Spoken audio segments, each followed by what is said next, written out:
Family, it's outrageous. On Douluo continent, I just got born, and suddenly a golden bell shield popped out on my forehead, bouncing back the attacks from the spirit hall and saving my mom. This all goes back to the destruction of our home universe. As the last delivery, I was launched here, and now I want to complain to my mom because my dad is so unreliable. Let me tell you, the ridiculous part is that my mom was supposed to sacrifice herself properly, and my dad was ready to make a big deal out of it. But those bastards from the spirit hall, led by someone named Sunji, insisted on a sneak attack. Just when my mom was about to be lost forever, guess what? A newborn baby, suddenly shot out a golden bell shield from my forehead, bouncing all the attacks away. Who understands this? I was born with a cheat, specializing in extreme counterattacks. Everyone was stunned, and my dad was holding me, completely dumbfounded. But this cheat didn't come out of nowhere. It all started on the day our home universe was destroyed. Back then, I wasn't even born yet. I heard our universe was about to end. Can you guess the reason? Internal competition. Too many top players, and they kept harvesting the strong like leaks, draining the server's source energy. In the Great Hall, a group of top bosses were frowning, listening to an old turtle grandpa analyzing the countdown to the apocalypse. This turtle grandpa was tough, saying, "The universe has run out of energy, it's a deadlock." But I've tried, after 500 years of cosmic war, trying to clear out some high-end players. What happened? The server didn't restart, and instead, it fast-forwarded to the CPU burning out. When everyone heard this, they were shocked. It turned out that the world war lasting 500 years was your KPI assessment. Their mentality broke down instantly. The turtle grandpa sighed, "Stop the noise. The way of heaven is 50, and the way of earth is 49. There must be a way out. Either someone breaks the dimensional wall and goes to the neighboring universe to pull some investment, or we old folks sell format and return the energy to the server." After saying that, the turtle grandpa suddenly cut off his own life force and sacrificed himself. The energy surged into the sky, and everyone realized that this old turtle was actually the hidden top expert. A hot-tempered, red-haired bull brother saw this and shouted, "Damn it, I'm going too." Then with a bang, he transformed back to his original form and perished. Let me tell you, that scene was simply a heroic group annihilation in 2025. Dragons and phoenixes lined up to delete their accounts, all wanting to leave some inheritance for their descendants. And then, the most desperate thing happened. This group of bosses' energy poured in, but the heart of the universe not only didn't revive, but started spewing out black ash. This was a signal that the universe was about to go completely cold. Several bosses who didn't have time to delete their accounts were so scared they wet themselves, frantically running to the edge of the universe, desperately trying to smash the dimensional wall, but it was impossible to break through. At that moment, the already deceased turtle grandpa's voice echoed again. Using his last strength and the energy of all the bosses, he activated an unprecedented cosmic formation. The entire universe turned into a giant furnace. All the energy combined into a beam of light, forcibly blasting open a gap in the dimensional wall. Then, a broken energy fragment, which is me, was launched as the last delivery. Our universe was completely silent thereafter. The scene shifted, and I arrived at Douluo continent. As soon as I landed, I found myself in my first major drama. My dad, Tang Hao, was holding a big hammer covered in blood, protecting my mom, Ian. Opposite them stood the Pope of the Spirit Hall, Sunji, surrounded by a group of elite minions. "Tang Hao, hand over your wife, and the Haotian sect can survive." Sunji pretended to be cool. My dad gritted his teeth. "Unless you step over my dead body." But my mom couldn't bear it anymore. She handed me and my brother to my dad and stepped out slowly. "Stop fighting, they'll go with you." My dad panicked, wanted to pull her back, but he couldn't even stand properly, and all he could squeeze out were 2 words. "No, don't." The next second, my mom's body burst with blue light, and countless blue-silver grasses grew wildly. She was going to sacrifice herself. "Quick, interrupt her." Sunji panicked too, directly unleashing a 6-winged angel phantom holding a big sword coming at her. The minions beside him also attacked, their soul rings flashing like KTV disco lights. My dad held us and shouted in despair, "No." Then it was the scene at the beginning. The mysterious mark on my forehead suddenly lit up, and a shield instantly sprang forth, blocking all the attacks. Unfortunately, the sacrifice had already begun, and it couldn't be stopped. My mom's energy surged into my dad's body. Her soul was as faint as a bad signal, floating in front of my dad, softly saying, "How go? Take good care of the 2 kids."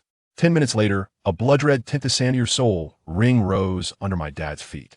He placed me and my brother on the ground, grabbed the hammer, his eyes cold, and charged into the enemy ranks. 6 months later, in Holy Soul Village, a shabby thatched house that looked like it would collapse at any moment. My dad, once the Haotian was now known as the notorious drunkard Tang Buxing in Holy Soul Village. He held a bottle of wine, his eyes hollow, like a middle-aged man whose job was replaced by AI. I cried loudly from hunger, and he impatiently got up, bringing 2 bowls of warm goat's milk from the kitchen. This was given by the village head, Grandpa Jack. Let me tell you, my dad was raising me in a purely quantum entanglement style. He drank while I relied on the heavens for sustenance. He picked me up, grabbed a bowl, and poured it in my mouth vigorously. Goodness, almost crossed over again. I choked and my tears and snot flowed. He frowned, wiped my face, and then started feeding me slowly.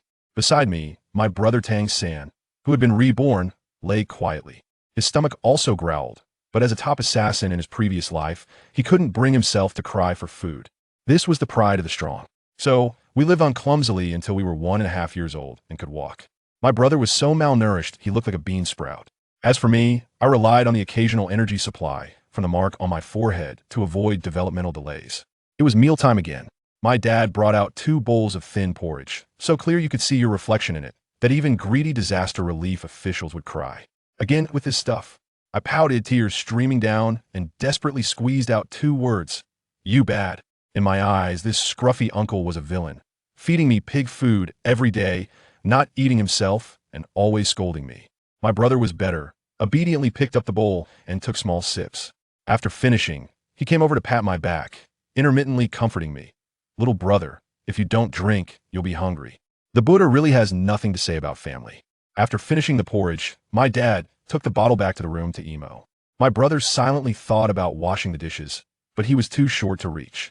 So he sat there in a daze, probably replaying the Xiantian treasure record 100 times in his head. I couldn't stand this grievance any longer. My unreliable biological dad, I, the baby, decided to find someone myself. I stretched my short legs and walked out of the dim room. With a thought, the mark on my forehead activated and a force lifted me, causing me to float up. The journey to find my mom officially began. The mark was like my personal smart navigation. I thought find mom, and it automatically started seeking. 2 invisible bloodline threads extended from me, one connected to the drunken man in the room, the other pointing far away. Following the guidance, I flew to a valley. Let me tell you, the blue-silver grass there looked particularly familiar, like meeting a fellow townsman. The thread finally pointed to a waterfall. I felt a bit scared, but the mark didn't give me a chance to cry. It directly took me through the waterfall with a whoosh, passing through a thick stone wall and entering a cave. Inside the cave, it was pitch black. Just as I was about to be scared, the mark suddenly lit up with a pop, providing its own light, which was incredibly thoughtful. After passing through a short tunnel, the view suddenly opened up. This was a small stone chamber, and in the center was a small mound of earth with a unique blue-silver grass growing on it. The blue leaves had golden veins and emitted a faint glow. It's her. The mark gently set me down, and that feeling of blood connection surged to my heart. I couldn't help but cry out, releasing all the grievances of the past few months. The blue-silver grass seemed to understand, its leaves gently trembling as if to comfort me. Mom, I choked out her name. In the next moment, the mark on my forehead activated again, and a beam of light shot onto the blue-silver grass. The entire plant rose from the ground, and countless specks of light gathered to outline the silhouette of a woman. Then, a wooden box flew out of the soil, and a blue soul bone whooshed into that phantom. As the light faded, a woman who was more beautiful than a mortal appeared before me. In a blue-gold long dress, with deep blue eyes. Although her form was a bit ethereal, it was undoubtedly my mom, Ian. Mom, I directly lunged at her. Child, my child. My mom was equally agitated, holding me tightly. I lay in her arms and began my first complaint in life. Mom, Dad is bad. Every day, he doesn't let me and my brother cook. My brother is very hungry, very small. As my mom listened to my intermittent accusations, the image of her perfect husband in her heart began to crack. He also drinks every day, smells terrible, and he always scolds me, blames me for wetting my pants. I cried until I was tired, gradually falling asleep in my mom's arms, still mumbling, Mom, don't leave, it's not good. At that moment, my dad, who was still drinking alone in the house, suddenly trembled. He sensed that Ian's soul bone had been activated and thought a thief was eyeing his wife's legacy, instantly erupting in rage. Damn it, who dares to touch my Ian? He transformed into a streak of light and charged directly towards the back mountain. Come on. My brother was stunned as he watched a shadow fly by in the room. My drunken old dad is actually a top-notch master. In the valley, my mom was holding me with a gentle expression. Suddenly, with a loud bang, the cave entrance was violently broken open. I was scared to the point of crying loudly, and my mom immediately stood up alertly. A scruffy man, reeking of alcohol and with a beard, burst in. My mom was stunned at that moment. He was completely different from the clean and gentle husband she remembered, like two different species. My dad was originally full of anger, but when he looked up, he was stunned. The wife he had been thinking about was standing right in front of him, holding their conspicuous little son in her arms. He trembled as he reached out his hand, wanted to touch my mom, but she silently took a step back while holding me. That half step had little destructive power, but was extremely insulting. My dad's outstretched hand froze in midair, and then he slowly crouched down, curling up into a ball, crying like a 300-pound child. My mom looked at him like that, feeling heartbroken, but once she thought of the hardships my brother and I had endured, her face instantly turned cold. Get up first. My dad immediately stood up straight, like a student who made a mistake. How you've changed. My mom's tone was filled with disappointment. And you're still alive. My dad's voice was trembling. I'm not well. My mom got straight to the point. I asked you to take good care of the kids before my sacrifice. How did you take care of them? My dad was at a loss for words, still trying to sneak a glance at me, but my mom saw right through him. Don't look at him. It was little Ian who told me. What? You're a titled Douluo and still dare to do things behind your back. My dad, seeing that he couldn't argue his way out, actually tried to change the subject. By the way, Ian, how did you wake up? Don't try to change the topic. My mom isn't buying it at all. According to Xiaoyin, his brother is weak and frail. Do you really care about the child? In his heart, he doesn't even want to acknowledge you as his father. My dad was left speechless and could only lower his head to admit his mistake. It's all my fault. I've let you down. Seeing him apologize, my mom's expression softened a bit. You didn't let me down, you let the kids down. I was able to wake up, all thanks to Xiaoyin. She recounted how she awakened her soul with my mark and how she used her soul bone to help her solidify her body. After listening, my dad's gaze toward me finally showed a bit more seriousness. Of course, this was all brought out by my mom's scolding. How? Your actions have disappointed me greatly. My mom issued her final ultimatum. From now on, show your responsibility as a father. I don't want to see the kids still have this attitude towards you the next time I wake up. Next time? My dad keenly grasped the key phrase. I told you, my mom calmly looked at my dad and said, yes, it's the next time. She felt that her state wouldn't last long, and in the future, she would have to reside in the mark on my forehead, hoping that when she came out next time, she would see a different him. After saying goodbye, wow, my mom shattered completely. It was like a movie special effect, turning into a mass of blue light points, which all rushed into my forehead in an instant. Along with it, the previous piece of soul bone also vanished without a trace. My dad was dumbfounded at the time, but this time he didn't break down. Instead, he saw hope. Then, who among the family understood? This guy got so excited that he grabbed me and almost started nibbling on my face. I was sleeping soundly, dreaming of the lovely scent of my mom, and then I opened my eyes to find a scruffy, beer-smelling face right in front of me. At that moment, my alarm bells went off. The stench of stale alcohol mixed with the roughness of his beard hit me, and I just exploded. I cried so hard it was earth-shattering. I tell you, even the dogs in Shenghan village would have howled along with me. My little short legs kicked desperately. Just want to get away from him. I want my mom. I don't want you. You're bad. My dad was completely panicked, hurriedly holding me in his arms, afraid of dropping me. The mighty Xiaoyin Dalu, one of the most powerful figures on the continent, looked like a child who had done something wrong, his voice trembling with tears as he began to humbly beg for my forgiveness. Xiaoyin, be good. It was Dad's fault before. Dad is a jerk. A big man like him, on the verge of tears. I thought your mother would never come back. That's why I was so depressed. Give Dad one more chance, just once, okay? To be honest, I had never seen him like this before. Although I didn't quite understand all of his words, it felt not so scary anymore. I slowly stopped struggling.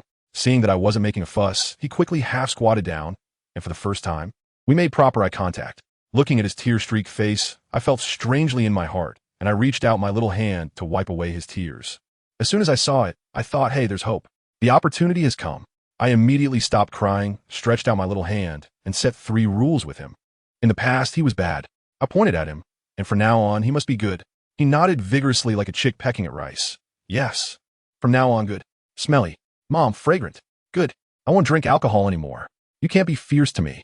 I won't be fierce to you anymore. Then, I swallowed hard and put forward my core demand. I want to eat meat. No more washing pot water. Good. From now on, we eat meat every day. Not thin porridge. Once we reached an agreement, I finally tiredly leaned on his shoulder. On the way home, the villagers saw my dad and avoided him. After all, the reputation of a drunkard blacksmith was too loud. In the past, my dad wouldn't have cared at all, but now, for my sake, he decided to change his image. At the door, my brother Tang San was sitting there like a stone waiting for us. He thought my dad had gone out to rescue me and admired my dad's strength immensely, already imagining a story of a master father hiding in the mountains to avoid enemies. My dad unexpectedly patted my brother's head this time and gently said, "Xiao San, we are back." In that moment, my brother's precocious heart was instantly warmed. After entering the house, my dad set us down and turned to go into the kitchen. Wow. The title Douluo personally cooking. He first borrowed a chicken from the village chief's house and quickly made chicken porridge, serving it with rice and vegetables. My brother enjoyed it so much. It was the best meal he had ever had in his life. I didn't make a fuss either. I ate everything clean. Bite by bite.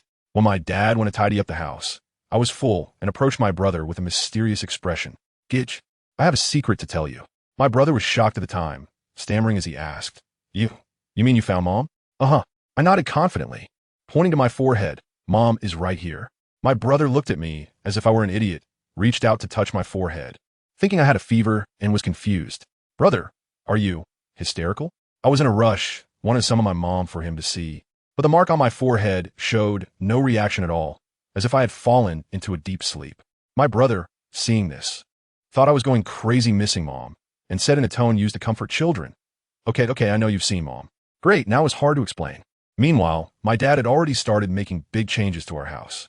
With his titled physique, he worked like a machine, repairing the roof, fixing the exterior walls, nailing the yard, all done in an hour, as if he was working at double speed. The next day, when I opened my eyes, lo and behold, there was a man standing at the foot of my bed. It was still my dad's face, but he had shaved, tied his hair up, his eyes were bright, and the smell was gone. At that moment, I could only think, wait, who are you? This is simply a high-quality male transformation plan. I wet the bed again yesterday, and was about to cry according to the routine, when he gently asked me, "Xiao Yin, did you wet the bed?" Then he washed my bottom, changed my pants, and changed the sheets, providing a full-service experience. After he was done, he hugged me and took me out for breakfast. The breakfast was goat milk and steamed egg custard, and he fed me bite by bite. It was only then that I realized everything he said yesterday was true.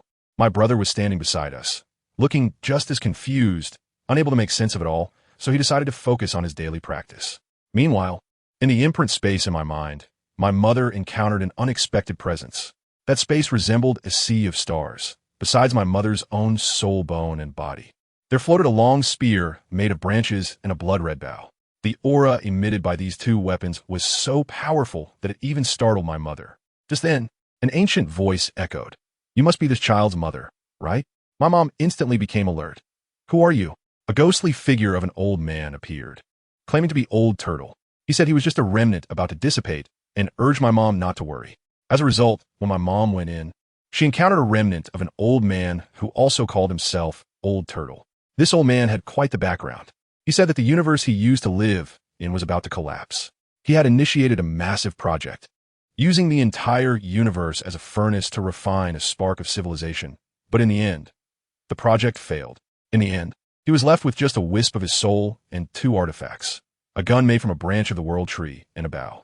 By coincidence, they were all packed and stuffed into my head. Old Turtle also mentioned that because of the existence of these two artifacts, my future martial soul would not be my parents' Haotian hammer and blue silver emperor, but would be replaced by this gun and bow. He hoped my mom would agree. In exchange, he would teach me how to cultivate, ensuring that I would become a great talent in the future. When my mom heard this, she thought there was no reason to hesitate. This was a tremendous opportunity. Not only did she agree, but she even wished she could bow down in gratitude herself. She immediately said yes and kept thanking them. The Old Turtle was also quite happy and told my mom that in a few days, once her soul was stable, she would be able to chat with me directly in my mind, and there might even be a chance for her to fully revive. This made my mom extremely joyful.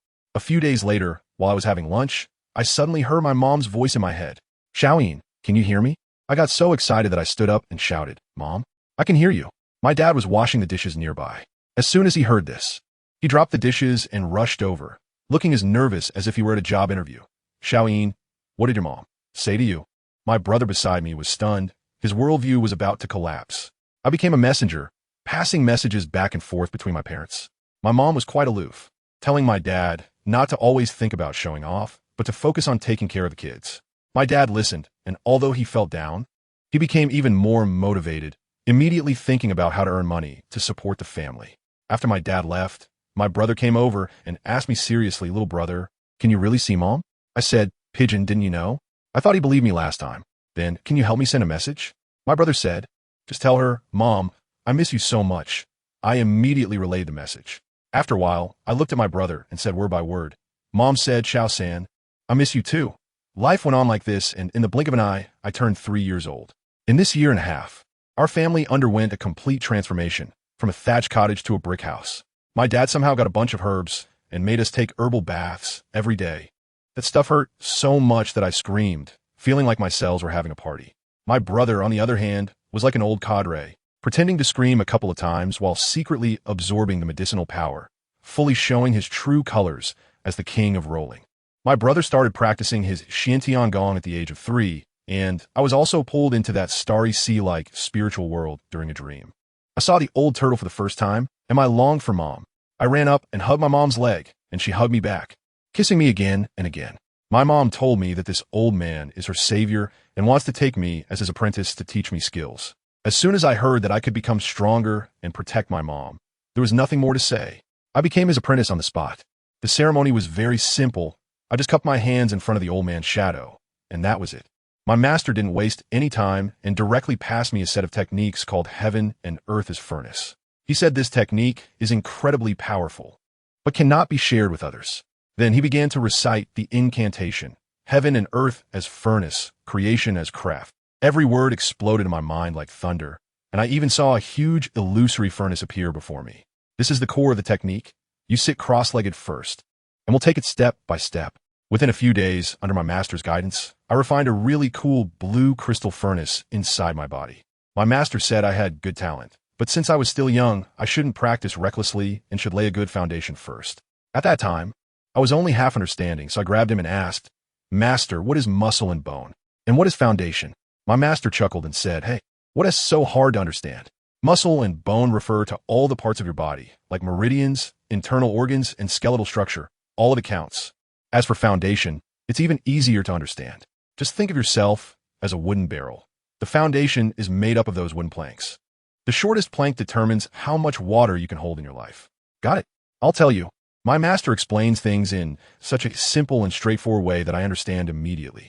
Days pass by just like that, and before I know it, I'm almost 6 years old. Over the years, my Heaven and Earth as a furnace skill has been getting better and better. My brother Tang San, on the other hand, runs up to the back mountain every day to practice his so-called purple extreme magic eye under the sun, getting as dark as a little black rat. The biggest change has been in my dad. He has completely toughened up. During the day, he works as a blacksmith, hammering iron, and at night, he sneaks off to the black market to take on jobs, assassinations, hunting soul beasts, truly embodying the phrase of father must be strong. Our family dinner table has started to feature soul beast meat at every meal. Who understands this? ISNT, the quality of life, skyrocketing? One night, my dad seriously called us over and said he was going to give us a general knowledge lesson about Douluo continent. He first told us that this continent is called Douluo continent, and that there are 2 great empires, Heaven Do and Star Luo. Then, wow, he stretched out his hand and conjured a huge black iron hammer out of thin air, making my brother and me wide-eyed. This is the martial soul. My dad pointed to that big hammer and said, "This is called the Haotian hammer, the inherited martial soul of the continent's #1 sect, Haotian sect." I asked at that time, "What is Haotian sect?" My dad started to educate us, saying that apart from the 2 great empires on the continent, there are also powerful forces like the Spirit Hall and the 7 great sects. When he talked about the Spirit Hall, he gritted his teeth and said they were like blood-sucking parasites clinging to the empire, extremely overbearing. I was a bit confused at the time and said, "Dad, aren't the people from a Spirit Hall coming to the village every year for free to help us kids awaken our spirits?" That's what my dad said. He became agitated and replied, "They are trying to win people's hearts." Well, once I heard that, I understood. My mom's past was definitely related to the Spirit Hall.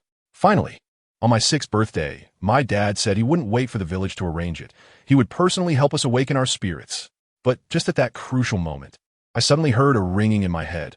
It was my master calling me. I sank into my spiritual sea. As soon as I entered, I saw my mother's eyes were red, clearly having just cried, and my master's figure had become as faint as a nearly depleted projection. My heart sank, knowing something bad was about to happen. My master looked at me with a gentle smile and said he was just a wisp of a fading memory. That it was time for him to go, and he had come to say goodbye. I couldn't hold back my tears and cried out, "Master, don't go." He shook his head and said, "Silly child, your life has just begun. I am merely a passerby." And he waved his hand, and a long spear made from the branches of the world tree, along with the blood-red bough, floated before me. He said, "Child, I have a bit of selfishness. I have long integrated these two treasures with you. From now on, they will be your martial souls."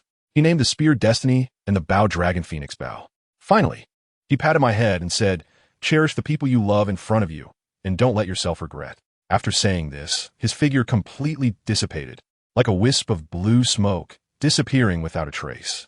I cried terribly, and my mom was beside me, secretly wiping her tears. When I finally woke up from my mental world, my eyes were swollen like walnuts. After I told my dad about my master's passing and the change in my martial soul, he was stunned for a moment.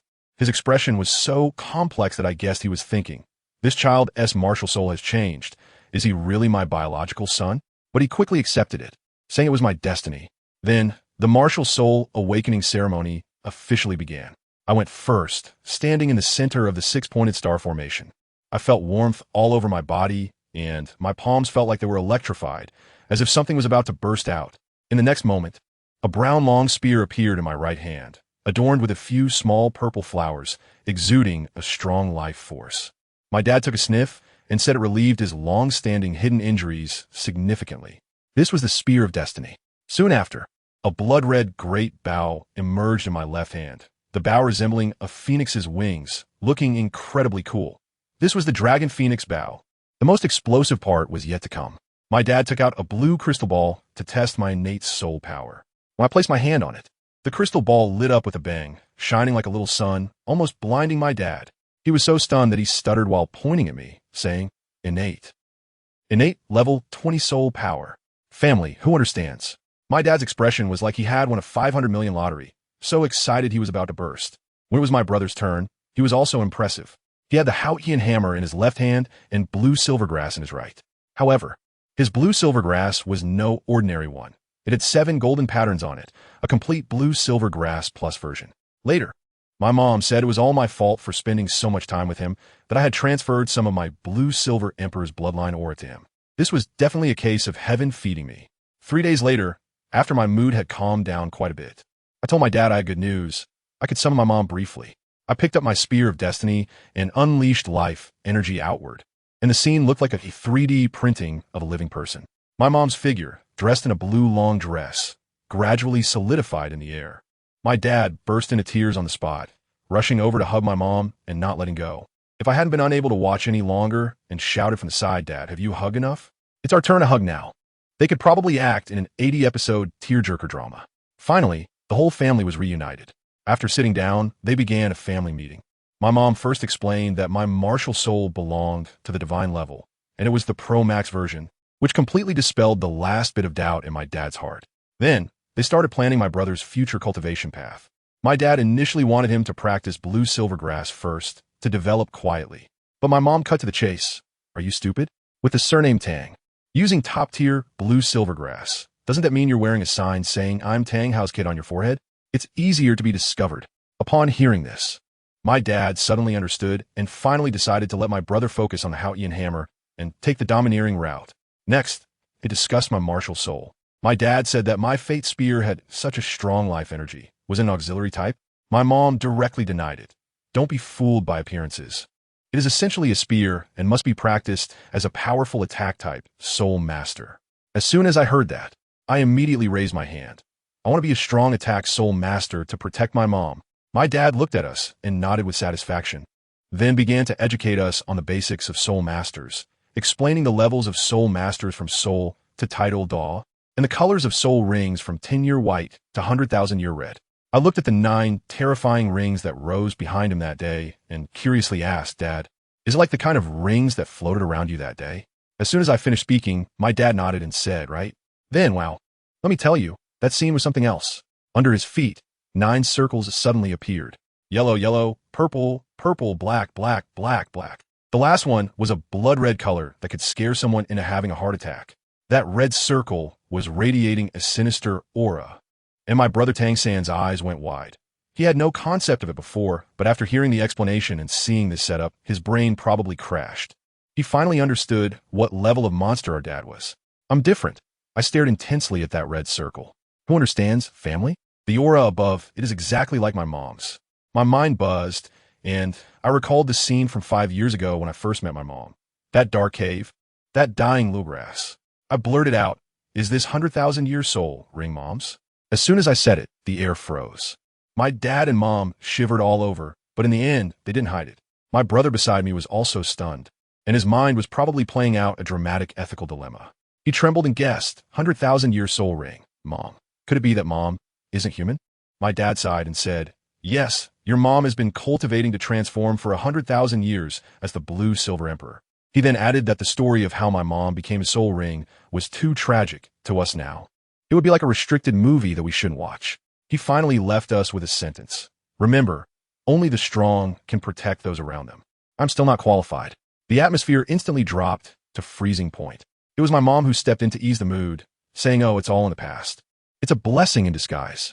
Aren't we doing well as a family now? Don't let hatred ruin the future.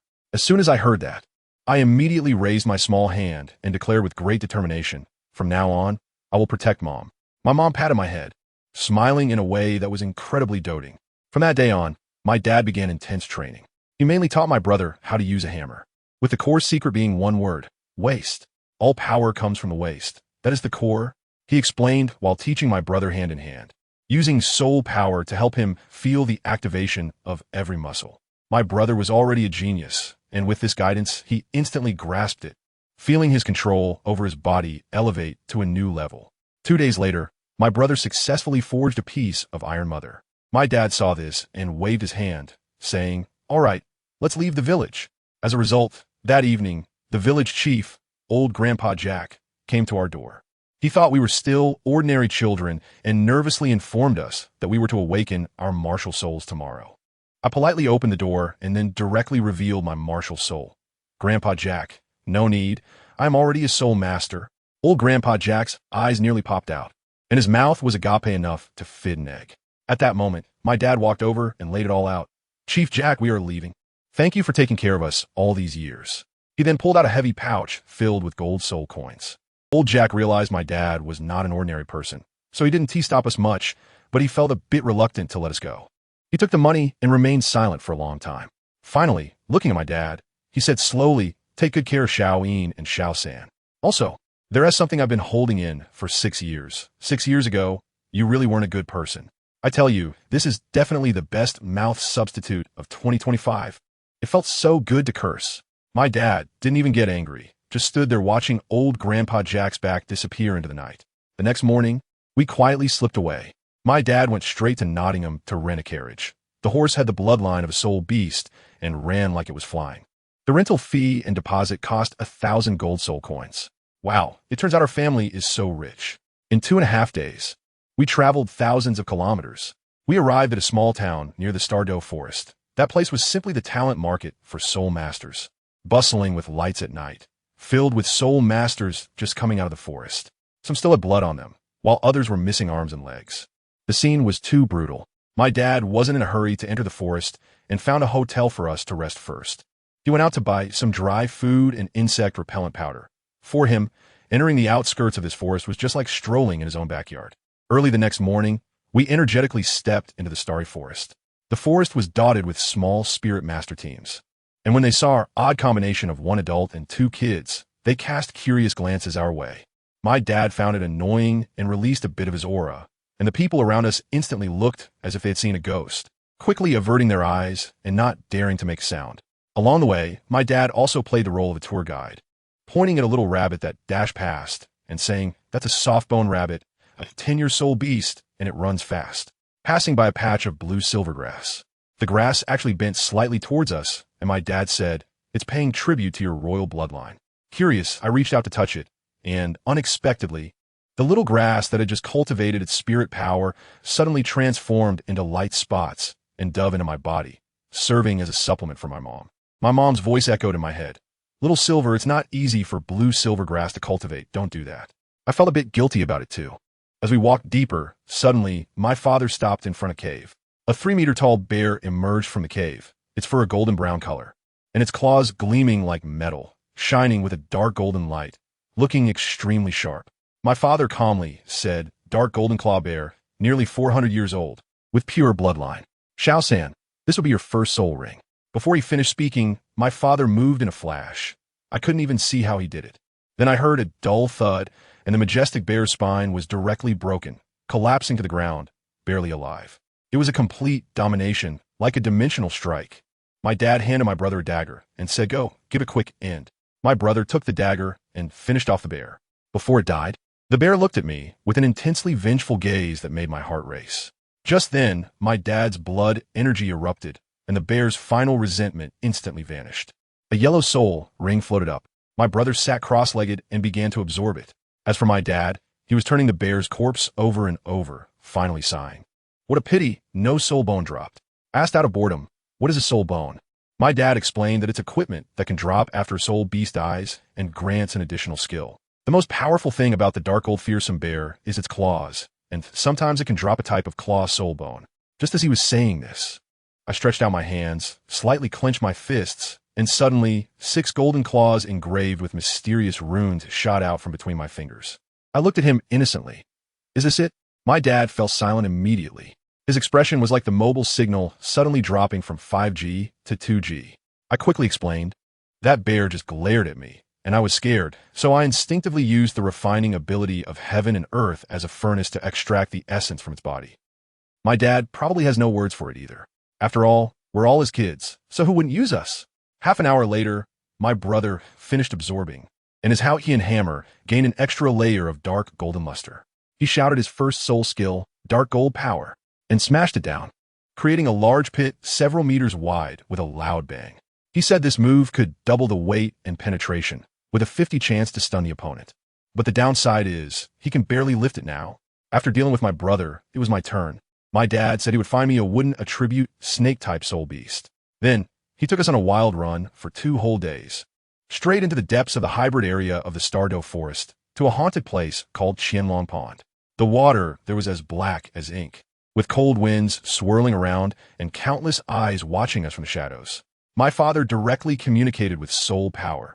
His voice like thunder, "The one in charge of Qianlong Pond, come out and meet me." A dignified female voice came from the pond. "Human, what do you want?"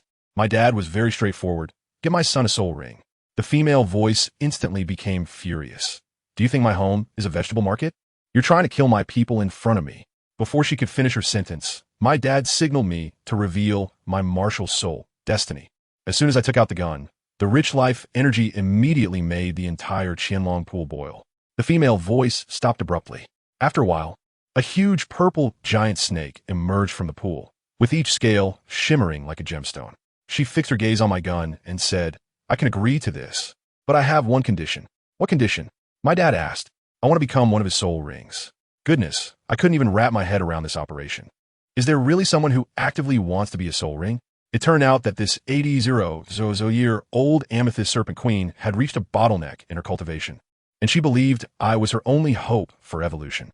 She had planned everything, wanting to forcefully evolve her bloodline through a sacrifice to benefit her descendants. My dad originally wanted to brush it off, but this snake lady was quite shrewd and insisted that he swear by his martial soul. My dad hesitated. Just then, my mom's voice echoed in my mind, and I had an epiphany. I stepped forward and solemnly swore with my martial soul, the Destiny Spear, that I would fulfill the promise in the future. The purple crystal snake emperor gave me an approving glance and then said, "All right, it's my turn to fulfill the promise now." She directly brought down a 1,100-year-old vine with jiao from the tree. The snake was already severely injured and close to death. She said, "This one will do. It's a case of using everything to its fullest." I plunged the spear of fate into the body of the Tongmu Jiao, and a flash of light erupted from the furnace behind me, directly enveloping the serpent. But what happened next left everyone dumbfounded. Unlike my brother, my spear didn't just absorb the soul ring. It consumed the serpent's flesh, energy, and even its soul completely. It was a total package deal. Then, a purple 1,000-year soul ring rose beneath my feet. Even more outrageous was that the Tongmu Jiao, which was on the brink of death, suddenly had its soul shadow burst out from my soul ring, not only revitalized, but also evolved. It grew 4 legs, and its horns formed properly, transforming from serpent into a true dragon. The purple crystal snake emperor's eyes nearly popped out as she realized that this evolutionary power came from my other martial soul. She asked me urgently what was happening, and I had to summon my second martial soul, the dragon phoenix bow. As soon as the bow appeared, all the snakes in the 1,000-dragon pool went wild. The desire stemming from their bloodline was irresistible. The purple crystal snake emperor was convinced, her gaze fixed on my bow with unwavering determination. This is my opportunity. She turned to my father, her tone leaving no room for doubt. I've changed my mind. I want to become his soul ring right now. My dad and mom shouted in unison, no, wait. You, a big sister with 80,000 years of cultivation, want to sacrifice yourself for me? A mere level 20 newbie? Are you serious? Let me tell you. My parents were furious at that moment. Their voices were so loud that it felt like the entire Qianlong pool was shaking. But the purple big snake sister just smiled and said, I'm serious. And you, madam, should also be a soul beast, right? She understood. Then she looked at my mom, her eyes full of stories. My mom instantly understood, sighed, and said, Are you talking about a sacrifice? But your cultivation isn't even 100,000 years. The sister has some bold moves. That big snake sister was very confident, saying I can forcibly enhance it. Although it can't compare to a true 100,000-year sacrifice. I can seal my power completely and offer you an installment plan. Every time you level up, a portion of the power will be unsealed, focusing on sustainable growth. Who understands this? My mom instantly empathized when she heard it. She knew that this snake's sister had an obsession, just like when she risked everything for my dad back in the day. Such things cannot be persuaded. So she agreed for me. All right. My dad still wasn't at ease. And the Hao Qianduo unleashed his aura, directly making a harsh statement. Fine, but we have to keep an eye on you the whole time. If you dare to make any small moves, I guarantee that after today, Qianlongtan will be renamed Qianlong Soup. I don't joke with my life. Sister Serpent wasn't scared at all. Her big eyes were fixed on me like I was a rare treasure, and she even winked at me. Little brat, my future depends entirely on you, so don't let me down, okay? At that moment, I didn't understand any of this. I just felt that this was the recognition from my senior, and I immediately stood up straight, patted my chest, and said, I will definitely work hard. Goodness, I had just absorbed my first soul ring, but hadn't even warmed the seat yet, and the second soul ring was already coming to me. And it was a super VIP package. Without hesitation, the big snake's sister sprang out of the water, and only then did I see how big she really was. Over 80 meters long, like a moving skyscraper. What had just been revealed was just the tip of the iceberg. She flew to a towering ancient tree nearby, flicked her tongue, and pulled down a spirit herb from the tree. The spirit herb looked peculiar, with leaf patterns resembling little snakes, clearly not an ordinary item. Let me tell you, this herb is a treasure. It is said that a powerful being who was about to be titled Dalu once tried to steal it, but was instantly severely injured by several 10,000-year soul beasts and had to flee in a panic. This thing can make Sister Serpent instantly increase her cultivation by 20,000 years, forcibly pushing her to the threshold of 100,000 years. She swallowed that spirit herb in one bite, and in an instant, every scale on her body began to glow, and her aura skyrocketed. 85,000, 88,000, 90,000. Finally, a layer of scarlet colored her entire body of purple scales, turning them a beautiful purplish red. However, she seemed a bit dissatisfied, muttering to herself that the bloodline enhancement wasn't enough. But there was no time for regrets. As soon as she reached 100,000 years of cultivation, the sacrificial ceremony immediately began. My goodness, the light was so bright that the entire Qianlong pool looked like it was lit by the sun. My brother Tang, San, couldn't even open his eyes, and my father squinted, looking at my father's complex expression. I guess he was reminded of the scene from 6 years ago when my mother made her sacrifice. The purple-red giant snake's body kept shrinking until it transformed into a beam of light, enveloping me completely.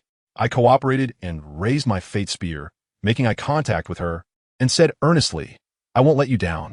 As the light faded, I noticed that another purple soul ring had appeared beneath my feet. But this second soul ring had a faint layer of blood energy, clearly more impressive than the first. Then, the most outrageous thing happened. I focused my spiritual awareness on my body to see how Sister Snake was doing. And guess what? The snake was gone. In my spiritual world, a stunning beauty with purple hair and a colorful long dress appeared out of thin air. Her figure and looks were simply extraordinary. It felt like even the most advanced AI modeling in 2025 couldn't replicate her. As soon as she appeared, A drop of 9-colored blood suddenly floated out from the essence of the dragon phoenix bow within me and flew directly into her body. In the next second, she was stunned, because that drop of blood was wildly catalyzing her bloodline, with red, orange, yellow, green, cyan, blue, and purple, 7 colors crazily intertwining on her. Her tens of thousands of years of obsession were suddenly fulfilled in that instant. That feeling must have been like having worked hard all your life and suddenly winning 100 billion lottery, completely satisfied. I was stunned at that moment, staring at this big sister, and stammered, "You. Who are you? What about that big snake just now?" The purple-haired big sister smiled at me sweetly, a smile that could almost steal one's soul. "Little brother, my name is Zishi." As she said this, she floated over to me, and she smelled so good that it made my little face turn red. She found my reaction particularly amusing, and even deliberately leaned in, giving my chubby face a kiss, and whispered in my ear, emphasizing the words "little brother" especially. "From now on, please take care of me." I've never seen a scene like this. Growing up, the only woman who has kissed me besides my mom is no other. It scared me so much that my spirit immediately ran away, and before I left, I panicked and shouted, I'm leaving first." When I opened my eyes again, the sacrifice was completely finished. Without saying a word, my dad grabbed me with one hand and my brother with the other, like he was carrying little chicks, and we rushed out of the starry forest at full speed. After flying for most of the day, we found an open space, and my dad asked me to showcase my newly acquired soul skill. "Come on, let us unbox and inspect it." My soul power is now at level 23. I first reveal my first spirit ring. First spirit skill, Divine Dragon Wood. Several green energy dragons appeared out of thin air. I pointed my spear, and the dragons smashed down, creating several large craters in the ground, which were filled with vines. My dad was stunned. Control spirit skill? But what is up with this attack power? I explained. It can cause a small amount of damage and control. My brother Tang, Sam beside me, turned pale, thinking, "Bro, you call this a small amount of damage? The damage you dealt is enough to be featured in today's shocking moment on a short video." Next up is the big one. Second spirit skill, Colorful Sacred Domain. As soon as my second soul ring lit up, a gigantic circular domain with a radius of 20 meters instantly unfolded. Let me tell you, my father's eyes nearly popped out. "Domain soul skill," he exclaimed in disbelief. "Family members, this thing is rare even among titled Douluos, and I, second ring soul master, have got it. What's so impressive about this domain? To put it simply, inside it, my attributes are directly doubled. For teammates I recognize, there's a 30 attribute boost along with a healing effect. As for enemies, their attributes are directly weakened by 50. Moreover, this effect can continue to strengthen as the soul ring is unlocked. I connected my father to a green line on the spot, and he felt a surge of life energy flowing in, even healing some of his old wounds a bit. After demonstrating the soul skill, we finally left the Stardow Forest with satisfaction. Once we came out, my father started thinking about finding a teacher for us. He had already decided on my brother Tang San's teacher, the theorist known as the invincible master Xiaojang. Why him? Because my brother has a twin martial soul, which is particularly dangerous to cultivate, and if not careful, it could lead to bodily explosion and death. My father had no experience himself, so he thought that Xiaojang, being a theoretical genius, might have some solutions. So he hurried back to Notting City. Upon finding Notting Academy, my father took my brother and went to knock on Xiaojang's door in the middle of the night. When the master opened the door and saw my father, his legs went weak, and he was so excited as if he had met a living idol, stumbling over his words. My father got straight to the point and asked my brother to reveal his martial soul. My brother first revealed the Haotian hammer, and the master was already amazed, praising that a tiger's son cannot be a dog. My father casually said, "The third one, another one." Goodness, the master's jaw nearly dislocated. When he saw another blue-silver grass sprouting from my brother's hand, he was completely stunned, pointing at my brother and stammering, dual spirit." There was nothing more to say. My father directly requested the master to take my brother as a disciple. The master had no reason to refuse. Teaching such a genius made him dream of waking up with a smile. My brother was also obedient and immediately wanted to kneel to pay his respects. But the master quickly helped him up.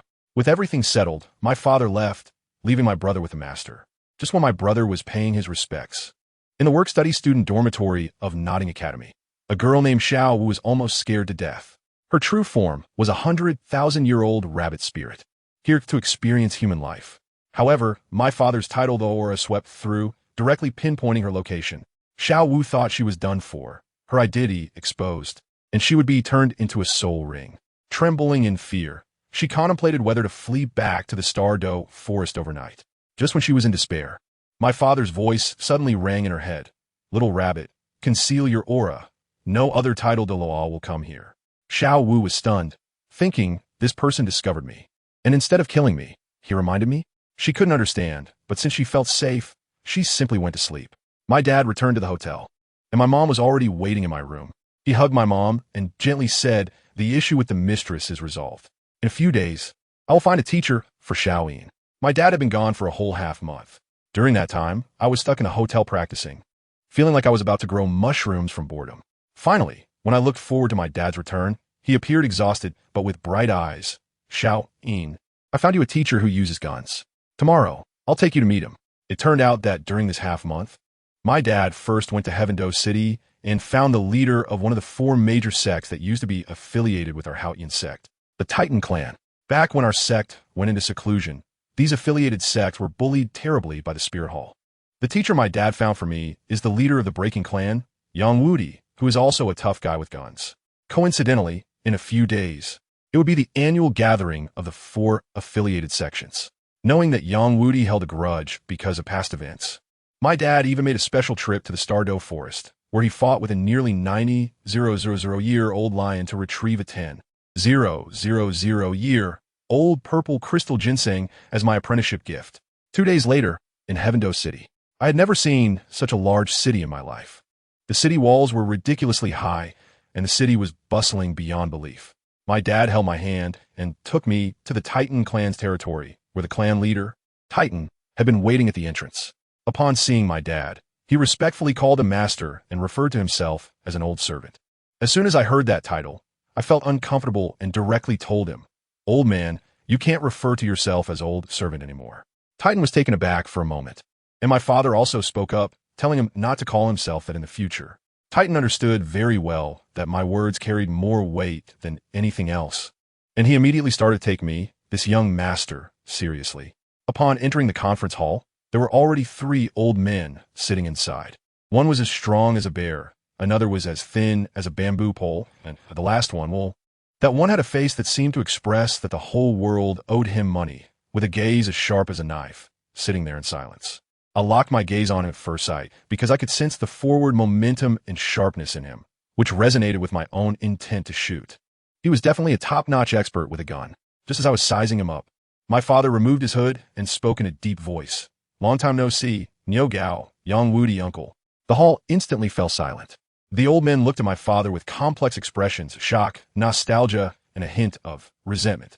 Especially Yang Wudi, who let out a cold snort first. Breaking the silence. "Today is the gathering of our 4 single attribute families. What are you, a young master of the Haotian sect, doing here?" His resentment towards my father was unmistakable. After all, back then, my father had fought against the Spirit Hall for my mother, leading to the closure of the Haotian sect.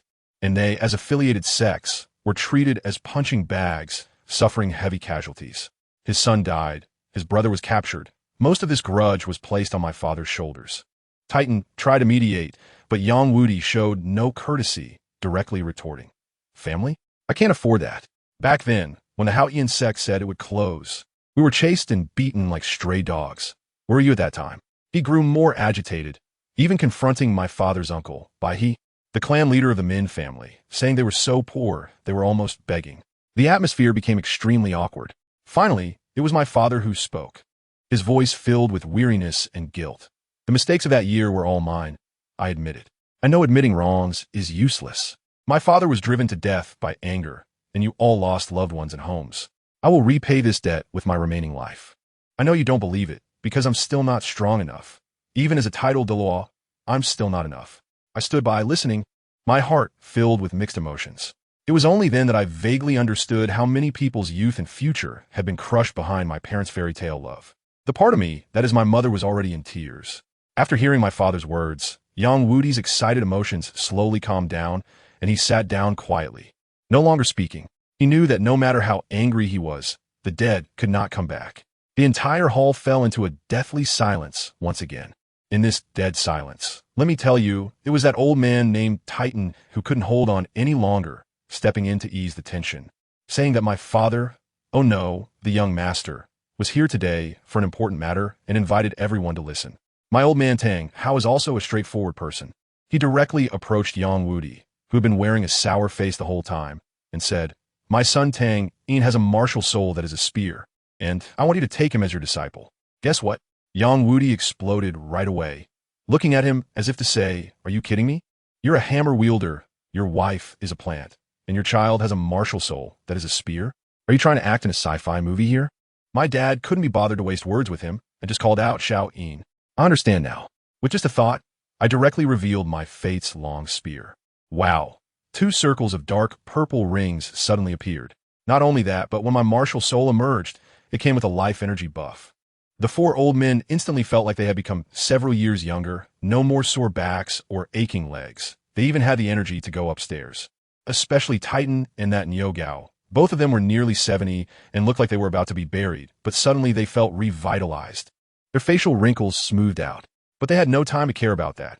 Everyone's eyes were glued to the 2 circles of purple soul rings beneath my feet. 6 years old, 2 soul rings, and both are 1,000-year ones. What does this mean? Family, who understands? This is no longer a genius. This is a divine descent. A thought so outrageous that even they couldn't believe it exploded in the minds of the 4 old men.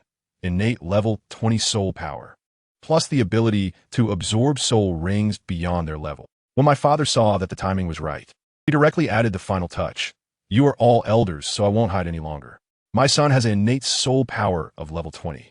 His second soul ring was even a proactive sacrifice from a pseudo-100,000-year soul beast. To be honest, I can't even imagine how far he can go in the future." Once he said this, it was incredible.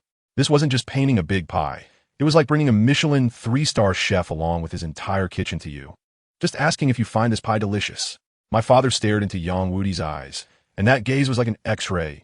"Yang Wudi, now, do you still want to take my son as your disciple?" Before he could finish his sentence, my mother, Yin, directly floated out of my body, her aura towering at 2 meters 8. She immediately launched into my father. I disagree. She shielded me behind her, her voice incredibly firm. "My child can never become a tool for your revenge. Dang Hao, how can you treat him as a pawn in your vendetta? Do you want him to bear a burden heavier than yours, to live a life as painful as yours?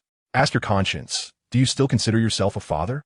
My dad immediately wilted and wanted to explain, but my mom didn't give him a chance. "Look into my eyes. Tell me, you never thought about having Xiao Yin take revenge for you?" My dad, he hesitated. How could he not have thought about it?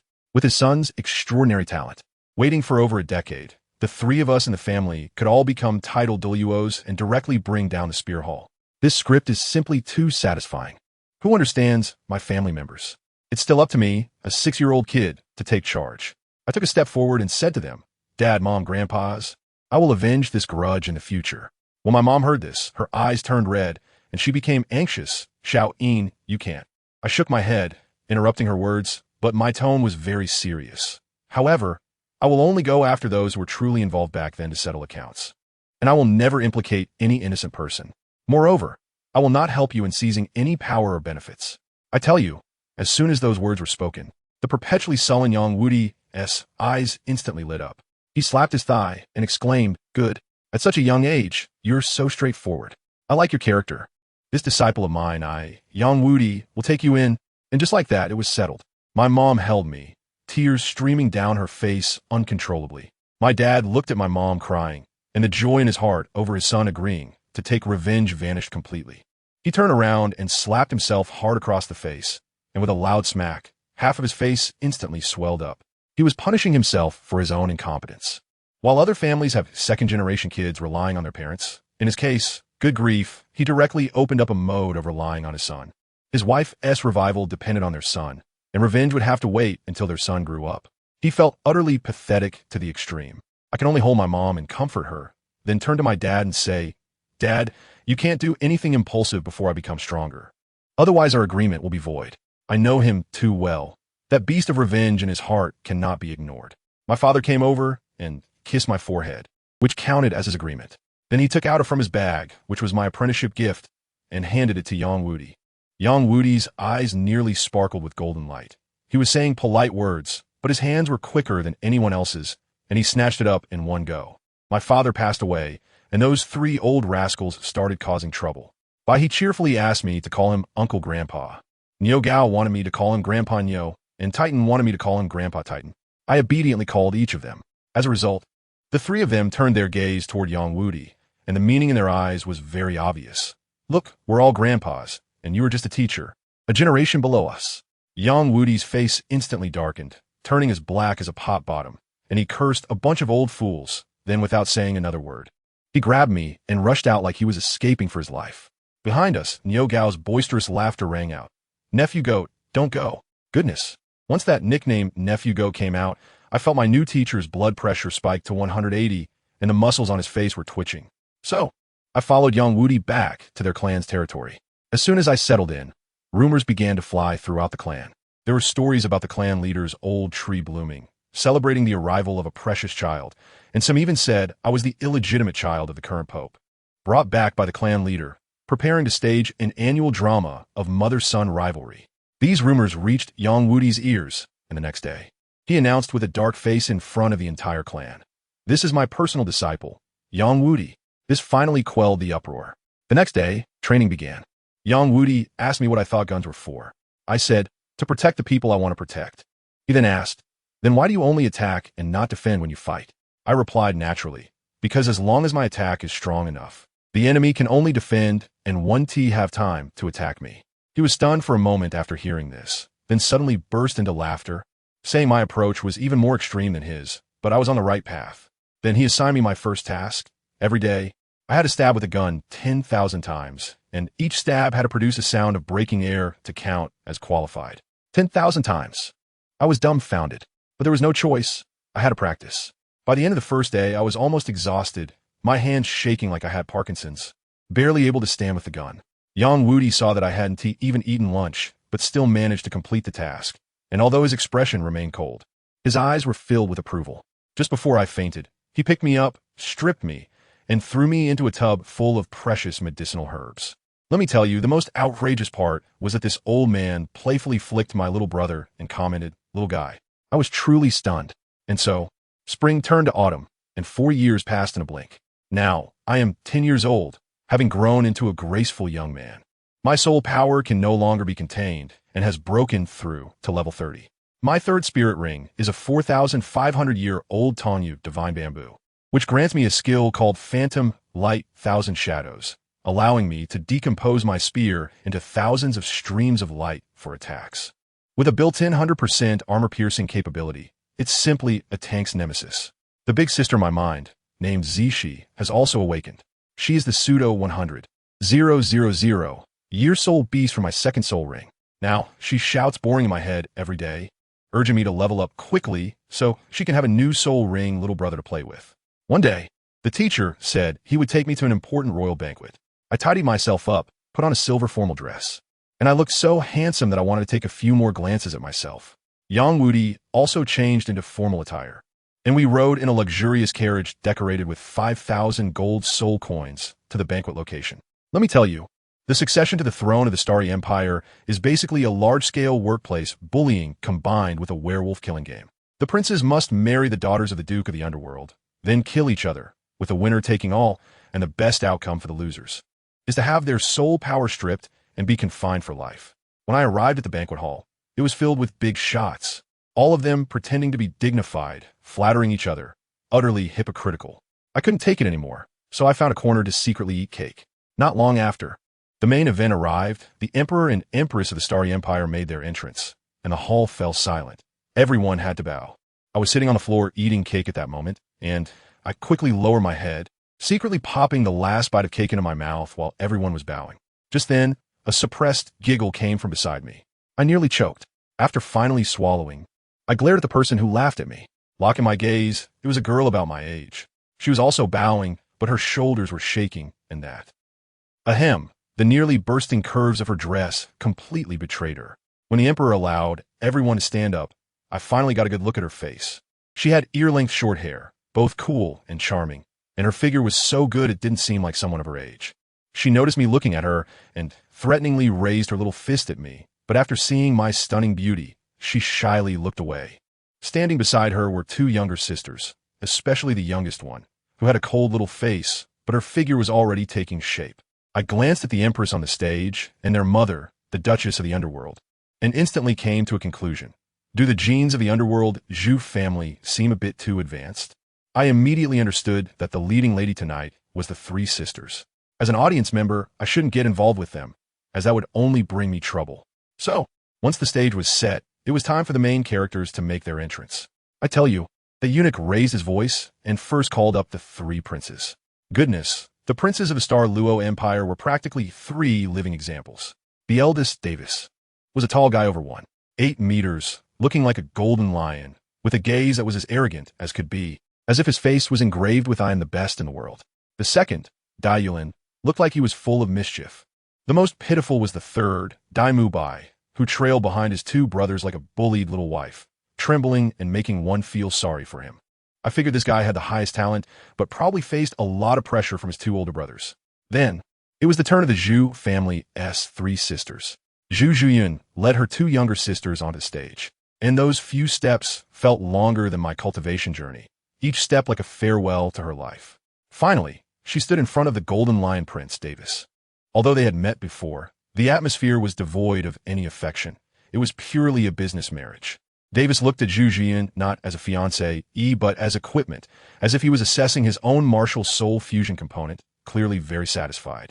As for Damu, looking at Zhu Zhuqing, who was a whole circle younger than him, I felt like his soul was about to fly away. Probably thinking one thing: it's over. I'm dead, barbecue.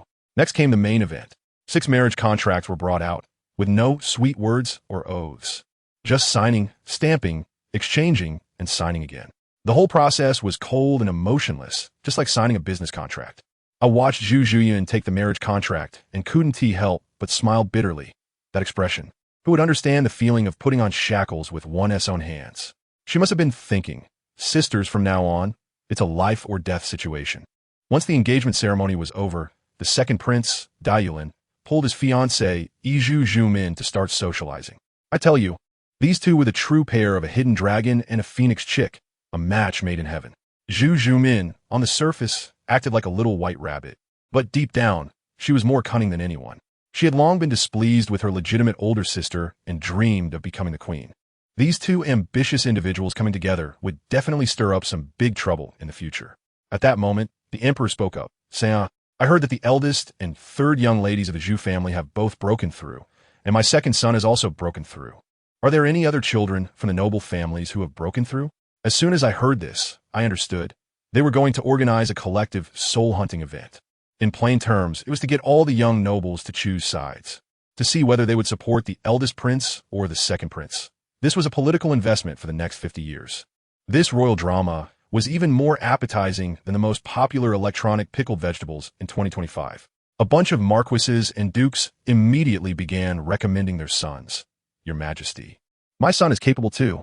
Your Majesty, my daughter has also broken through. The scene was quite lively. Just then, my teacher, young Wudi, discovered I had slipped away and looked back to see me behind him. Where did you run off to? I chuckled. I was hungry, went to grab something to eat. I didn't mention the little incident with Zhu Zhuyun earlier. The teacher didn't ask much and cut straight to the point. Aren't you almost at level 40? Are you interested in joining the collective soul hunt? I couldn't help but laugh. Teacher, isn't this just a large team-building game organized by the royal family? Why should I go? Once I reach level 40, I want to travel the continent, not waste time mingling with these second-generation soul masters. The teacher laughed at my response and said with mock annoyance, You call others second-generation soul masters, but you yourself are the biggest second-generation soul master. I awkwardly scratched my head. What am I? My dad is just a blacksmith. As soon as I mentioned my dad, Tang Hao, the teacher's expression instantly soured, snorting in displeasure.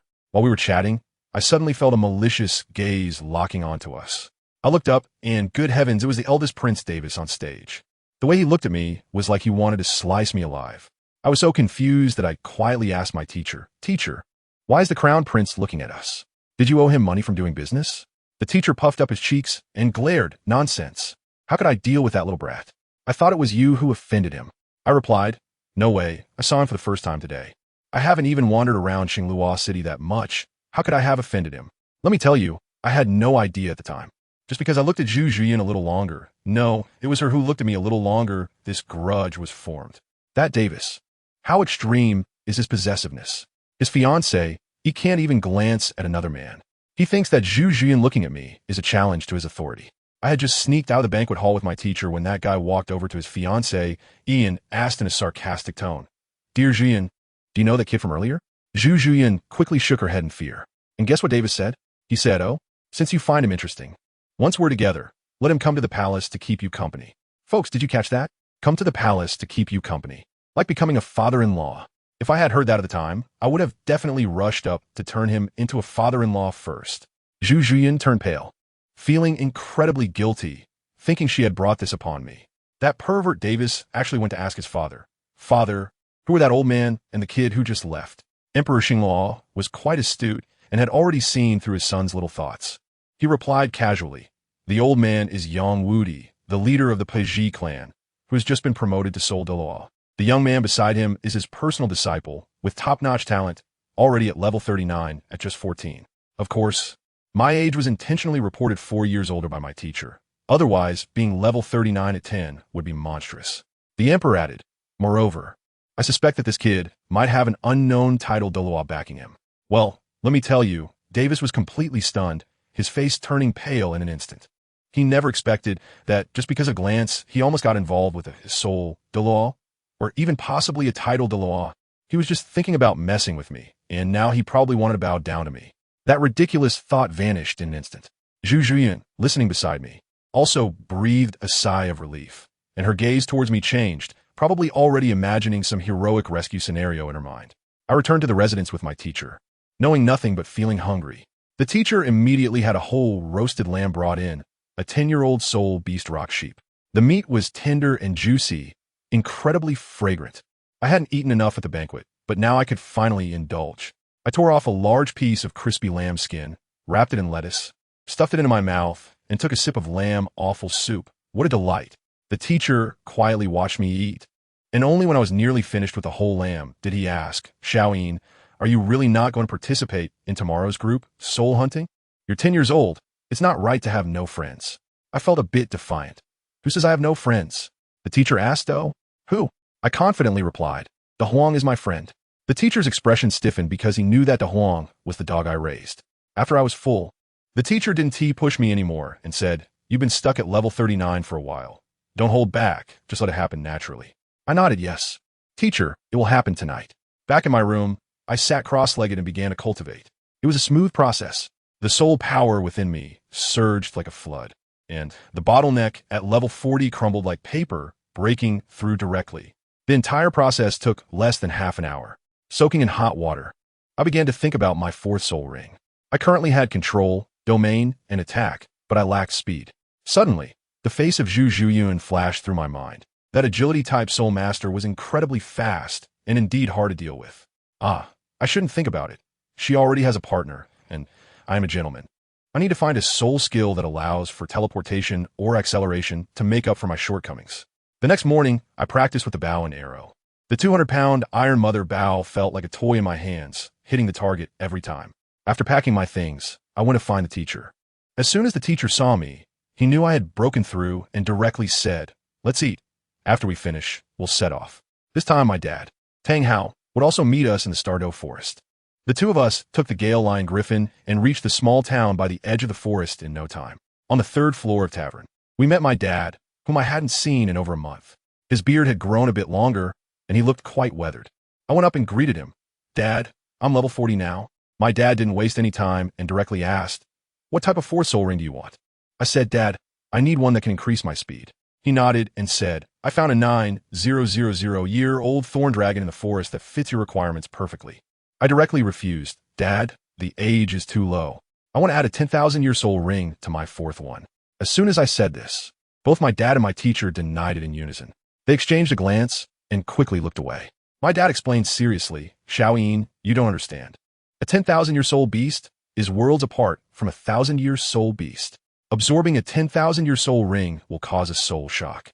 If your mental strength is insufficient, you could become an idiot on the spot or even die." After hearing this, I felt a jolt in my heart, but then my sister Zishi within me spoke up, her tone full of disdain. "You're just being overly worried," she said to my dad and teacher. "Xiaoyin absorbing a 10,000-year soul ring will not only avoid soul shock, but it will actually be more convenient than absorbing a 1,000-year soul beast. My teacher was confused. Why is that? Zishi patiently explained. It's because of Xiaoyin's martial soul. You all have no idea how great the attraction of his life energy is to us soul beasts. In his eyes, working for humans for 200 years in exchange for 20,000 years of cultivation, any soul beast with a brain wouldn't refuse. After saying that, she also glanced at the captured Tongyu divine bamboo in my martial soul. As soon as my teacher heard this, it seemed like she understood something, and her expression changed. What you mean is, that's right. It's exactly what you were thinking. I directly communicated with my teacher and my dad. I said, let's not be foolish and insist on killing the soul beast. How about we change our approach? Let's find a 10,000-year-old one, hold it down first, and then I'll unleash my martial soul contract and let it choose for itself. I'm telling you, a 10,000-year-old soul beast is quite intelligent. It knows whether to live or die, whether to be a one-time consumable or to team up with me. It can figure out the pros and cons. If it's not willing, with my current mental strength, I can withstand a wave of soul shock without dying, especially with my dad watching nearby. My dad and my teacher agreed that this method is reliable. It's safe and can give me the best configuration. It's simply perfect. Tang Hao immediately made the decision. Let's go, don't waste time, into the forest. Wow, just as my parents made the decision to go for it, the scene shifted. And let me tell you, the other side was bustling. On the same morning, at the Royal Beast Taming Arena in Douluo City, it was packed with people. A group of flashy, noble young masters and young ladies, dressed as if they were going to walk the red carpet, with their battle outfits adorned with jewels, and their soul power radiating like it was free, as if they were afraid others wouldn't know their families were wealthy. These people automatically divided into two large groups, one surrounding the eldest prince, Davis, and the other supporting the second prince, Dalu, like fans voting for their idols. Then, the main characters arrived. Davis and his fiancée, Zhu walked in front, followed by the second prince, Dalu, and his sister, Zhu Zhuqing, with the two youngest. The youngest Dai Mubai and Zhu Zhuqing trailing behind. Let me tell you about that scene. It was simply incredible. On Davis's side, there were many people, just like an emperor on a tour. On Dalu's side, there were fewer people, but he was not worried at all. Why? Because he had already secured his fiancée, Zhu Zhumin, and the two of them had just achieved a great harmony in life last night, unlocking the spirit fusion skill. The nether white tiger, he was so proud in his heart, looking at his elder brother, probably thinking, my good big brother. So what if your soul power is higher than mine? I have the fusion skill first, and this time in the soul hunting, I will take you down first. As for Dai Mubai, just a trembling waist, who would pay him any mind? Dai Mubai and Zhu Zhuqing, let me tell you, they were simply the isolated poor souls in the class, standing together all alone, out of place with the others. Supporting them? That would be like believing that the Chinese national football team could win the World Cup in 2025. Anyone with a sound mind knows how to choose. This time leading the team was an 85th level soul, Da, named Elder Xuanji, a pure supporter of the emperor, indifferent to the struggles of the princes, with the task of ensuring that this group of little ancestors wouldn't be eaten by soul beasts. Of course, if anything unfortunate happened to their own people, that wouldn't be his concern. With a single command, everyone set off. Nearly 50 Iron Eagle soul beasts took off at the same time. The scene was chaotic, like locusts crossing the land, heading towards the Douluo forest. Well, over there, a group of people was flying towards the Douluo forest on Iron Eagles, like a tourist group. And me? On my side, it was much simpler. My father, Tang Hao, my teacher, Yang Wudi, and I, the three of us were moving through the forest like special forces. We searched for a long time, but there were no other thorn dragons near the one we had our eyes on, which was 9,000 years old, so we had to continue deeper into the forest. As it was getting dark, my father said it was dangerous at night, so we should set up camp, and he went off alone to search. My teacher set up the tent, while I scattered insect repellent powder around and checked the environment, with clear division of labor. After a while, the bonfire was lit, and my teacher set up a pot to start cooking meat soup for me. It smelled so good. I took out a big pancake from my storage wristband, broke it into pieces, and soaked it in the soup. The taste was absolutely amazing. I was enjoying my meal, grease dripping from my mouth, leaning against a big tree when suddenly a loud commotion came from the sky. My family members, who understands in such a vast starry forest, we just happened to run into this royal tour group. A large flock of iron eagles flew over, resembling a formation of bombers, directly circling above our campsite. Just as I was about to draw my weapon, my teacher pressed me down and said, "Don't be nervous. It's our people, the Royal Air Force of the Starry Empire." Saying this, he released his aura. The elder soon knew Jersey in the sky, sensed it, and exclaimed, "Oh, an old acquaintance feeling at ease," and directly brought everyone down smoothly. After some discussion, it was decided that we would camp here together tonight. As soon as the big Prince Davis saw me, he immediately put on a smiling face and approached, trying to ease the tension. "Brother Tang, you're truly a young genius," showering me with flattery. I knew exactly what he was up to. The kid had ill intentions, but I couldn't be bothered to argue with him, so I casually replied, "Not bad. I'm tired. I'm going to rest first." After saying that, I crawled into the tent. I stayed in the tent for a while and then came out, standing on a tree like a bystander. Goodness, over there Davis is bragging with his lackeys. On the other side, the second prince, Dalu and Zhu Min, are acting all lovey-dovey, like conjoined twins. I'm shocked just watching them. Are you sure you just met? Is this not a scene from a romantic drama? Then, the most unbearable scene appeared. Dai Mubai stood there like a wooden man, his eyes vacant, exuding an air of disinterest in life. His little fiancée, Zhu Zhuqing, just 10 years old, was thin and small, struggling to set up the tent by herself. I was furious just watching. Dude, are you just a decoration? This is a teammate you'll be fighting alongside on the battlefield in the future. And you just let her struggle there on her own? The little girl's face was turning red, standing on her tiptoes. Yet she still couldn't reach the top of the tent. I really couldn't take it anymore. So I jumped down from the tree, took the skeleton from her hand, and quickly set up the tent. As a result, Dai Mubai said to me, "Thank you. Thank you for that. I helped your fiancé, he set up the tent. And you thank me?" I just treated him like air and turned to Zhu Zhuqing, waving my hand. It was just a small effort. The little girl blushed and thanked me. When Dai Mubai saw that I was ignoring him and instead having a good time with his fiancée, his face instantly changed from pale to the color of pig liver, wanting to get angry but not daring to, looking so pathetic. Just then, I received a signal from my father. The important matter was urgent. My teacher also bid farewell to Elder Xuanji. I greeted the little girl and directly left, rushing deep into the jungle. I didn't run far with my teacher before I met up with my dad. He said he found a 10,000-year-old beast in a canyon, a wind attribute dragon, and its condition was a bit strange, as if it were evolving, making it significantly stronger than an ordinary 10,000-year-old beast. The three of us rushed over immediately. The canyon was incredibly narrow, and the wind inside cut against our faces like a knife. If it weren't for my toughened body from years of training, I would have probably been scraped into a bloody mess by now. After walking for about a quarter of an hour, the view suddenly opened up. Goodness, there lay a blue dragon, over 30 meters long, coiled around a 20-meter-long blue stone. Its scales shimmered with light, and the aura it exuded clearly indicated it was not to be trifled with.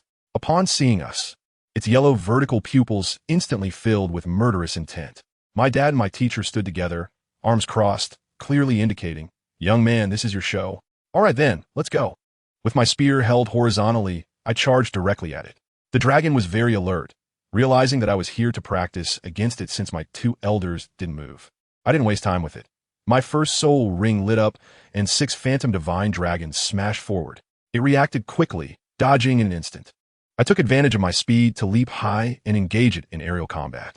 It opened its large mouth and unleashed a breath attack towards me. Instead of retreating, I advanced. My third soul ring lit up, and the phantom light 1,000 shadows activated. The spear instantly transformed into countless fragments, knocking its dragon head off course. The breath attack grazed my body and struck the mountain wall, causing a large rock to crash down. Taking this opportunity, the phantom divine dragon's vines tightly bound it. However, this creature was fierce. Its scales glowed, and the azure wind directly shredded all the vines. I quickly retreated, but still received 2 cuts on my face. My second soul skill, the colorful holy domain. Once the domain was activated, all its attributes were instantly halved. This beast was clever, realizing my domain had a range. It immediately distanced itself. During the first round of combat, my speed disadvantage was exposed. It panicked, probably fearing my father and the others would intervene, and chose to abandon its speed advantage, transforming into a blue arrow and charging straight at me. The opportunity had come. Once it entered my domain, its speed immediately decreased. Watching it come closer, I couldn't help but smile. Countless vines erupted from the ground, predicting its path, although I couldn't fully control them. Just delaying it for a moment was enough. I braced against the immense force, my palms shattered, and my internal organs felt like they were jumping wildly. But I didn't give in. Enduring the excruciating pain, I kicked the spear's tail, activating my third soul skill again, this time empowered by the strength of the ethereal bamboo. Thousands of afterimages opened thousands of wounds on its body, with some fragments even penetrating its scales. With a loud bang, the massive dragon body crashed to the ground. Barely alive. I wasn't in a hurry to finish it off. Instead, I sat cross-legged and began to heal myself. By the time I was almost recovered, that dragon still had a breath left. I walked over and stabbed my spear into its body. It resignedly closed its eyes. In the end, I didn't kill it. Instead, I infused it with a pure life energy. It was stunned, looking at me in confusion. I directly transmitted a fate contract through the spear, become my soul ring. As a result, the dragon was completely bewildered. Its expression seemed to say, "Big brother, why didn't you mention such good terms earlier? Did you have to beat me half to death first?" It didn't hesitate at all and signed the contract, transforming into a black 10,000-year soul ring that wrapped around me. The absorption process went smoothly, and in half an hour, I became a level 40 soul master. Then came the most impressive move. I directly swallowed that over 20-meter-long azure stone with my life furnace. I started forging on the spot.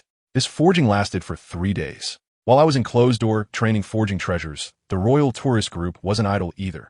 They found suitable soul rings for Zhu Zhuqing and Zhu Zhuyan, completing their task and preparing to pack up and leave. However, Davis's face was as dark as the bottom of a pot. Why? Because he personally witnessed his younger brother and sister-in-law using their martial soul fusion skill, which was incredible. But on his side, Zhu Zhuyan still wasn't cooperating. In the end, Davis finally exploded, shouting, "Zhu Zhuyan, what the hell are you holding back for? Can't you see my younger brother in them? If you don't cooperate, we're both going to die." The conversation ended unhappily. Meanwhile, on my side, in the canyon, the 3 days of forging finally reached the final stage. As soon as my furnace went out, guess what? That piece of blue stone that I've been grinding for 3 days and nights is now only the size of a palm, completely snow white, looking just like a fine piece of mutton fat jade. Incredibly beautiful. Let me tell you, this thing is not a stone at all. It's just an element compression package. It's pure wind element that has been compressed for who knows how many thousands of years, mixed with stone to grow into what it is now. No wonder that swift wind dragon is desperately trying to guard it. If it can fully absorb it, it would directly evolve into a true dragon, specifically the white dragon under the Wind Dragon King. Speaking of that dragon, it's been having a rough time these past 3 days. In the spirit beast space within my body, it's been molded like clay by Sister Zishi every day, squished round and flat, creating all sorts of abstract shapes. But I have to say, this dragon has quite a bit of spirit. It just won't submit. Sister Zishi is also a fun-loving person, teasing it. "It's okay, you keep resisting. Anyway, I can't go out lately, so I'm just in need of a toy. Let us play slowly." That dragon is almost crying. Who understands the pain, right? It originally thought it had landed a divine job, trading 200 years for 2,000 years of cultivation, but ended up confused as soon as it came in. It thought it would be the boss in this spirit ring, but when it looked, Zishi had transformed into a human form, and it was stunned. "Sister, who are you?" Then it got a harsh social beating, twisted into a braid. It wanted to give up, but then saw the vinewood dragon and the spirit bamboo sitting nearby with small stools, watching the show. Now it couldn't lose face. So it stiffened its neck and stubbornly held on. Now it's in a difficult position. I found it amusing as I split the freshly refined wind element crystal stone into a large piece and transported it to the soul beast space. "Sister Zishi, give this to that dragon. This thing will be very useful for it." Zishi took it, tossed it up and down, and the dragon's head followed the crystal stone's movements. Zishi laughed. "What is wrong? Do you want it? Let out a loud roar, and this stone will be yours." Let me tell you, that dragon changes its face faster than flipping a book. With a loud roar, "Big prison, give it to me." The two spectators nearby were completely stunned. "Big brother, what happened to your earlier spirit? Your dignity?" If that dragon could talk, it would probably spit in their faces. What dignity? If I could transform into a true dragon, what does my face matter? I put away the remaining small piece of crystal, stood up, and said to my dad, "Dad, this thing is pure wind element, which is very beneficial for wind attribute soul masters. Can you make a trip to deliver it to Uncle Baihe?" My dad's long-standing icy demeanor softened at that moment. How could he not know? I directly asked Yang Wudi to pass it on for convenience. I wanted him to go personally to take this opportunity to use his own name to make up for the debts owed to the Minji clan back then. Yang Wudi, seeing the atmosphere was good, quickly stepped in to ease the situation. "All right, Xiaoyin, go ahead and try your fourth soul skill. Let's see how it works." I also withdrew my thoughts and began to focus on serious matters. With a press of my right hand, the spear of destiny instantly solidified. Purple, purple, purple, black. 4 spirit rings rose up, and the momentum was much more formidable than 3 days ago. 4th soul skill, Rapid Dragon Break. I suddenly released a burst of white mist, my eyes clouding over, and, as I slightly bent my body, whoosh, I disappeared from my spot. The next second, I found myself on the cliff of a canyon 100 meters away. My spear crashed against the rock with a loud bang, causing a large amount of debris to fall. After about 1 or 2 seconds, a white trail appeared between where I had just stood and my current position, similar to the vapor trail of a fighter jet. Another flash of white passed by, and I returned to my dad and Yang Wudi's side. My 4th soul skill is called Rapid Dragon Break, which allows me to gain a 10-fold speed boost, charging forward while locking onto a target. Seeing that they didn't have much of a reaction, I quickly added, moreover, after I hit the target consecutively, a mark will appear on them that only I can see, stacking up to trigger an explosion, which can force the opponent into a brief state of paralysis, ignoring the difference in soul power. The moment I said ignoring the difference in soul power, their eyes instantly widened. This is no joke. In other words, this is called absolute control. My dad got anxious right on the spot, shouting, "Come on, use it on me. Let's see how much your rigidity affects the title Douluo." Without hesitation, we got right to it. I didn't hold back either, as Yang Wudi had already stepped aside to watch the show. My 4th soul ring was shining brightly, and I moved around my dad like a white lightning bolt, weaving back and forth from various tricky angles. My dad could feel it too. He said my speed was indeed fast, but I couldn't get too close to a title Douluo, or else I would get heavily injured from their soul power pressure. But this wasn't the time to test weaknesses. After darting back and forth over 20 times, I stopped 100 meters away and gestured to my dad. He immediately summoned the Haotian hammer, preparing to use his 1st soul skill. Just at the moment when the dragon-shaped mark on him turned completely white in my eyes and the yellow soul ring lit up beneath his feet, I detonated. With a loud hum, that glowing soul ring instantly extinguished. My dad's action of swinging the hammer was suddenly interrupted, as if the power had been cut off. His arm dropped directly, and the dark Haotian hammer fell to the ground with a clatter, kicking up a cloud of dust. Although my dad was interrupted, he was overjoyed inside. What does this indicate? In the same rank, I am simply invincible by the time I reach his level. That forced interruption just now would be enough for me to kill him 100 times. Yang Wudi beside him also had a proud expression, as if to say, "My disciple has the potential for a title." My dad retracted his martial soul and told me, "Your soul skill can indeed control a title Douluo, but remember, when you encounter someone 3 major realms higher than you, like a soul sage or above, never use this move up close. The risk is too great." I nodded, "Got it, Dad." The 3 of us left the canyon just like that. But as soon as we came out, I felt something was off. In this forest, there was a deathly silence, with no birds chirping or insects buzzing. My dad's expression changed instantly, and he said urgently, "Not good, it's a beast tide." Let me tell you, the real beast tide is not just a few tens of thousands of soul beasts running on the ground. It is the flying birds in the sky blocking out the sun, and the terrestrial beasts forming a torrent, making even the forest seem like they are moving. Over 2,000 years ago, the Douluo Empire, which nearly unified the continent, was brought to its knees by a super beast tide. Although what we encountered wasn't as exaggerated, it was still quite deadly. My dad directly grabbed me and jumped to the highest tree, and Yang Wudi followed us up. Looking into the distance, good grief, a black line appeared on the horizon, which was the dust kicked up by thousands of soul beasts rushing forward. That black line was quickly moving diagonally towards us. Looking at the direction, it wasn't coming straight for us, Yang Wudi said. My dad nodded. The direction they went seems to be where we camped before. I felt a buzzing in my head and instantly thought of the Zhu sisters. It wasn't that I had any particular thoughts, but I've been seeing them a lot these past few days. My dad and Yang Wudi both had serious expressions, and with only a single contra on their side. How could they possibly withstand it? Over at the camp, Elder Xuanji also sensed something was off. He had been blowing his whistle for a long time, but none of the iron eagles he raised returned, and he felt an increasing sense of panic. He made a decisive call, shouting, "Everyone, retreat quickly. Leave everything behind." These people were all soul masters, so they weren't slow to run.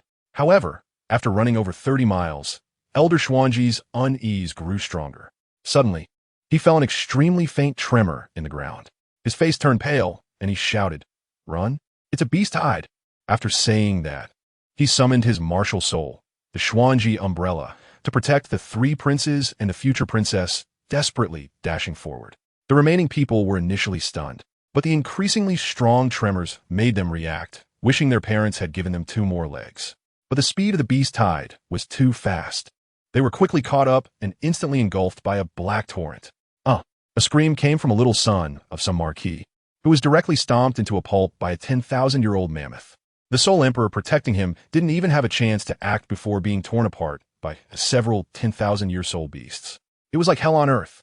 Elder Xuanji fought with all his might, using his martial soul to protect 6 people as they flew low, enduring countless impacts from soul beasts. His soul power was draining like water, and he didn't know how long he could hold on. At this moment, the 3 pairs of competitors had no thoughts of infighting. They were all scared out of their wits. Seeing their companions from yesterday being ground into meat paste, Dai Mubai had only one thought in his mind. It's too terrifying. I have to escape. I must escape. Meanwhile, Davis, Dai Yulin, and Zhu Zhumin were thinking, if I want to survive, I must eliminate the competition. The beast tide lasted for half an hour and finally began to wane. Elder Xuanji exhausted his last bit of soul power and weakly said, "Everyone, I am spent." After saying that, he fell into the beast horde and was instantly reduced to nothing. I have to tell you, these princes are really inhumane. An 85-level soul, Douluo, died to protect them, and they didn't even blink. To them, he was just a high-level bodyguard, so it didn't matter if he died. 6 people fell from the sky, each finding a place to land. Dai Yui's and Dai Yulin landed on the same tree, while Zhu Zhumin and Zhu Zhuyin landed on adjacent trees. But something went wrong with Zhu Zhuqing. She was already on the verge of a mental breakdown, and when she landed, she stepped into thin air and fell towards the ground. There were soul beasts running below. If she fell down, she would undoubtedly die. Her survival instinct made her summon her martial soul at the last moment, her claws gripping the trunk tightly, leaving 10 long scratches, finally managing to hold on. She raised her small face, looking at the closest Dai Mubai with hopeful eyes. But what about Dai Mubai? He didn't even look at his fiancée. As if he had made a decision, he turned and ran, disappearing into the forest without looking back. The light in Zhu Zhuqing's eyes instantly extinguished. Her sister Zhu Zhuyin was nearby, shocked and angry, cursing bastard, and was about to rescue her sister.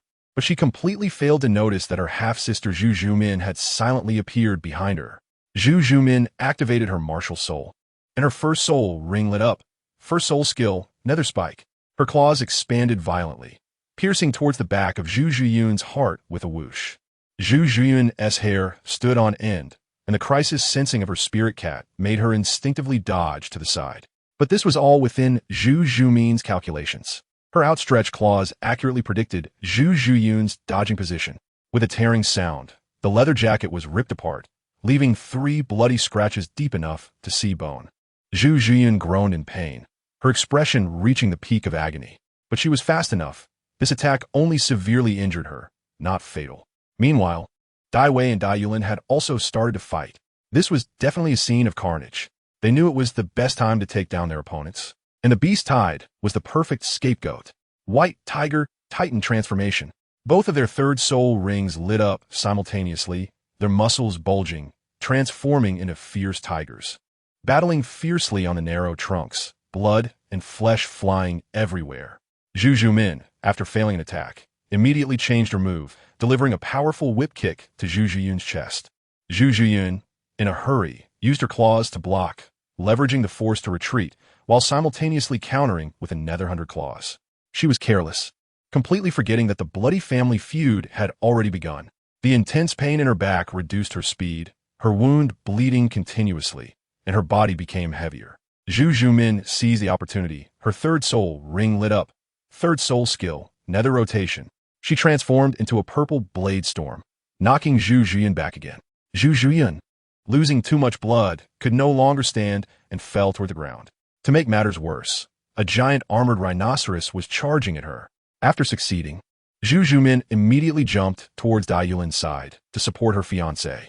On Dai Wei's side, although he had an advantage in soul power, Dai Yulin, with 4 soul rings, managed to hold him back. Seeing Zhu Zhumin coming to support, Dai Wei panicked and unleashed a white tiger fierce light wave. Although Dai Yulin was blasted and covered in blood, she successfully joined forces with Zhu Zhumin. Ha ha ha. My dear brother, in the end I won. Dai Yulin hugged Zhu Zhumin tightly, their lights merging and the martial soul fusion skill activated. A huge white tiger, exuding a ghostly purple light and sprouting wings, appeared. Another white tiger. The tiger emitted Dai Yulin's voice. Brother, dying under the martial soul fusion skill of our family is your honor. But none of them noticed that just as Zhu Zhuyun was about to be hit by the giant armored rhinoceros, a white figure, like a lightning bolt, dashed through the sky, swiftly passing by. It pulled Zhu Zhuyun away just in time from the rhinoceros's horn, landing safely on the ground. I tell you, the scene at that moment was incredible. Zhu Zhuyun was still in shock, and her sister Zhu Zhuqing had already rushed over, and the two embraced and cried together. After all, who wouldn't be devastated watching their fiancé abandon them and run away? Guess what happened next? Dai Wei didn't run far before being caught up by the nether white tiger transformed by his brother Dai Yulin and Zhu Zhumin. Dai Yulin was also a freak, playing with his brother like a cat toying with a mouse, enjoying the thrill of revenge. In the end, a wave of energy directly pierced through Dai Wei's chest. The scene was something else, but let's not talk about that for now. Let us cut back to my idol Tang Yin.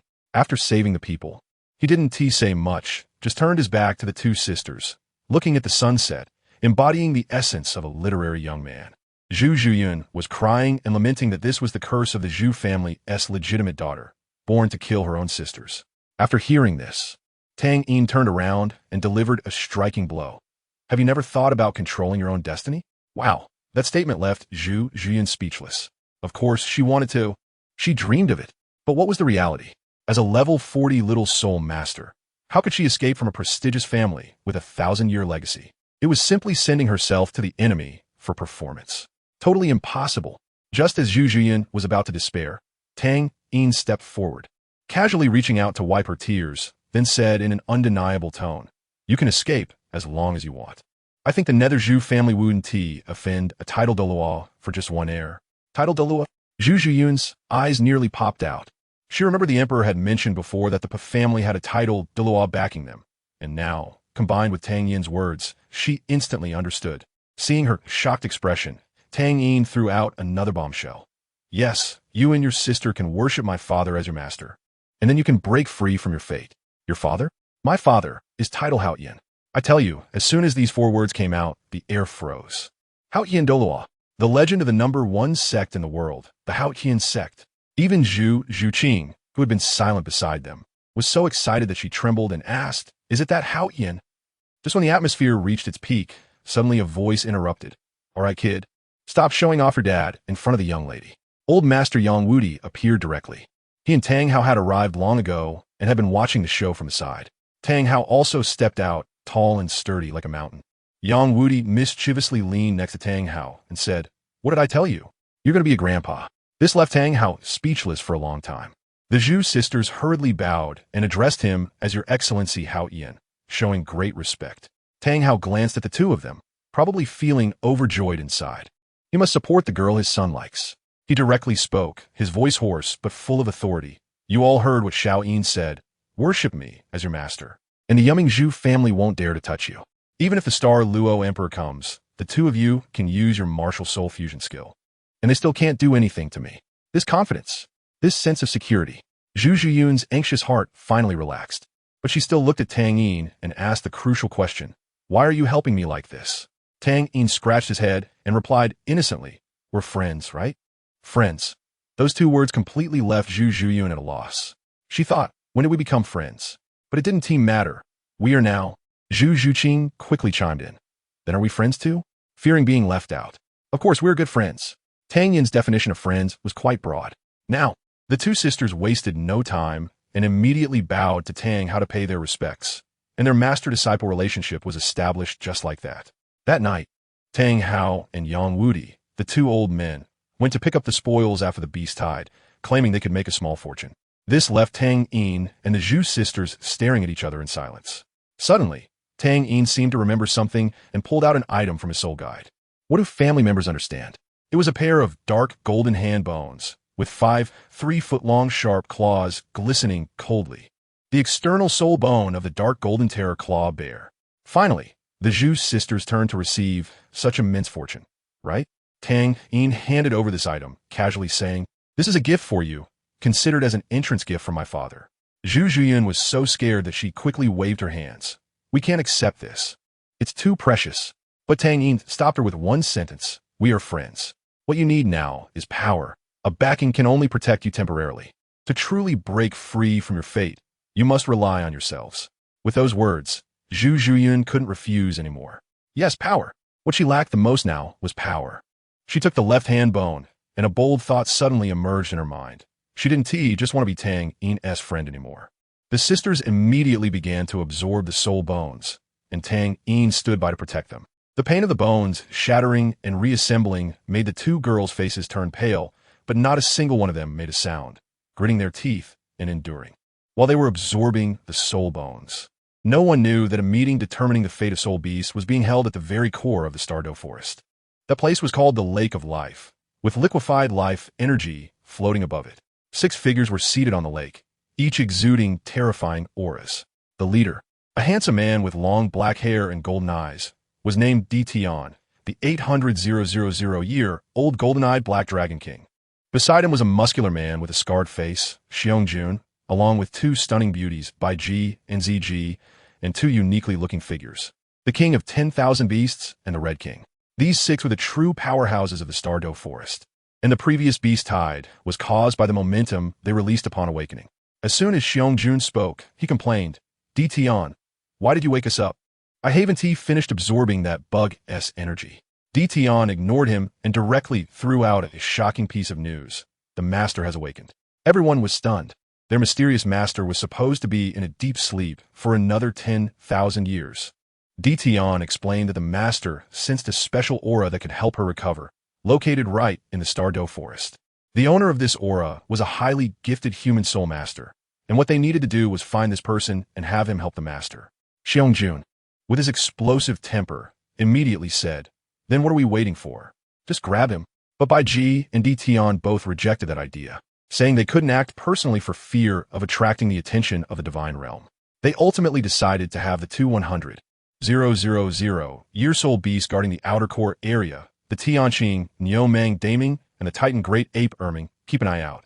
The Red King received the order, taking a scale that recorded Tang Yin's aura to find Daming and Erming. Poor Daming and Erming. Ever since they felt the pressure from the core area that day, they had been terrified.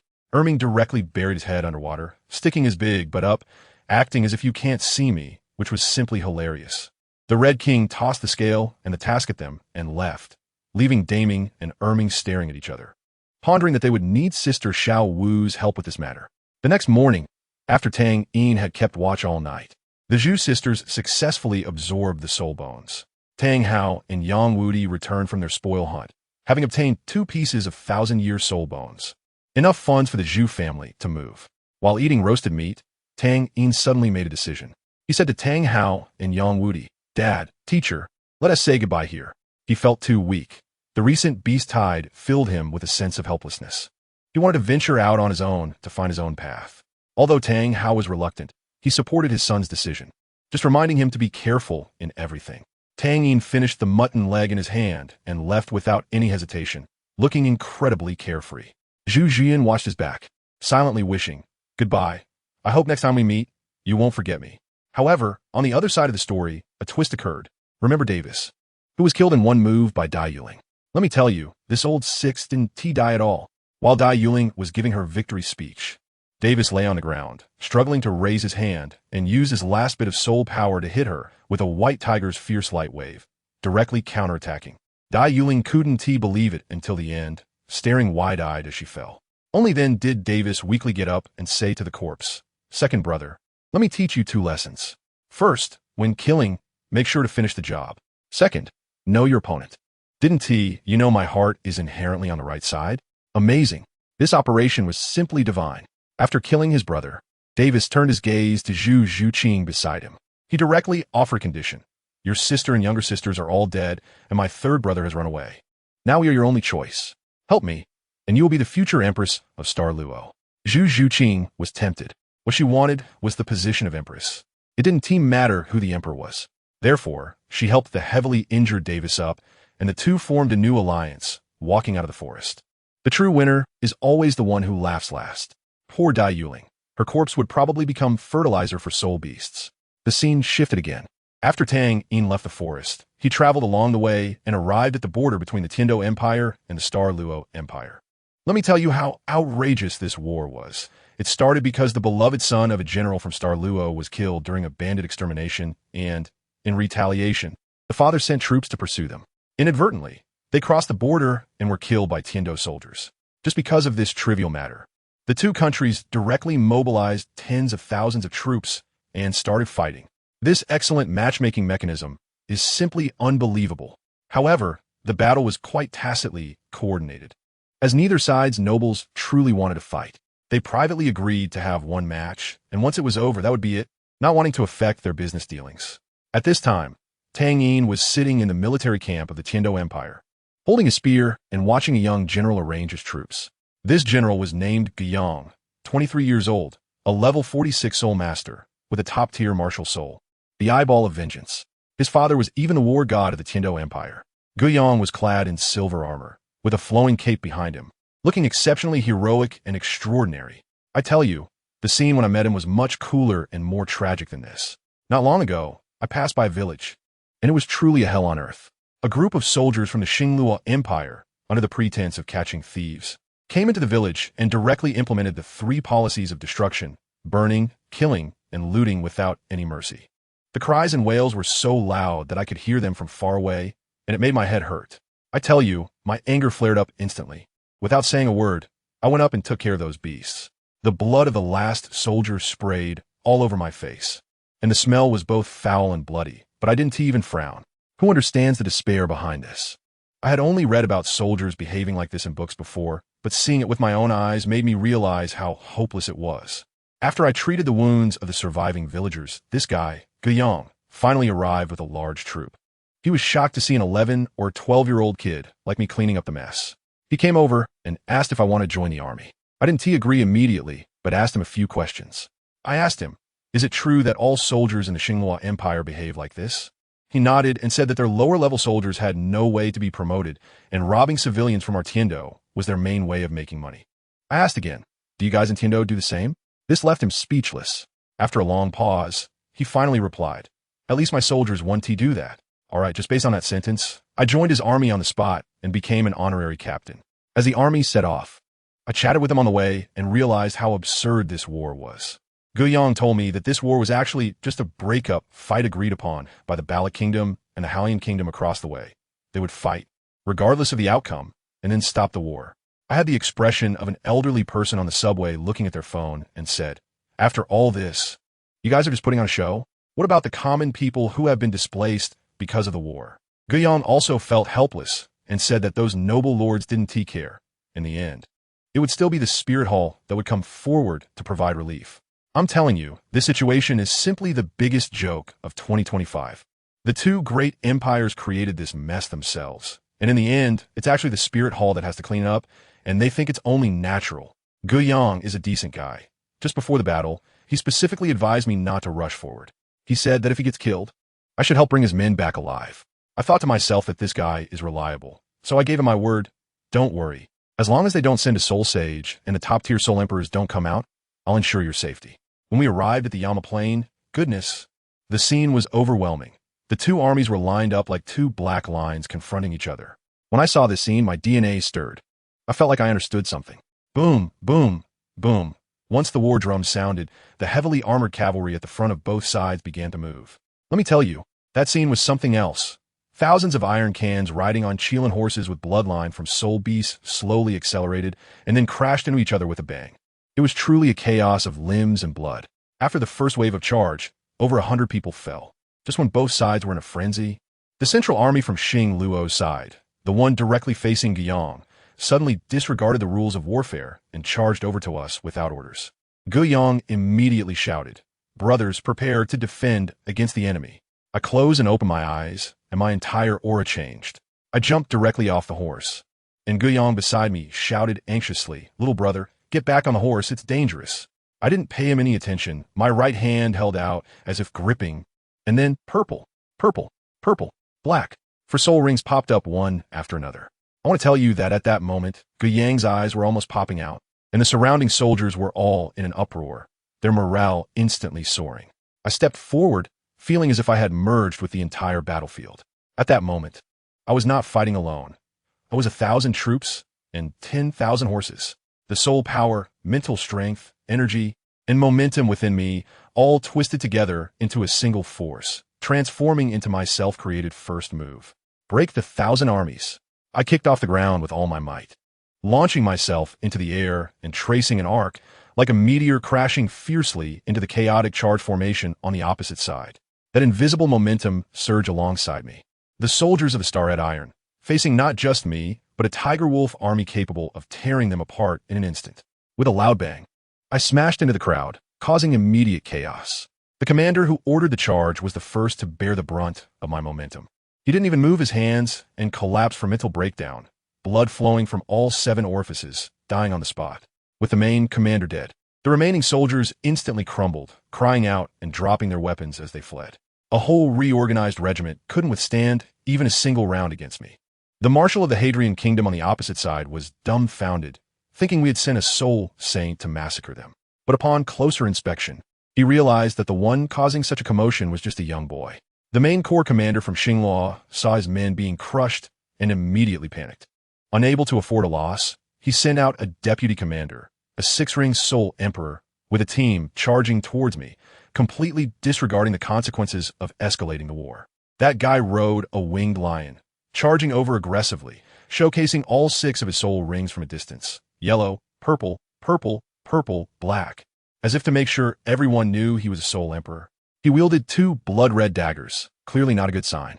He probably thought I was an easy target, intending to take me down in one go. However, when he got close and saw the 4 purple and black soul rings beneath my feet, he was instantly stunned. His expression as if he had seen a ghost. A soul zone with a soul ring configuration identical to his last 4 as a soul emperor. Who could handle that? But he reacted quickly, charging right up to me in an instant. I wasn't intimidated. Instead of retreating, I advanced, activating my 4th soul ring, transforming into a white arrow rushing forward. The momentum that could break through thousands of troops unfolded again, and he immediately felt a tremendous mental pressure. With a loud bang, my spear tip collided fiercely with his dual daggers, and a massive shockwave sent debris flying around us. The entire battlefield, even the heavily engaged cavalry from both nations, came to a halt, and all eyes were focused on the 2 of us. The deputy commander turned pale as a strength-type soul emperor. He had actually matched strength with a soul zone kid. He flipped and leaped, activating his 4th soul skill, with black energy swirling around his daggers. About to strike down at me. I simply said 2 words, too slow.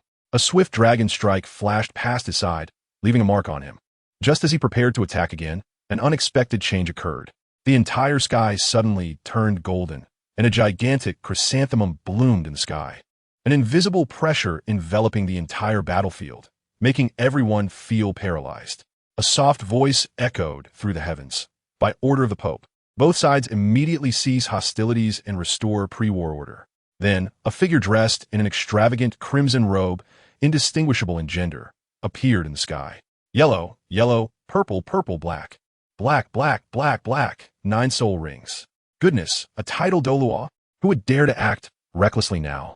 Even if the corps commanders from Tiando and Xingluo were displeased, they could only obediently withdraw their troops. This was the might of the Spirit Hall, with a single command. A war involving hundreds of thousands of people was halted just like that. I exchanged a glance with the vice commander of the Xingluo Legion, didn't bother with him, retracted my martial soul, and walked towards Tiando. This ridiculous war ended just like that. When I returned to the military camp, I bid farewell to Guiyang. He insisted on giving me credit for the victory, saying he would apply for a noble title as a reward. I directly refused, asking him to donate all the money to the refugees. This guy was quite straightforward, didn't persuade me much, just took my name and said he would invite me for a drink in Tiando City a year later. My name is Tang Yin, Brother Go, until we meet again. After saying that, I activated my 4th soul skill and slipped away. Next, my target is the extreme West Wilderness, the westernmost edge of the Xingluo Empire. That place, let me tell you, is like a real-life battle royale map, a mix of all kinds of people, where strength is the only hard currency. It took me 2 months to cross half of the Starry Empire to get there. Once I crossed the Boundary River, what lay before me was a desolate landscape. After a long time, I finally spotted a forest, but it felt eerie and unsettling. I can't understand, so I'll just shake someone. Mom, this forest is strange. Can you see it? My mother, Ain, suddenly appeared. She pointed her jade finger towards the forest, and a path made of blue-silver grass extended outwards.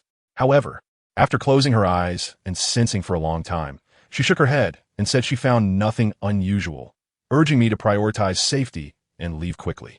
I also think it makes sense, so I said, "Okay, Mom, let's go." As soon as I turned around and took a step, a wave suddenly rippled through my whole body, and then in an instant, I disappeared from my spot. My mom was stunned on the spot, watching her son vanish into thin air right in front of her.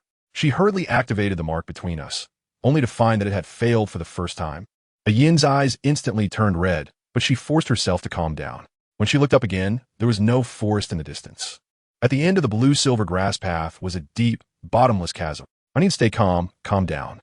Yin tried to steady her emotions, realizing that panicking wasn't a solution. "I have to find Brother Hao. He should have been here before." Meanwhile, Brother Hao, whom she was looking for, had no idea such a big incident had occurred at home. He was still on the back mountain of Nodding Academy, facing his devil instructor. Let me tell you, there's usually not a ghostly shadow to be seen on that back mountain, but now it's almost turned into my brother Tang San's exclusive gym. My dad, Tang Hao, acts like a personal trainer, closely watching my brother train with that hammer. Goodness, my brother is only 11 this year, and his soul power has already skyrocketed to level 29, which is a whole year faster than in his previous life. This is all thanks to my dad, who prepared all those heavenly materials and earth treasures for the medicinal baths. My brother has benefited a lot from them too. Now that little body of his is as sturdy as a young calf. I can see him swinging that dark black Haoyan hammer, smashing it into the ground with great effort, practicing our family's ancestral chaotic cloak hammer technique. By the time he reached the 23rd strike, his little face was turning purple, yet he still wanted to force through to the 24th strike. My dad, quick as a flash, pressed him down. "All right, little San, I've spoken. With your body strength, aim for the 2,000-year mark on the next round." My brother was a bit confused at the time and said, "The teacher said the limit is 1,800 years. My dad scoffed and directly lifted me out. "What do you know? Your brother has been stuck for 15,000 years on the 4th ring. With your body, 2,000 years is just a drop in the bucket." My brother fell silent upon hearing that. Let me tell you, when my dad was training my brother, there were 2 little girls standing nearby. A pair of sisters named Zhu Zhuyun and Zhu Zhuqing. These 2 are my dad's new apprentices and follow my brother for special training every day. And you know what? My brother accidentally overheard that the younger sister, Zhu Zhuqing, called me brother-in-law. The older sister, Zhu Zhuyun, was blushing next to her and didn't refute it. My goodness, I'm only 10 years old, and I've already been designated a future husband? I can only say this move is way ahead of its time. Just when my dad was about to have Zhu Zhuyin practice sparring with my brother, a blue light suddenly shot across from the horizon. My dad was quite happy at that time, thinking it was my mom coming to date him. But when that blue light landed, my mom Ayin revealed herself, and her face looked anxious as if something was wrong. My brother quickly called out for Mom, but it was as if she didn't hear him at all. She just slightly nodded and kept her eyes fixed on my dad. When my dad saw the situation, the smile on his face instantly disappeared, and his heart sank. He probably guessed that something had happened to me. Sure enough, my mom shouted with a crying tone, "How? Xiao Yin is missing." Just when my mom was anxiously burning with worry, I was at that very moment experiencing an impromptu trip to another world. I told you, at that moment I felt like I had stepped into thin air. The surrounding space twisted together like a twisted donut, and the light and shadow in front of me distorted. When I opened my eyes again, I found myself in a pitch-black ghost forest. The first thing I did was try to contact my mom, but the signal was gone, and I was completely cut off. To my surprise, I found that my soul rings were like they had been blocked. None of them worked. This forest was eerie, terrifyingly quiet, without even a bird chirping or an insect buzzing. I figured there were no soul beasts, so the riverside should be safe. And I decided to look for a water source first. My martial soul, the fate-long spear, came in handy at this moment. Although I couldn't use my soul skills, its built-in plant radar was still functional, guiding me to the area with the most water vapor. Before long, I heard the sound of water, and after pushing aside the last patch of bushes, a small stream appeared before me. Then, I discovered an astonishing secret. There were other people in this cursed place. On the muddy ground by the stream, there were clear footprints of high heels. I was puzzled at the time, in this remote wilderness. Could it be that some fashionable female devil came here for a team-building exercise? The direction of the footprints was upstream. Well, having a companion is better than being alone. So I followed the footprints upstream. However, I hadn't walked far when suddenly, from the dense forest beside me, A strange ghostly shadow shot toward my face. I reacted incredibly fast, my body suddenly leaning back, and I thrust the long spear in my hand upward, just in time to stab that thing. At that moment, I could see clearly that it was a creature made of black and gray mist, with a face that was an extremely distorted visage of agony, which was quite chilling to look at. As a result, when I stabbed it, it felt like I was piercing through air.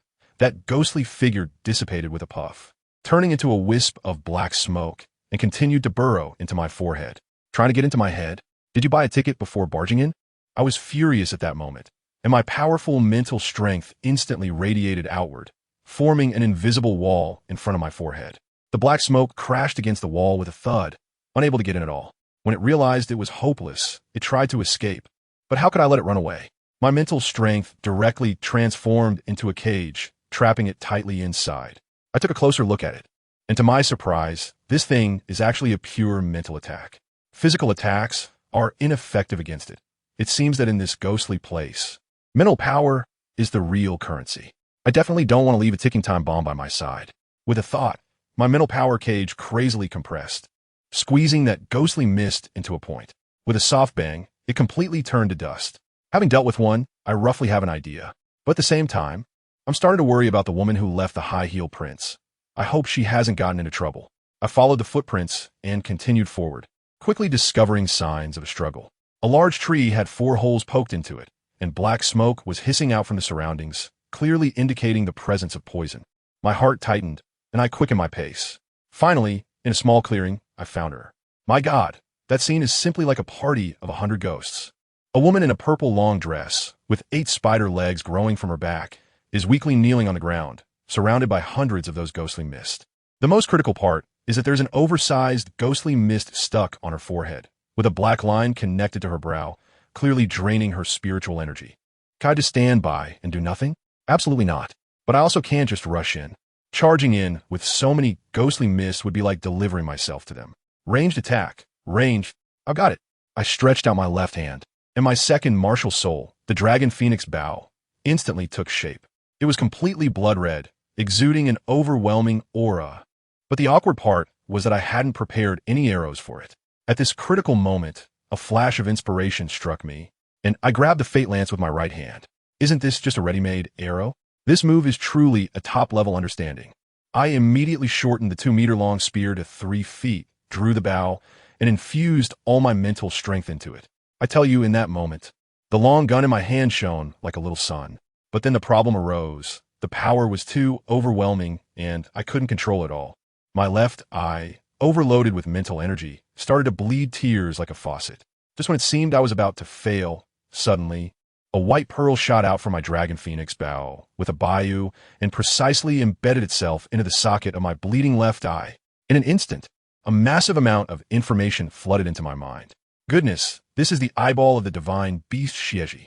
It can distinguish between good and evil, dispel illusions.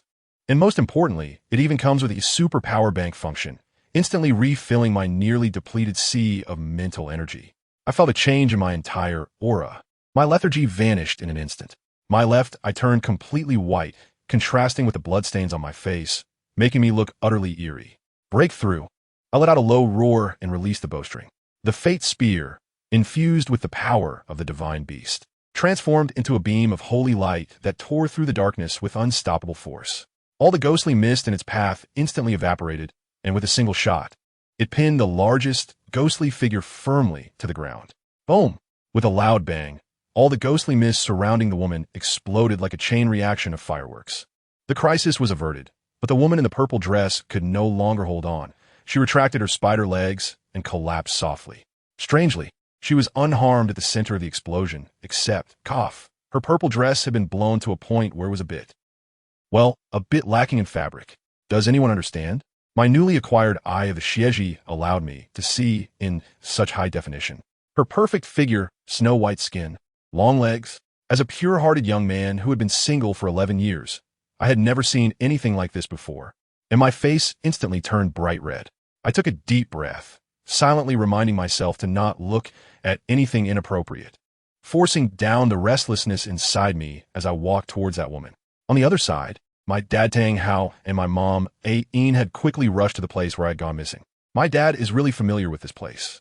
He told my mom that there's a ghost town nearby called the City of Slaughter. I probably fell into it.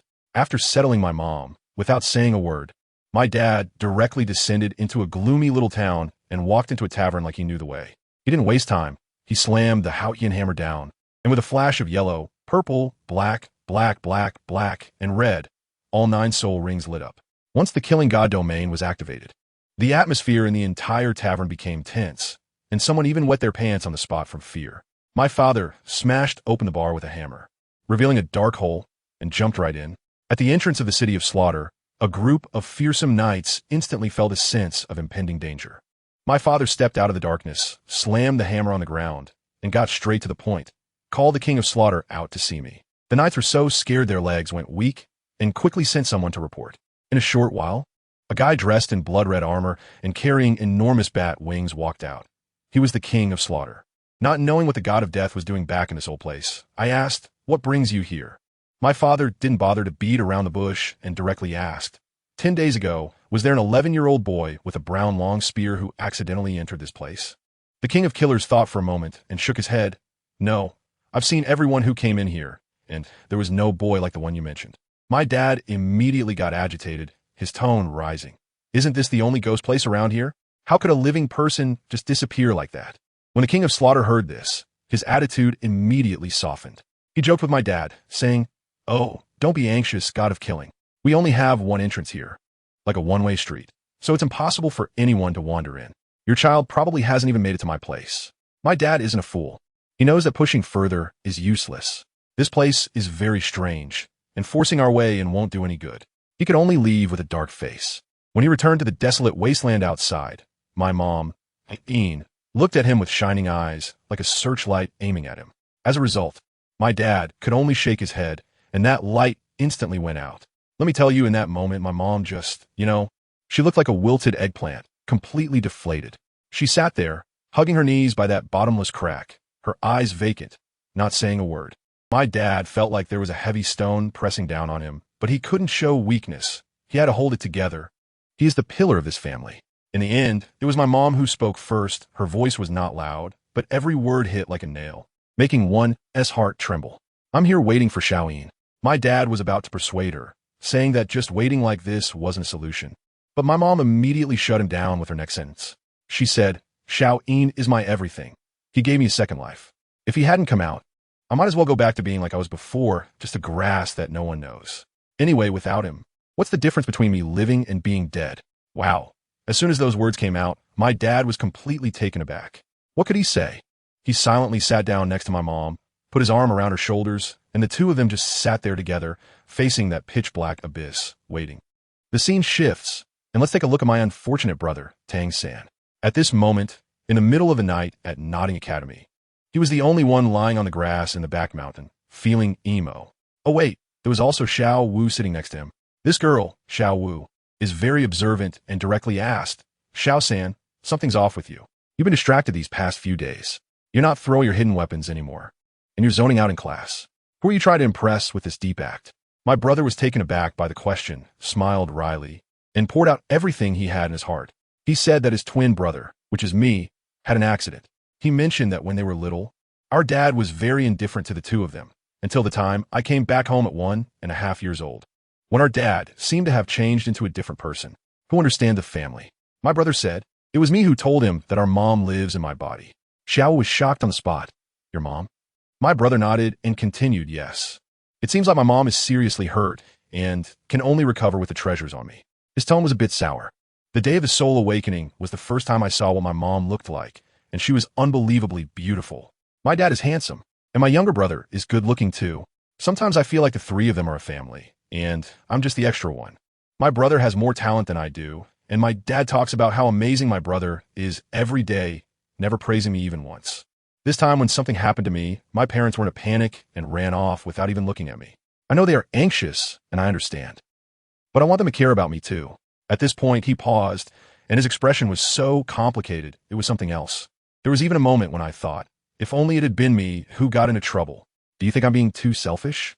Let me tell you, his current emo phase is practically engraved on his face. Once this seed is planted, it will inevitably grow into a towering tree, giving him a big shock. Xiao Wu didn't know how to advise him, so she could only pat her slightly rising little chest and say, "Oh, don't think about it. You still have your teacher and me, your sister Xiao Wu. You promised to protect me for a lifetime." On the other side, in a small inn in Nodding City, Zhu Zhuyun was almost worried to death. Her sister Zhu Zhuqing couldn't stand it any longer and directly shoved a mirror in front of her face. "Zhu Zhuyun, look at your current state. You're neither human nor ghost. If Tang Yin sees you like this, he'll be so scared that he'll run away with the train overnight. His parents are powerful titled Douluos and want to look for him. Do you really need to worry as a soul zone?" This statement was like a bucket of cold water, finally waking Zhu Zhuyun up a bit. As a result, the next morning, good heavens, her sister directly staged a real-life version of going to the ends of the earth for love, leaving a note and running away, which said, "Sister, you don't understand what it feels like to love someone. I have to go find him." This left Zhu Zhuqing completely bewildered. What on earth is love? And why does it have such great power?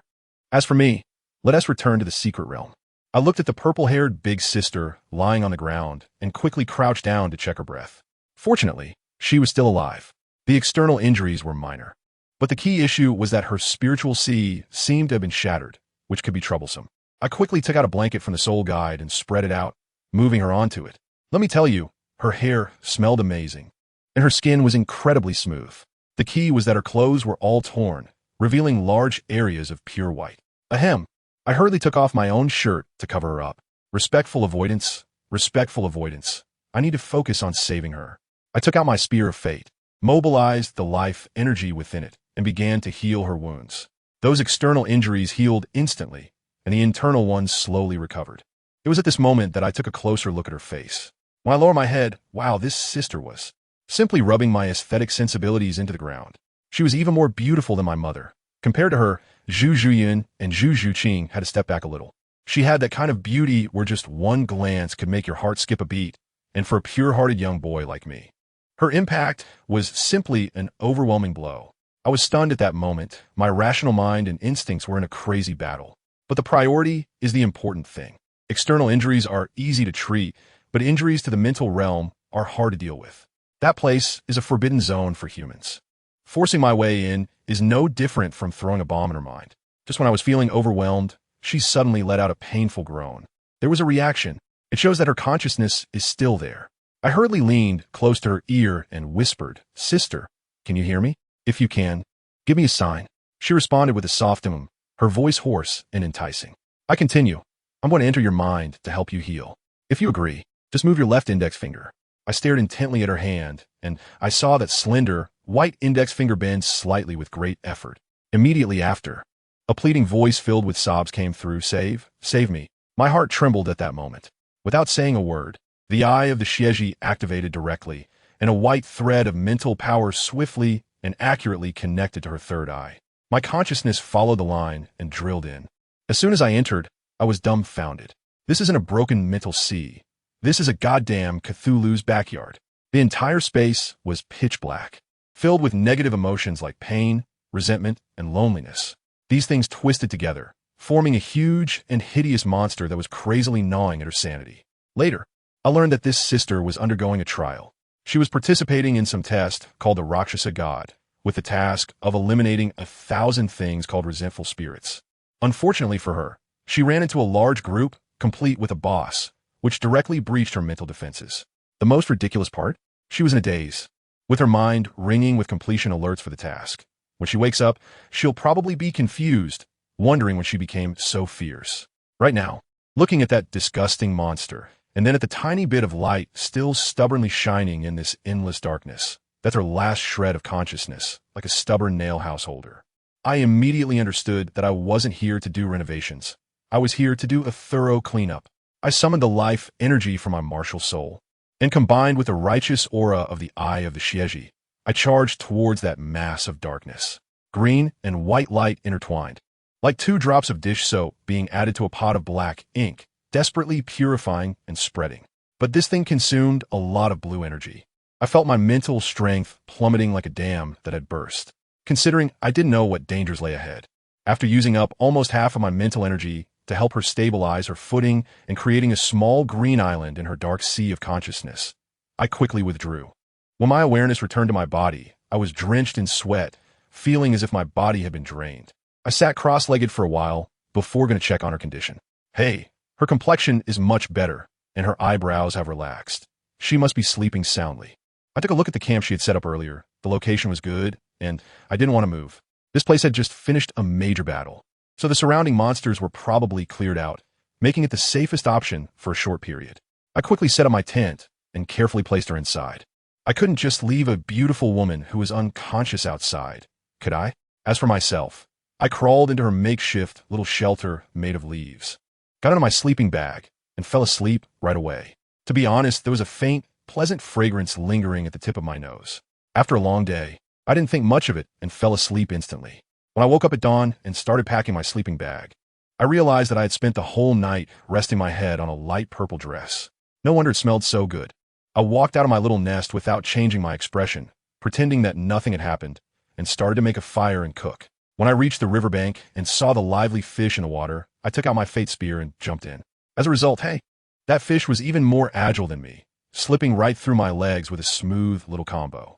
I was furious at that moment, thinking, fine, you want to play dirty with me? I went straight for the cheat. I concentrated a bit of life energy on the fate spear, and that fish immediately came to me as if it had seen its long-lost father, offering itself up willingly. I probably caught, well, about 4 fish. I think that's enough. I skillfully cleaned them by the shore. Back by the campfire, the water in the pot was already boiling. With a swift motion, I filleted the 2 fish into thin slices, and with a splash, I tossed them into the pot. Then I pulled out my exclusive secret seasoning jars from my arm guard and got to work. The fresh aroma of the fish mixed with the fragrance of the spices, and with a sizzle in the boiling pot, it spread throughout the air. I tell you, this isn't over yet. That kid, Tang, is simply a monster. With one hand managing the fish soup in the pot, on the other side, good grief, 8 fish are strung up on a branch, and he's there skillfully cooking them. Like a 1,000-armed Avalokiteshvara. Each fish is grilled to perfection, crispy on the outside and tender on the inside, sizzling with oil, and when the seasoning is sprinkled on, the aroma bursts forth. This is the real 1,000-handed Azura, okay? While others can only shoot hidden weapons, this guy is grilling 8 fish at once. The perspective is just too small. Just when he was busy and the atmosphere was lively, inside the tent, my goddess Bibi Dong woke up. When she opened her eyes, she was stunned, strange environment, instantly raising her alertness to the max. As she sat up, the gentleman's coat covering her slid off, revealing a large expanse of snow-white skin. Cough, cough, that's not the point. She propped herself up, her mind racing, frantically recalling. Vengeful Spirit King, mental erosion mission. Wait, mission. She quickly checked her divine exam progress. Rakshasa divine exam completed. Seeing the reward for completing the mission, combined with this tent and the clothes she was wearing, she immediately understood that someone had saved her and helped her complete the divine exam. But then, a more deadly thought popped up. This person can't be another heir sent by the Rakshasa god to compete with me for KPI, right? Just then, that delicious grilled fish aroma wafted in, and Bibidong's stomach growled. Having gone hungry for 2 days, who understands the family struggles? The stomach is way more honest than the brain. Her face flushed, but she quickly regained her icy queen demeanor. Just go out and take a look to find out, she thought to herself, changing into a huge, oversized robe, wrapping herself up tightly. I tell you, ever since that incident, she has held hostility towards all men. If this person who saved her really came to compete for the divine position, she would definitely stab him in the back without hesitation. As soon as she stepped out of the tent, she saw the boy by the campfire, who was Tang. Tang also looked up and happened to meet her gaze. Wow, this sister, with purple wavy long hair and an exquisitely beautiful face. Although she was wearing a gray robe, Tang had seen her true form yesterday. The contrast was striking. He remained unfazed and calmly said, "You're awake. Come eat something." Bibi Dong looked at this kid, who was at most 11 or 12 years old, and was dumbfounded. Just this little brat saved me? How could he possibly have the ability to deal with that large group of vengeful spirits? Alarm bells were ringing in her mind. Thinking this kid must have some tricks up his sleeve and was definitely not an ordinary person, she cautiously approached, full of vigilance, and Tang handed her a skewer of grilled fish. She instinctively took it, but didn't eat, staring intently at it, afraid it might be poisoned. Tang understood at a glance. Without saying a word, he picked up another fish from his hand, tore off a piece of meat, stuffed it in his mouth, chewed it, and then handed his fish to her. "You can eat this one, it's not poisoned." Sincerity is always a killer move. BB Dong ignored him. Her voice clear and cold, like ice. No need. Saying this, she picked up the fish in her hand and cautiously took a small bite. As soon as she did, a glimmer of surprise flashed in her purple eyes.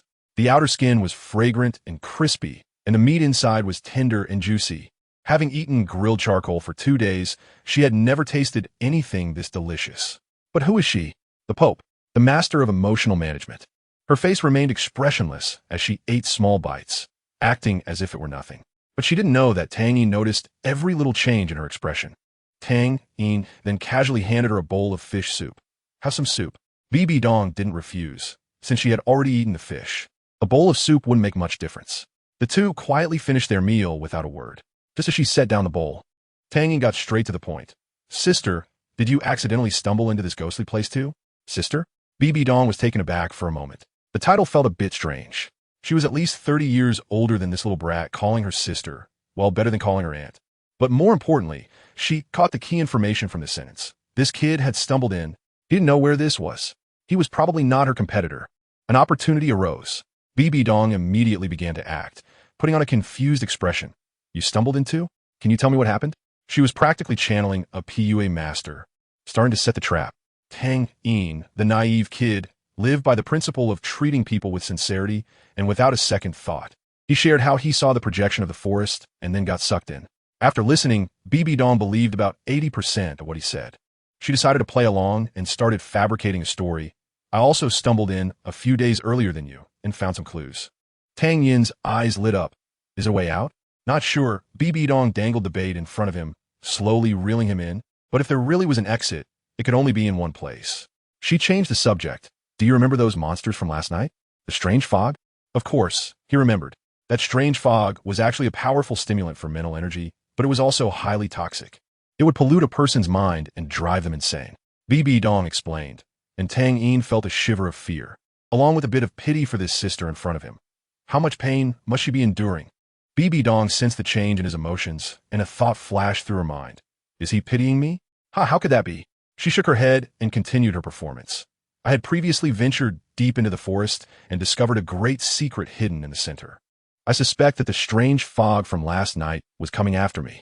Tang Yin immediately bit. Are you saying there is a secret guarded by the fog deep in the forest? That secret is the key to getting out? So I said it's very likely, BB Dong said, locking onto his most urgent need. We must investigate. Otherwise, we will never think about getting out. It's dangerous inside. Do you want to go together? Tang Yin thought for a moment, realizing he had no other options. Starting from scratch would take who knows how long. He gritted his teeth. Let's go together. Great. Team successfully formed. Next step, exchanging information. BB Dong took the initiative. You can't use soul power here. How could someone as young as you have such strong power? Tang Yin hesitated. The secret of his twin martial souls couldn't just be casually revealed. Seeing his suspicion, BB Dong immediately dropped a bombshell, ramping up her sincerity.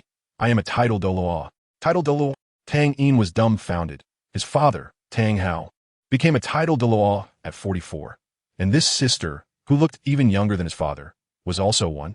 He looked her up and down, finding it hard to believe. BB Dong noticed his disbelief, smirking slightly. Her expression instantly changed.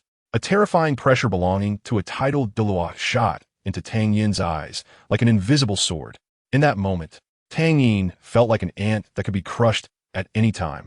But he wasn't weak either. His own aura erupted, resisting that pressure. A hint of surprise flashed in BB Dong's eyes. He could actually withstand it? He's not bad. She withdrew her pressure, and Tang Yin finally breathed a sigh of relief. Looking at her with respect. Senior, I apologize for my earlier rudeness. Don't call me senior. BB Dong felt uncomfortable with that title. It sounded strange. Just call me sister. Then, she dropped another heavy bombshell, and I also have twin martial souls. Good heavens, she was really putting in the effort to ensnare Tang Yin. Her free labor. When Tang Yin heard this, he realized that the other party had revealed the secret of being a title Douluo with twin martial souls. And if he kept hiding his own abilities, it wouldn't be fair. Sister, I saved you like this last night. After saying that, he drew the Dragon Phoenix bow with his left hand and the Fate Spear with his right, both martial souls appearing simultaneously. BB Dong was also surprised. Using two martial souls at the same time? How is that possible? She had spent many years just trying to achieve seamless switching. Tang Yin knocked an arrow, and a flash of white light appeared in his left eye as a terrifying force coalesced at the arrow tip. This arrow is too powerful. I can only use it once more in a month, Tang Yin explained. Bibi Dong understood now. It was indeed relying on this ultimate move. She immediately cautioned, remember, you must save this last arrow for the most critical moment. Leave it to me. Tang Yin patted his chest and promised. By the way, sister, my name is Tang Yin. What's yours? Bibi Dong thought to herself. Can I tell you my name is Bibi Dong? Would you understand that I am the disciple of your father's enemy, the Pope of the Spirit Hall? Will we still be able to form this team? She smiled faintly. You will know my name in the future. For now, just call me Sister Dong. Sister Dong, Tang Yin obediently called out. Don't delay, let's set off. The two immediately took off, not even packing their luggage. Bibi Dong led the way, her 8 spider legs clearing all obstacles like mechanical arms. Tang Yin followed behind, using his special left eye to keep watch of their surroundings. The deeper they went, the more unusual the environment became.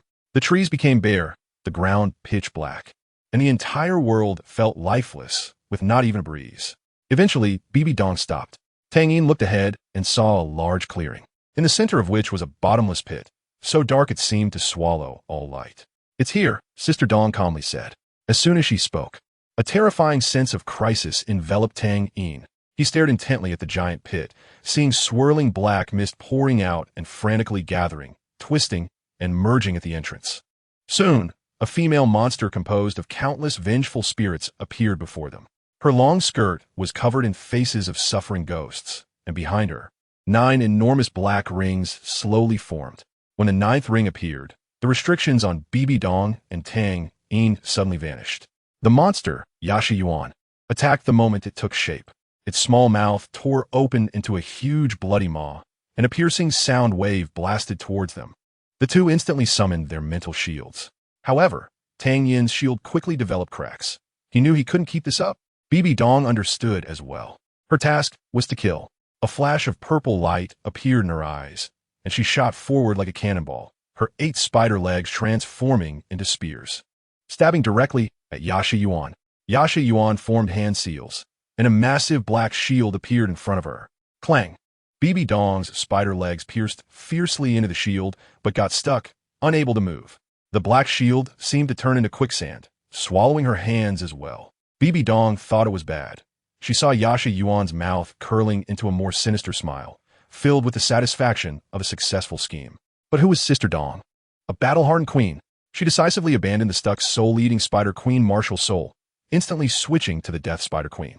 8 newly grown spider legs plunged into the ground, pushing with all her might as she executed a beautiful backflip, forcibly pulling her hands out of the black shield and retreating rapidly. At the exact moment she withdrew, Tang Yin, who had been charging his energy, moved. He was like a flash of lightning, exuding the momentum of thousands of troops, and his spear accurately stabbed at the gap created by Bibi Dong. When this spear struck, let me tell you, the effect was explosively powerful. That crazy woman, Yashi Yuan, had a shield on her that looked like an iron shell, but when I pierced it at the crack created by Bibi Dong, it shattered like an eggshell with a loud crack. The strange smile on her face was still there, yet she was sent flying back dozens of meters by the immense force of my spear. Goodness, when she exploded, those vengeful spirits poured out of her like they were free, a dark mass everywhere. Once she stabilized herself, I saw that the circle of black rings behind her had decreased by 2, now down to 7. But the look in her eyes as she gazed at me was full of resentment, as if she wished to devour me alive. I was directly surrounded by a horde of vengeful spirits, densely packed like a beehive. I didn't dare to confront them head-on and quickly retreated. Fortunately, that shot just now severed her connection to this cursed place. Otherwise, with her infinite regeneration, both Bibi Dong and I would have been done for today. When Bibi Dong saw that I had gained the upper hand, she immediately synced with me without a word, switching her martial soul to the soul-eating spider queen and charging forward again. Let me tell you, this Yasha is also a heavyweight character. She was said to be the heir of the Rakshasa god, but failed her assessment and ended up being turned into a gatekeeper boss, fueled by overwhelming resentment and unable to tolerate the sight of the living, especially a pair like us. She started screeching, her voice sharp like nails on a chalkboard. But after having learned from past mistakes, Bibi Dong was smart this time, not giving her a chance and unleashing her tainted, utterly frenzied mental power. I tell you, that thing is a double-edged sword. If overused, it drives you insane, but its power is truly formidable. With a loud bang, that mass of black energy slammed into Yasha's face, caving it in and almost reverting her back to her mist form. 2 more black rings shattered in response. Next came BB Dong's personal showcase. She unleashed a torrential assault. Although Yasha was fierce, she seemed a bit dim-witted, swinging around like a 3-year-old with a divine artifact, just wildly flailing. In that brief moment, 2 more black rings were gone. On my side, I was clearing the small monsters while supporting our main DPS. My role was clear. I was the assassin who cleared the minion waves and took down the boss when its health was low. I saw that the Yasha Yuan only had 3 black rings left, and she got anxious. She exploded with rage, unleashing a tremendous amount of energy that sent BB Dong flying. Family who understands. This was the perfect opportunity. I immediately seized the chance and activated the Eye of the Xieji with all my power. The Crimson Dragon Phoenix bow instantly appeared in my hands. I treated my spear, Destiny, as an arrow, drew the bow, knocked the arrow, and poured all my mental energy into it. I aimed and released. A flash of white light passed, and just as Yasha Yuan was about to deal with BB Dong, she felt the presence of death. The arrow struck her right between the eyebrows. Her body, formed of vengeful spirits, began to collapse instantly, with countless vengeful spirits screaming to escape. But as soon as they broke free, they turned to dust under the light of justice. Once the outer shell exploded, I finally saw her true form. Wow, it was a mass of crimson, inhuman soul, with sticky black substances hanging off it, looking utterly disgusting. At that moment, something went wrong with BB Dong. It seemed she had overexerted her mental energy. She crouched on the ground, holding her head in immense pain. Meanwhile, the remaining soul of Yasha Yuan was on the verge of completely dissipating. But its survival instinct kicked in, and it realized that the chaotic energy in BB Dong's mind was essentially of the same origin. I haven't reacted yet when that thing suddenly transformed into a stream of light and directly drilled into BB Dong's forehead. Sister Dong let out a muffled groan and fell straight down. I was completely confused at that moment. What was even more confusing was that the surrounding black mist had all dissipated, and a white halo appeared in the sky, clearly marking the exit. I hurriedly picked up BB Dong and ran towards the exit. However, just as we jumped in, a force pushed us both back out. A line of text floated down from the sky. Items from this secret realm are prohibited from being taken out. Below was a countdown. 58 seconds. My CPU is overheating. Secret realm items? Besides that creepy thing that got into Dong Jia's head, what else is there? Does this mean that I either go alone and leave her here to wait for death, or I stay and accompany her? My mom is still waiting for me outside, and I'm dying of anxiety. But looking at this teammate who just fought alongside me, her face is now filled with pain. If I leave, the countdown goes from 5 to 3, and every second feels like a century. In the end, I grit my teeth and made a decision. I held onto BB Dong and ran wildly in the direction I came from without looking back. I couldn't do it. I really couldn't abandon a comrade just to save myself. This is not my way. I hurriedly brought her back to the place where we had been before, then sat cross-legged and once again entered her mental sea with my spiritual power. Goodness, the situation inside was even worse this time. The vengeful remnant of a night demon had merged with the sea of black energy, transforming into a twisted monster that was frantically devouring the last oasis of reason within BB Dong, and even wanted to attack me. I could only rely on the overwhelming power of the Eye of the Xieji, using the pressure for the Dragon Phoenix bow to hold my ground against it. I didn't dare to act recklessly, as this was inside someone else's mind, and one wrong move could turn them into a fool. Just when I was at a loss, Bibidong's body began to self-rescue. A dark green giant spider, her second martial soul, the soul-devouring Spider King, ran out on its own and kept approaching me. The Dragon Phoenix bow in my hand suddenly became scorching hot, and in an instant I realized something.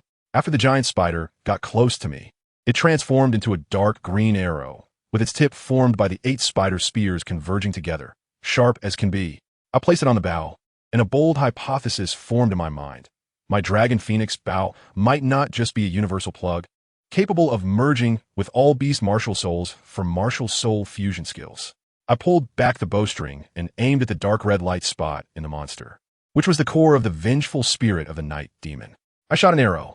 The soul-eating Spider Emperor directly pierced into its body and immediately activated its passive skill, starting to devour crazily. When it finished digesting the lingering soul, it wanted to stay by my side and rub against me, So I directly raised my spear of fate, and the spider, scared, quickly scurried away on its 8 legs.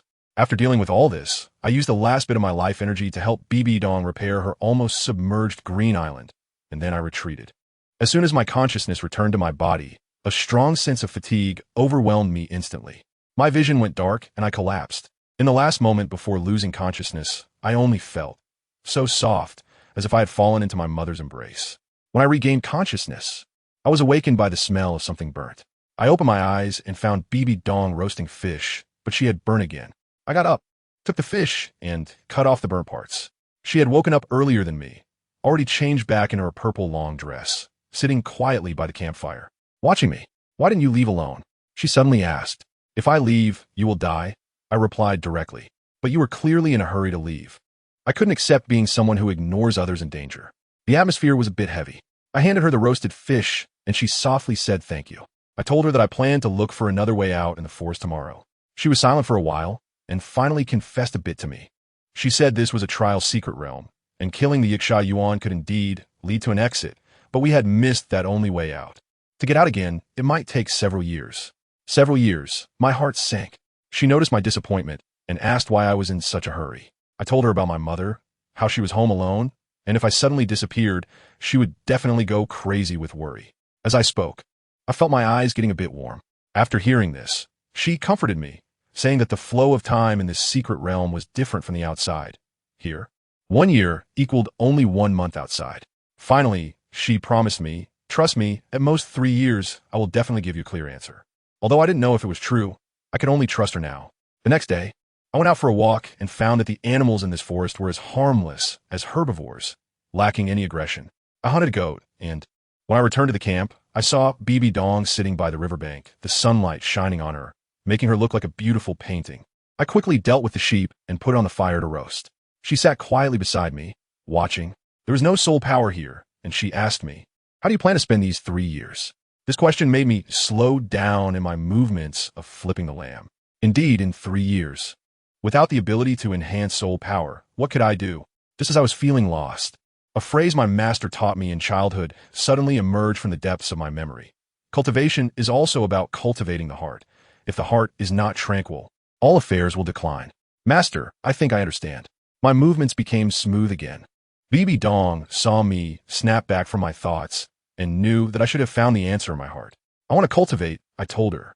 She was clearly stunned, her eyes filled with confusion. "How could one cultivate here without soul power?" "I told you, without soul power, what's the point of practicing?" But then I thought, instead of cultivating soul power, I'll cultivate my mind. Let's focus on elevating our state of being. However, just as life was starting, something fell off. We were munching on roasted lamb legs, and while I was eating with grease all over my face, my mind was deep in thought about life's big matters when suddenly I felt a cool, delicate sensation on my face. I turned my head and lo and behold, it was Dong. She actually reached out to help wipe the grease off my face. Folks, who understands this? In that moment, my brain completely crashed. It felt like my face was electrified, and that warmth shot straight from the base of my neck to the crown of my head. As an 11-year-old kid, I had never experienced anything like this. My face turned beet red, my heart was pounding like a drum, and I quickly turned my head away. She was also incredibly awkward, pretending nothing happened, saying I had grease on my face. But I bet her toes in those high heels had probably dug out a 3-bedroom apartment in her shoes. After this awkward little episode, the next day, I officially began my journey of cultivating my mind. I found a straight stick in the woods and pulled out some spider silk I had obtained from robbing a cave spider for my soul guiding device. And in no time, I made myself a fishing rod. I figured fishing would really test my temperament. Just as I sat down, guess what happened? This broken secret realm suddenly released a newbie gift package.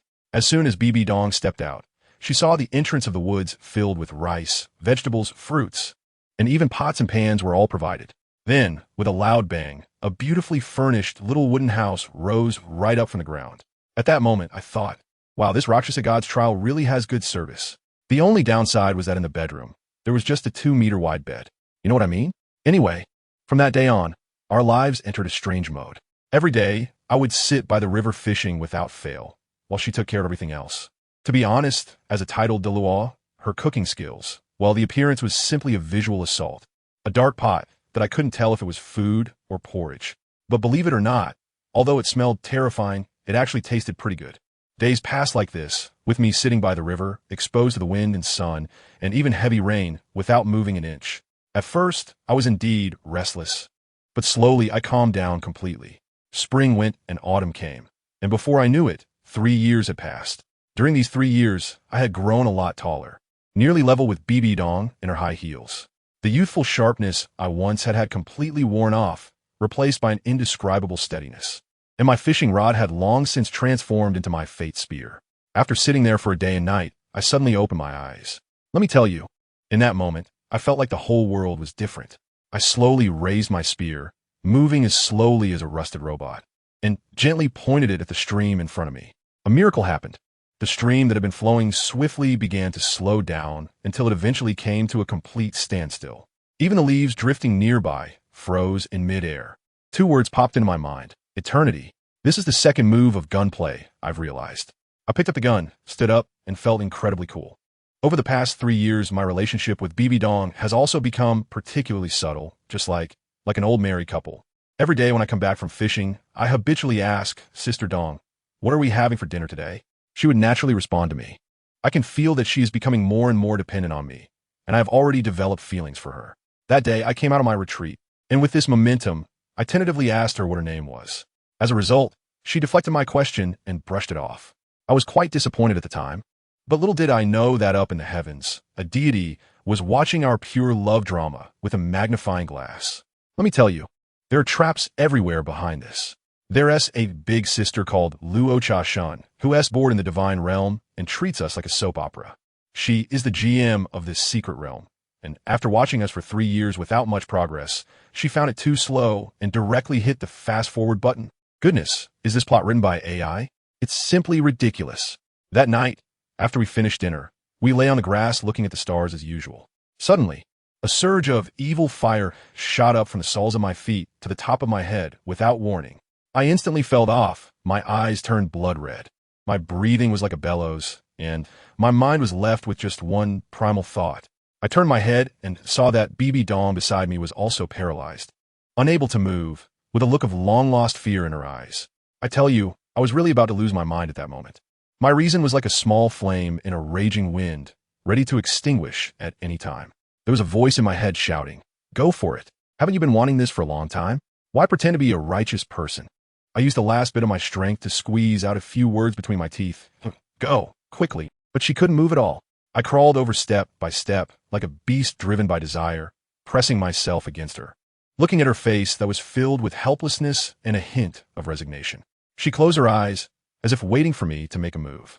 Just when my hand was about to touch her, I suddenly found strength from somewhere, and with a swift motion, I pulled out a small knife from my waist and plunged it into the ground, pinning my own left hand next to her head. The excruciating pain. The piercing pain. But this pain brought me a moment of clarity. I howled as I rolled off her, grabbed my fate spear, and without hesitation, stabbed it into my own body, pinning myself to the ground. A mouthful of blood spewed out, and everything went black before my eyes, leaving me in darkness. Before I completely lost consciousness, the last image I saw was her face, stained with my blood, filled with tears. Who understands, family? At that moment, the way she looked at me changed completely. I know that ice wall in her heart completely collapsed at that moment. So this is what love feels like. It's wonderful. But then I have to tell you, before I could even savor this feeling, a sound rang in my head. Damn, that cursed task notification sound came again. It said something about the 3rd test, falling in love with Tang Yin, completed. Reward? A different kind of life? I was almost laughing out of anger. Who has time to care about your lousy reward? I just wanted to move my body and go see Tang Yin. Every second felt like a century. When I finally regained control of my body, I couldn't even stand properly, stumbling and crawling towards him like a madman. Family, who understands? Watching him lying there, his white clothes stained red with blood. My heart ached so much I could barely breathe. I tremblingly reached out to check his neck. Thankfully, there was still a pulse. Weak, but still beating. In that moment, all the wilderness first aid knowledge I had learned in my life flipped through my mind like a PowerPoint presentation. I quickly pulled out a precious Millennium Elixir from my storage soul guide, hoping to give it to him to prolong his life. But here's the problem. He was unconscious. His jaw tightly clenched. How could he eat it? I was so anxious that I couldn't sit still. In the end, I decided to stop worrying about everything. I directly stuffed the elixir into my mouth, it melted instantly. I held Tang Yin's face, trembling as I pried open his mouth, and then, yes, I kissed him directly, passing the liquid medicine to him little by little. Let me tell you, isn't this more exciting than an idle drama? The elixir is truly amazing. Once the medicine was in his stomach, the pale color of his face immediately regained some color, and his wounds showed signs of healing. Taking advantage of the moment, I pulled the dagger from his hand and tore off a piece of my clothing to bandage him. However, I really didn't dare to touch the penetrating wound on his chest. I'm not a healing-type soul master, so I could only watch helplessly. Fortunately, he survived. As soon as the tension released, I felt completely drained of strength, and everything went black in front of me. Under the influence of some mysterious force, I directly fell unconscious, collapsing in his arms. In the pool of blood, the scene must have been quite intense. Goodness, let me tell you. It turns out we were putting on a tragic love story here, and there was a pervert in the divine realm watching the live broadcast. That Rakshasa god, who is said to be a woman, sat in her gaudy broken palace, watching our performance with great interest, not helping at all. She even put her finger in her mouth and sucked it, saying it was really interesting, followed by a chilling laugh. I finally understood that we were just characters in her script, and she was the twisted DM. In the next moment, my consciousness felt like it had fallen into an endless abyss, spinning around as everything went dark. I sensed my memories being formatted, disappearing bit by bit. First was my innocent and carefree girlhood, then the 20 years that were hard to look back on, and finally, even the 3 years I spent with Tang Yin began to blur. I desperately tried to hold on, to remember, but it was futile, like sand slipping through my fingers, until a white light exploded in front of me, and my mind went completely blank. When I regained consciousness, I heard the cry of a baby. I, Bibi Dong, seem to have been reborn. I've come to a place called Blue Star, where there are no soul beasts, no soul power, just an ordinary world. My name is Bai Donger, and my parents are very gentle people. Moreover, since I can remember, there's always been a couple of uncles and aunts coming to our house. They're my parents' best friends, and also our neighbors. When I was a little over 2 years old, that aunt's belly was getting bigger day by day. My mom said there was a little baby in her belly. One day, out of curiosity, I reached out and poked the aunt's belly. The aunt smiled and said while touching my head, "Little Dong, how about I have a sister for you to play with?" As soon as I heard that someone would play with me, I was so happy that I clapped my hands. I waited day after day, hoping for my little sister. One day, my dad rushed in from outside, picked me up, and ran to the hospital. Through a layer of glass, I finally saw my longed-for sister. However, it turned out to be a wrinkled little boy. I curled my lips at that time and muttered softly, "So ugly." This ugly boy was named Tang Yin. Who knew that this kid would grow up to be a delicate porcelain doll, with big bright eyes, incredibly adorable. When I started kindergarten, the first thing I did every day after school was to throw down my little backpack and rush next door to see him. He seemed to sense it too, always sitting obediently in his crib at that time waiting for me. I would chatter away, telling him stories about the fun things at kindergarten, not caring whether he understood or not. The amazing thing was when I was happy, he would giggle, and when I was unhappy, he would pout and look like he wanted to cry. The adults from both our families see how close we are and joke every day that we might as well just become in-laws. Once Tang Yin learns to walk, he becomes my little shadow, following me around and calling me sister all day long. Sometimes I find him annoying and deliberately put on a stern face, puffing up my chubby cheeks. He then wobbles over with his little short legs, stands on tiptoe, and gives me a kiss on the cheek. That always makes me forget my annoyance. Days pass like this, and we grow up together. When I was in the 4th grade, he had just started 1st grade. I tell you, the little kids in elementary school are the most annoying. There's a chubby kid in our class who bullies me every day with a few followers, just because my name is. They gave me a nickname and loudly shouted in front of the whole class. Wall slam. Why did your parents give you this name? ISNT, that an action for adults kissing? The whole class burst into laughter, and I was so embarrassed that I wanted to find a hole in the ground to hide in. When the chubby kid saw my face turn red, he got even more excited and pointed at me, shouting, "Look, monkey butt." The mocking laughter grew even louder, and at that moment, I was just hoping that class would start soon or that someone would come to save me. Just then, a small figure burst through the crowd like a little cannonball. It was Tang Yin. Today was his first day at school, and he originally wanted me to hold his hand to enter the school gate. But I got shy and ran away, so his mom asked him to bring me some snacks. As soon as he arrived, he saw me being bullied, and his eyes turned red. I tell you, I saw his brain buzz for a moment, and a surge of anger rose up. Without thinking, he took the box of cookies in his hand and smashed it like a brick against the little S face, then lowered his head and charged at him with all his might. Goodness, That little had never experienced anything like this. His nose immediately started bleeding, and he screamed in pain. Before he could react, a second headbutt came, knocking him straight to the ground. Everyone watching was stunned, screaming that a fight had broken out. There's blood. Quick, go call the teacher. The little looked at the blood on his hands, crying loudly, shouting that he was going to die. As for his group of good brothers, they had long since vanished. Didn't he pay him any mind and ran up to me, puffing out his little chest, proudly saying, "Sister Dong, I defeated the bad guy." I looked up at the little guy who was a head shorter than me and had followed me around since childhood. At that moment, I felt his figure was taller than anyone else. The teacher arrived, and the parents came as well. When Tang Yin's dad showed up and heard the whole story, instead of scolding him, he patted his shoulder in front of everyone, and the encouragement in his gaze was overflowing. He even leaned in and whispered in his ear, "Good boy," getting angry for beauty. "Later I'll buy you some grilled sausages." As for my dad, his face was as dark as the bottom of a pot, and he looked at Tang Yin like he was guarding against a thief, with an expression that said, "How did my good cabbage get targeted by this little pig?" The mother of the chubby kid across the room wasn't having it. She shouted like a trumpet, throwing a fit. In response, my dad coldly said, "Your son has bullied my daughter more than once or twice. It has everything to do with parents like you." Tang Yin's dad added, "If you want to make a scene, let's see each other in court," and the woman immediately wilted. After that, no one dared to bully me anymore. Rumors started circulating in school that I had a little husband several years younger than me. I didn't care at all. Time flew by, and I was about to enter the second year of middle school, starting to worry that in 2 years I'd have to go to high school and would have to part ways with Tang Yin. I had already gotten used to having him by my side. Tang Yin noticed my unhappiness, thought for a long time, and seriously promised me, "Dong Jia, trust me, we won't be separated." Then this little guy started studying like crazy. I visited him once, and he was buried in his books. That's when I realized what he meant by his method. I have to tell you, he was a genius. In just a year, he jumped 3 grades and went straight to the same third year of middle school as me. Later, we both got accepted into the same high school with outstanding results and ended up in the same class. In high school, Tang Yin started to grow rapidly, and his height soon caught up with mine. As for me, I became the white moonlight in many boys' hearts. But everyone knew that a ridiculously handsome younger brother was always by my side. Our rumors spread throughout the campus. The homeroom teacher couldn't stand it anymore, worried that we were falling in love too early and affecting our studies, and even called our parents.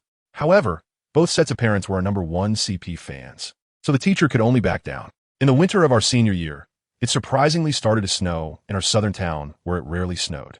During evening self-study, Tang Yin poked me and mouthed to go see the snow. I could never refuse him. We sneaked up to the rooftop, and the snowflakes fell on us, looking particularly beautiful. I reached out to catch a snowflake, and he suddenly grabbed my hand. My heart was racing at that moment. He looked at me, his voice a bit shaky but very determined. "Dong Jia, will you be my girlfriend?" I looked at him and smiled, sure. Everything felt so natural. He looked at my lips and then kissed me. It was youthful and beautiful, and the snowflakes around us seemed to slow down. Later, we both got into the same university. During our graduation trip, we went to the seaside, visited the water towns of Jiangnan, and traveled to the vast northwest. After the trip ended and we returned home, in a little house that belonged to the two of us, we gave our most precious selves to each other. During university, there was a time when a band was singing on campus, and Tang Yin, feeling inspired, borrowed a guitar and went up to perform. He sang a particularly sad song called Years. I don't know why. Even though we were so good together, I couldn't help but cry while listening to the lyrics. I was so afraid that the line about fate being unfulfilled would become our ending. After he finished singing and saw that I was crying, he was startled and quickly ran over to comfort me, buy me a cup of milk tea. From then on, whenever I felt down, he would buy me milk tea. We graduated from university, then went on to graduate school together, and finally returned to the small town where we grew up. He entered the judicial system, and I became a middle school teacher. Then we got married. On our wedding day, he wore a suit and, under everyone's gaze, took my hand from my father's.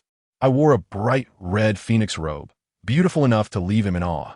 We embraced and kissed, and in that moment, we were the happiest people in the world. Life after marriage was calm and sweet. We went grocery shopping together, he cooked, and I helped him on the side. The focus was on companionship, and there was nothing happier than that. Later, I got pregnant. As I neared delivery, I looked at the stretch marks on my belly and began to feel anxious, often recalling the song he sang. I asked him to sing it for me again, and he held me, singing it softly over and over. On the day of our second wedding anniversary, our son was born. Tang Yin named him Tang Yin, with Nian meaning longing or missing. Let me tell you, after we became parents, things got a bit out of hand. The love between us didn't diminish for our son at all. Instead, it became even more affectionate. During meals, we would take turns feeding each other while our 3-year-old Tang, Nian, sat alone in his high chair, quietly eating with his little spoon. In the end, it was his grandmother who couldn't rest easy and came to help, ensuring he safely made it through his early years. Life passed by as if on double speed. Just like that. Did we argue? Not all. If he made me angry, he would just hand me a cup of milk tea and say a few sweet words, and I would immediately calm down. If I made him angry, it was even easier. I would change into his favorite uniform, stand in front of him, and he wouldn't be able to stay mad. Just like that, we stayed close from our 20s to our 80s. In the blink of an eye, I was 84, he was 81, our hair was all white, and our faces were full of wrinkles, but when we looked at each other, we still seemed just like we did back then. One afternoon, we were sitting in the yard soaking up the sun. I was dozing in the rocking chair when I heard him call me with that old smoky voice. "Dong, are you asleep?" I moved a small stool over to sit next to him and said with a smile, "You're already so old, still calling me Dong. Aren't you embarrassed?" He didn't even open his eyes and lazily replied, "I said I would call you that for a lifetime." My heart warmed, and I suddenly wanted to sing a song for him. I said to him, "Old man, let me sing you a song, but my voice isn't what it used to be, so don't mind if it sounds terrible." He laughed and replied, "Whatever you sing, it will definitely sound the best." I cleared my throat and gently began to sing. The most poisonous hatred in the world is having fate, but no connection. As I sang, I didn't know why, but tears started to fall. I sniffed and softly asked him, "Xiao-yin, does it sound good?" But he didn't reply. In this lifetime, he has never not responded to me. My heart sank for a moment. I turned my head to look, and there he was, lying quietly in the rocking chair, a smile still on his face, as if he were just asleep. But I knew he was gone. Tears streamed down uncontrollably. I trembled as I called his son, Tang Yin, and said just one sentence. "Come back. Your father has passed away." After hanging up, I pressed his hand, which still had a bit of warmth, against my face and continued to sing that song. It's a pity that no one has ever accompanied me to perform this script. After finishing the song, I lay in his arms one last time and slowly closed my eyes. In the next life, we'll be together again. Suddenly, I opened my eyes wide, completely stunned. My mind felt like it was stuffed with an 8 terabytes hard drive, buzzing with the sweet and long memories of a lifetime, 80 years of memories.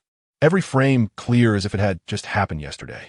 I took a long time to struggle out of that feeling where illusion and reality intertwined. I am sure that the Tang Yin in that dream is the Tang Yin I love, with that mischievous yet deeply affectionate vibe. There's no doubt about it. I have to tell you, this third test of the Rakshasa God is the best gift I've ever received in my life. But now is not the time to reminisce. I suddenly remembered that my man was still lying there, half dead. I quickly got up, not caring about my dizziness, and rushed to check his wounds. His heart was still beating, and although his breathing was weak, at least he was alive. That medicine had taken effect. I reached out and gently touched his face. The same motion as in my dreams, both familiar and unfamiliar. I thought to myself, he must have that memory too, right? So in this world can we. Just as I was happily imagining the future, I tell you, a swirl of purple mist suddenly appeared in front of me, followed by the sound of a woman's laughter. That voice was flirtatious. It was clear she wasn't an ordinary deity. He, my little inheritor of the Rakshasa God. Have you found yourself a little husband? My pupils trembled. Isn't this the true form of the Rakshasa deity? Thinking back to the strange state the two of us were in earlier, good grief. It turns out it was you, the old witch, pulling the strings behind the scenes. But what can I do? Under the eaves, who would dare not bow their head? My man is still lying behind me. I can only quickly lower my head and act submissively. What brings the Rakshasa deity here? This Rakshasa deity, let me tell you, is purely a source of amusement. She doesn't buy my act at all. She walked over with a smile, squatted down, and with her golden glowing hand, she lifted Tang Yin's chin. My heart was in my throat, fearing she might slap my man away. She clicked her tongue twice. "Not bad, little dong. You have good taste. He's really handsome, and that little face is as smooth as jade."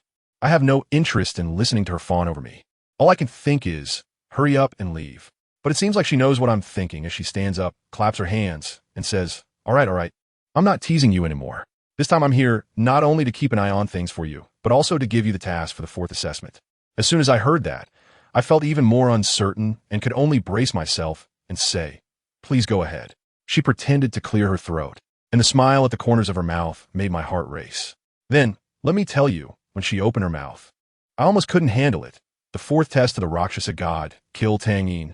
For words, icy and bone-chilling. I exploded at that moment. Impossible. I stood up straight and stared at her fiercely. She squinted her eyes, and that divine pressure almost made me kneel down. What? Are you going to defy me?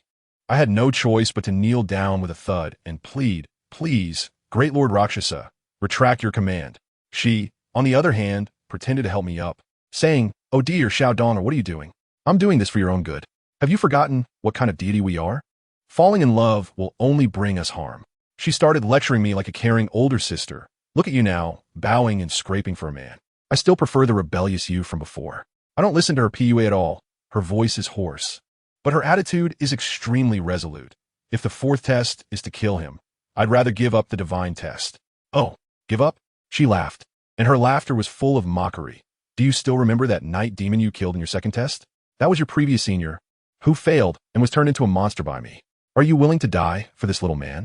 I didn't hesitate for a moment. If my death could save his life, feel free to take it. Truly, such deep feelings and loyalty. Her tone turned cold again as she released my chin, turned her back to me, and left behind an even harsher statement. I might as well tell you. If you do it yourself, he has a 20 chance of surviving. If I do it, he will definitely die without a burial place. I was frozen at that moment and asked with difficulty, why do you have to have him killed? You don't need to know the reason. There was no trace of emotion in her voice. My successor cannot have love. As soon as I heard this, an unnamed anger surged up inside me. Isn't this just like that old beast from back in the day? Why? Why is it that just when I fall in love with someone has to come and destroy it? I couldn't help but question her. Then why did you make me fall in love with him during the third test? This question was truly absurd. She turned her head, her eyes filled with mockery. Once you're in love, can you not kill? If you kill him, you can achieve immortality. If he loves you too, he will surely die willingly. Such immortality, I don't want. She looked at me with a satisfied expression and then revealed her trump card. She said, Bibi Dong, you might have misunderstood something. What is it? Right now, you are Pope Bibi Dong with a daughter named Qianrenxue, not the Bibi Dong in your memory, who gave birth to a son for Tang Yin. Boom. I tell you, her last sentence completely shattered all my defenses. She disappeared. I was left dumbfounded, wondering who I was. Am I Bibi Dong? Or by Donger? The immense pain made me curl up on the ground, holding my head. Reality and memory were tearing me apart. In my memories, I was Tang Yin's childhood sweetheart, and we supported each other for a lifetime. But what about reality? I am 30 years older than him. I calculated against him, used him, and my body and soul have long been tainted. What am I even worth? Who understands this feeling? It's like a rat hiding in the sewer, secretly lifting the manhole cover to peek at others' happiness. Only to find that happiness was supposed to be mine, but now it can never be reached. I don't deserve him. Really, I don't deserve Tang Yin at all. I'm an almost 50-year-old woman, a mad woman who even wants to kill her own daughter. I am dirty, despicable. Tang Yin should be with a girl like Bai Donger, and that person is definitely not me, Bai Dong. I keep telling myself to cut that deep love from my heart, piece by piece. I don't know how long it has been, my tears have dried on my face, and my heart has died completely. At this moment, the task for the fourth trial was updated, adding a new line. Make him hate the one who killed him. That's fine. Let him hate me. That way, even if he survives, he won't suffer for me anymore. I sat numbly there, watching as the sky gradually brightened. I had extinguished the last flicker of light in my heart with my own hands. On the other side, let me tell you, Tang Yin is also awakened. He suddenly found himself with a memory that did not belong to him, as if he had awakened from a past life. Feeling dazed and confused, then the intense pain in his body instantly brought him to full consciousness.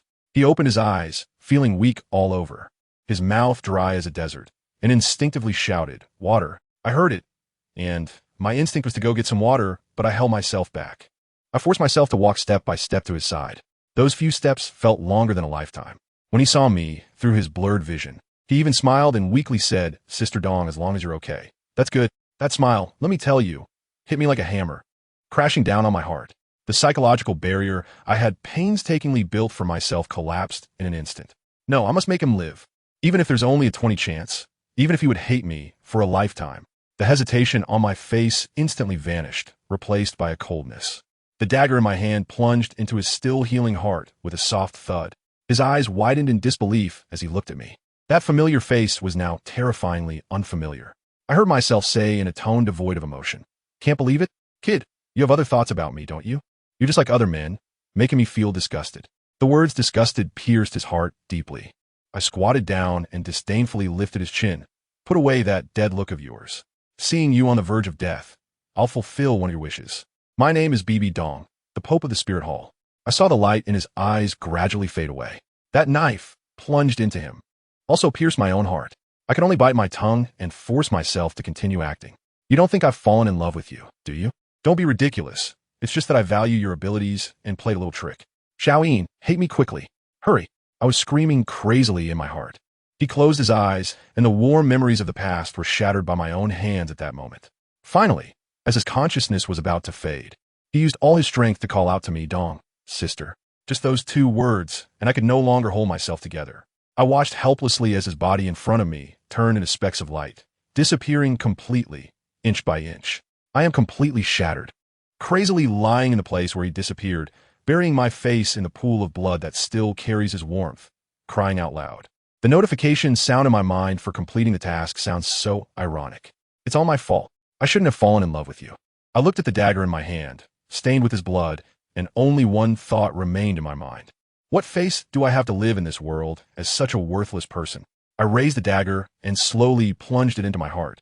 Bit by bit, just when I was about to give in, that old hag from the divine realm seemed unable to bear it anymore. I don't know what got into her, but she actually prevented my death. Meanwhile, in the far west wilderness, his parents and Zhu Zhuyan had been waiting for almost 3 months. His mother, Yin, suddenly shuddered and joyfully discovered that the connection between her and Tang Yin had reappeared. But in the next moment, the joy on her face turned into terror. She sensed Tang Yin's breath, weak like a candle flickering in the wind, ready to extinguish at any moment. Not far from them, the space twisted, and a blood-soaked Tang Yin fell out with a thud, a large hole in his chest still oozing blood, and he was barely hanging on. Yin went crazy at that moment, rushing over to desperately pour her life energy into his body, to the point where her form was almost transparent. It was still his father, Tang Hao, who rushed over and tightly embraced the nearly out-of-control Yin. Yin, calm down. Tang Hao held her tightly. His external injuries had stabilized. If you keep this up, your own essence will be damaged. Do you want him to wake up and see something happen to you? These words finally brought Yin back to her senses. I tell you, that scene was simply unbelievable. Yin was crying like a weeping willow, and Zhu Zhuyan beside her was also tearful. 2 beautiful women crying over a bloodied person who wouldn't be confused looking at them. Tang Hao hurriedly calmed them down, and the 3 of them clumsily carried Tang Yin into the tent. Tang Hao, being a big man, stayed outside to keep watch, leaving the tent to Yin and Zhu Zhuyan. The 2 girls didn't sleep. They gritted their teeth and peeled off Tang Yin's blood-soaked clothes. The numerous wounds on his body were heart-wrenching to look at.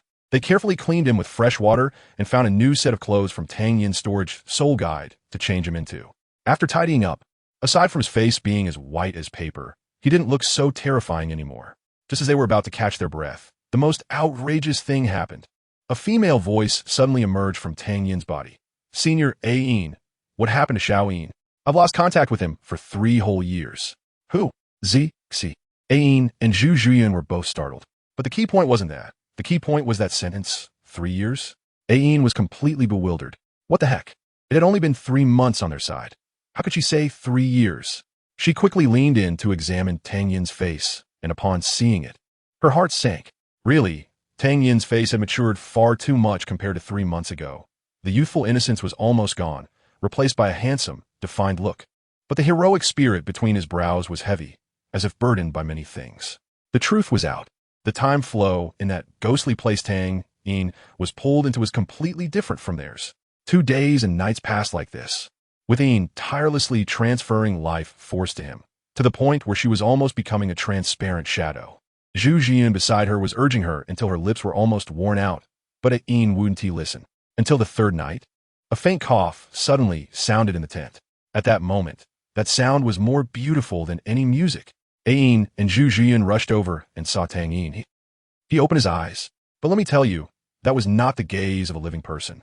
His eyes, which used to shine like stars, were now dead and dull, empty to the point of being frightening. Family members who understood. It was that feeling of being betrayed by the whole world, with a heart shattered into pieces, too lazy to even fight back.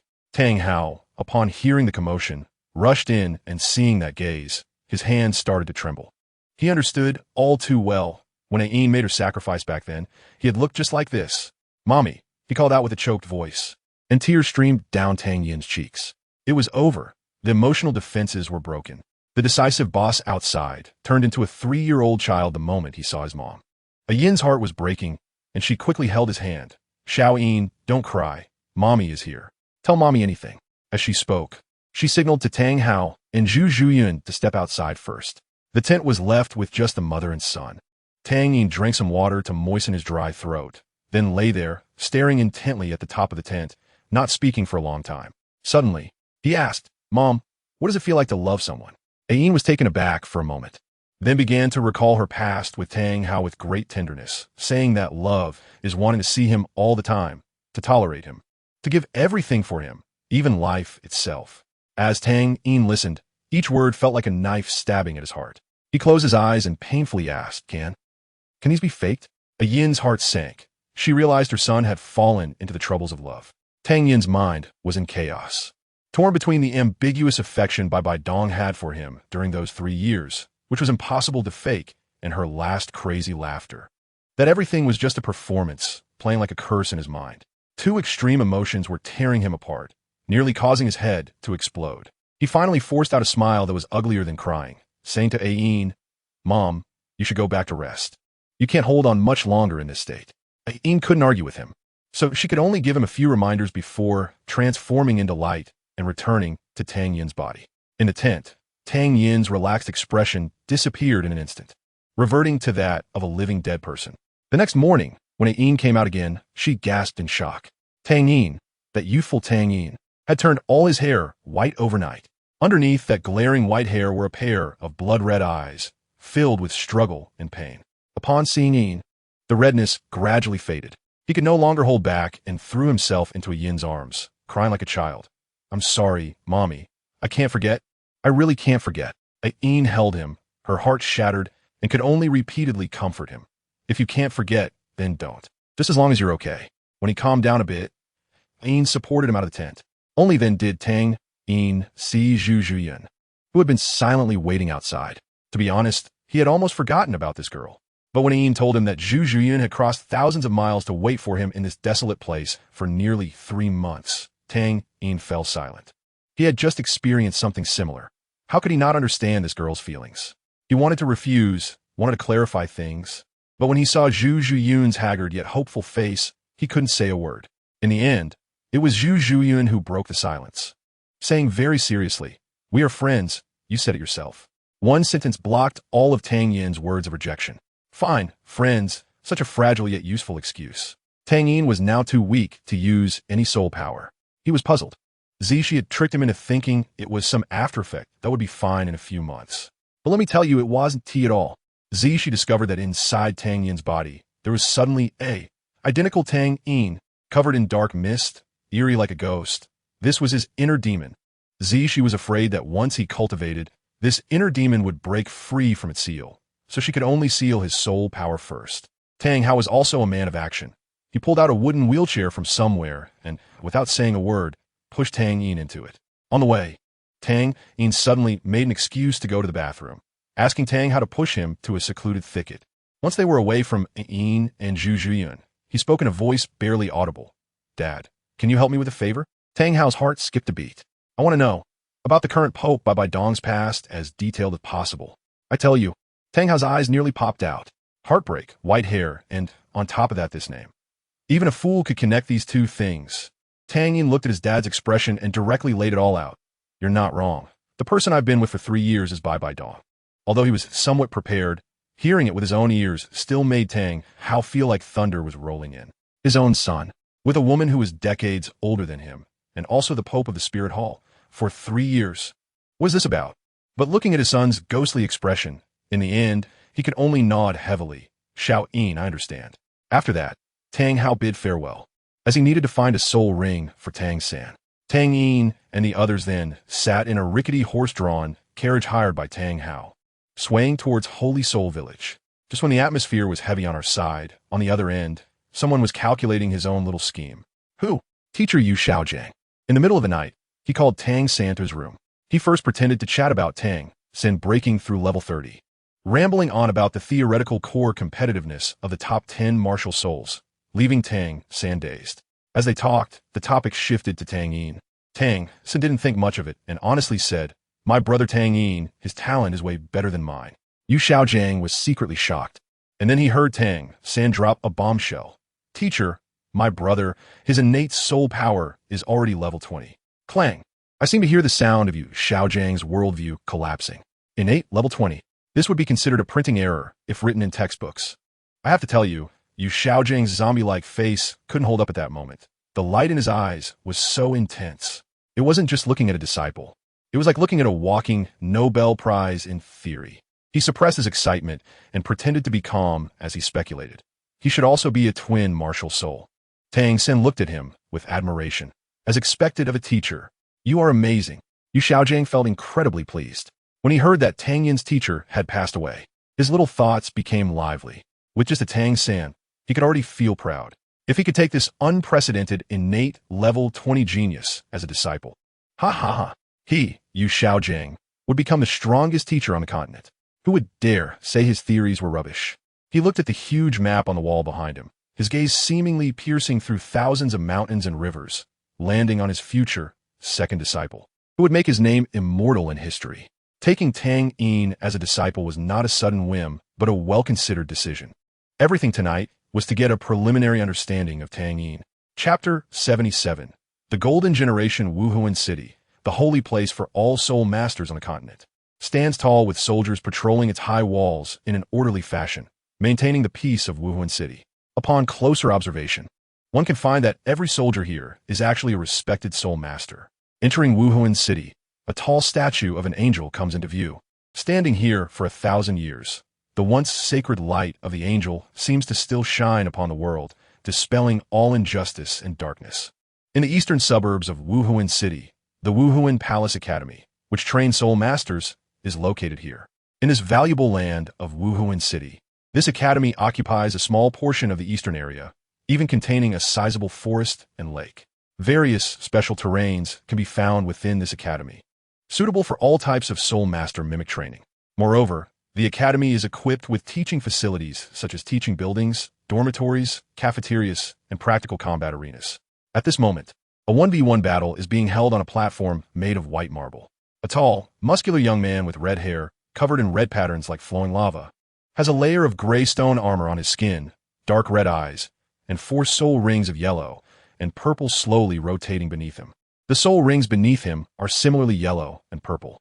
Opposite him stands a strangely handsome young man with a pale complexion, red eyes, silver short hair, and a hint of red at the tips, adorned with red butterfly patterns at the corners of his eyes. At this moment, his tone is somewhat unfriendly. "Yin, you still have the mind to tease my sister, truly not putting me in your eyes. Get ready." The tall figure of Xiaoyu, holding a crescent blade on his back, looks down at Yin, who is not far from him. "Yin, since level 30, you haven't won a single match against me. And today you will still be defeated by me." As an older brother, Xiaoyu grips the crescent blade a little tighter upon seeing his unruly brother tease his sister. "Yin, if you want to compete, then compete properly. Also, don't call me Nana." His latter words are clearly not directed at Xiaoyu, but at a young girl in the audience.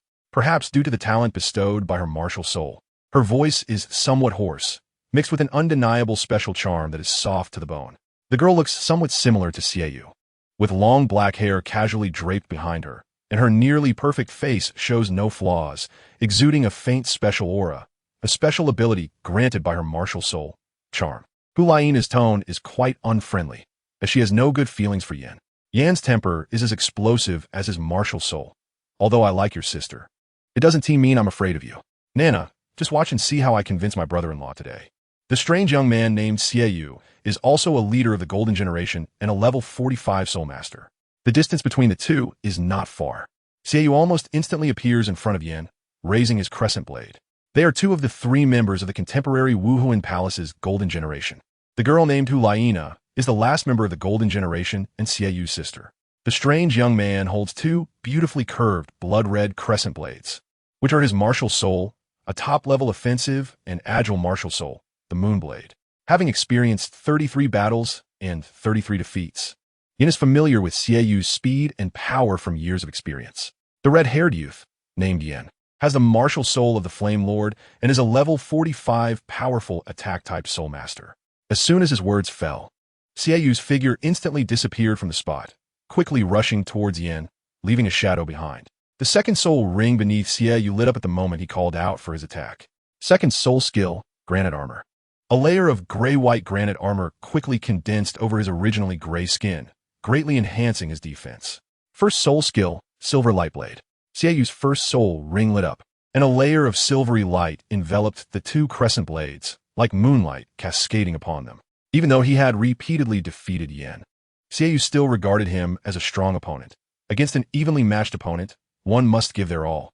The first soul skill, Silver Lightblade, adds an 80% armor penetration effect to his martial soul, and the moment it makes contact with Yan's Flame Lord martial soul, a crisp collision sound emerges. The granite armor formed by the granite begins to crack under this strike. However, Yan's purpose is evidently achieved. He aims to withstand Xiaoyu's explosive attack. With both hands covered in granite, he directly grabs the crescent blade that is coming down on his forehead, and the third soul ring beneath him also lights up. Third soul skill, Hellfire.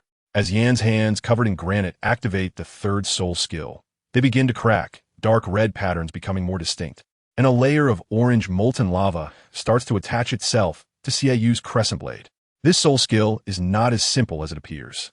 The molten lava accumulating on the crescent blade grows increasingly intense, and a wave of scorching flames erupts instantly, like hellfire.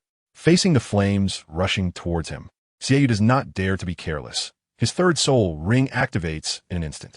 Third soul skill, Moon Condensation. The silver light on the crescent blade bursts forth, and a phantom of a full moon forms behind Xiaoyu. The violent flames collide with a layer of light shield that is faintly silver, which connects with the moon phantom behind Xiaoyu. A powerful force directly forces Xiaoyu's hands, which grip the crescent blades tightly, to open up, and he uses the force to retreat, creating distance. Although Xiaoyu's crescent blades also possess strong attack attributes, it would be unwise to engage in close combat with the heavily armored Yin. Keeping distance is the secret to Xiaoyu never being defeated by Yin. Just like in a 1v1 match in LOL, if you choose the Sword Demon and encounter a skilled player using Fiora, the control of distance can be utterly captivating. The result was a tug-of-war, a miracle walker. Returning to the main topic, after keeping a distance from Yin, Xiaoyu continuously leveraged his speed and agility. Although he couldn't inflict significant damage on Yin, the humiliation was intense. After Xiaoyu used his third soul skill, Moon Condensation, to distance himself from Yin, he anticipated this situation. However, Yin felt quite frustrated. This design was the best solution he could think of, but he couldn't break through Xiaoyu's defense with his third soul skill. To do so, he would have to use his fourth soul skill, which couldn't hit Xiaoyu, leading to a deadlock. Without a soul skill that could cover the entire battlefield to limit Xiaoyu's output, Yin would never be able to match him. After enduring Xiaoyu's provocations and torment for over a dozen times, Yin impatiently shouted, All right, I surrender." Xiaoyu remained relaxed. Such battles had become countless by now. Yin had exited the Wuhuan possession state, his figure still tall, and his originally gray skin had turned back to a normal bronze color. He still felt unconvinced. Fighting you is really frustrating. It's always like this. When I reach level 50, I will definitely find a soul skill that can restrain you. Well, let's talk about that when you reach level 50, Xiaoyu replied, also retracting his Wuhuan and walking towards Hulaina below the stage. Upon seeing her brother come down, Hulaina handed him a towel that had been prepared in advance. She smiled sweetly. "Brother, you must be tired, wipe your sweat." Yin, walking behind, felt a pang of jealousy but still harbored a longing for beauty. "Nana, I also worked up a sweat. Is there one for me?" Hulaina put away her smile, her tone turning cold. "No, handle it yourself." "Ah, what hurtful words.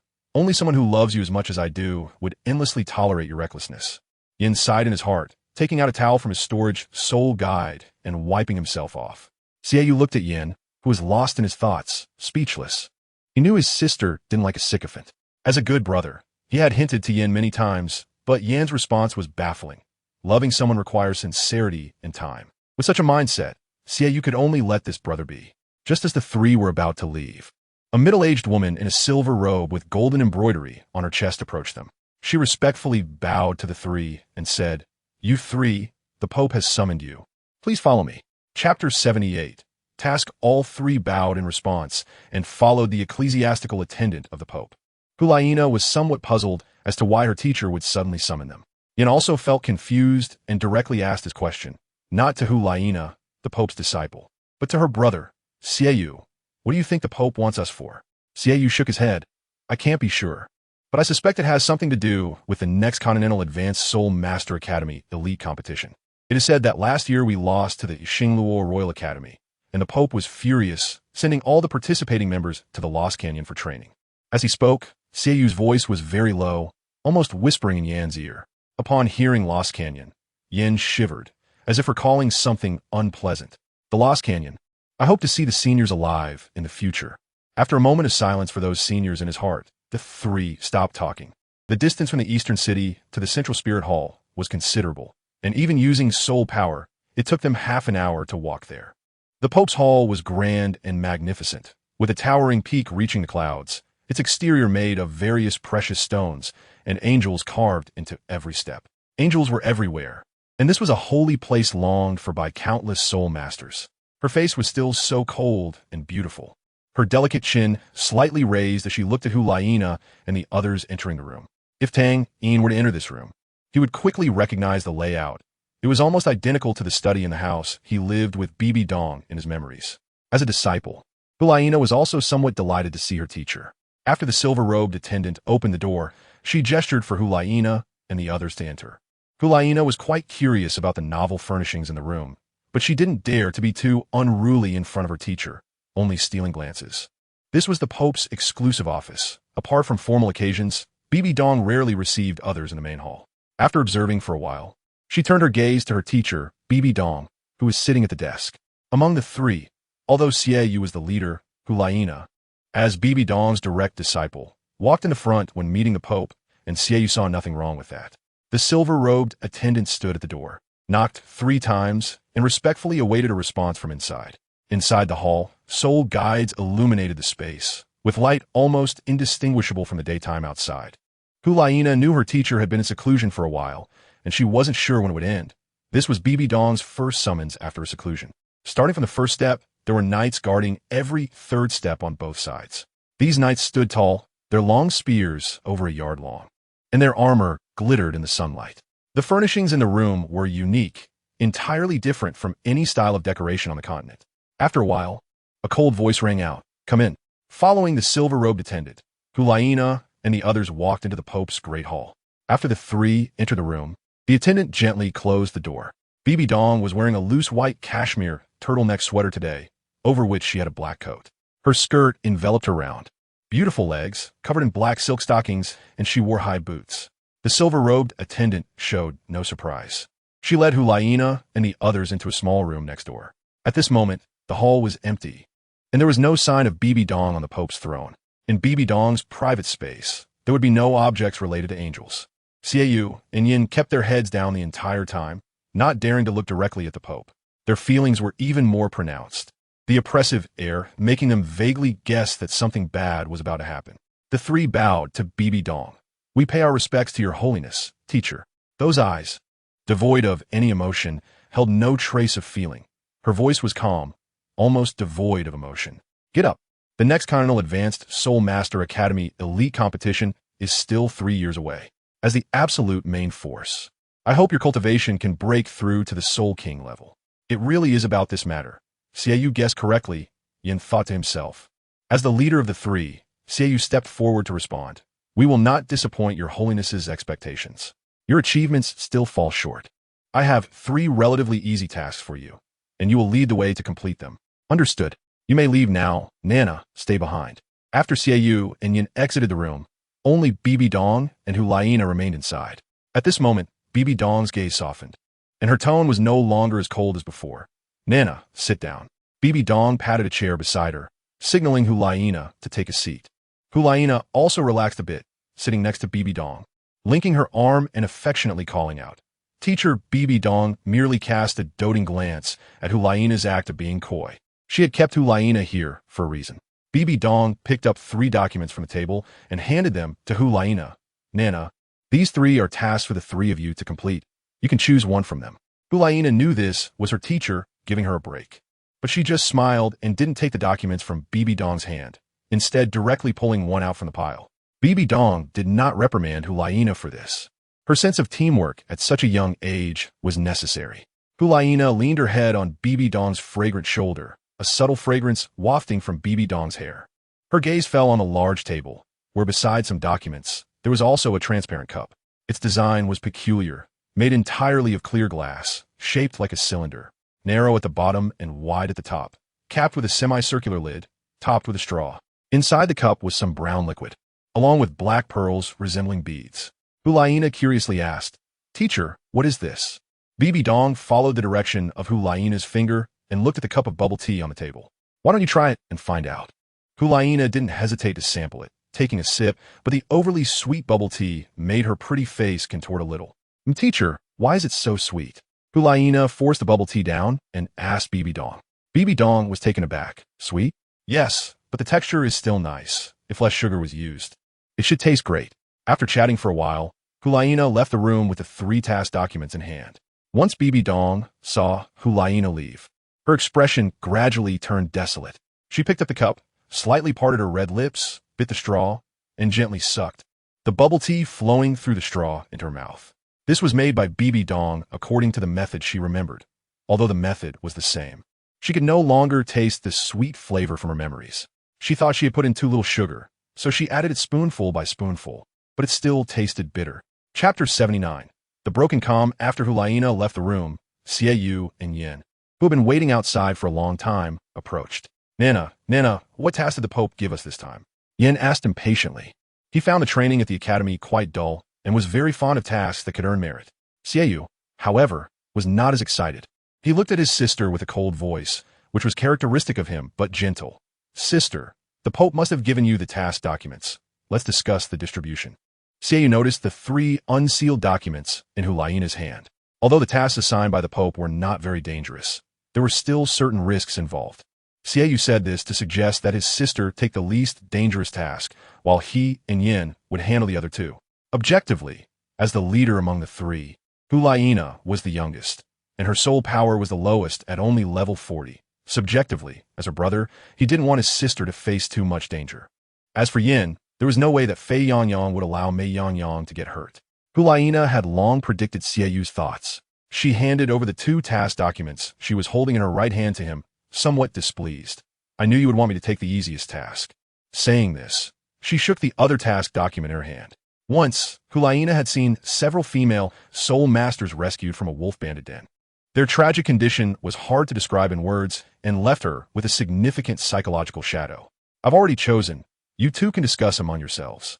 By the end, Hulaina's expression grew serious. The general content on the document was, in the southwestern region of the Fasnuo province of the Tiando Empire, there is a group of wolf bandits, numbering between 10 to 20, and it is hoped that the higher-ups will send a small team to eliminate this group of wolf bandits before spring. A few wolf bandits? I'm already level 40. Am I supposed to be afraid of those beasts? Besides, there's a Spirit Hall team for support. Wolf bandits particularly like female soul masters because their bodies are tougher and can withstand their dominance. To prevent female soul masters from committing suicide, they will disable their cultivation before capturing them, severing all their meridians, turning them into waste. They possess intelligence surpassing that of soul beasts, but are cruel and bloodthirsty, directly exterminating male humans and turning them into food. Females fare worse, not only being used as tools to vent their desires, but also as breeding tools for their next generation. They would be tortured to death by the wolf bandits born from their own pregnancies, becoming the first meal for the new wolf bandits. Xiaoyu unceremoniously slapped one of the documents on a Yan's pig-like face, saying irritably, "Stop looking. My sister won't like you anyway." After leaving the main hall and returning to her room, Hulaina finally opened her task document and began to read it carefully. After saying this, Hulaina ran off, leaving behind a beautiful silhouette. Yin was left dumbfounded, thinking to himself, "No wonder I like this sister. She's so cute." Then he changed his tone playfully. "This time I won't let you succeed. Wolf bandits are a half-human, half-beast race born from a mating of the hell wolf and human female soul masters. Almost all wolf bandits are male. A race without females can only continue to exist by plundering human women to breed. But now that the task has been accepted, she won't discuss it with Xiaoyu and the others. She doesn't want to grow up under the protection of her brother and that somewhat annoying guy." In the second month after arriving in Shenghun village, Tang Yin once again witnessed a memory between him and Bibi Dong. starting from that night's confession and ending with the birth of their first child. After watching, Tang Yin felt as if something inside him had shattered, though he wasn't sure what it was, and he didn't feel the need to understand it. Days passed by like this until one evening. As usual, Zhu Zhiyun pushed Tang Yin to the back mountain of Shenghun village to relax, while Yin stayed home, creating an opportunity for the two young people to be alone. The night on the back mountain was quiet and serene. Moonlight filtered through the sparse clouds, casting a silvery glow on the winding path. It was now late autumn, soon to be winter. The villagers of Shenghun village already worked from sunrise to sunset, rarely going out at night, and with the weather turning cooler, there were even fewer outsiders. Tang Yin and Zhu Zhiyun, however, were different. As soul masters, the weather had almost no impact on them. The two sat side by side on the blue-silver grass on the hillside, a cool breeze brushing against their cheeks, and they remained silent, simply enjoying a moment of peace. Zhu Zhiyun's meticulous care for Tang Yin was noticed by him. She had once been a young lady of a duke's residence, and despite her fate being beyond her control, she had never done rough tasks like washing clothes and cooking, having been raised in luxury since childhood. Yet, she remained selfless and uncomplaining. Zhu Zhiyun enjoyed every evening spent with Tang Yin, walking together to unwind, sitting side by side and feeling each other's presence. On rainy days, they had to stay indoors, listening to the sound of raindrops on the windowsill. This silent companionship was like the nourishing dew that gently moistens the earth. Good things never last forever. Tonight, just as they were preparing to leave, Tang Yin suddenly froze. It was silent, too silent. Even the wilderness in winter could not be this quiet.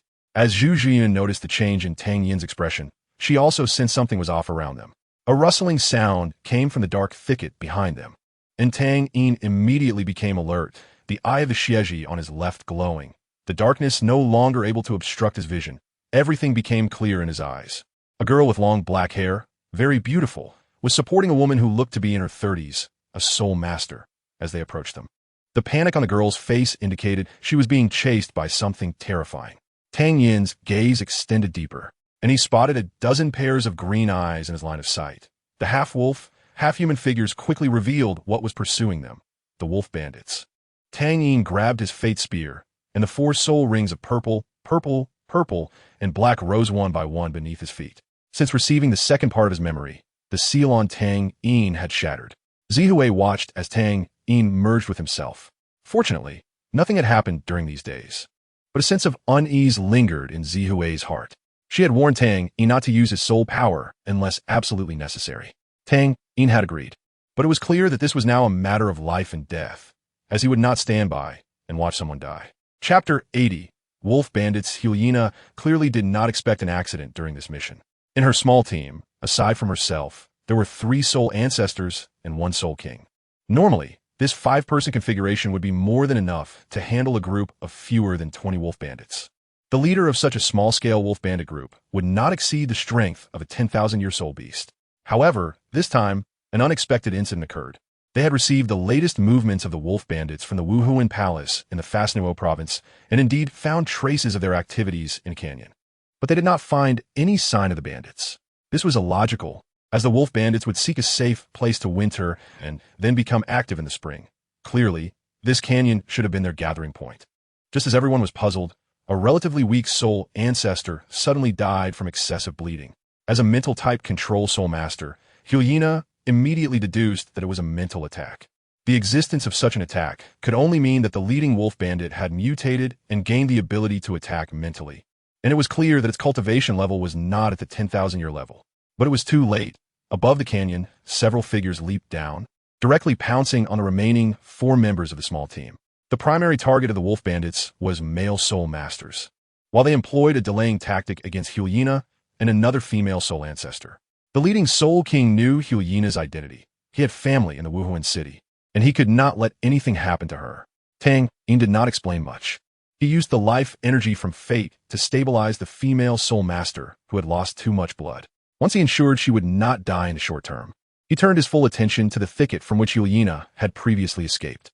During this time, the female soul ancestor repeatedly pleaded with Hyena to abandon her, which would increase Hyena's chances of survival. Ahead of them, as they were about to exit the forest, they seemed to see 2 figures. The leading wolf bandit was indeed different from the others. Besides being much larger, Its head was disproportionately huge and covered in black and gray fur, making it look very intimidating compared to its massive body. With a resolve to die fighting, the Soul King fought the leading wolf bandit while carving a bloody path for Hyena to escape, and the female soul ancestor broke through alongside Hyena, ready to sacrifice herself if necessary. 16 pairs of green lights first appeared, revealing the infamous wolf bandits. The distance between the dozen or so wolf bandits behind them and the two women grew ever smaller, and the female soul ancestor pleaded once more, "Your Highness, let me go. I can take care of myself. This way, there won't be any pain." The woman beside her looked to be about the same age, also a soul ancestor, but her soul rings were of a much more normal color. Hyena only told him to run quickly and did not slow her pace. At that moment, Hyena noticed that the man had activated his martial soul, which was a brown long spear. From his soul rings, he seemed to be a soul ancestor. But Hyena refused to leave the female soul ancestor. She could already imagine the tragic end that would await her if she did. She clearly saw the faces of the two. As they ran, Hyena's soul power was severely depleted, but gasping for breath. She only said 2 words to the female soul master, "Shut up." Only then did Hyena look at the female soul ancestor she was supporting. Her face was pale, void of color, her facial muscles twitching, and her eyelids were heavy, making it difficult to open them. Having lost too much blood, she was on the brink of death. The blurry figures became clearer as they approached. She had been scratched on the leg by a pursuing wolf bandit, with 3 deep wounds that exposed bone, continuously oozing blood. The man spoke, his tone cold. "The person next to you won't last much longer." The 4 soul rings of purple, and black appeared under the man's feet. Bewildering. Seeing her speed decreasing, Hyena directly lifted her arm and placed it on her shoulder, taking her along as they fled. "Wait!" Hyena's eyes widened in disbelief. She suspected she was hallucinating from excessive soul power depletion. There was a man and a woman. The man wore a silver-fitted long robe, had white hair, and was extraordinarily handsome. Even her brother Xiaoyu could not compare. The woman was dressed in black, with a graceful figure and shoulder-length short hair, looking lively and charming. Tang Yin immediately recognized that the leading wolf bandit had undergone some sort of mutation, possibly due to a fortuitous encounter that caused its mental power to become distorted and exceptionally strong. Tang Yin noticed that the wolf bandit leader had a bleeding wound on its chest, which appeared to be caused by a sharp weapon piercing through, indicating it had been through a battle before this. His guess was correct. This wound was inflicted by the Soul King, who had fought desperately to carve a path for Hyena. The wolf bandit leader, seeing 2 more prey before it, one as food and the other as a breeding body, realized that 3 breeding bodies would be enough to increase the number of newborns in its tribe. Moreover, this food was different from the 3 it had eaten before. It smelled so good. The wolf bandit leader sniffed again. Drool mixed with blood and meat foam dripped from its mouth, and the greedy desire in its eyes was ignited to the fullest. Tang Yin had no mood to pay attention to the ambiguous gaze of the wolf bandit. He activated the 1st, 2nd, and 4th soul rings simultaneously, and his whole body shot out like an arrow. He left behind a single sentence directed at Zhu Zhuyan, "Go knock that person out." At this moment, the female soul master accompanying Hyena had already fallen unconscious, so it was obvious who needed to be knocked out. Zhu Zhuyan swiftly moved to Hyena's back, and before Hyena could react, she struck the back of Hyena's neck with her hand like a blade, causing her to lose consciousness and fall straight down. The colorful sacred domain instantly unfolded, with several divine dragonwood vines rushing towards the wolf bandits behind their leader, while Tang Yin, who had triggered the rapid dragon break, headed straight for the wolf bandit leader. Countless dazzling lights shone brightly, almost illuminating the dark sky. Zhu Zhuyan squinted her eyes, somewhat unaccustomed to such blinding light. This was the first time she had seen Tang Yin unleash his full power, and she couldn't help but feel a ripple in her heart. What a powerful little man. The divine dragon would only had 15 phantoms, corresponding to 15 ordinary wolf bandits. The bandits also noticed Tang Yin's attack and instinctively tried to dodge. But the coercive suppression effect of the colorful sacred domain weakened their speed, and the divine dragon would easily bound them one by one. As for the wolf bandit leader, Tang Yin didn't think his first soul skill would be effective against it, so he didn't include it in his plan. Seeing that Tang Yin was targeting him, the wolf bandit leader's green pupils suddenly brightened, and a green mental force almost solidified in the air, forming a terrifying ghost that aimed to kill Tang Yin in one blow. However, it seemed unaware of Tang Yin's trump card. In front of the eye of the Siege, this mental force was like the threats from the Gambia in the cosmic divine kingdom. boasting a powerful aura but lacking real strength. Before the green mental force could reach Tang Yin, it was illuminated by the most extreme light of justice in the world, and the terrifying mental force began to dissipate inch by inch, like a thin piece of paper. Unable to withstand a single blow, the wolf bandit leader's eyes, the size of green beans, widened in disbelief. Its ultimate killing move had no effect on this prey at all. If Ulaina were still awake, as a spirit control soul master, she would definitely recognize the terror of Tang Yin's mental power. The distance between man and beast shrank instantly, and the tip of fate aimed directly at the wolf bandit's waist and abdomen. Although the wolf bandit had evolved human characteristics, it still retained many wolf traits, and its waist remained the most vulnerable part of its body. The wolf bandit leader's combat experience was incredibly rich, and it immediately saw through Tang Yin's movements. It darted forward instead of retreating, its two front claws as hard as iron reaching out to seize the fate directed at it. Do not be deceived by the wolf bandit leader's innate abilities. While its mental power was indeed powerful, its physical strength was also formidable. As the two were about to make contact, Tang Yin's fourth soul skill activated again, sweeping past the wolf bandit leader and targeting the controlled minions behind it. Tang Yin understood the principle of clearing small monsters before dealing with the boss. All the divine dragonwood vines that bound the wolf bandits instantly shrank under Tang Yin's control, and their muscles and bones were compressed together, producing unbearable sounds. The wolf bandits screamed in pain, their ugly, twisted faces revealing expressions of suffering. Seeing them in such agony, kind-hearted Tang Yin had already arrived with his spear, using his speed to grant them release.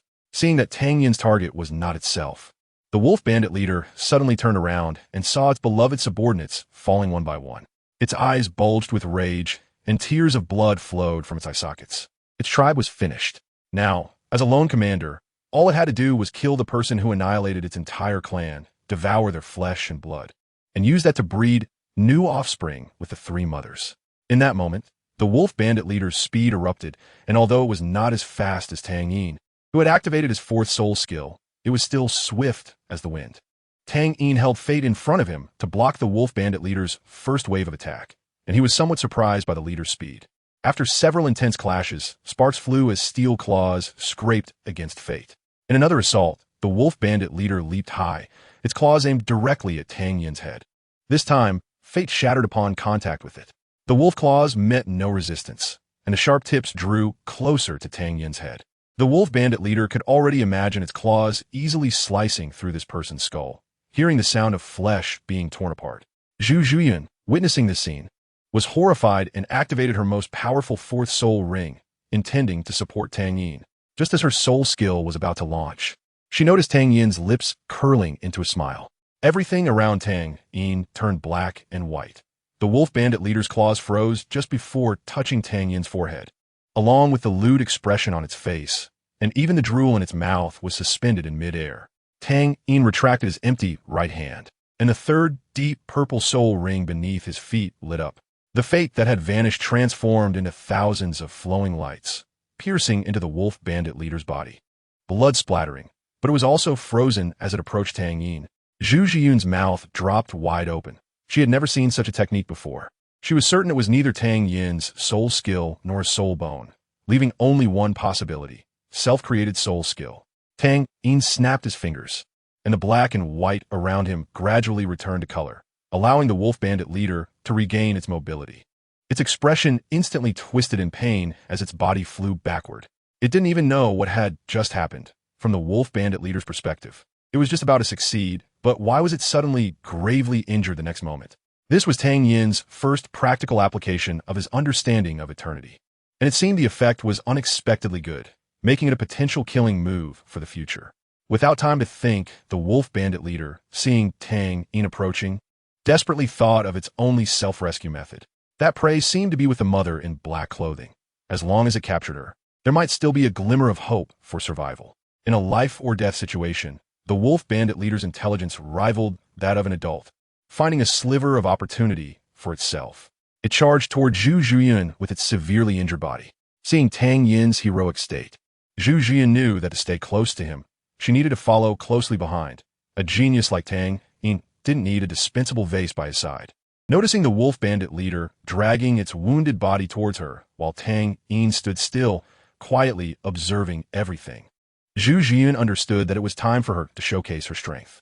Little Yin, don't underestimate me. During the years Tang Yin traveled the continent, Zhu Jiyun and Zhu Zhuqing rapidly grew under Tang Hao's guidance.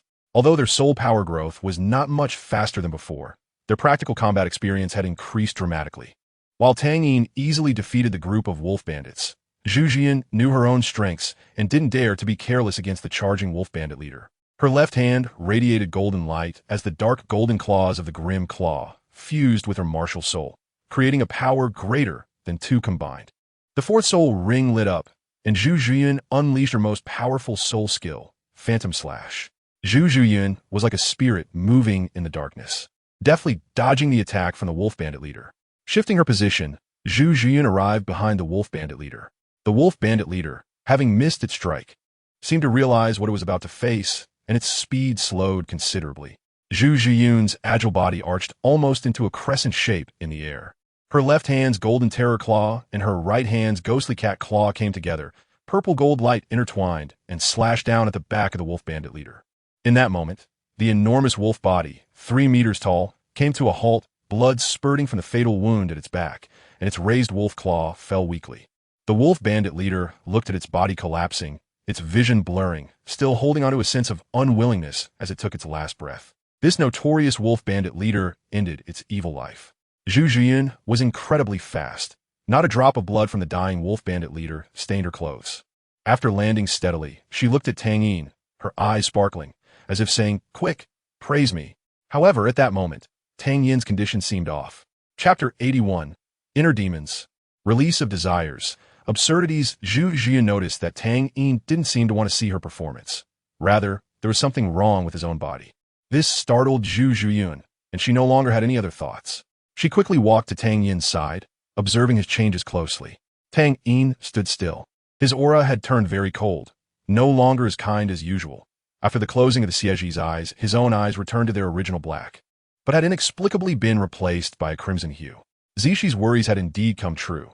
That version of Tang Yin had not disappeared, but was lurking within him, merging with his soul power. Unless Tang Yin never used his soul power again in his life, that entity would not cease to exist. Why do you resist me? We are one and the same.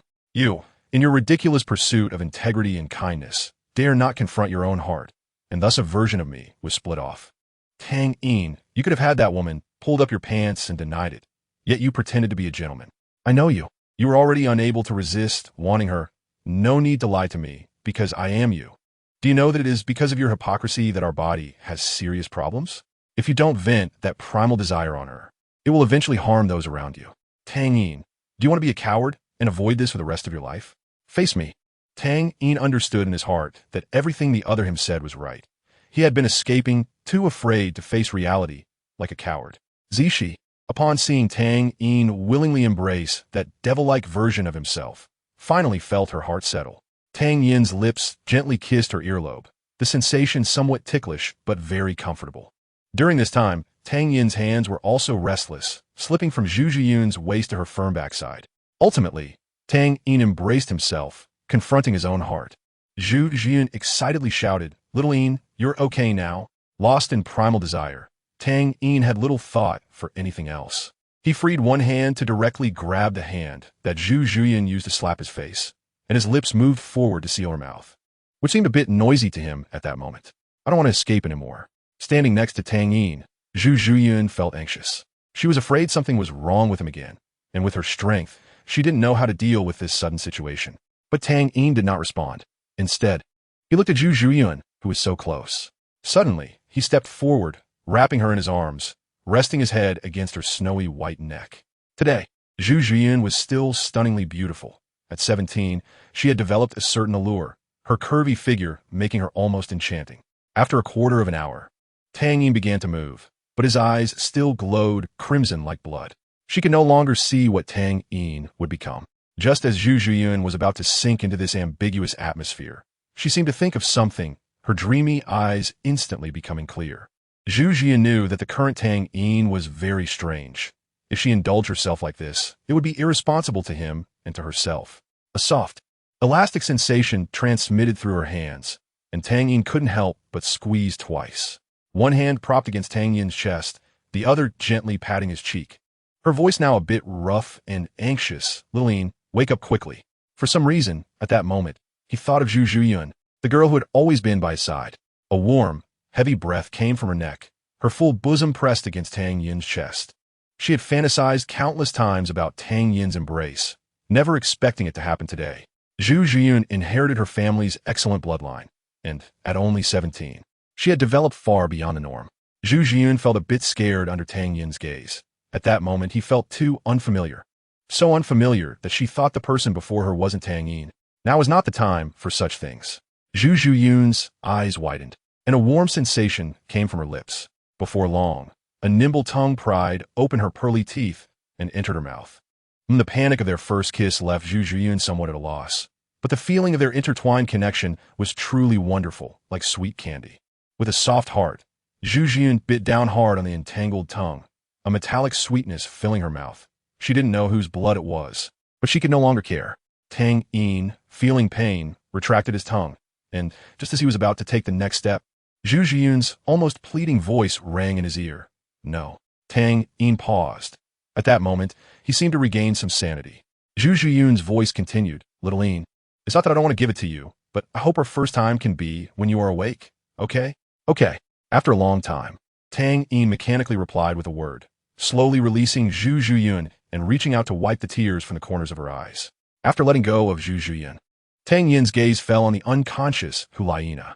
The other middle-aged female soul master was completely ignored by Tang Yin, although he was a bit overwhelmed. He wasn't hungry enough to eat anything. Hulaina's appearance was indeed impeccable.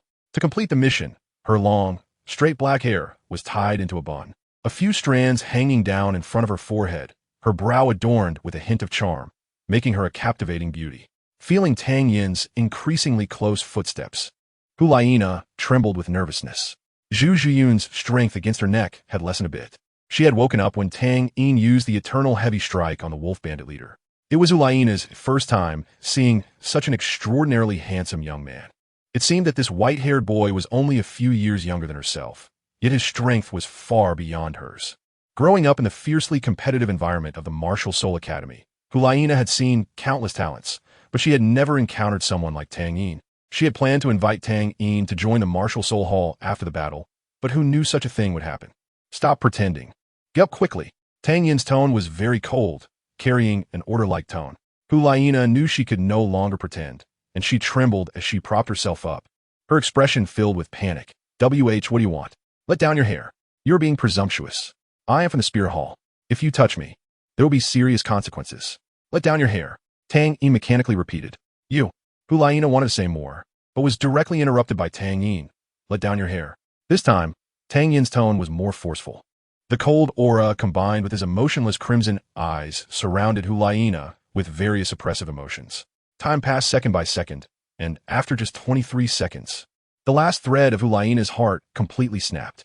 With a sobbing tone, she spoke pitifully yet obediently. I will. Her soft long hair fell down, and combined with her currently weak and wronged expression, it was truly heart-wrenching. In Hulaina's eyes, Tang Yin at this moment looked like a demon. Take off your clothes. For this stranger, Tang Yin didn't need to be as gentle and restrained as he was with Zhu Zhuyun. Zhu Zhuyun, who had adjusted her clothes, sensed something was wrong as she saw Tang Yin approach the unconscious girl. She knew Tang Yin's actions were not unexpected.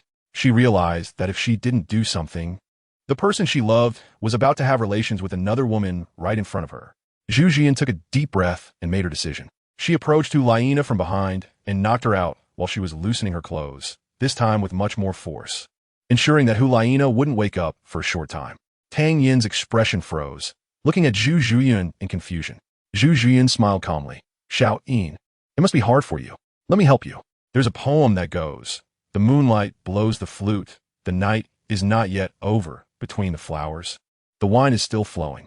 In beautiful times and scenery, you must remember, do not wait until the beauty's tears have dried. At some unknown time, the crimson in Tang Yin's eyes faded, and as he regained his rationality, he looked at Zhu Zhuyun, who was busy.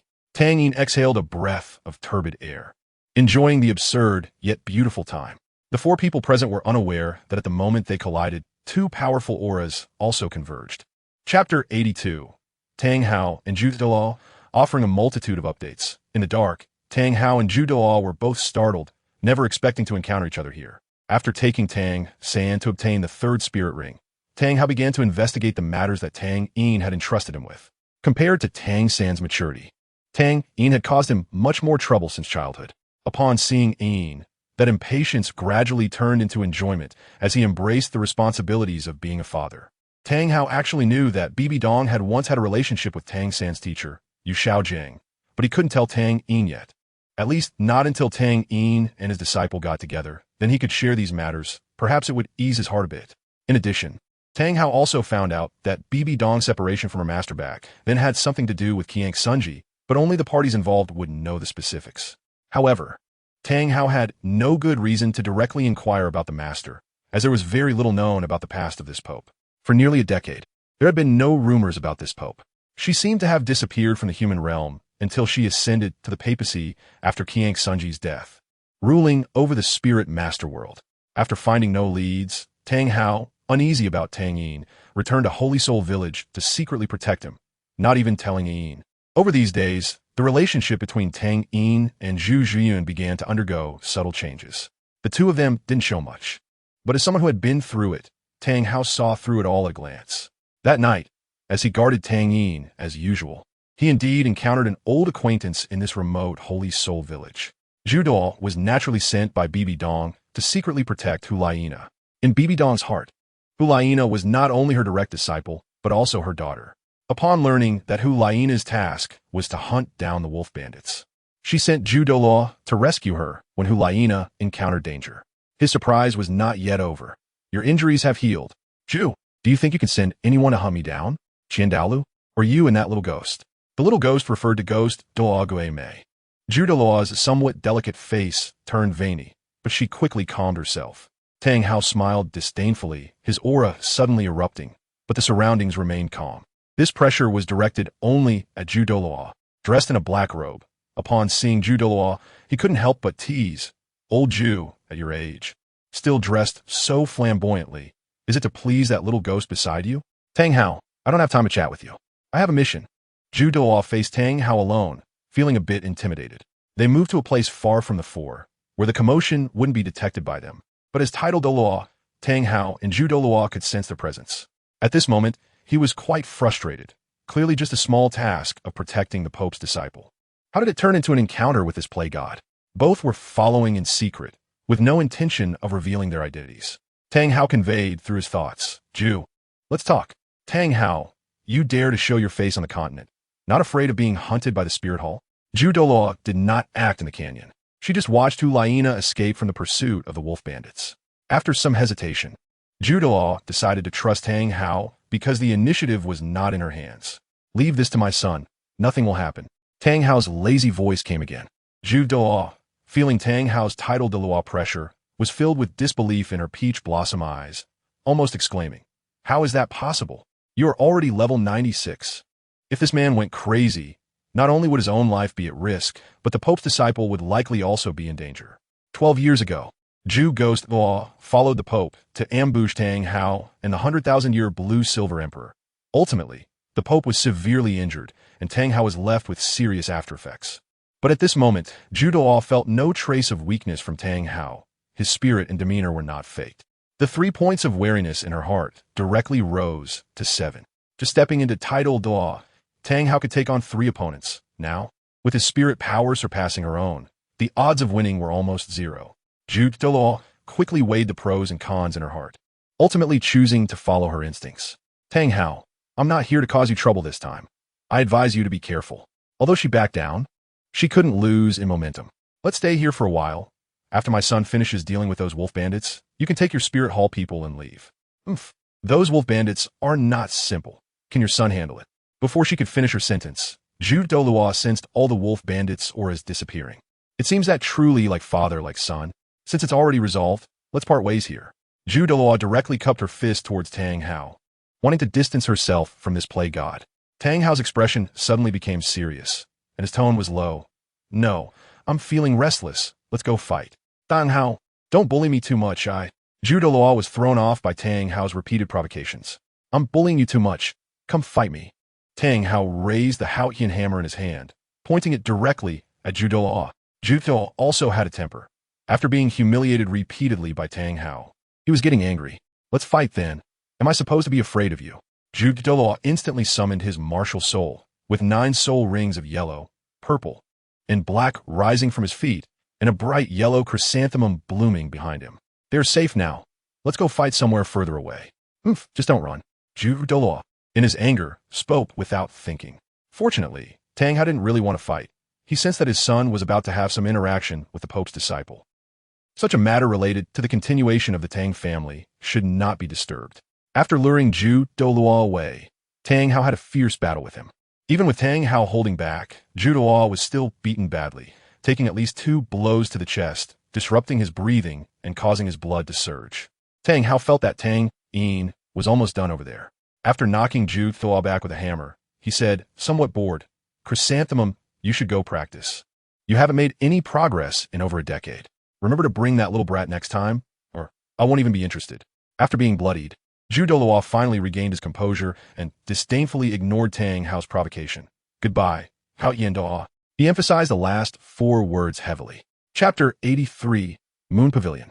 After the absurdity of that night, Tang Yin and Zhu Zhuyuan developed a relationship that transcended friendship. But this relationship was not yet romantic. Both were aware of it, but did not confront it. That night, after everything, a blushing Zhu Zhuyuan completely kept the spoils to herself, leaving nothing behind, as if nothing had happened. As for Hu Laina and that female soul master, they were no longer in danger. And Tang Yin and Zhu Zhuyuan did not concern themselves with them, returning home together. They both felt somewhat guilty, feeling like 2 children who had done something wrong in front of Yin. Yin could tell from the small changes in their actions that their feelings had evolved from 0 to 0. 5. She, as usual, did not break the veil between them, and life continued as usual. After merging with his inner demon, the emotional issues he had been avoiding began to trouble Tang Yin. Once, while having dinner at Old Jack's house, Old Jack brought out a jar of homebrewed liquor he had treasured for years. Tang Yin tried a sip. The hazy feeling of the alcohol, numbing his nerves, did allow him to momentarily forget his pain. Tang Yin held Zhu Zhuyuan's soft, slender waist, and the 2 tacitly chose not to speak, feeling each other's breaths and heartbeats. Zhu Zhuyuan caught the accelerated heartbeat, resting her chin on Tang Yin's chest, looking at him with her lively and charming eyes. When their gazes met, he saw a glimpse of his former self. Hearing Zhu Zhuyuan express her feelings directly made his heartbeat noticeably quicken. "Dad," Tang Yin touched his head, feeling somewhat embarrassed to be caught by an elder, even though nothing had happened between them. After Tang Yin and Zhu Zhuyuan's time alone yesterday, Tang Hao knew the opportunity had come. Early the next morning, he knocked on Tang Yin's door.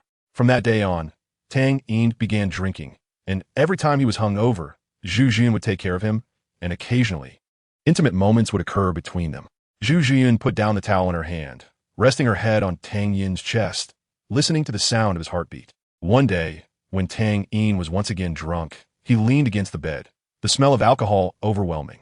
He got up to open the door and saw Tang Hao, whom he hadn't seen for days. At that moment, Zhu Zhuyuan's eyes were gentle and revealing true feelings. The one I love is Tang Yin, no matter how he changes. He somewhat understood why his father always got drunk with cheap liquor when he was young. Zhu Zhuyuan walked in, holding a copper basin containing warm water and a towel. "I have always fantasized about someone taking me away from the shackles of my family. When I needed help the most, you appeared." Zhu Zhuyuan raised one hand, placing 2 fingers on Tang Yin's lips. She didn't open her eyes, her tone still gentle. "I won't force you, and you don't have to force yourself. As long as your heart has me, that's enough." Taking the nearly empty bottle of alcohol from Tang Yin's hand, she wrung out the towel and began to wipe his body. "Sister Zhuyuan, give me some time." The next morning, Tang Yin and Zhu Zhuyuan, who were embraced in sleep, were awakened by a knock on the door, and they finally released each other. Tang Hao had been observing Tang Yin's condition these days, and he knew it was time for him to step in. Living in the maternal family of the Empress of the Star Luo Empire, Zhu Zhuyuan did not mind a man having multiple wives. She understood that she was the latecomer and only sought a place in Tang Yin's heart. "Xiao Yin, I know you still love that person, even though you were hurt so badly because of her." After having his face wiped with warm water, Tang Yin regained some clarity. Looking at Zhu Zhuyuan, who was still serving him, he asked the question he had been hiding in his heart.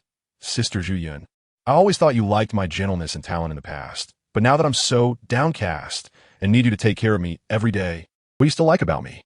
Come out with me for a moment."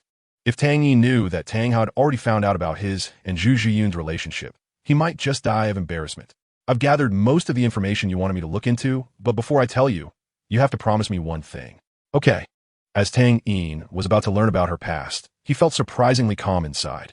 You've been in Holy Soul Village for quite some time. Today I'll take you to a place that might help you. Okay. Seeing Tang Yin's inexplicable calmness, Tang Hao sighed and recounted everything he knew. After learning about Bibi Dong's past, combined with Tang Yin's understanding of her, he found that he still couldn't see through her. All her secrets were buried in the 10 years she had disappeared. If it were the Tang Yin of yesterday, he might have fallen into confusion. But today's Tang Yin had already found a new anchor in his heart. Perhaps his feelings for her would gradually fade from his mind as time passed. After bidding farewell to old Jack, the family of four set off towards Tiando City. Upon entering the capital of the Tiando Empire, Tang Hao led the three into the city. To avoid drawing attention, the four dressed very simply, but apart from Tang Hao, the appearances of the other three were too striking, attracting the attention of many passers-by. They walked until they reached a tall building, and only then did Tang Hao stop. In the bustling city center of Tiando City, occupying such a large area in a place where land is extremely valuable proved its extraordinary nature. In this bustling and noisy marketplace, the 5-story small building gives off an elegant feeling, with its ancient appearance and exquisite decorations. The two characters on the plaque reveal its name, Yuxian. The number of people coming and going here is not many, but from their attire and demeanor, one can tell their extraordinary status, including men, women, the elderly, and the young.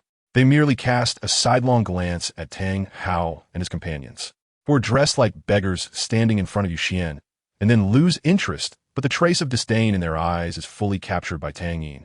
Tang Yin has always harbored the greatest malice towards nobles. He does have noble friends. Guiyang is a good person. However, most nobles are pests, with dirty hearts hidden beneath their splendid exteriors. This is the world of soul masters, an era of flourishing human civilization, and also a wild era where beasts eat humans. Tang Yin does not care about their gazes, but he does not understand why Tang Hao brought him here. Dad, why did you bring me here? Tang Hao knows his son looks down on nobles and calmly replies, your heart needs to be at peace. This place can calm your mind and wash away the glitter. Tang Yin does not quite believe that this noble exclusive Yuxian can solve his current predicament. As they reach the entrance of Yuxian, Tang Hao and his group are stopped by two neatly dressed young men in blue clothing. One of the young men calmly says, sorry, everyone. Yuxian does not receive guests who are not properly dressed. Tang Hao is not angry. His tone remains flat. I won't make it difficult for you. Just send someone to inform your master that Tang Hao requests an audience. The two young men are not soul masters and have never heard of Tang Hao's name. As the illegitimate son of a baron, the lowest noble rank, they do not even have the title of nobility. However, after witnessing many noble figures while guarding Yuxian, they have developed a distorted sense of superiority. Those who have been dogs for too long often develop a twisted psychology. When facing someone they perceive as weaker, they become more ruthless. Who do you think you are? Another young man is less polite and quickly says, scram, not just anyone can enter Yuxian. Tang Hao initially did not want to reveal his identity, but it's hard to reason with a damned fool. A cold, killing intent envelopes the two men in front of him. I am here to find the master. Do you two dogs guarding the door dare to bark? The faces of the two young men turn pale, and as they are locked by that cold, killing intent, their clothes are instantly soaked with cold sweat. The previously arrogant young man swallows hard, his voice trembling. Wait a moment. He then stumbles away towards the interior of Yuxian. It isn't long before he returns, following a middle-aged man in purple clothing, along with two other middle-aged men in well-tailored but understated blue robes. His tone is no longer nervous. Like a dog that has found its master, he shouts arrogantly, Steward, these are the ones causing trouble in our Yuxian. Tang Yin is speechless. Are these nobles all fools? Judging by appearances, what if they encounter a disheveled, titled Dalu? Is there any chance of survival? But how could they, who are usually high and mighty, lower their noble heads to look at the world? Arrogance is the root of all sins. The middle-aged man in purple glances at Tang Hao and the others, his tone filled with disdain like the previous young man. Yuxian does not receive beggars. You should leave. Provoked repeatedly, Tang Hao is on the verge of exploding, and Tang Yi knows that if this continues, these people will soon become corpses. A heavy atmosphere envelopes the area, drawing the attention of many passers-by. Tang Yi knows his father cannot act easily due to his status, so he steps forward. The fate spear stands beside him, and the exaggeratedly colored soul rings, purple, purple, purple, and black, rise from his feet.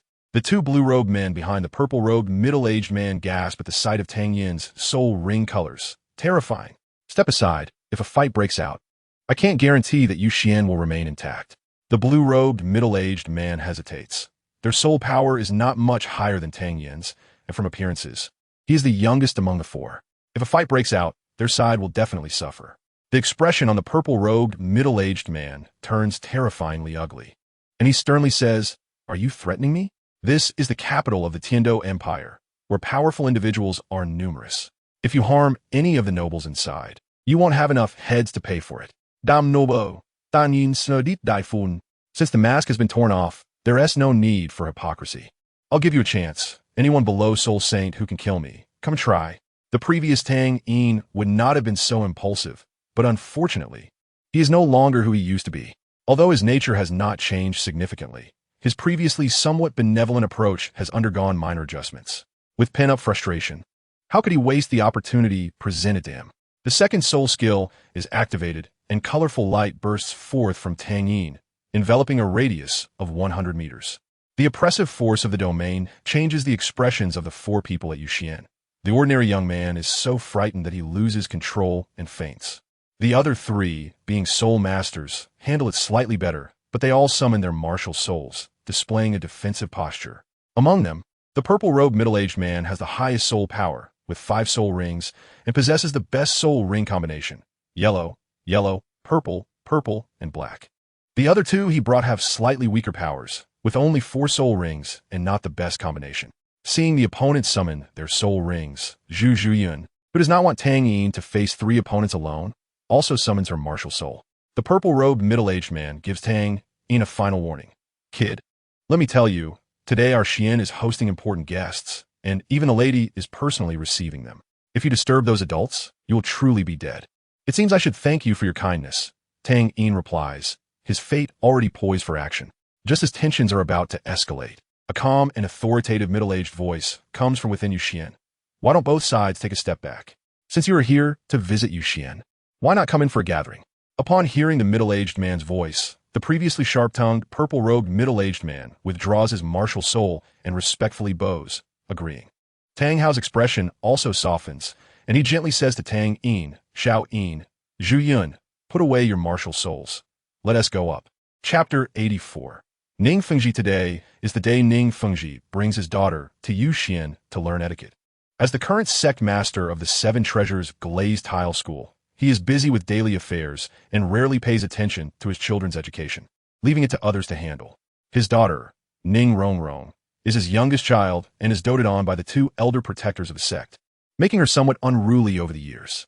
A few days ago, while chatting with his disciple Xue Qinghe, he mentioned this matter, to which Xue Qinghe responded, "Master, Rongrong also loves to play due to her nature, but she is now 11 years old. Learning etiquette at Yu Xian can help her focus."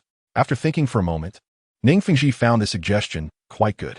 As for whether learning would delay her cultivation, he thought that was unnecessary concern.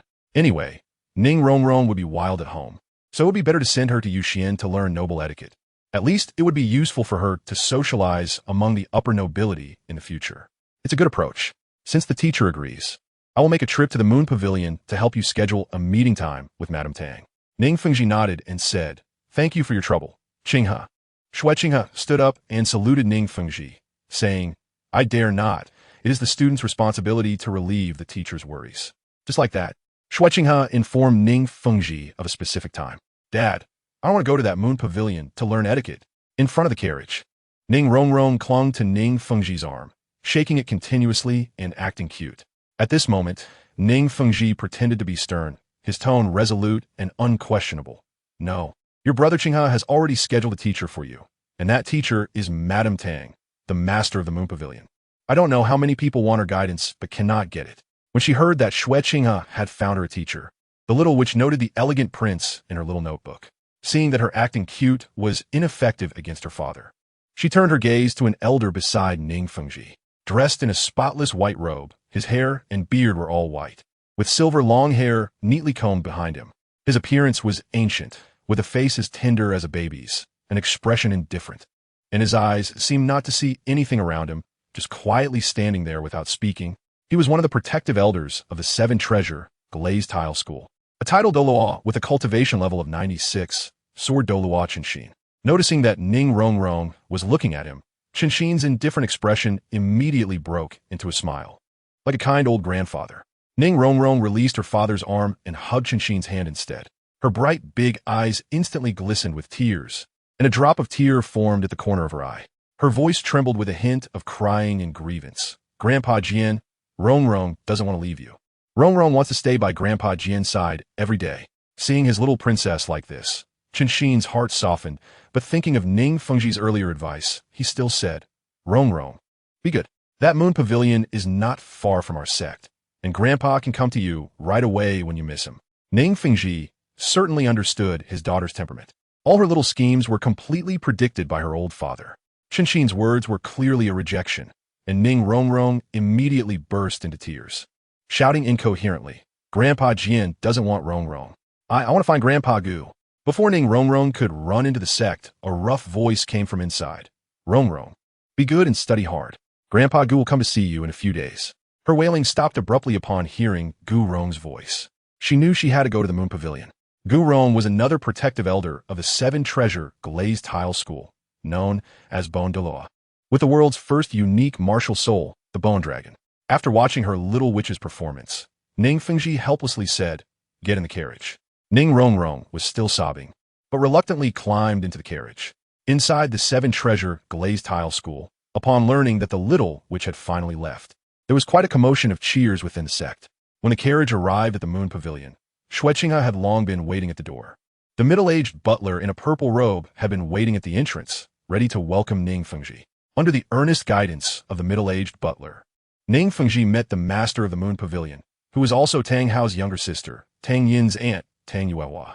The two took their seats in the highest specification pavilion of the moon pavilion, with Tang Yuehua sitting at the main seat as the host. Ning Fengji, as the most distinguished guest, sat at the guest position, and Ning Rongrong sat beside her father, with Shueqinghe and Sword Dalu on either side. While Tang Yuehua and Ning Fengji were conversing, Shueqinghe felt a gaze watching him. He looked down and saw Ning Rongrong looking at him, so he politely smiled back and ignored her. Smile at you. Ning Rongrong cursed inwardly, putting on an expression of not caring anymore. After some conversation, Tang Yuehua smiled and said to Ning Fengji, please rest assured, Sect Master Ning, your daughter is gifted and will surely grasp etiquette quickly. Ning Fengji replied with a smile, the little lady has a mischievous personality. I will trouble Madame Tang in the future. Just then, a commotion from downstairs caught everyone's attention in the pavilion. Accompanying, it was a strong wave of soul power and a dazzling array of colors. This person's intent is so strong. The previously silent Sword Dalu could not help but speak. As a title, Douluo with a martial soul of a sword. Qinshin had been obsessed with the sword path for over 60 years and had already comprehended his own way. From the intensity of this person's soul power, he estimated that the person's soul power would not exceed the Soul King level, but that intent was strong. Given time, there would be no problem surpassing his current self.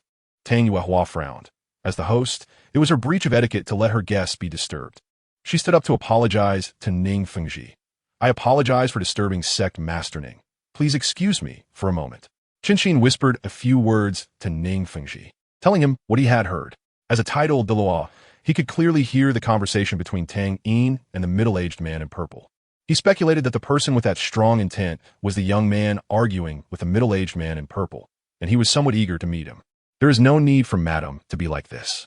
Ning Fengji raised his hand to stop Tang Yuehua from leaving, saying, those people are here to see Madame, but they were stopped by the butler outside. Why not invite them in to meet? Tang Yuehua found it difficult to refuse Ning Fengji's face. Then we will do as Sect Master Ning says. Ning Fengji stood up, channeling his soul power to send a message downstairs. Tang Hao recognized who the voice belonged to, and he had no intention of avoiding it. After Tang Yin and Zhu Zhuyan withdrew their martial souls, the four of them walked upstairs. Readers, see you tomorrow for more updates. Chapter 85. Siblings. Upon entering the moon pavilion, Tang Yin was greeted by a waft of fragrant aroma. In the spacious and bright hall, a massive soul-guiding device hung high from the ceiling, illuminating the entire hall. The light it emitted was not dazzling, but rather very soft. In front of the shadow wall, An exotic orchid captured attention, and the fragrance filling the hall was emanating from it. Its floral scent seemed to have a calming effect, and Tang Yin felt his previous restlessness gradually settle amidst this fragrance. At this moment, a few people were gathered in the hall, quietly conversing, but upon seeing Tang Hao and the others, they deliberately lowered their voices to reduce their presence. Not lingering too long in the hall, the group ascended the wooden staircase towards the top room. Tang Yin noticed that the material of the staircase was also extraordinary when he touched the handrail. He could feel a gentle wave of soul power, clearly made from high-quality wood that had even cultivated into a soul beast in its lifetime. Soon arriving at the top floor's pavilion, the door was already open, and Tang Hao could sense the presence of 5 people inside. Suddenly, the eyes of Sword Douluo lit up, and Ning Fengji also noticed Shin's change, quietly asking, "Uncle Jian, what's wrong?" "Someone is here," a titled Douluo. Sword Douluo did not intentionally lower his voice, and everyone in the room heard it clearly. Those simple 9 words made everyone hold their breath. Tang Yuehua was somewhat puzzled. She did not understand why a titled Douluo would visit the Moon Pavilion. Without waiting for everyone in the room to think, Tang Hao and his group appeared in front of them. When Tang Yuehua saw the face of the person in the lead, her whole body trembled violently, and the strong emotional fluctuations completely destroyed her elegant and harmonious demeanor. Tang Yin also saw Tang Yuehua, who was closest to him. Today, Tang Yuehua wore a light blue-fitted long dress with half sleeves, her already beautiful face adorned with a bit of makeup, which made her look unique rather than vulgar. The silk lace gloves on her hands covered her whole hand and a small part of her forearm, accentuating her noble aura. Tang Yuehua's gaze remained fixed on Tang Hao's face. He was no longer as despondent as in the original story, and she recognized her brother at first sight. In the room, aside from Ning Rongrong, who was confused, the other 3 recognized the identities of the newcomers, especially Ning Fengji, whose expression became extremely serious. Hotian Dalu, Tang Hao, Hotian sect. Was it about to re-emerge? As the master of the 7-treasure glazed tile sect, although the 3 upper sects were related by blood, the long-standing second place of the 7-treasure glazed tile sect had also thought about taking over when the Hotian sect announced its retreat, achieving a transcendent status above the Wuhuan temple. However, with Tang Hao's appearance, combined with the recent abnormal behavior of the Wuhuan temple, this thought faded significantly at that moment. Sword Douluo Chan Xin had fewer thoughts. He only had one impression of Tang Hao: unfathomable. He was much older than Tang Hao and belonged to the same generation as Tang Hao's father. Now that he was surpassed by the younger generation, he could only sigh. The younger generation is to be feared. Tang Yuehua reached out her hands, gloved in white silk, to cup Tang Hao's face, looking closely, tears uncontrollably welling in her eyes. Her voice trembled. "Brother Hao, is it really you? After searching for you for over 10 years, are you finally willing to see me?" Tang Hao's voice was also gentle as he raised his large hand to wipe away the tears at his sister's eyes. "Sister, I'm back." At that moment, Tang Yuehua no longer cared about maintaining her elegance in front of outsiders, tightly wrapping her arms around Tang Hao's waist and throwing herself into his embrace, crying out loud like a little girl. From their conversation, Tang Yin realized that this beautiful woman before him should be his father's sister, which made her his aunt. It was normal for siblings who hadn't seen each other for many years to embrace and cry as an emotional release. But Tang Yin caught a hint of a special emotion within it. Yin, who had been silent at the back, first frowned but quickly composed herself, giving Tang Yin a light pat on the face to show her confusion. Tang Yin immediately understood, realizing that Yin had no good impression of this aunt. When he traveled the continent with Tang Hao and Tang Xiao, he had met Tang Yuehua once. When Tang Yuehua learned that Yin was with her second brother, she had strongly opposed it, giving Yin a hard time and opposing her at every turn. It was only after Tang Hao's persuasion that Tang Yuehua calmed down, but she remained cold toward Yin. Although Yin had a good temperament, she still harbored resentment over being treated this way. Later, during their interactions, she noticed that Tang Yuehua had feelings for her second brother, Tang Hao, that surpassed those of siblings.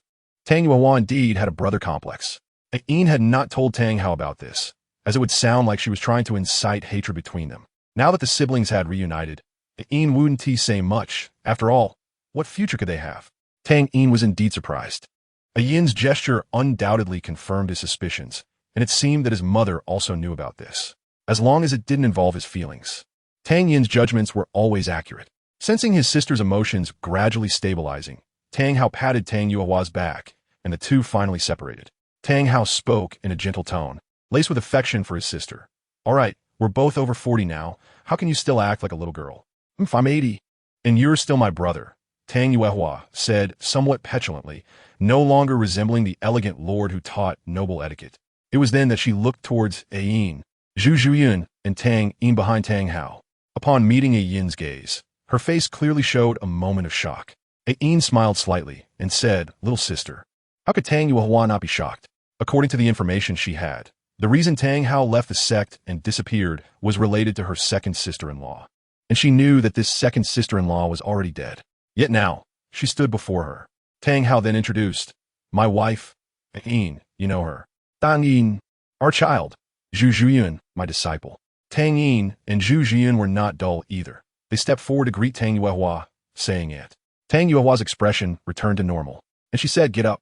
She first glanced at her brother's disciple, Zhu Zhuyun, but soon her gaze fell on Tang Yin, and she was taken aback by her nephew's white hair.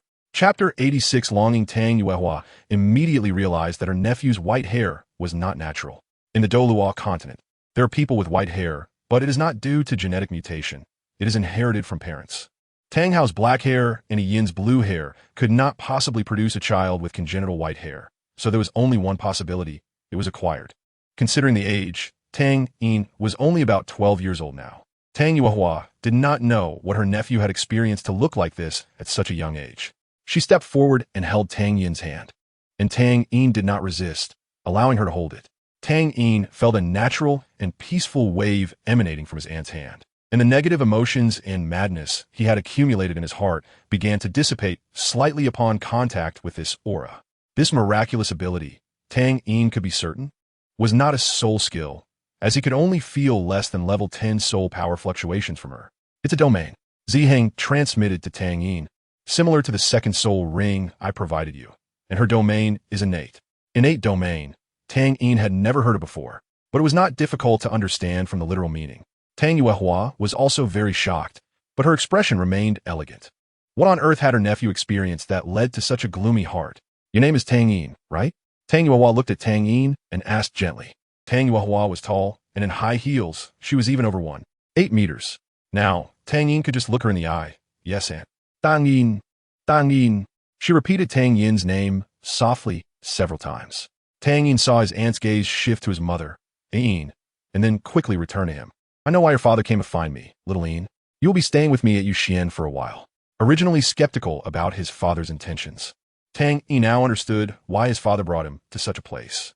At that moment, Ning Fengji walked out of the room, first bowing to Tang Yuehua and saying, "Since Mrs. Tang and my elder brother have not seen each other for many years, we will not disturb your reunion and will take our leave." Tang Yuehua bowed and apologized, saying, "I have neglected everyone.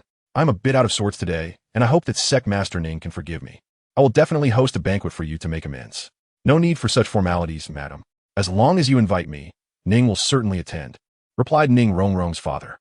Upon hearing that her father was leaving, and that it implied everyone else would leave, including herself, Ning Rongrong felt an increased fondness for these unexpected visitors. She started to observe Tang Hao and the others one by one. The middle-aged uncle looked fierce, and she didn't like him. The big sister with blue hair was very pretty and seemed gentle. That black-haired sister had such a large chest, and her figure. Then she saw Tang Yin with white hair tied back by a headband, his handsome face paired with a melancholic gaze. As someone who was somewhat of a face con, her heart raced uncontrollably. He was so handsome. While Ning Fengji was talking to Tang Yuehua, Tang Yin's gaze also fell upon the few people in the room. The first to catch his attention was Ning Rongrong, who was also looking at him. When she noticed Tang Yin looking over, her little face instantly turned red, and she lowered her head, clinging to Chun Xian's arm and shrinking into herself. How embarrassing. Chun Xian was used to his little princess's demeanor. He allowed Ning Rongrong to act as she wished while his gaze met Tang Yin's. He quite liked the aura Tang Yin exuded, sensing a kinship with him.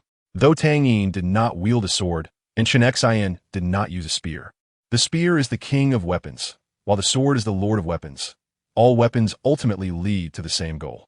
When Tang Yin looked at the old man in white, the old man also looked at him and gave him a kind smile. Finally, Tang Yin's gaze settled on Xue Qinghe, who was dressed nobly. As his eyes fell on Xue Qinghe's face, Tang Yin's previously calm emotions suddenly fluctuated. Isn't he a man? How could? In Tang Yin's vision, Xue Qinghe's face became blurry, and it presented the likeness of a woman. A very beautiful woman. One of the most beautiful faces he had ever seen. But that face continued to change, eventually resembling Bibi Dong. The heart's demon reappeared. Tang Yin's eyes turned red. To persuade his reason, he activated the eye of the Xieji, and all disguises now appeared as illusions before him.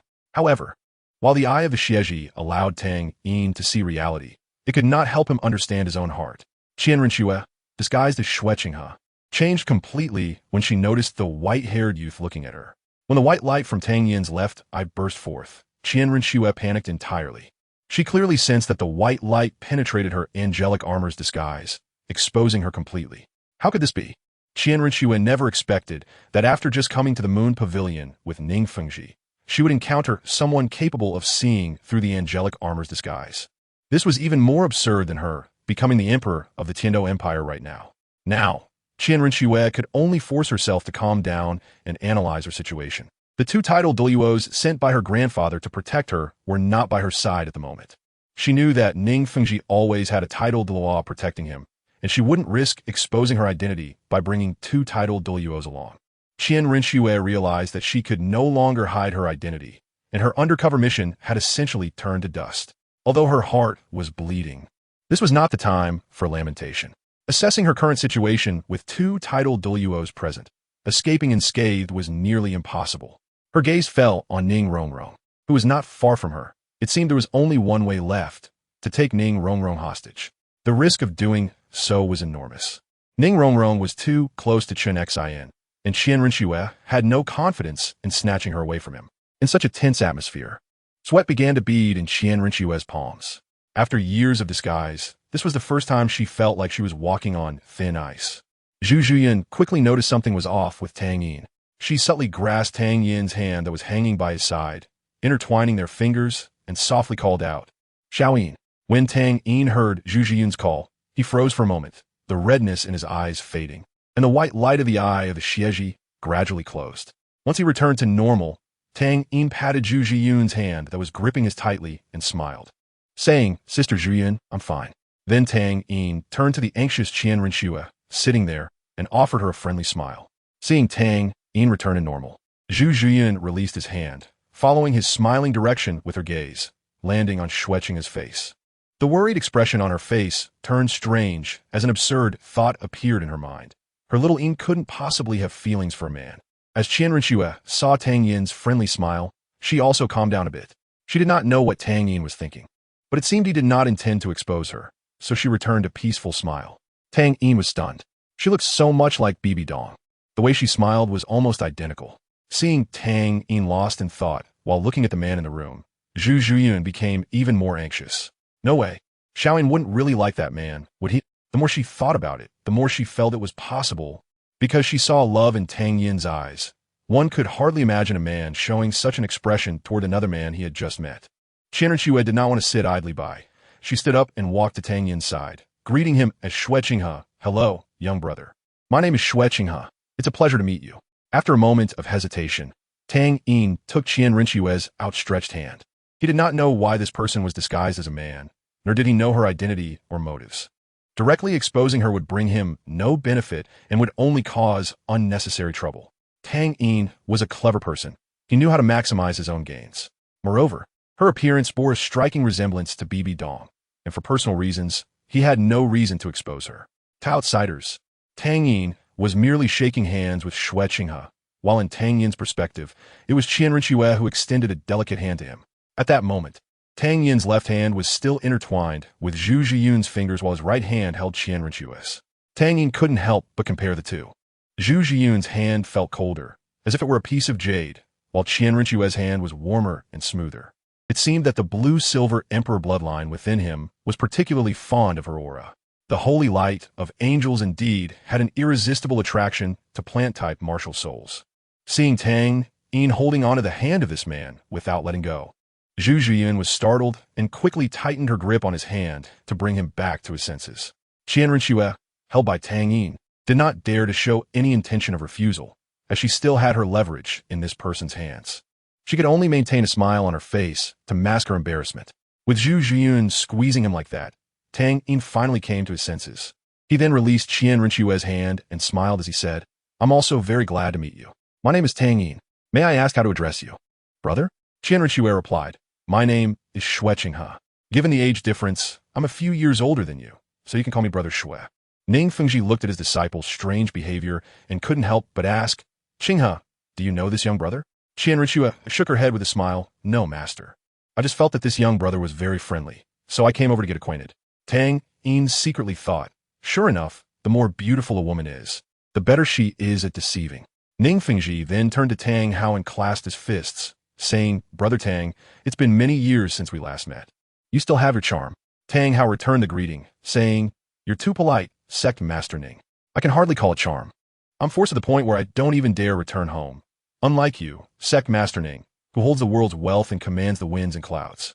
The two exchanged flattering remarks while inwardly cursing each other as old foxes.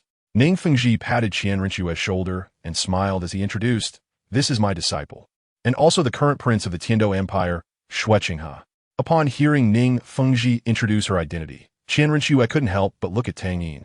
Tang Yin's expression remained unchanged upon hearing Qian Rinchue's disguised identity. Seeing that Tang Yin had no reaction, Qian Rinchue let out a sigh of relief. Tang Hao then introduced Zhu Zhuyun and Tang Yin to Ning Fengji. He didn't say much about Yin. Ning Fengji, being a clever man, did not inquire about Yin's identity either, but shifted his gaze to Tang Yin, saying Brother Tang's child is quite impressive at such a young age. His soul power is even beyond my understanding. This was a sincere compliment from Ning Fengji. Due to his martial soul, he would be forever trapped at level 79. The age of Tang Yin was not a secret to him, as there had been no news of Tang Hao having children before he went into hiding. Thinking of his daughter who was always playing around, Ning Fengji felt his blood pressure rising in comparison. Ning Rongrong, come here. Ning Rongrong, who was still clinging to her grandfather, Jian Douluo, heard her father's words, assessed his tone, and immediately rushed to Ning Fengji's side. The reason was simple. She detected a hint of anger from her father's calm words. She didn't know why her father was angry, but she understood that the more well-behaved she was when he was upset, the quicker he would calm down, and she would be able to enjoy her freedom sooner. As a father, Ning Fengji was helpless against his little demon daughter's nature. I'm not afraid of Brother Tang laughing, but my little daughter has the best talent among my children. However, due to her mischievous personality, her soul power is only at level 25. When Ning Fengji unexpectedly introduced his daughter, Tang Hao, somewhat sensing his thoughts, replied nonchalantly, your daughter is still young.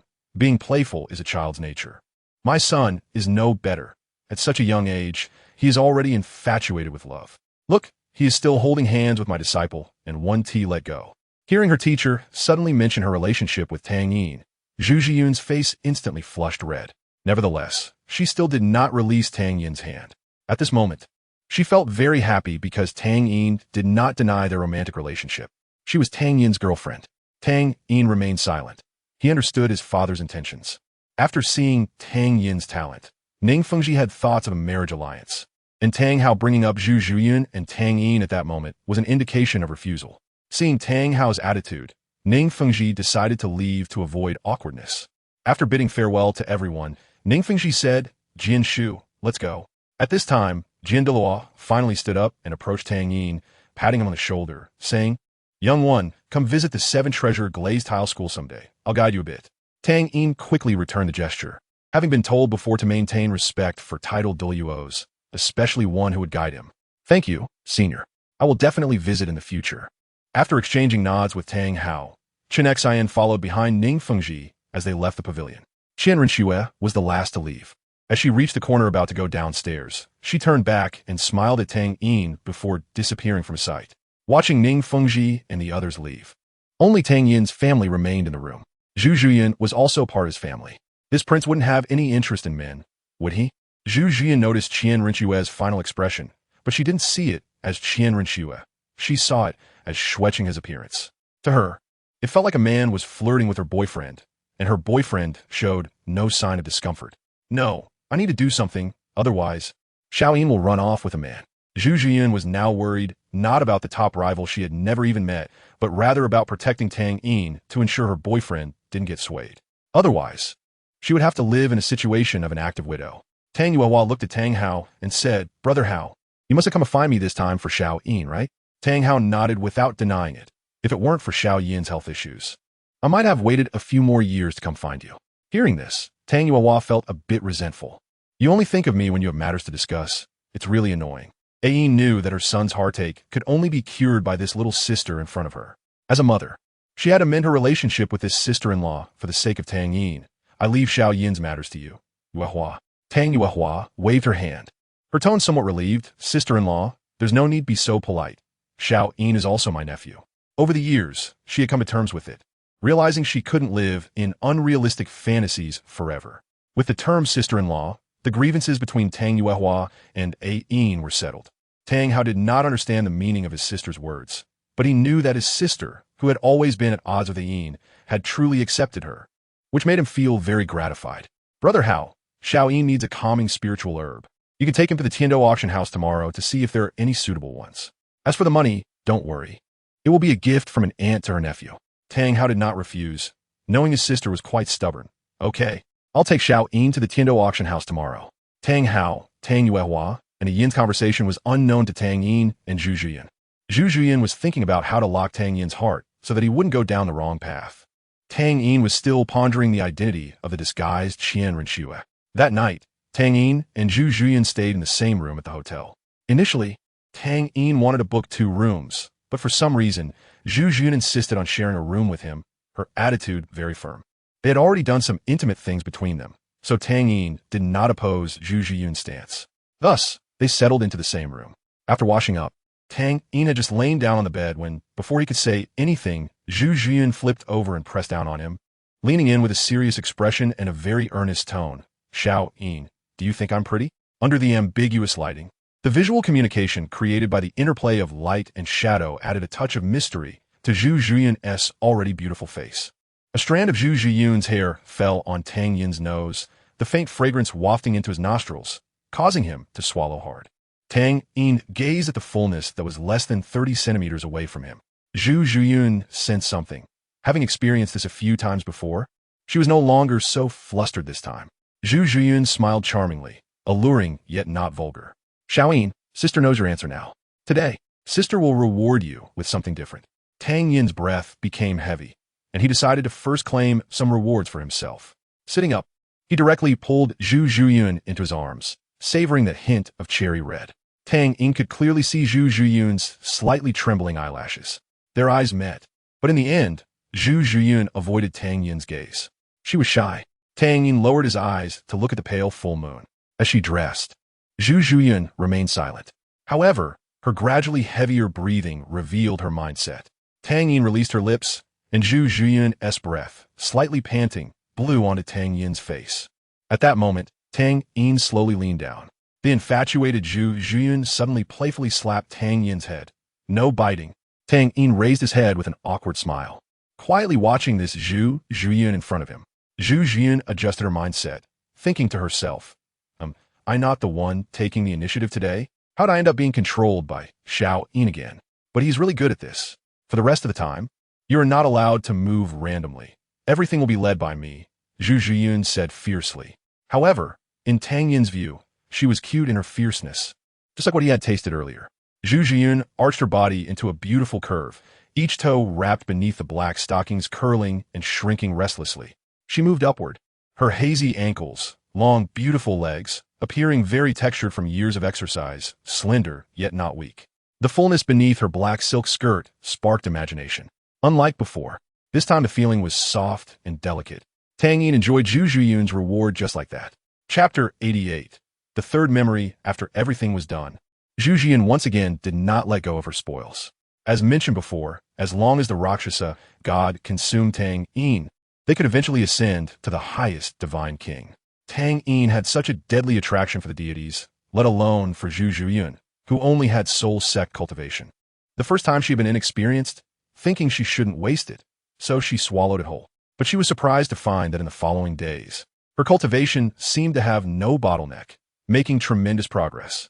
In this month, although she had only been with Tang Yin less than 5 times, her soul power had indeed risen by 2 levels, and she now possessed a rank of 44. When she broke through from rank 42 to 43, Zhu Zhuyin was not surprised because she had stayed at rank 42 for a long time, and breaking through at that time was a matter of course.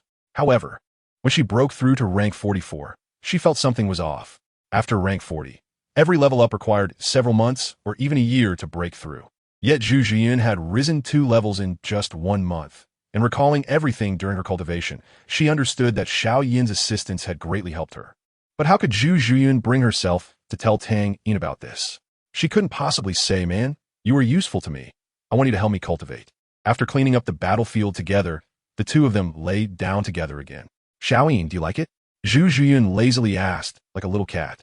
Lying on Tang Yin, Tang Yin played with Zhu Zhiyun's hair, his voice gentle. "Of course I like it, but it's always been Zhu Zhiyun helping me. How about I help you next time?" Xiao Yin, my birthday is in a few days." Tang Yin understood. He lowered his head and lightly kissed Zhu Zhiyun's smooth forehead. "Okay." Zhu Zhiyun, who was somewhat exhausted, soon fell asleep in Tang Yin's arms. Looking at the person sleeping in his embrace, Tang Yin's tenderness gradually faded, and his gaze turned to the hotel's splendid ceiling, eventually returning to calm. In his mind, a ball of light containing the third segment of memory floated. Today, after seeing that woman impersonating the crown prince, Tang Yin received memory fragments just like the previous 2 times. At that time, Tang Yin feared he would lose control over his emotions, so he didn't easily open it. Now it was time to watch.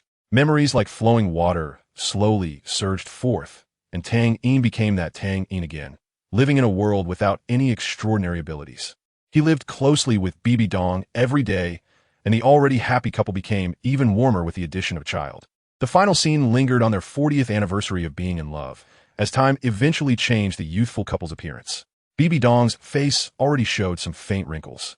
Even with light makeup, traces were still visible.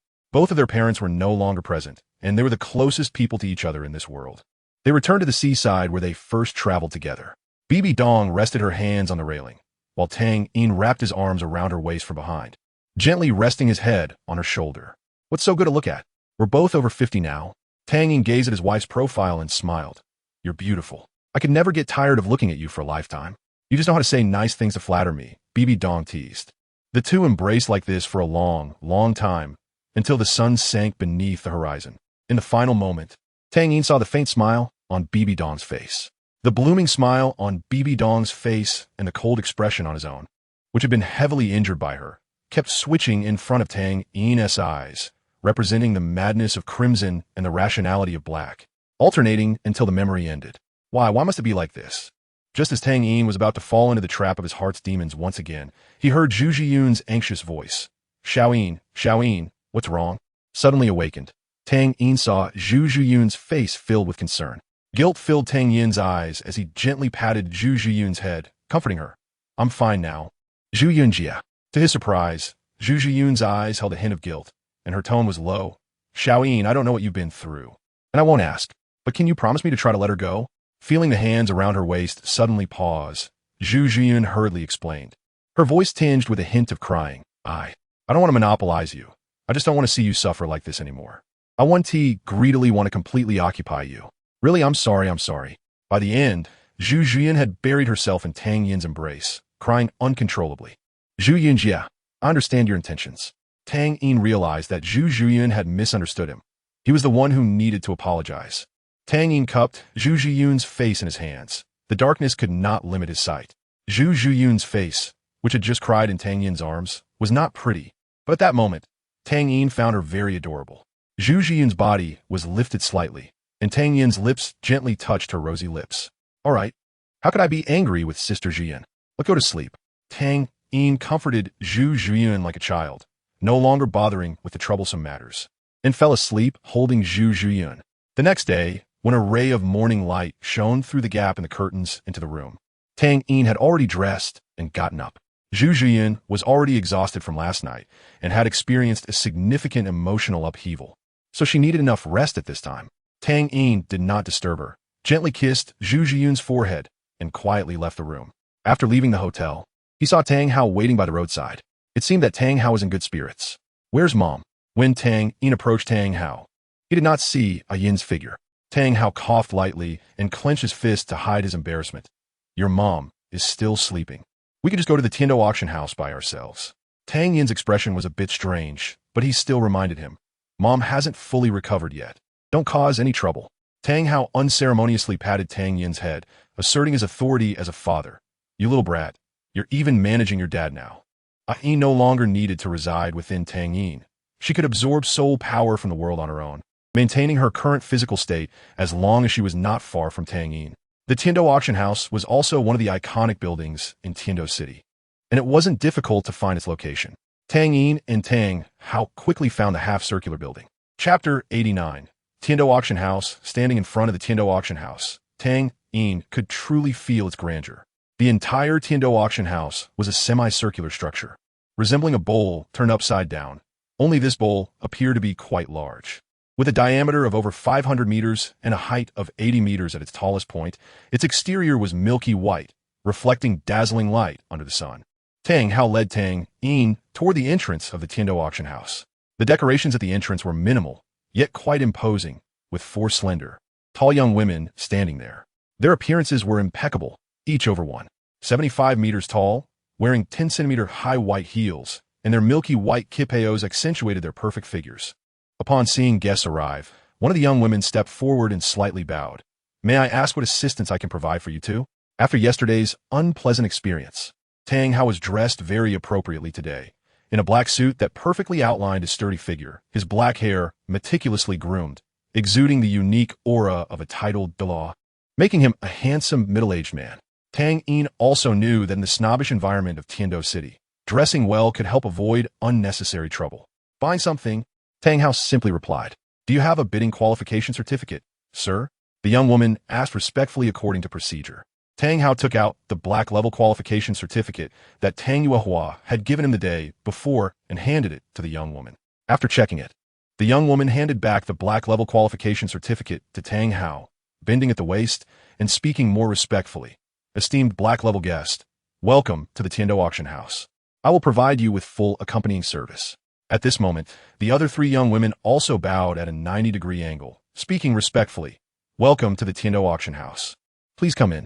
After Tang Hao and Tang Yin entered the Tiando Auction House, the young woman followed them. If you have any questions, I can answer them for you. Tang Yin wanted to learn more about the Tiando Auction House, so he said, Please introduce the Tiando Auction House to us. Of course. The young woman had no doubts about Tang Yin's question and began to introduce the Tiando Auction House in the most standard language. The Tiando Auction House is a long-established auction venue, its origins even tracing back to the early establishment of the Tiando Empire. The Tiando Auction House's business is extensive, including but not limited to auctions, item appraisals, loans, and other fields with sufficient credibility assurance. The young woman's introduction contained a lot of information, and Tang Yin speculated that the Tiando Auction House must have royal backing. What items do you need to purchase this time? Tang Hao asked. We want to buy a calming spirit herb. After thinking for a moment, the young woman smiled and said, You're in luck, guest. Today, there happens to be an item in the auction that perfectly fits your needs. This item is numbered 2200, a star cloud flower that has just entered its 1000th year and transformed from a mundane to a spiritual herb. Every night, when the flower blooms, it emits a fragrance that has the effects of calming the mind, nurturing energy, and soothing the soul. Of course, the effectiveness of this flower decreases for soul masters of higher levels. According to our appraisers, the star cloud flower works best for soul masters between levels 35 and 50. That's the one. After confirming the target, the young woman guided them to the entrance of the auction center. Before entering the auction center, the young woman handed Tang Hao and Tang Yin 2 masks. She explained that wearing masks was to protect the guest's safety and avoid being killed for their purchases. Tang Yin felt that this was somewhat unnecessary for buyers. Could wearing a mask really conceal one's identity from those who want to kill and rob? The only purpose seemed to be to distance the Tiando Auction House from any incidents after robbery. After entering the auction center, a dedicated receptionist took over the young woman's duties and continued to provide service for Tang Yin and Tang Hao. The auction center resembled a grand auditorium, with a circular podium in the center and surrounding seating arranged in radiating circles. It was divided into 5 main sections. The 3 rows of seats closest to the podium were red, radiating outward in sequence of black, purple, yellow, and white. Clearly, they were set up according to the different levels of bidders. The innermost red seats were accessed through a special passage, protected by dedicated security personnel. That was the so-called million-level VIP area, and only individuals of status could obtain red VIP qualifications. The outer black seats were for ordinary million-level VIPs. Anyone with money could enter. Further out, the purple seats were for 500,000 level purple VIPs, yellow for 100,000 level ordinary VIPs, and the outermost white seats, which are the largest in area. As a black level guest, just below red, Tang Yin could clearly sense that the receptionist was overly enthusiastic. She occasionally displayed some charm and often inadvertently made physical contact with Tang Yin, her face occasionally flashing with shyness. The person in front of him was indeed quite good-looking, but merely decent compared to most women Tang Yin had interacted with. The receptionist was also quite clever. She chose to target Tang Yin instead of Tang Hao. Besides Tang Yin being younger and more handsome, there was a more important reason.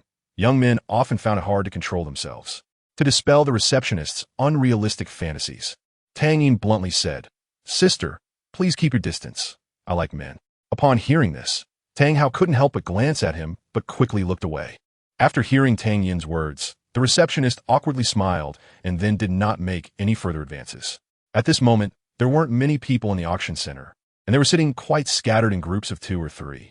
After Tang Hao and Tang Yin settled in the black area, they began to pay attention to the auction items. The auction items on the floor had already reached item number 2193, just 7 items away from Tang Hao's target this time. The auctioneer was a young man whose voice sounded somewhat flamboyant, but he knew how to use his strengths to boost the guest's emotions.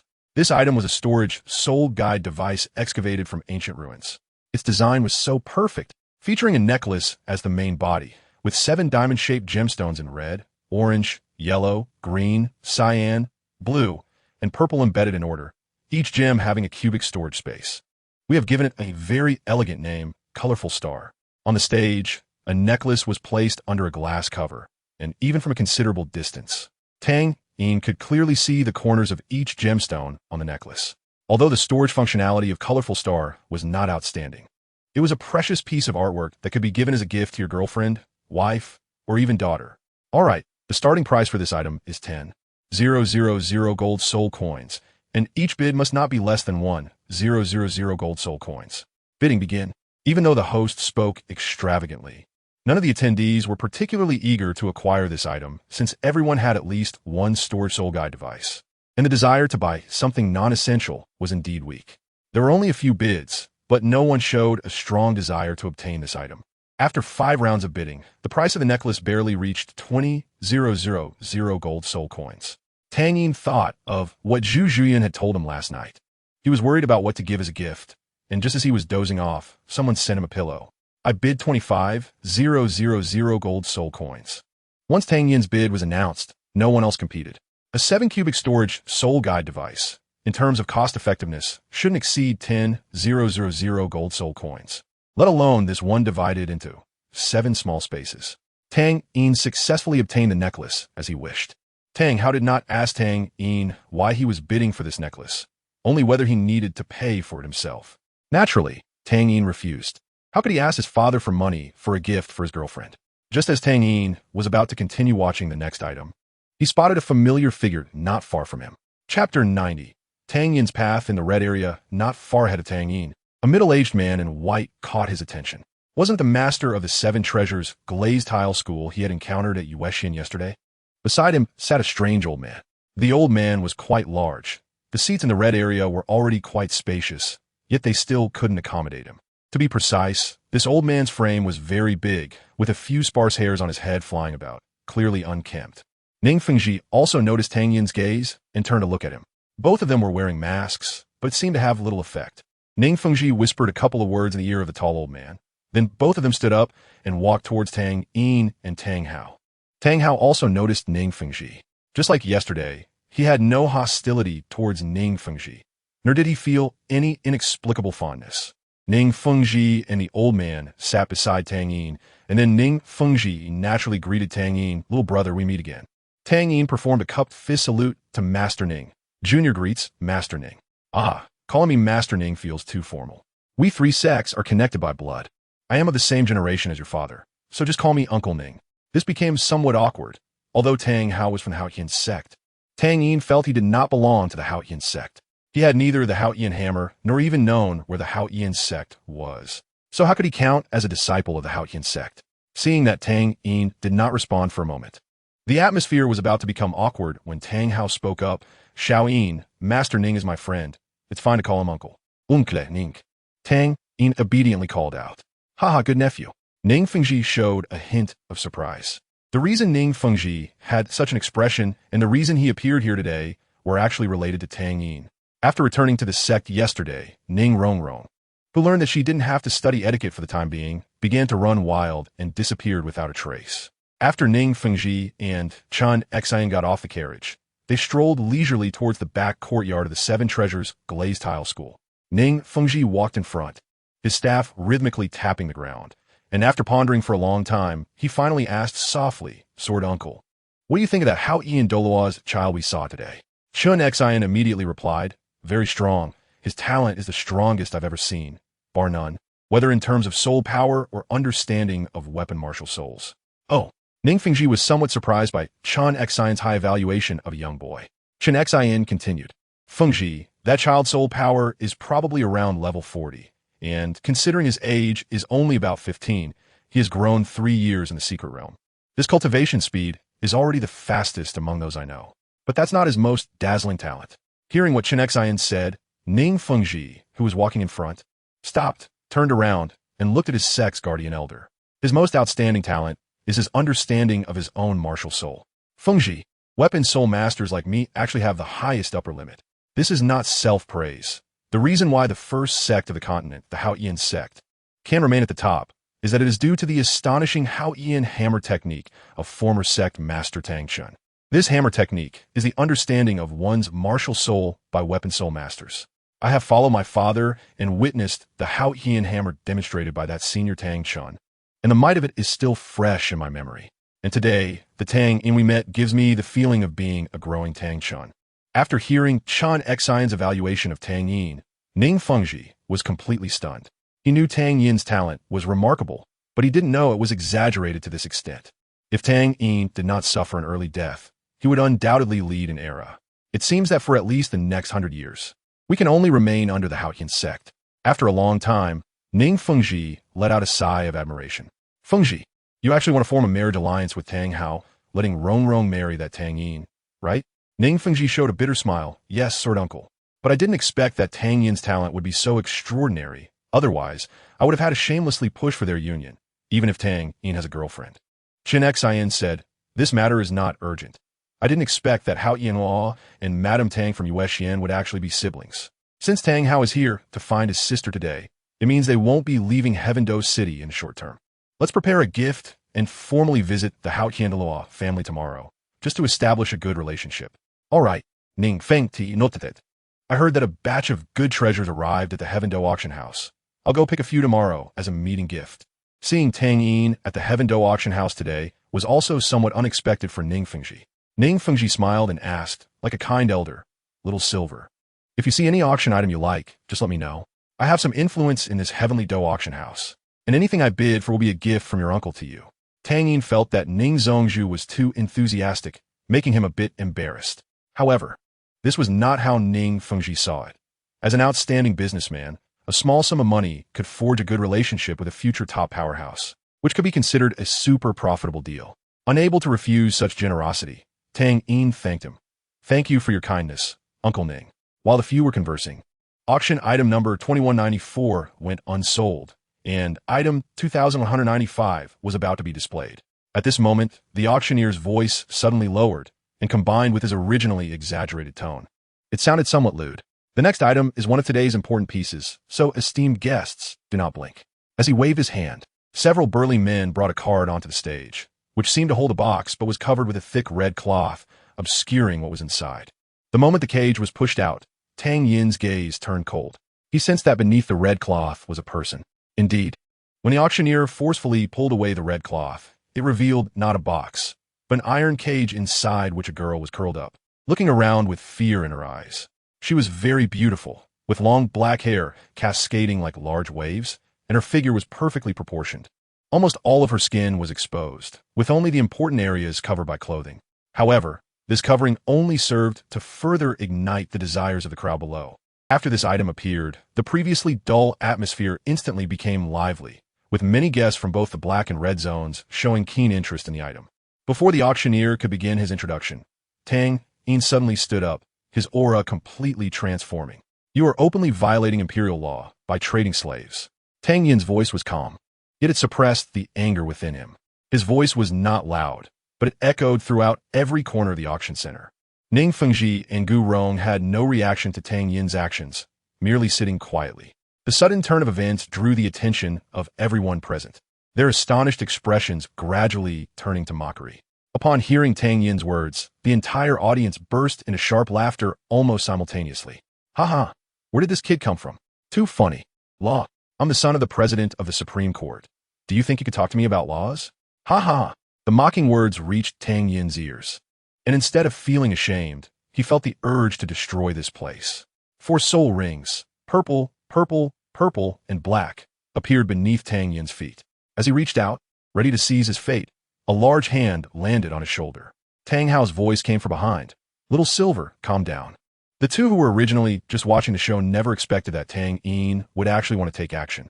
Ning Fengji shook his head, feeling disappointed in Tang Yin's impulsiveness. Such a hot-headed person did not seem like the genius that Chen Xian had described who could reach Tang Chen's level. However, when Tang Yin's soul rings appeared, both Ning Fengji and Gu Rong couldn't help but gasp, as Tang Yin's soul ring color completely subverted their previous perceptions. Monster. A single word popped into both their minds. To them, the terms genius and prodigy were no longer sufficient to describe Tang Yin. Ning Feng si site, sorry. My voice was a bit loud just now. Before Tang Yin could make his next move, Tang Hao's tidal Dalu pressure enveloped the entire venue. And with just 2 simple words, he silenced the noisy crowd. Quiet. Most attendees were nobles, with some soul masters, and many who were both. They could clearly feel the pressure coming from Tang Hao. Ordinary people without soul power didn't know how to gauge the situation, only feeling as if a great mountain pressed down on them, unable to utter a word. The soul masters felt it even more acutely. Their soul power felt gentle like a little lamb in front of Tang Hao, as the gap felt insurmountable. The venue fell into a prolonged silence, and Tang Yin slowly lowered his raised hand, sitting back in his chair. Seeing Tang Yin sit back down, Tang Hao finally spoke. You may continue. The auctioneer, still in trepidation, glanced at Tang Hao and dared not speak as freely as before. We will continue the auction. This girl, during her martial soul awakening period, had her soul master intentionally interrupt the awakening, causing her martial soul to fuse with her body. Since she cannot reclaim her martial soul, she has to maintain a half-human, half-cat form. Ladies and gentlemen, you may place your bids. After a quick introduction, the auctioneer dared not guide the bidding with any leading phrases and directly opened the auction. A few dozen gold soul coins a month? What kind of life is that? Yet, no one in the crowd dared to speak. Finally, someone made the first bid, 110,000.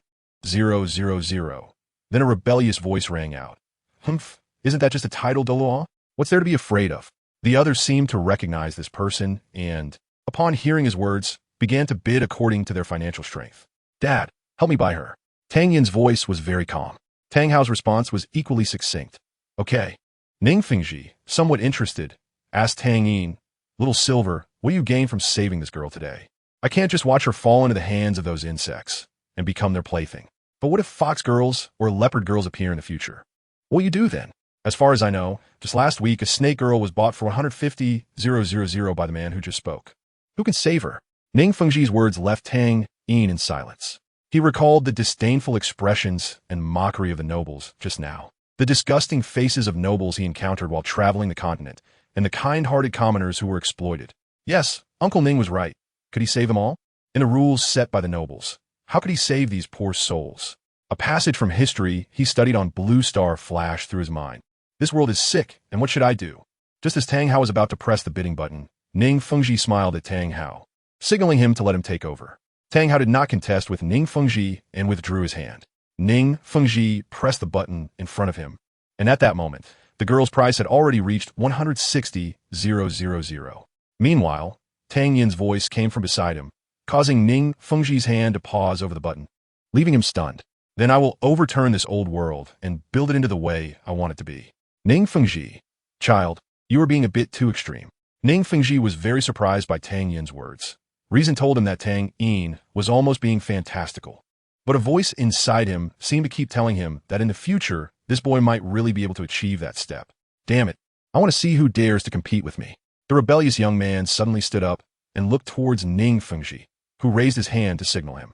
After recognizing the identity of the person before him, the rebellious young man broke out in a cold sweat, as if he recalled something terrifying, and his rebelliousness vanished.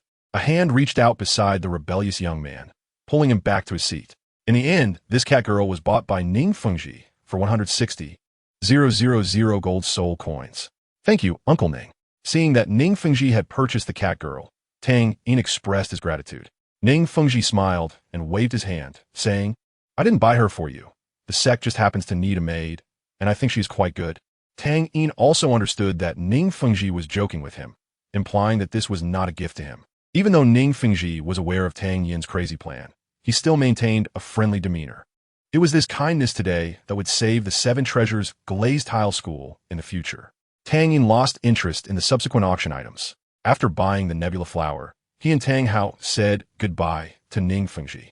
Watching Tang Yin's departing figure, Ning Fengji asked Gu Rong beside him, Uncle Gu, do you think he can do it? Gu Rong recalled Tang Yin's soul ring configuration he had just seen and nodded, then shook his head. I don't know, but I think, even if he can't fully achieve what he claims, it would still be a disaster for those nobles. Chapter 91. Night Talk. After obtaining the colorful star and nebula flower from the backstage, Tang Hao and Tang Yin left the Tiando auction house. Tang Yin didn't want to stay in such a dirty place for even a moment longer. Xiaoyin, you were too impulsive today. Even if you have such thoughts, you shouldn't say them out loud. Tang Hao lectured Tang Yin. Tang Yin knew that Tang Hao was worried about him. He indeed acted a bit impulsively at that moment. But sharing his thoughts with Ning Fengji was also a kind of test. As the leader of a sect, Ning Fengji's only duty was to protect the interests of the sect and help the Seven Treasures Glazed Tile School thrive amidst various whirlpools. Tang Yin's goals did not directly conflict with the interests of the Seven Treasures Glazed Tile School. Rather, they could indirectly bring benefits to it. Ning Fengji's attitude also gave Tang Yin an estimate of the feasibility of his goal. He realized he was still too weak. He at least needed to reach the title Douluo level before he could change this world. I can't remain lost in my own emotional pain.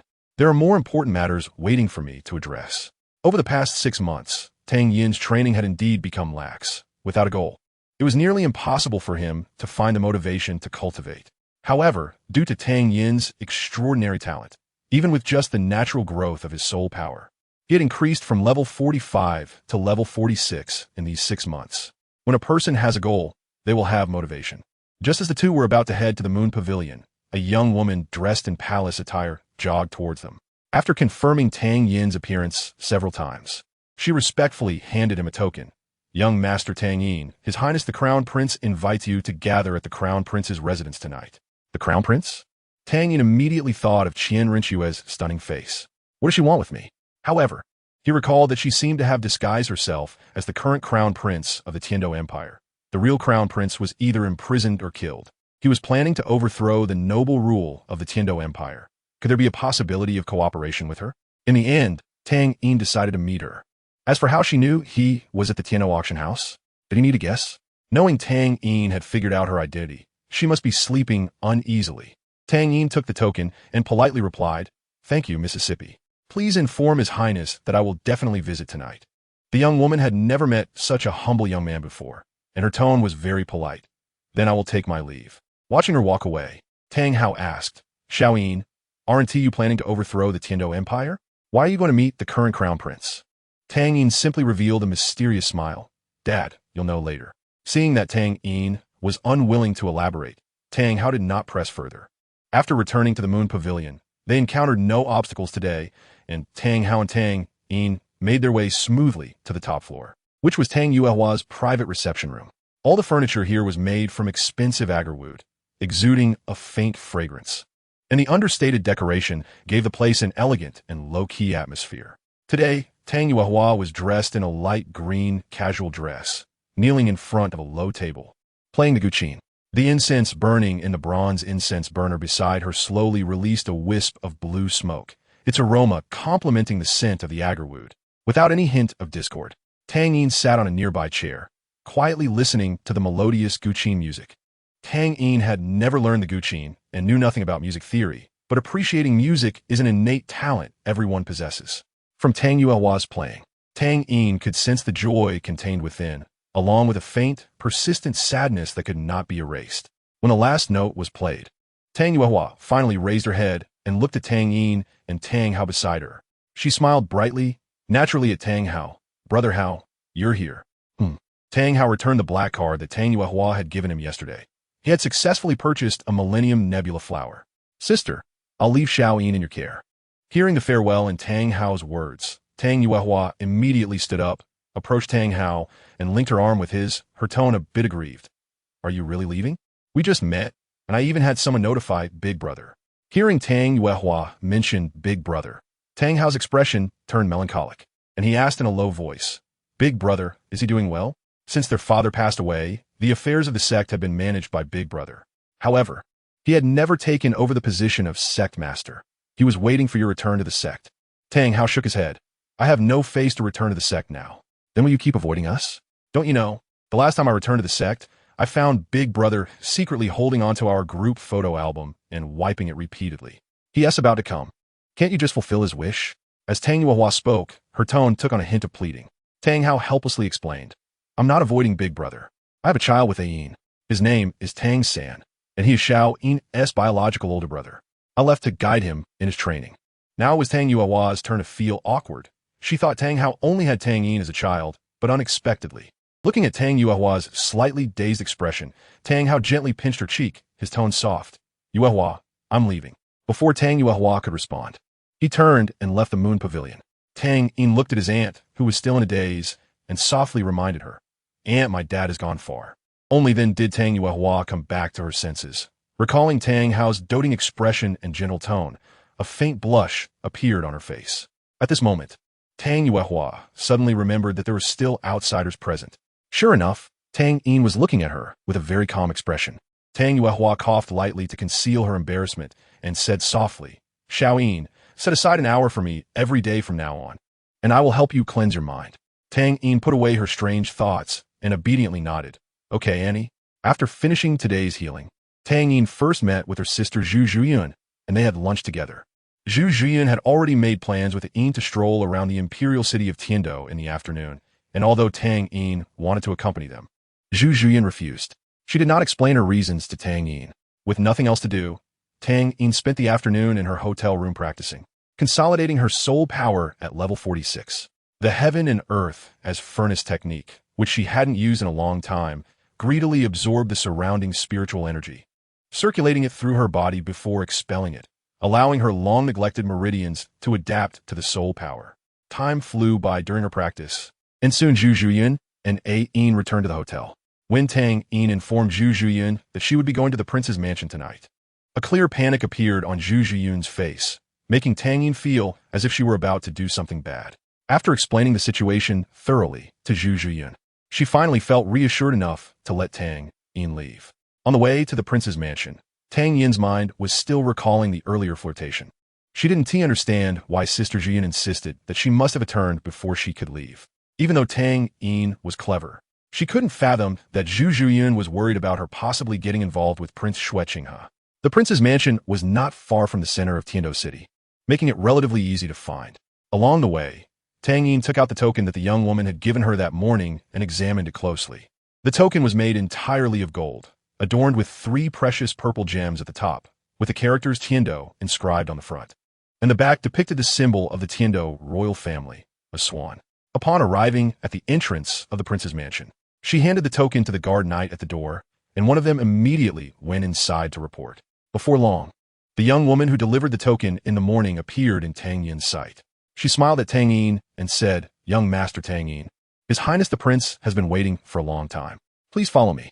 As they walked, Tang Yin gained a lot of insight. It was her first time seeing such a luxurious private mansion, decorated with golden splendor everywhere, and the soul-guided lights illuminated the entire mansion as if it were daylight.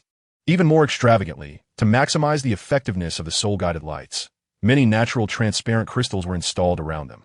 They arrived at a more secluded palace, where only one room was lit. The young woman brought Tang Yin to the door of that room and respectfully said, His Highness is inside.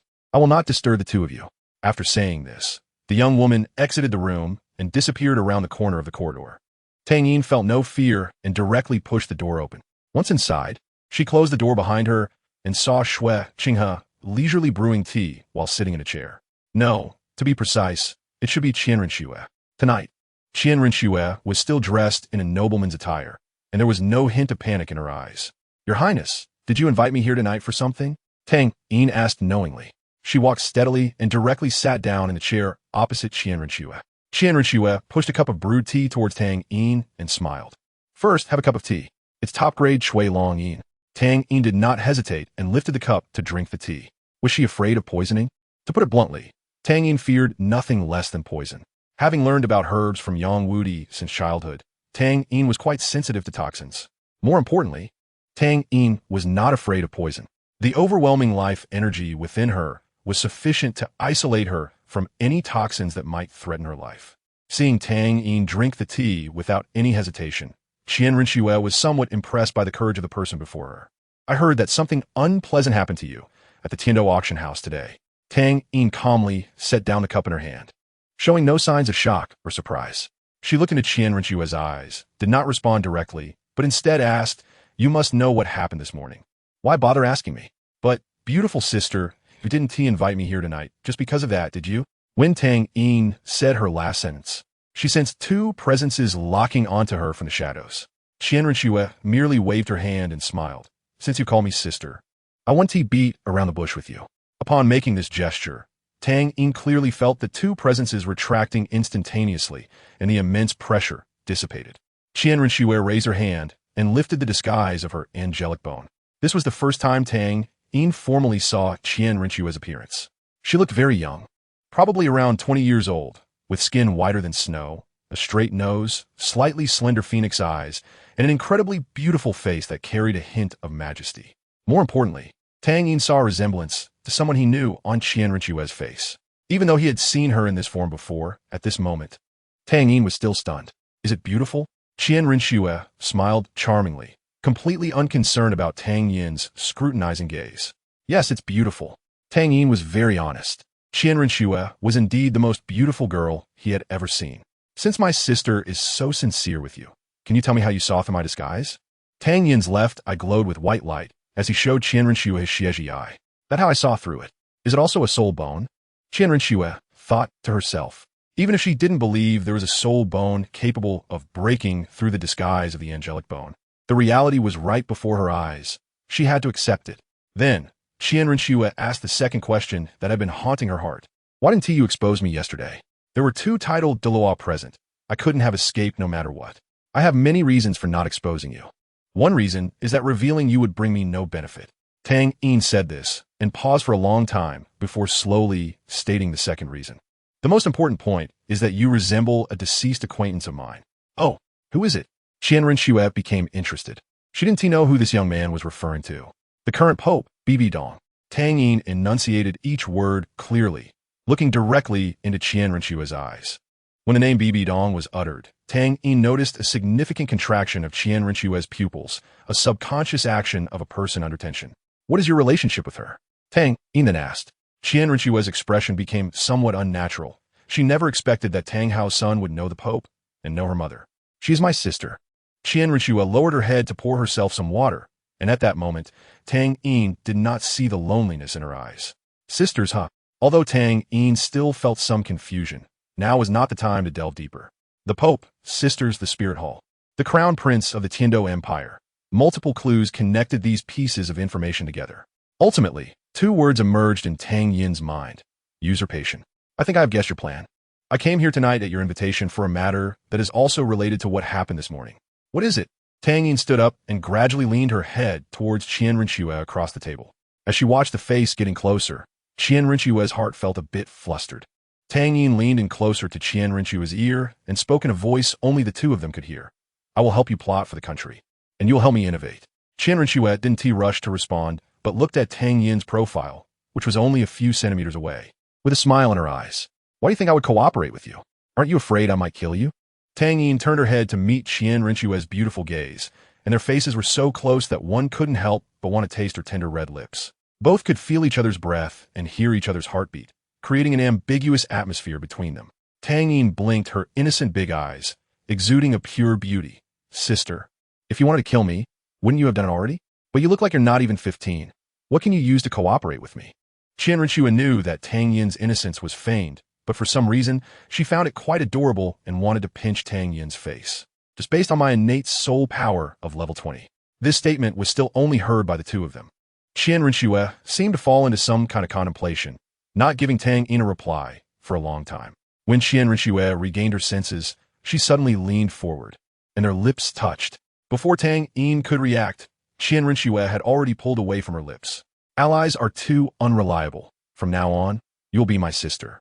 It was at this moment that Tang Yin realized what had just happened. She never expected this woman to kiss her directly. Why you? I already have a girlfriend. Qian Renxue shot Tang Yin a glance, her tone very domineering. I'm not asking you to leave your girlfriend. In the future, I will be the big one, and she will be the small one.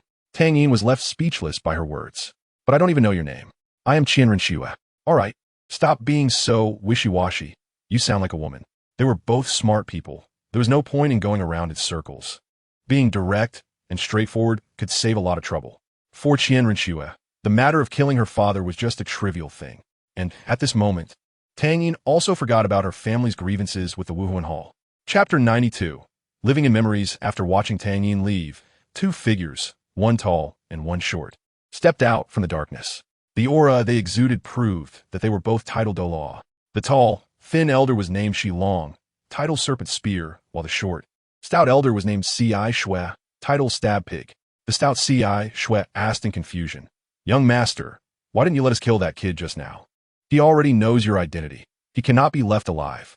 Qian Renxue looked in the direction Tang Yin had left for a long time before answering. He just spared me yesterday. It wouldn't be appropriate for me to kill him today, would it?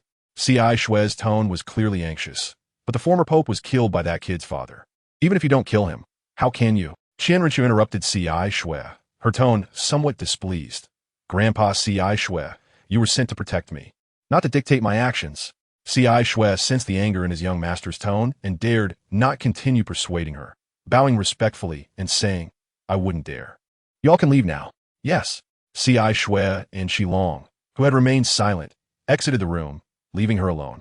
She somewhat disliked the feeling of being alone, but today she was very happy, because she had met someone like herself. Tang Yin, how interesting. The collaboration between Qian Renxue and Tang Yin was devoid of any emotional involvement, and was purely based on interests. Qian Renxue was someone who would stop at nothing to achieve her goals. She was willing to give up everything for her objectives, including herself. In Wuhuan City, the Pope's Hall, Bibi Dong was in the conference hall, receiving an uninvited guest.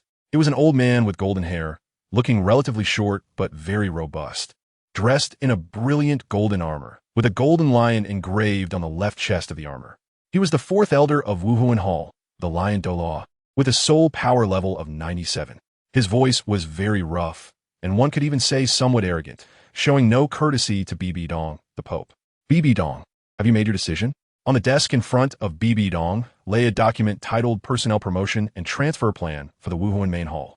Bibi Dong had already reviewed the contents of this plan. The group of old fellows from the Douluo Hall had actually replaced the leaders of 5 important cities' main halls all at once. Moreover, 4 of the city's black-robed bishops were promoted by Bibi Dong herself. To save face, those old fellows had replaced one of their own bishops who was on the verge of being buried. If it were just an ordinary promotion, Bibi Dong wouldn't have said anything. But when she saw the new candidates for bishops, her blood pressure rose. The original 4-to-1 ratio had directly turned into 1-to-4, meaning she had lost control over the leadership of 4 provincial capitals.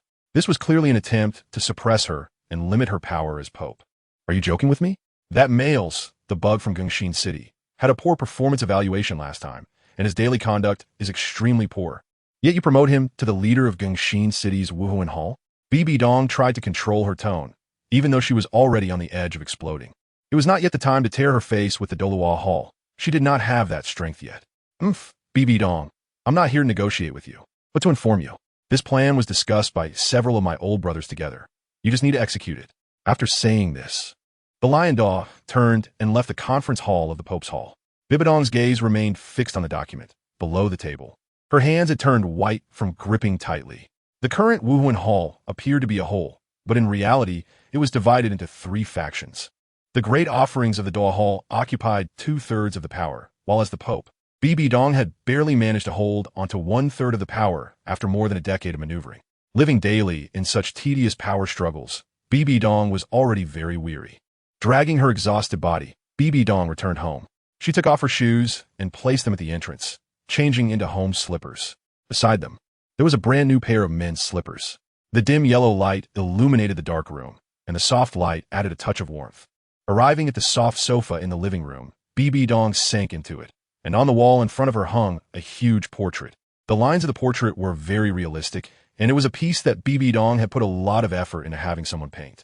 The content of the painting was simple, a couple's photo taken at a mountaintop. The man was dressed in a proper black suit, and the woman was in a pure white wedding dress. They held hands and looked at each other, surrounded by an endless sea of clouds, with the distant horizon painted red by the rising sun. This was the wedding photo she took with Tang Yin and her memories, the same size, hung on the wall of the living room. Looking at the portrait in front of her, BB Dong's gaze softened significantly, and any trace of fatigue vanished. After lying down for a while, BB Dong got up, took off her clothes, and her flawless white body was exposed to the air. The only flaw was a hideous scar on her chest. That day, when BB Dong chose to take her own life, she did not die. She was saved by the Rakshasa god. The Rakshasa god warned BB Dong not to entertain thoughts of suicide again, or she would have means to torment those around her. Besides Tang Yin, BB Dong had other concerns, such as her disciple Hulaina and Qianrenxue. Thus, BB Dong could only live on. She walked into the bathroom naked, where the bathtub was already filled with warm water, sprinkled with flower petals, and the rising steam blurred her vision. A powerful being at the level of a tidal doll already possessed an untainted body, yet BB Dong still bathed every day. She let her hair down, her smooth purple hair cascading like a waterfall behind her, and after removing the purple crystal pendant from her ear, BB Dong submerged herself in the bathtub. As the warm water touched her skin, she couldn't help but let out a soft sigh. After closing her eyes to adapt to the temperature, she leaned back in the tub in the most comfortable position. Emptying her mind, BB Dong recalled her first time with Tang Yin, the two inexperienced individuals making the most important decision of their lives that day, entrusting themselves to each other. The happiness and sweetness of that moment, whenever recalled, made BB Dong feel that she was not a pope, not a title de law. Rather, she was an ordinary girl, a girl loved by a boy. She was not washing away dirt, but rather the daily worries and the gloom in her heart. However, memories were ultimately just memories. In reality, BB Dong had soaked for quite some time. She got up to rinse her body and put on a purple silk lace-trimmed nightgown as she exited the bathroom. Just stepping out, a slight blush appeared on her fair skin, with droplets of water still clinging to her delicate collarbone, and her purple hair had dried due to her soul power. Upon entering the bedroom, she immediately saw a large wooden clothing rack, on which hung a golden red garment with a layer of red, translucent gauze. The phoenix robe and cloud cloak were her wedding attire for the day of her grand marriage. Approaching the rack, BB Dong's fingers glided over the soft fabric, and the scene of memories reappeared. On a whim, BB Dong took the garment off the rack and put it on. Standing in front of the floor-length mirror in her bedroom, BB Dong, now dressed in the phoenix robe, spread her arms and twirled lightly, carefully examining herself in the mirror. As if remembering something, a hint of shyness appeared on her face. Wearing this outfit, BB Dong stepped out onto the balcony. Her room was within the Pope's palace, and from the balcony, she could almost overlook the entire Seoul city, as if holding the whole world in her hands. This was the ultimate power that many longed for, but at that moment, BB Dong was completely indifferent. She leaned on the balcony railing, gazing at the pitch-black night sky. The moon tonight was very round and bright. There were almost no clouds in the sky, and the twinkling stars danced around the moon, flickering. Xiaoyin, you're still alive, right? BB Dong had once thought of using the power of the spirit hall to search for Tang Yin's whereabouts, but now she could not do so. The power she once wielded was now severely restricted. Moreover, the extreme inferiority and guilt in her heart robbed her of the courage to search for Tang Yin. Most importantly, she was afraid. She was afraid that what she would ultimately find out was that Tang Yin was dead. If that were the case, BB Dong would completely become a madwoman. A melodious song flowed from BB Dong's lips. The circle outlines a fingerprint printed on my lips.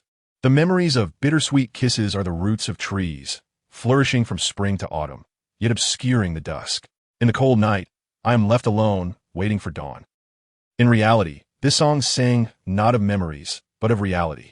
A single clear tear silently slipped from the corner of BB Dong's eye. Chapter 93. 1,000 Miles in Search, Part 1. Hulaina woke from her coma at dawn, showing just how severe Zhu Jiyun's second attack had been. Touching her somewhat dizzy head, Hulaina immediately checked her body. Aside from the undone buttons of her clothes, she found no other changes. She tried to spread her legs, but did not feel the tearing pain described in books about first times. After adjusting her clothing, Hulaina left the back mountain of the Holy Spirit village with the female soul master. They did not head to the spirit hall in the Fasno province, but instead took refuge in the nearby Nodding City Spirit branch. The injuries of the female soul master were merely suppressed by Tang Yin and had not fully healed. After completing the necessary task reporting process, Hulaina left the female soul master in Nodding City to recuperate and embarked on her journey back to Soul City alone. On the carriage back to Soul City, Hulaina was always distracted. This mission had dealt her a heavy blow. Not only had her team nearly been wiped out, but she had also almost been. Tang Yin's face floated in Hulaina's mind.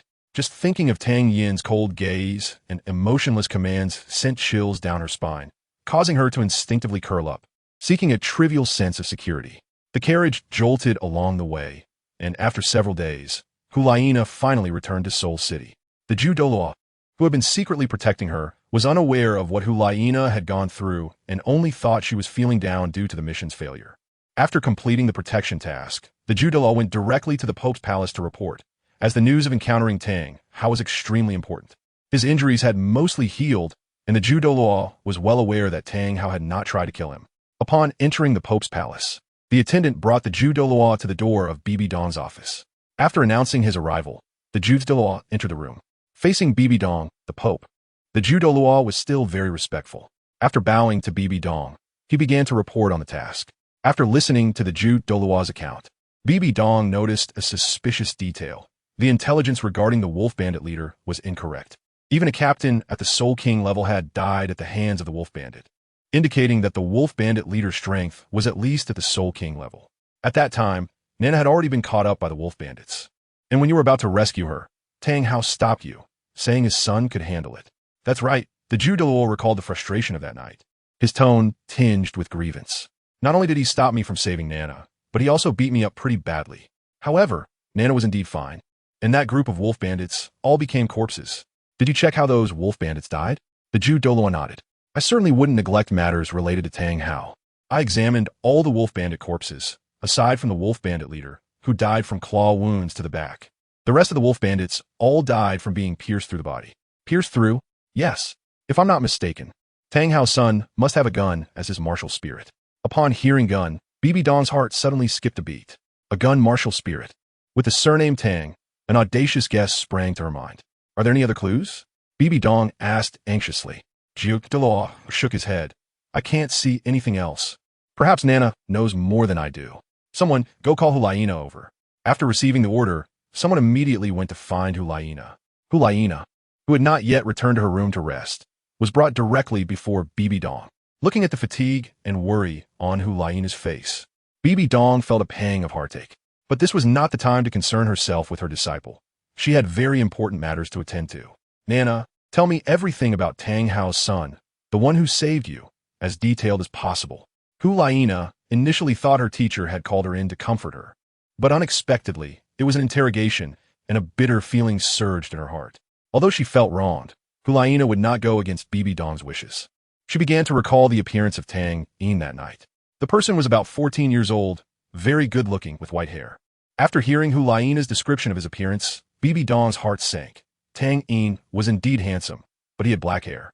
Hulaina was unaware of Bibi Dong's thoughts and continued. He is a soul master of the soul zone rank, and his martial soul is a brown long spear.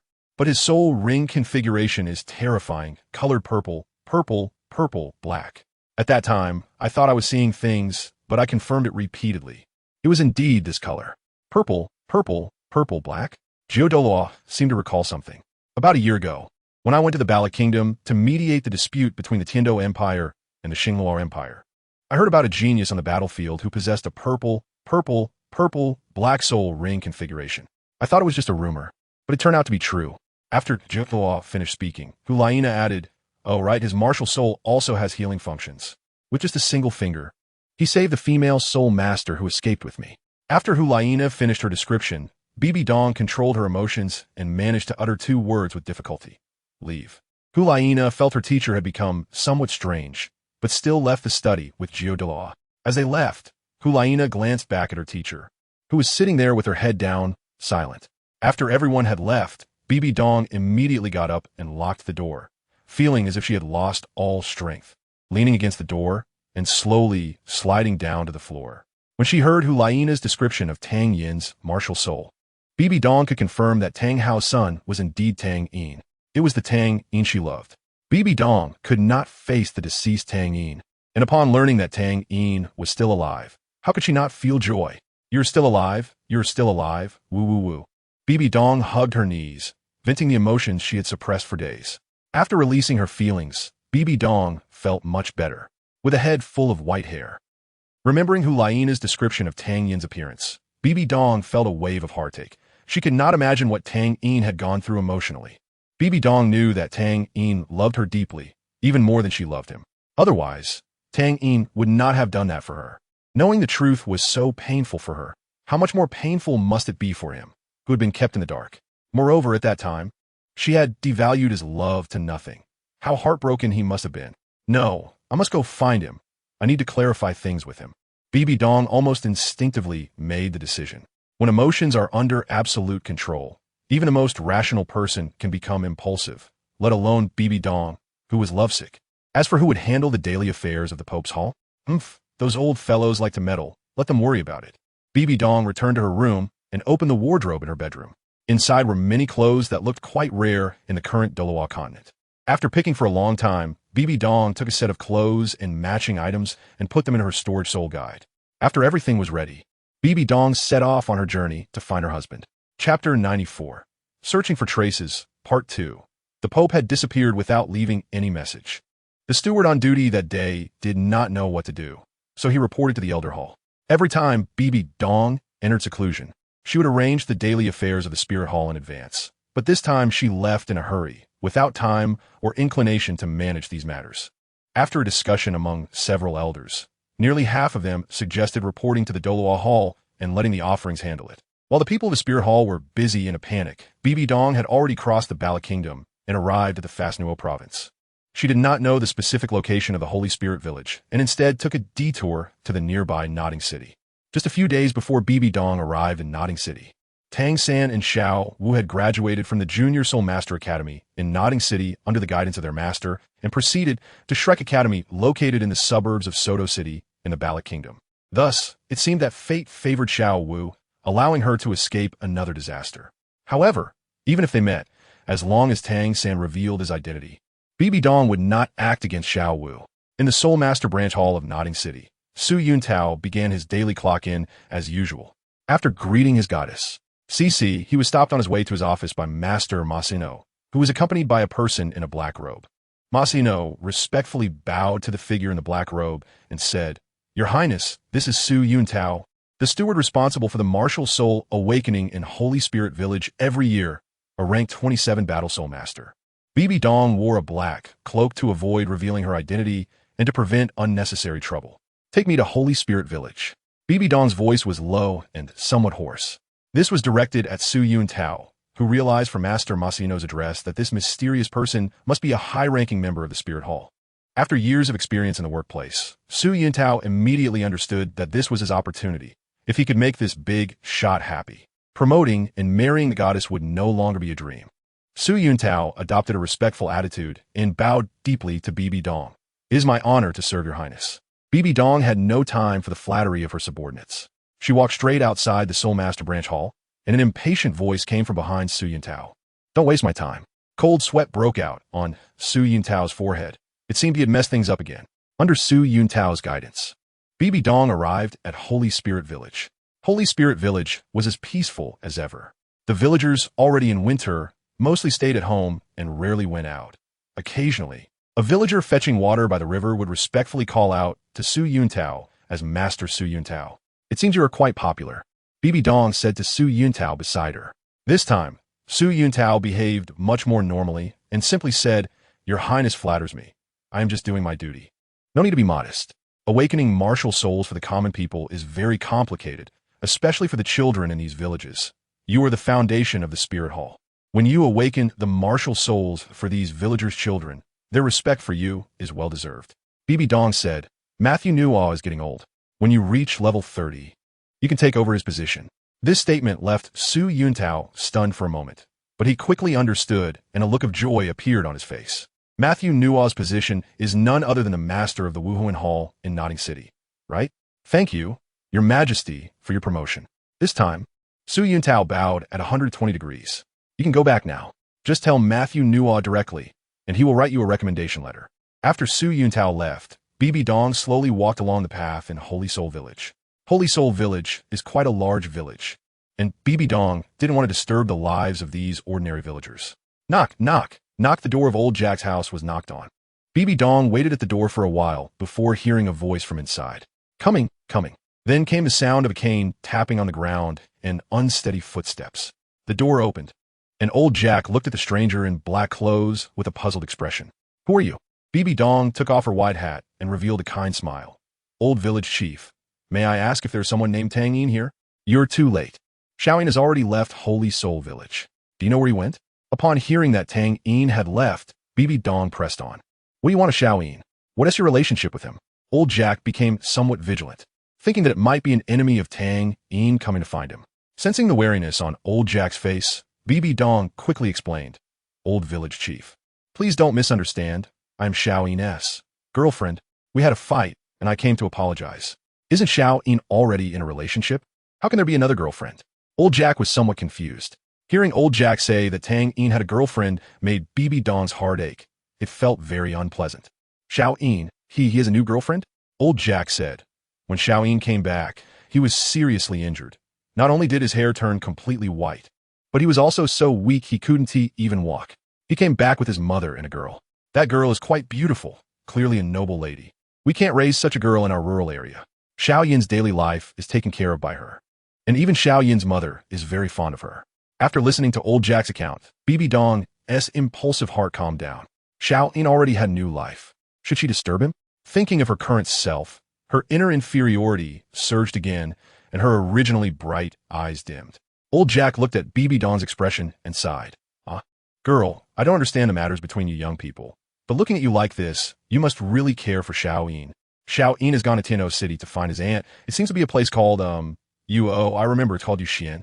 Girl, weren't you going to apologize to Xiaoyin? Then you should go and clarify things.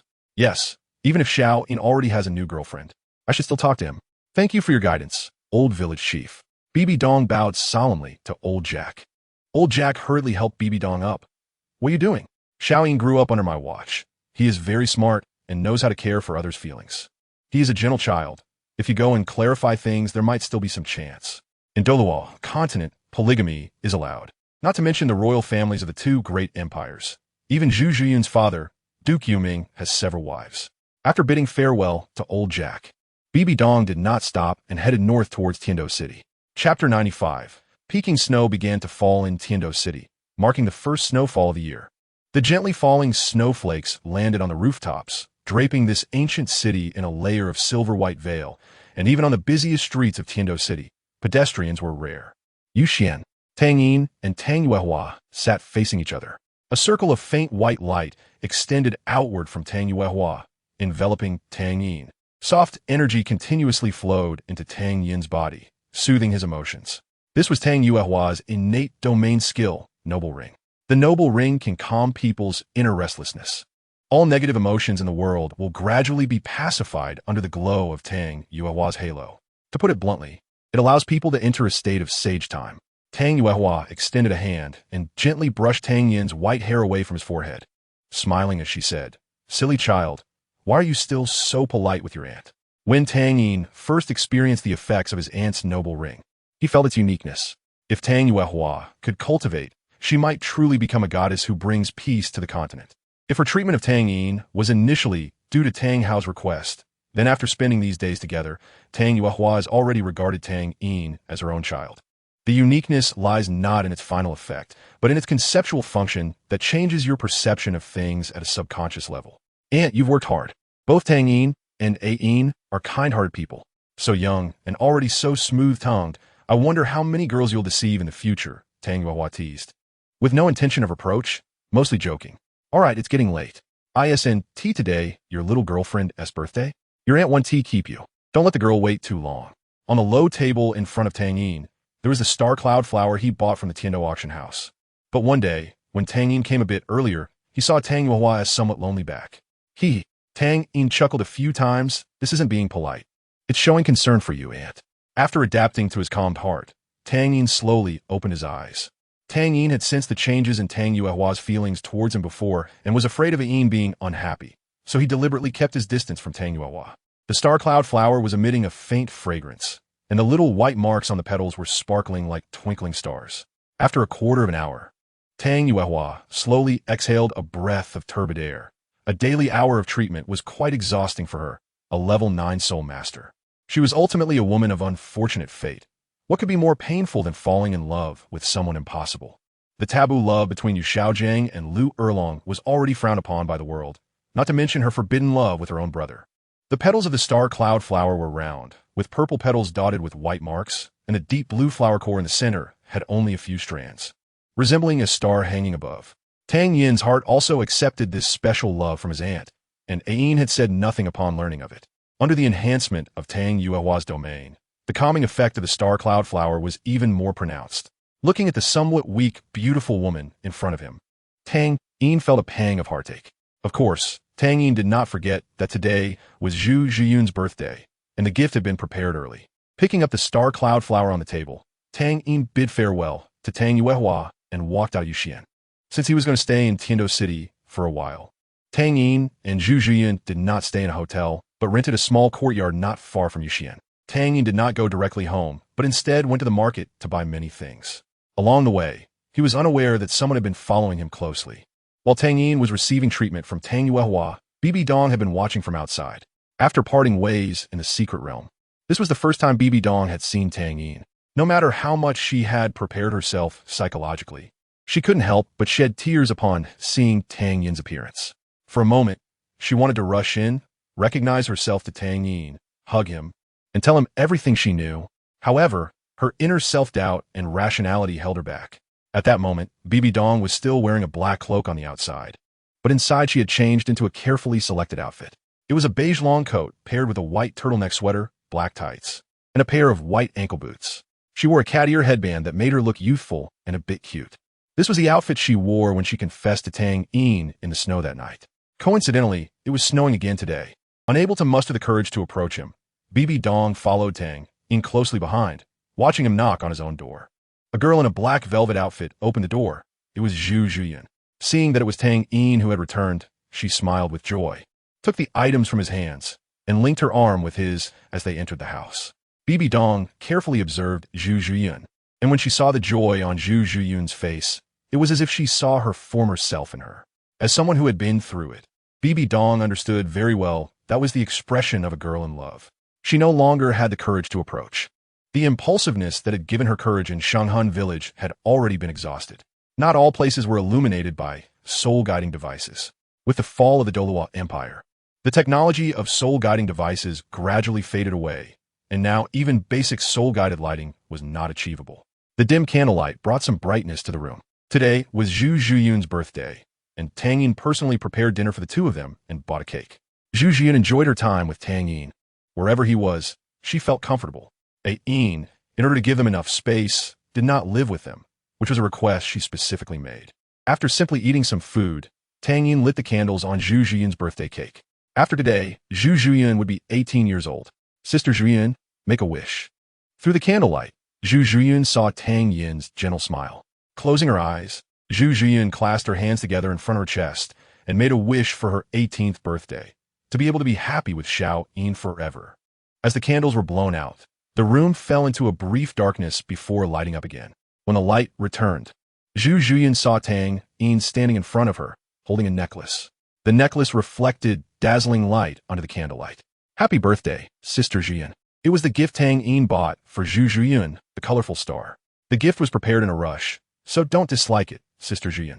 Zhu Zhiyan frowned, puffing up her cheeks, looking somewhat cute. She playfully scolded, how could I? I like everything you give me. Xiao Yin, help your sister put it on. Tang Yin bent down and helped Zhu Zhiyan put on the colorful star necklace. The colorful gemstone necklace looked perfect around Zhu Zhiyun's fair neck, not overpowering at all, but instead making her even more beautiful. Does it look good? Zhu Zhiyan didn't go to look in the mirror but asked Tang Yin instead. Of course. Sister Zhiyan looks good in anything. Zhu Zhuyan stood up and directly wrapped her arms around Tang Yin's neck. Her warm breath brushed against Tang Yin's face, causing a slight blush to appear on his fair skin. Looking into Zhu Zhiyun's watery eyes, Tang Yin gradually leaned in. Love surged between them. Tang Yin felt Zhu Zhiyun's softness in his embrace, while Zhu Zhiyun was lost in the heat radiating from Tang Yin's chest. After a long time, their lips parted. At this moment, Zhu Zhiyun felt weak and limp, leaning against Tang Yin's chest. But she still reached out a hand to lift Tang Yin's chin and said in a tempting tone, "Xiaoyin, you promised to serve your sister, remember?" Just those words ignited the fire within Tang Yin. Looking at the person in his arms, Tang Yin's strong arms lifted Zhu Zhiyun effortlessly, and at that moment, his breath became a bit heavy. Of course, looking at those delicate red lips, he kissed her again. Inside the room, it was already full of springtime warmth. Outside, in the snowy night, a thin layer of snow had already settled on Bibi Dong. She had been frozen in place for a long time, watching the one she loved embrace another woman. Now, she felt like a rat living in the dark sewers, peering through the cracks of a manhole to spy on others' happiness. "Let's talk." A woman's voice suddenly rang in Bibi Dong's ear, startling her into a cold sweat. Chapter 96. A conversation Bibi Dong instinctively wanted to escape, but she was grabbed by the arm by that person, just as she was about to use her soul power. The person's voice made her rethink. "I am Tang Yin's mother." Bibi Dong's hand was held by A Yin, and they maintained that position for a long time. Being caught peeking by her beloved's mother, even just from a distance, made Bibi Dong's face flush with shame. "Xiaoyin's mom," Bibi Dong whispered to herself. The dimly lit street made it hard to see A Yin's face. A Yin had been watching for a long time, and when she saw Bibi Dong lingering here without leaving, the sour feeling in her heart overflowed. A Yin felt it from afar.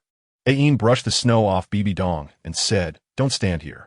Come back with me first." Bibi Dong should have left immediately, but her inner desire led her to be taken to A Yin's place.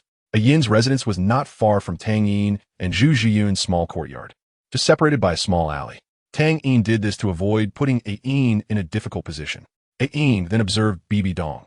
She was very beautiful, like a goddess high above. Plus, the sorrow on her face added a touch of worldly beauty to her. Looking at Bibi Dong's appearance, A Yin's reproach turned into a light sigh. "To be honest, as Tang Yin's mother, I find you very unpleasant. Xiaoyin loves you so much, but you hurt him like that." Bibi Dong lowered her head, her voice very soft, like a child who had made a mistake. "I haven't finished speaking. As a woman, I know your feelings for Xiaoyin. Otherwise, you wouldn't have been standing there for so long without noticing my presence." Although A Yin had already confirmed Bibi Dong's general identity, she still wanted to make sure. "If I guess correctly, those days when Xiaoyin disappeared were spent with you. You are the person Xiaoyin likes, right?" "Yes. Tonight." A Yin originally wanted to tell Zhu Zhiyun that her younger sister would come to Tiando City in a few days, but unexpectedly, there was an unexpected game this time. The fireplace in the room was burning fiercely, and the warm air dispelled the chill from Bibi Dong's body. A Yin was somewhat surprised when she heard Bibi Dong's identity. No wonder Xiaoyin had kept it from her. Bibi Dong, who wanted to continue speaking, was suddenly overwhelmed by some thoughts, and in her emotional breakdown, she covered her face and cried, her muffled voice coming intermittently. "Xiaoyin should know your true identity, right? It's true, I shouldn't have fallen in love with Xiaoyin. If it weren't for me, he wouldn't have become like this." A Yin did not feel offended by Bibi Dong's sudden interruption. Looking at the emotionally agitated Bibi Dong, the kind-hearted A Yin directly embraced her. "I am the Pope of the Spirit Hall, Bibi Dong. Can you tell me your identity?" No. Bibi Dong raised her head, her eyes turning red as she hurriedly explained. "At that time, if I didn't do that, Xiaoyin would have definitely died." Bibi Dong seemed very obedient at this moment, and her back and forth with A Yin looked like a wicked mother-in-law, making things difficult for a daughter-in-law. For her, this warmth was nothing compared to her cold body. Her heart was even colder. Once Bibi Dong's emotions stabilized a bit, A Yin talked to her about Tang Yin's recent situation. "You saw Xiaoyin's appearance. He has had significant problems with his own body because of you. He came to Tiando City this time to seek treatment." A Yin sensed Bibi Dong's body trembling a bit and softened her tone. "Xiaoyin is with Zhu Yun, that girl you saw today. It is what his father and I hope to see. This way, Xiaoyin can get out of his inner gloom faster." "I understand." Bibi Dong felt no resentment in her heart toward Tang Yin's feelings for another girl because she had personally chosen to sever the fate between her and Tang Yin. But now, seeing Tang Yin with another woman, she should have felt happy for him and had mentally prepared herself for this. But why did her heart ache so much? I just want to ask you one thing. Do you still love Xiaoyin? Bibi Dong slowly raised her head, and what she saw was a Yin's serious eyes. Don't rush to answer me. Ask your own heart. This was clearly an easy question to answer. Bibi Dong's love for Tang Yin was ingrained in her bones. But she couldn't say it out loud. Because she was afraid, she felt inferior. She feared Tang Yin would despise her, and she feared she had sullied Tang Yin. I don't know. Bibi Dong gradually lowered her head. Silly girl, I understand your thoughts. Yin, who was actually around the same age as Bibi Dong, had been in love with her for hundreds of thousands of years, so calling her girl was not inappropriate. The atmosphere fell silent for a long time before Bibi Dong finally broke it.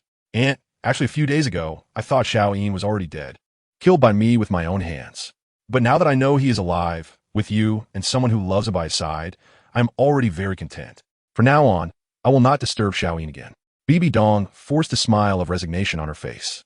I should go. Watching Bibi Dong get up to leave, Yin wanted to say something but couldn't find the words. She could see Bibi Dong's love for her son, a love that ultimately led to a humble fulfillment. Just then, a long-buried memory surfaced in her mind, and it surprisingly had something to do with Bibi Dong. Wait, I remembered something. Yin grabbed Bibi Dong, who was about to leave, and Bibi Dong looked at Tang Yin's mother in confusion, not understanding why she wanted to keep her here.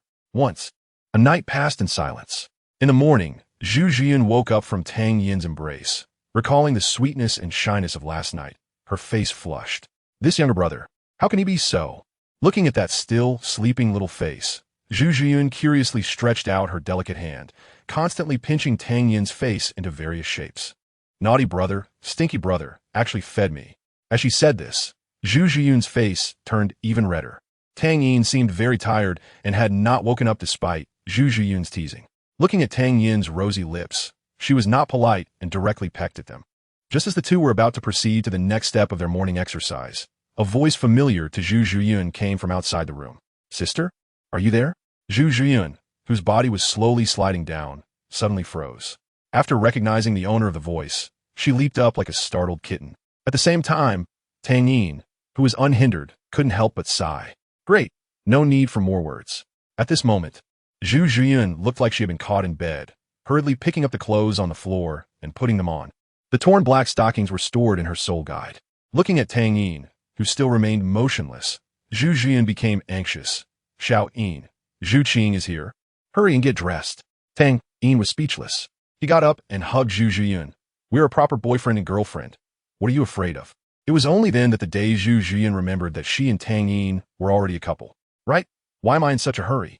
So, the two took their time to clean up the remnants of last night. After Zhu Zhiyun got dressed, she opened the courtyard door. Chapter 97. Sisters Reunite for Extreme Sect. Outside the courtyard door, Zhu Qing looked at her sister with a puzzled expression. Sister, why did it take you so long to come out? Zhu Zhiyun's smile froze for a moment, but quickly returned to normal as she explained with a smile.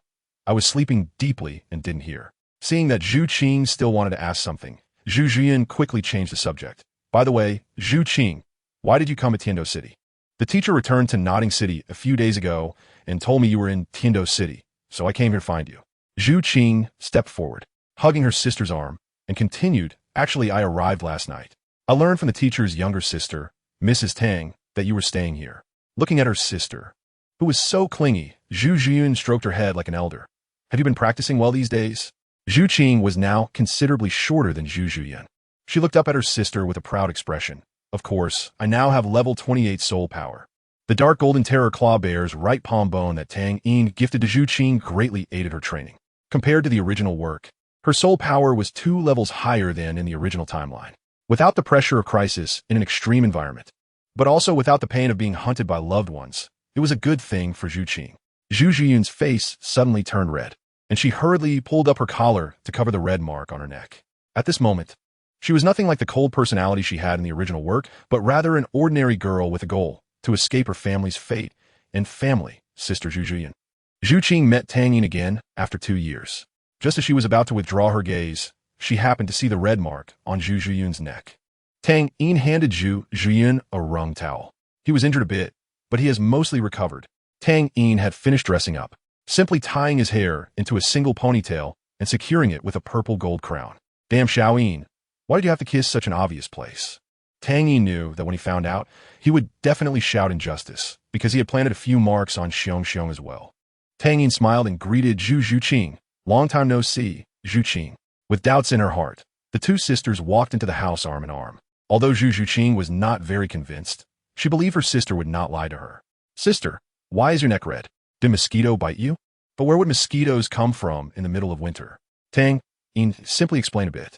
He then turned to Zhu Zhuqing and said, Zhuqing, the water for washing your face is ready. When Zhu Zhuqing entered the house, Tang Yin was preparing water for Zhu Zhuyin. In her heart, Zhu Zhuyin had already flattened Tang Yin into a round ball. Seeing Tang Yin's drastically changed appearance, Zhu Zhuqing felt a bit uncomfortable. Tang Yin, how did you change like this? Zhu Zhuyin instinctively wanted to take over, but noticed Zhu Zhuqing's strange expression beside her. The naive Zhu Zhuqing had no idea that it was not a mosquito bite. She casually found an excuse and said, maybe I pressed on it while sleeping last night. She stiffened for a moment, but quickly returned to normal and naturally took the towel. After washing her face, Tang Yin left the room, leaving only the two sisters, Zhu Zhuqing and Zhu Zhuyin, inside. The room fell into a brief silence. Sister, you and Tang Yin. Zhu Zhuqing asked her lingering doubts. Zhu Zhuyin generously admitted, Zhuqing, I am now with Xiao Yin. I am his girlfriend. The sweet smile on Zhu Zhuyin's face could not be concealed when she said the last three words. Seeing her sister finally achieving a happy relationship after half a year, Zhu Zhuqing felt very happy for Zhu Zhuyin. So, does that mean I should call Tang Yin brother-in-law from now on? Zhu Zhuqing seemed to tease her sister. You little girl. Zhu Zhuyin pinched her sister's cheek, the touch surprisingly nice. I haven't been with Xiao Yin for long. Oh. Me and Xiao Yin. Zhu Zhuqing was not bothered by Zhu Zhuyin's punishment and became even more daring. At this moment, Tang Yin walked in while drinking water. Zhu Zhuqing directly called out brother-in-law. Hearing Zhu Zhuqing's address, Tang Yin sprayed the water in his mouth out. Cough, cough. Cough. Tang Yin truly did not expect Zhu Zhuqing to call him that. Choking on the water, Zhu Zhuyin hurriedly stepped forward to pat Tang Yin's back, casting a reproachful glance at Zhu Zhuqing. Zhu Zhuqing shrank her neck and made a face at her sister. After catching his breath, Tang Yin was not angry. He just hugged Zhu Zhuyin and jokingly said, Zhuqing, call brother-in-law a couple more times for me to hear. Zhu Zhuyin buried her head in Tang Yin's arms, seemingly tacitly agreeing with Tang Yin's actions. By the way, Zhuqing, did my father mention anything to you? Hearing Tang Yin ask about serious matters, Zhu Zhuqing thought for a moment and said, the teacher said that your teacher, Elder Yang Wudi, has formed the Four Extremes sect with other sects and wants you to visit. The teacher also said that my sister and I should follow you for cultivation during this time. Tang Yin then remembered that his teacher, Yang Wudi, had moved to Tiando City and he had been there for a while without visiting.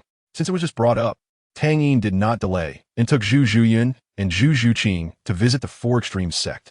Of course, he greeted Ayin before that. Last night, Ayin had a conversation with Bibi Dong. When leaving, Bibi Dong had a confused expression, but her eyes held hope, which was a sign of newfound hope. Tang Yin initially planned to only bring Zhu Zhuyin to the Four Extremes sect, but when Zhu Zhuqing called out brother-in-law in a spoiled manner, it made his scalp tingle. So he had to bring his sister-in-law along to visit his teacher. The Four Extremes sect is located in the outskirts of Tiando City, among the four major single attribute families. Except for the Min family, which is somewhat financially strained, the other three families have accumulated a considerable amount of wealth over the years. The merger of the four families to establish a sect cost a significant amount, nearly emptying their already not thick coffers once again. However, with great investment comes great returns. The patriarch of the Li family, who had lived in Tiando City for many years, quickly established connections and bought an entire mountain in the southern suburbs of Tiando City, along with plenty of surrounding land as the foundation of the sect. After more than 2 years of construction, it has grown to a considerable scale. Inside the sect, the patriarchs of the four families are all sold Douluos, and the sudden emergence of such a force has attracted the attention of many powers. Among them, the one paying the most attention is the Wuhuan Temple in Tiando City. Chapter 98. The former pope of the Wuhuan Temple had a blood feud with these four families in order to avenge the pope. However, now the platinum bishop of the Wuhuan Temple in Tiando City, Salis, is a person of Bibi Dong, and his interest in the Four Extremes sect is not for the sake of vengeance for Qian Xuanji. The power of the Four Extremes sect is too great. Having four sold Douluos in one sect, it has suddenly become the top force in Tiando City, second only to the seven treasure glazed tile sect. For this reason, Salas is paying such close attention to the four extremes sect. Dan Yin, Zhu Yuan, and Zhu Zhuqing walked together and soon arrived at the entrance of the four extremes sect. The door was made of ironwood, reflecting a chilling cold light in the sunlight, resembling real fine iron. The plaque above the door bore the three characters four extremes sect, and there was also the sect's emblem on the door. The emblem was formed by four fan-shaped sections creating a circle. Above was the circular shield representing the Yu family's inherited martial soul, the armored giant rhinoceros. Below was the wing representing the Min family's inherited martial soul, the sharp-tailed swift. On the left was the fist representing the Li family's inherited martial soul, the mighty gorilla. And on the right was the spear tip representing the Pa family's inherited martial soul, the soul-piercing spear. Each of the four extremes occupies a position, combining perfectly. During the time waiting to report, Tang Yin chatted with another disciple at the gate.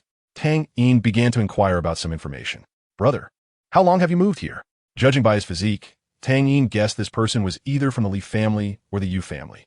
Which family were you from before? But the person's response surprised Tang Yin. I know you. You are the disciple taken in by the patriarch. Because of being low-key, one can live longer. Tang Yin was a bit surprised, but reminded himself not to judge people by their appearances in the future. Brother, could you please go in and report? Just say it's Tang Yin, the disciple of Yang Wudi, visiting. The heavy snow from last night had just stopped, but the snow at the entrance of the Four Extremes sect had already been cleared, and two disciples in uniform were standing guard at the gate. In a fit of rage, Emperor Luo ordered a thorough investigation into this matter. This was the largest loss in the history of the Luo Empire. Issues arose in the succession of the throne. The Pa family. There are no vulgar plots of difficulties and face-slapping. After hearing Tang Yin's self-reported identity, the person did not dare to delay and quickly ran towards the sect after saying a word to his companion. Among the three heirs competing for the throne of the Luo Empire, only two returned, while one defected. Among the three who survived, not even one pair of successors could be assembled. Most of the disciples of the Four Extreme sect are now from the four major single attribute families. After the catastrophe over a decade ago, the disciples in the clan have developed a character of being reserved and humble. This person did not hide anything from Tang Yin and truthfully informed him. We started moving to the Tiando Empire 2 years ago. At that time, we were in a hurry and some less important items were ordered to be abandoned by the clan leader. He can't tell, right? This person's voice sounded somewhat honest. I'm often mistaken in the sect as well. Yang Wudi did this as a precaution. Tang Yin stepped forward and engaged in polite conversation. Although he referred to him as a brother, this person's build looked like a small mountain, and Tang Yin seemed like a little sheep in front of him. Yang Wudi did not know if any survivors saw him during the beast tide that day, so to be safe, he had to move the family away from the Luo Empire as quickly as possible to avoid the suspicion of the Luo Emperor and unnecessary trouble. Also, the clan leader does not allow us to refer to ourselves as disciples of a certain family anymore. Instead, we all use the identity of disciples of the Four Extremes sect. After hearing this person's account, Tang Yin roughly understood some matters. Just as Tang Yin was about to inquire about Yang Wudi's recent situation, a figure quickly swept in his direction. The speed was so fast that it almost left only an afterimage, and in the blink of an eye, it was in front of Tang Yin. Tang Yin focused his eyes, and a hint of surprise flashed. Teacher, you're here. After hearing that Tang Yin had arrived, Yang Wudi, who was sparring with Titan, immediately stopped and rushed down the mountain. Titan on the stage looked confused, and after walking off the stage gloomily, he complained to Niu Gao and Bai He. This old goat hated Tang Hao so much a few years ago, but now he cares so much about his son. I saw you just got beaten by the old goat and couldn't fight back. Just when you wanted to get serious, he ran away. You're not feeling good about it, right? Niu Gao said straightforwardly. Titan, whose thoughts were exposed, became somewhat exasperated. Old rhinoceros, do you want to get beaten too? Oof. Old orangutan, don't think I'm afraid of you. Come on, let us see if you can loosen my bones. The two walked onto the arena. Bai He was already used to this, walking down the mountain alone. Seeing Tang Yin's appearance, Yang Wudi said nothing more. Just patted Tang Yin's shoulder. You've grown up, and your strength has improved quite a bit. Despite 1,000 words, Yang Wudi ultimately did not say any caring words. How could Tang Yin not know Yang Wudi's feelings? How could his worries be any less? Teacher, I'm fine. By the way, teacher, I have a girlfriend now. You've met her. Tang Yin held Zhu Zhuqing's hand and introduced her to Yang Wudi. Yang Wudi was not surprised that Zhu Zhuqing could become Tang Yin's girlfriend. He just nodded. Little girl, practice hard. Since you're with Xiao Yin, you don't need to worry about other things. This sentence was Yang Wudi's promise to Zhu Zhuqing. Hearing the implication in Yang Wudi's words, Zhu Zhuqing immediately bowed to Yang Wudi. Thank you for your guidance, senior. Yang Wudi chuckled, his seemingly stern expression softened considerably. We're all one family now, so why be so polite? This is... Tang Yin pulled Zhu Zhuqing and wanted to introduce her to Yang Wudi. I know. Yang Wudi waved his hand. I understand, she's my sister-in-law. At this point, a meaningful smile appeared on Yang Wudi's face. Zhu Zhuqing and Zhu Zhuqing did not understand the meaning of this smile, while Tang Yin, who did, could only silently remark on his teacher's unrestrained nature. You've been gone for 2 years, and I truly miss you. Yang Wudi led the 3 of them into the sect. Tang Yin replied, I miss you very much too, teacher. I knew you'd say something nice. You little rascal, you didn't come back to see your teacher in 2 years. Wait, I need to check your strength properly to see if you've fallen behind in your training these past 2 years. Tang Yin just revealed a mysterious smile and made a request. Teacher, of course, but let us not use soul skills later, okay? You say that, but I definitely want to use soul skills. If you want to use them, go ahead. Chapter 99, Teacher-Student Competition. On the arena, which spans hundreds of meters, Titan and Niugao were fighting fiercely. When Yang Wudi led the 3 into the sect, they headed straight for the arena and happened to witness the battle between the 2 soul Douluos. The 2 were just sparring, and none of the latter soul rings had lit up. However, the amplification and power of the first few soul rings of a soul Duo are not to be underestimated. Niugao, with the armor of the armored giant rhinoceros, had a whole piece of gray-brown armor appear on his body, and the martial soul's phantom behind him was imposing. On Titan's side, his muscles bulged, and black hair spread across his body as the massive strength gorilla continuously roared.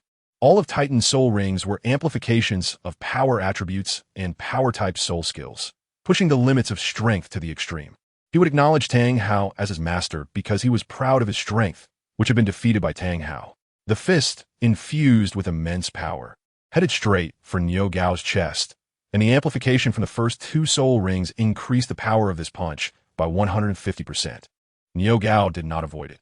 His 3rd soul ring lit up, and another layer of earthy-colored energy gathered on the gray-brown armor. The massive amplification effect brought by the purple soul ring allowed Niugao to easily withstand this punch.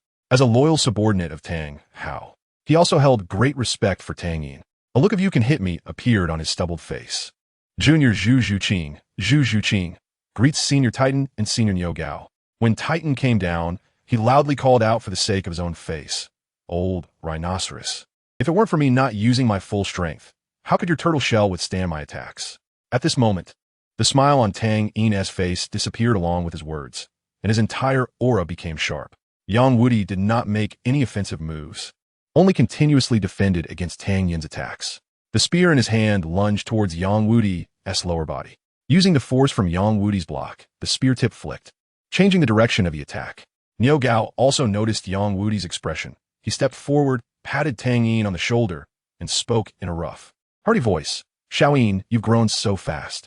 When I first met you, you were still a half-grown child. Come again.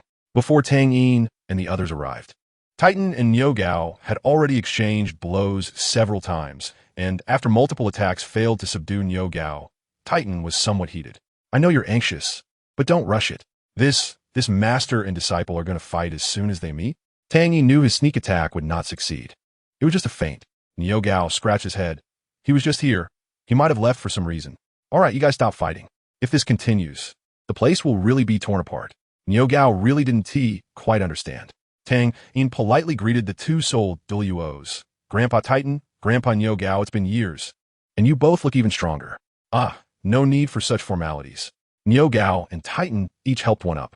The ground of the arena had already cracked due to the stomping of the 2 soul Douluos. Yang Wudi held the broken soul gun in his hand, very curious about how much his disciple had grown in strength. Old gorilla, are you tickling me? It's been several times now. Can you break my defense? Since they didn't know where to go, the master and disciple didn't waste time and walked directly toward the arena. Remembering that many years ago this young master had referred to himself as old servant, Titan hurriedly corrected his address.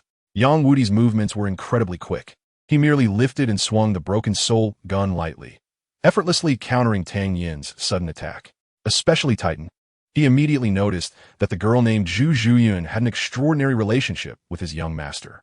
Upon seeing Tang Yin's drastic change in appearance, his gaze instinctively shifted to Yang Wudi, who merely exchanged a knowing glance, and the old brothers understood each other instantly. Zhu Zhuyun and Zhu Zhuqing, standing behind Tang Yin, also bowed to the two soul Douluos.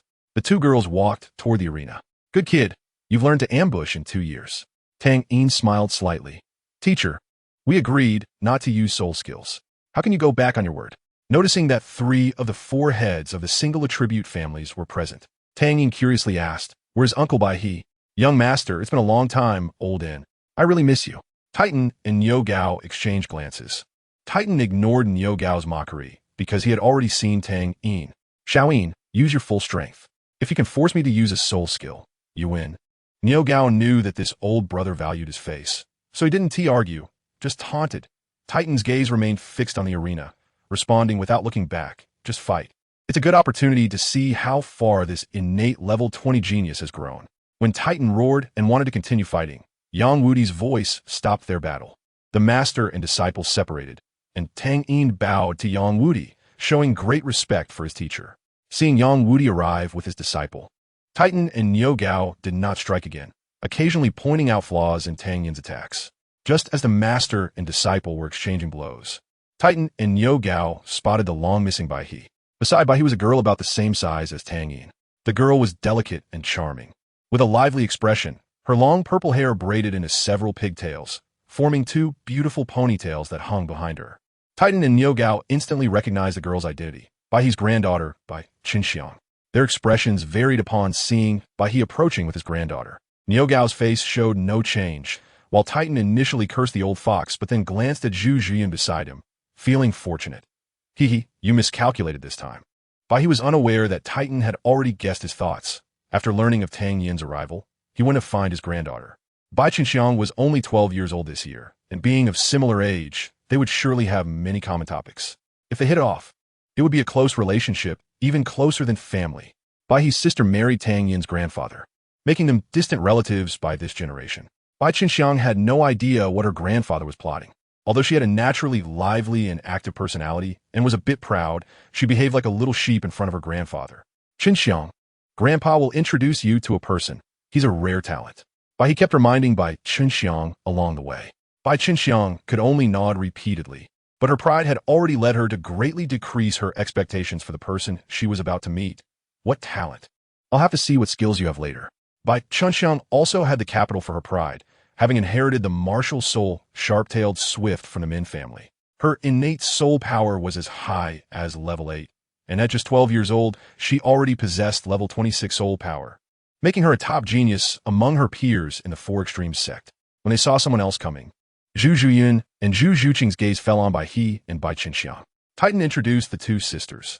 This is Bai He, who is Xiao Yin's uncle, and this is Bai Qinxiang, who is also Xiao Yin's cousin. After bowing to Bai He, the 3 girls sized each other up. Bai Qinxiang looked at the 2 sisters in front of her, assessing their exaggerated figures. The older sister was not surprising, but the younger Zhu Zhuqing, who looked about the same age as her, was not at all inferior to her sister. Bai Qinxiang then looked down at herself, a sudden feeling of inferiority washing over her. Zhu Zhiyan, however, had no idea what Bai Qinxiang was thinking. She held great goodwill toward Tang Yin's cousin. Of course, if she knew that Bai He wanted his granddaughter to compete with her for a man, she likely wouldn't be so calm. When Bai He brought Bai Qinxiang to the arena, Tang Yin and Yang Wudi had exchanged blows several times. Yang Wudi seized a flaw in Tang Yin's gun technique and pushed it back with a palm. Yang Wudi nodded, as he could feel that Tang Yin's gun technique had improved significantly.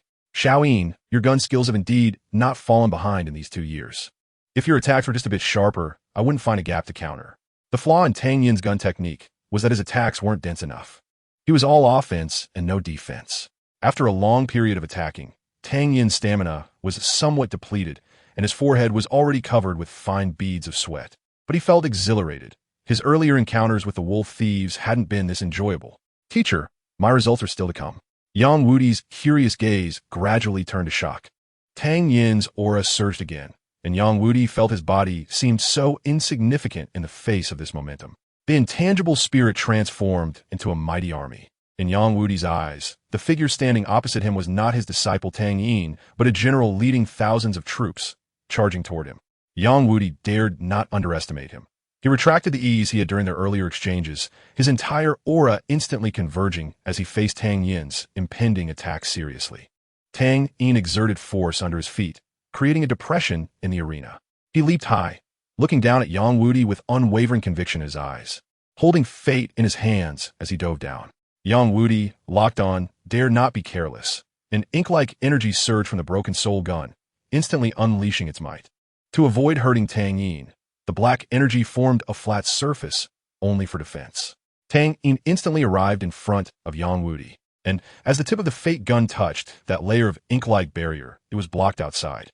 The unstoppable fate only created a faint ripple upon contacting the barrier. Yang Wudi stroked his goatee, just about to comment when an unbelievable scene unfolded. Everything around Tang Yin turned into black and white gray, and even light could not penetrate close to him. True time stopped, eternity. The tip of fate's gun seemed to merge with that layer of ink-colored shield, gradually breaking through that nearly perfect defense. At the end of eternity, Tang Yin's body landed, just as fate had already pressed against Yang Wudi's chest. Tang Yin looked up and smiled, saying, "Teacher, I concede." Yang Wudi was still in shock. He could not believe that Tang Yin had comprehended such a skill that could be described as divine. Tang Yin's breaking army was merely a feint. The hidden eternity was his ultimate move after getting close to Yang Wudi. Tang Yin's concession was not mere politeness, if Yang Wudi did not guard against it. His breaking army would instantly collapse under the might of his soul-destruction spear, resulting in a heavy injury. Taking you as my disciple is the best decision of my life. Yang Wudi felt no frustration over his defeat. Instead, he was exceedingly happy. The onlookers were dumbfounded. The three young girls were shocked that Tang Yin could defeat a soul Douluo, even if the opponent had let him win. The three soul Douluos, however, had noticed quite a few subtleties. Yang Wudi's letting go only meant not attacking and not using soul skills, but Tang Yin also had no soul skills. They had witnessed that final shot clearly. In that state, it was as if everything in the world had stopped, with only Tang Yin and the gun in his hand moving, even if it was only for a moment. Titan seemed to think of something and hurriedly left. He merely glanced at the departing Titan, a trace of an unnoticed smug smile appearing at the corner of his mouth. The master and disciple walked down the ring and approached this side. Upon seeing Bai He, Tang Yin also greeted him, "Uncle Grandpa." "Xiao Yin, I didn't expect you to be so powerful. Even the old goat is no match for you." Bai pulled over by Chenxiang and introduced her Tang Yin. "This is my granddaughter, Bai Chenxiang. She's a bit younger than you, so you could consider her your cousin." Tang Yin offered a kind smile to Bai Chenxiang. "Cousin Chenxiang, hello." Bai Chenxiang's expression was quite unnatural. She knew that the person in front of her was the talent her grandfather wanted to introduce to her. Originally a bit proud, she felt a deep sense of powerlessness after seeing Tang Yin defeat Yang Wudi. More importantly, this cousin was about the same age as her. Her pride compelled her to ask Tang Yin a question. "What level is your soul power now?" Upon hearing her question, Bai He's expression became somewhat strange. "Good granddaughter, are you humiliating yourself?" Probably around level 46. Why? Tang Yin did not understand why Bai Chenxiang wanted to ask about his soul power. He had nothing to hide and answered her openly. Tang Yin's words seemed to crush the last straw of Bai Chenxiang's inner confidence, causing her spirit to wilt. Seeing Bai Chenxiang with her head down and silent, Zhu Jian walked over, holding a handkerchief to wipe Tang Yin's sweat. Now it was Bai He's turn to feel awkward. He had just been busy dreaming about the future and had not asked about the identities of these two girls. "This is? Oh, Uncle Grandpa. This is my girlfriend, Zhu Jian.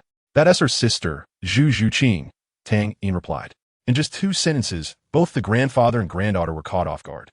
Titan quickly returned, bringing along another tall young man. The young man looked confused, not knowing why his grandfather had dragged him out of bed. Before the young man could steady himself, Titan explained, "Xiao Yin, this is my grandson, Tai Long. His talent is somewhat lacking, but he's good for helping you out." Tai Long was instantly awakened from his drowsiness by his grandfather's words. "So this is to find myself an older brother." Niu Gao finally reacted. His 2 old brothers were really untrustworthy. They didn't even inform him about building connections. Isn't this bullying honest people? "Xiao Yin, I also have a grandson." Tang Yin was baffled, wondering what they were doing. Chapter 100. Enrollment. Seeing the awkward expression on Tang Yin's face, Yang Wudi stepped in to ease his distress.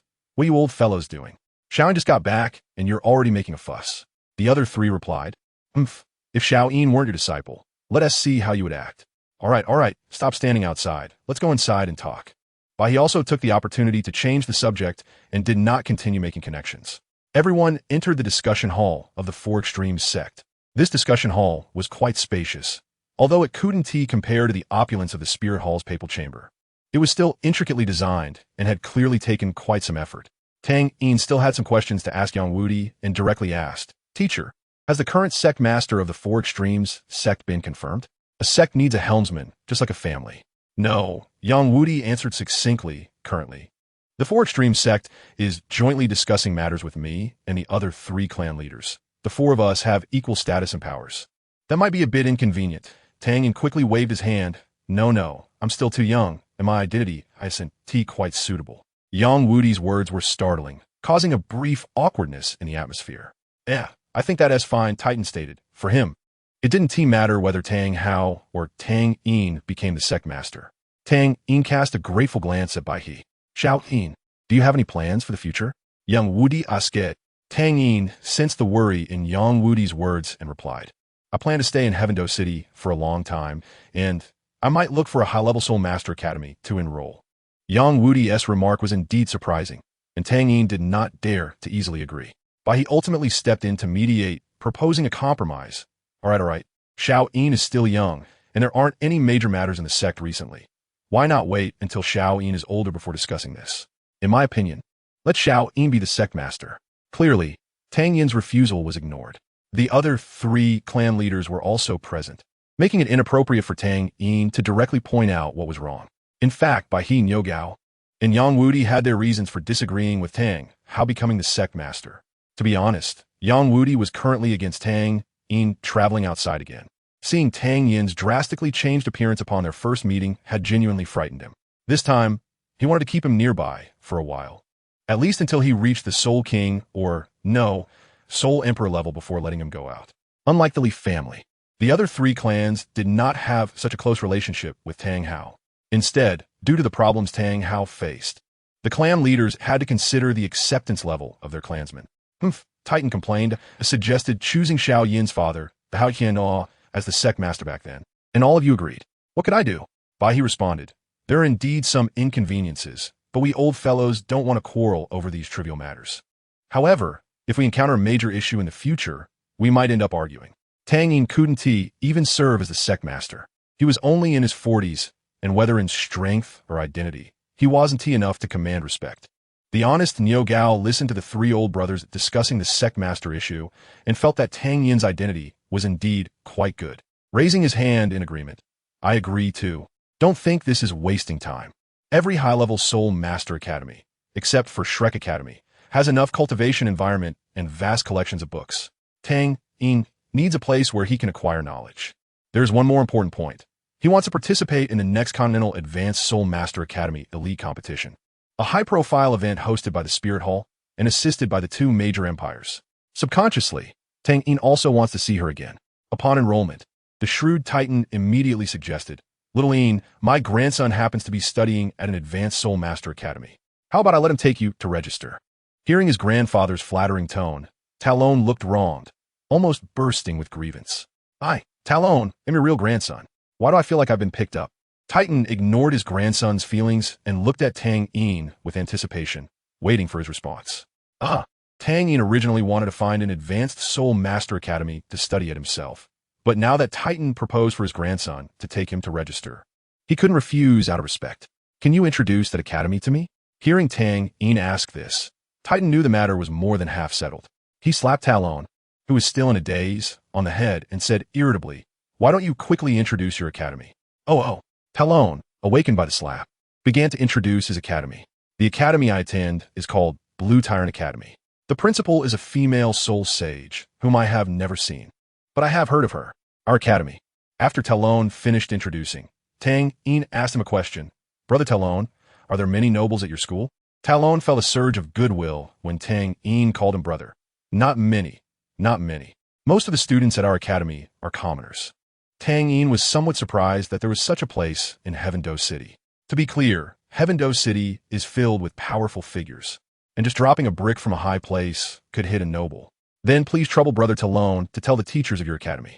Zhu Yun and I will go to register tomorrow. Speaking to Talon, Tang Yin looked at Zhu Zhuqing. Do you want to come along?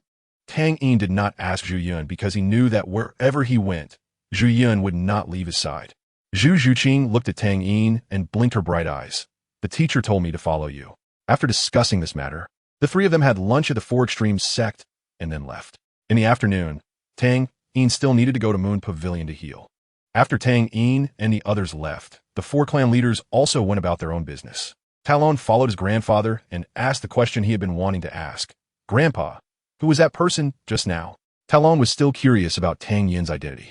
His name is Tang Yin, and he is also the young master of our Li Ji clan. You saw it just now, barring any accidents. He will become the future leader of our Four Extremes sect. So, just stay by the young master's side. The future is limitless. Titan had already planned his grandson's future. On the other side, Bai Qinxiang followed her grandfather, keeping her head down and looking troubled. Talon's efficiency was very high. He went to the director of Blue Tyrant Academy that same day to handle Tang Yin's enrollment procedures, and for convenience, Titan accompanied him, with his sole Douluo present. The director readily agreed to the enrollment applications of Tang Yin, Zhu Yun, and Zhu Zhuqing. Thus, Tang Yin, Zhu Yun, and Zhu Zhuqing became transfer students at Blue Tyrant Academy. Chapter 101. Lu Erlong in the evening.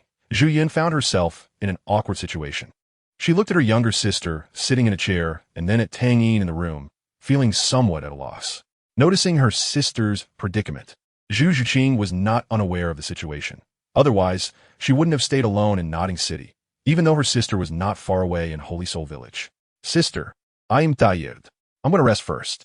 After saying that, she turned and walked into a guest room. Click the sound of the door locking came, and Zhu Yun returned to the room. Of course, it was the same room as Tang Yin. The two lay on the bed and in the dim space. Both Tang Yin and Zhu Yun stared at the ceiling, unable to sleep. The gatehouse of Blue Tyrant Academy looked quite similar to the city gate of Heaven-Do City. Although it was much thinner, the entrance was indeed 10 meters high. The white marble gatehouse, while not ornate, had a great presence, with 8 gilded characters on it. Blue Tyrant Advanced Soul Master Academy. Tang Yin released Zhu Yun's small hand and placed it on a round, full thigh.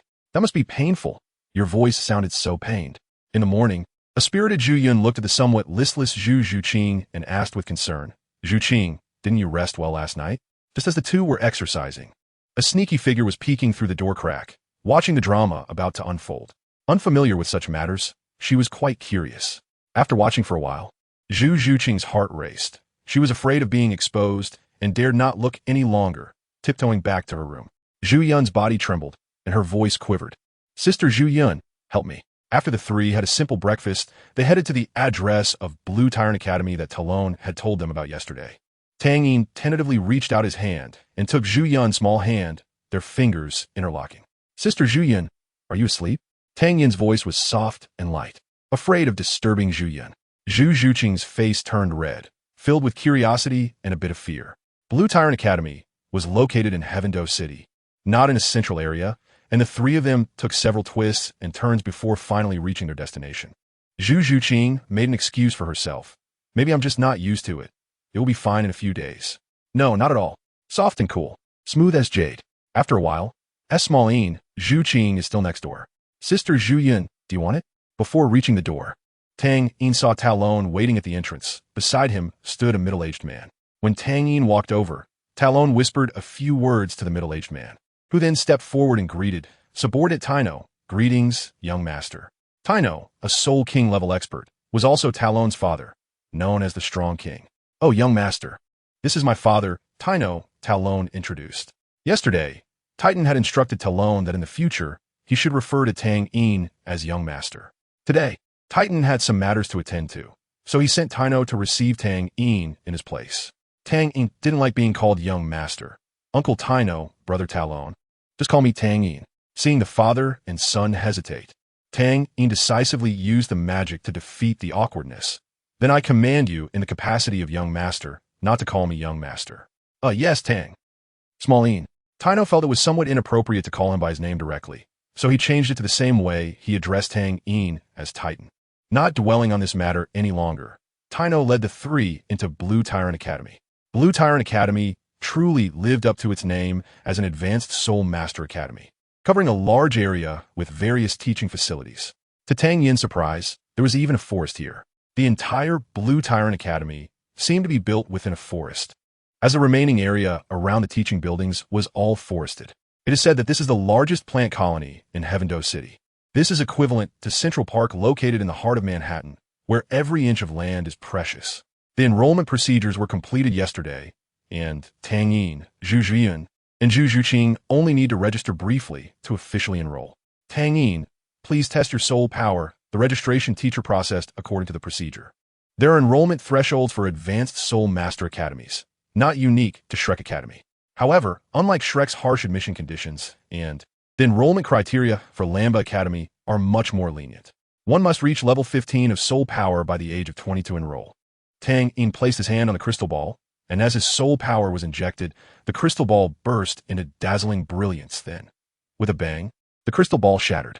The crystal ball can only test soul masters with soul power below level 40.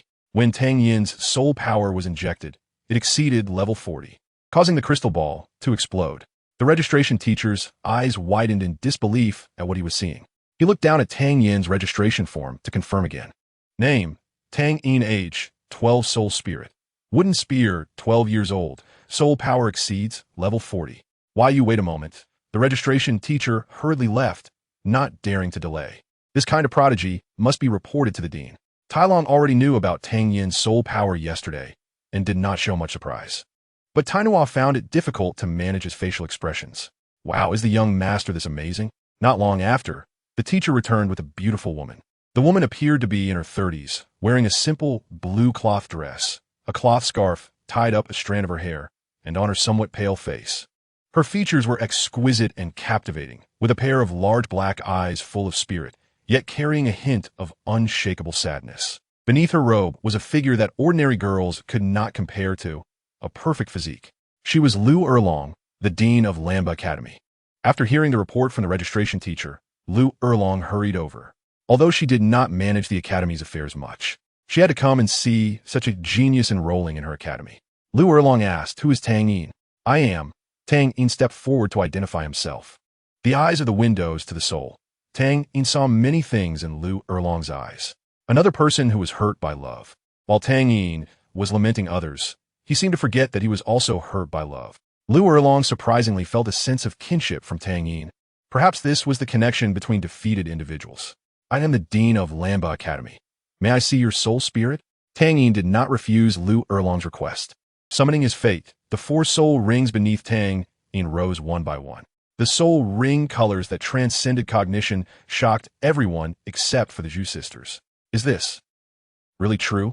Lu Erlong's red lips parted slightly, thinking she might have seen it wrong. Chapter 102. Tang San and Xiao Wu. Academy Training Chapter 102.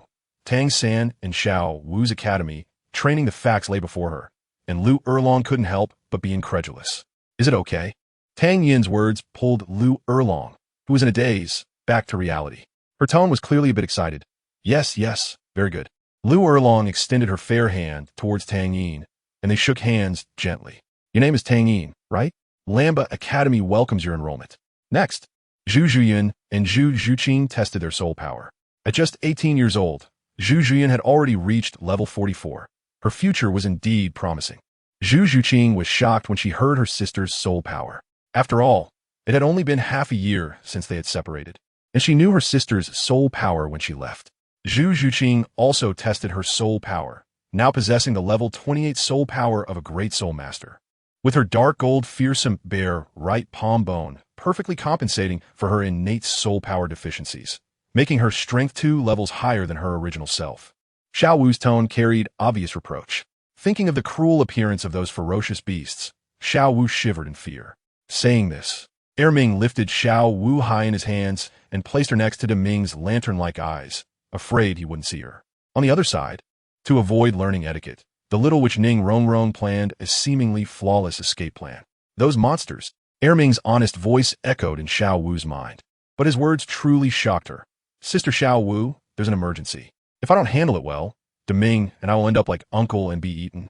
For the sake of her 2 younger brothers' lives, Xiao Wu had to suppress her worries about Tang San and follow Erming to the Lake of Life. Unbeknownst to her, just as she left the sect, several Soul Emperor-level powerhouses quietly followed her. This time, Xiao Wu also found an opportunity to break through the level 30 bottleneck, reaching the Soul Master level. Each level of advancement in the Soul sect requires considerable time, and Zhu Zhiyun's promotion completely surpassed her understanding. Upon seeing Xiao Wu, Erming disregarded everyone else, sweeping Xiao Wu into his palm and dashing into the depths of the forest with her rosy backside sticking up. On a dark and windy night, she secretly slipped out of the Seven Treasures glazed tile school, embracing her freedom. The overwhelming energy within the Storm Giant Beast's soul ring not only activated the thunder power within Tang San's Haotian hammer, but also propelled his chaotic cloak hammer method through 5 layers, reaching the 29th layer, soon achieving a strength of 10,000 pounds. Deming had been waiting there early. No, my sister must be hiding some secret for her to advance this quickly. At the Rose Hotel in Soto City, Tang San overwhelmed Dai Xiao this time. Even Dai Mubai's white tiger transformation couldn't withstand the paralysis control of Tang San's third soul skill. Xiao Wu anxiously looked at the forest behind Erming. She had just seen her Sangu seemingly pushed away by Erming's finger when trying to save her. The uncle mentioned by Erming was actually her father. Tang San's Grand Haotian Hammer method clashed with his Diamond Bear Soul Spirit, which would also have some impact on him, let alone each hammer after stacking the chaotic Cloak Hammer method to 20 layers. After Xiao Wu was backlashed using her second soul skill, Sangu broke through once again. Zhu Zhuqing thought to herself that she needed to find an opportunity to investigate thoroughly. One shouldn't underestimate this small flick, just to save Xiao Wu. Tang San faced the Titan Giant Ape's massive palm with the Haotian hammer, and with just one encounter, he was heavily injured. Later, Oscar broke through level 30, and the group set off to the Stardow Forest for Oscar's soul ring hunt. In the original work, Tang San's Blue Silvergrass, which had not evolved into Blue Silver Emperor, had very poor control effects and had no impact on Zhao Wujia's, but now it was different. At this moment, several of Tang San's ribs were already broken, his eyes filled with blood, staring in the direction where Erming had left, and after letting out a powerless roar, he fainted. The third soul ring chosen for Tang San by Tang Hao came from a storm giant beast with a cultivation level of 2,000 years. He hated his own powerlessness once again, hating that he couldn't protect Xiao Wu well. Tang San's third soul skill, Thunderclap, can attach a domineering lightning attribute to the Haotian hammer. Upon colliding with a target, it splashes dazzling lightning, possessing enormous area damage and a powerful paralysis control effect. At this point, Tang San is already broken through to level 31, and the training of the Haotian hammer complements his forging of hidden weapons. So it's not surprising that he breaks through a bit faster. Just as Tang Yin was handling his enrollment procedures, Sangu and Xiao Wu had already arrived at Soto City in the Barak Kingdom, following the master's instructions to enroll in Shrek Academy. Thus, apart from Zhu Zhuqing, all the members of the Shrek's 7 monsters have gathered. A huge change occurred shortly after everyone ventured deep into the Stardow Forest. Erming, sensing Xiao Wu's aura, hurriedly ran from the Lake of Life to find her. During the entrance exam, the original 4-on-1 situation turned into a 3-on-1, but Zhao Wujia's situation was even more difficult than in the original story. Daming, I brought Sister Xiao Wu back. Erming, why did you hurt them? They're my friends. Smooth sailing all the way, Erming brought Xiao Wu to the Lake of Life. It's fine, you can go play. The third strike of the chaotic wind hammer crashed down on Zhao Wujia's massive bear paw, and the overconfident Zhao Wujia actually suffered a slight bone fracture in his palm. The correction of the world line still allowed her to arrive at Shrek Academy. Daming looked at the terrified Xiao Wu in Erming's hands and was speechless. That last hit from Erming nearly threw the rabbit down from over 30 meters high. Erming, are you trying to get us killed? If it weren't for Sister Xiao Wu being more skilled than you wouldn't see me again. Sister Xiao Wu, I'm sorry. Erming apologized sincerely. After putting Xiao Wu down, Erming ran off to play by himself. Xiao Wu asked Daming with concern, Daming, what happened? Sister Xiao Wu, the people inside gave us a task to find a human. Erming and I are not very convenient, so we have to trouble you. Huh? Find someone? This really stumped Xiao Wu. Daming, the Douluo continent is so vast. Where am I supposed to find someone? Besides, I've never even met the person we're looking for. It's okay, Sister Xiao Wu. Daming controlled a silver-white scale and handed it to Xiao Wu. Continuing, this scale has the aura of the person we're looking for. Erming and I have memorized it. You just need to carry it with you. If you encounter this person in the human world, find a way to bring him here. Xiao Wu picked up the floating silver-white scale and gently sniffed the aura, feeling as if she had seen it somewhere before. After accepting the task, Xiaowu hurried back to the Shrek Academy team. Seeing Sangu severely injured and unconscious made her anxious to the point of tears. When Tang San regained consciousness, despite the intense pain in his chest, the first thing he saw was the person he cared about the most. Xiaowu, it's good that you're okay. It's good that you're okay. Tang San's voice was weak, but his first words were about Xiaowu's well-being, causing her to shed tears. After consuming 18 Oscar recovery sausages, Tang San's injuries were finally almost healed. His ribcage had nearly reconnected, but he still couldn't engage in intense activity. Xiaowu took care of the pale-faced Tang San as the group returned to Shrek Academy.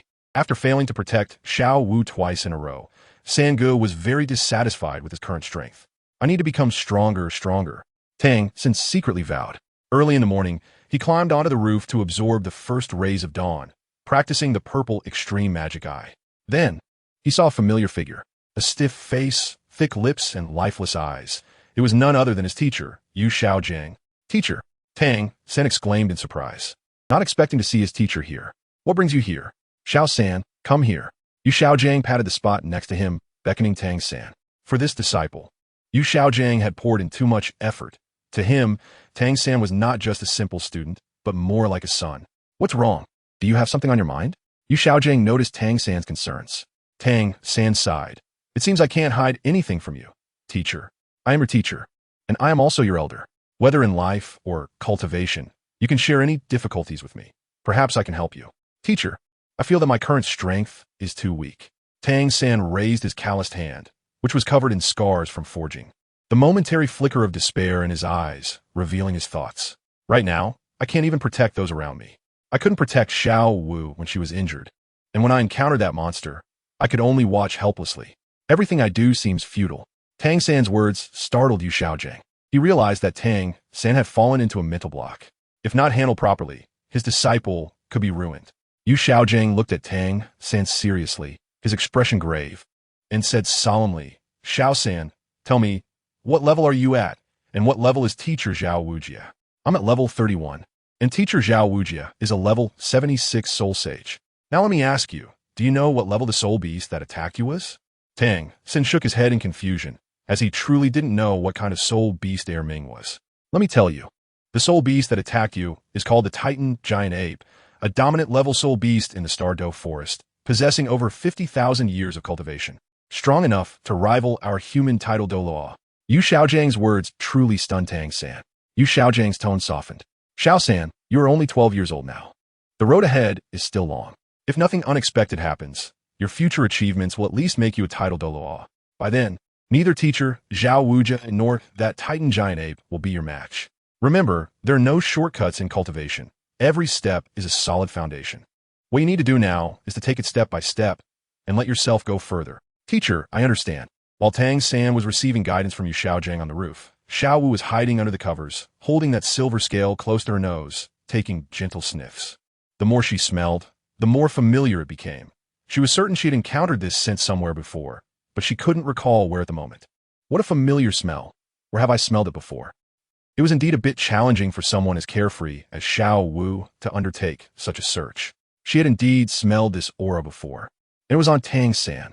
During the 6 years she lived with Tang Yin, Tang San had inevitably picked up some of Tang Yin's aura. Additionally, when Tang Yin awakened his martial soul, a large amount of life energy overflowed, and Tang San, practicing Xiantian Gong nearby, absorbed some of it as well.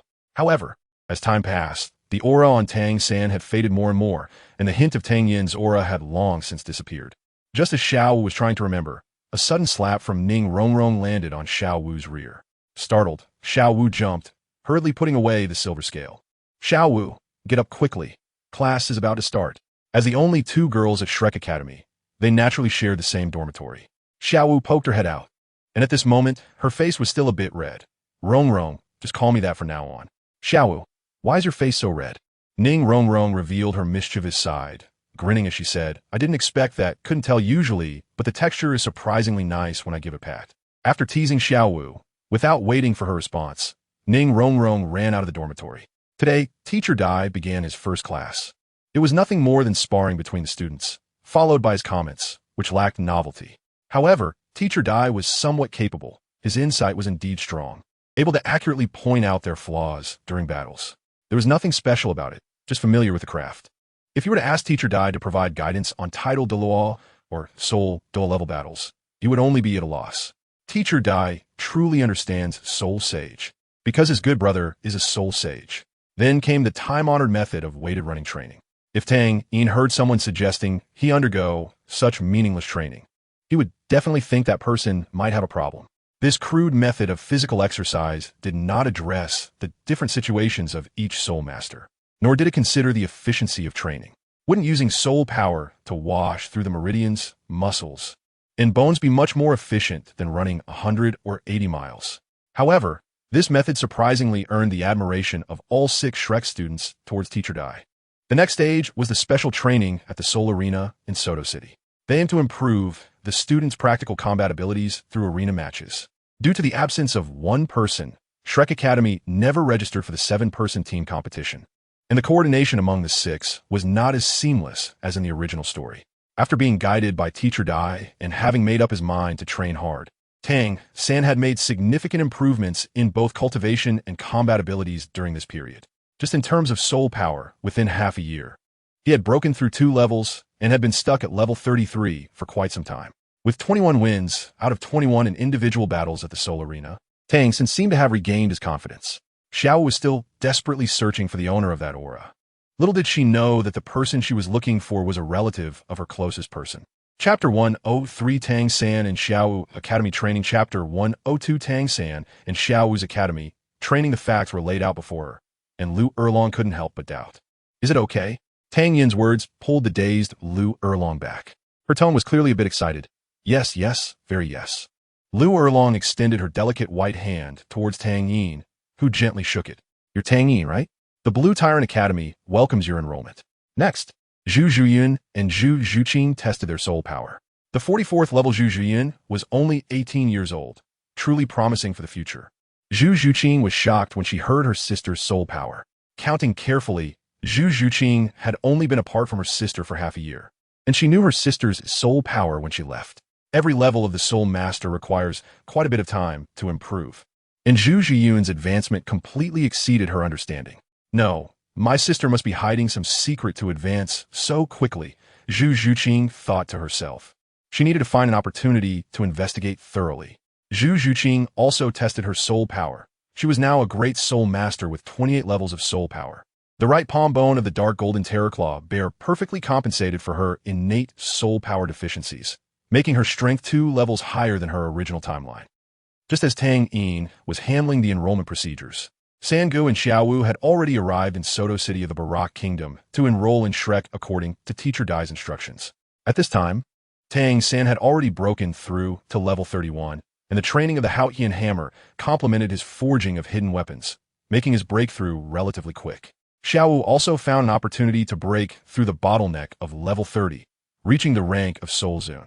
The third soul ring chosen for Tang San by Tang Hao came from a storm giant beast with a cultivation of 2,000 years. The vast energy within the storm giant beast soul ring not only activated the thunder power within Tang San's Haotian hammer, but also allowed his chaotic wind hammer technique to break through 5 layers, quickly reaching 29 layers, soon achieving immense strength. Tang San's third soul skill, Thunderbolt, could attach a domineering thunder attribute to the Haotian hammer, creating dazzling lightning upon collision with a target, possessing large area damage and strong paralysis control effects. At the Rose Hotel in Soto City, Tang San defeated Dai Xiao with overwhelming force, and even Dai Mubai's white tiger transformation couldn't withstand the paralysis control of Tang San's third soul skill. On the other side, to avoid learning etiquette, the little witch Ning Rongrong devised a seemingly flawless escape plan. On a moonless, windy night, she secretly slipped out of the 7-treasure glazed tile school, embracing her freedom.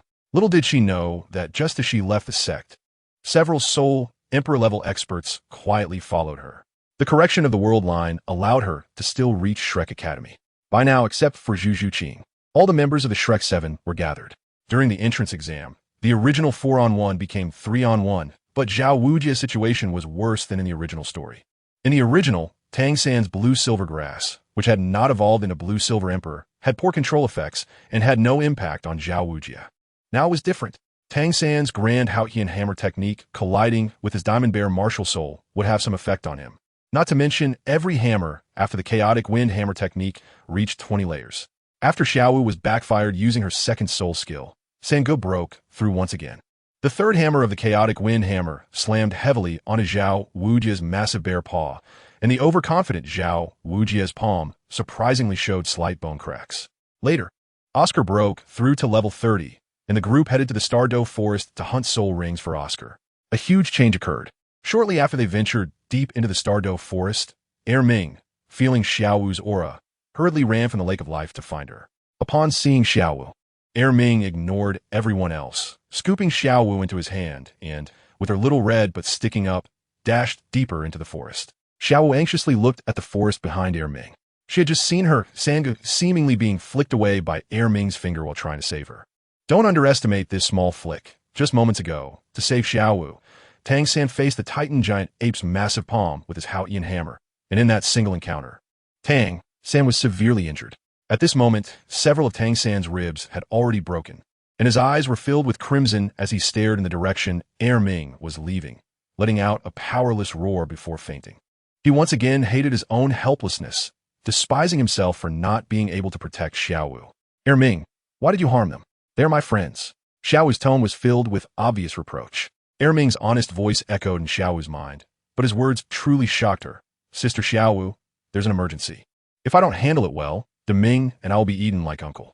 The uncle Ming mentioned was none other than her father. That group of monsters. Thinking of those ferocious beasts, Xiaowu shuddered in fear. In order to save the lives of her two younger brothers, Xiaowu had no choice but to suppress her worries about Tang San and follow Ming to the Lake of Life. The journey was smooth, and Ming brought Xiaowu to the Lake of Life. Ming was already waiting there. Ming, I brought Sister Xiaowu back. Ming said, lifting Xiaowu high in his hands and placing her next to Ming's lantern-like eyes, afraid he wouldn't see her. It's fine, you can go play. Ming said, looking at the frightened Xiaowu in Ming's hands, speechless. Ming's earlier action almost dropped the rabbit from over 30 meters high. Ming, are you trying to get us killed? If it weren't for my superior skills, you wouldn't be seeing me now. Sister Xiaowu, I'm sorry. Ming apologized sincerely. After putting Xiaowu down, Ming ran off to play by himself. Xiaowu, worried, asked Ming, what happened? Sister Xiaowu, the people inside gave us a task to find a human. Both Ming and I are not convenient for this, so we have to trouble you, Ming explained. Huh? Find someone?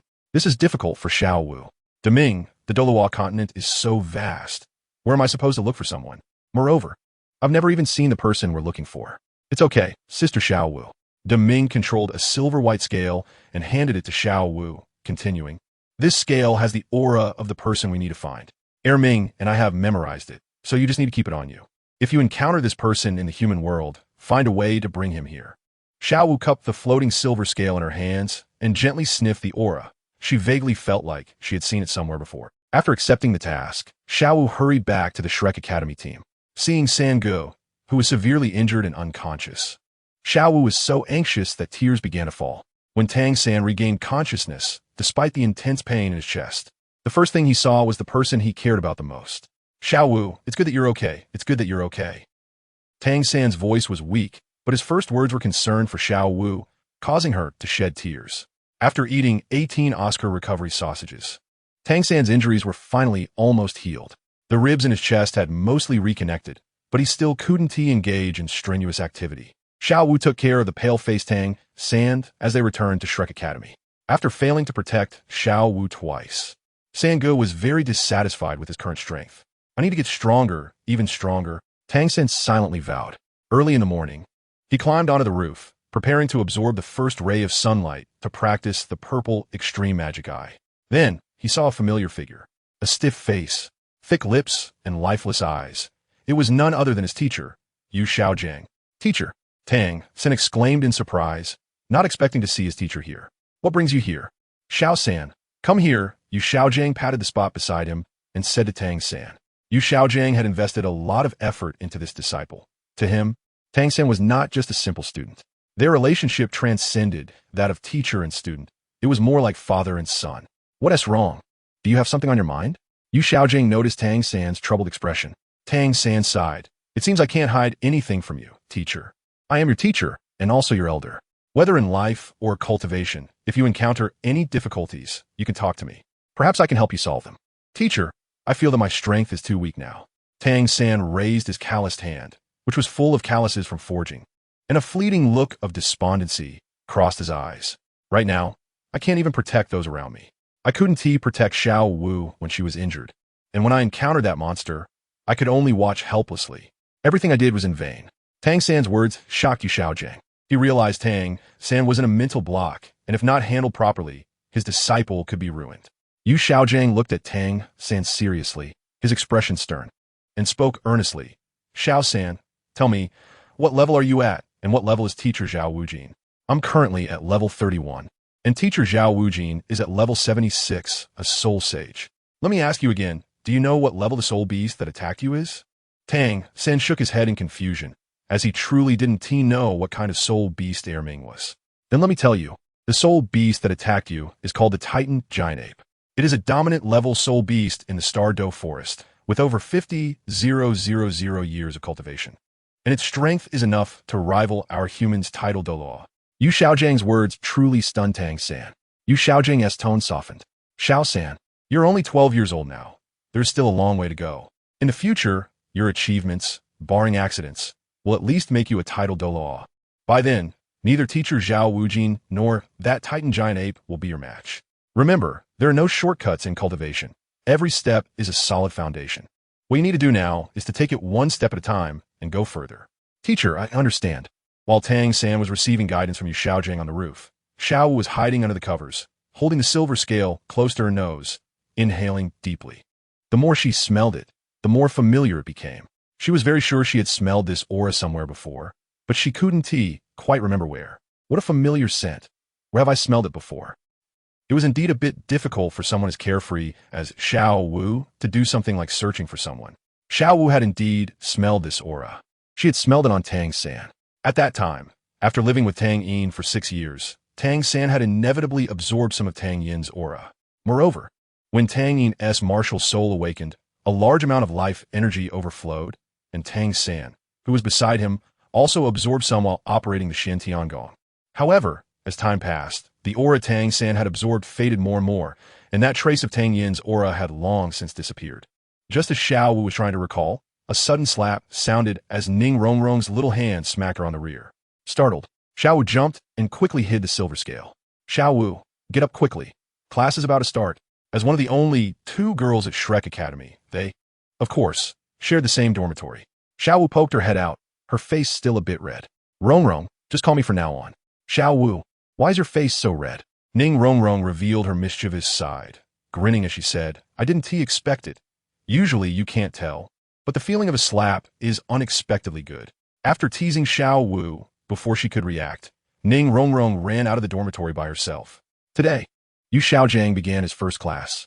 It was nothing more than sparring among the students, and then he would comment a bit, lacking any novelty. However, Yu Xiaojing still had some skills. His insight was indeed strong, able to accurately point out their flaws during battles.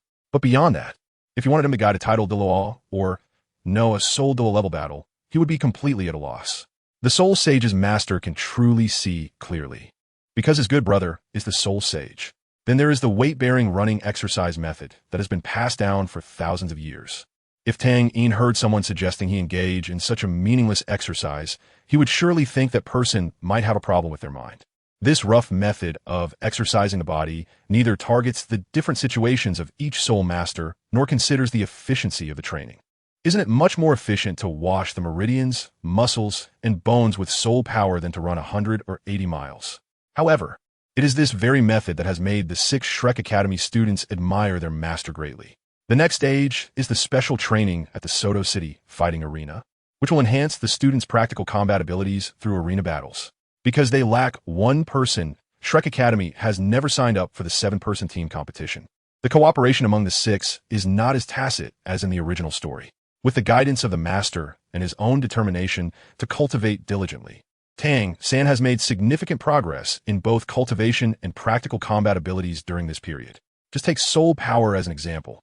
In just half a year, his soul power has broken through 2 levels and has now remained at level 33 for quite some time. Coupled with 21 wins and 21 victories in personal battles at the fighting arena, Tang San seems to have regained his confidence. Xiao Wu is still desperately searching for the owner of that aura, unaware that the person she is looking for is a relative of her closest person.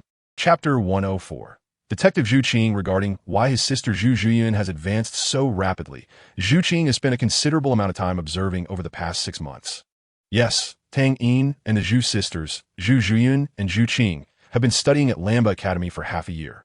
Although they say they are studying, in fact, Tang Yin has hardly attended any classes.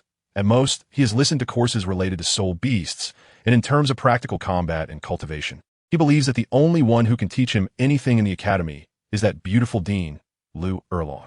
However, Lu Erlong hardly manages the academy's affairs and spends every day in that small wooden house in the forest, with no one knowing what she does inside. Once, when Tang Yin and Zhu Zhuyun were taking a walk at night and passed by there, they heard Lu Erlong's melodious and mournful singing. The song seemed to express the loneliness and longing in her heart, adding a touch of sorrow to the quiet forest. Tang Yin gazed at the dimly lit wooden house, paused for a long time, sighed, and left the forest with Zhu Zhuyun. Among the three, Zhu Qing has the most classes. She still needs to accumulate a lot of theoretical knowledge and improve her practical combat abilities. This has led her to be busy every day, either cultivating or studying, with no time to spare. But this hasn't overwhelmed her. She always drags her sister along when she practices. Moreover, she is very thoughtful, often taking the opportunity when Tang Yin is not around to meditate with her sister. Since both of their martial souls are the nether spirit cats, practicing together provides a slight boost. The combination of these two reasons means that Zhu Zhuyun does not refuse Zhu Qing's invitations. After summarizing over the past 6 months, Zhu Qing has indeed discovered that her sister's cultivation speed is strange. During half the time they practice together, Zhu Zhuyun's speed is only slightly faster than Zhu Qing's, which is a gap brought about by innate soul power, and Zhu Qing is aware of this. She knows her talent is not good, so she needs to put in more effort than others. However, on some days, Zhu Zhuyun's cultivation speed suddenly skyrockets, and her soul power level can improve within just 1 day. Yet, Zhu Qing does not understand why her sister's cultivation speed fluctuates so much despite being together every day. One afternoon, after bidding farewell to Zhu Zhuyun, Tang Yin headed to Yuxian to seek treatment from Tang Yuehua. After half a year of treatment, Tang Yin felt that his mental state had improved considerably. At least, he is no longer troubled by the entanglements with Bibi Dong. At the classroom door, Zhu Zhuyun was waiting outside for Zhu Qing to finish class. Lamba Academy divides classes by soul power level, and Zhu Qing's level 28 soul power is enough to look down on her peers, so most of her classmates are over 18 years old. When Zhu Qing first entered the class, her beautiful face and admirable figure attracted the attention of male students. But because of her young age and somewhat cold personality, there were very few who had inappropriate thoughts about her. Later, when Zhu Zhuyun came to the class to find Zhu Qing, her appearance, which was not inferior to Zhu Qing's, immediately shifted those gazes to her, and it seemed that Zhu Zhuyun's personality was much better than her sister's. Before they could take action, Talon, sensing a bit of wind, brought his little brothers to deal with someone who wanted to use underhanded means and warned everyone not to touch Zhu Qing. Since then, no one has dared to have any thoughts about Zhu Zhuyun and Zhu Qing. Talon is the current champion of Lamba Academy, and both his family background and personal strength are among the top in the academy. Who is Zhu Zhuyun? She is the girlfriend of Tang Yin, the young master of Talon. How could he, as a subordinate, allow flies to disturb her? Therefore, Zhu Zhuyun outside the classroom did not attract the attention of other students, as the last person with such thoughts had already gone home to recuperate. Of course, all of this was handled privately by Talon, and Zhu Zhuyun and Zhu Qing were unaware. Soon, the bell rang, and Zhu Qing immediately saw Zhu Zhuyun waiting at the door. The coldness on her face instantly melted away as she embraced Zhu Zhuyun's arm with a sweet smile. "Sister, let's go." Zhu Zhuyun patted her sister's head, smoothing the hair on her forehead. You've been stuck at the level 29 bottleneck for a long time. You need to work hard and strive to break through in these days. Okay, sister, I will work hard. Zhu Qing was truly distressed. She originally thought that as a great soul master, her soul power level should rise faster than Zhu Zhuyun's, given that Zhu Zhuyun was already a soul master, which would help close the gap between them. However, she still hadn't reached level 30, and Zhu Zhuyun seemed to rocket to level 46, as if there were no bottlenecks at all. Sister, I've almost figured out the secret to your rapid breakthroughs. Over the past 6 months, Zhu Qing has summarized many patterns. Every 2 days, her sister's cultivation speed would exceptionally increase, and today happens to be the day before that rapid increase. So she must seize the time to discover her sister's secret. As usual, Zhu Zhuyun and Zhu Qing practiced in the academy's simulated forest. The jungle has a significant effect on the training of feline soul masters. Zhu Zhuyun and Zhu Qing sat facing each other, even though there was some distance between them. Their full chests were almost touching. Nether Spirit Cat Martial Soul Manifest. The shadow of the fully black Nether Spirit Cat appeared, enveloped in a layer of shimmering black fur. Like a spirit in the night, the agile and graceful body stood proudly behind the two sisters, and the two Nether Spirit Cats seemed to be gazing at each other. As their soul power circulated within, a faint purple light emanated from both Zhu Zhuyun and Zhu Qing, and the purple light in the eyes of the Nether Spirit Cat also shimmered, while the soul power drifting in the surrounding world gathered towards the two of them. As Zhu Qing expected, today Zhu Zhuyun's cultivation was quite normal. Although the speed of improvement was not slow, it was not exaggerated either. Zhu Zhuyun was still unaware that her younger sister was investigating the abnormal growth of her soul power. If she found out, she wouldn't know how to explain it to Zhu Qing. She couldn't just say that eating more would lead to such rapid progress. Because Tang Yin had been so helpful in her training, after each session, Zhu Zhuyun would gobble up her gains like a little cat guarding its food. At first, Tang Yin was puzzled, thinking it was not good for Zhu Zhuyun, but she didn't mind at all and always wore a satisfied expression. Tang Yin could only assume it was one of Zhu Zhuyun's little quirks. Time passed minute by minute, and after an hour, Zhu Zhuyun exited her training state and opened her eyes. Chapter 105. Sister's secret. This was the biological clock that Zhu Zhuyun had developed during this period. She knew that by now, Tang Yin's treatment was almost over, and she should go find him. Seeing Zhu Qing still in her training, Zhu Zhuyun didn't disturb her. She just quietly got up and left. As Zhu Zhuyun stood up to leave, the closed eyes of Zhu Qing in her training opened a slit. Downstairs at Yuexian, Tang Yin, who had just finished treatment, saw Zhu Zhuyun walking towards him. He was not surprised at all, as their time together had made them familiar with each other. Even though they hadn't seen each other for just a short hour or two, Zhu Zhuyun still missed Tang Yin very much. The moment she saw him, she rushed over, wrapped her arms around his waist, buried her head in his embrace, and inhaled his intoxicating scent. Tang Yin also embraced Zhu Zhuyun, one hand resting on her waist while the other gently stroked her hair. After a moment of tenderness, they left Yuexian hand in hand, closely together. Upstairs, Tang Yuehua was lazily leaning against the precious sandalwood window sill, one hand resting on her chest and the other supporting her chin, watching the affectionate couple of Tang Yin and Zhu Zhuyun with a smile that hinted at longing. After watching them leave, Tang Yuehua turned to leave. How beautiful it is back home. The two began preparing dinner. Soon after, Zhu Qing returned. Tang Yin and Zhu Zhuyun were unaware that a small black cat had been following them the whole time. Zhu Qing had truly maximized the concealment ability of her Nether Spirit Cat Martial Soul.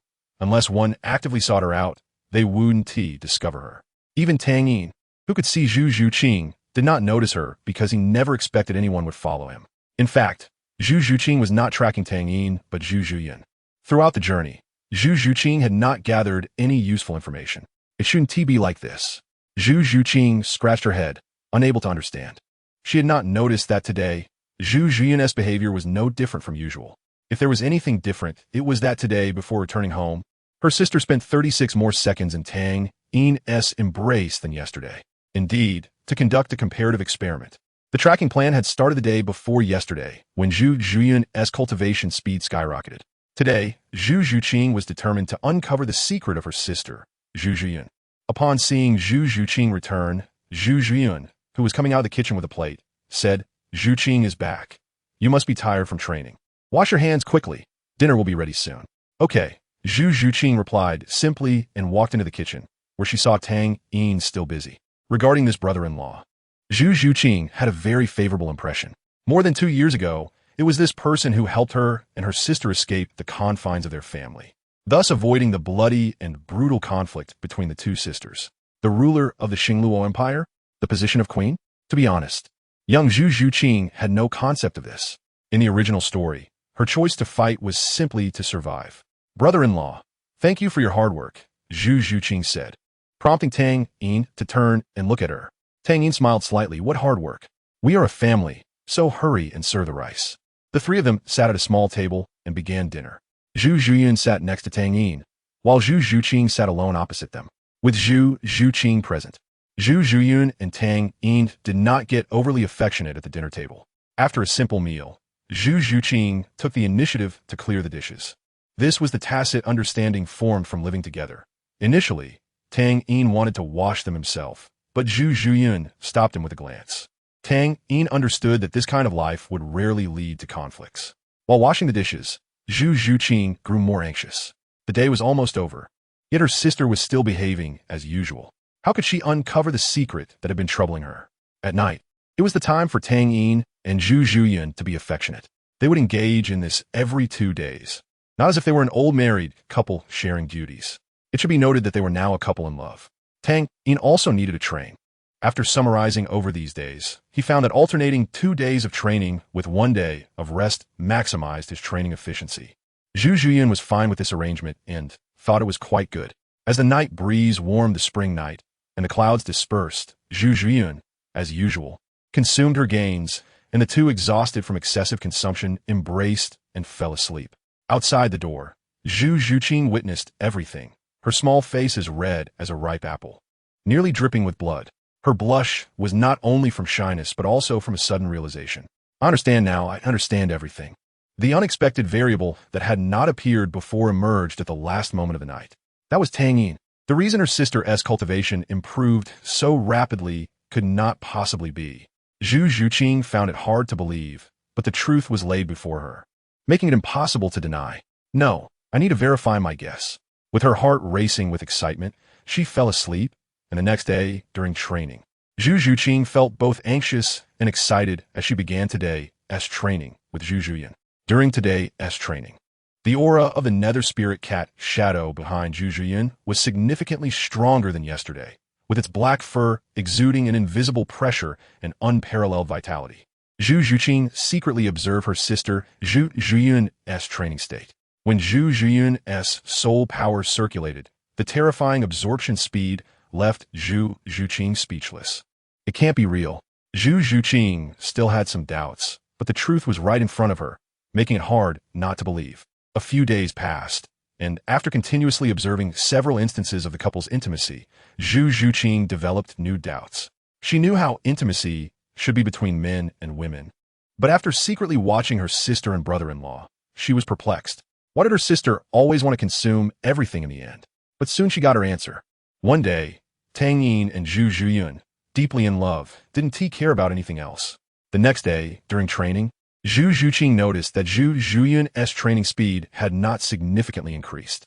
After a series of observations, the brilliant detective Zhuqing analyzed and concluded that there was only one truth: Tang Yin. To be precise, at this point, Zhu Zhuqing's face turned a bit red. No wonder her sister always wants to, so that's how it is. After uncovering her sister's secret, Zhu Zhuqing's gaze towards Tang Yin changed a little. Chapter 106. The Maiden's Spring Thoughts in the Past Few Days. Tang Yin felt that Zhu Zhuqing was acting a bit strange. This girl would stare at him blankly every day when she returned home, and when he looked back at her, she would shyly lower her head, causing a faint blush to appear on her fair skin. Could it be? Tang Yin had an unsettling suspicion. But how could he bring this up with Zhu Zhuyan? After all, Zhu Zhuqing hadn't expressed her feelings, and directly telling her sister that she liked her brother-in-law seemed a bit ordinary and confident, right? But letting it go like this wasn't an option either. Tang Yin needed to find an opportunity to talk to Zhu Zhuqing. What was going on with Zhu Zhuqing? Now, whenever she saw Tang Yin, she thought of the image of Zhu Zhuyun like a little greedy cat crawling beneath him. The satisfied expression on her sister's face when she closed her eyes and tilted her snow-white neck was something that lingered in her mind. That night, Zhu Zhuqing had a very strange dream. In her dream, she stood blankly, leaning against a soft bed where someone was lying. Looking at that person, wasn't it Tang Yin? Zhu Zhuqing also realized that she was wearing her sister Zhu Zhuyun's black lace camisole nightgown, which perfectly showcased her figure without appearing vulgar.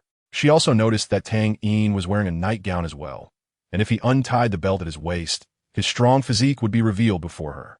Tang Yin looked at her with gentle eyes, just like he did with her sister. Before Zhu Zhuqing could say anything, Tang Yin in her dream got up and pulled her into his arms. He pressed his lips against her ear, seeming to praise her but also flirt. Zhuqing, why Why are you wearing your sister's clothes? But I really like it. Zhu Zhuqing didn't refute. Instead, she allowed Tang Yin to hold her, and in a half-push, half-acceptance. Lost in Tang Yin's tenderness, Zhu Zhuqing suddenly remembered that Tang Yin was her brother-in-law, and she sat up abruptly, gasping for breath. A faint pink hue appeared on her delicate fair skin, enough to make one imagine her recent dream experience. What's wrong with me? Zhu Zhuqing muttered in a panic. Tang Yin was her sister's boyfriend. How could she act like this? Yet in the dream, she had felt no resistance to Tang Yin's closeness. Instead, she felt a little moved. This was abnormal. Zhu Zhuqing felt her head was a mess and didn't think much about it before falling asleep again. Zhu Zhuqing slept lightly and woke up very early the next day, feeling a bit unwell. When she reached out to touch the blanket, the damp feeling made her freeze, but she quickly realized what had happened. She felt like a steam engine, with faint white mist rising from her head. Zhu Zhuqing changed her clothes, holding the clothes she had changed out of and the blanket, opening the door with a sneaky look, as if she had done something wrong. Just as she poked her head out, she bumped right into the early rising Tang Yin next door. Seeing Zhu Zhuqing up, Tang Yin smiled and greeted her. Good morning, Zhuqing. But Zhu Zhuqing was not so calm. Remembering the terrible dream from last night made her feel even more embarrassed looking at Tang Yin. Moreover, if Tang Yin discovered the clothes and blanket in her hands, she would have no place in this house. Zhu Zhuqing didn't look at Tang Yin. She just softly said, good morning, and quickly walked past him with her head down toward the washroom. In her haste, she bumped into Tang Yin's right arm. But she dare not stop, her steps quickening. Tang Yin reached out to stop her, but before he could say anything, Zhu Zhuqing quickly disappeared around the corner. Once in the washroom, Zhu Zhuqing immediately tossed all her clothes, sheets, and blankets into the water. After soaking them, they would be unrecognizable. Knock. The sudden knocking startled Zhu Zhuqing like a frightened little cat, making her jump before turning her head. This reaction startled Tang Yin as well. He awkwardly smiled, holding a plain white women's underwear. You were in such a hurry just now that this fell on the floor. I brought it to you. There was a not-so-obvious water stain on the underwear, but Tang Yin wasn't a pervert and wouldn't do anything sleazy. He wanted it. His Zhuyin sister would be happy to give it to him. Zhu Zhuqing's face turned crimson. She hurriedly stood up and snatched the underwear from Tang Yin's hand, clutching it tightly and quickly hiding her hands behind her. Thank you. Zhu Zhuqing's voice grew softer, fearing Tang Yin would discover something, her confidence waning. Tang Yin felt it was a good opportunity and directly confronted Zhu Zhuqing. Zhuqing, I've noticed you've been acting a bit strange these days. Zhu Zhuqing thought Tang Yin had discovered something and hurriedly covered his mouth with her hand. But she seemed to forget what she was holding. Tang Yin was taken aback. He didn't expect Zhu Zhuqing's reaction to be so intense. Before he could finish speaking, she rushed toward him. Zhu Zhuqing was also stunned, looking at the thing blocking Tang Yin's mouth, unsure of what to do, frozen in place. It was Tang Yin who raised his hand to move Zhu Zhuqing's hand away. Seeing her still in a daze, he cautiously called out, Zhuqing. I. Zhu Zhuqing stammered, her tears streaming down in panic. She dropped the underwear in her hand, covering her face with her hands, not knowing how to face Tang Yin. It was unclear whether she was embarrassed for having her youthful feelings discovered by Tang Yin, or for her earlier impudent act, or perhaps both. Zhu Zhuqing suddenly cried, which was something Tang Yin hadn't anticipated. He hurriedly stepped forward to comfort her, blaming all the wrongdoing on himself regardless of the reason. Zhuqing, don't cry. It's all my fault. Tang Yin didn't have time to think about the earlier situation and rattled off all the comforting words he could think of, whether appropriate or not.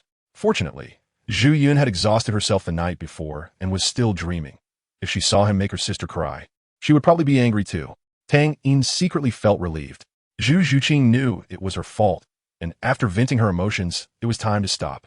She raised her big, watery eyes, which were red from crying but still beautiful.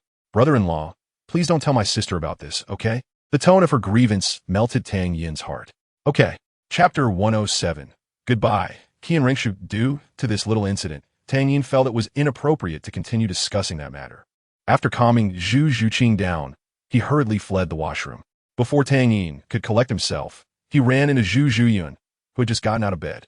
She was wearing the same black lace camisole nightgown that Zhu Zhuqing had worn in her dream last night, and when she stretched, her full chest became even more pronounced, evoking endless imagination. Zhu Zhuyun, who had just woken up, did not notice Tang Yin's panic. She instinctively wrapped her arms around Tang Yin's waist, pressing her full body against his chest, then tiptoed to ask for a good morning kiss. After the lingering moment, Zhu Zhiyun seemed to shake off some of her sleepiness, and her beautiful eyes regained their usual sparkle. She leaned on Tang Yin's shoulder and whispered softly, "Xiao Yin, I really like you." Hearing Zhu Zhiyun's daily confession, Tang Yin, who should have felt no emotion, surprisingly felt a bit guilty today. A small incident that had happened between him and Zhu Zhuqing not long ago made Tang Yin feel like he was being unfaithful. He tightened his embrace around her and gently replied, "I like you too." After a moment of warmth, Zhu Zhiyun reluctantly separated from Tang Yin. At breakfast, Zhu Zhiyun noticed Zhu Zhuqing's strange demeanor and asked with concern, "Zhuqing, are you feeling unwell?" As she spoke, she reached out to place a hand on Zhu Zhuqing's forehead. Zhu Zhuqing, feeling a bit guilty, avoided Zhu Zhiyun's concerned gaze and said, "Sister, I'm fine." "That's good, but you need to take care of your health and not tire yourself out." The more Zhu Zhuqing heard, the guiltier she felt, as if she had let her sister down. Having grown up in the Duke of Yoming's mansion, she had encountered very few men, and as one of the heirs of the Star Luo Empire, she was not allowed to interact with other men. Zhu Zhuqing had no feelings for her fiancé, Dalu, whom she had only met once. He was cowardly, evasive, and abandoned her to escape when she was in danger. His personality and actions made Zhu Zhuqing feel nothing but disdain for Dalu. Tang Yin was one of the few men Zhu Zhuqing had interacted with, and despite being almost the same age, he possessed a maturity uncommon for his age. He was enthusiastic, friendly, and incredibly kind to everyone around him. As a friend, Tang Yin directly gifted her and her sister the most precious external spirit bone, even though they had only known each other for a short time. As a lover, Tang Yin was gentle and considerate towards Zhu Zhiyun, and the two had never quarreled, resembling a prince and princess from a fairy tale. If Zhu Zhuqing had no other thoughts about Tang Yin, then why was he the object of her spring dreams? "I'm done, I'm going to class." Zhu Zhuqing dared not stay any longer. She needed to leave and think calmly. Watching Zhu Zhuqing hurry away, Zhu Zhiyun was a bit puzzled and instinctively looked at Tang Yin, hoping to get answers from him. Tang Yin sighed inwardly and said, "Zhuqing might have her own concerns. She'll be fine once she figures it out." Meanwhile, in the prince's mansion of Tiando City, Qian Rinxue, as usual, disguised herself as Xue Qinghe and walked into her study. With a gentle push on a certain spot of the sandalwood desk, the sound of gears turning was heard, and the bookshelf behind her slowly opened, revealing a secret chamber. After entering, the bookshelf gradually closed, restoring everything to its original state. The secret chamber was decorated just as splendidly as the prince's mansion, with gold and jade, intricately carved beams, and painted rafters. It was fully equipped, featuring not only a desk, but also a large bed beside it, where Qian Rinxue usually rested. After entering the secret chamber, Qian Rinxue removed her disguise. She elegantly sat in a soft chair at the desk, crossed her legs, exposing her graceful calf curve. The wide desk only held a single document, which Qian Rinxue picked up and read carefully. The contents detailed Tang Yin's activities over the past few days. The more she read, the more she frowned. Why was Tang Yin spending every day with women? This was not jealousy, it was frustration. He had such incredible grand ambitions, yet he was wasting his youth, squandering his great talent on romance. This couldn't go on. It had been a while since she last contacted him, so she might as well invite him over tonight for some proper guidance. Without hesitation, Qian Rinxue sent her personal attendant to find Tang Yin. When Tang Yin received Qian Rinxue's invitation, he was a bit shocked, as they hadn't been in touch for a while. He had been busy with both training and romance lately, and his days were quite fulfilling. Since Qian Rinxue hadn't reached out to him, he hadn't sought her out either. Tang Yin agreed to go. Even though he was supposed to train that night, he would have to skip it for this appointment. Of course, before leaving, he told Zhu Zhuyin that he was going to the prince's mansion.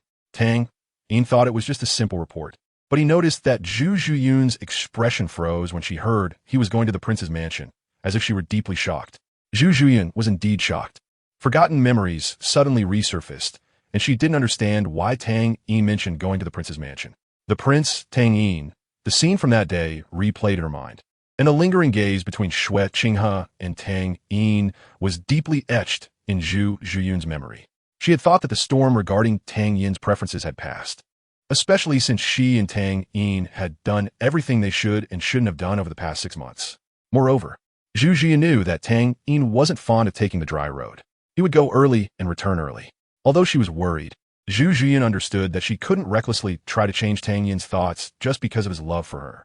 If she did that, Tang Yin might accommodate her at first, but over time, their relationship would inevitably suffer cracks. After kissing Zhu Zhuyun on the forehead, Tang Yin left home and headed toward the prince's mansion. Taking out the prince's order given to him by the attendant earlier, Tang Yin smoothly entered the prince's mansion. Everything here was unchanged since his last visit, and Qian Rinxue welcomed him in the same room as the first time. However, upon entering the room, Tang Yin noticed that Qian Rinxue's expression was not very pleasant.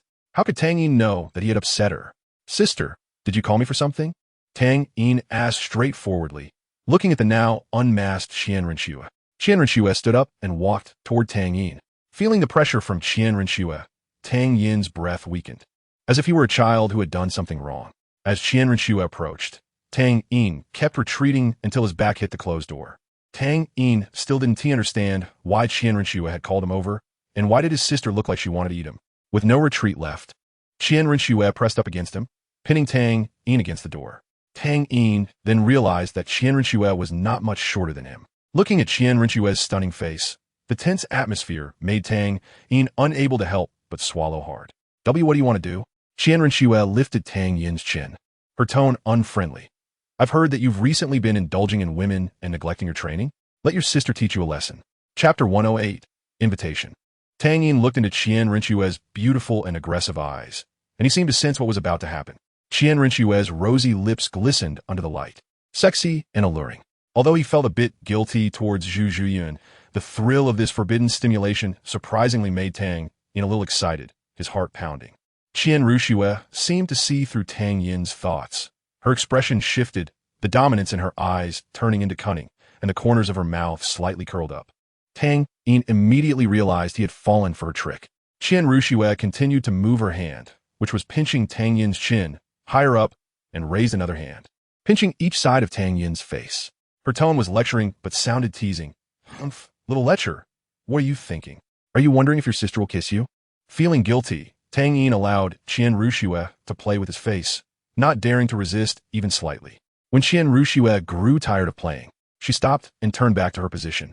Tang Yin rubbed his reddened cheeks and recalled Qian Rinxue's quirky demeanor just now, which formed a strong contrast with her previous strong and calm self, making Tang Yin feel a little moved. He had never expected Qian Rinxue to have such a contrasting side. After Qian Rinxue returned to her seat, Tang Yin cautiously sat down opposite her, still feeling a bit awkward. "Why are you so timid now? You dared to come to me alone last time." Qian Rinxue fiddled with the teacup in her hand, looking at Tang Yin with slight annoyance. Tang Yin wasn't embarrassed. He chuckled, his expression a bit silly. "Isn't it because I'm afraid of making you angry, sister?" Qian Rinxue chuckled, as she had never been angry with Tang Yin. She had only pretended to intimidate him a bit to maintain the upper hand. Tang Yin's response strategy was also clever, acting foolish and weak, making Qian Rinxue's dominance feel like hitting cotton. Qian Rinxue picked up the teapot filled with brewed tea and another cup, pouring tea for Tang Yin while asking, "By the way, what level is your soul power now?" 49, Tang Yin replied. Hearing his soul power, Qian Rinxue looked at him in shock, almost unable to believe what she heard. As Tang Yin noticed the cup was about to overflow, Qian Rinxue still showed no sign of stopping, so he directly moved forward, placing his hand over hers that held the teapot, leveling it. Tang Yin felt the sensation in his hand, smooth, cool, and softer compared to Zhu Zhuyun.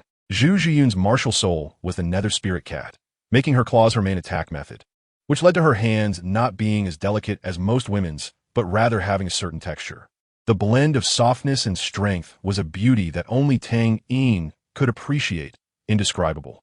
After their hands briefly touched, Tang Yin had no lewd thoughts. "The water is full," he explained. Qian Rinxue's eyes flashed with a hint of unperceived shyness, and she pretended as if nothing had happened. "Sorry," she said, pushing the teacup towards Tang Yin, signaling for him to drink. Qian Rinxue hadn't expected Tang Yin's cultivation speed to be so fast. "How old are you now?" she asked seriously. If we count the years I've lived, then 15, Tang Yin replied, thinking that the 3 years in the secret realm should count since his bone age had indeed increased. 15, level 49. Qian Rinxue recalled her own breakthrough to level 50, which seemed to have happened when she was nearly 17. Comparing the two, she felt a bit ashamed. If only Qian Rinxue knew that Tang Yin hadn't cultivated his soul power for 3 years, she would be curious about what she would think.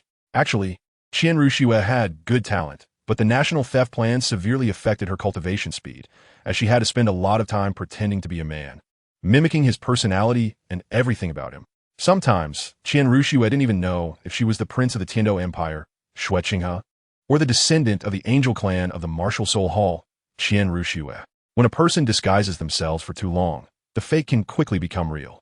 Hey, your talent is indeed quite good. I'm 6 years older than you, and my soul power is only 10 levels higher. Qian Ruxue sighed and shook her head. Tang Yin noticed that Qian Ruxue's melancholy seemed genuine, but he didn't understand why she would express such sentiments. A 21-year-old, level 59 Soul King, is not top-tier talent? Sister, you're only 21 this year. Why do you sigh like that? Tang Yin's question left Qian Ruxue momentarily speechless. She was considering whether to tell Tang Yin that she also had innate level 20 soul power. After hesitating for a moment, she chose to be honest. In this world, you are not the only one with innate level 20 soul power. Tang Yin immediately understood that this beautiful sister in front of him also had innate level 20 soul power. In that case, her cultivation speed was indeed a bit slow. It must have been affected by the covert national theft plan.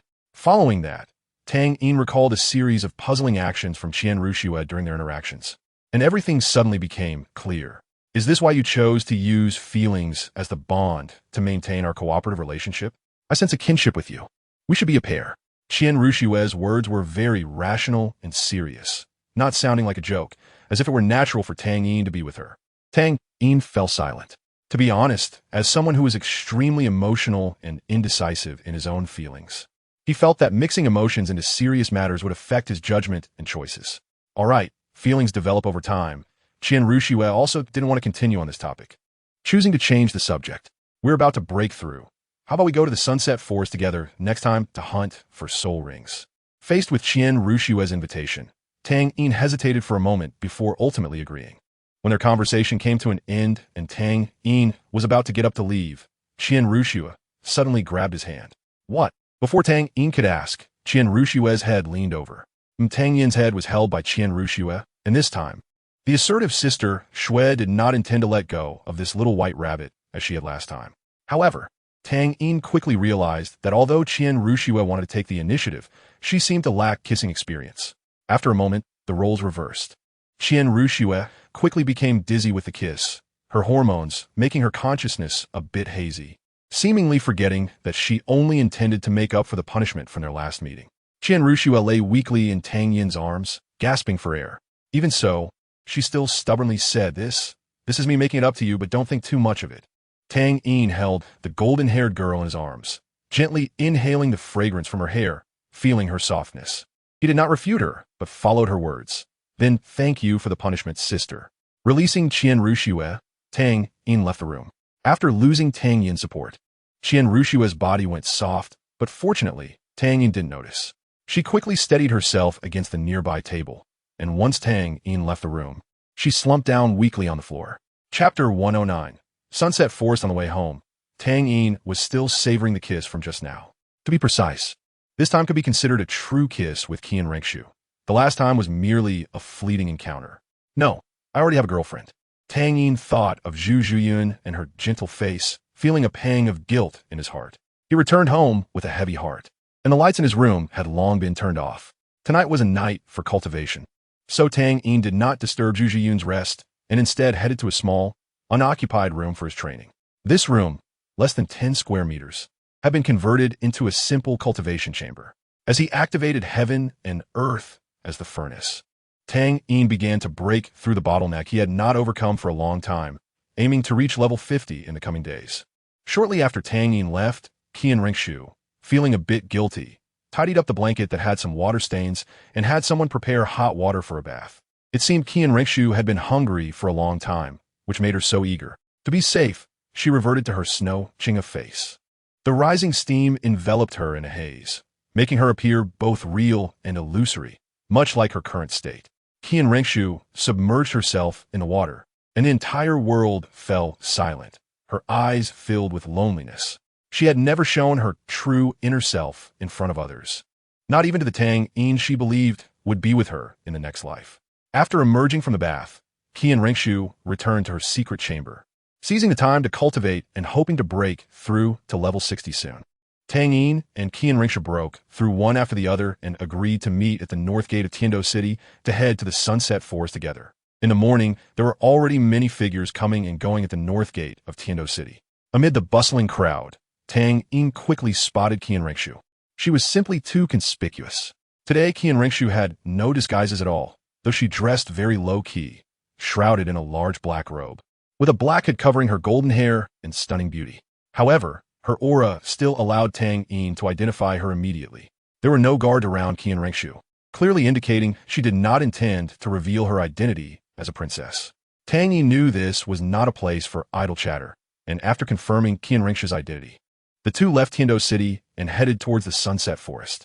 After walking for over 10 miles, Tang Yin jokingly said, "Sister Shui, why are you showing your true self today?" Seeing Tang Yin's face, Qian Ringshu recalled the awkward incident from that night, and her tone became less friendly as she retorted, "Humph. What's the difference between pretending and not pretending in front of you? Of course, there's a difference. If Sister Shui pretends, then only I can see your face." Tang Yin's teasing remark left Qian Ringshu momentarily speechless. The aftereffects of that kiss were indeed considerable. For this soul ring hunting operation, Qian Ringshu did not bring along the title Douluo, Shimiao, and Siju, as this was a private outing for her and Tang Yin. Having an audience would be redundant. Tang Yin only mentioned to Zhu Zhuyin and A Yin that he had an appointment to hunt for soul rings, without disclosing the identity of the person he was meeting. As a mother, Yin did not ask further, but told Tang Yin to use the mark to inform her if he encountered danger. Zhu Zhuyin also did not inquire, but she felt a hint of worry in her heart, as she had a guess about who Tang Yin was meeting. "Xiao Yin, you wouldn't." The Sunset Forest is quite close to Tiando City, and it can be said to be the main area nearby where soul masters hunt soul beasts. Compared to the Star Do Great Forest, the Sunset Forest differs in many ways beyond just its size. The Star Do Great Forest is located in the central part of the continent and is the largest soul beast forest in that area. The Sunset Forest, situated further north, is also much colder. The two did not delay and began describing their needs for soul rings. Qian Ringsha said, "I need a light attribute soul beast with a cultivation level of about 40,000 years. Tang Yin Zipli. I also need a soul beast with a cultivation level around 40,000 years. The more unique the attribute, the better." After years of cultivation, Tang Yin's perception of the Fate Spear has become more focused on the spear itself rather than its attributes. Clearly, the life attribute of fate is a primary characteristic of Tang Yin's martial soul, but as he pursued the path of the spear, he placed less emphasis on the attributes of soul rings and more on the applicability of the soul skills provided by the soul beasts. The fourth soul ring's Gale Dragon is a clear example. You only have the fifth soul ring.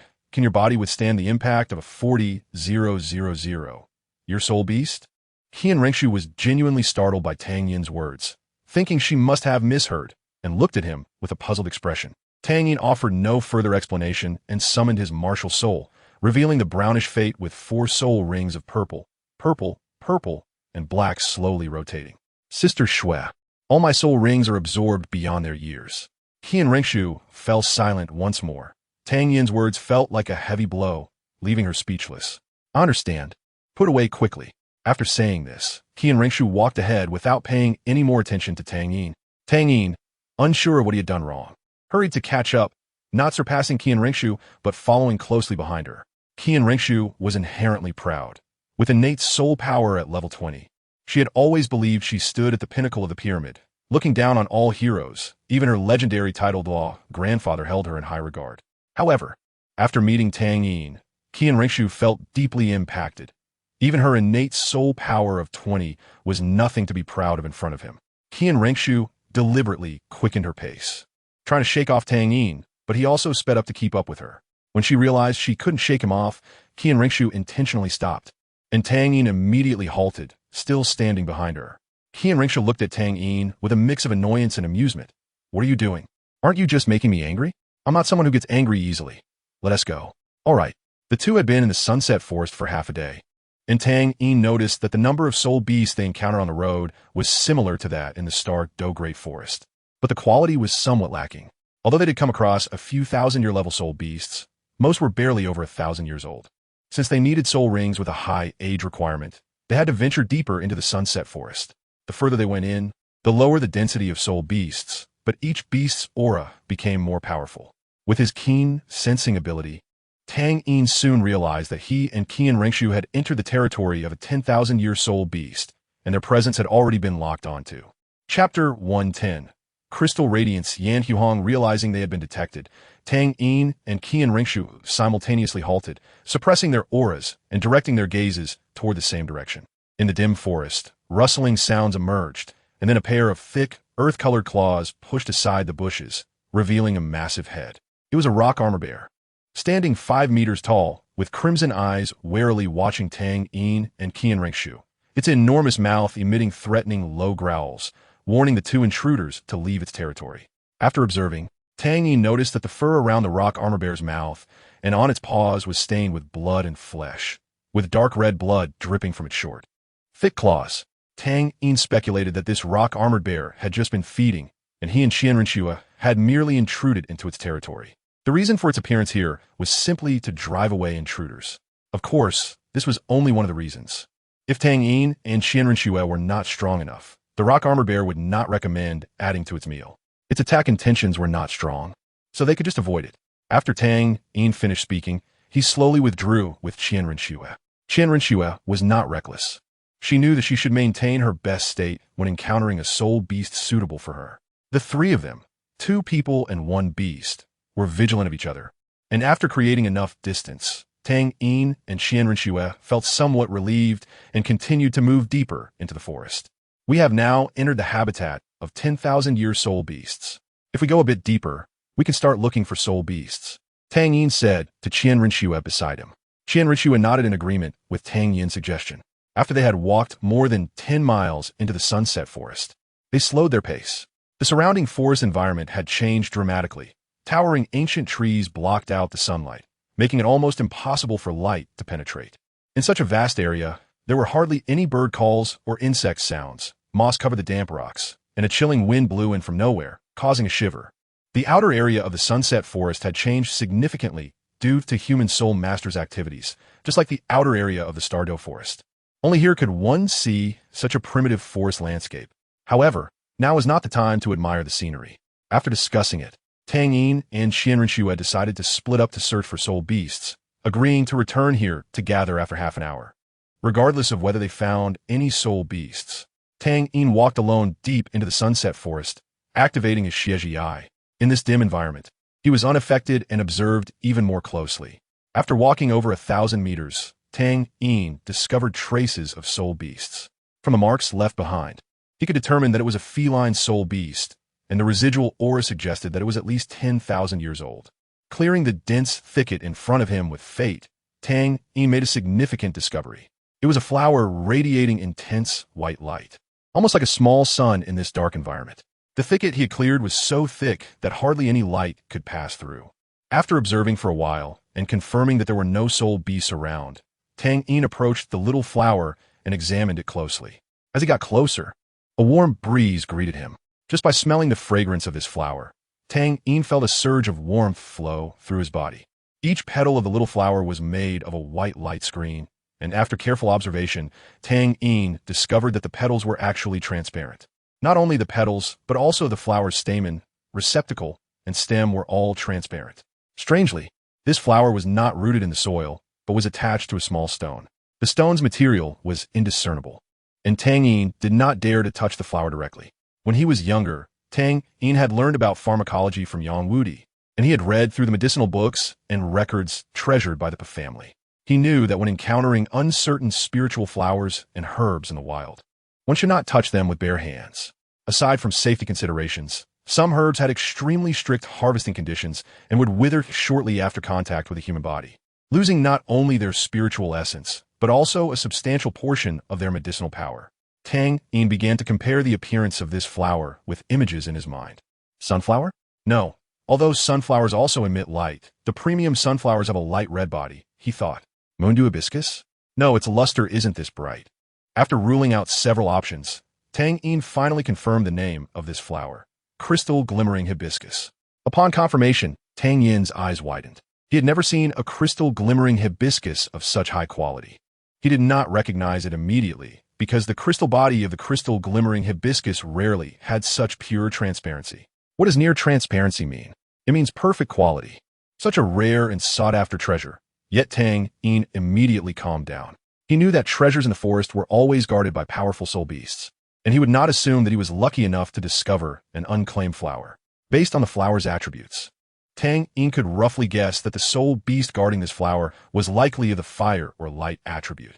Thinking of this, Tang Yin's eyes brightened, and after erasing his traces, he slowly exited the area to return to meet with Qianren Xue. Upon returning to the agreed-upon location, Tang Yin did not wait long before encountering the returning Qianren Xue. After seeing the hopeful look in Tang Yin's eyes, Qianren Xue shook her head, indicating that she had not made any significant discoveries. Tang Yin smiled slightly. I have some findings, but I can't be sure if the soul beast is suitable for you. Then, Tang Yin shared the details of the crystal glimmering hibiscus and his speculations with Qianren Xue. Upon hearing this, Qianren Xue was also quite surprised. She was not astonished that Tang Yin had discovered a soul beast suitable for her, but rather at Tang Yin's extensive knowledge. She felt she could not analyze so much information from a single herb, and she had no understanding of herbs. Growing up in a greenhouse, the herbs she used to condition her body were all prepared by specialists, and she had no need to learn about these things herself. If it were someone else who knew so much, Qianren Xue would still look down on them, as they were not on the same level. However, Tang Yin was different. He was someone whom Qianren Xue recognized as being of the same kind. Then let's set off quickly. Qianren Xue, not one to dawdle, went with Tang Yin to the location of the crystal glimmering hibiscus. Upon arrival, Tang Yin decided to hide first and wait to confirm the type of soul beast before making a decision. In truth, it was unnecessary because regardless of whether this soul beast was suitable for Qianren Xue, Tang Yin would still take action to seize the crystal glimmering hibiscus.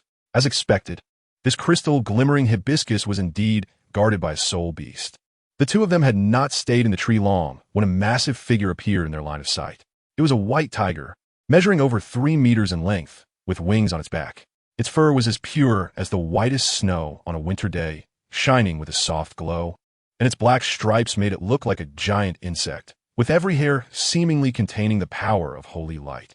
Most remarkably, its forehead bore a unique symbol, different from the royal character of ordinary tiger-type soul beasts, glimmering with a faint light. Holy light, white tiger. Qianren Xue immediately recognized this soul beast. The spirit hall had a book documenting all the soul beasts suitable for absorption by the six-winged angel martial soul, which Qianren Xue was familiar with. And this holy light, white tiger ranked quite high among them. According to records from her family's ancestors, the holy light, white tiger could grant a mental type attack soul skill to the six-winged angel martial soul, making it extremely suitable as Qianren Xue's sixth soul ring. The holy light, white tiger had its eyes set on the crystal glimmering hibiscus, which was about to mature. If it could consume it, the holy light, white tiger was confident it could become the true king of the sunset forest. Startled by Qianren Xue's sudden voice, the holy light, white tiger immediately became alert to the presence of intruders. From its aura, it was clear that this holy light, white tiger had already surpassed 40,000 years of age, making it just right as a sixth soul ring. Qianren Xue summoned her six-winged angel martial soul directly, and a stunning angelic phantom appeared behind her. The holy six wings of the angel unfolded, illuminating the entire forest with dazzling light. 5 soul rings in yellow, purple, and black rose from Qianren Xue's feet. With a grasp of her right hand in the air, she held a holy sword constructed of sacred light. I'm coming, Qianren Xue informed Tang Yin before the angelic phantom behind her flapped its wings, propelling her swiftly towards the holy light, white tiger. Tang Yin had initially planned a surprise attack, but since he had already been exposed, there was no need for that anymore. He had never collaborated with Qianren Xue and was not very familiar with her soul skills and combat style. So he decided to observe her fighting method from the side, looking for openings in the holy light, white tiger's attacks to either deliver a finishing blow or provide assistance. The six-winged angel martial soul was the inherited martial soul of the angel family, the leaders of the spirit hall. Qianren Xue's true identity was self-evident. She was the young master of the angel family of the spirit hall. Tang Yin was speechless. Who was the genius that thought it was a good idea to have their young master act as an undercover agent? The battle was intense. Holding the sacred sword, Qianren Xue dove down, aiming to stab the holy light, white tiger in its lower back. Qianren Xue chose her timing perfectly. At that moment, the holy light, white tiger was in a relatively narrow passage, and its ability to maneuver was severely limited, making it a correct choice to ambush its vulnerable waist. The holy light white tiger did not dodge or evade the sudden attack. Instead, it let out a furious roar, and its wings spread wide, enveloping its body in an invisible light shield. The sword in Qianren Shui's hand was no ordinary weapon. Tang Yin clearly saw the fifth soul ring beneath her feet glow as she grasped the sword. The fifth soul skill, Sacred Sword. A long sword formed from sacred fire. It could also serve as a handblade. Its attack power was extremely formidable and could enhance the purification effect of her angelic soul power by 300%. When the sacred sword made contact with a hastily formed light shield of the holy light white tiger, the soul power of the shield was directly dissolved by the purification effect of Qianren Shui's fifth soul skill. Qianren Shui's speed did not diminish. After piercing through the light barrier, she went straight for the tiger's waist. However, the holy light white tiger was a soul beast with over 40,000 years of cultivation, and its battle experience was incredibly rich. It had not expected its instant shield to withstand the attack from this human and concealed its counterattack beneath the light barrier. After breaking through the light barrier, a powerful mental attack, strong enough to create ripples, surged towards Qianren Shui's face. Qianren Shui was prepared. Her first soul skill activated instantly. A sphere of light condensed in her left hand, and as she swung it, a shield enveloped her front.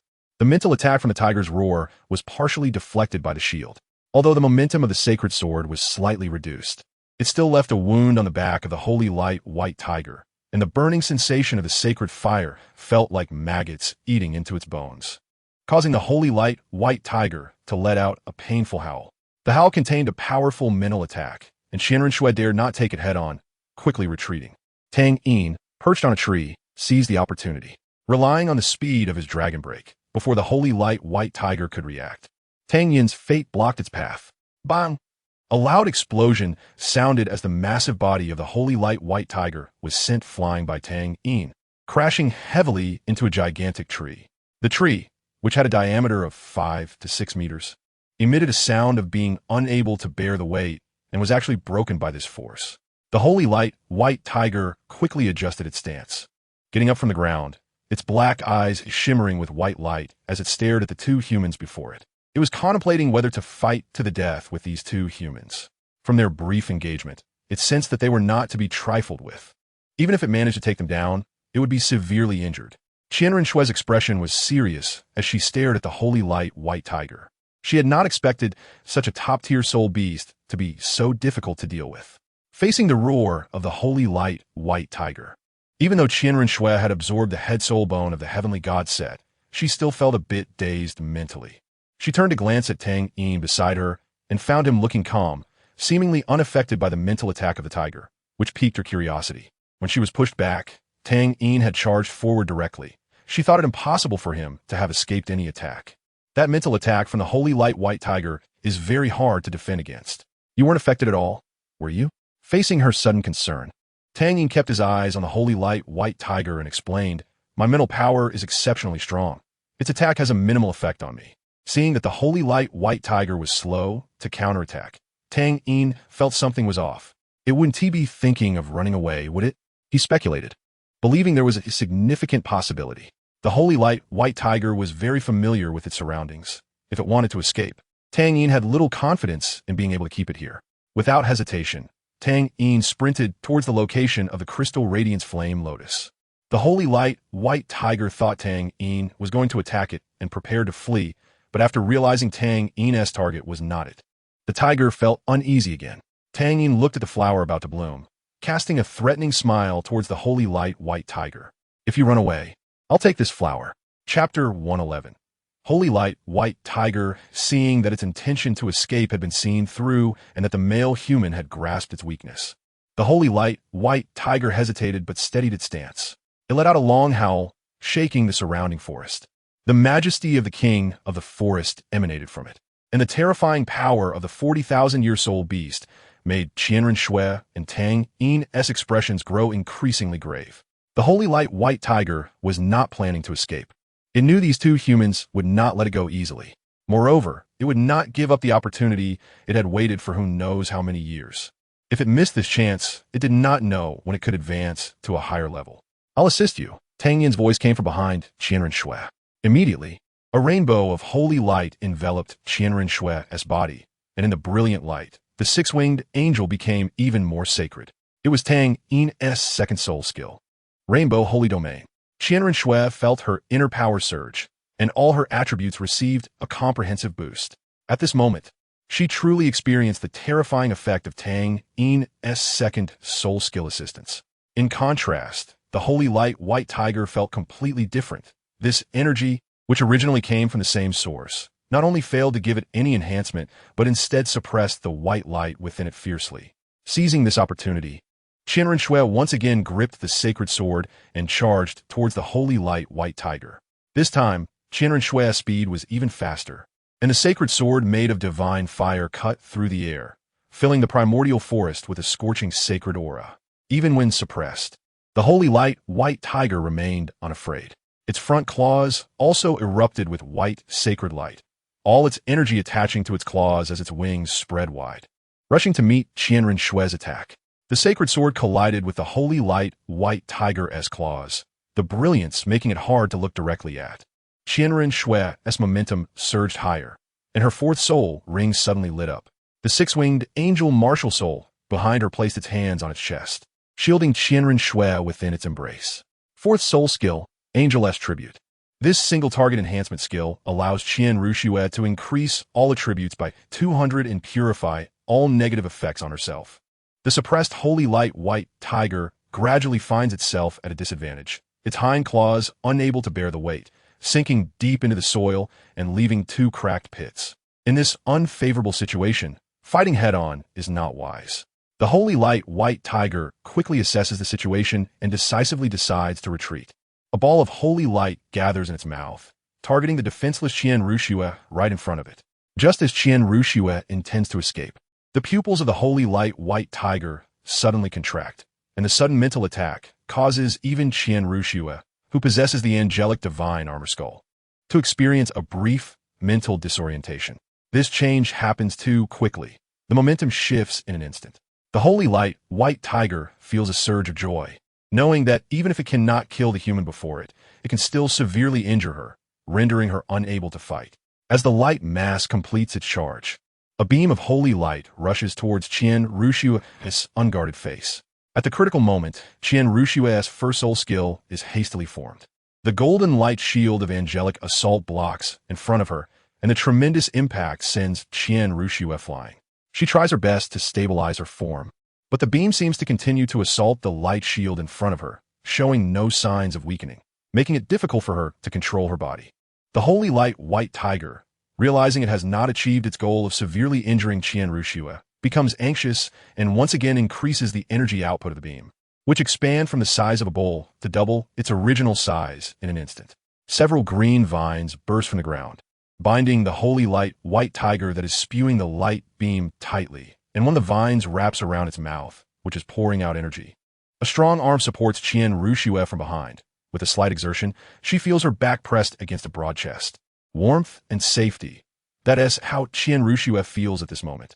Tang Yin steps in, directly interrupting the Holy Light White Tiger and helping Qianren Shui stabilize her body. "Are you okay?" Tang Yin's gentle voice comes from behind. Qianren Shui shakes her head, but her slightly labored breath indicates that her condition is not good. Having just used 3 soul skills in quick succession, her spirit is also affected by the Holy Light White Tiger's assault, resulting in significant consumption of both physical and mental energy. Tang Yin does not hesitate to help Qianren Shui, but with the previous entanglement between one person and one tiger, he could not easily intervene in their battle. Just considering the first soul skill, the Divine Dragoness would, Tang Yin cannot guarantee that Qianren Shui, entangled with the Holy Light White Tiger, would not be affected. "You rest for a while, I will wear it down." Sensing that Qianren Shui can now stand steady, Tang Yin decides to take the lead in the attack. Qianren Shui does not push herself. She silently watches Tang Yin's back, wanting to see just how strong he really is. At this moment, the Divine Dragoness would have been broken free by the Holy Light White Tiger, which, facing a new enemy, has significantly retracted its aura. Continuing to consume energy like this is not a solution. The Holy Light White Tiger must find a way to break the deadlock. A bold and risky plan forms in its mind.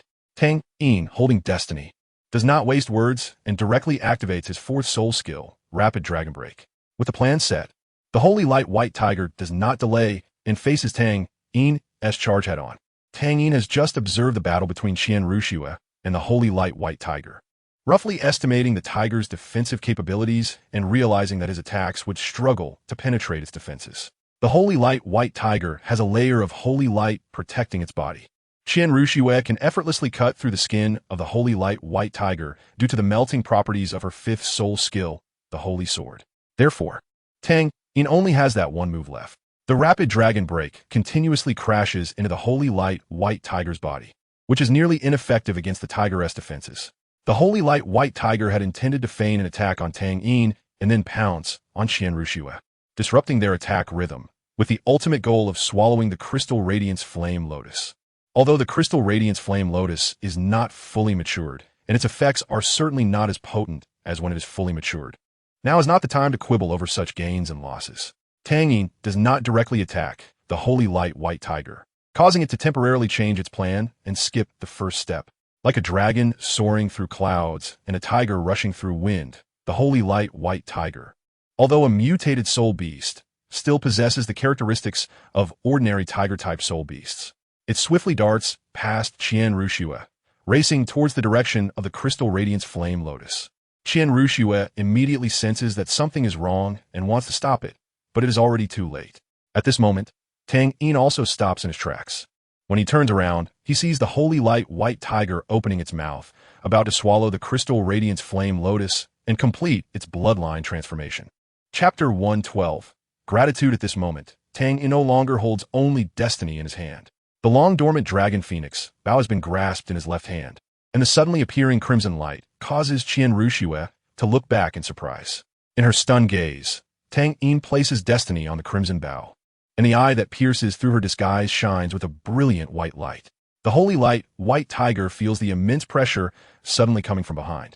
At this critical moment, it can no longer care about anything else, and it is willing to risk severe injury to swallow the Crystal Radiance Flame Lotus. Would Tang Yin allow it to succeed so easily? The accumulated mark of the Rapid Dragon Break is activated by Tang Yin, forcibly immobilizing the Holy Light White Tiger in midair. As the bowstring is released, destiny, enveloped in unparalleled might, shoots towards the Holy Light White Tiger. Upon contact with the shot destiny, the Holy Light White Tiger's body is sent flying backward like a kite with a broken string, leaving a trail on the ground for dozens of meters before being violently pinned down. Sister Shui, hurry and kill that tiger, Tang Yin quickly says, as he cannot control the force of this arrow. If he directly kills the Holy Light White Tiger, all their efforts would be in vain. After hearing Tang Yin's voice, Qian Ruxue snaps out of her shock and quickly grips the Holy Sword, dashing towards the Holy Light White Tiger. Tang Yin still underestimates the Holy Light White Tiger's defensive capabilities. Even after receiving Tang Yin's strongest blow, it still has a breath of life left. Blood gushes from its wounds, staining its pure white fur, and the faint breath that escapes its nose gradually dims. With its once vibrant gaze, now showing none of the majesty of the Forest King. Qian Ruxue is not a benevolent person either. It is merely a soul beast. With a swift motion, a dark soul ring slowly floats out from the body of the Holy Light White Tiger. I will protect you. Tang Yin has already put away the Dragon Phoenix bow and walks towards Qian Ruxue. Qian Ruxue has many questions she wants to ask Tang Yin, but now is not the time for that. She silently nods at Tang Yin and begins to absorb her sixth soul ring. Tang Yin does not remain idle either. He approaches the corpse of the Holy Light White Tiger, waving his right hand, causing a pale blue fate furnace to directly absorb the entire tiger corpse. Tang Yin suddenly recalls something and shifts his gaze towards the Crystal Radiance Flame Lotus. Initially, he had intended to take it back as a gift for Yang Wudi, but after glancing at Qian Ruxue, who is absorbing her soul ring, he ultimately decides to leave it for her. Tang Yin does not touch the Crystal Radiance Flame Lotus with his hands. Instead, he uses destiny to lift it and then places it into the fate furnace. The fire of creation ignites, and brilliance flows within the fate furnace. Tang Yin is replicating his inadvertent actions from 6 years ago, refining a soul bone from the body of the Holy Light White Tiger. The furnace containing the crystal radiant flame lotus emitted a faint fragrance, and the flesh and blood of the Holy Light White Tiger were almost completely melted together. Half an hour later, the pale blue flames of the life furnace gradually extinguished, revealing a pair of white wings floating in the air. These wings were the double wings behind the Holy Light White Tiger, but after adding the crystal radiant flame lotus. Its feathers seemed to have undergone some changes, with faint white flames burning on each feather. At this time, the sky had darkened, and the temperature in the sunset forest suddenly dropped, with a biting cold wind blowing from nowhere, sending chills down one's spine. Tang Yin lit a bonfire around Qianrenshua. This was the territory of the Holy Light White Tiger, and since the Holy Light White Tiger was already dead, there was no fear of other soul beasts attacking. Qianrenshua's soul ring absorption went smoothly, and at this moment, the soul ring had already integrated into her body. The power granted by her six-winged angel martial soul allowed her to absorb any soul ring without much trouble. This was the most top-tier divine martial soul on the continent. Even the powerful Haotian hammer could only slightly overshadow the might of the six-winged angel through the legendary Haotian 9 extremes created by Tang Chun and the great Sumeru hammer. Tang Yin had consumed quite a bit of physical strength earlier, so he took out some dry food from his storage soul guide and started eating, accompanied by cold water from his water bottle. Although the texture was dry and hard, like chewing wax, the food made from flour, oil, salt, and a bit of soul beast meat could provide him with the necessary energy. I should have saved some tiger meat earlier. Tang Yin felt a bit regretful.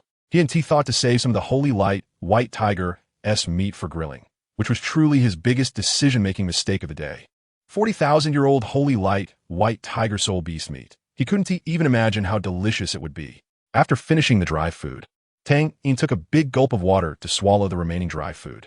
Qianrenshua's breathing had stabilized, and Tang Yin knew there was no longer any problem with her absorbing the sixth soul ring. When Qianrenshua opened her slightly closed eyes before she could speak, the pair of wings floating in the air seemed to have found a familiar aura. They slowly drifted toward Qianrenshua's back, sticking to her sides, and began to integrate. Qianrenshua didn't dare to be careless and began to stabilize her body to absorb the soul bone. With the support of the soul ring absorption, the absorption of the soul bone of the same origin went very smoothly, with almost no rejection phenomenon. Just a quarter of an hour later, Qianrenshua opened her eyes again. She was about to ask something when Tang Yin spoke up. That was the external soul bone of the Holy Light White Tiger. I added the characteristics of the crystal radiant flame lotus to it, and it automatically fused with you. External soul bone. Qianrenshua was shocked upon hearing this. How could she not know the preciousness of external soul bones? Tang Yin could have kept it for himself while she absorbed the soul ring, but he had not done so. If Qianrenshua knew that Tang Yin had already given away 2 external soul bones, she might not have been so surprised. What is your 6th soul skill? Tang Yin asked without hesitation. In the Spirit Master world, asking a Spirit Master about their soul skills was considered very impolite, as each Spirit Master's soul skills were their trump cards and should not be easily revealed. Of course, this did not apply to close relationships. Qianrenshua didn't mind at all and directly told Tang Yin, "My 6th soul skill is called Angel's Roar, inheriting the powerful mental attack ability of the Holy Light White Tiger. When activated, it can transform soul power into mental shock in an instant through a special conversion method of angelic soul power, allowing for a wide area attack. Those attacked will experience a strong mental shock. If the opponent's mental power is less than half of mine, their soul will shatter, resulting in instant death. If the difference is within half, it will convert to a mental shock, causing mental damage to the opponent. Don't underestimate this skill. It's worth noting that Qianrenshua's 4th soul skill provides a 200% increase in all attributes, including mental power, which means that as long as the opponent's mental power is lower than hers, Qianrenshua can confidently kill them directly with her 6th soul skill. Little brother, you've helped me so much. How should I thank you? The firelight illuminated Qianrenshua's face, adding a touch of ambiguity to her already stunning beauty. Hearing Qianrenshua's words, Tang Yin recalled the kiss from not long ago, and a ripple stirred in his heart. As if seeing through Tang Yin's thoughts, Qianrenshua smiled charmingly and directly pulled him into her embrace, assertively like a man. Tang Yin felt like a little white rabbit about to be spoiled. His expression a mix of 3 parts tension, 3 parts fear, and 4 parts anticipation. Not disappointing Tang Yin, Qianrenshuwa lifted his chin and kissed him directly. Chapter 113. Who after the recent defeat, Qianrenshuwa took advantage of her identity as the crown prince of the Tiando Empire to remedy her urgent lack of knowledge in certain areas. Of course, she wouldn't personally engage, only those she recognized could practice with her.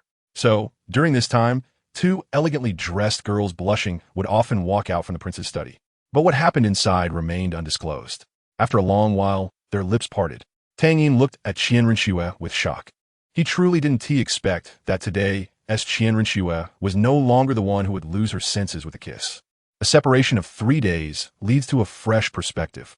A faint charming pink had appeared on Qianren's fair face, and her slightly shy gaze was even more enticing.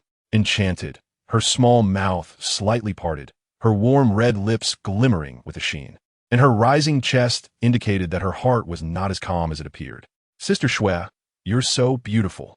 Tang Yin embraced Qianren, looking up at her flawless face from any angle. Qianren's heart fluttered slightly, thoroughly enjoying Tang Yin's compliment, but she retorted, "Humph. Save your sweet talk for your girlfriend and your sister-in-law." Speaking of sister-in-law, the misunderstanding from that morning and Zhu Zhuqing's unique scent flashed through Tang Yin's mind. But now was not the time to think about that. He had important matters to attend to. But Sister Shui is really charming. Tang Yin gradually leaned closer, and the distance between them closed again. This time, Tang Yin became a bit restless. He wanted to see the softer side of this assertive sister, so he had to raise the intensity a bit. Moreover, kissing such a beautiful woman made it hard for Tang Yin to control himself and his hands involuntarily. Unlike Zhu Zhuqing's large watermelon, Qianren's appeal was at most that of a small apple, but it had its own unique flavor. Just as Qianren was about to indulge, an unexpected movement in front of her brought her back to her senses. The small hand resting on Tang Yin's chest quickly pushed him away, her eyes widening in surprise. With a hint of annoyance in her beautiful eyes, Tang Yin chuckled awkwardly, but his expression quickly returned to calm, as if nothing had happened. By the way, Sister Shui, what skill does the external soul bone grant you?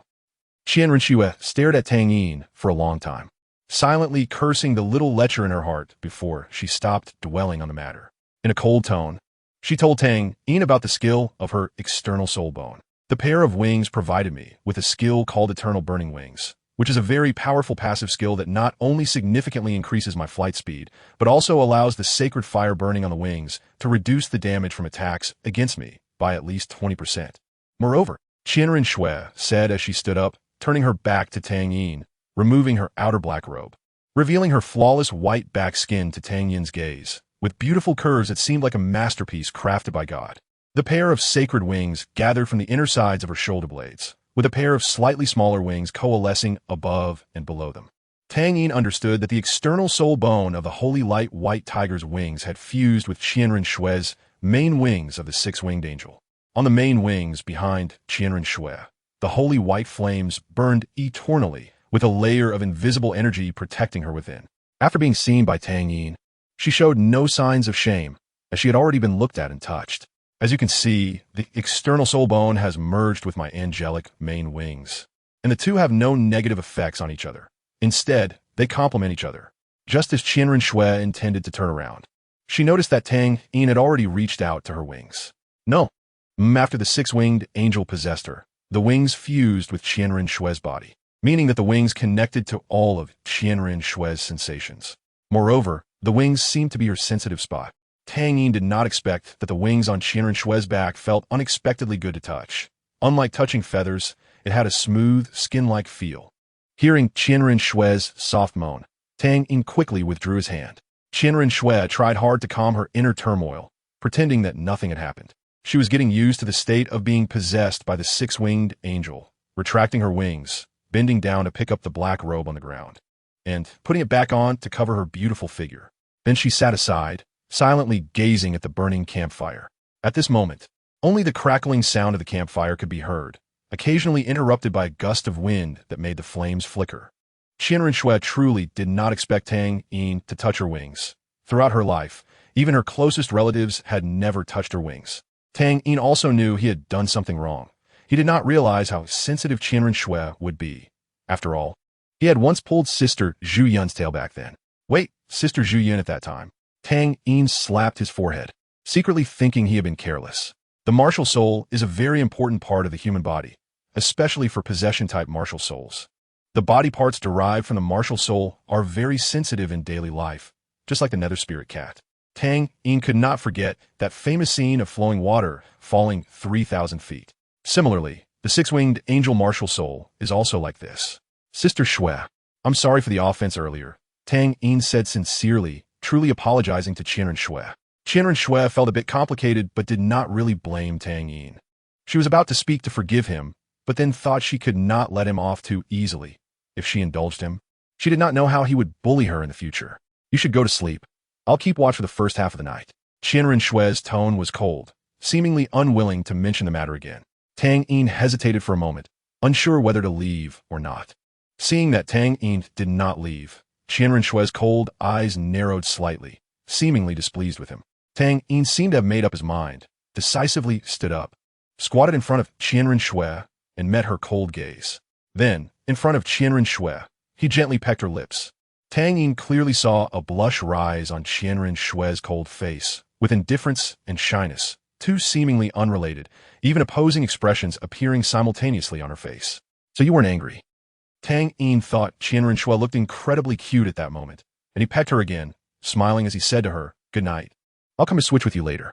The tent had already been set up, and upon hearing Tang Yin enter, Qianren Shui could no longer maintain her calm. She buried her small face in her knees, wrapping her hands around her rounded calves, hiding her expression from anyone who might see her. How embarrassing. How could I not hold back? The plan to tease Tang Yin had died before it was even born. At this moment, the full moon hung high, casting a layer of silvery moonlight over the sunset forest, serene and tranquil. Of course, this is under the premise of ignoring the bloodshed and fighting happening in various corners of the sunset forest. The boy and the girl were separated only by a layer of tent fabric. Chapter 114. The fifth soul ring. The night passed without incident, and Tang Yin took over Qianren Shui's watch in the latter half of the night. At dawn, the first ray of morning light pierced through the clouds, welcoming a new day in the sunset forest. The cool night air and the abundant humidity in the forest created a thin layer of morning mist that rose in the sunset forest, draping the entire primitive forest in a mysterious veil. The campfire had already extinguished, the blue smoke mingling with the mist, indistinguishable from one another. The faint mist was cold and humid, drifting with the gentle breeze. At this moment, just before the sun fully rose, the mist was at its thickest. Tang Yin looked at the mist, wondering when it would completely dissipate. Qianren Shui emerged from the tent, still a bit groggy, clearly not fully replenished from the high consumption of the previous day. After a brief rest, Tang Yin and Qianren Shui began their search for soul beasts again. Both of them tacitly agreed not to mention what had happened the night before. This time, the search for soul beasts was not as easy. Tang Yin and Qianren Shui wandered in the depths of the sunset forest for 3 to 5 days, still failing to find a suitable soul beast for Tang Yin that met the age requirement. Just as the two were about to take the risk and venture deeper, they finally made a discovery. By a lake surrounded by ancient trees, a soul beast resembling a crocodile, measuring a full 8 meters in length and covered in diamond-shaped transparent scales, appeared before them. Tang Yin immediately recognized this soul beast, the mirror beast. The mirror beast is a very rare special soul beast, and its ability to mirror copy is a coveted skill for most. The miraculous property of being able to mirror copy perfectly matched Tang Yin's vision for his fifth soul ring. This is it. After spotting the target, Tang Yin and Qianren Shui wasted no words and directly chose to ambush. Unlike the wheel battle against the holy light white tiger, after these days of combat, Tang Yin and Qianren Shui had developed a simple form of cooperation. Although they had not reached a level of complete understanding and unity, they were already quite in sync. Qianren Shui took the lead, and with the amplification of Tang Yin's 7-colored sacred domain and the blessing of the holy light white tiger's wings, Qianren Shui's speed had reached a terrifying level. Tang Yin questioned whether he could completely keep up with Qianren Shui's movements. Although he couldn't match her speed, Tang Yin's soul skill was already in action. With a grip of his left hand, countless vines burst forth from the ground like dragons, directly binding the unsuspecting mirror beast. The brief control effect left the mirror beast unable to react as it faced Qianren Shui's fifth soul skill, the sacred sword. The sacred sword sliced through the vines of the god dragon wood and struck the mirror beast's diamond-shaped scales, leaving a shallow wound. The mirror beast activated its defensive ability at the first moment it was ambushed. Even such a terrifying strike from Qianren Shui did not draw blood. Qianren Shui did not hold back either. After closing in, her recently acquired 6-spirit ring lit up, and the phantom of her 6-winged angel spirit opened its mouth, unleashing a wave of sound towards the mirror beast. Instantly, the mirror beast appeared to be struck by lightning, with 2 streams of blood tears flowing from its eyes, its already fierce gaze becoming even more ferocious. The mirror beast began to counterattack, performing a death roll that freed it from all the vines. enduring the excruciating pain of its spiritual sea shattering, and directly using its ultimate skill, mirror replication. A brilliant white light erupted from the mirror beast, reflecting its 8-meter-long form on the shimmering surface of the lake. A miraculous scene unfolded as the reflection in the water began to reverse, resembling another mirror beast stepping out from mirror. The two mirror beasts howled towards the sky simultaneously, coordinating their attack towards the nearest Qianrenshua. At this moment, Tang Yin had already come to support, and with a swift upward motion of his fate, another wooden dragon burst forth from the ground, sending one mirror beast flying. In a miraculous turn of events, the other unimpeded mirror beast also leapt into the air, mimicking the same action as its counterpart. However, it was merely a reflection of the same. The enormous body displayed agility that did not belong to its size. In mid-air, the mirror beast stabilized itself and, using the momentum from its dive, opened its massive jaws wide, attempting to swallow both Tang Yin and Qianrenshua whole. Neither Tang Yin nor Qianrenshua dared to resist head-on and quickly retreated to a safe distance. Boom! The ground where Tang Yin and Qianrenshua had just stood erupted in a cloud of dust, revealing two massive craters once the dust settled. The mirror beast crawled out of the crater and charged once more at Tang Yin and Qianrenshua. They exchanged glances and immediately understood each other's intent. Without dodging, they activated their spirit skills to clash with the mirror beast. Each of them faced one mirror beast and engaged in close combat. In a moment, Tang Yin noticed something amiss. When his third spirit skill, Phantom Shadows, struck the mirror beast before him, its shattered scales instantly restored themselves. The same happened with Qianrenshua. The fist-shaped wound caused by angelic assault healed back to normal immediately. Realizing something was wrong, the two quickly pulled back. Tang Yin activated his Xieji Eye, aiming to penetrate the mirror beast's miraculous abilities. This time, the mirror beast did not charge forward, but instead lay low on the ground, remaining wary of Tang Yin and Qianrenshua. Under the dynamic vision of the Xieji Eye, Tang Yin discovered that the two mirror beasts in front of him were actually one real and one illusory, meaning the reflections created by the mirror beast were not recognized as entities by the Xieji Eye. Without hesitation, Tang Yin weighed the fate in his hand, aimed at the real mirror beast, and threw it. Simultaneously, he activated his third spirit skill, causing the fate to disintegrate into thousands of fragments during its flight, shooting towards the real mirror beast like a torrential rain. At that moment, a miraculous scene occurred. Tang Yin watched as the real mirror beast transformed into an illusion, while the originally illusory part became solid. Now he understood why his and Qianrenshua's attacks had been ineffective. Sister Shui, attack the one on the left, be quick. Tang Yin instructed directly. Qianrenshua understood that Tang Yin had devised a plan to break the stalemate. She did not question him further and executed his command. She rushed towards the left mirror beast and, before getting close, unleashed an angelic roar. This time, the mirror beast did not switch forms but took the full brunt of Qianrenshua's sixth spirit skill with its real body. At this point, Tang Yin was confident of victory.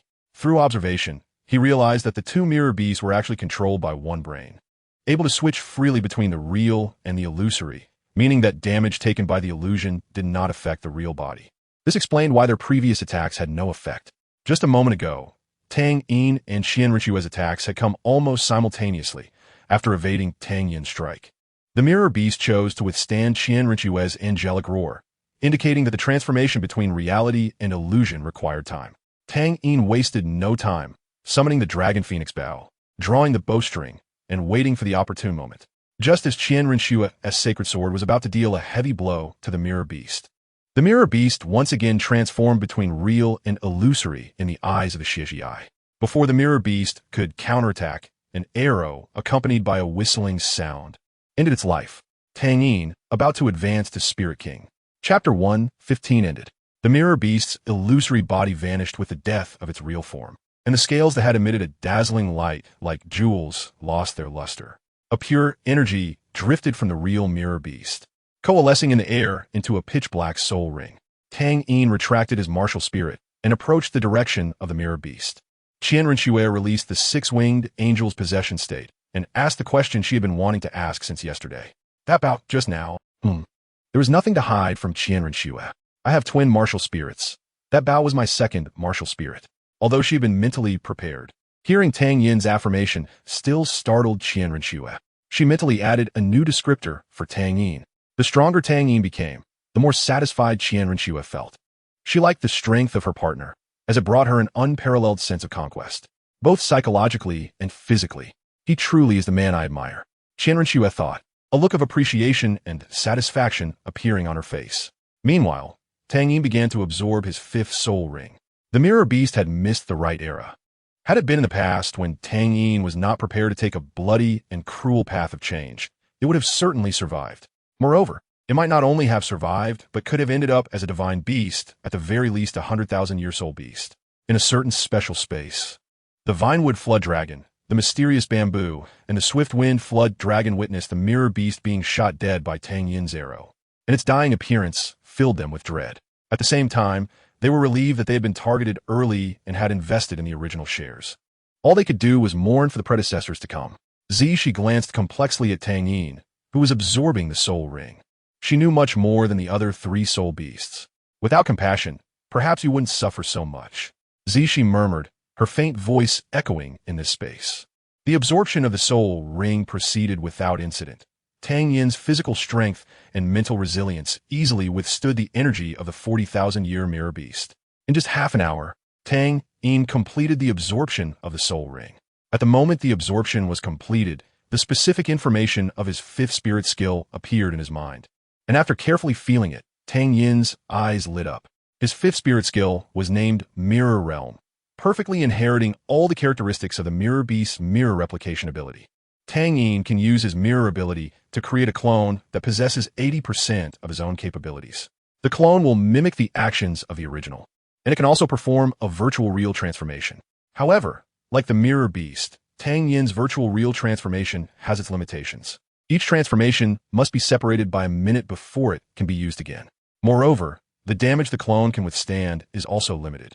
If the accumulated damage reaches a certain level, the clone will shatter. Just now, when Tang Yin was battling the mirror beast with Qian Renshue, if they had held on a little longer, the original body of the mirror beast would have been broken, even with its flaws. This fifth soul skill is indeed a divine skill. Now, Tang Yin is confident in facing anyone below the soul sage level, including Qian Renshue. The soul sage is a dividing line in a soul master's cultivation. A soul master with a true martial soul will experience a qualitative enhancement in all attributes. A newly advanced soul sage is enough to rival dozens of soul emperors at level 69, and it would be a one-sided slaughter with no resistance. Of course, this is assuming there are no external aids. After sharing his fifth soul skill with Qian Renshue, Tang Yin's gaze lingered on the corpse of the mirror beast. While Tang Yin was absorbing the soul ring, Qian Renshue had searched the mirror beast's corpse but found no soul bones, which left her feeling a bit disappointed. Tang Yin glanced at Qian Renshue and directly used his life furnace to contain the mirror beast's corpse and began to refine it. Seeing Tang Yin demonstrate something she had never seen before in front of her, Qian Renshue became even more curious about him. Tang Yin was seated cross-legged refining the mirror beast and did not notice the expression on Qian Renshue's face. Qian Renshue stuck out her pink little tongue and lightly licked her rosy upper lip, her face full of charm, a look that even Tang Yin had never seen before. "Little brother, you really are making me more curious." The refining time for the mirror beast was similar to that of the holy light white tiger. When the flames of creation in Tang Yin's life furnace extinguished, only half an hour had passed since the beginning. When the lid of the furnace opened, a diamond-shaped crystal appeared before them. Tang Yin reached out to take the crystal, and its purpose immediately surfaced in his mind. Its shape did not resemble that of a soul bone, and at this moment, Tang Yin understood its function. This thing is a good attack-type weapon, and after activating this crystal, it can replicate the same skill. As he spoke, Tang Yin demonstrated it to Qian Renshue. While activating his first soul skill, Divine Dragon of Wood, he also activated the crystal, and the originally singular phantom of the Divine Dragon magically transformed into two, appearing as if they had suddenly emerged. Qian Renshue merely looked at Tang Yin with her beautiful eyes, showing little interest in the crystal. Tang Yin knew what Qian Renshue wanted to know. He did not shy away from her using heaven and earth as a furnace, nor did he intend to hide it from her. After briefly introducing the crystal to Qian Renshue, Tang Yin did not say more, and Qian Renshue did not ask further. In a relationship between intelligent people, one knows how to maintain a balance unless. This soul-hunting trip of theirs could be considered a complete success. On the way back, they walked closely together, their arms occasionally brushing against each other. The temperature had risen, and they were not wearing much, under the wide black cloak. Qian Renxue was only dressed in a backless long-sleeved dress, while Tang Yin wore only a brown single garment. The thin clothing could hardly block the transfer of warmth between them, and the ambiguous atmosphere gradually intensified. Qian Renxue felt a little anticipation. She had never held hands and walked side by side with anyone before. She hoped Tang Yin would take hold of her hand close to him, clasping it in his palm. Tang Yin indeed did not disappoint Qian Renxue. He opened her palm and then interlocked their fingers tightly. Qian Renxue stole a delighted glance at Tang Yin, who was calmly looking ahead, seemingly unaffected by what had just happened. Behind them was the pristine and tranquil forest, and the sky had once again fallen into darkness. As Tang Yin was estimating how much longer it would take to exit the sunset forest, a painful howl suddenly echoed from a nearby mountain, shaking the forest. Chapter 116, Poison Douluo. Tang Yin and Qian Renxue exchanged glances, seeing a hint of seriousness on each other's faces. Tang Yin was certain that the roar, just now, was definitely not emitted by a soul beast. It was a human voice. Such a powerful and pained wail suggested that the person was at least a soul Douluo-level powerhouse, possibly even a title Douluo. From the direction of the sound, they could determine the approximate location of this strong individual, only a few hundred meters away from them. Tang Yin initially thought that a gentleman should not stand beneath a dangerous wall and did not need to wade into such murky waters, especially since he was not alone at the moment.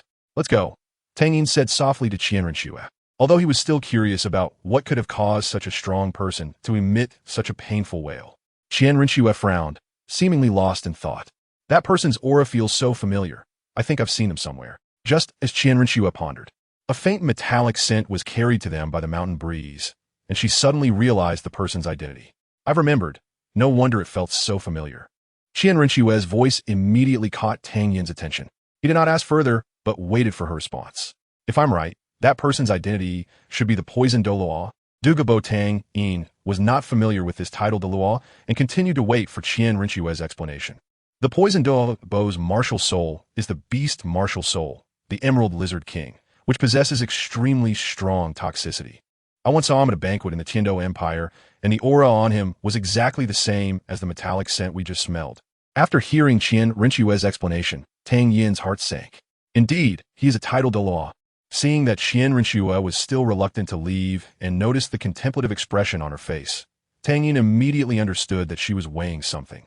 Seeing her conflicted look, Tang Yin asked, "Do you have something in mind?" After a moment of hesitation, Qian Renxue slowly expressed her concerns. "You know, I infiltrated the Tiando Empire to usurp the throne, and the prince wants to become emperor, so the current emperor, Shui, must die. This old man's body seems to be in good condition, and to complete the plan sooner, I secretly poisoned him with a slow-acting toxin. Douluo has received kindness from the Tiando Empire's prince, Shui Xing, and has been staying in Tiando City for years, occasionally appearing around there. He possesses unpredictable poison skills, and I don't have full confidence that he won't discover that I've poisoned Emperor Shui. So in my plan, Douluo is the only variable." Tang Yin understood Qian Renshue's meaning. "You want to take this opportunity to eliminate this hidden danger?" "Yes," Qian Renxue nodded. "Every title Douluo's strength is unfathomable. You are not sure you can directly kill him now, but you also don't want to miss such an opportunity, so you hesitated." Qian Renxue stared blankly at Tang Yin, not expecting that her thoughts had been completely seen through. Now she felt quite regretful, regretting why she hadn't brought along Snake Spear or the Spike Porcupine. "Do you know what Douluo's personality is like?" Qian Renxue recalled her first impression of Douluo when they met, which helped her judge his character. His temper is a bit strange, and I can't quite figure him out." After thinking for a long time, Qian Renxue couldn't glean any useful information from Douluo's cold face. She knew he had a granddaughter named Yin, who was studying at the Heaven Do Royal Academy and had a close relationship with Yu Qianheng, the direct descendant of the Blue Lightning Tyrant Dragon sect. Douluo doted on his only granddaughter dearly.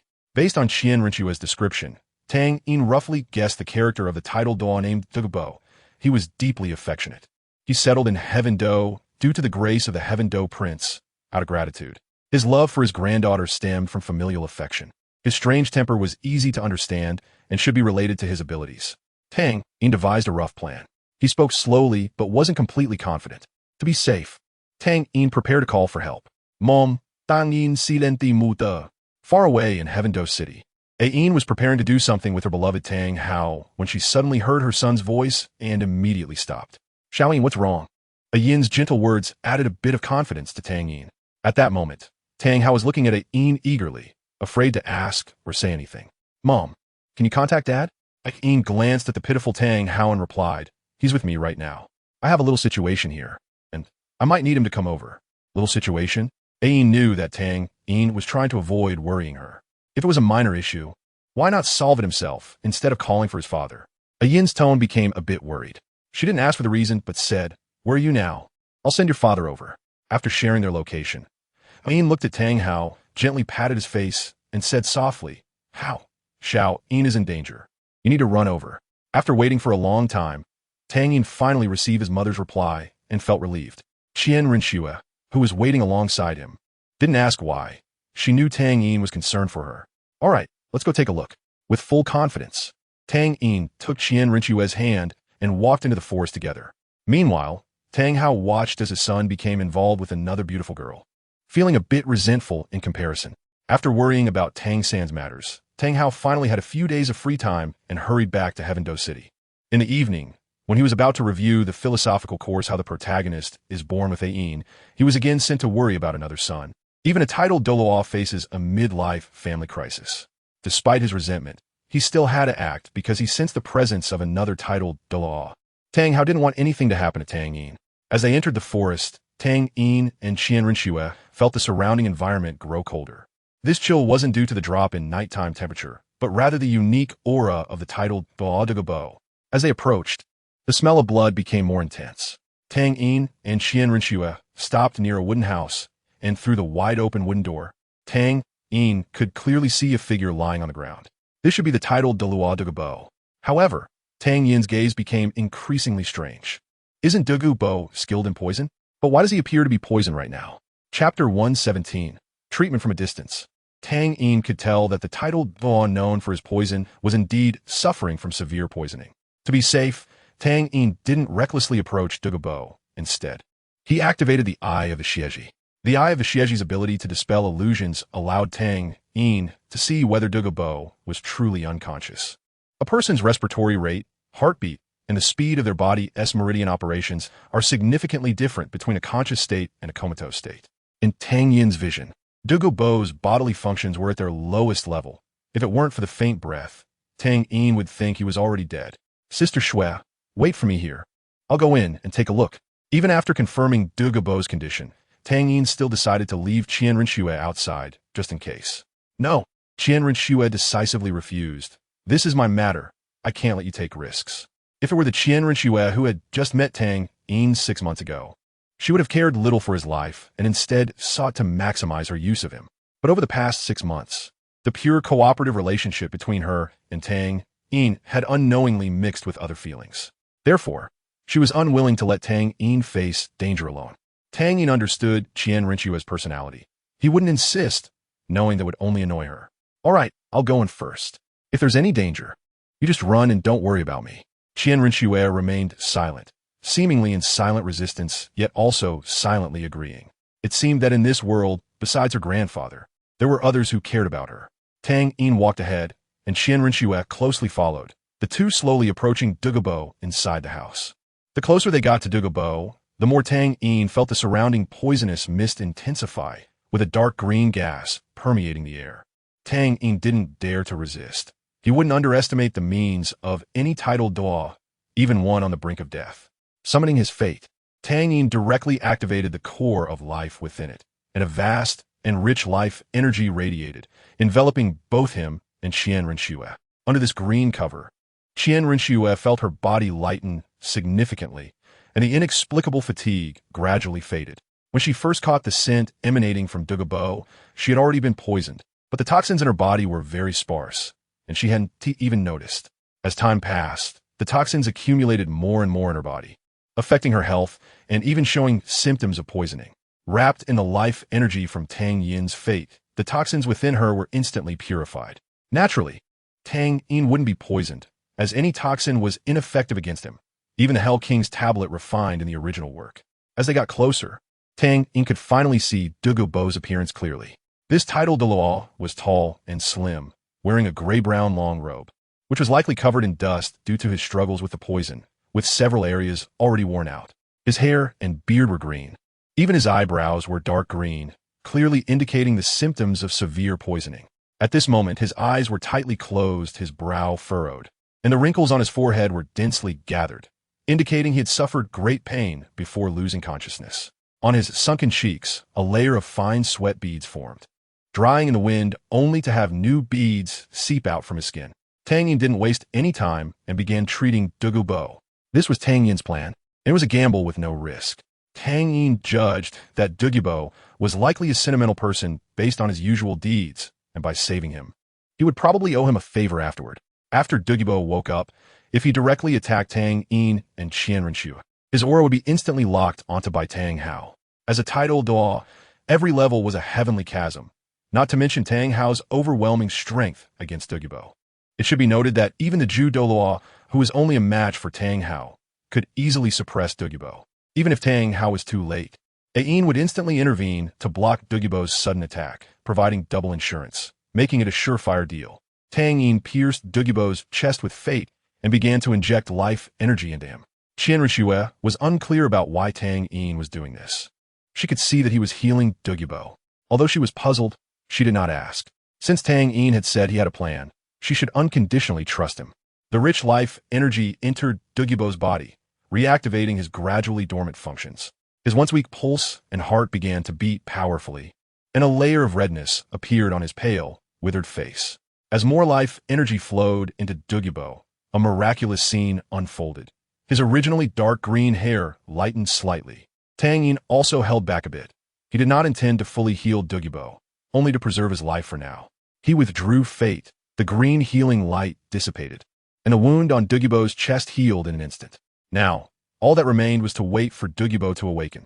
He took Qian Renxue's small hand, which felt moist to the touch.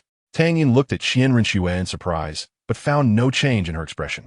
"So, you were worried about me?" Tang Yin thought to himself, but didn't say it out loud. He knew his sister Shui was someone who valued face. Yet, Tang Yin's heart still felt warm. After exiting the wooden house with Qian Renxue, the two sat at the gate, waiting for Douluo to awaken. "He won't wake up so soon. You should sleep a bit," Tang Yin said to Qian Renxue beside him. Qian Renxue was unhappy. "You were the one busying about just now. I didn't do anything. If anyone should sleep, it should be you." Tang Yin did not argue with her. He smiled slightly and complied with her wishes. "All right, I'll sleep first." With that, he rested his head on Qian Renxue's shoulder, inhaling her refreshing scent. Treating Douluo had consumed a lot of energy. One should not underestimate the energy required to heal a title Douluo. Soon, the sound of Tang Yin's steady breathing reached Qian Renxue's ears. After a while, she raised her other hand and gently stroked Tang Yin's face. "What a fool. It's a good thing you met me, or you would definitely be deceived by some other bad woman." At this time, the sky had turned gray, no longer as dark as the night.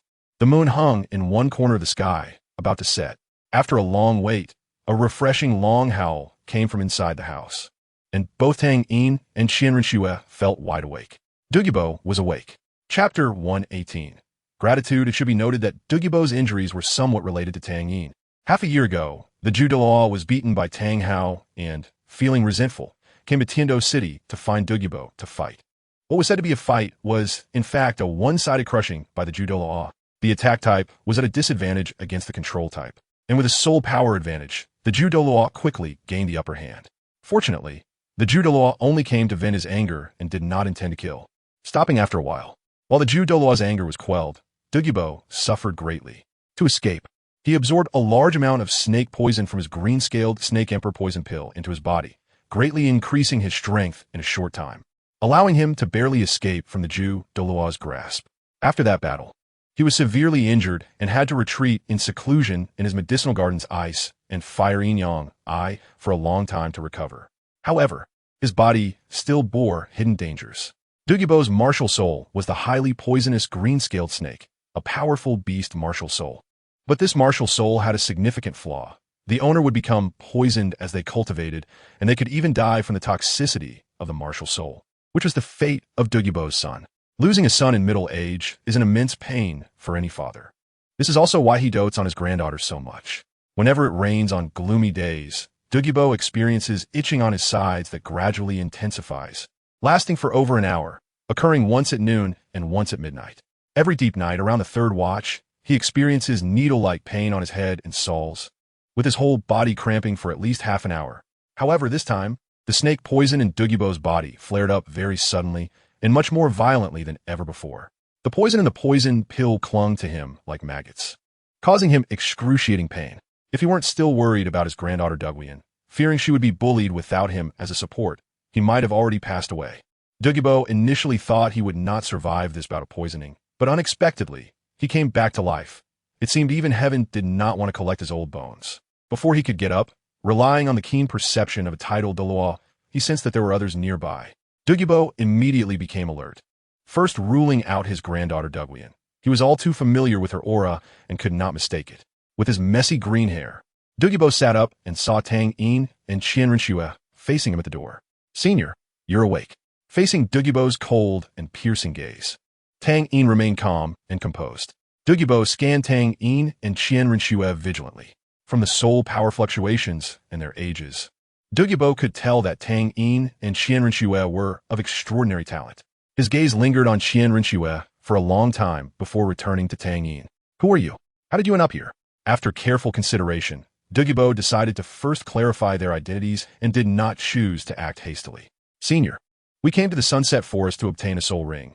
We passed by here last night and found you severely poisoned and on the brink of death. I intervened to help you detoxify." Tang Yin briefly explained what happened last night to Douluo. After hearing Tang Yin's words, Douluo carefully checked his body. Indeed, the poison in him was suppressed by an external force. That energy did not dissolve the snake poison in his body, but instead formed a thin, protective membrane, isolating his flesh from the poison. Such a miraculous scene surprised Douluo. How did you do this?" "Senior, this is the healing effect of my martial soul." Tang Yin replied. "The toxins in your body have accumulated for many years and have integrated with your body. I merely suppressed the toxins without fully curing them." Tang Yin's words did not receive a positive response from Douluo. His gaze grew even colder, with his green eyes fixed intently on Tang Yin and Qianrenxue. Being locked onto by a tidal Dalu, Tang Yin and Qianrenxue felt their bodies stiffen, their breathing becoming slow, as if their fates were being choked. However, this suffocating feeling quickly dissipated. Douluo laughed self-deprecatingly. "I have lived for 78 years and cultivated for over 70 years, considering my poison skills to be the best in the world. I never expected that one day I would fall victim to my own poison." Tang Yin and Qianrenxue fell silent upon hearing this. Douluo regained his composure. "Kid, you two waiting here for me to wake up shouldn't be out of concern for my safety, right? Senior's insight is commendable." Tang Yin spoke frankly. "May I ask your honored name, Senior?" Douluo, title, poison. "Senior Douluo, I would like to make a deal with you." Tang Yin got straight to the point. "Oh, what kind of deal?" Douluo became interested. He knew that these two were aware of his identity before this. Their expressions had not changed at all when he revealed his title. Knowing his identity, yet still sitting here waiting for him to wake up, they must have some reliance. As a title Dalu, Douluo was certainly not a fool. Fools had long since died on the road to becoming a title Dalu. Before discussing the deal, let's talk about something else. Tang Yin decided to first take advantage of the title Dalu. "Senior Douluo, you were in critical condition last night, and the effort to save you was not small." At this point, Tang Yin's tone became slow as he awaited Douluo's response. This is natural. Douluo always acted according to his preferences, but he was also a person of great loyalty. Since he knew that Tang Yin had saved him, he would not be stingy. "I have a medicinal garden with some valuable herbs. Although its worth cannot compare to your saving my life, it is still a rare treasure. Additionally, I can promise to do 3 things for you that do not violate my will." "Huh? That's it?" Qianrenxue felt a bit dazed after hearing Douluo's response. Qianrenxue knew very well that Douluo had no deep ties with the royal family of the Tiando Empire, and the favor of Prince Xuexing was worth less than a penny. Now that there was a relationship with Tang Yin, her plans had a much greater guarantee. Tang Yin did not expect Douluo to be so generous. He originally intended to exchange his help in fully treating him for a promise not to interfere with the Tiando royal succession. But he did not expect Douluo to agree so quickly. However, this saves trouble. Chapter 119. The Eye of Ice and Fire. Looking at the somewhat astonished expressions of Tang Yin and Qianrenxue, Douluo stood with his hand behind his back, tilting his head at a 30-degree angle, presenting the demeanor of a senior expert. If Tang Yin had not seen Douluo's miserable state last night, he might have already bowed to him. There is no rush on the deal. I'll first take you to a place to complete the first thing I promised you. Just right. Tang Yin did not know what to trade with Douluo, so he responded, "Thank you, Senior Douluo. Kid, you better keep up." With that, Douluo no longer paid attention to Tang Yin and walked straight towards a mountain peak. Tang Yin and Qian Renxue exchanged glances, gave her a slight nod, and then followed him. This was a mountain about 500 to 600 meters high, and Douluo's residence was located halfway up, still some distance from the peak. Douluo moved quickly ahead, the rugged mountain path seeming flat beneath his feet. His pace was slow, but each step covered several dozen meters. Upon closer observation, it was easy to see that each of Douluo's steps was the same distance. To Tang Yin, it seemed as if Douluo's body was rising vertically. Tang Yin did not use his martial soul, relying on the speed of his physical body to barely keep up with Douluo. Qian Renxue's soul power was 10 levels higher than Tang Yin's, and her physical strength was slightly superior as well. This was also why Tang Yin was always at a disadvantage when sparring with Qian Renxue. He could only rely on his superior skills to win. Douluo was surprised. He had thought these two young people would need to rely on their martial souls to keep up with him, but he did not expect them to keep pace using only their bodies. Soon, under Douluo's lead, Tang Yin and Qian Renxue reached the mountain peak. It was then that Tang Yin discovered the mystery of this mountain. The mountain beneath his feet turned out to be hollow.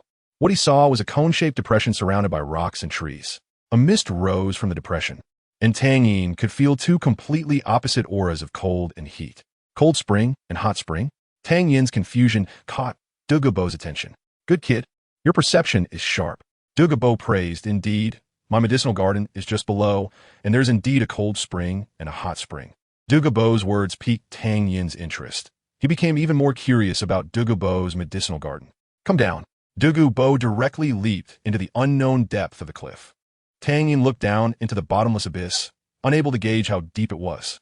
Beside him, Qian Renxue smiled sweetly, her sacred light white tiger wings quietly unfurling. She opened her arms and patted. "Hold on tight. Sister will take you down." "Ah!" Tang Yin's face turned red, unsure whether it was from embarrassment or from the steam. "So indecisive," Qian Renxue muttered, directly scooping him up under his knees with one hand and wrapping her other arm around his back, carrying Tang Yin in a princess carry. Tang Yin and Qian Renxue were not that far apart in height. Even with Qian Renxue holding him like this, it was not inappropriate. However, being held like this made Tang Yin feel as if he were a little pet raised by this sister. Without waiting for Tang Yin to prepare, she flapped her wings and flew down into the depression. At the moment of takeoff, the rapid dive made Tang Yin feel as if he were about to be flung away, and he hurriedly clutched Qian Renxue's neck, his head unconsciously pressing against her snow-white neck. If the genders were reversed, it would surely be a beautifully romantic scene. Douluo had just landed when he saw Tang Yin being held by Qian Renxue. Their unusual posture also drew a strange look from Douluo. Unable to withstand Douluo's gaze, Tang Yin hurriedly jumped down from Qian Renxue. He had planned to come down by himself, but unexpectedly, Qian Renxue forcibly carried him down without waiting for him to negotiate. However, the domineering sister, Tang Yin, seemed to have developed a liking for this version of Qian Renxue. As he thought of this, a girl's face, which he had only seen once, suddenly appeared in Tang Yin's mind. "I really should not think like this." Tang Yin cursed silently, ignoring that beautiful figure, and began to survey the surroundings. Although he felt embarrassed inside, he still put on a calm demeanor, as if the awkward person just now was not him. Tang Yin's gaze fell directly on the hot spring in the center of the valley. Douluo had not deceived him. This medicinal garden indeed had a cold spring and a hot spring. However, what surprised him was that the spring water in this valley was not what he had imagined. The area of the hot spring is not large, but it is divided into two sections. In the oval-shaped pool, the colors of the hot spring water are surprisingly milky white and crimson. What is even more peculiar is that, although they are in the same pool, they remain clearly distinct from each other, never encroaching upon one another, always maintaining their own sides. The cold and hot sensations that Tang Yin felt at the mountain peak emanated from this mountain spring. Yin and Yang coexist. At first glance, Tang Yin recognized the extraordinary nature of this hot spring.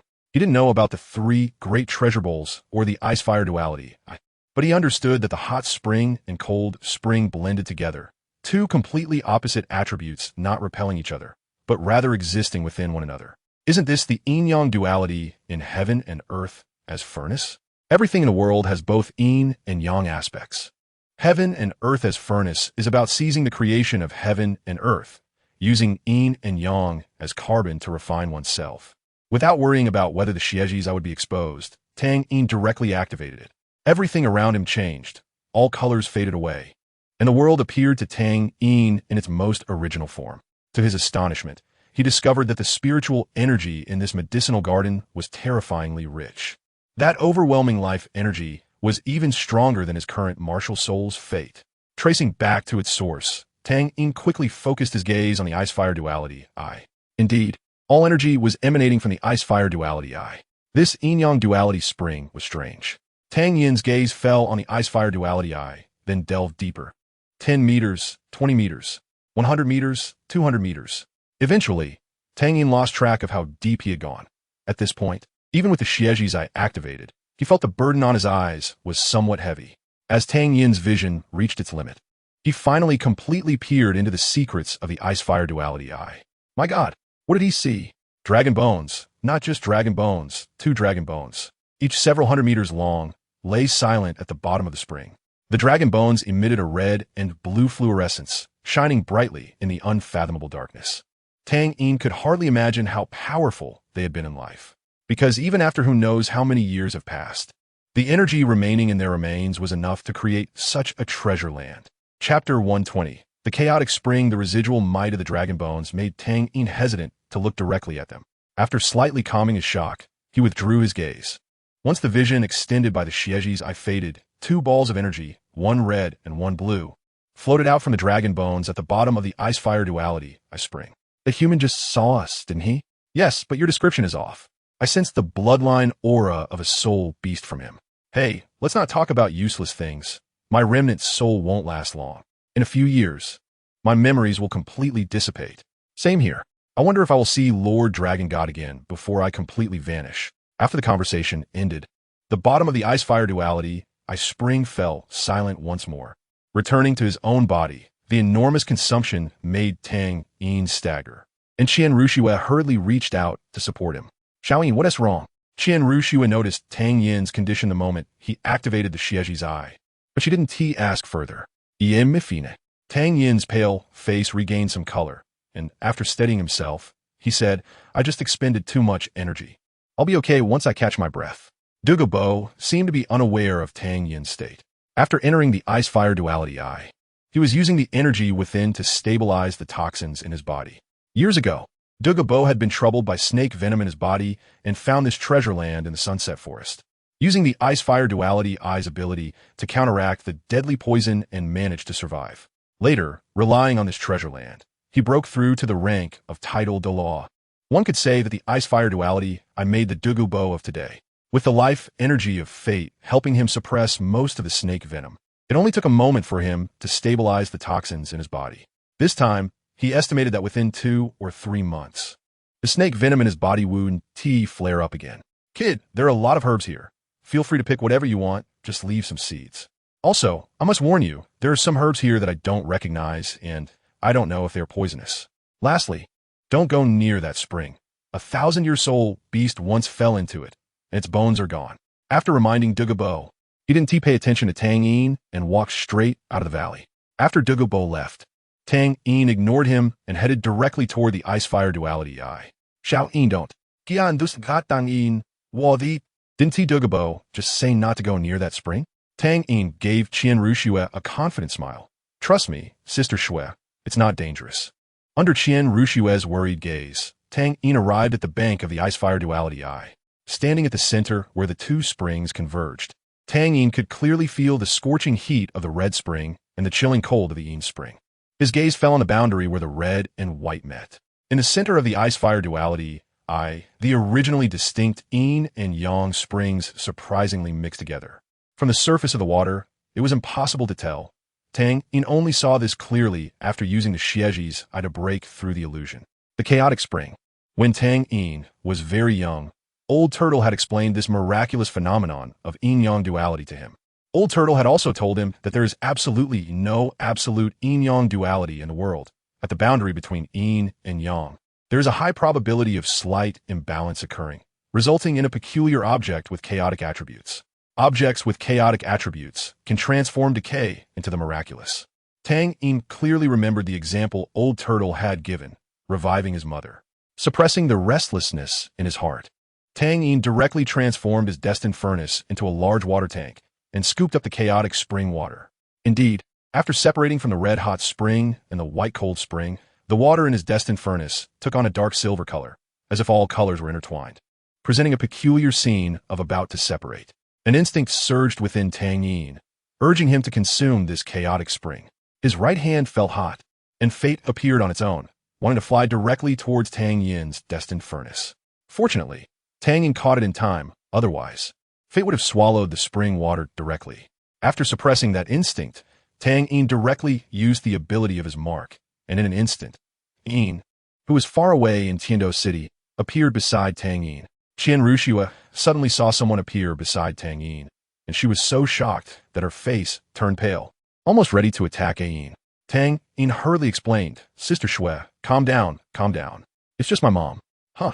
Qian Rushua, who had summoned her martial soul, felt a bit flustered after hearing Tang Yin's words and quickly retracted her martial soul, nervously stammering, Annie, I'm sorry, Yin also noticed Qian Rushua. At first glance, she could see the extraordinary relationship between Qian Rushua and her son. Yin didn't care about Tang Yin's flirtatiousness. She only hoped that Tang Yin would no longer dwell on that painful moment. Of course, one must not force other girls. When Yin saw the martial soul of Qian Rushua, her gaze sharpened. How could she not recognize the six-winged angel martial soul? Yin speculated that the girl in front of her had intricate connections with the Qian family of the Spear Hall, and she guessed that Tang Yin should also know the girl's identity. Sighing inwardly, Yin didn't want the grudges of the previous generation to be passed down, as that would only lead to tragedy. With a gentle smile, Yin said, "It's okay, Xiao Yin, aren't you going to introduce me to your mom?" Oh, Mom. This is Qian Rinxue." After hurriedly introducing her, Tang Yin inwardly cursed himself for forgetting about his mother's enmity with the Spear Hall. "Hello, Qian Rinxue. I'm Xiao Yin's mother. Thank you for taking care of Xiao Yin these days." Yin's tone was very gentle, as if she sincerely regarded Qian Rinxue as Tang Yin's girlfriend. Feeling such warmth from the mother of the one she had feelings for, the strong-willed Qian Rinxue shyly lowered her head. "No, it's all Xiao Yin taking care of me." All right. Tang Yin quickly redirected Yin's attention, estimating that if he continued to ask, the image he had built of his sister Shui in his heart would completely collapse. "Mom, I came to find you because there's something very important I need to tell you." Seeing Tang Yin's suddenly serious expression, Yin's demeanor also became very serious. "Xiao Yin, go ahead." Tang Yin raised his hand, pointing at the floating furnace above, and slowly uttered a sentence. Each word made Yin's heart tremble. "Mom, you could be completely revived now." This statement shocked not only Yin, but also Qian Rinxue beside her. Revived? Could it be? Chapter 121. Reviving Yin. Qian Rinxue truly couldn't believe that Yin before her was not a living person, or more accurately, not fully alive. How could Xiao Yin's mom? Qian Rinxue thought to herself. Her understanding of Tang Yin was limited to the feud between her father and Tang Yin's father, which resulted in a fight that left her father gravely injured and ultimately dead. Connecting this to Yin's current state, Qian Rinxue felt that something was amiss, and there were many secrets she was unaware of. It seemed that upon returning, she would need to investigate thoroughly. Yin quickly regained her composure from the shock, looking at Tang Yin with some concern. She remembered that Old Turtle had once said that to be completely revived, she would need to wait until Xiao Yin initially mastered his destiny martial spirit, which required at least achieving the Soul Sage level.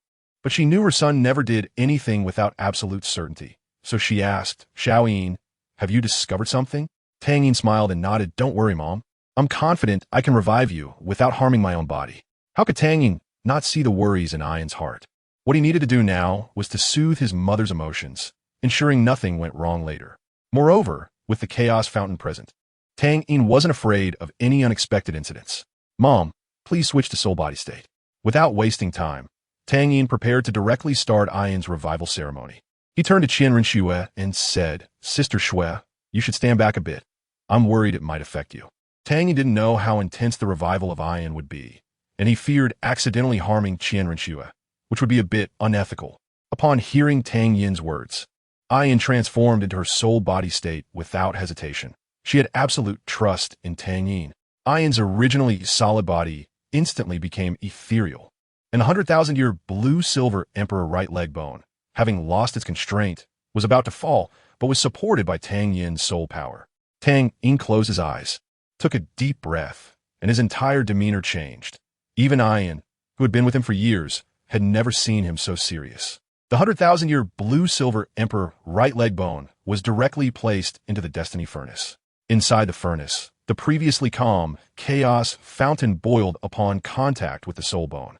The creation power within the chaos fountain instinctively activated, and the overwhelming energy almost solidified into visible dark gray mist, continuously spewing from the furnace. Tang Yin formed seals with both hands, controlling the destiny furnace while also injecting life energy from destiny into the furnace. The purest life energy in the world merged with the almost rule-concentrated chaos fountain, and its effect was far beyond a simple addition. Ian floated in the air, quietly observing the magnificent scene before her, and couldn't help but become slightly entranced. The life laws she had comprehended for many years were now presented right before her eyes. Ian had never observed the evolution of laws so closely, nor had she ever thought about it. It was like someone who had never seen the color red could not describe what red truly looked like. A being in three-dimensional space could not imagine the mysteries of four-dimensional space. The miracle was not over, as the life energy continued to pour in. A green ocean surrounded Tang Yin. This was not the green poison mist of Douluo, but rather solidified life energy. After a quarter of an hour, when Tang Yin felt that the life energy within him was nearly exhausted, he did not push himself further, directly halting the input of life energy, and then operated the destiny furnace to refine it instantly.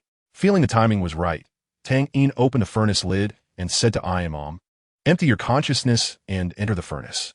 At this moment, the destiny furnace was swirling with mist, as if light and color were emanating from it. What immense energy! After Ian's soul body floated into the furnace, all noise fell silent at this moment, followed by an even more violent eruption. Countless blue-silver vines burst forth from the ground, the dazzling golden blue-silver grass, or more accurately, the blue-silver emperor, as this was the color of royalty. The blue-silver emperor was unafraid of water and fire, remaining unaffected above the yin and yang dual springs. Wrapping around Tang Yin's destiny furnace and leaving only a beam of colorful light shooting straight into the sky. On a mountaintop, Douluo sat alone, enjoying the mountain breeze and admiring a view he had lost count of how many times he had seen. He had left the ice and fire yin-yang, simply to avoid making Tang Yin and Qianrenxue too awkward. Douluo had previously contemplated erasing Tang Yin and Qianrenxue, but he had not done so. People say Douluo acts strangely and has an eccentric personality. Yet they do not know he is also deeply sentimental and values loyalty and honesty. I wonder what those two little brats have done to my garden. Douluo muttered.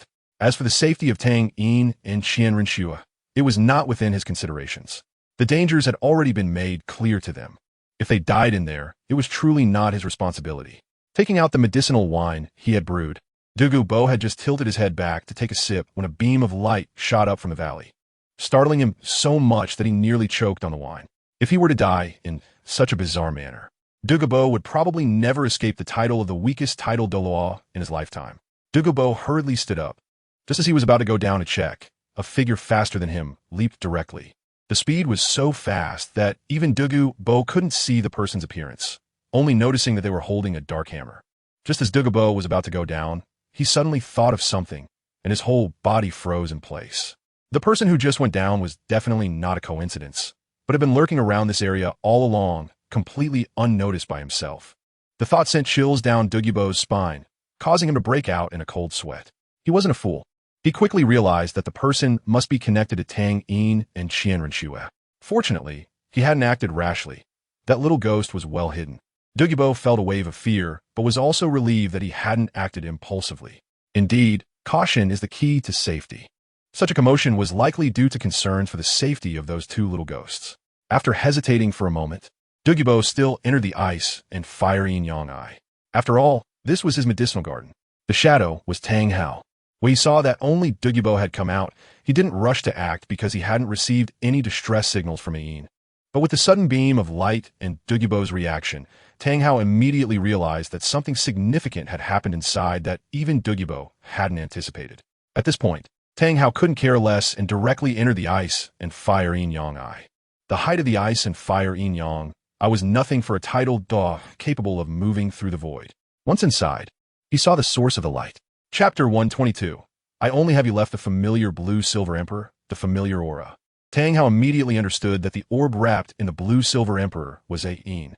His worried son, Tang Yin, was standing in front of the orb, seemingly waiting for something. Douluo was also coming down. Just as he was about to approach, he was stopped by Tang Hao raising the Haotian hammer in his right hand. Don't go over. Douluo then clearly saw the appearance of this large hammer. As a tidal Douluo, how could he not recognize the Haotian hammer? Before he became famous, it was during the era led by Tang Shun when the name of the Haotian hammer resounded throughout the continent. Haotian hammer. Douluo's pupils contracted slightly as he glanced at Tang Hao's back with some apprehension. Although he felt some dissatisfaction in his heart, he didn't dare to act recklessly and stood still behind Tang Hao. Douluo speculated about the identity of the person in front of him. It was not difficult to guess Tang Hao's identity. Title, Douluo, Haotian Hammer Martial Soul. A name appeared in Douluo's mind. The contemporary Haotian Douluo, Tang Hao. After confirming Tang Hao's identity, Douluo dared not act rashly anymore. He didn't know what had happened back then, but the death of the former pope had already explained a lot. Tang Hao. Qianren was also shocked to see Tang Hao appear here. Linking it to Tang Yin's calmness earlier, she immediately understood. That little Yin, making me worry about you all this time. Qianren had no idea about Tang Yin's trump card. She thought he was walking on a tightrope with every step, and she was just accompanying him on this risky venture. In Qianren's eyes, this was a gamble with her life at stake.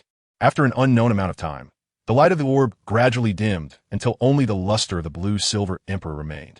Tang Yin finally breathed a sigh of relief. Finally, it's done. He raised his hand to wipe the fine beads of sweat from his forehead.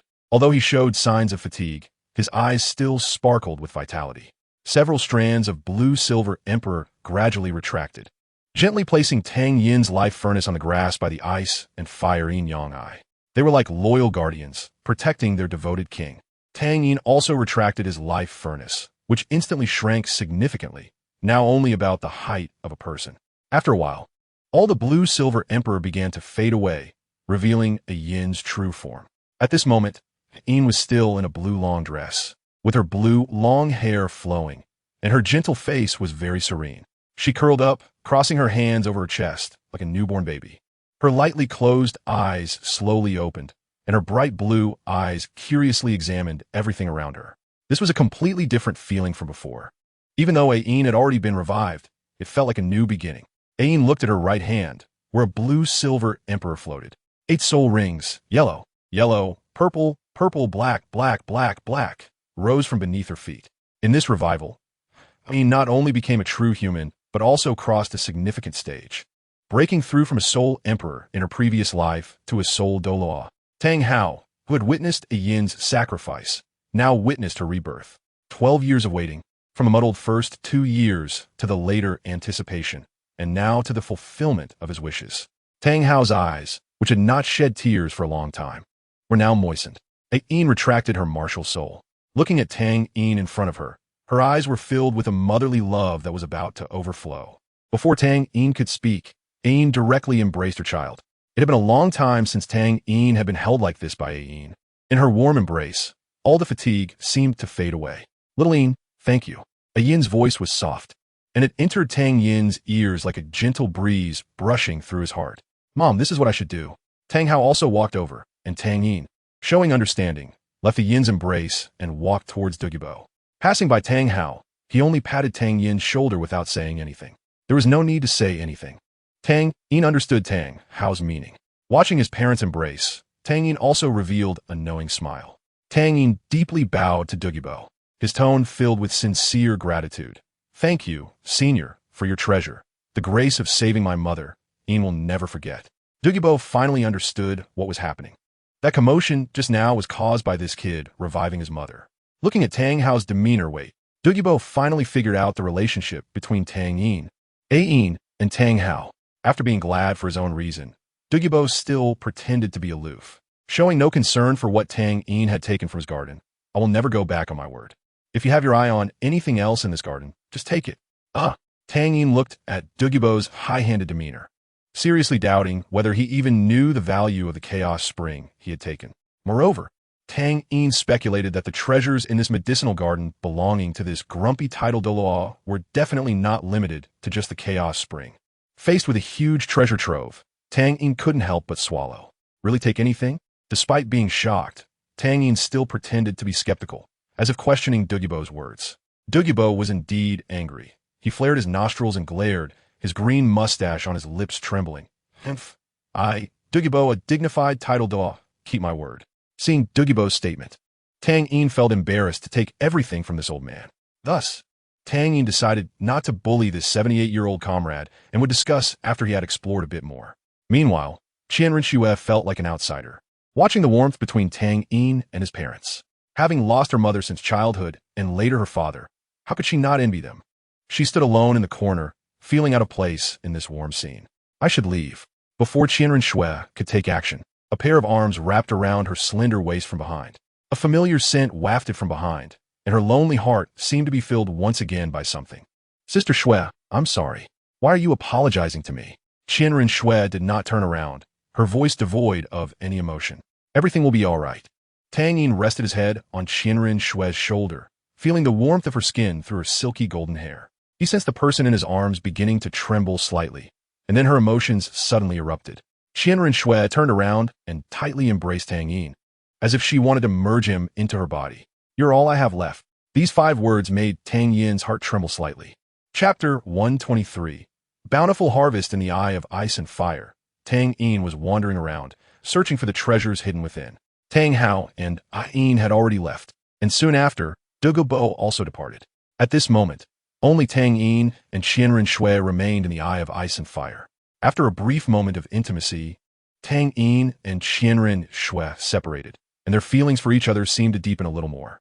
Qianren was a person who prioritized benefits. To win over Tang Yin, she was even willing to set aside her vendetta against his father. At the same time, she was someone who deeply craved emotional connections, whether familial or romantic. Originally, Qianren had no reason to stay here, but she seemed unwilling to leave Tang Yin just like that. Her presence here had no significant effect on Tang Yin. He would not hide his secrets from someone he had chosen. Surrounding the eye of ice and fire were various plants, diverse in form, making it look like a botanical paradise. The quality of the herbs cultivated here left Tang Yin astonished. Next to a milky white cold spring, Tang Yin discovered a rare treasure among the caterpillar fungus, a snow silkworm. The snow silkworm had a grayish-white exterior with ring patterns. It had 8 pairs of legs, with the 4 pairs in the middle being the most prominent. The texture was brittle, with a slightly flat break, and it was white with a hint of yellow. The fruiting body was elongated, deep brown to chestnut brown, cylindrical, generally longer than the insect body, with a slightly swollen spore at the top. The outer color was bright yellow, and the inner color was white, plump, and large. Consuming this spiritual herb could greatly enhance one's vitality, nourish the kidneys and lungs, stop bleeding and relax muscles, an invaluable tonic in the world. Tang Yin took out a small shovel and carefully dug up the entire snow silkworm. Of course, its roots were still in the soil, and thanks to the unique environment of this treasure land, it would soon grow back. Heavens, a cinnabar lotus. Is this a star grass? In this place, various rare herbs were as common as cabbages, leaving Tang Yin dazzled. To quickly identify the rarity of the herbs, Tang Yin activated his Xieji eye, relying on energy intensity to find more precious herbs. In Tang Yin's vision, over a dozen beams of light, significantly stronger than those on other plants, appeared. Following this guidance, he walked toward the 2 plants closest to him. These 2 plants were located at the center of the Yin and Yang springs. On the milky white Yin spring side was a white herb that looked like a large white flower with an octagonal shape, its center shimmering like ice crystals with flecks of flower stamens. No fragrance was emitted. On the crimson Yang spring side was a plant resembling a cabbage, entirely red, with flowing light inside, as if the plant's blood was flowing. The octagonal Xianbing grass and the blazing fire apricot flower were well-known plants. After careful identification, Tang Yin recognized these 2 notorious plants. The octagonal Xianbing grass, which grew in the Yin spring, and the blazing fire apricot flower, which grew in the Yang spring, were both deadly poisons. The octagonal Xianbing grass absorbed cold air day and night, containing the world's most potent ice poison, while the blazing fire apricot flower, completely opposite, absorbed the extreme yang energy of the Yang spring, harboring the deadliest fire poison. However, these two plants existed in a delicate balance, similar to the ice and fire dual pot, which was the reason Tang San had to jump into the center of the eye of ice and fire in the original work to refine these two celestial products. Tang Yin had his own methods to absorb them. He took out his fate and maneuvered the spear forward to excavate these two celestial products. Fate itself was extremely resilient, and the effects of ice and fire on it were negligible. Now, Tang Yin's control over his martial soul was very adept. Using the spear as a shovel was no challenge at all. Soon, the octagonal xianbing grass was cut from its root by Tang Yin using fate.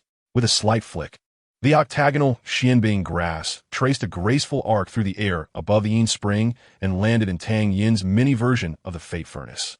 Tang Yin would never be foolish enough to catch this poison with his hands. Getting too close to the octagonal xianbing grass would harm him due to its surrounding cold air.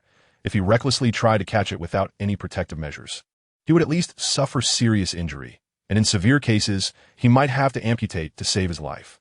The fate furnace could serve as a perfect container at this moment. It was a manifestation of heaven and earth's spiritual power and would not reject any plants.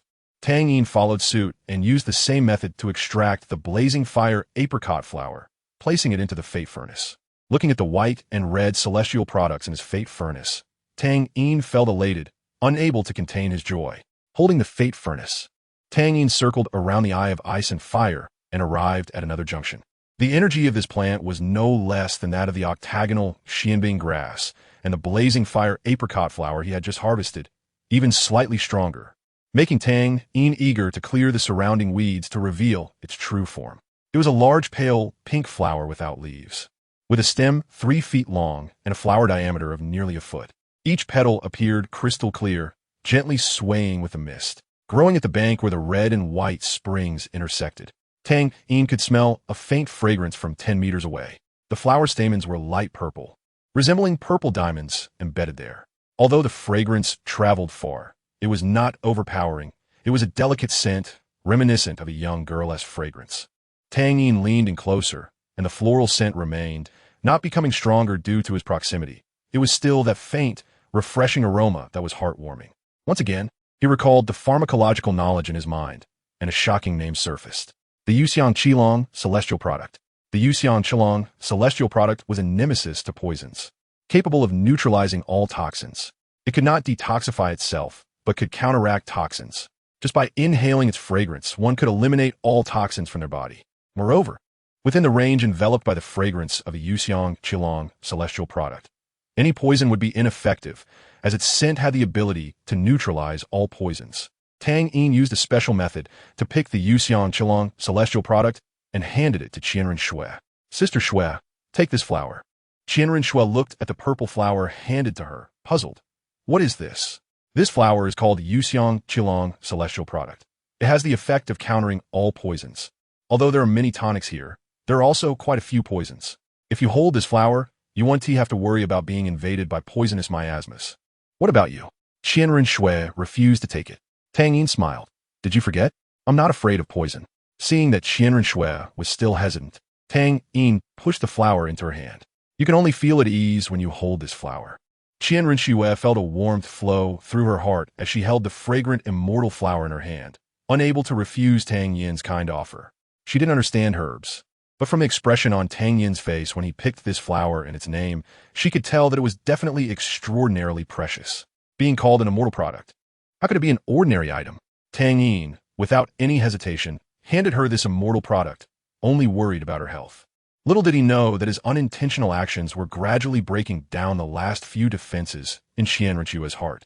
He picked 7 or 8 types of immortal herbs, both restorative and poisonous, without leaving any behind.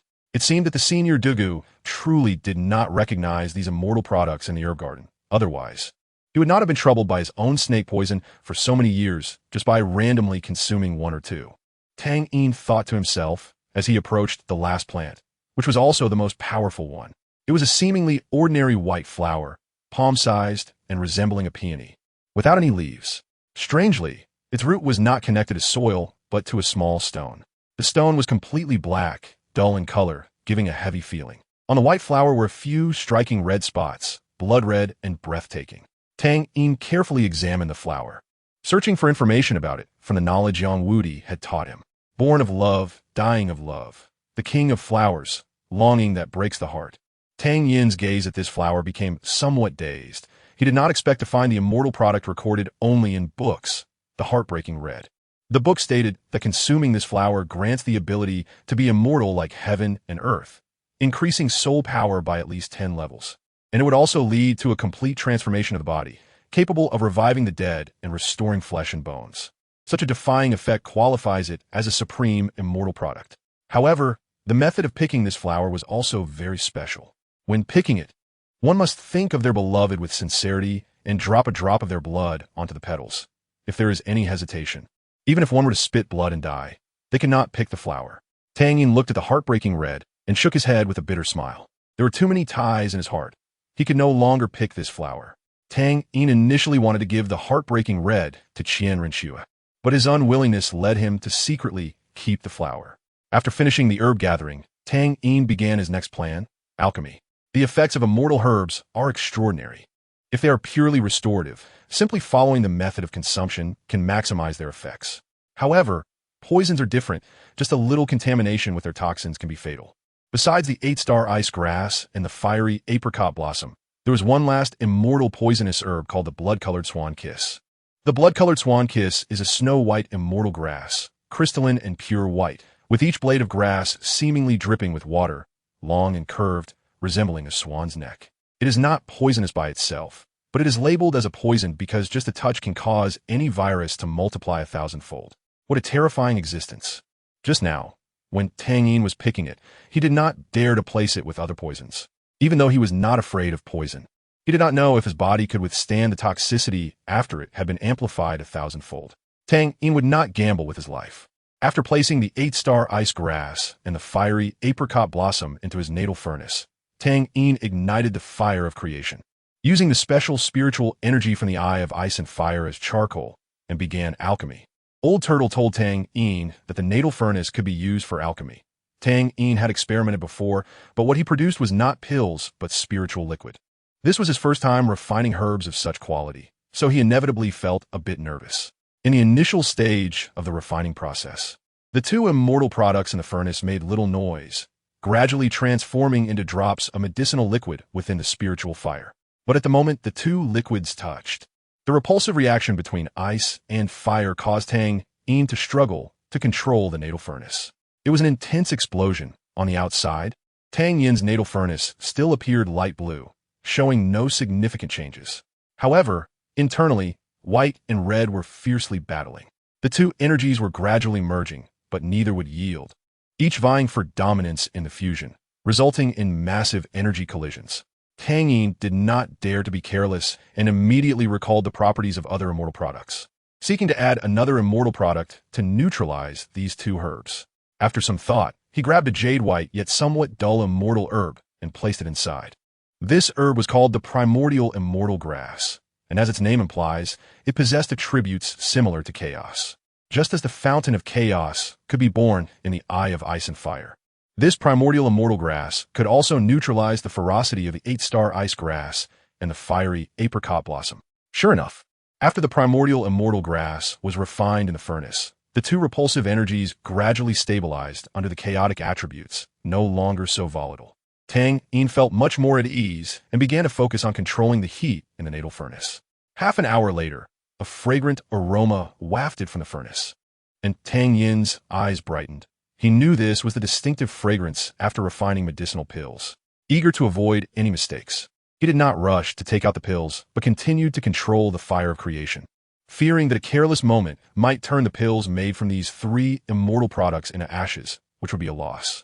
After ensuring everything was perfect, Tang Yin opened the furnace lid, and with a thought, two pills appeared in his hand. Tang Yin pinched one of them with his index finger and thumb, examining it closely in a well-lit area. The pill was crystal clear. Tang Yin seemed able to see the flowing light within. The pill overall displayed a red and white color, with a hint of dark silver mixed in. The distribution of red and white was very orderly, resembling the yin-yang dual springs in the eye of ice and fire, looking extremely beautiful. Even Tang Yin, the alchemist, did not dare to guess the immense energy contained in these two pills. But Tang Yin could be certain that the toxins from the 8-star ice grass and the fiery apricot blossom had been completely neutralized. These 2 pills contained the properties of the 3 immortal restorative herbs combined. This was not a simple addition of 1 + 1 = 2, but a geometric increase. Just right, Tang Yin did not plan to continue refining. He decided to seize the benefits in front of him first. Thus, holding these 2 pills, Tang Yin walked towards Qianren Xue. Of course, he intended to share these 2 pills with his sister Xue. Chapter 124. Seeing Tang Yin busy for half a day. The first thing he did after finishing was to come find her, which warmed Qianren Xue's heart. Sister Xue, here is a good thing for you. Qianren Xue took the red and white pill that Tang Yin handed over, curiously playing with his small orb. What is this pill for? Qianren Xue knew about pills. There were soul masters in the spirit hall who specialized in refining pills, and she had taken a few herself when solidifying her foundation. In the Douluo continent, due to the existence of healing-type soul masters and the fact that most support-type soul masters possessed healing capabilities, the soul master hierarchy that guided social development did not focus much on pharmacological research, leading to very slow advancements in pill development. Change is necessary. Conversely, if the existing system can maintain the rule of the upper class, there will be no thoughts of reforming it, even after 10,000 years. During the timeline of the Dou Er Ju Shi Tang Men period, the elixirs that appeared were still only a few types, and their effects were quite singular. Tang Yin was also unsure about the potency of this elixir. After all, it was his first time mixing 3 types of celestial-grade herbs for refining. These 2 elixirs contained 3 types of celestial-grade herbs, and I couldn't gauge the potency contained within them either. By the way, the quality of celestial-grade herbs is equivalent to at least a level 95 title Dalu in our Spirit Master realm, which can be considered the best among spiritual medicines. After speaking, Tang Yin took out a flower to show Qianren Xue. The flower was a chrysanthemum, presenting a magnificent purple color overall. Oddly, each petal of the chrysanthemum appeared fuzzy and exceptionally cute, and the entire flower was a cohesive whole, yet there was no fragrance emanating from it. The central flower core rose more than half a foot above the petals, with the tip of the flower core shimmering with a faint golden glow. Extraordinary celestial chrysanthemum. Qianren Xue recognized the flower at first glance. How could she not recognize the martial soul of the chrysanthemum Douluo? Speaking of which, there was quite a connection between this chrysanthemum Douluo and Qianren Xue. When she was still in the spirit hall, this chrysanthemum Douluo, along with another title Douluo known as Ghost, had always been by her father's side. After her father's death, the 2 continued to serve the Pope, staying by that woman's side. Tang Yin was not surprised that Qianren Xue could recognize the flower. He smiled and said, "That's right, it is indeed the extraordinary celestial chrysanthemum. I once saw a title Dalu from the Spirit Hall, whose martial soul was this extraordinary celestial chrysanthemum." This analogy helped Qianren Xue gain a general understanding of the value of the elixir in her hand. How many title Duluos are there on the continent? Especially those above level 95. This is enough to demonstrate the rarity of this elixir. Qianren Xue looked at the elixir in her hand, hesitated for a moment, and then extended her hand to return it to Tang Yin. "It's too precious. I can't accept it." Even considering their previous benefit-sharing cooperation, Qianren Xue could not always be on the receiving end, as I would make her increasingly disadvantaged and controlled. Now, Qianren Xue genuinely wanted to get along well with Tang Yin, treating him as her future partner. With such a thought, she could not accept Tang Yin's gifts without limits. Moreover, Qianren Xue was a strong-willed person, and this applied to her approach to emotions as well. Tang Yin was somewhat caught off guard by Qianren Xue's refusal, but he could tell her attitude from the determination in her tone. "Sister Xue, actually, little Yin, I know you mean well." Qianren Xue interrupted Tang Yin for the first time. After he stopped speaking, her tone softened. Qianren Xue raised her other hand to stroke Tang Yin's cheek and patiently lectured. "Little Yin, think about it. In the days we've been together, haven't you contributed more? What does it matter how much we give? Between us, why must we keep such a tally?" Tang Yin was somewhat confused as to why Qianren Xue asked this. "No, little Yin, you're wrong, and very wrong." Qianren Xue looked seriously into Tang Yin's eyes, and from his eyes, she saw confusion. "We both understand that in these days, what you've done for me far exceeds what I've done for you. My 6th spirit ring, the external spirit bone, and the matter with Douluo were all led by you. Without you, I can't imagine how I could have achieved such great gains this time. Little Yin, I'm not afraid to be honest with you. I've developed feelings for you. You should have sensed the change in my feelings toward you. Previously, I never intended to fall in love with anyone, but you are an exception. Emotions are mutual, One-sided giving will only create an imbalance in feelings. Sister has already owed you enough. If it continues like this, the pressure on me will be great. Tang Yin did not give up easily. He could not forget when Qianrenshua trembled and said, I only have you left. What he wanted to do was to protect this sister well. Tang Yin was too emotional about relationships, while Qianrenshua wanted to use her rationality to slightly correct Tang Yin's view on love. Tang Yin's side definitely wasn't limited to just her. Before her, there was already a pair of sisters. Tang Yin, that's unfair, and perhaps there would be others after her. Qianrenshua would not stop Tang Yin from interacting with other women because she herself was a latecomer. She only did not want Tang Yin to love so deeply for everyone.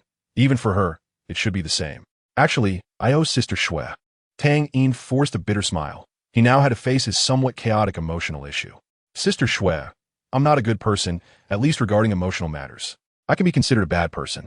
I clearly have a girlfriend, yet I'm still entangled with you.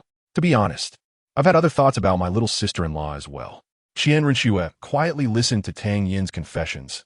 As a listener, she only needed to be quietly attentive. If right now you made me choose between you, I wouldn't let go of either because I can't bear to. Doesn't that sound selfish? Sister Shui, I've done all this to make myself feel a little better. It's the same for you and for Zhu Yun and Zhu Qing. Neither you nor Zhu Yun have held my romantic nature against me. You have tolerated me, so I inherently owe you. Perhaps because he had expressed his inner thoughts. Tang Yin's expression became much more relaxed. After Qianrenshua listened, she also quietly withdrew the hand that had returned the elixir, gripping the elixir in her hand. Feeling a wave of coolness, her heart stirred slightly, and her beautiful eyes gazed at Tang Yin's face, looking at him like an ignorant younger brother. What a fool. Qianrenshua sighed inwardly. Chapter 125. Seeing Qianrenshua accept the elixir, Tang Yin also breathed a sigh of relief. The atmosphere between the two became relaxed again. Sister Shui, hurry and take the elixir. The environment here complements the elixir, and it might enhance its effects. After hearing this, Qianrenshua did not hesitate and directly put in her mouth. After seeing Qianrenshua take it, Tang Yin also swallowed the other elixir. As the elixir entered, there was a warm sensation, which quickly turned into a medicinal liquid in their mouths, flowing down the esophagus into their bodies. The moment this medicinal liquid entered their bodies, a tremendous energy erupted. Although the toxicity of the octagonal xianbing grass and the lihua xingjiao was completely neutralized, they were both extremely domineering herbs. Even when fully transformed into restorative medicine, they remained incredibly violent. Both Tang Yin and Qianrenshua changed their expressions and quickly sat cross-legged to begin refining this power within their bodies. The energy of the elixir spread through their blood vessels to every part of their bodies. During this process, the power of ice and fire continuously strengthened their internal organs. Meridians, skin, and bones, akin to an alternative alchemical body of ice and fire. Of course, the effects of this elixir were far from limited to this. In their chests, blue and red dual-colored energies alternated, and what seemed to be extremely domineering power was perfectly balanced by a third force. The Hunyuan celestial grass controlled the two energies, allowing the octagonal xianbing grass and lihua xingjiao to intertwine, gradually forming an energy vortex as they spun, positioned right at the heart. When cultivating soul power, all the soul power within a soul master is stored in the dantian when not activated, making the dantian the core of a soul master. The energy vortex that Tang Yin and Qianrenshua have condensed at the heart position can also be seen as a new core. It not only complements the dantian, greatly increasing the soul power cultivation speed of both, but through this energy vortex, the release of soul power within their bodies is compressed and released at high speed, multiplying its power. The soul core, with the aid of elixirs, has allowed Tang Yin and Qianrenshua to possess a soul core. In the future Douluo continent, a soul core is standard for every powerful soul master, making it not rare and therefore not particularly precious. However, this is still an era where even titled Douluos are few and far between, and there is no cultivation method for any soul cores. With the soul core condensed, Tang Yin and Qianrenshua are destined to become titled Douluos in the future. Tang Yin, Qianrenshua, who are you cursing? After assisting the two in condensing into a soul core, the elixir exerted its final residual heat. The remaining energy transformed into the purest soul power in the world, causing the newly broken through soul power of the two to surge again. It should be noted that the octagonal profound ice grass and the blazing fire apricot blossom do not inherently have the effect of enhancing soul power.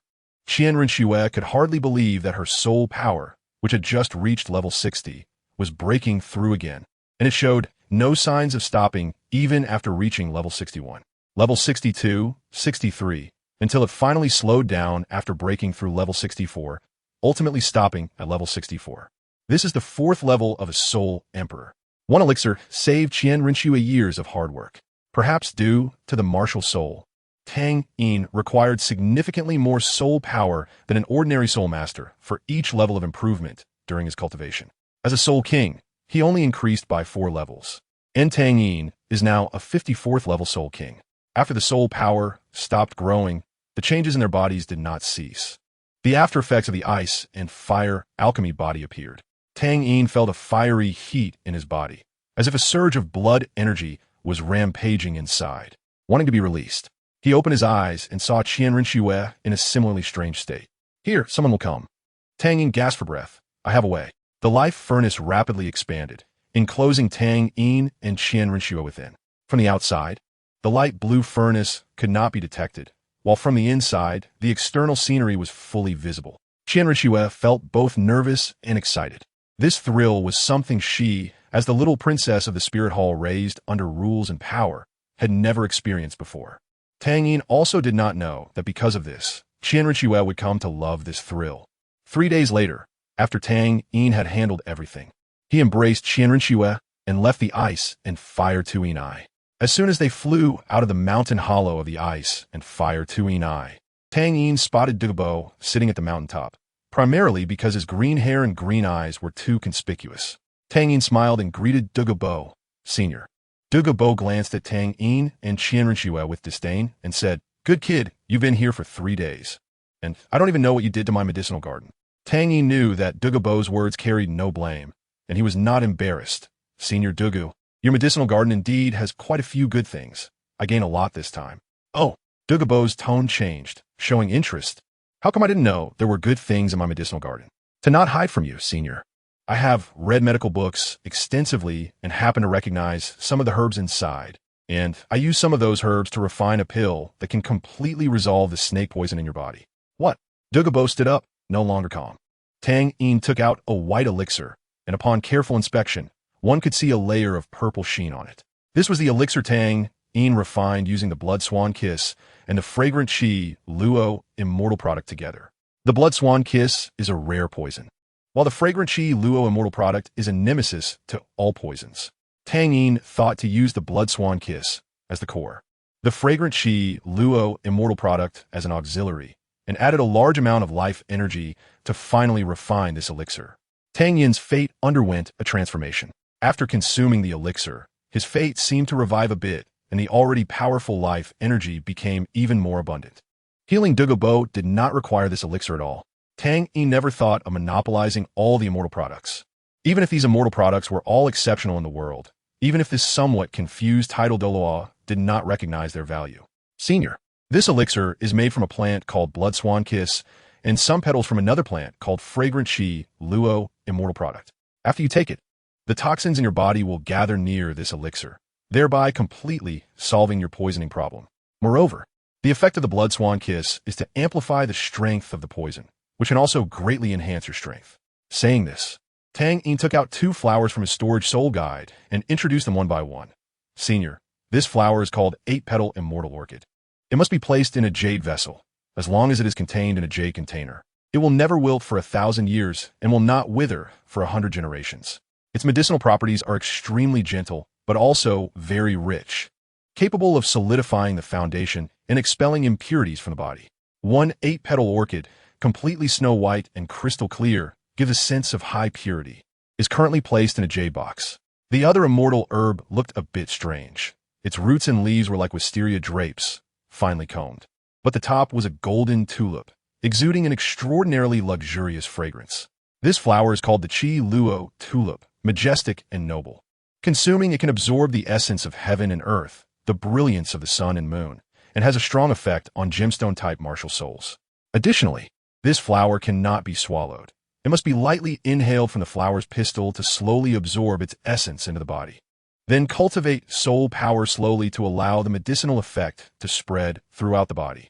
Bo watched as Tang Yin took out one item after another, listening intently to his explanations, his gaze lingering on the box in Tang Yin's hand, silent for a long time. Chapter 126, The End. Whining goodbye Bo now found this Tang Yin increasingly interesting. Logically speaking, if Tang Yin discovered treasures in his medicinal garden that Bo did not recognize, the correct course of action would be to keep it quiet and monopolize it. It would be best not to let him, the owner, know that there were such treasures in this medicinal garden.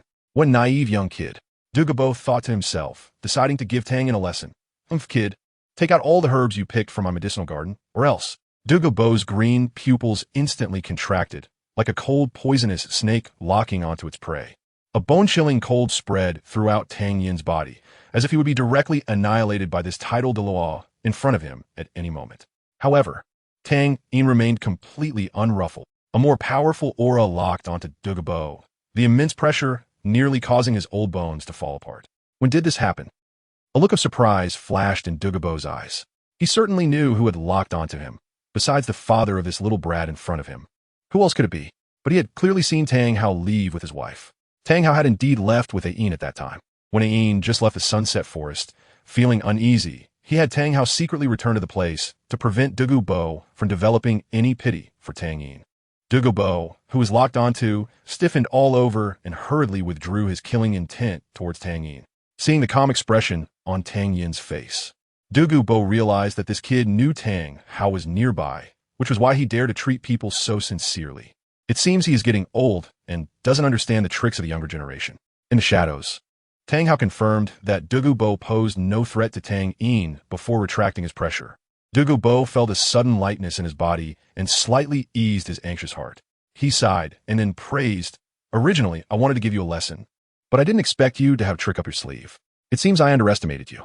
Senior's praise is too much, but I must thank you for your guidance here," Tang Yin said humbly.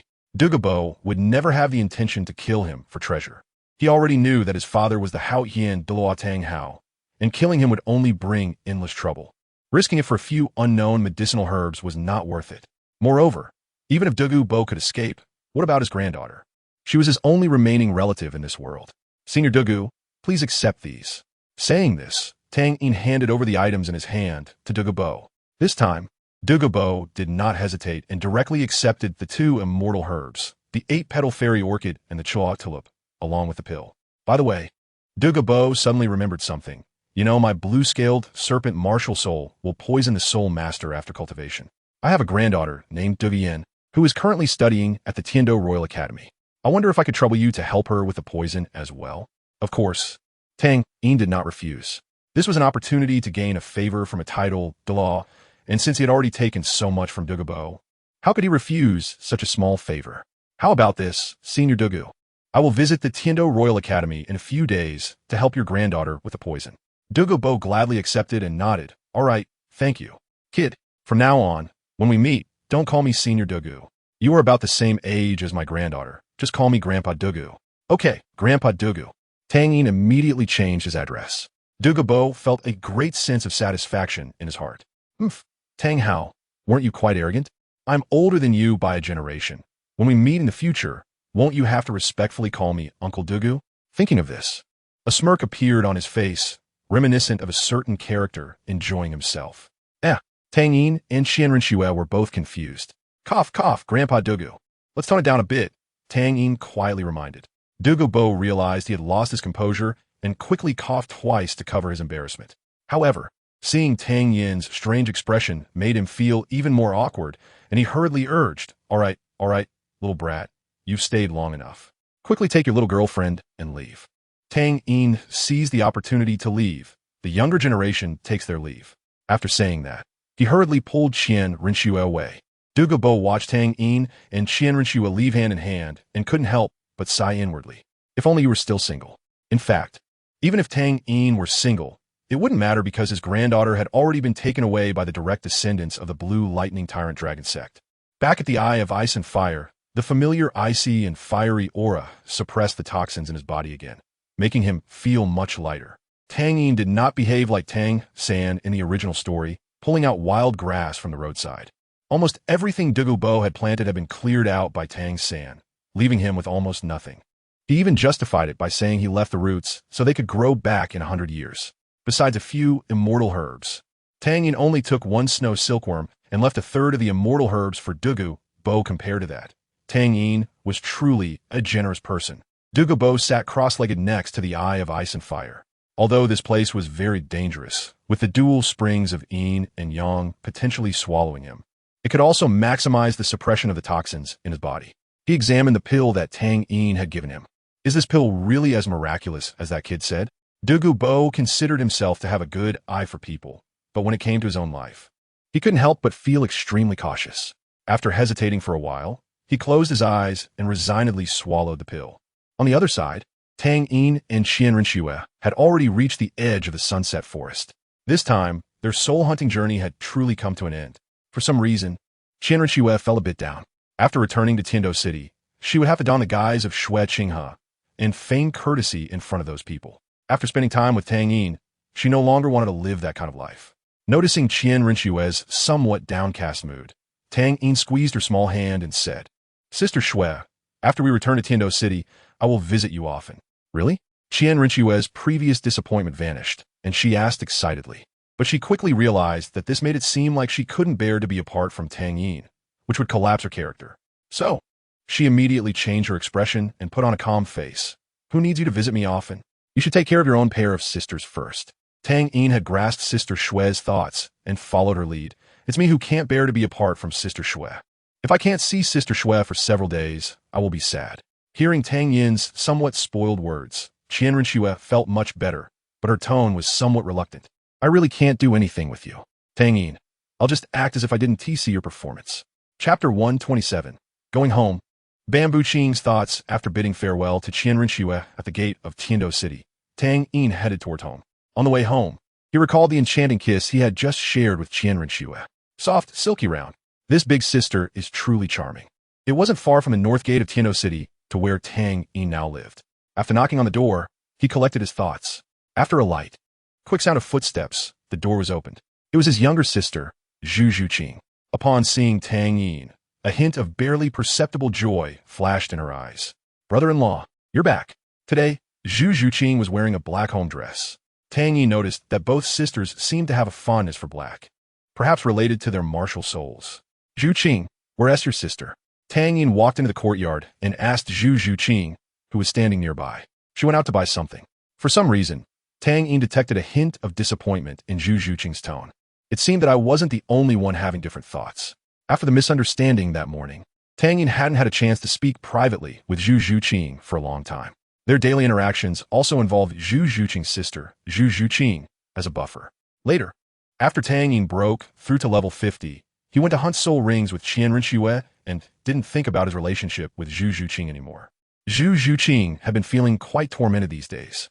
After she discovered that she had developed some feelings for Tang Yin, she felt like she was not being true to herself. But that's her sister's boyfriend, her brother-in-law. How could she? After the misunderstanding that day, the intertwining feelings of shame and love made this naive young girl fall deeper and deeper. She always secretly observed the daily interactions between Tang Yin and Zhu Zhuyin, even fantasizing about becoming her sister and being immersed with Tang Yin. The thrill of secretly loving her brother-in-law constantly tugged at Zhu Zhuqing's heartstrings, making it hard for her to extricate herself. Especially during these days when Tang Yin was away, she fell deeper into her feelings. Tang Yin no longer mentioned Zhu Zhuyin, but instead asked about Zhu Zhuqing's current situation. "Zhuqing, have you been practicing well these days?" Yes. Zhu Zhuqing immediately became lively. "Brother-in-law, I'm already level 30 now, and soon I'll be going to the Sunset Forest to hunt for soul rings." Level 30? Zhuqing is really amazing, Tang Yin praised. Although Tang Yin was not much older than Zhu Zhuqing, 3 years in the secret realm had made him more mature and steady than his peers. Zhu Zhuqing's feelings toward Tang Yin evolved from friendship to an attachment to an older brother. "By the way, I brought you a gift this time." "Gift?" Hearing that Tang Yin prepared a gift for her, Zhu Zhuqing's curiosity was piqued. "What gift?" Tang Yin took out a white crystal-like flower from his storage soul guide, which looked as pure as a blue lotus-white coix. This flower is called Narcissus Jade Skin Bone, a celestial-grade herb that can nourish tendons and strengthen bones, and open the 8 extraordinary meridians. When consumed, one should only eat the petals and finally suck the stigma to absorb its effects. Celestial grade? It must be very precious. Zhu Zhuqing's tone was somewhat worried, seemingly hesitant to accept this gift from Tang Yin. What's precious or not? No herb is more valuable than the relationship between you and me. Looking at Tang Yin's gentle smile, Zhu Zhuqing's heart began to feel a bit nervous. She cautiously asked, "What is our relationship?" As soon as the words came out, she regretted them. Wasn't this forcing Tang Yin to clarify? Would he get angry? Would he draw clear boundaries with her in the future? Zhu Zhuqing began to overthink again. Tang Yin looked at Zhu Zhuqing with a hint of amusement, gently stroking her soft black hair. "Silly girl. Our relationship is just as you imagine it to be." Tang Yin's words stunned Zhu Zhuqing. The imagined relationship. She quickly connected it to the words secretly loving her brother-in-law. Zhu Zhuqing's reaction was a bit slow, but she soon caught on. What I was thinking means. But was her secret love so obvious? She cautiously stole a glance at Tang Yin, seemingly seeking his affirmation, yet unwilling to face the fact that her inner thoughts were being noticed by someone else. Tang Yin nodded. "Zhuqing, I know your feelings. Yes, I also like you." After receiving Tang Yin's affirmation, Zhu Zhuqing's eyes lit up like two black crystals shimmering with brilliant light. Tang Yin continued, "Because of Zhu Yun, I considered avoiding our relationship. That morning I intended to talk to you about this. But then I thought, if I let go, you might end up in someone else's arms in the future. And I can't bear that. I don't want to regret it when I see you wearing a wedding dress for someone else." Tang Yin's words were somewhat selfish and a bit patriarchal, but Zhu Zhuqing thought it was the best confession in the world. "But my sister." Zhu Zhuqing voiced her last and only concern. Tang Yin comforted her. "I will talk to Zhu Yun about it." Zhu Zhuqing looked down at the narcissus jade skin bone in her hands, then raised her head to look at Tang Yin's face. It seemed she had mustered up the courage, tiptoeing to gently peck Tang Yin's lips, but then immediately pulled away. Tang Yin looked at Zhu Zhuqing calmly. His eyes filled with a playful glint. Zhu Zhuqing's face instantly turned red under Tang Yin's gaze. "No, don't look at me like that." Zhu Zhuqing's head almost buried itself into her own hands. Tang Yin found her like this truly adorable and couldn't help but pinch her moist face. Zhu Zhuqing's skin was cold, and her cheeks, which looked so soft, were surprisingly tender to the touch. Zhu Zhuqing could barely withstand Tang Yin's teasing. She lowered her head and softly said, I'll go back to my room now," and then ran away as if escaping to her room. "By the way, Zhuqing, when you absorb the narcissus jade skin bone, you need to be calm to maximize its effects," Tang Yin hurriedly reminded. Zhu Zhuqing quietly replied that she understood, though she wasn't sure if Tang Yin heard her.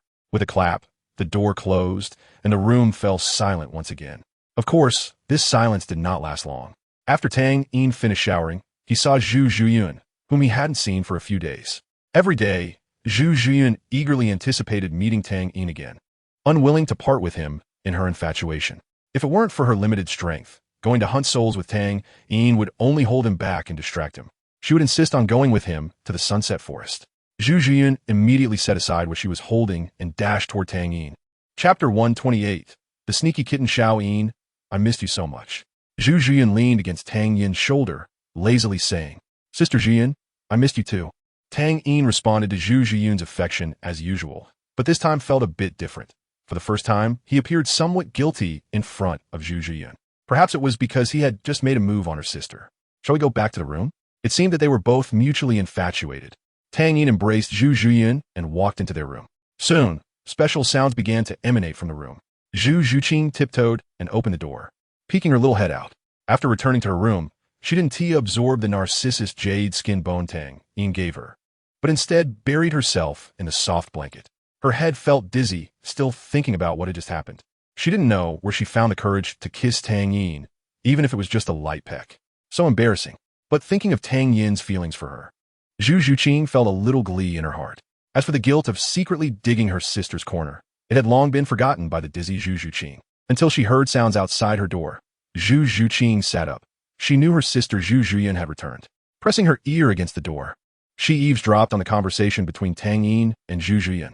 Actually, she didn't hear much, but she noticed the commotion of Tang Yin carrying Zhu Zhuyan into the room. Her curiosity sparked some small thoughts again. "I'll just take a look, just one look. It's not the first time anyway." Then, Zhu Zhuqing put her plan into action.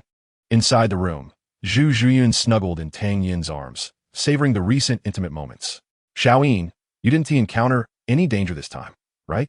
Tang Yin gently stroked Zhu Zhuyan's smooth back and said, "Everything went smoothly. I am now a Soul King.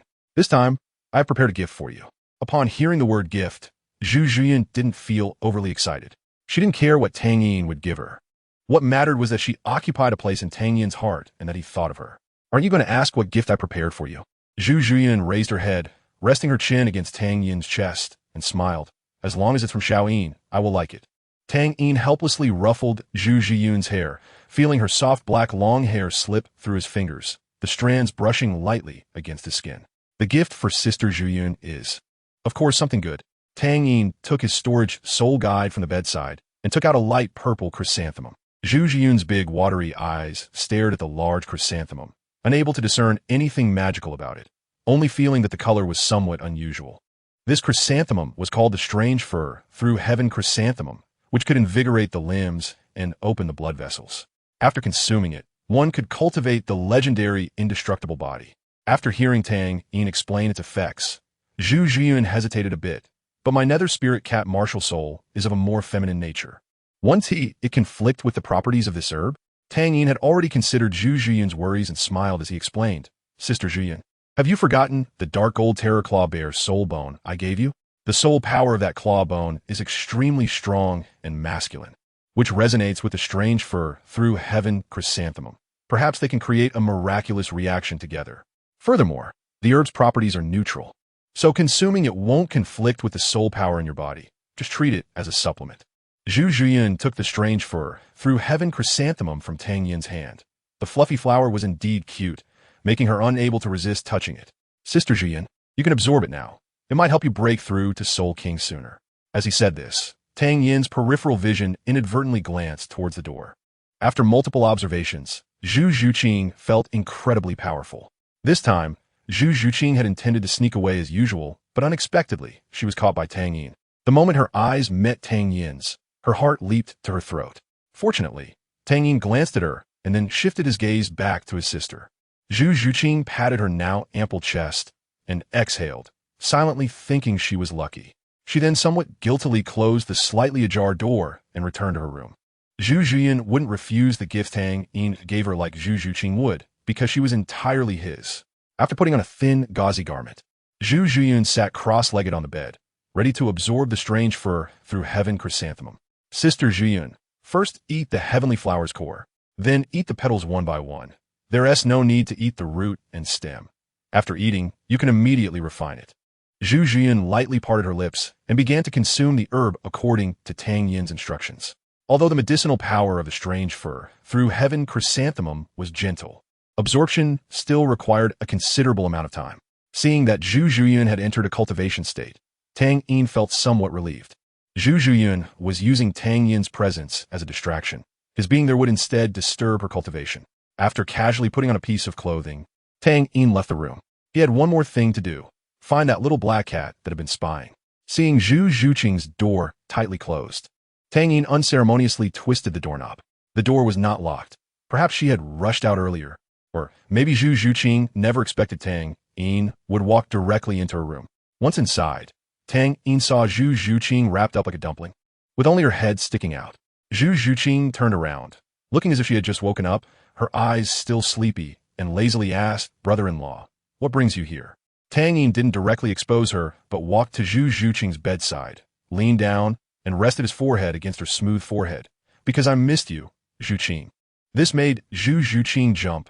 She knew what had just happened, and if her sister saw her with her brother-in-law, Zhu Zhuqing couldn't even dare to think further. "Sister, brother-in-law, no, don't do that. What if sister sees us?" Now, Zhu Zhuqing couldn't pretend to be asleep. The panic on her face betrayed her inner thoughts. Tang Yin, however, smiled and said, "It's okay. Our Zhuqing is so cute, I couldn't help it."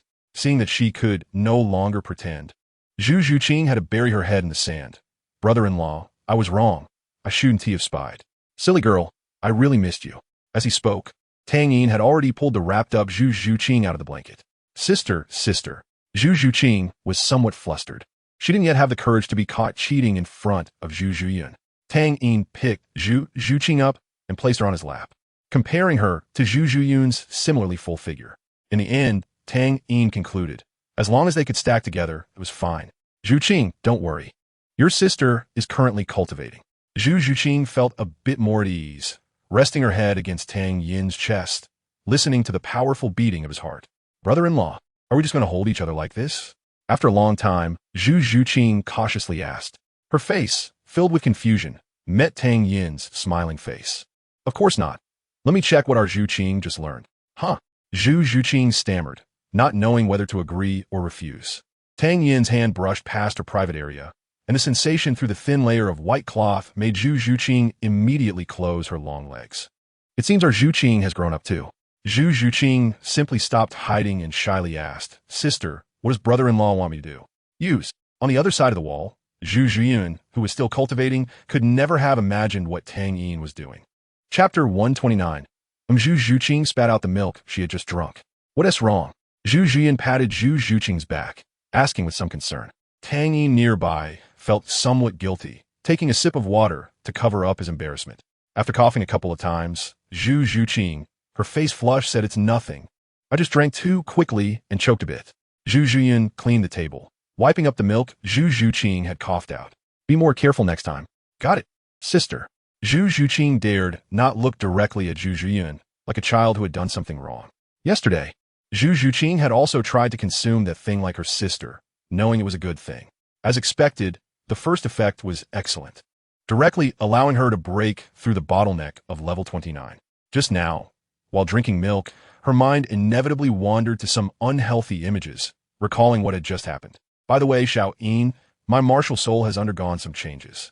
Last night, not only did Zhu Zhuqing break through, but Zhu Zhiyun, who consumed and absorbed the strange fur through Heaven Chrysanthemum, also rose 4 levels and only needed to absorb a soul ring to become a soul king. What changes? Tang Yin did not expect that the Qirong Tongtian Chrysanthemum could truly change Zhu Zhiyun's martial soul. He only speculated that such a change might occur based on pharmacology and martial soul knowledge. Zhu Zhiyun stood up and walked to the relatively spacious living room, summoning her martial soul. With the manifestation of the nether spirit cat, Zhu Zhiyun's figure became even more alluring. A black tail appeared behind her, and her hands transformed into fluffy cat paws. The reason for her allure was simple. Tang Yin had played martial soul games with his sister, Zhu Zhiyun, before, when she had been lying on Tang Yin's fate, and he had caught her long tail from behind. Returning to the topic, Tang Yin carefully observed where Zhu Zhiyun's martial soul had changed. Originally, the pure black fur was now adorned with countless golden lights flowing through it, resembling the stripes on a tiger, especially at the tail, where 9 golden rings were neatly arranged at equal intervals. Her purple eyes had also turned into a brilliant golden color, becoming even more intimidating. The most significant change occurred in the claws of the nether spirit cat. Originally, the claws were slender, which suited the agile characteristics of the nether spirit cat. However, after taking the Qirong Tongtian Chrysanthemum, Zhu Zhiyun's originally elongated cat claws had shortened a little, becoming thicker, and the dark golden claws of her left paw had completely fused with her martial soul, because the left front paw of the martial soul's shadow was more pronounced. Now, my martial soul still retains the characteristics of the nether spirit cat, such as speed, agility, and stealth, but its compatibility with dark attributes has clearly decreased. However, I can be sure that my current martial soul is much stronger than the original nether spirit cat, even comparable to some powerful beast martial souls. Zhu Zhiyun thought to herself as she spoke to Tang Yin and Zhu Zhuqing. However, Zhu Zhuqing's attention was not on the martial soul. Her gaze remained focused on Zhu Zhiyun's face. At that moment, she realized that her sister Zhu Zhiyun had become even more beautiful. Her already stunning face had gained an extra glow, surpassing her own appearance. Due to her softer facial contours, Zhu Zhuqing was indeed somewhat more attractive than her sister. But now, after taking the divine herb, Zhu Zhiyun had already surpassed her younger sister. Zhu Zhuqing's eyes showed a hint of envy. If I took that divine herb, would I also become more beautiful? No girl could resist the temptation to become more beautiful. Indeed, she was stronger. Tang Yin also sensed the strength of Zhu Zhiyun's martial soul at this moment. It was no less impressive than the top-tier Haotian hammer. Sister Zhiyun, how many levels has your soul power increased? Speaking of soul power, Zhu Zhiyun became even more excited. Xiao Yin, I'm already at level 50. I can't believe it. I managed to rise 4 levels in one night. Zhu Zhiyun didn't know how to express her excitement, so she leaned in close to Tang Yin and, regardless of Zhu Zhuqing being present, kissed him directly. Of course, it was a brief kiss. Zhu Zhiyun wasn't bold enough to give Tang in a French kiss in front of her younger sister. After their lips parted, Tang Yin said to Zhu Zhuyun in his arms, "Sister Zhuyun, the medicinal properties of the Qirong Tongtian chrysanthemum are far more than just increasing soul power. This divine herb is meant to consolidate one's foundation and enhance your future cultivation." Zhu Zhuyun hugged Tang Yin and said softly, "Xiao Yin, it's so good to have you." While holding Zhu Zhuyun, Tang Yin's eyes glanced at Zhu Zhuqing beside them, who was also looking at him. After smiling at Zhu Zhuqing, Tang Yin continued, "Zhuqing has also broken through to level 30. It's perfect timing for us to team up and go to the Sunset Forest to hunt for soul rings." Zhu Zhuqing replied, "You just came back from the Sunset Forest, so you should rest for a few days. The teacher is back, so let him take us to hunt for soul rings." Tang Yin initially thought of accompanying them, but Zhu Zhuyun's words clearly refused his presence. Tang Yin felt warmth in his heart and hugged Zhu Zhuyun a little tighter. Zhu Zhuqing, on the other hand, felt a bit restless for some reason. She reached out her small hand and secretly took hold of Tang Yin's free hand. This kind of secretly flirtatious thrill made Zhu Zhuqing feel both nervous and excited. The dual stimulation of her physical and psychological state made this little cat feel like she was about to explode with joy. Tang Yin also enjoyed this feeling, openly holding his sister while secretly teasing his younger sister. The only one left out might be Zhu Zhuyun, who was oblivious to the situation. Zhu Zhuyun took Zhu Zhuqing to find Tang Hao. Tang Yin also had some matters to attend to. He had promised Vibo to treat his granddaughter, Vivienne, for the snake poison in her body. Shortly after the two sisters left, Tang Yin set out for the Tiando Royal Academy. The Tiando Royal Academy is located outside Tiando City, which is intended to prevent the students from being distracted by the indulgent lifestyle within the city, thereby eroding their fighting spirit for cultivation. This academy, reputed to be the best in the Tiando Empire, is not difficult to find, and Tang Yin was aware of its general location. When Tang Yin arrived at the Tiando Royal Academy, he understood why it was called the first academy of the Tiando Empire. Take the Blue Tyrant Academy he currently attended, for example. It has a forest, which is already not small, but in comparison to the Tiando Royal Academy, it seemed like an unremarkable mid-tier academy. The Tiando Royal Academy covers an extensive area, including a forest, a lake, and an entire mountain range. Tang Yin had no intention of admiring the scenery around him and headed straight for the academy's main gate. Chapter 130. Tiando Royal Battle Team. A middle-aged man dressed in purple academy attire blocked Tang Yin at the entrance, judging by his attire. He was likely a duty teacher at the Tiando Royal Academy. "Student, please show your identification," the teacher asked as part of the routine. "No, teacher. I'm not a student of the Tiando Royal Academy." Tang Yin waved his hand. "Then what brings you to our academy?" The duty teacher, noticing Tang Yin's young age, but sensing an unfathomable aura of soul power from him, maintained a friendly attitude. At this moment, Tang Yin remembered that he had forgotten to ask Dugabo for something to prove his identity. But he had a flash of inspiration and took out a token from his storage soul guide. "I am here on the orders of His Highness the Crown Prince to conduct an inspection at the Tiando Royal Academy." After saying this, Tang Yin leaned in closer to the teacher and whispered, "This inspection is confidential. Please do not make it public." The token Tang Yin presented was the Tiando Prince token given to him by Qian Renxue. This token was given to Tang Yin after he had gotten closer to Qian Renxue during their time at the Ice and Fire Yin Yang Eye, allowing him to visit her at any time. The Tiando Royal Academy is the private property of the Tiando royal family, and, as the heir, Shueqing'a had every right to inspect the academy. Tang Yin did this merely to avoid unnecessary trouble. Upon seeing the token, the duty teacher became even more respectful and bowed to Tang Yin. "I apologize for the earlier rudeness. Please come in." Tang Yin smiled politely in return and then entered the Tiando Royal Academy. Once inside the mountain, Tang Yin felt the scale of the Tiando Royal Academy even more deeply. Every stone step beneath his feet was carved from white jade, intricately engraved with exquisite soul beast patterns that looked lifelike and displayed superb craftsmanship. Surrounded by plants, it felt like a green ocean. As Tang Yin, who possessed the blue-silver royal bloodline and fate martial soul, walked, he felt an unparalleled freshness. He quickly reached the halfway point of the mountain and saw the school buildings hidden within the primitive forest scenery. The main campus of the Tiando Royal Academy was entirely constructed of single-story buildings, with outer walls reaching 5 meters high, entirely bright yellow, looking extremely vibrant.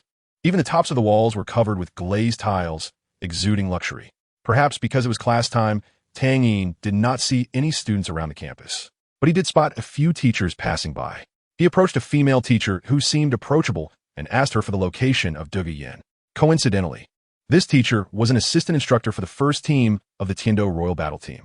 Upon hearing someone inquire about the Vice Captain Douluo, she asked out of responsibility, "What do you need Douluo for?" Tang Yin had already prepared an excuse. "I am here on behalf of Douluo's grandfather, the poisoned Douluo, to find her. I have some things to hand over to her." "I see." After hearing the name, poisoned Douluo, the female teacher did not pry further but pointed Tang Yin in the right direction. "They are currently training, so please do not disturb them when you go. The team leader is very strict about not interrupting his lessons." "Thank you, sister." Tang Yin politely thanked her and turned to leave. Being called sister by such a handsome young man made this assistant teacher, who had been single for over 20 years, feel a flutter in her heart. Tang Yin was unaware that he had inadvertently captured another sister's heart. Following the location provided by the teacher, he arrived at the training base of the Tiando Royal Battle Team. The decorations inside the base were extravagantly luxurious, with golden embellishments illuminating the entire hall. After passing through a corridor covered with a thick red carpet, Tang Yin followed the signs and arrived at training ground number 1. Pushing open the heavy door, the sounds of fighting came from inside the training ground. The large training ground was entirely enclosed, with only ventilation openings, surrounded by bright white walls. And a huge lighting soul guide above made the interior as bright as day, giving no thought to natural lighting. A 3v3 battle was taking place on the field, while on the sidelines, besides a middle-aged male teacher dressed in academy attire, there was also a young woman dressed in black with a black veil over her head. Tang Yin's gaze swept over the woman, and with just one glance, he sensed a familiar aura from her, an aura of life. A healing-type soul master? Tang Yin thought to himself. He had a strong sensitivity to healing-type soul masters. At the Blue Ba Academy, he had sensed this aura from a senior named Jiangzhu. However, the intensity of life energy from Jiangzhu was far inferior to that of the woman in black. The black-dressed woman seemed to have noticed someone looking at her and turned around to glance at Tang Yin. The middle-aged male teacher, named Qin Ming, appeared to be in his 30s, a rank 62 soul emperor with a mutated firewolf martial soul.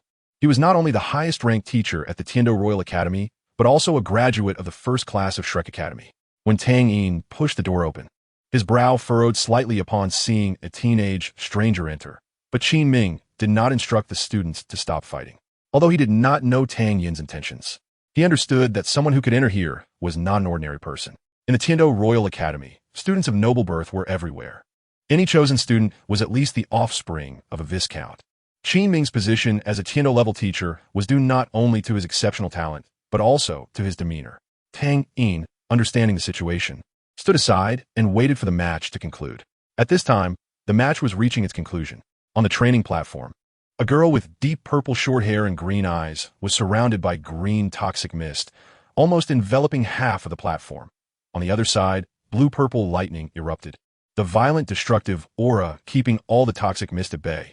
Standing beside Douluo were two formal members of the Tiando Royal Battle Team, one named Shimo, with a martial soul of the Black Tortoise, the other named Asro, with a martial soul of the Ghost Leopard. Their opponents were also members of the Tiando Royal Battle Team, with a tall man who was the captain, Yu Qianheng, whose appearance was not particularly handsome. And like his uncle Yu Xiaojiang, he had a very stiff facial expression. Beside him were two others, one named Shimo, who was Shimo's brother, with a Black Tortoise martial soul. The other was Yu Feng, with the Wind Bell Bird martial soul. After dozens of rounds of fighting, all 6 participants had sustained injuries, showing no mercy just because they were teammates. All 6 were now exhausted, and Qin Ming saw no need to continue. All right, that's enough. Chapter 131. Yilingling upon hearing Qin Ming's voice, the tense atmosphere on the field immediately dissipated, and a relaxed atmosphere began to enliven the scene. The 6 of them relaxed and withdrew their martial souls. Asro, standing next to Douluo, was the first to speak, showing the 3 blood scratches on his arm, and complained to Yu Feng. Yu Feng, I was holding back at first, but unexpectedly you hit me back with a claw." Yu Feng shrugged and replied nonchalantly, "Who told you to hold back?" Teacher Qin said we should give it our all. Asro wanted to say more, but Qin Ming's stern voice came from the sidelines. "All right, Lingling, you treat their injuries first." Yi Lingling was the black-clad woman. Upon hearing Qin Ming's voice, Asro couldn't help but shudder. He knew he was in for trouble. He silently transformed into an ostrich, standing behind Vice Captain Douluo. At this moment, Douluo was holding onto Yu Tianheng's arm, laughing together. "Yinzi, You were too ruthless just now. I almost got poisoned to death by your green-scaled snake venom. It appeared on Yu Tianheng's stiff face. Even though he used the lightning power of the blue electric Tyrannosaurus to cover the entire field, he could only barely withstand the snake venom released by Duguyen. Duguyen raised her head proudly. "Humph. I just want to show you your family status." Yu Tianheng had already experienced this girlfriend's temper. As the six of them amicably stepped down from the platform, they approached the black-clad woman, Yi Lingling. Duguyen smiled and said, "Lingling, I'll trouble you." Yi Lingling's face was shrouded in black gauze, making it impossible to see her expression, but Duguyen, who was familiar with her, knew that she must be wearing a cold expression now. This was not because she was intentionally giving her teammates a cold shoulder, but rather due to her martial soul, which had shaped her personality since childhood. It is well known that powerful martial souls come with their flaws. The number 1 support martial soul, the 7 Treasures glazed tile pagoda, cannot break through level 80 in its lifetime due to its martial soul limitations. Similarly, the 9 Heart Begonia, sharing the same name, also has its fatal flaw. The 9 Heart Begonia, because of the special nature of its martial soul, regardless of the soul rings it grants from any soul beast, all soul skills will have only one effect, healing. Because of this extraordinary trait, the 9 Heart Begonia seems to be cursed, as there can only be 2 9 Heart Begonias existing on the continent at the same time. This means that on the day Yi Lingling awakened her martial soul, one of her elders passed away because of her. That person happened to be her mother. She believes she caused her mother's death and sees herself as a disaster star. Therefore, since the day of her martial soul awakening, Yi Lingling has closed off her heart, resisting contact and communication with anyone. Deep down, she fears that someone might become unhappy because of her. The coldness is both a protection for her and a reflection of her kindness, as she does not want to hurt others. It's nothing. Yi Lingling's voice was cold as she summoned her martial soul. Her martial soul, the 9 Heart Begonia, appeared as a pink begonia flower composed of white and pink petals, vibrant in color and elegant in posture, with the leaves and vines cascading down from the sides, swaying gently in the wind. A rich floral fragrance spread everywhere, and countless white petals fell from the sky, showering each team member and healing their wounds. Tang Yin also saw Yi Lingling's martial soul. He recognized it with just one glance. The 9 Heart Begonia, no wonder. Tang Yin knew about the 9 Heart Begonia martial soul. Even the mere mention of it in books as a miracle hinted at its power. At this moment, Qin Ming walked over to Tang Yin. With the authority of a teacher, Qin Ming addressed the unexpected guest. "Excuse me, what brings you here?" "Teacher, I'm looking for Duguyen," Tang Yin replied quickly, seeing Qin Ming's composed expression. "The poison Douluo, who is also Duguyen's grandfather, sent me. You should have informed Duguyen." Upon hearing poison Douluo, the serious teacher's expression softened a bit, which made Tang Yin grin inwardly. The title of Title Douluo was indeed useful. "Follow me," he said, turning to head back to the observation area. As expected of the 9 Heart Begonia martial soul, in just the brief moment of conversation, the injuries of the 6 individuals had healed, and their mental states had improved significantly. It was only then that they noticed Tang Yin's arrival. Except for Yi Lingling, the other 6 cast curious glances at Tang Yin. However, Tang Yin had no interest in building rapport with the Heavenly Dough royal team. The only person who intrigued him here was Yi Lingling. Qin Ming directly addressed Duguyen. "Duguyen, this young man is here to see you." His words immediately attracted a strange look from everyone, especially from Oscar, who secretly sized up Tang Yin and then glanced at his leader, instantly feeling a bit anxious for Yu Tianheng. "You must be the granddaughter of Dugubo," Tang Yin stated. With only 2 girls present and Duguyen's obvious poison state, how could he be mistaken? However, Duguyen looked confused. "Looking for me? I haven't seen my grandfather for several days." The atmosphere suddenly turned awkward. It seemed to have come a bit too early. After all, if Dugubo had taken the pill Tang Yin gave him yesterday, even with the fastest absorption speed, it would still take 2 or 3 days. Dugubo's situation was not merely about absorbing a single pill. He also needed to gather the toxins attached to his bones with the aid of the pill, which required a lengthy process. Your grandfather might have been delayed and didn't have time to notify you. But Duguyen's expression turned cold. "So, you can't prove your identity?" "Sigh." Tang Yin sighed. It seemed he had to resort to force. "I apologize." Without further ado, Tang Yin made his move, destiny suddenly appearing in his hand, and he thrust it toward Duguyen's chest. The sudden attack caught everyone off guard. Even Qin Ming, a Soul Emperor, was a beat slow. However, his reaction was timely. As he reached for Tang Yin, A wave of heat caused the temperature in the observation area to rise several degrees, as Qin Ming used his martial soul. The second to react was Yu Qianheng, who instinctively summoned his martial soul, turning his right hand into a dragon claw, reaching for Tang Yin. Just as the attack was about to hit Tang Yin, Yi Lingling's cold voice rang out. Wait. Chapter 132. The Secret of the Avalanche. Sister Shui's reward everyone from the Heavenly Do Royal Academy froze at the sudden voice, while Tang Yin did not stop his actions. He was not afraid of Qin Ming and Yu Qianheng's attacks because they were too slow. Tang Yin was confident that against anyone below the Soul Sage level, he could activate Eternity and evade all damage. Destiny had already pierced Duge Yan's chest, and miraculously, no blood flowed out. Both Qin Ming and Yu Qianheng, who had summoned their martial souls, looked at Yi Lingling with puzzled expressions. Yi Lingling explained, "He is healing Sister Yin." Her words left everyone confused. "You say he's healing her with that long spear piercing her body? He truly is healing her. I sense a healing energy from him that is even stronger than mine." This was the first time Yi Lingling encountered a martial soul that surpassed her nine-heart begonia's quality, something she had never even heard of before. But today, she witnessed it. Seeing someone speak up for him, Tang Yin's tone softened. Dugabo was delayed due to his healing. I'm just here to detoxify Duge Yin, fulfilling my promise to Dugabo. At this moment, Duge Yin, pierced by the spear, could not utter a word.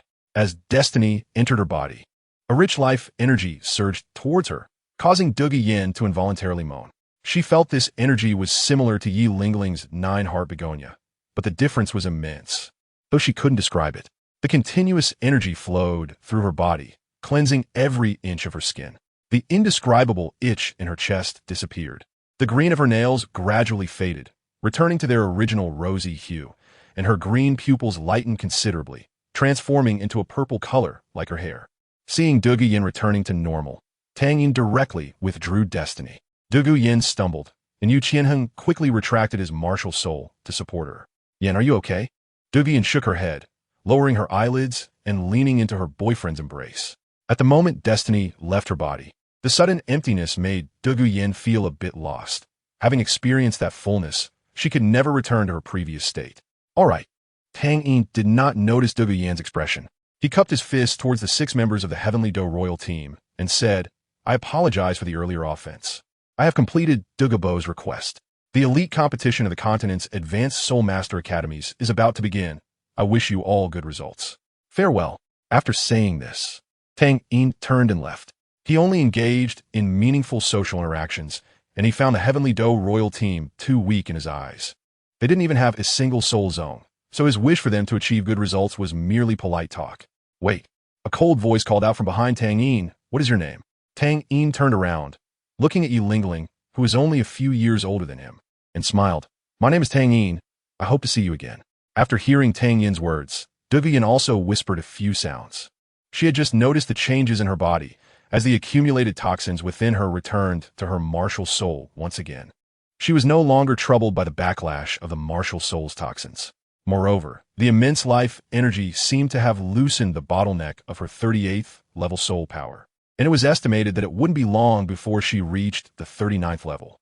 This meant she was only a step away from the soul sect. The heavy door closed once more, and Qin Ming looked at Tang Yin's departing figure, remaining silent for a long time. Just from that moment of confrontation, he developed a deep wariness towards Tang Yin. His speed was too fast, so fast that even he, a soul emperor, couldn't react in time. What shocked Qin Ming even more was Tang Yin's age. Seeing that several members of the Tiando Royal Battle Team were looking at him, Qin Ming took a deep breath and transformed into a stern teacher. "What are you still standing here for? Didn't that Tang Yin just now give you a sense of urgency? He is much younger than you." Next, it was time for the 7-person practical training. Everyone swallowed hard. The opponents for this practical training were obviously self-evident. As a disciple of Shrek, Qin Ming placed great emphasis on the cooperation among the students. "If I can't defeat Tang Yin, how can I handle you guys?" Qin Ming stepped onto the arena, and with each step he took, a burst of yellow flames erupted from his body, causing the muscles beneath his clothes to suddenly bulge, tightening the originally loose outer garment. And his eyes turned yellow as well. Yellow, purple, black, 6 soul rings slowly rotated beneath his feet. "Come on." Carefree and unburdened, Tang Yin strolled through the campus of the Tiando Royal Academy, admiring the scenery along the way. The sun was shining brightly, and sunlight filtered through the dense trees, casting dappled spots of light. A gentle breeze carried the scent of the forest, filled with the fragrance of plants, making one feel refreshed. After walking for a while, Tang Yin encountered something that spoiled the scenery. 4 or 5 young people wearing the Tiando Royal Academy uniform swaggered towards him. They exuded a strong smell of alcohol mixed with various perfumes, which was extremely unpleasant, causing Tang Yin to frown. Upon seeing such a disappointing group, Tang Yin quickened his pace, wanting to distance himself from them to avoid having his good mood spoiled by such trivial matters. However, there was always someone lacking in awareness. The leading young man arrogantly blocked Tang Yin's path. He wanted to look down on Tang Yin, but found that his height seemed insufficient to do so, which made him even more dissatisfied. Which academy are you from? How dare you come to our Tiando Royal Academy and cause trouble? Tang Yin didn't even glance at them, directly swatting away the hand that was blocking him, and continued to walk forward. Humph, still a fiery little fellow. I like this kind of tough guy. You guys, break his legs for me. I want to see just how tough his bones are. The young man's face was filled with menace as he looked at Tang Yin, seemingly unconcerned about the consequences. Tang Yin was speechless. He felt that the strongest among this group was only about level 30. Now, with just a slap, he could easily take down a small karami. How dare they provoke him? Looking back, Tang Yin felt that he had seen the leading young man somewhere before. With his powerful memory, he recalled that this person was none other than the noble from the red area of the Tiando auction house who had competed with him for the Catwoman. Tang Yin recognized Avalanche, but Avalanche did not recognize Tang Yin. His mind was currently occupied with eating, drinking, and having fun. The original text mentioned that he pretended to be a pig to eat a tiger, but during the years he was suppressed by Qianrenshu. Avalanche had not refrained from bullying others, and even engaged in group activities with his uncle, Prince Xuesheng. This decayed, empire ruled by nobles had managed to last for thousands of years due to the destruction of the martial soul hall, only to later split into 3 due to internal strife. The reason Avalanche was so reckless was also related to his identity. As the 4th son of the Tiando Emperor, he had been bound to a life of luxury since childhood. The Tiando Royal Academy was indeed the property of the Tiando royal family, and the noble managing the academy was his close uncle, Xuesheng. How could their relationship not be close? After all, they were brothers who had gone through the same hole. No, good uncle and nephew. The young people around Avalanche were also nobles. Those without noble titles could hardly mix into their circle. The few young men walked towards Tang Yin, their steps unsteady, clearly drained by indulgence in alcohol and lust. Tang Yin also had a taste for pleasure, but he rarely touched alcohol. After all, alcohol and lust harm the body. Knowing this principle, Tang Yin was cautious about it. He only glanced at the group of young men, but his gaze remained fixed on Avalanche. He sensed that there was a secret within Avalanche.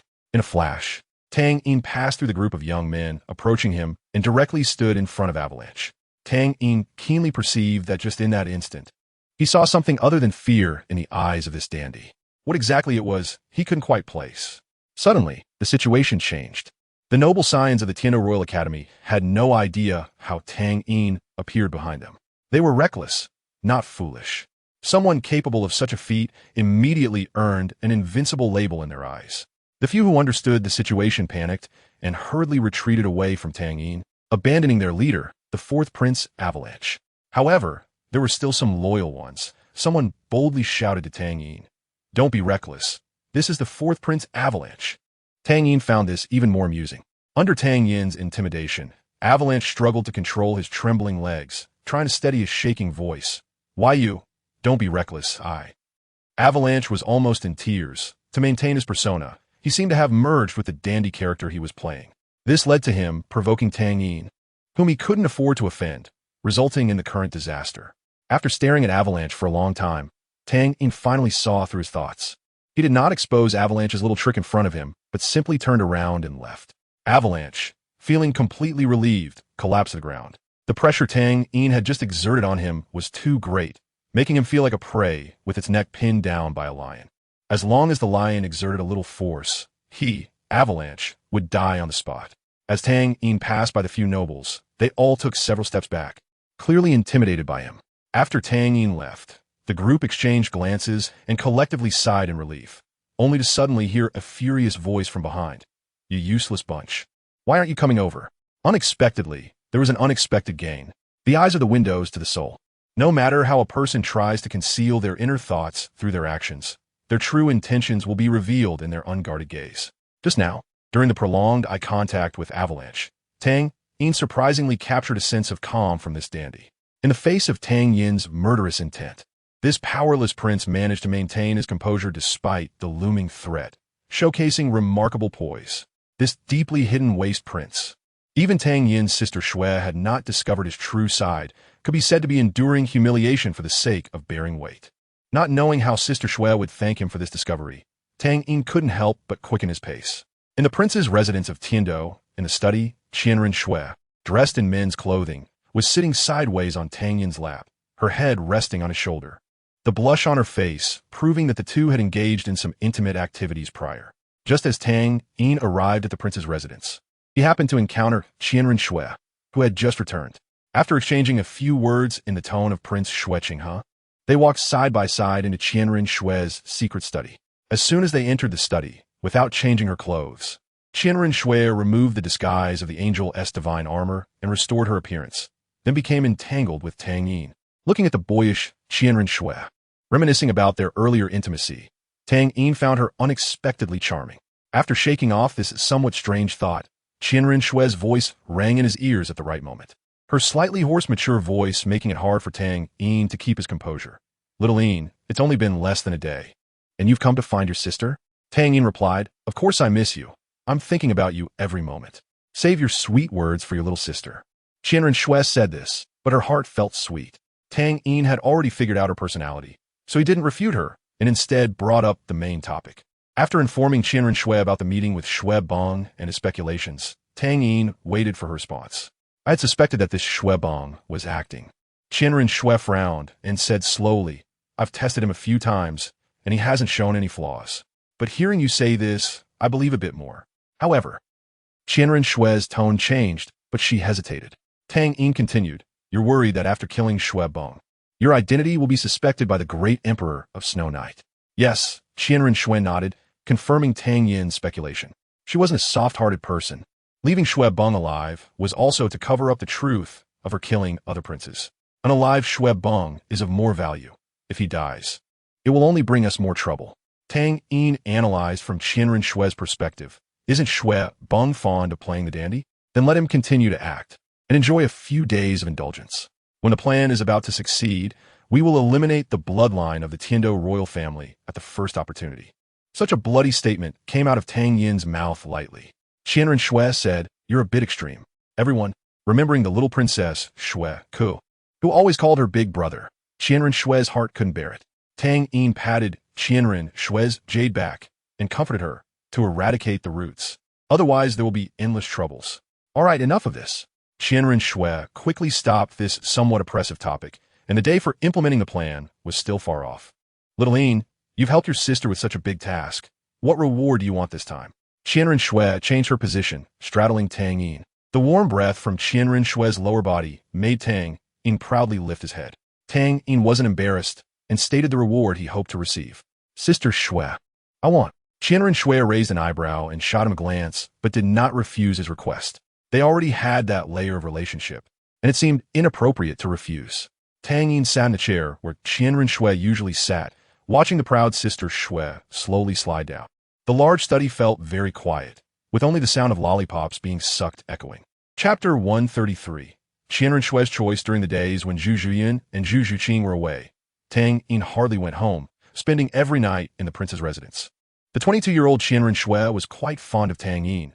If it weren't for her own tasks, she would have moved in with him long ago. The surroundings of the prince's residence were filled with the eyes of various forces. The great emperor of Snow Night, Prince Xue Xing, and the 7 treasure glazed tile school, all of whom had sent many spies to monitor everything here. The relationship between Qianren Xue and Tang Yin couldn't be hidden from others. However, in the eyes of outsiders, it was merely the Prince Xue Qinghe having daily intimate conversations with a young man, with the secret being unworthy of mention. Of course, the attitudes of the various forces toward this differed. The emperor, the great emperor of Snow Night, expressed concern, believing that Xue Qinghe was indeed foolish to indulge in male beauty. How could the future of the empire be entrusted to someone without heirs? However, upon learning about Tang Yin's background, the title Dalu, the great emperor was taken aback and immediately expressed that he didn't understand but supported it. A title Dalu, after all. His Tiando empire didn't have a direct title Dalu. Oh, if that child from Douluo were a girl, how wonderful that would be. The great emperor thought to this point and could only lament the whims of fate. One day, he summoned the prince Shui Qinghe, also known as Qianren Shui, to the court and earnestly advised, Qinghe, your father respects your choice, but you are the heir to the Tiando Empire. You still need to find a woman to have a child to inherit the throne. You wouldn't want the future Tiando Empire to fall into the hands of Shui Beng's offspring, would you? Qianren Shui. Confused black man, JPG. She returned to the prince's residence in a daze. These past few days with Tang Yin had been so happy that she had no time to manage the affairs of the prince's residence. Taking advantage of Tang Yin's absence, Qianren Shui began to handle the accumulated matters, not realizing that the rumors about her and Tang Yin had already spread among the upper class of Tiando City. But only a few people knew Tang Yin's true identity under the great emperor's suppression. Among them was the bishop of the spirit hall of the Tiando Empire, Salis. Qianren Shui underestimated people's curiosity about gossip, especially the gossip of someone in her high position. In just a few days, it had fermented to this extent. Suppression was no longer possible. Recalling the great emperor's words, she began to ponder whether she should find someone to silence the rumors as a shield. At night, after informing Tang Yin about this matter, he also felt it was time to find someone to act as a shield. However, the choice of person was important. Do you have any candidates? Tang Yin asked, naturally referring to the choice for the princess. Qianren Shui lay back in Tang Yin's arms and mentioned a few candidates she had in mind. I do have a few, but I haven't decided who to choose yet. Oh, let's hear it. The novelty of his sister looking for women piqued Tang Yin's curiosity. Moreover, as the one suffering, he didn't feel even a hint of being NTR'd. Tang Yin's somewhat excited expression made Qianren Shui think he was considering some bad thoughts about a couple. Her brother was good, but too naive. He might have already shared a bed with the pair of sisters at home. If Tang Yin knew, he would definitely shout injustice. First, I never thought about a couple's tryst. Second, I did not share a bed. And more importantly, I'm not naive. If anyone is naive, it's you, sister. For the past few days, it's been you on top. And I've just been a helpless little sheep. Qianren Shui wouldn't express her inner thoughts. A couple's tryst was just a couple's tryst, after all. Who told her brother to be young and full of energy, which she couldn't handle? The identity of the crown princess cannot be too lowly, and it must be easy to control. The most suitable candidate in my heart is named Yi Lingling, the possessor of the 9 hearts begonia martial soul of this generation. There are also several young ladies from marquis families, but you might not like them. Tang Yin, why should I like them? However, Tang Yin directly ignored the last sentence of Qianren Shui and thought of another candidate. What do you think of the granddaughter of the poisoned Douluo? Are you talking about Douluo Yin? Qianren Shui frowned. I have also considered her. But isn't she currently in a relationship with Yu Qianheng from the Blue Lightning Tyrant Dragon sect? It is precisely because of her relationship with Yu Qianheng that I want you to marry her as the crown prince. Tang Yin expressed his concerns. I worry that Douluo Yin's relationship with Yu Qianheng will affect my future plans. Are you planning to take action against the Blue Lightning Tyrant Dragon sect? Qianren Shui's golden eyes widened, shocked by Tang Yin's crazy plan. Tang Yin shook his head. Not just the Blue Lightning Tyrant Dragon sect, but all sects on the continent. Tang Yin looked at Qianren Shui seriously. This includes the Spirit Hall and the Haotian sect. But Qianren Shui seemed a bit hesitant to look directly at Tang Yin, eventually lowering her eyes. What a massive plan this is. In the future, Tang Yin is almost going to be at odds with the entire continent. Among them is even her own Spirit Hall. Can you tell me your plan? Qianren Shui buried her head in Tang Yin's arms and asked softly. Power gives birth to authority. Although it is said that nobles enslave commoners, how many nobles are not soul masters? Even if he is not a soul master, his ancestors must have been soul masters.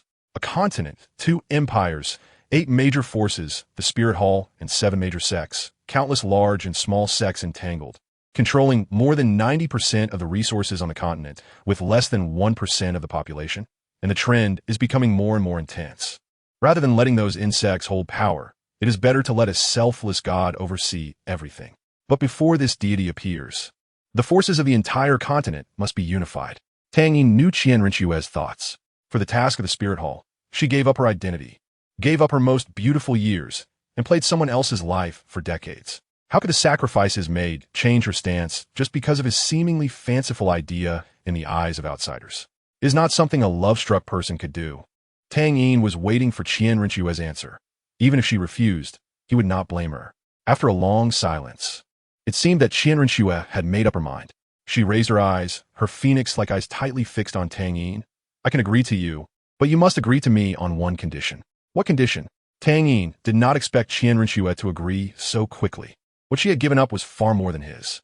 After all, the Haotian sect, which she had never even met, was not as emotionally significant to her as her feelings for her own master from the Four Extremes sect. That selfless deity must not have the name Tang Yin. Chapter 134. Reactions from all sides. Tang Yin knew that there are gods in this world. Even though the angel god of the spirit hall is legendary, his master, Old Turtle, had personally told him that there is a world after ascension on Douluo continent. Becoming a god, a dream that seems unattainable to all soul masters, does not seem too difficult in Tang Yin's eyes. In the plan, he will become the god who judges all injustices on the continent, to achieve absolute fairness. Emotions must be abandoned. Now, Tang Yin is so overflowing with his love, perhaps more to compensate for the emotions he will lose after becoming a god in the future. He looked at Qian Rinxue with a bitter smile, just about to refuse. Qian Rinxue's voice, tinged with a cry, sounded, "I have only you left. I can give up the spirit hall for you. Can you make even a slight change for me? At least, that selfless god should not let me be the one to do it. Becoming a god is not that simple. Among those I have seen with the potential to become a god, besides me, it is you." The last bit of persistence in Tang Yin's heart was completely dissipated by Qian Rinxue's words. "I have only you left." But Qian Rinxue seemed no longer as rational as before. If Tang Yin were a bit more observant, he could sense that Qian Rinxue became very emotional when she was with him. "I don't care, Tang Yin. I tell you, if you become that heartless god, I will personally destroy everything you have built." This tone did not sound like she was joking with Tang Yin. At that moment, Tang Yin felt he was too selfish. A heartless self has achieved the entire world, but how could he justify that to those who love him? All right, I promise you. Isn't this just an idea? Don't even think about it." Qian Rinxue raised her voice. Tang Yin wiped away the tears at the corner of Qian Rinxue's eyes, comforting her with some heartache. "Sister Shui, don't be angry. I won't do anything silly. How could I bear to make Sister Shui sad? You swear. Swear by the name of the martial soul. This is the most sacred oath on Douluo continent, because the martial soul is the foundation of every soul master. If the oath is broken, the consequence will be the destruction of the martial soul, and cultivation will never advance." Qian Rinxue's actions are also forced. She fears that her weight in Tang Yin's heart is not as significant as his plans. She would rather let Tang Yin be annoyed with her current self than face a Tang Yin who would no longer like her in the future. "I swear by the name of the martial soul, I will absolutely never forget Qian Rinxue in this life. If I betray, my soul will perish." Tang Yin placed his right hand over his heart and formally made his vow to Qian Rinxue. Seeing that Qian Rinxue was not in high spirits, he hurriedly shifted the topic back to the issue of the crown princess candidate. "Let us not talk about these unpleasant things. Marrying Duguyan not only cuts off the ties between Douluo and the Blue Lightning Tyrant Dragon sect, but also provides a layer of insurance for your plans. Controlling Douluo's granddaughter can be considered an important piece to deal with Douluo. Even if Douluo has an unpredictable personality, he still won't act rashly in the future if he reneges on the agreement between us." Although Tang Yin helped Douluo heal and chose hers for him, these were all exchanges of interest with a price. He would not be foolish enough to rely on baseless promises, let alone with a temperamental title Douluo. Tang Yin looked at Qian Rinxue, who was lying in his arms, unsure if she had taken it in. "Sister Shui? Sister Shui?" Tang Yin gently shook her arm, but received no response. Just when Tang Yin was at a loss, Qian Rinxue suddenly kissed Tang Yin's lips. After a long while, taking advantage of a gap, Tang Yin asked, "Sister Shui, have you thought about your choice of wife?" Qian Rinxue did not answer but gasped for breath and once again sealed Tang Yin's mouth. After several rounds of battle, Qian Rinxue finally replied, "Whichever you like. Just choose for yourself. Now shut your mouth." Qian Rinxue wanted to punish this Tang Yin who wanted to abandon her. "Bung your opportunity has come." Shui Xing first congratulated his good nephew. "Opportunity? What opportunity?" Since being threatened by Tang Yin once, Shui Bong has seen everyone as if they were out to kill him, and he has had no mind to pay attention to what is happening outside. After being withdrawn for several days, Shui Bong gradually walked out of his inner fear and had just recovered a little while ago. Just after he recovered, he tasted the flavor of a leopard girl together with his uncle. Prince Shui Xing knew what his nephew had experienced, and he had specifically gone to find out more. But he did not know Tang Yin's true identity, as he was on the alert list of the Snow Knight Emperor. The Snow Knight Emperor knew that his good brother had long coveted the throne of the Emperor of the Tiando Empire, sometimes even envying the Emperor of the Xingluo Empire. Shui Xing, You are too extreme. It's related to your good second brother. Shueshing lay comfortably on the bed, seemingly in a good mood. Recently, he had been getting along well with a young man. And our spies had reported back that he had seen that young man hugging your elder brother's waist as they entered the study together. Moreover, it had not come out all night. Uncle, what does this count as? I have seen people who play even more extravagantly than them. Shuebing was unconcerned. He did not think that a good man's inclination would destabilize the position of Princess Zweeking. That's nothing. But haven't you noticed that Zweeking is over 20 and still hasn't established a crown princess? He simply doesn't like women. Prince Shueshing decided to guide his nephew. What you need to do now is to quickly have an heir so that your father will pay more attention to you. Bunger, Shueshing said earnestly. You have pretended to be foolish for so many years just to survive. You have kept your life, but Zweeking's position as crown prince is becoming more and more stable. Even Ning Fengji has become your elder brother's teacher, and the Seven Treasures Glazed Tile School is obviously part of the crown prince faction. Your only chance to turn things around is to have an heir before your elder brother. At this moment, Shuebing was no longer the same extravagant person as before. He was not a true playboy. His gaze was calm but firm. Uncle, don't worry. I will survive, and I will live well. At this moment, Shuebing thought of many people. His father Shuye, his second brother Zweeking, and that Tang Yin, with whom he had only met once. In the Spear Hall, sitting in a luxurious study was Salus, who was writing furiously. He had very important matters to report to the Pope. The content clearly indicated the suspected appearance of the Hao Yiandao, whose offspring had close ties with the Tiando Crown Prince, suspected of a dragon and phoenix good fortune. Chapter 135. The 3-5 combination about to be stir-fried, haha. Good boy, good boy. Douluo laughed heartily. All the gloom in his heart swept away at this moment. What chrysanthemum gate? Just a sissy. Next time I 1T stop until I get your history out, even if you clean up well. His hair had returned to its normal color, and the white hair, under Tang Yin's life energy, showed signs of turning black. Douluo, because of his martial soul, had been permeated with the stench of snake venom for years, but now there was no fishy smell around him. Instead, there was a faint floral fragrance. The pill refined with the blood-colored swan kiss and fragrant Shi Luosian had not only completely resolved his troubles with the green-scaled snake poison, but had also fused with the innate poison pill in his body. Now, Douluo's green-scaled snake poison had more than doubled compared to before. Previously, Douluo, known as the #1 poison in the world, was like a mayfly before the death spider emperor of BB Dong. Now, his snake venom was strong enough to look down upon the world, even surpassing BB Dong, without using the power of the Rakshasa. His soul power had also risen 2 levels to level 93, a height he had never thought he could reach. After being titled, each level was like climbing a mountain, and it was as difficult as reaching the heavens. Even without the troubles of snake venom, Douluo had no confidence in breaking through to level 93 in his lifetime. He stood up, stretched his muscles, and after a series of cracking sounds, Douluo let out a long breath. Tang Yin really didn't lie to me. It seems I owe him a big favor. Thinking of Tang Yin, Douluo recalled the 2 immortal herbs he had given him. Oh, let's not think about that. These immortal herbs are really good. That kid has some conscience to leave me some. Let Yin Yin absorb this 8-petal immortal orchid. Douluo did not feel that Tang Yin had taken advantage of him. After all, he did not recognize these herbs, and he had no knowledge of their pharmacology. What use was it to guard a treasure that could not be opened? As for why he did not recognize his old rival, the chrysanthemum Douluo's martial soul, the miraculous chrysanthemum, he did not know. As for the Qi Luo tulip, Douluo was unsure how to deal with it. Give it to Yan Yan's boyfriend? Come on, they have only been together for a few days, and I, as a grandfather, would give a gift worth as much as a 10,000-year soul bone to this outsider. Is it because of his stiff face or the stiff face of his blue lightning tyrant dragon, Sex Old Dragon? Douluo flashed and had already left the Eye of Ice and Fire. The journey from the Sunset Forest to the Tiando Royal Academy was only a few hundred miles, which was just a blink of an eye for him, a title de law. He did not know if Tang Yin had come to detoxify Yin Yan. It had been a week since Douluo absorbed the pill, and he just remembered that he hadn't informed his granddaughter about it in advance. And Tang Yin had no items related to him to prove it. He hoped there wouldn't be any misunderstandings.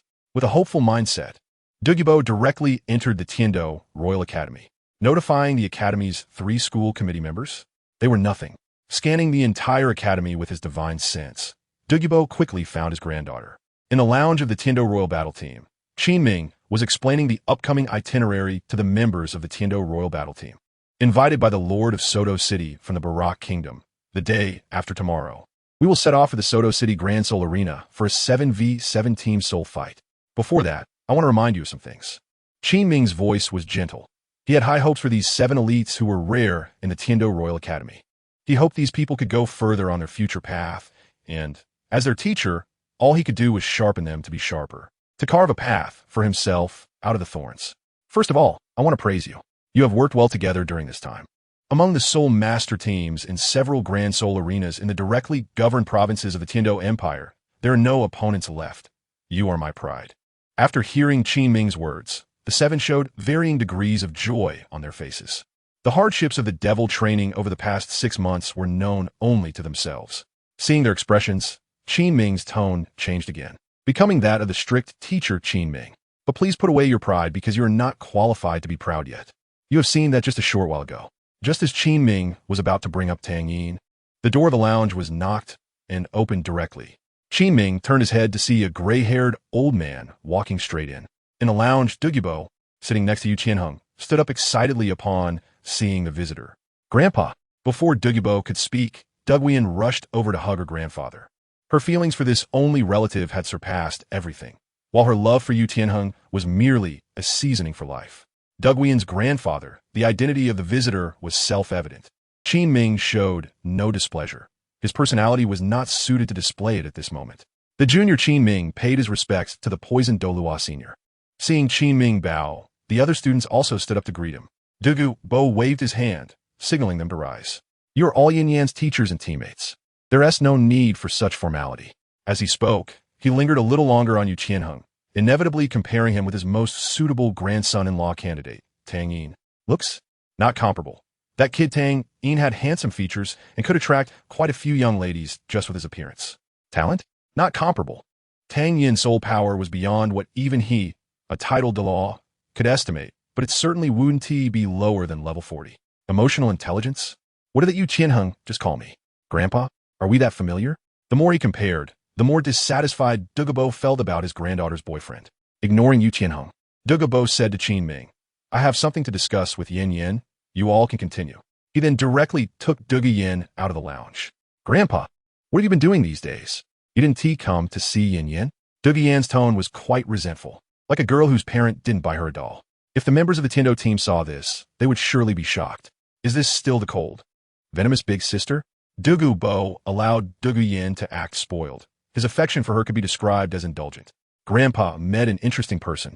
Upon hearing this, Douluo immediately thought of the white-haired boy who had detoxified her. Who is it? She raised her head, curiously asking, seemingly expecting her grandfather's answer. His name is Tang Yin. Oh, by the way, has a white-haired boy come looking for you these days? Douluo glanced at his granddaughter's state and slapped his forehead, secretly lamenting his own confusion. With his keen sensitivity to toxins, Douluo only then realized that there were no traces of the green scale snake poison left on Douluo, indicating that Tang Yin had indeed come to the Tiando Royal Academy to detoxify her. Upon hearing Tang Yin's name, Douluo confirmed that the person her grandfather referred to was the one who had detoxified her. Oh, look at me being busy. You must have met him, right? So, did anything else happen between you two? At this point, Douluo's eyes showed a hint of anticipation. He hoped that a spark could ignite between Tang Yin and Douluo. However, that was just a wish.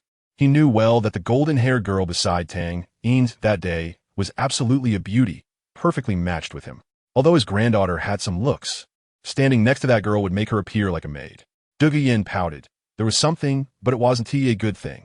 She then recounted the misunderstanding between her and Tang Yin that day. Douluo sighed deeply and felt a bit guilty. It's all my fault for being careless back then, forgetting such an important matter. But now that it had come to this, Douluo could only go apologize.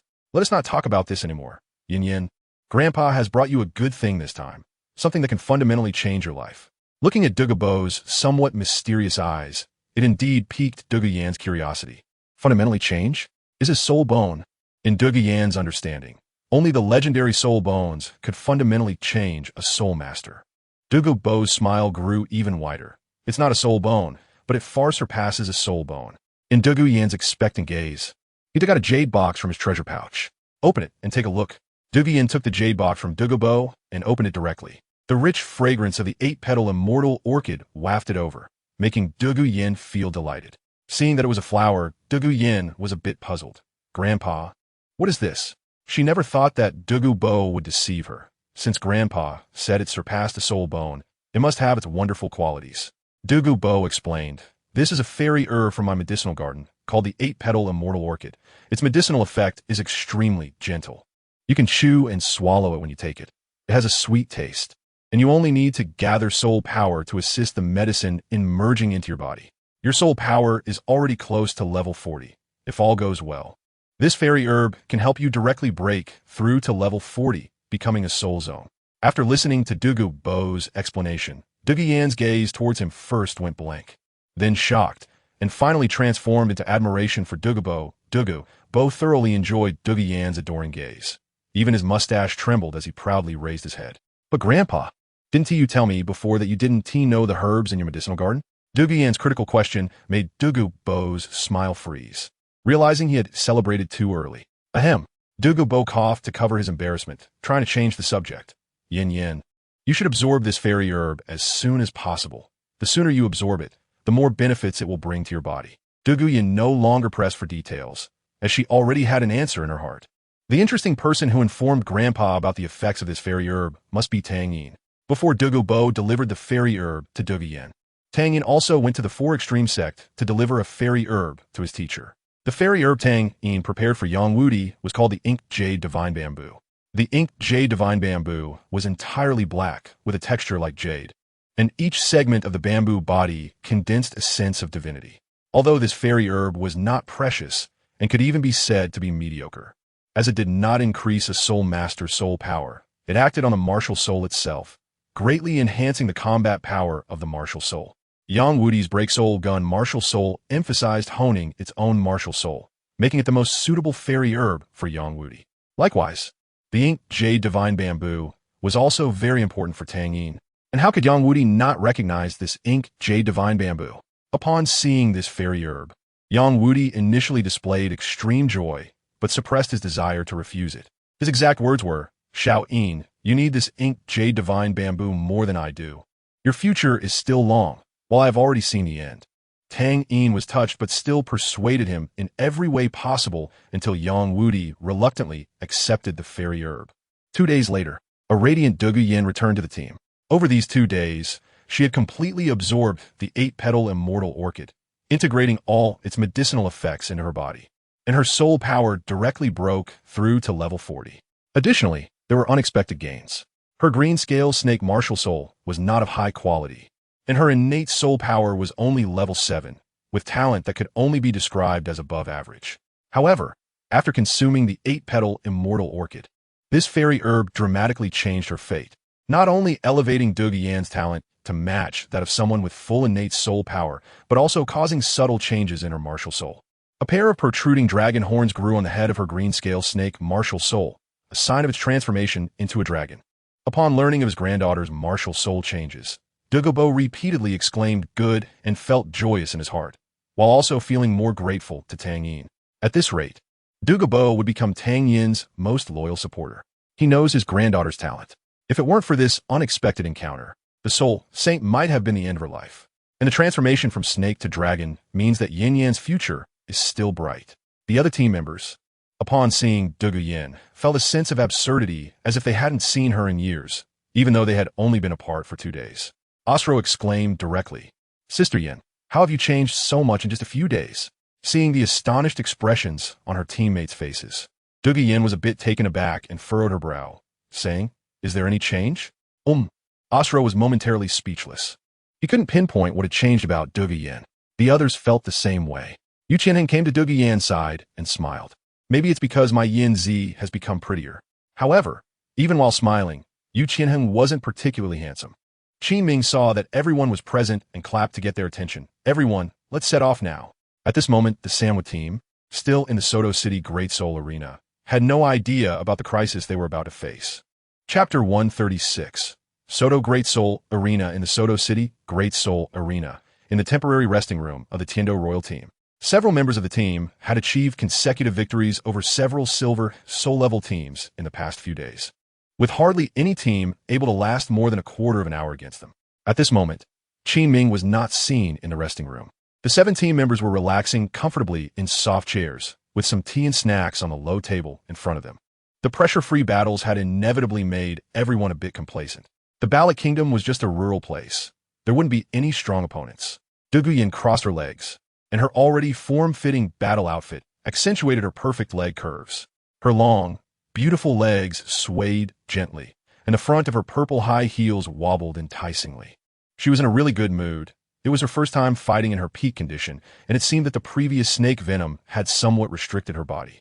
Especially now, her martial soul, which clearly spewed out emerald scales and poison, had become significantly stronger, greatly enhancing her controllability.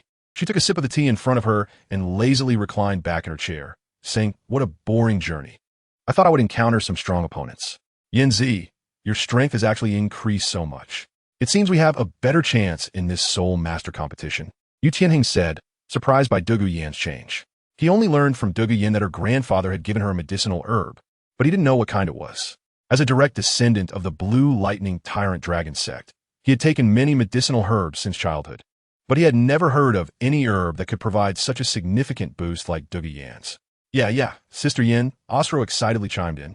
Today, your Emerald Scale, Snake Poison forced the opposing Berserk team to even lose their formation. In the arena, who in our royal fighting team can compare? The Graphite and Stone Mill brothers, whose personalities matched their looks, nodded in agreement silently. But Douluo Yan thought of Tang Yin. He would also participate in this Soul Master competition, right? Thinking of the shot that even Qin Ming hadn't reacted to that day, Douluo Yan felt uncertain. Even after taking the immortal herb, Douluo Yan, not in the mood for everyone as flattery, said, All right, instead of flattering me here, I might as well improve my soul power quickly. Hey, I wonder what Teacher Qin Ming is thinking coming to such a rural place and wasting her training time. Osro complained. Yu Tianheng said lightly, just say less. Instead of talking, it's better to conserve energy. Osro shrank his neck and stopped talking. He had great respect for Yu Tianheng because he was well aware that he wouldn't last even 3 minutes in Yu Tianheng's hands. Teacher Qin Ming probably still needs a lot of time to handle the follow-up matters. Does anyone want to accompany me for a 2v2 match? Seeing that Qin Ming had not returned for a long time, Douluo Yan wanted to find something to do. She scanned the faces of everyone. Osro, Yu Feng, and the Graphite and Stone Mill brothers all averted their gazes, either picking up their teacups to disguise it or closing their eyes to concentrate. Everyone knew what was on their minds. As for Yi Lingling, she still looked icy, sitting in an inconspicuous corner, exuding a coldness that kept others at bay. In a 2v2 match, she truly wouldn't play a significant role. Yu Tianheng looked around and smiled wryly. Yanzi, I'll accompany you. You guys are really cowards. Douluo Yan no longer cared about the other team members and walked out of the resting room with Yu Tianheng to register for the competition. On the other side, Tang San and Xiao Wu were also about to start today's trial. The training of Shrek 6 had reached the second stage, actual combat training, which meant fighting in the Soto City Great Soul Arena. However, due to the absence of Zhu Zhuqing, Shrek Academy's team lacked one member, and the only one who could fill the gap was the 29th level Soul Master Daishu. But Daishu's strength was indeed not impressive, leading to Shrek Academy's team often being at a disadvantage, compounded by the 2 auxiliary Soul Masters in the team, which severely lacked output capability. In a recent battle against the Berserk team, they barely won thanks to Tang San's external Soul Bone, Thorn Turtle Spike, and the unmatched power of the Haotian Hammer. The more it was like this, the more anticipation Daishu had for Tang San's brother, whom he had never met. In his eyes, Tang Yin was the last piece of the puzzle to form his Shrek Galaxy battleship. Third brother, do you think we can win today? Xiao Wu bounced around Tang San like a playful rabbit. No worries. Tang San looked at his sister affectionately and smiled. Xiao Wu, we will win. We have already achieved 24 consecutive victories. After a year of training, Tang San's soul power had reached level 35, only 2 levels lower than a 3-year-older Dai Mubai. Moreover, in a recent solo soul fight, Tang San had defeated the evil White Tiger Dai Mubai head-on in the name of Haotian. And this was the source of Tang San's confidence. Please, the Sanwa team and the Longxi team prepare at the number 3 dual soul fighting platform. Please, the Sanwa team and the Longxi team prepare at the number 3 dual soul fighting platform. The announcement repeated 3 times in succession. Xiao Wu, let's hurry over, Tang San said casually, though his heart was quite heavy. The Longxi team made him more wary of the opponents he was about to face. Under Master S guidance, Tang San understood that any martial soul related to dragons was certainly among the top martial souls in the world, whether it was a beast martial soul or a weapon martial soul. Xiao Wu, who was carefree, didn't think about it that much. She was still eager to try. All right, we're finally going on stage. Let them see how powerful Sister Xiao Wu is. What Longxi team? Watch me smash them into little bugs. Through the entrance passage, Tang San and Xiao Wu stood on the competition platform. The moment they stepped onto the stage, they immediately drew cheers from the crowd. He is the holder of the 24 consecutive wins in the two-person Seoul arena. And today, these spectators may witness the miracle of the 25th consecutive win in the Soto Great Seoul arena. Walking out from the opposite side are Yu Tianheng and Dege Yin. Are these two guys really that strong? Why are all the spectators cheering for them? Yu Tianheng asked Dege Yin. Dege Yin casually replied, "Who cares? We are both high-level Soul Masters. Are we afraid of those Soul Masters who are only famous in Soto City?" Chapter 137. The duel at this moment. Tang San finally got a clear look at his opponents. From Dege Yin, he keenly detected the poison attribute, even though Dege Yin had already been detoxified by Tang Yin. On Yu Tianheng's face, Tang San faintly saw a hint of Master S shadow. With a bit of speculation, he heard the host shout loudly, "The match begins." As soon as the words fell, the four people on the field shone with light, summoning their respective martial souls. Yellow, yellow, purple. All four had the best soul ring configurations, which inevitably caused cheers to erupt from the audience. With the host's words, everyone's attention shifted to their martial souls. Oh my god, what do I see? The Haotian Hammer and the Blue Lightning Tyrant Dragon actually appeared in the same match. Is this a battle between the new generation of the top three sects? Tang San and Yu Tianheng also focused on each other. Blue Lightning Tyrant Dragon Haotian Hammer. Both spoke the names of each other's martial souls. The top three sects are interconnected, but how could there be no conflict? In this confrontation between the world's #1 weapon martial soul and the #1 beast martial soul is a huge draw. Its importance is enough to be held in the Central Soul arena. The audience below was even more excited. They never expected that just a regular spectator ticket would allow them to see a match of this scale. They felt they had made a great profit. At this moment, the supervisor in charge of arranging this match had been called to the office and scolded fiercely by the Seoul arena's higher-ups. Was the loss only a few ticket sales? That was a pile of golden soul coins after the opening. You could take tomorrow off. The higher-ups' words directly overturned the supervisor's job. On the #3 Seoul arena, Tang San and Xiao Wu exchanged glances, years of tacit understanding immediately letting both sides understand each other's intentions. Tang San lowered his stance, holding the Haotian hammer horizontally. The hammer face angled forward. Xiao Wu then leaped, like a nimble sprite in the air, skillfully landing on the Haotian hammer in Tang San's hand. The muscles in Xiao Wu's legs and Tang San's arms contracted simultaneously, their sudden burst of power combining. Xiao Wu's body flew out, like an arrow released from a bow.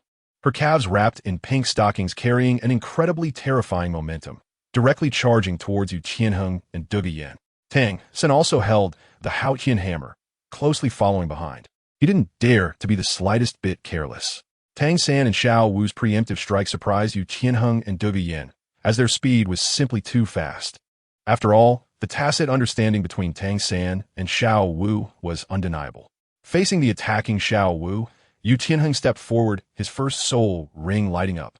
Blue-purple lightning raging around him and Dege Yin.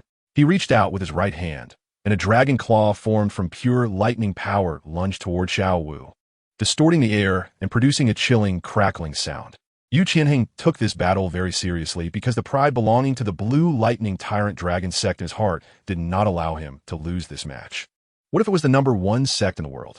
What if it was the #1 weapon martial soul? Xiao Wu was surrounded by blue lightning, and as her body approached rapidly, she felt a slight paralysis, but her speed did not decrease. Just as she was about to make contact with the lightning dragon claw, her only purple soul ring activated instantly, allowing her to pass directly through the lightning dragon claw. Third soul skill, instant transmission. Instant transmission not only allowed Xiao Wu to evade the lightning dragon claw, but also shortened the distance between her and Yu Tianheng. Her attack was about to reach Yu Tianheng. Following closely behind Xiao Wu, Tang San was blocked by the lightning dragon claw, and upon seeing Xiao Wu slip past, he had a bad premonition. The sudden attack was still within Yu Tianheng's calculations. He quickly retreated to dodge Xiao Wu's sweeping strike. Seeing that the first strike missed, a slightly impulsive Xiao Wu was about to chase after, but what came her way was a dense purple mist. The purple mist was colorless and odorless. It gave an extreme sense of danger. Dege Yin had made her move, she snorted coldly, expressing disdain for Xiao Wu, whom she had just overestimated. So, it turns out she is just a reckless one. Xiao Wu's expression changed in alarm. As she tried to retreat, she felt her leg grabbed by something. Looking closely, it was Douluo Yan.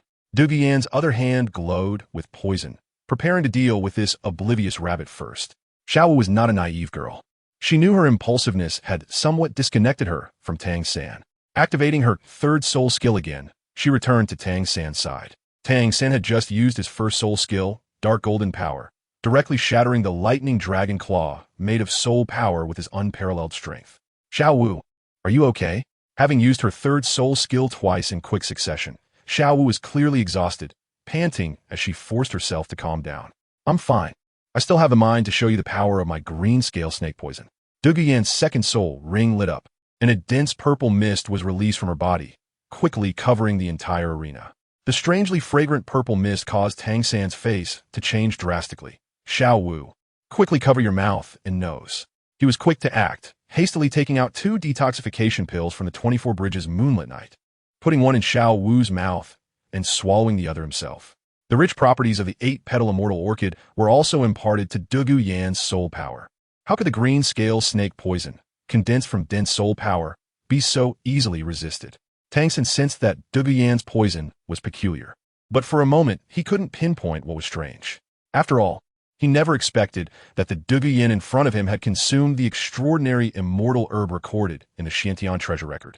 Raising the Haoyan hammer in his hand, Tang San slammed it down onto the ground, the massive shockwave dispersing a significant portion of the purple mist surrounding him and Xiao Wu. Then his second soul skill, Haoyan Protection, activated, and a dark silver light shield eliminated the threat of the green scale snake poison for him and Xiao Wu. When Douluo Yan wanted to continue amplifying the output of the green scale snake poison, Yu Tianheng's voice rang from behind. Yanzi, you deal with that rabbit martial soul girl. I'll handle this Haoyan hammer martial soul. Douluo Yan wanted to say something, but upon seeing Yu Tianheng's determined expression, she said nothing further and directly withdrew her strong poisonous output. This little brother, I would very much like to experience your Haoyan hammer, and I hope to have this opportunity. Yu Tianheng was very sincere, but his attitude was also very firm. Tang San had just cast a wary glance at Douluo Yan behind Yu Tianheng. Douluo Yan was now standing there with her arms crossed, silent. The recent confrontation quickly made Tang San realize that their chances of winning in a 2-on-2 duel were very slim. Douluo Yan's snake poison had a clear restraining effect on Xiao Wu. Even if Xiao Wu could get close, she would still be contaminated by the snake poison of Douluo Yan, and the opponent's soul power was clearly above theirs. After a long period of consumption, they would inevitably lose. After weighing the pros and cons, Tang San's expression was calm, as if he were not the one at a disadvantage. All right, I agree. Just like that, a 2v2 match turned into a 1-on-1 duel. Chapter 138. Xiao Wu's Disfigurement. Tang San's fury at the incompetence of the 3 cuts. Douluo Yan was quite perplexed by Yu Tianheng's actions that squandered their advantage in a match. However, this time it was just for practice. Winning or losing was not important.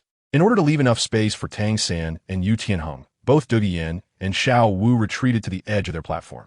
Their martial spirits remained activated, clearly ready to assist if the situation turned dire. Around Yu Tianheng, countless blue-purple lightning bolts darted around like small snakes, and the lightning symbol on his forehead continuously released energy. Tang San tightly gripped the Haoyan hammer, which was also surging with lightning, the purple thunder crackling loudly, exuding tremendous power. This time, Yu Tianheng struck first. His right arm rapidly swelled to the naked eye, the blue outfit on his right sleeve tearing apart inch by inch, revealing robust muscles. The transformation did not stop there. From Yu Tianheng's shoulder downwards, hard, metallic blue-purple scales began to grow, and every joint in his fingers transformed into the shape of dragon claws.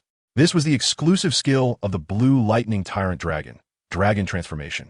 After reaching level 30, Blue Lightning Tyrant Dragon Soul Masters can transform a part of their body with each major rank increase, representing an alternative martial spirit true body.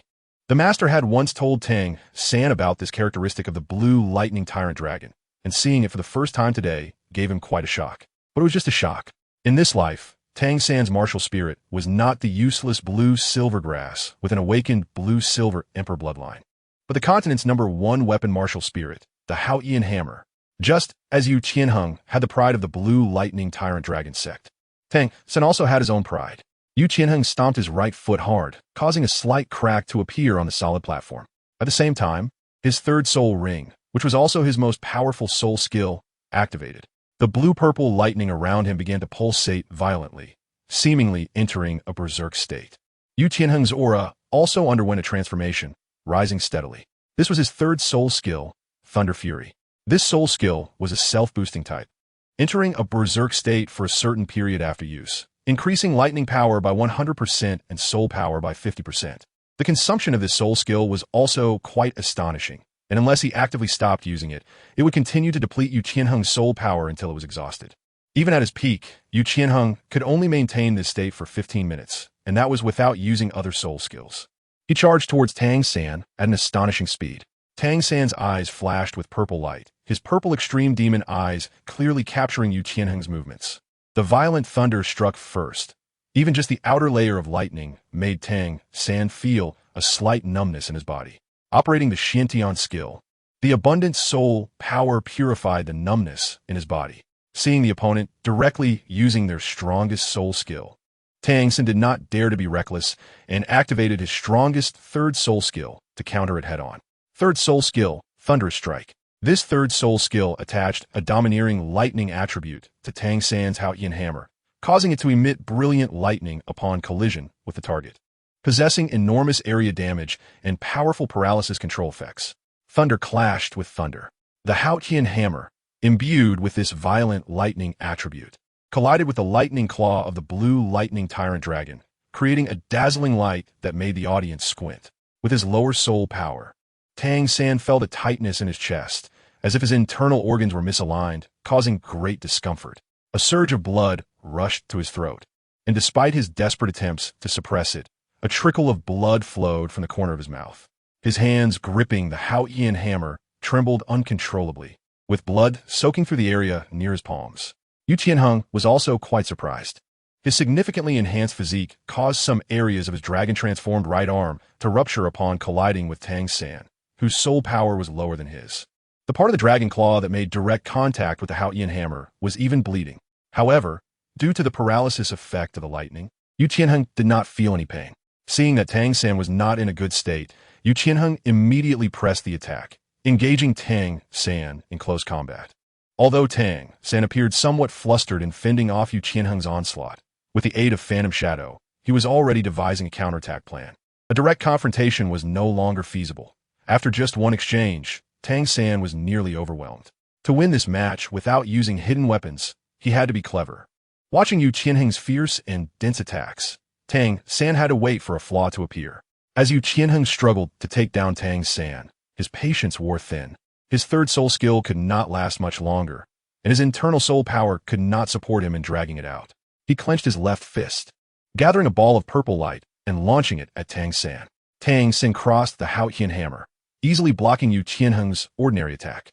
However, in his defensive stance, Tang San ultimately revealed a flaw. Second soul skill, Thunderous Strike. Yu Qianheng roared, and this skill, sharing the same name as Tang San's third soul skill, caused an explosion of lightning from his right hand. Countless snake-like lightning bolts surrounding his body simultaneously amplified, transforming into numerous lightning arrows that shot out in all directions. When Yu Qianheng's dragon claw reached for him, Tang San sensed something was wrong. His battle instincts prompted him to use his second soul skill, Haotian Guardian. At the same time, 81 thorny spikes erupted from his back, slicing towards Yu Qianheng with a whooshing sound. The sudden appearance of the thorny bone spikes startled Yu Qianheng. He did not expect Tang San to possess such a rare external spirit bone. Retreating was not an option. He would not easily give up this opportunity that could directly determine the outcome of the match. Yu Qianheng increased the output of soul power to his third soul skill, and the more violent lightning made Tang San feel extremely uncomfortable. Tang San did not expect the opponent to withstand his soul bone attack head-on. The paralysis effect from Thunderous Strike caused Tang San immense pain. He could even smell the scent of his own flesh being scorched by the lightning. His eyes flashed with light as he first used the mental attack of his purple extreme demon eyes. Yu Qianheng's body stiffened, and his output of soul power momentarily stalled. Seizing this one opportunity, all 81 thorny bone spikes pierced towards the vital points and joints of Yu Qianheng's body. Severely injured, Tang San's accuracy diminished significantly. Even in such close quarters, it was difficult for him to hit completely. But that was enough. Several bone spikes fiercely pierced into Yu Tianheng's body, causing him to lose sensation in his left arm and leg due to critical points being penetrated. The intense pain made Yu Tianheng let out a suppressed cry of agony. Xiao Wu. At this critical moment, Tang San called out Xiao Wu's name. Seeing her brother being electrocuted and suffering, Xiao Wu, as his sister, felt a pang of heartache. Hearing her brother's call, Xiao Wu transformed her sadness into motivation and activated her third soul skill, instant teleportation, once again. Her figure flickered as she traversed space, arriving at the side of Tang San and Yu Tianheng. Her scorpion tail-like ponytail directly wrapped around Yu Tianheng's neck.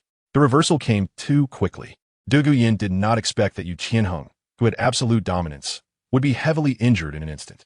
She and Yu Tianheng immediately fell into a disadvantage. Xiao Wu's rapid support made Yu Tianheng's situation even worse. Du Guyan, a control-type soul master who relied on poison to control the battlefield, found herself unable to act as Yu Tianheng was entangled with the two opponents. Exhausted of soul power, Yu Tianheng could not break free from Xiao Wu's scorpion tail braid. With the activation of Xiao Wu's waist bow, Yu Tianheng felt a sudden lightness in his head, and his whole body flew up into the air. Just as Xiao Wu wanted to use the explosive 8-part throw to take revenge for her brother, Tang San's voice stopped her. Xiao Wu, conserve your soul power.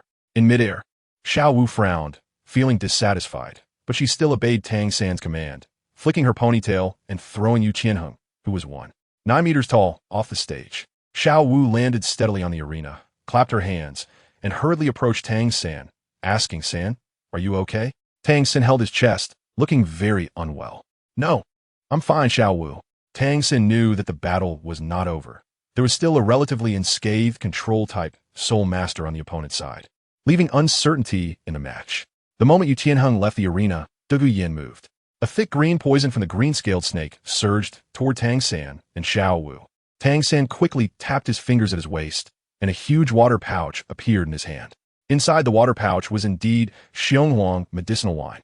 Using his slightly intact left arm, Tang San swung it forward vigorously, intending to use the Xionghuang wine to counter Du Guyan's snake poison. To allow the Xionghuang wine to fully evaporate, Tang San expertly threw 2 bone spikes to create sparks, precisely at the moment of piercing the water pouch. Everything was calculated meticulously by Tang San. The alcohol ignited instantly upon contact with the sparks, producing a loud explosion.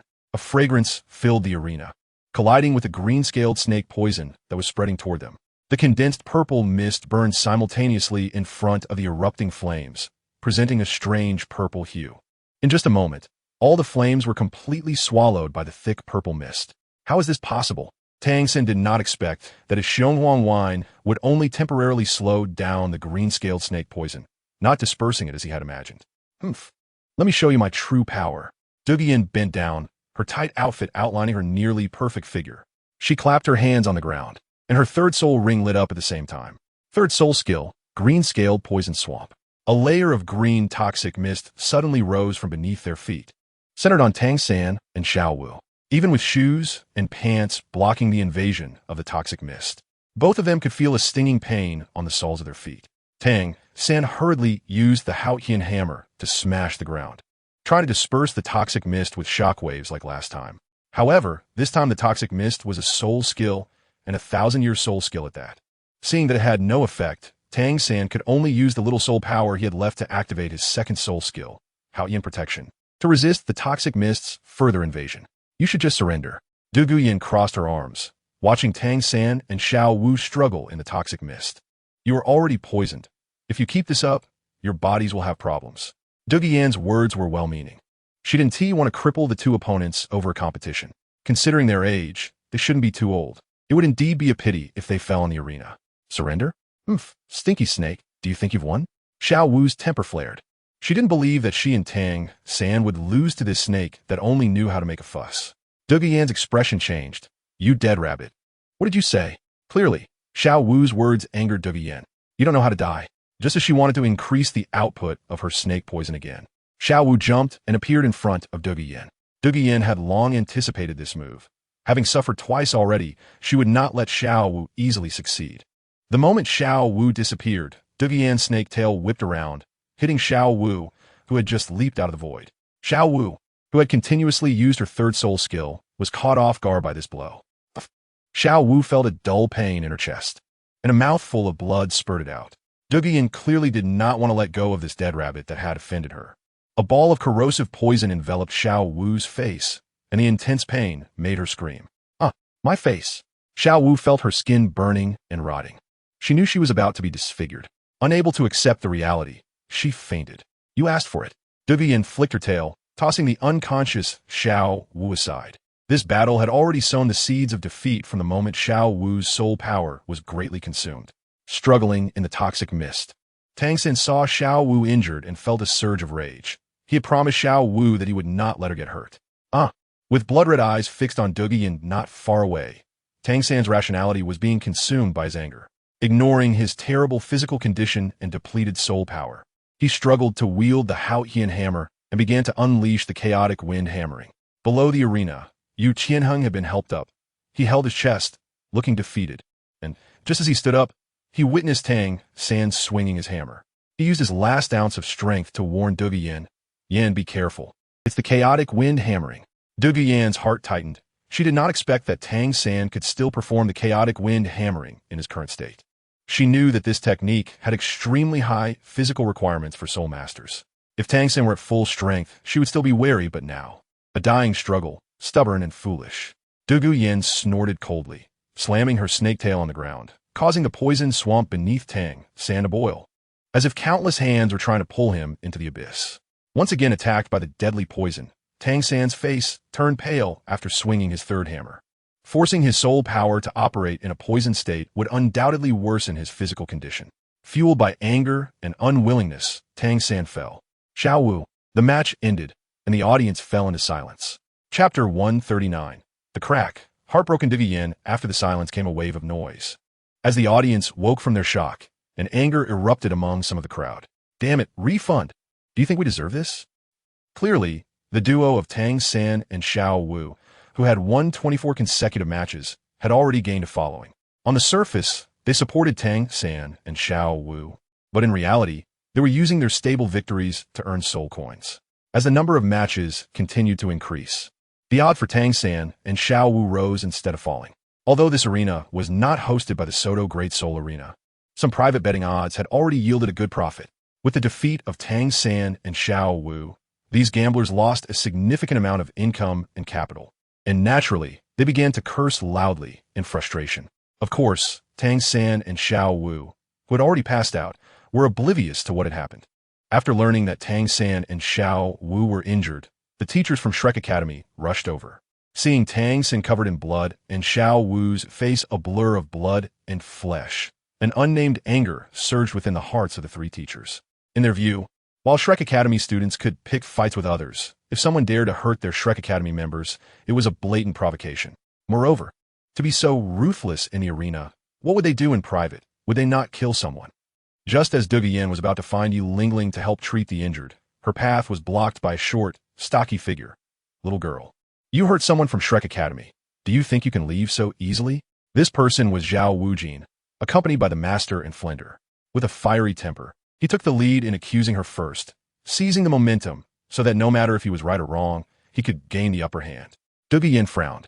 She was about to explain something, but upon seeing the arrogant expressions on their faces, her words turned into, "Is your Shrek Academy unable to take a loss? Can't you see my teammate is also injured?"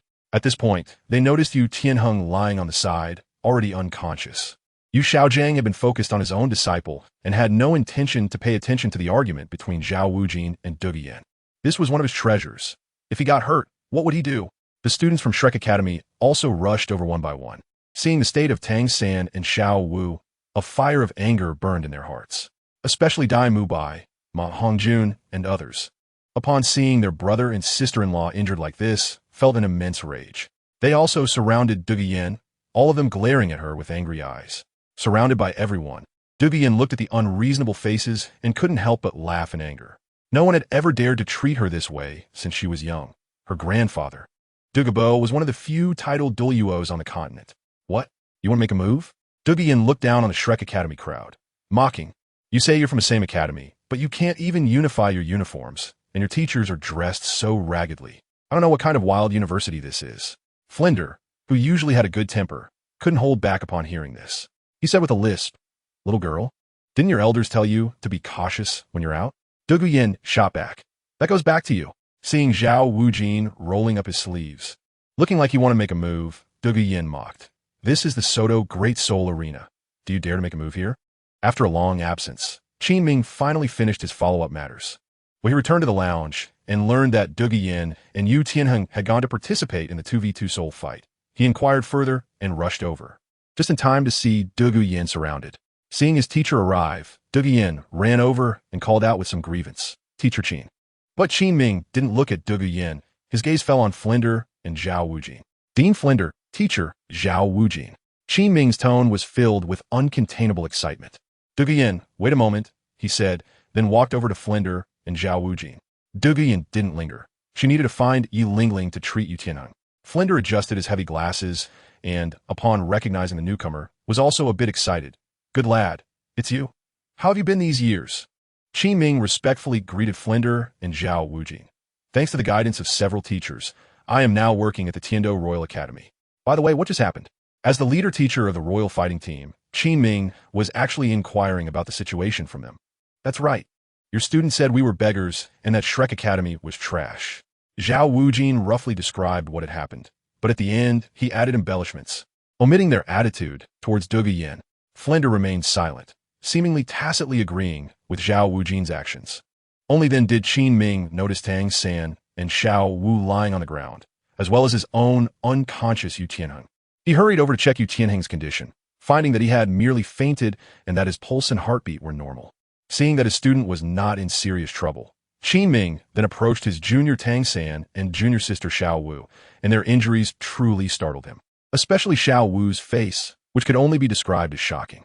Duguyen quickly went and returned, and in no time, she brought Yi Lingling to the scene. "Lingling, hurry and heal Tianheng," Duguyen urged. At this moment, however, Qin Ming spoke up. "Lingling, first heal the two of them." Looking at Duguyen's puzzled expression, Qin Ming said sternly, "Duguyen, why did you use such heavy force in the arena? Do you know you were trying to kill someone?" Duguyen was momentarily stunned, clearly not understanding why Qin Ming would react this way. But she knew that her team leader teacher was obviously acquainted with the other party and was now siding with them. A huge sense of grievance surged within her. She had not cried when surrounded by several people just now, but now she was being scolded by her own teacher. Struggling to hold back her tears, Duguyen stood there, her eyes downcast, saying nothing. Yi Lingling felt helpless. She couldn't disobey Qin Ming's orders, so she had to treat Tang San and Xiao Wu first. The pink 9-heart begonia was cradled in Yi Lingling's hands, and a refreshing floral scent filled the air, making everyone present feel invigorated. Ningrongrong, standing in an inconspicuous place, instantly recognized the origins of this flower and couldn't help but exclaim, "9-heart begonia." Upon hearing this, the master, who had been keeping his head down, raised his stiff face, his thick lips trembling slightly. He knew his disciple was saved. Yi Lingling glanced at Ning Rongrong in surprise, but quickly returned her gaze. Then, the purple soul ring beneath Yi Lingling lit up, accompanied by a faint fragrance, and a white light descended from the sky. This white light was remarkably unique, taking the form of petals, gently falling down and landing directly on Tang San and Xiao Wu. Upon contact with the petals, Tang San first trembled all over, then his complexion visibly reddened. The miraculous healing effect allowed the severely injured and unconscious Tang San to recover significantly in a short time. Xiao Wu's facial wounds were also slowly healing.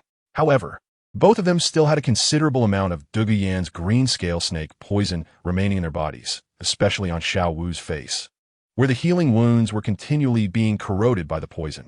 The wounds healed and then split open again. If Xiao Wu had not already fainted, she might have been wailing like a slaughtered pig by now.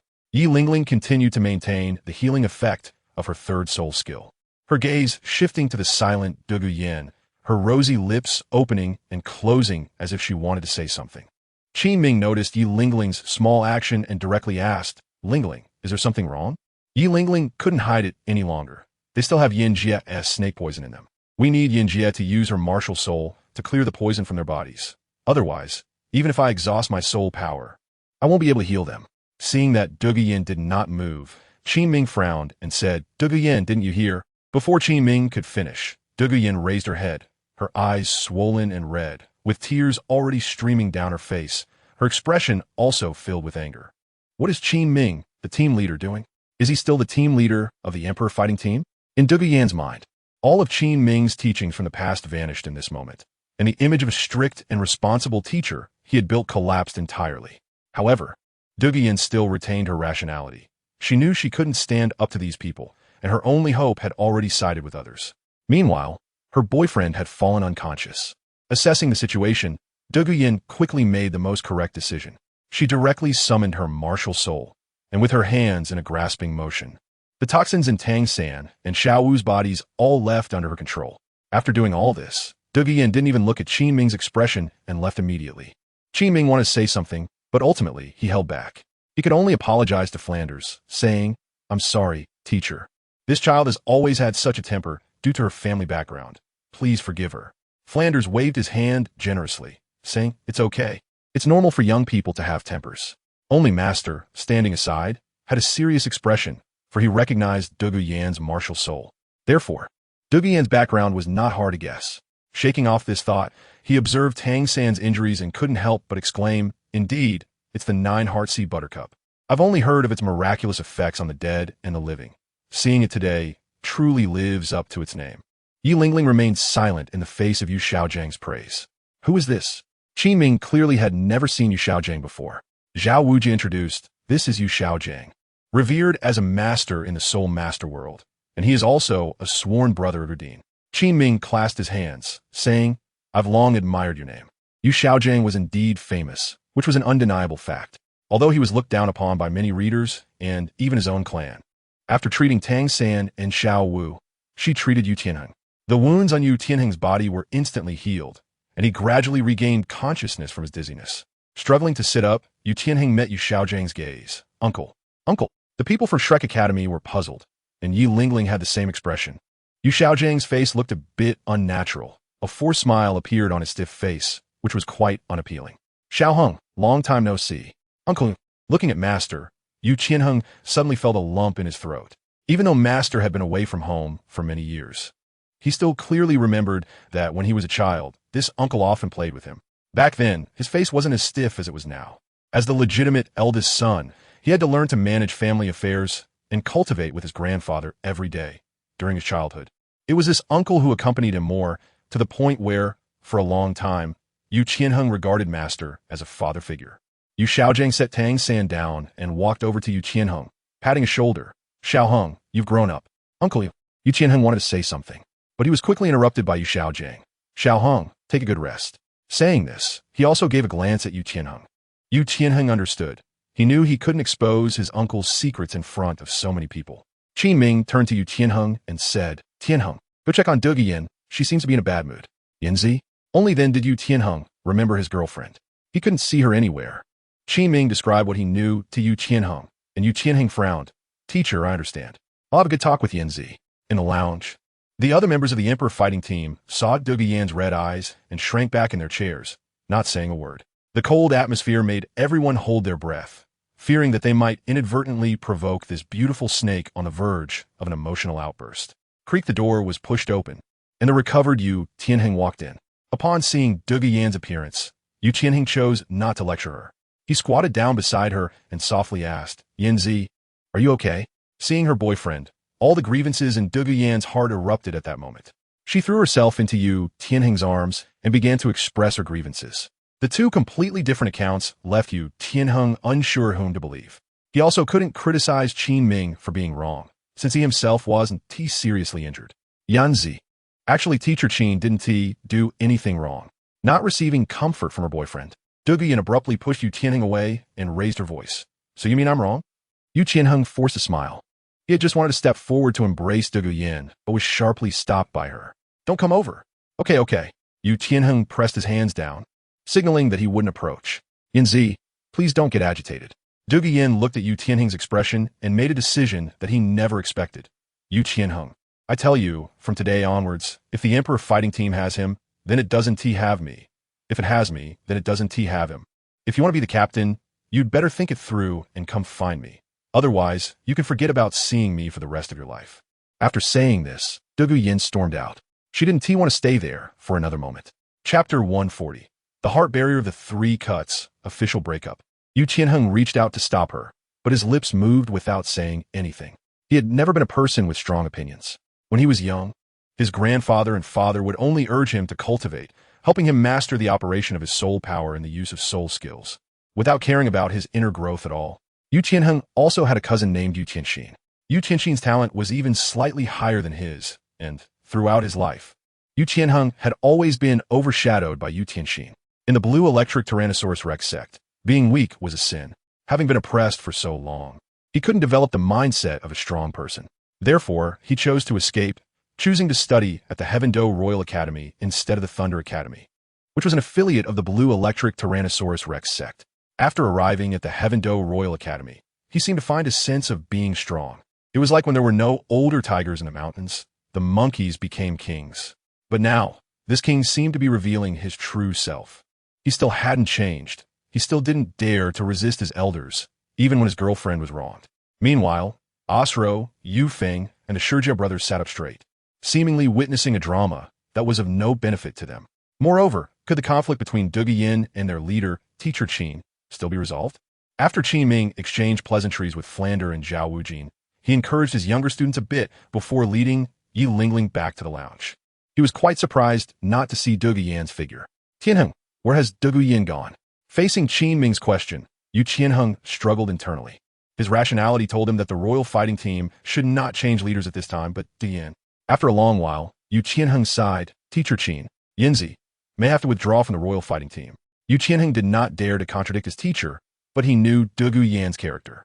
Doulu Yin was a person with her own opinions, and she was very stubborn, once she had made up her mind about something. Even 10 oxen could not pull her back from her beliefs. Qin Ming frowned, always feeling that the fault lay in Doulu Yin for being too heavy-handed. Preoccupied, he had already lost the most basic sense of fair judgment. Wasn't it just a few words of reprimand?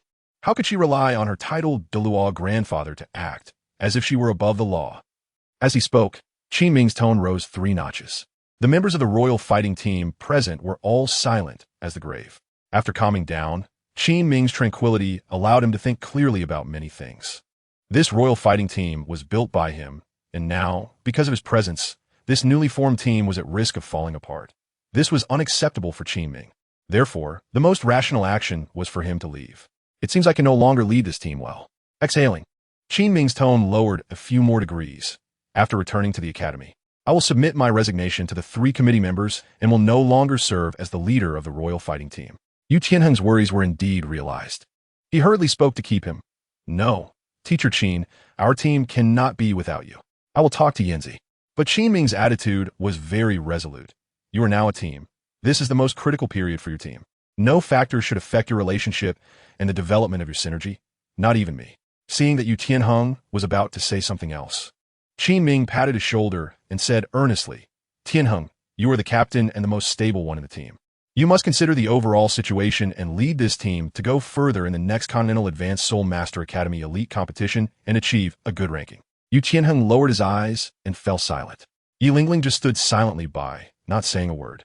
As an observer, she was well aware of who was right and who was wrong in this matter. After all, which teacher would first save another school student? Shrek Academy. Tang Sen woke up from his coma, recalling the tragic appearance of Xiao Wu before he lost consciousness, and his heart ached. Xiao Wu. He struggled to sit up, but his weak body almost caused him to fall off the bed. Outside the room, Yu Xiaojiang heard the commotion and hurried in to support the unsteady Tang San. Little San, don't move around. Your body still needs some time to rest. Yu Xiaojiang's words were filled with concern, warming Tang San's heart slightly. Tang San grasped his teacher's hand, bloodshot eyes looking at him. Teacher, Xiao Wu. Yu Xiaojiang patted Tang San, comforting him. Xiao Wu is fine. Your opponent's teacher happens to be a first graduate of Shrek Academy. And there is a healing soul master with a 9-heart C-star martial soul in their team. Under her treatment, both you and Xiao were no longer in serious trouble. Hearing about the 9-heart C-star's healing, Tang San felt somewhat reassured. But thinking back to how difficult it was for him against the powerful blue lightning tyrant dragon, and how he was utterly helpless in the face of the poison he had always prided himself on, and the feeling of powerlessness when Xiao Wu was bullied by the enemy.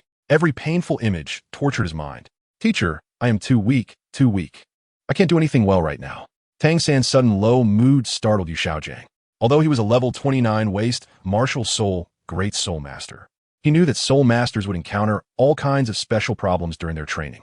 Just like Tang San now, falling into self-doubt after a failure, developing mental barriers, and becoming disheartened. Serious cases could even lead a genius to fall into the depths of despair.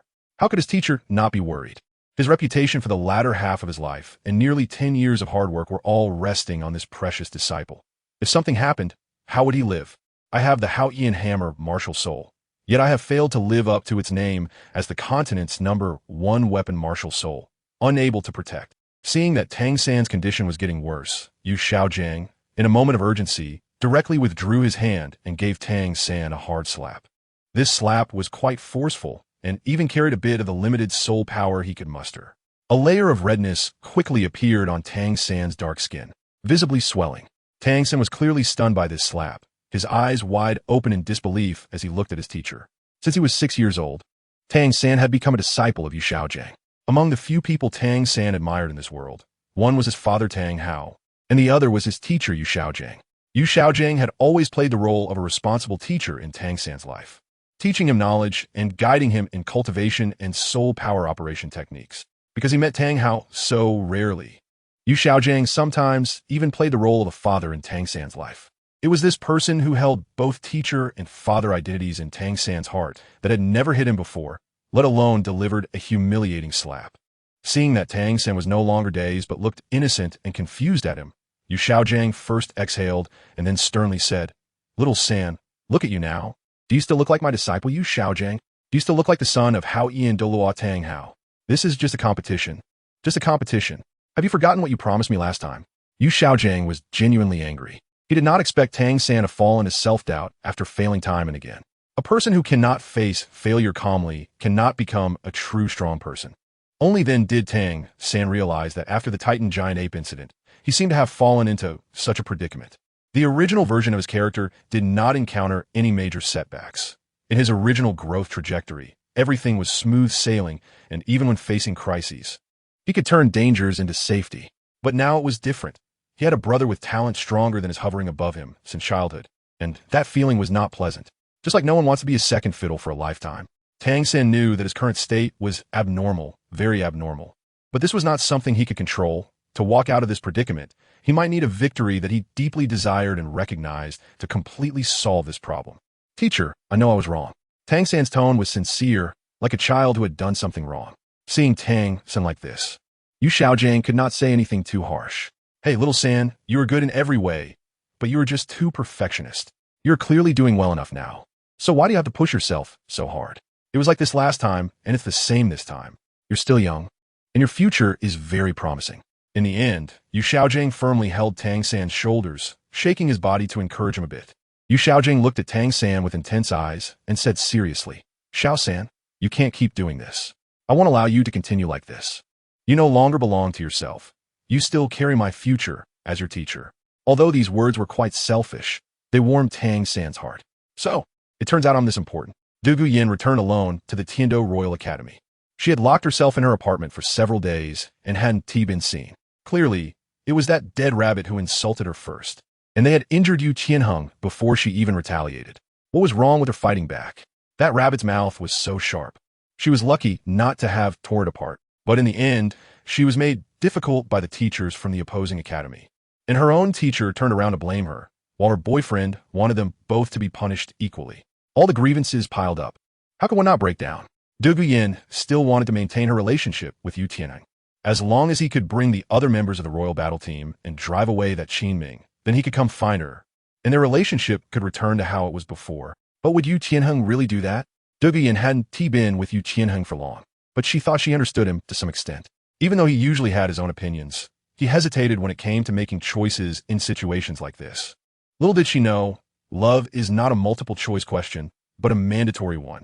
When Douluo Yin had this doubt in her heart, the cracks in their relationship had already appeared.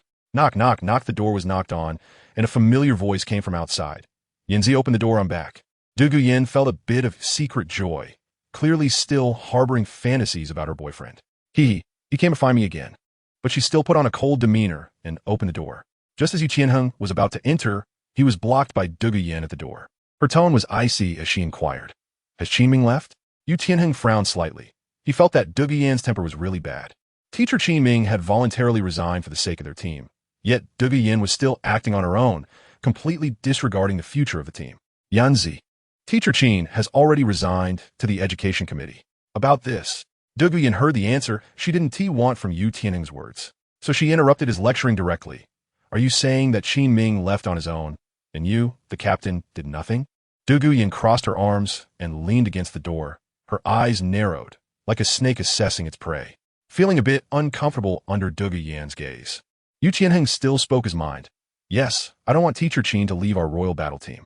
I still want him to continue as our team leader. Yanzi, Teacher Qin has done so much for our team.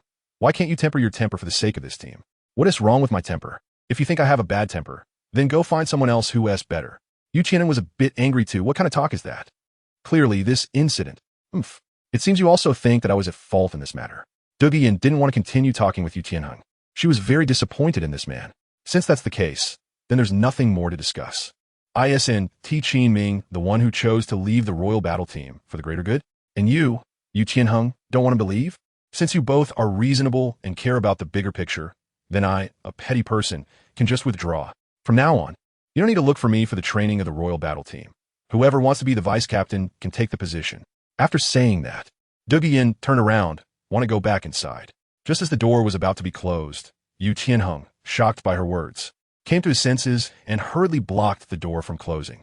Dugu Yan looked at the awkward expression on Yu Tianheng's face and, after a struggle in her heart, made her final choice. "Let us end it here between us." This sentence directly drained Yu Tianheng of his last bit of strength. Dugu Yan easily closed the door. The moment the door closed, tears flowed from Dugu Yan's almond-shaped eyes. She hadn't expected that the result of her waiting for several days would be this. Fortunately, it ended this ridiculous farce early. Chapter 141. In the Prince's mansion, in a secret room. The air was filled with intense affection as Qian Renxue snuggled in Tang Yin's arms like a little cat, her cherry lips slightly parted, panting, her pink lips glistening. "Xiaoyin, there's something I need to tell you." Qian Renxue's tone was very lazy, carrying a hint of satisfaction. "What is it?" Tang Yin, who had just been immersed in tenderness, still hadn't come to his senses. Just a few days ago, Zhu Zhuqing and Zhu Zhuqing returned to Tiando City after hunting a soul beast. After absorbing a 30,000-year-old dark golden tiger, Zhu Zhuqing became a level 51 soul king. The medicinal power of the Qi Rong Tong Tian Zhu had not been completely absorbed by her, so in the coming months, her soul power should be able to increase by 1 to 2 levels. During this soul beast hunt, Zhu Zhuqing discovered that her first 4 soul skills had undergone fundamental changes. The dark attribute in her martial soul was being increasingly replaced by a masculine and domineering power, and all her soul skills were leaning towards the direction of a strong attack-type soul master. This change also shocked Tang Hao, but after learning that it was due to Tang Yin giving Zhu Zhuqing the celestial herb, he no longer worried. Instead, he sought a more suitable soul beast for her 5th soul ring. It turned out that Zhu Zhuqing's underworld spirit cat could only be considered a mid to upper quality martial soul, only famous on the continent due to the martial soul fusion skill it shared with the evil white tiger.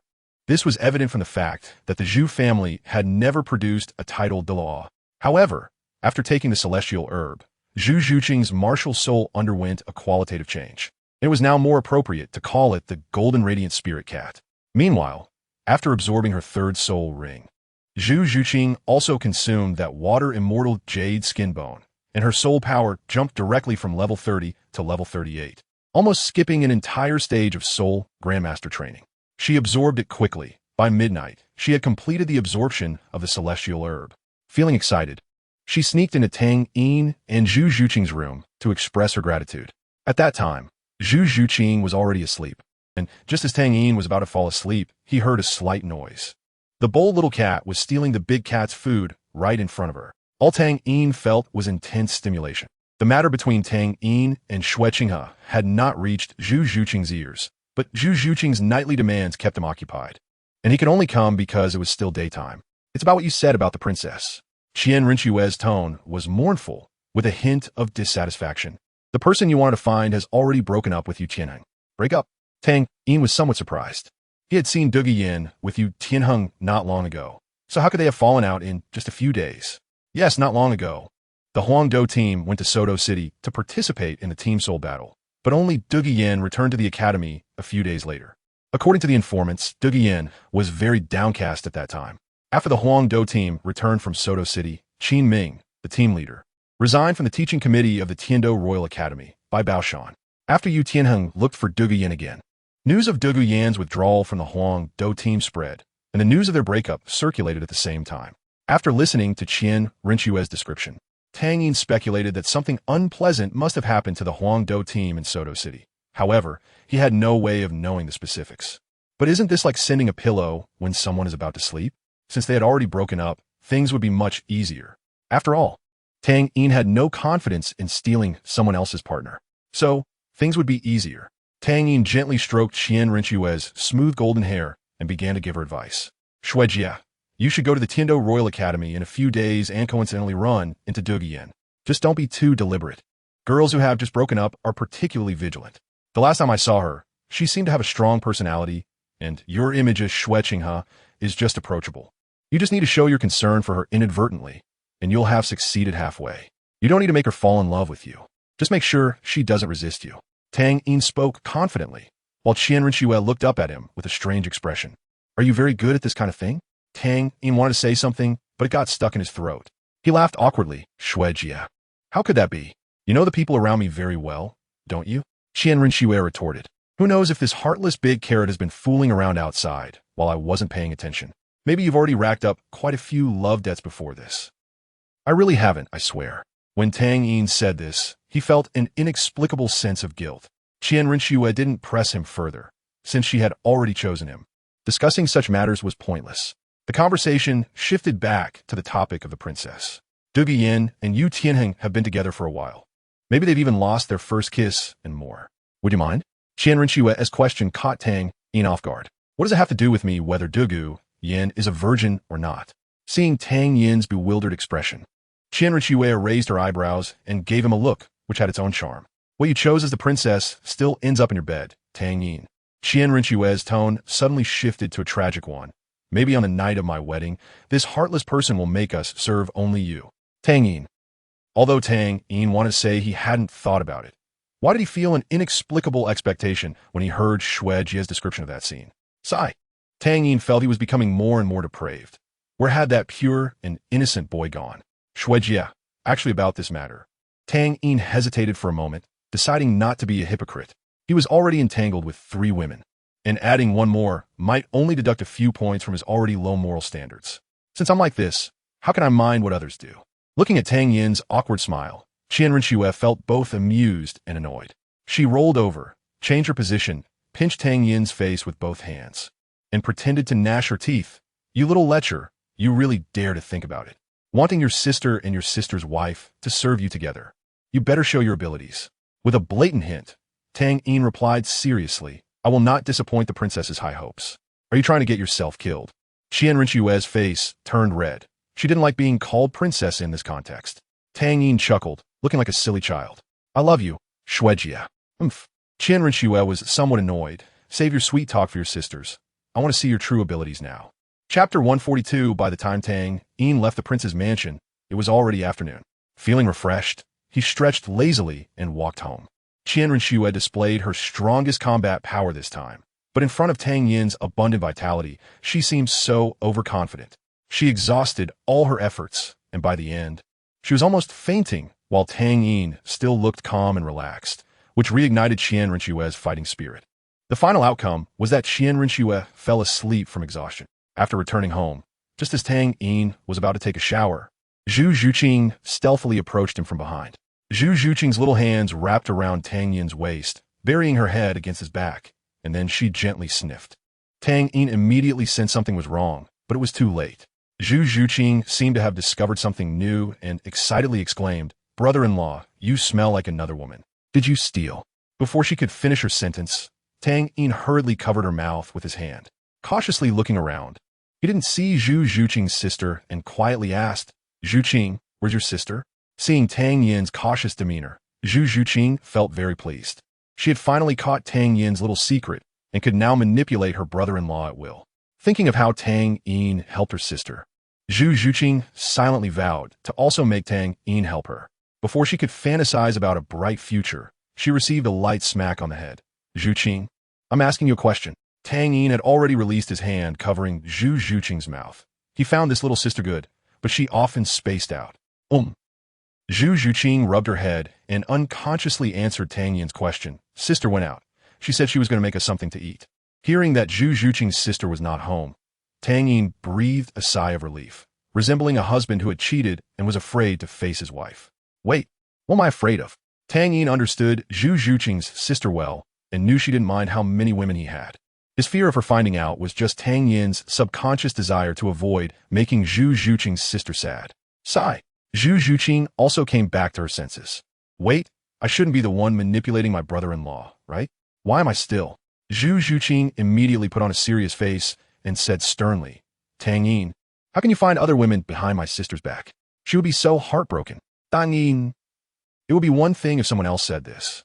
But you, a little cat who is cheating with your brother-in-law, have the nerve to say that to me? Tang Yin didn't indulge this little cat. He directly pulled her petite body into his arms, her astonishing softness enveloping him, accompanied by a unique fragrance. Zhu Zhuqing clearly didn't expect Tang Yin to act this way, and her feigned cold expression couldn't hold for even a second. Her fair cheeks flushed crimson, and her voice trembled, not from nervousness, but from excitement. Sister, brother-in-law, what are you going to do? After tidying up the little cat, Tang Yin went to take a shower. The battle with Zhu Zhuqing won't take long. Of course, it's not that Tang Yin is incapable, but dealing with Zhu Zhuqing only requires a kiss to make her disoriented. While Tang Yin was still taking a shower, a dazed Zhu Zhuqing heard a gentle knock on the door. Who is it? At that moment, she was lazily lying on the sofa, her clothes somewhat disheveled, a few strands of black hair falling across her face. Zhuqing, open the door. The familiar voice startled Zhu Zhuqing, and she immediately woke up, hurriedly straightening her clothes and checking for any flaws before finally opening the door. Sister, you're back. Zhu Zhuqing smiled as she welcomed Zhu Zhuqing's return, taking the things from her hand with care. Zhu Zhuqing didn't notice anything unusual about Zhu Zhuqing at that moment and smiled as she walked into the room. Upon reaching the sofa, she exclaimed, How could there be water stains here? Just as Zhu Zhuqing was about to squat down to wipe the floor, Zhu Zhuqing at the door suddenly called out. Catching her attention, Sister, you should go rest. It might have been spilled when I was drinking water just now. Zhu Zhuqing didn't think much of it and asked again, Has Xiao Yin returned? Brother-in-law is taking a shower. Zhu Zhuqing replied, while wiping the water stains clean. Zhu Zhuqing felt extremely nervous, fearing that Zhu Zhuqing would discover something. Yet she was also very excited, as if she had developed a peculiar obsession. At that moment, Tang Yin was wiping the water off his head and happened to see Zhu Zhuqing returning. The time spent together among the three was warm and cozy, and Zhu Zhuqing hoped that such days could last forever. The sorrows and joys of people don't connect. Just after a breakup, Duguyan stepped out of her apartment. Aside from looking a bit haggard, she hadn't changed much from before. She had been stuck at level 40 for some days, as this incident had delayed her quite a bit. This time, Duguyan was going to find her grandfather, Douluo, to obtain her 4th spirit ring. Douluo had already moved into Heaven-Do City, where he had his own residence. However, due to the snake poison in his body, he had to live close to the ice and fire yin-yang before. Upon arriving at Douluo's yard, Duguyan saw him tending to the flowers and plants. To pass the time, Douluo had even transplanted some herbs into this yard. Although the environment here couldn't compare to the ice and fire yin-yang, under Douluo's careful nurturing, some of the plants were thriving and growing decently. Seeing his granddaughter arrive, Douluo welcomed her with a smile. Yin Yin, what brings you here? Isn't your royal fighting team in training? Upon seeing Duguyan's expression, Douluo's face stiffened. Yin Yin, what's wrong? His tone became cautious and somewhat urgent. Did that brat Tianheng bully you? Tell Grandpa, even if his grandfather is stronger than me, I, Douluo, will risk my life to seek justice for you. Grandpa, don't mention him. We've already broken up, and I've also withdrawn from the royal fighting team. There won't be any training in the future. Duguyan's tone was cold and devoid of emotion. Douluo fell silent for a moment. It's good that Yin Yin isn't happy. It's better to break up. 3-legged toads are hard to find. Are there no 2-legged men? What is Tianheng even worth? He is not even worth a single hair of that kid Tang Yin. Chapter 143. The dismissive manager, Qianren Xue. Duguyan stood there silently. The moment Douluo mentioned Tang Yin, the scene from that day flashed before her eyes. Hey, it's strange lately. That kid Tang, Yin clearly has such a beautiful girlfriend. Why are there still rumors about him and the crown prince? Douluo couldn't make sense of it. At this moment, Yin had little interest in these matters and directly stated her purpose. Grandpa, I need to absorb my spirit ring. After taking the 8-petal immortal orchid, Yin broke through to level 40. But she had not chosen to absorb the spirit ring for the training of the royal fighting team. The rules of the fighting spirit arena clearly stated that if there was at least one spirit master in the team would automatically upgrade to a spirit master team. But now, it was no longer necessary. All right, Yin Yin, it's about time for you to break through. Douluo stood with his hands behind his back and said calmly, I've already picked out your spirit ring. You can absorb it anytime. Douluo had been very attentive to this granddaughter. He started preparing the spirit ring for her as soon as she broke through to level 40. They could set out directly now, and it wouldn't delay Yin at all.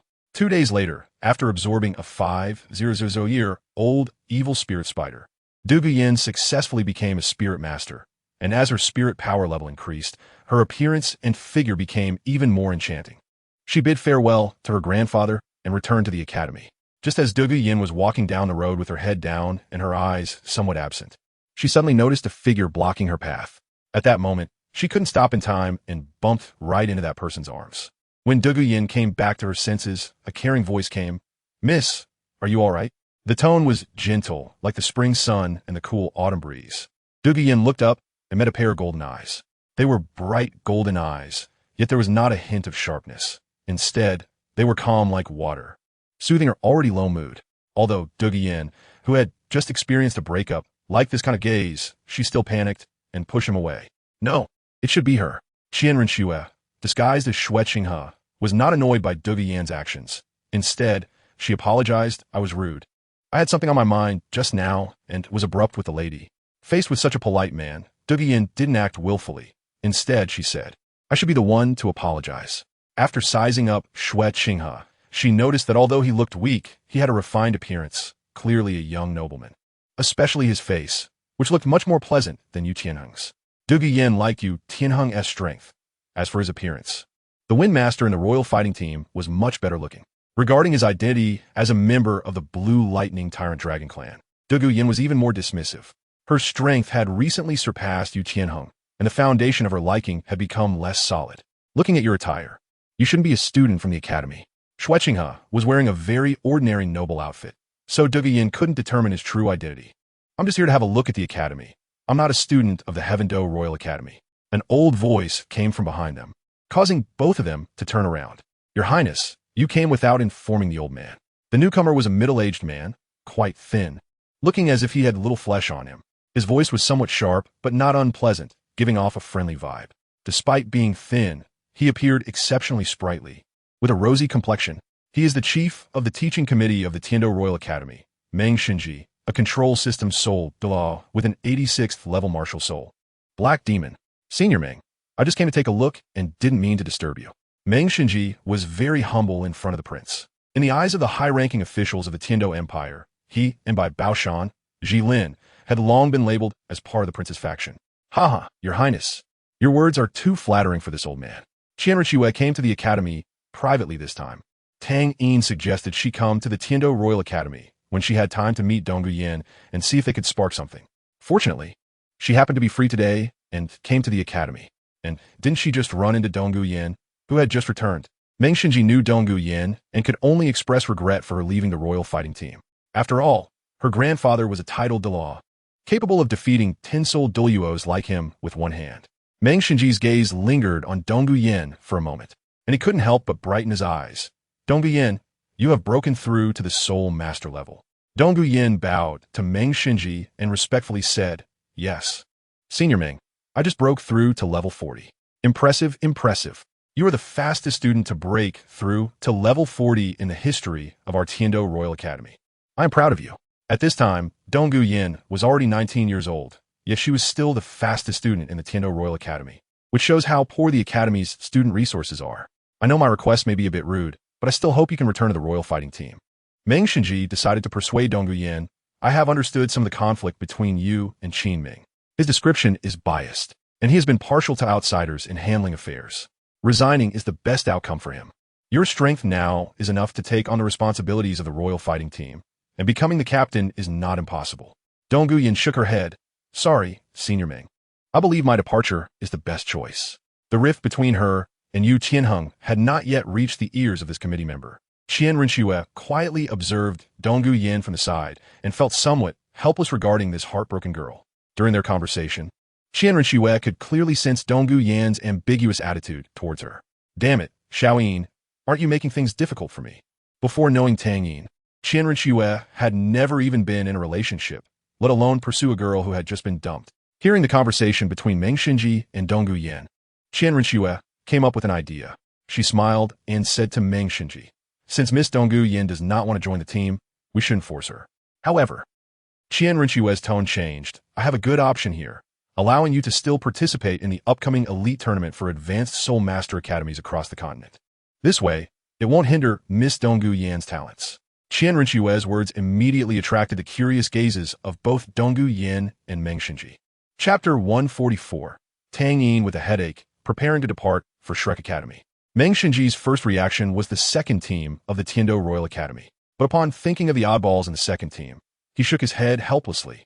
With such members in the second team, wouldn't that just waste someone's time? Qian Rinxue didn't keep them guessing.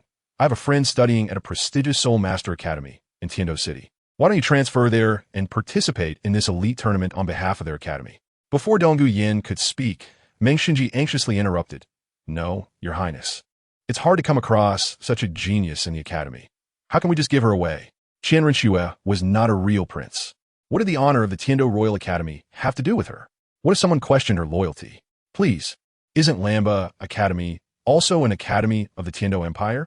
Aren't the students of Lamba Academy citizens of the Tiando Empire? Qian Rinxue said, Senior Meng, you cannot delay someone else's future for the sake of the academy. Meng Xinji wanted to say something else, but Qian Rinxue's words put him in a difficult position. Indeed, on one hand, he had no right to refute the prince's decision. On the other hand, as an upright person, he couldn't let someone else's future be delayed for the sake of an abstract honor. Donggu Yin did not rush to agree, but first inquired about Qian Rinxue's identity. Who are you? Having spent some time together, she still did not know the identity of the person in front of her, and she couldn't just agree blindly. Although Qian Rinxue's tone was polite, it left no room for negotiation. Donggu Yin considered it no further. All right, I'll go to Lamba Academy. Qian Rinxue also knew about Tang Yin treating Donggu Yan's injuries, but she was surprised by Donggu Yan's attitude towards Tang Yin. Donggu Yin nodded. He is my lifesaver. Seeing that the matter was settled, Qian Rinxue prepared to leave. All right, it's settled. After learning the identity of the person in front of her, Donggu Yin did not show any surprise. After Qian Rinxue left, Donggu Yin also prepared to return to her apartment to pack her things. She said to Meng Xinji, Senior Meng, could you please help me with the transfer procedures? Her response was very straightforward. Perhaps leaving this place would allow her to return to the normal life she wanted more quickly. However, this was also good. Donggu Bo had already informed Donggu Yin about that day's events, and after knowing the fatal flaw of her martial soul, Tang Yin, who treated her, became her lifesaver. As for herself, that was of course waiting for her male pet to serve her. Qian Rinxue secretly laughed, letting that little guy Tang Yin handle the matters between the sisters and this little snake. The friend you mentioned is the prince's friend. Recalling the rumor her grandfather had mentioned to her inadvertently, a figure immediately appeared in Donggu Yan's mind. Donggu Yin thought to herself, this was not something her grandfather imposed on her, but something she determined herself. His name is Tang Yin. You should know him as well. Meng Xinji saw that the matter was settled and replied, it's part of my duty. Qian Rinxue smiled and replied, I'm the princess of the Tiando Empire, Shueqinghe. Chu Tang Yin, who was cultivating, suddenly sneezed, unaware of what was about to come his way. Just after turning the corner of the corridor, Donggu Yin saw a familiar figure in front of her apartment door. At this moment, Yu Tianheng looked haggard. He had been stunned at the door for a long time after hearing Donggu Yan's breakup words that day and ultimately chose to leave. After a night of heavy drinking, he still could not accept the fact that Donggu Yin had broken up with him. Of course, he did not think he was in the wrong, but he still wanted to salvage this relationship. He had waited in front of Donggu Yan's door for a full 3 days. A weak smile appeared on his stiff face. Yinzi, you're back. A twinge of heartache flashed through Donggu Yan's heart, but it was just a flicker. Yu Tianheng's hesitation had already made it impossible for them to have a future together. Donggu Yan's voice was cold, carrying a distance that rejected him. What are you doing here? Yu Tianheng pleaded. Yinzi, I was wrong. Can we not break up? Ha! Du Yin looked at Yu Tianheng with a playful expression and asked, "So tell me, where did you go wrong?" I shouldn't have stood on your side." After hesitating for a long time, Yu Tianheng finally said this. Du Yin, who had long lost confidence in Yu Tianheng, didn't want to say more. "It's already in the past. You should save these words for your future wife." Du Yin directly pushed Yu Tianheng, who was blocking the door, and walked into the house to start packing her things. When Yu Tianheng saw Du Yin's actions and was about to ask, he heard her voice. "Do you still want to barge into my room?" The angry tone made Yu Tianheng retract his foot that was about to step into the room. Du Yin didn't have many things. After putting the essentials into her storage soul guide, she returned to the door. "You can stay here as long as you want." After dropping this sentence, Du Yin turned around and left. She felt something tugging at her, and when she looked back, it was Yu Tianheng's hand grabbing the corner of her clothes. "Yinzi, why are you being so heartless? Is our relationship really that fragile?" Yu Tianheng's tone had become choked with emotion. Remembering the time they spent together, Du Yin ultimately decided to part ways amicably. "Yu Tianheng, what I like is a strong person with their own opinions. I once thought you were that." With the topic laid bare, Du Yin stopped speaking, believing Yu Tianheng could still understand her words. Yu Tianheng's hand gradually loosened and then fell limply to the ground. Seeing the release from behind, Du Yin stepped forward and disappeared around the corner. At that moment, she completely let go of this relationship. If at that moment, Yu Tianheng could stand up and bravely call out to Du Yin's back, "Yinzi, I will prove to you that I am a powerful soul master, and I can control everything about myself," perhaps there would still be a glimmer of hope for the two of them. But his current performance was saying, "Yinzi, how can I live without you? Yinzi." Now, things had come to this point, and the two were like strangers. As Du Yin was about to join the Lamba Academy, on the other side, Shrek Academy made a very important decision. After being persuaded by the master, Flinder finally decided to give up the Shrek Academy that he had managed for over 20 years. For the future of the 6 talented boys and girls at Shrek Academy, the academy was about to merge with the Tiando Royal Academy, and at this time, the students of Shrek Academy would also become students of the Tiando Royal Academy. Chapter 145, Captain Tang Yin. In a rural area on the outskirts of Soto City, Flinder stood in front of a dilapidated wooden door for a long time without speaking. The door had weathered countless storms over the years, covered in moss and deep cracks. And at the top of the door hung a plaque with the 5 crooked characters of Shrek Academy. The grand aspirations when the academy was first established. The reluctance of the students at graduation, the difficulties due to insufficient funds, scenes from 20 years kept replaying in Flinder's mind, each frame so vivid and unforgettable. How many 20-year spans does one have in life? Even if one reaches the soul Douluo level, it is only about 150 years. It was no wonder Flinder felt so emotional, because today was the day Shrek Academy was leaving. A large hand was placed on Flinder's shoulder, pulling him out of his memories. When he turned around, he saw it was the master. The master still wore a blank expression, but his tone was much gentler than usual. "Flinder, I know you're reluctant, but this is for the children's sake." Flinder patted the hand that Yu Xiaojiang had placed on his shoulder and shook his head. "I understand, Shrek Academy can't even gather 7 people now. And we don't even qualify for the elite competition of the advanced Soul Master Academies in the entire continent. Continuing this way has no meaning. Don't worry. Once we get to the Tiando Royal Academy, with our teaching abilities combined with the abundant resources of the Tiando Royal Academy, we will surely cultivate these 6 little monsters into talents." If it weren't for the incident where Xiao Wu and Tang San were injured by Du Yin of the Royal Fighting Team, Shrek Academy would have already gone to the Tiando Royal Academy with Qin Ming. Today, Tang Yin, who was practicing in the academy, was called to the dean's office. Lu Erlong raised her hand to signal Tang Yin to sit in the chair opposite her. At this moment, the teacher was full of confidence. Lu Erlong placed the potted plant she had just arranged aside, and, seeing that it was Tang Yin, a gentle smile appeared at the corner of her mouth. "Tang Yin, you're here. Please sit." Under the guidance of the teacher, the current 6 members of Shrek Academy had already formed a team, but this team still had a fatal flaw, which was the lack of a control-type soul master. With the gathering time approaching, the 6 students led by Dai Mubai and the teachers led by Zhao Wuji had all arrived. After Tang Yin entered the office, he only glanced at Lu Erlong before looking away. After the last chance encounter with Qin Ming, Yu Xiaojiang proposed the idea of merging Shrek Academy with the Tiando Royal Academy. And Qin Ming was very pleased to learn about the current strength of the 6 members of Shrek Academy and expressed that he would take care of this matter. "Dean, you called for me." Tang Yin first slightly bowed to Lu Erlong before asking. However, under the teacher's weighing of pros and cons, His beloved disciple Tang San had once again become a control-type soul master. To be precise, he should be a strong attack soul master who controls the situation with strength. In the dean's office, Lu Erlong was wearing a black low-cut long dress that outlined her full chest and slender waist. Her long black hair was tied up with a blue scarf, and a few strands of hair fell gracefully on her smooth forehead, resembling an intellectual noblewoman.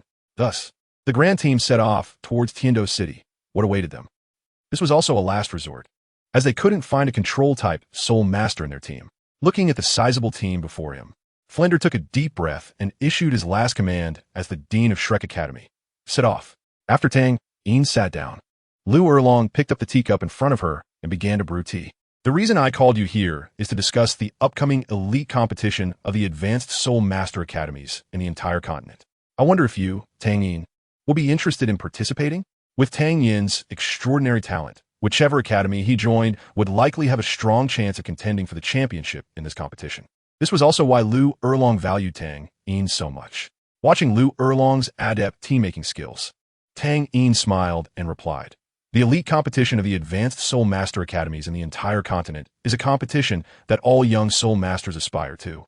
I joined the academy to obtain a qualification to participate and to witness the talents of my peers through this competition." Tang Yin's answer was half true and half false. He indeed wanted to participate in the elite competition of the Advanced Soul Master Academies, but wasn't he to witness the talents of his peers? As for his initial purpose, the best self-protection for a person is to choose to forget. Tang Yin no longer wanted to recall the painful past, and her figure had gradually become blurred. Moreover, he was already with her sister, so no matter what, he should let go. "You're quite humble." Lu Erlong pushed the brewed tea in front of Tang Yin, while she picked up a cup for herself and took a sip. The slightly bitter yet fragrant taste slid down her throat, leaving a hint of sweetness in the aftertaste. A look of satisfaction and lingering pleasure appeared on the beautiful woman's face. "Your talent is the most exceptional I've ever seen in my life, bar none. The talents of the heroes in this world are merely frogs at the bottom of a well, looking up at the sky in your presence." Every compliment from Lu Erlong was heartfelt. After chatting for so long, Tang Yin still hadn't figured out the character of this dean. From their conversation, it seemed that the dean should be a graceful and elegant woman. However, Tang Yin could vaguely sense a deeply hidden aura about her. It seemed to have been buried by time for too long, making it hard for Tang Yin to see clearly. "This time, I've decided to entrust you fully with the elite competition of the Blue Tyrant Academy, including selecting the team members, training, tactics." Despite making such a decision, Lu Erlong's tone remained calm, as if she were discussing something very ordinary. Tang Yin was only slightly surprised. He understood that Lu Erlong wanted to keep herself at Blue Tyrant Academy by delegating authority. Though the dean usually lived in a small wooden house in the academy's forest and didn't concern herself with trivial matters, she would still take charge of significant events personally. Tang Yin downed a cup of tea and assured Lu Erlong, "I will not disappoint your trust. This year's champion of the Continental Advanced Soul Master Academy Elite Competition will belong to Blue Tyrant." What might seem like an arrogant statement to others came out of Tang Yin's mouth as simply as drinking water. Lu Erlong was not surprised by Tang Yin's tone. "Then I will wait for your good news." In this young man, she saw the vigor that belonged to her youth. Thinking of her lover, Yu Xiaojiang, Lu Erlong's heart ached. "It's been 20 years. Xiaojiang, where are you? How much longer will you hide from me?" Chapter 146, Team Building and Unexpected Individuals. After leaving Lu Erlong's office, Tang Yin began to prepare for the establishment of the battle team. This didn't require too much thought. First, with his current soul power at level 54 and his ability to fight above his level, he was confident he could overturn any team participating in the competition. But people still needed to be selected. Tang Yin couldn't compete in every match. That would be too boring. A battle team requires 7 members, excluding Tang Yin and his sisters Zhu Yunyun and Zhu Qingqing. There were 4 formal spots left. He would give 1 spot to Talon and let him fill the remaining vacancies. While pondering, Tang Yin arrived at the simulation training forest where Zhu Yunyun and Zhu Qingqing were. After consuming the celestial herb, it seemed their compatibility in training had improved, especially after Zhu Yunyun's martial soul mutation, which showed a tendency to merge the yang of her martial soul with the yin within Zhu Qingqing's nether spirit cat. Having been influenced since childhood, they naturally understood what this meant: martial soul fusion technique. This time, the 2 of them summarized all their previous lessons and began their 11th attempt.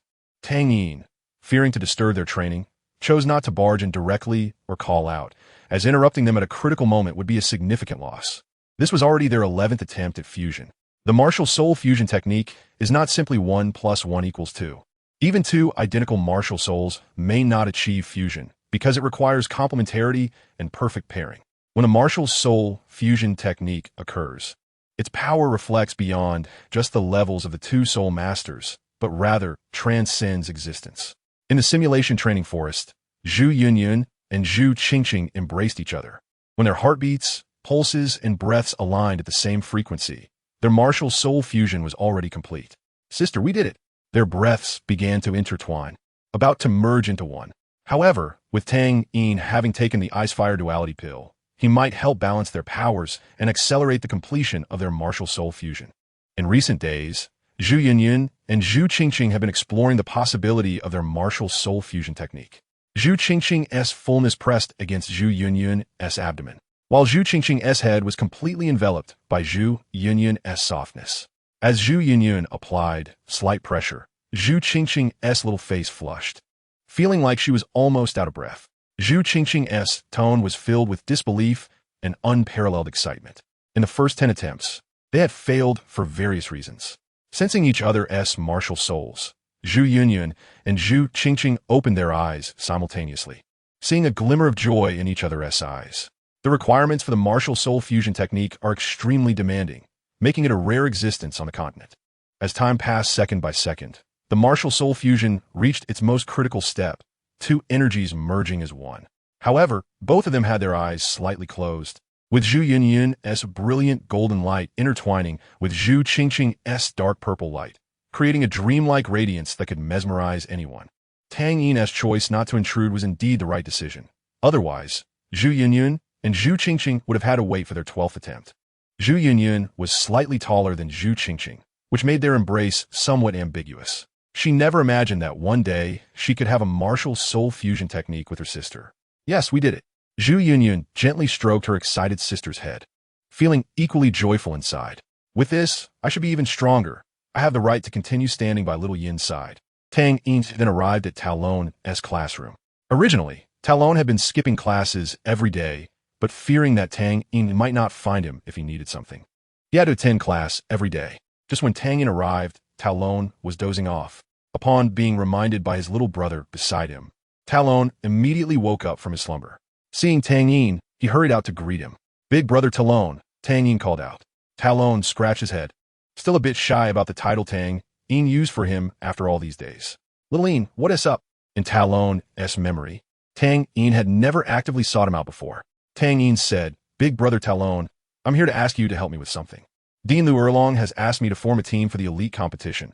Besides you, I still need 3 more people. I don't know many people, so I wonder if I could trouble you to help." Talon thought it was something significant, but upon hearing that Tang Yin's team needed members, he was immediately overjoyed. He knew the talent of this young master. When they first met, this young master was only at the soul ancestor level, and how much time had passed since then? Now he was already a soul king. Such a terrifying cultivation speed and abnormal soul power level made it seem like he was just looking for a few decorations for the team. For Talon, this was an honor he could easily claim. "Leave it to me." Talon patted his chest and assured Tang Yin that he would choose the best students from Blue Tyrant Academy. Though he was looking for support, he couldn't pick someone like his little brother, or else it would upset Tang Yin, which wouldn't be good at all. Because Tang Yin is unhappy, his grandfather will also be unhappy. If his grandfather is unhappy, both he and his father will be unhappy. If his father is unhappy, he will be unhappy again. Clearly, he could do well, so why let himself be unhappy? Tai Long was quick and soon selected the remaining 3 team members for Tang Yin. They were also substitutes from the original story of Shrek Academy, Jiang Zhu, Jing Ling, and Huang Yuan. With enough members, Tang Yin prepared the list and was about to report it when Lu Erlong informed him of another piece of news. "Tang Yin, I have good news to tell you." Tang Yin, who had just entered the office, was somewhat puzzled, as he had no idea what good news he could possibly have. Lu Erlong didn't keep him in suspense and directly stated, "We just received news that a student from the Tiando Royal Academy is about to transfer to our academy. She hopes to join our academy's team for the elite competition." Tiando Royal Academy? Transferring? Tang Yin was even more confused in his impression. Apart from the members of the Royal Battle Team, were there any other capable students from Tiando Royal Academy? "Her name is Douluo. Her martial soul is the emerald-scaled snake, and her strength is quite impressive, being a level 41 control-type soul master. The familiar name indeed surprised Tang Yin. He maintained his expression. It's just right, as our team lacks a control-type soul master. Her joining will surely take us further. A greater doubt arose in Tang Yin's heart. Why would Douluo Yin suddenly come to Lamba Academy? What was the situation on Shue's sister's side? Chapter 147. Lu Erlong's bold idea. Tang Yin still didn't know that Qianren Xue had already become the hands-off manager, passing the task of winning over Douluo Yin back to him. Seeing that Tang Yin agreed, Lu Erlong nodded and softly spoke, her voice slightly hoarse but not harsh, adding a touch of aged aroma. I promise not to interfere with your team formation, but I still misspoke. Tang Yin reported the list he had already written, smiling as he said, the dean is also considering the academy, especially since Douluo Yin, who is about to join Lamba Academy, is not weak. Lu Erlong took the list Tang Yin handed over, leaned back in her chair, and reviewed the team members Tang Yin had selected. In fact, Tang Yin didn't need to go through this reporting step, but since Lu Erlong had given him such great power, he must reciprocate and give her the utmost respect. Upon seeing the first line, Lu Erlong's beautiful eyes widened, and her black pupils shrank, clearly shocked. Tang Yin's gaze stayed on Lu Erlong, and the beautiful scene created by her sudden movement was something he had only seen with Sister Zhu Yun before. But as a gentleman, he only looked for a moment. Fortunately, Lu Erlong's attention wasn't on Tang Yin. Her breathing was somewhat hurried, and as she spoke, she was trying hard to suppress her emotions. Your soul power is level 54? The first line on the paper was indeed Tang Yin's information. Then there was Zhu Zhuqing, and the equally strange surge in her soul power made Lu Erlong's heart form a guess. Tang Yin, did he gain some kind of fortuitous encounter? This thought was unavoidable for Lu Erlong. The rapid cultivation speed of one person might be a coincidence, but what about 2 or 3? This could only prove that Tang Yin had obtained some precious treasure that could boost soul power. Lu Erlong took a few deep breaths, constantly reminding herself, I am the dean. I must be composed. Quickly. Name, Tang Yin, martial soul, wooden spear, soul power, level 54. Her first thought was that, no matter what, she had to obtain this treasure from Tang Yin to give to Xiao Gang, allowing him to break through the limitations of his talent. Even if we take 1,000 steps back, 10 Xiaojiangs are not worth 1 Tang Yin. Now, Tang Yin's team includes strong attack, agile attack, control, and support. Plus Tang Yin, who is almost an all-purpose stabilizing force. Aside from not having undergone team coordination yet, it is already a perfect team. Picking up the pen on the desk, Lu Erlong added Douluo Yin's information at the end. Of course, in Lu Erlong's heart at that moment, 10 Tang Yins were still not as valuable as a single hair of her Xiao Gang. Tang Yin had nothing much to explain. He wouldn't tell Lu Erlong about the immortal grass. My soul power has been breaking through a bit faster these days.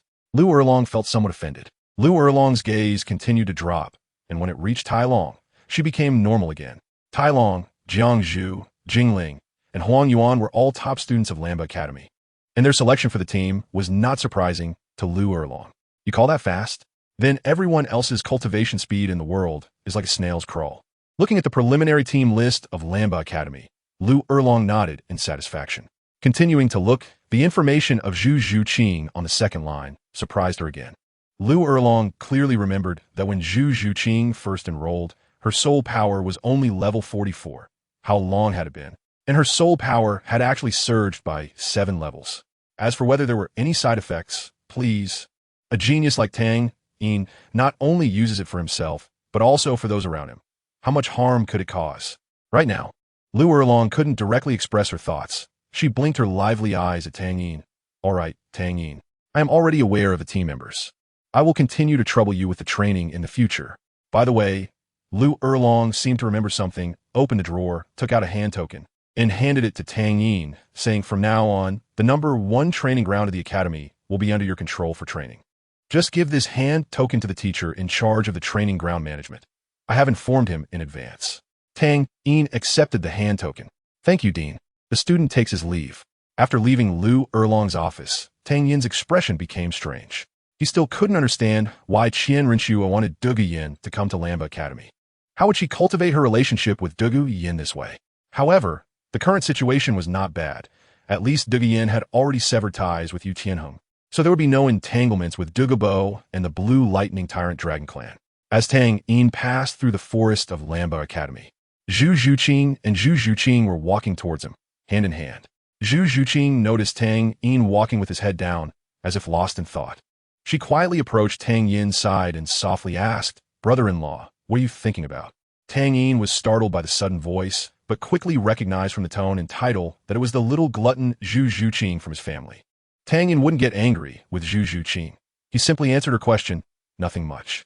Tang Yin knew that Zhu Zhuqing and Zhu Zhuqing had just finished their training, and Zhu Zhuqing should be nearby. Turning his head, he happened to see Zhu Zhuqing walking to his other side. Tang Yin naturally wrapped his arm around Zhu Zhuqing's waist, and she did not resist, but leaned into Tang Yin's embrace.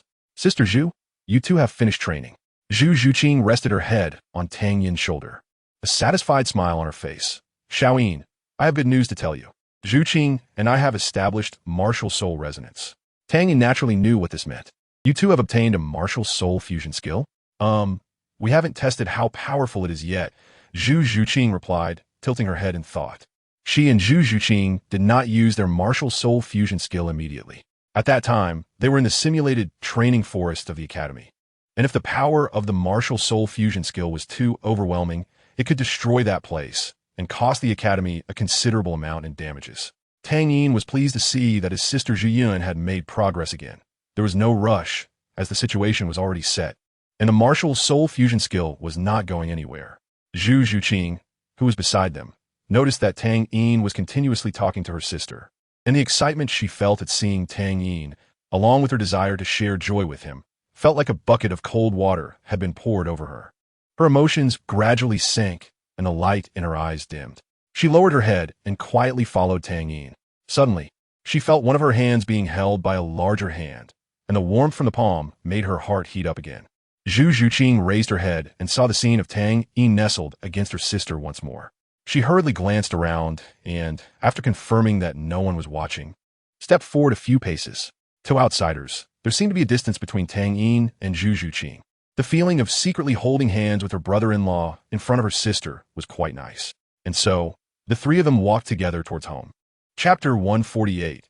Blue Tyrant Battle Team. The next day, Tang Yin did not go directly to the academy, but turned around and visited the prince's mansion. At this moment, Qianren Xue was disguised as Xue Qinghe, bent over her desk, handling her daily affairs. When Tang Yin walked into the study, she did not lift her head and spoke in an emotionless tone. "Oh, what brings you here today?" At this time, there were only Tang Yin and Qianren Xue in the study. Even the closest female official beside Qianren Xue left the room after Tang Yin entered, closing the door behind her and kindly taking away the guards at the door as well. Tang Yin approached Qianren Xue and deliberately leaned his forehead close to hers. Feeling her warm breath, Qianren Xue could feel Tang Yin's hot breath on her forehead, and her originally snow-white skin turned a shade of crimson. "Sister Xue, I miss you." The seasoned Tang Yin would not get straight to the point about discussing serious matters with Qianren Xue. That would not make his sister Xue happy. Tang Yin's sweet words brought a warm current to Qianren Xue's heart, but she still pretended to be indifferent. Now is the time to talk about serious matters. Tang Yin, however, did not take Qianren Xue's words to heart. He naturally moved to the back of her chair and wrapped his arms around her slender waist. "What? Is the helper I found for you not strong enough? Are you satisfied?" Qianren Xue shot him a glare, then continued to write something. Tang Yin was still unrelenting. He directly picked up Qianren Xue and sat down in her original position, savoring the residual warmth she had left and her current temperature. Closing his eyes with a satisfied expression, "To say what you need to say, don't be so playful with me. Recently, the principal of the Blue Tyrant Academy asked me to form a team to participate in the upcoming elite competition for advanced Soul Master Academies across the continent. And I'm a captain." "That's not it," Tang Yin said weakly. "It's just that Dugu Yen has come on my side. What should we do about her marriage to you?" "Hey, isn't that your problem, Your Highness?" Qianren Xue retorted. "You just put someone on my newly formed team." Tang Yin added. Qianren Xue was speechless. "What brings you here today?" Qianren Xue struggled a bit, but then allowed Tang Yin to be playful. She was not a little girl who panicked when touched by a man. She actually somewhat enjoyed Tang Yin's actions. "This is work, let go." Tang Yin rested his chin on Qianren Xue's soft shoulder, curiously watching how she handled government affairs. "Oh, Captain Tang isn't training his team, but has come to tease the current prince in my mansion. Doesn't that seem a bit inappropriate?" Qianren Xue countered. The important thing was that Qianren Xue was still in the guise of Xue Qinghe. Her lips curled up slightly, like the softest breeze in the world, capable of calming everything.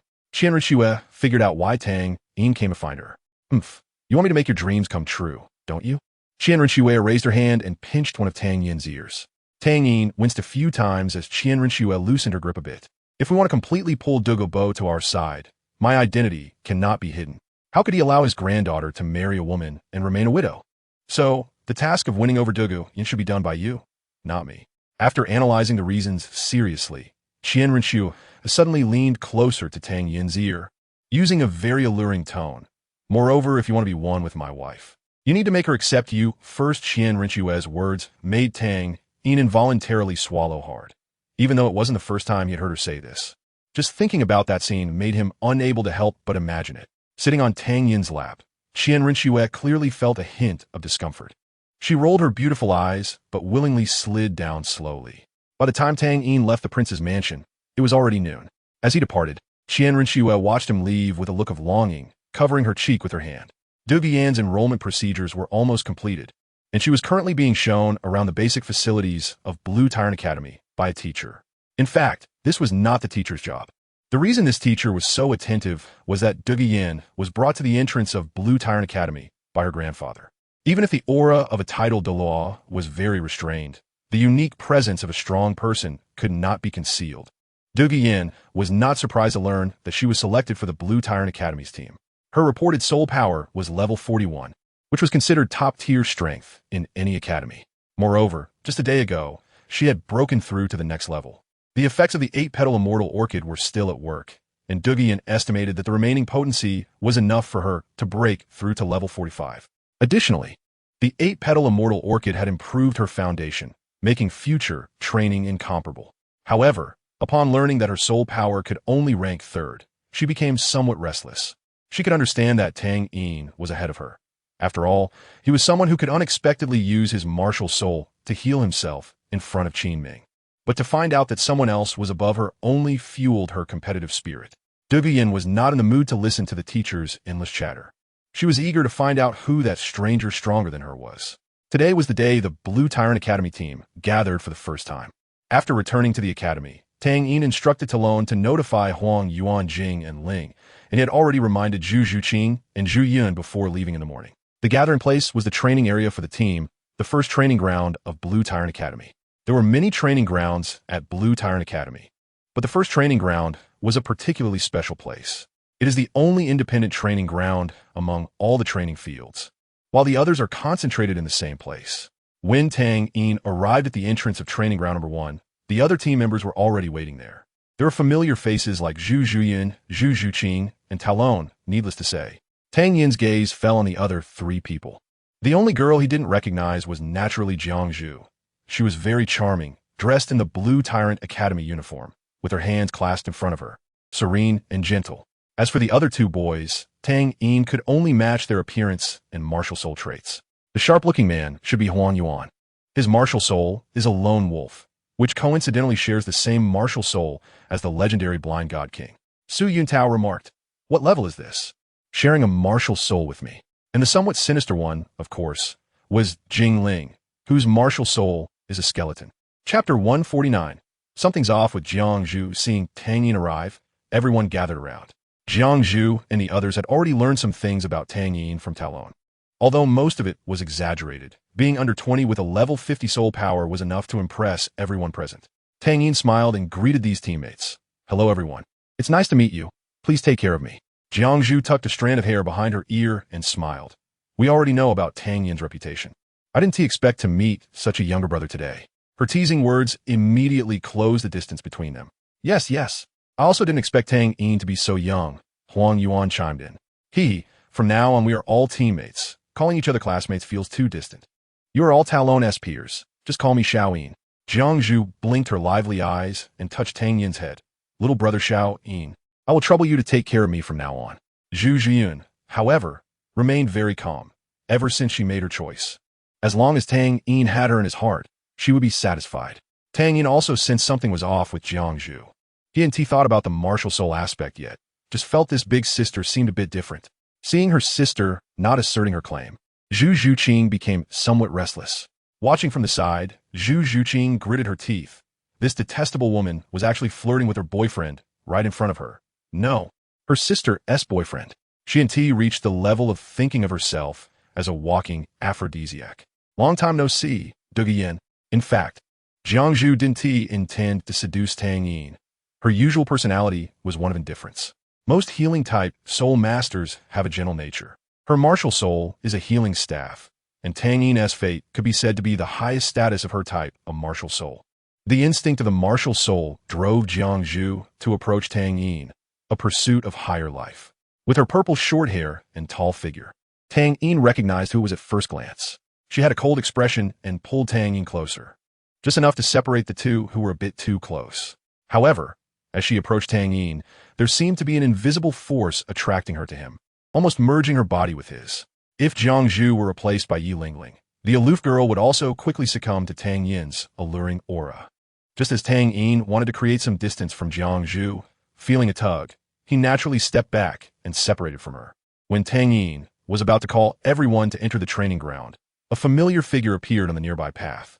Sister Jiangzhu, no need to be polite. We should help each other from now on.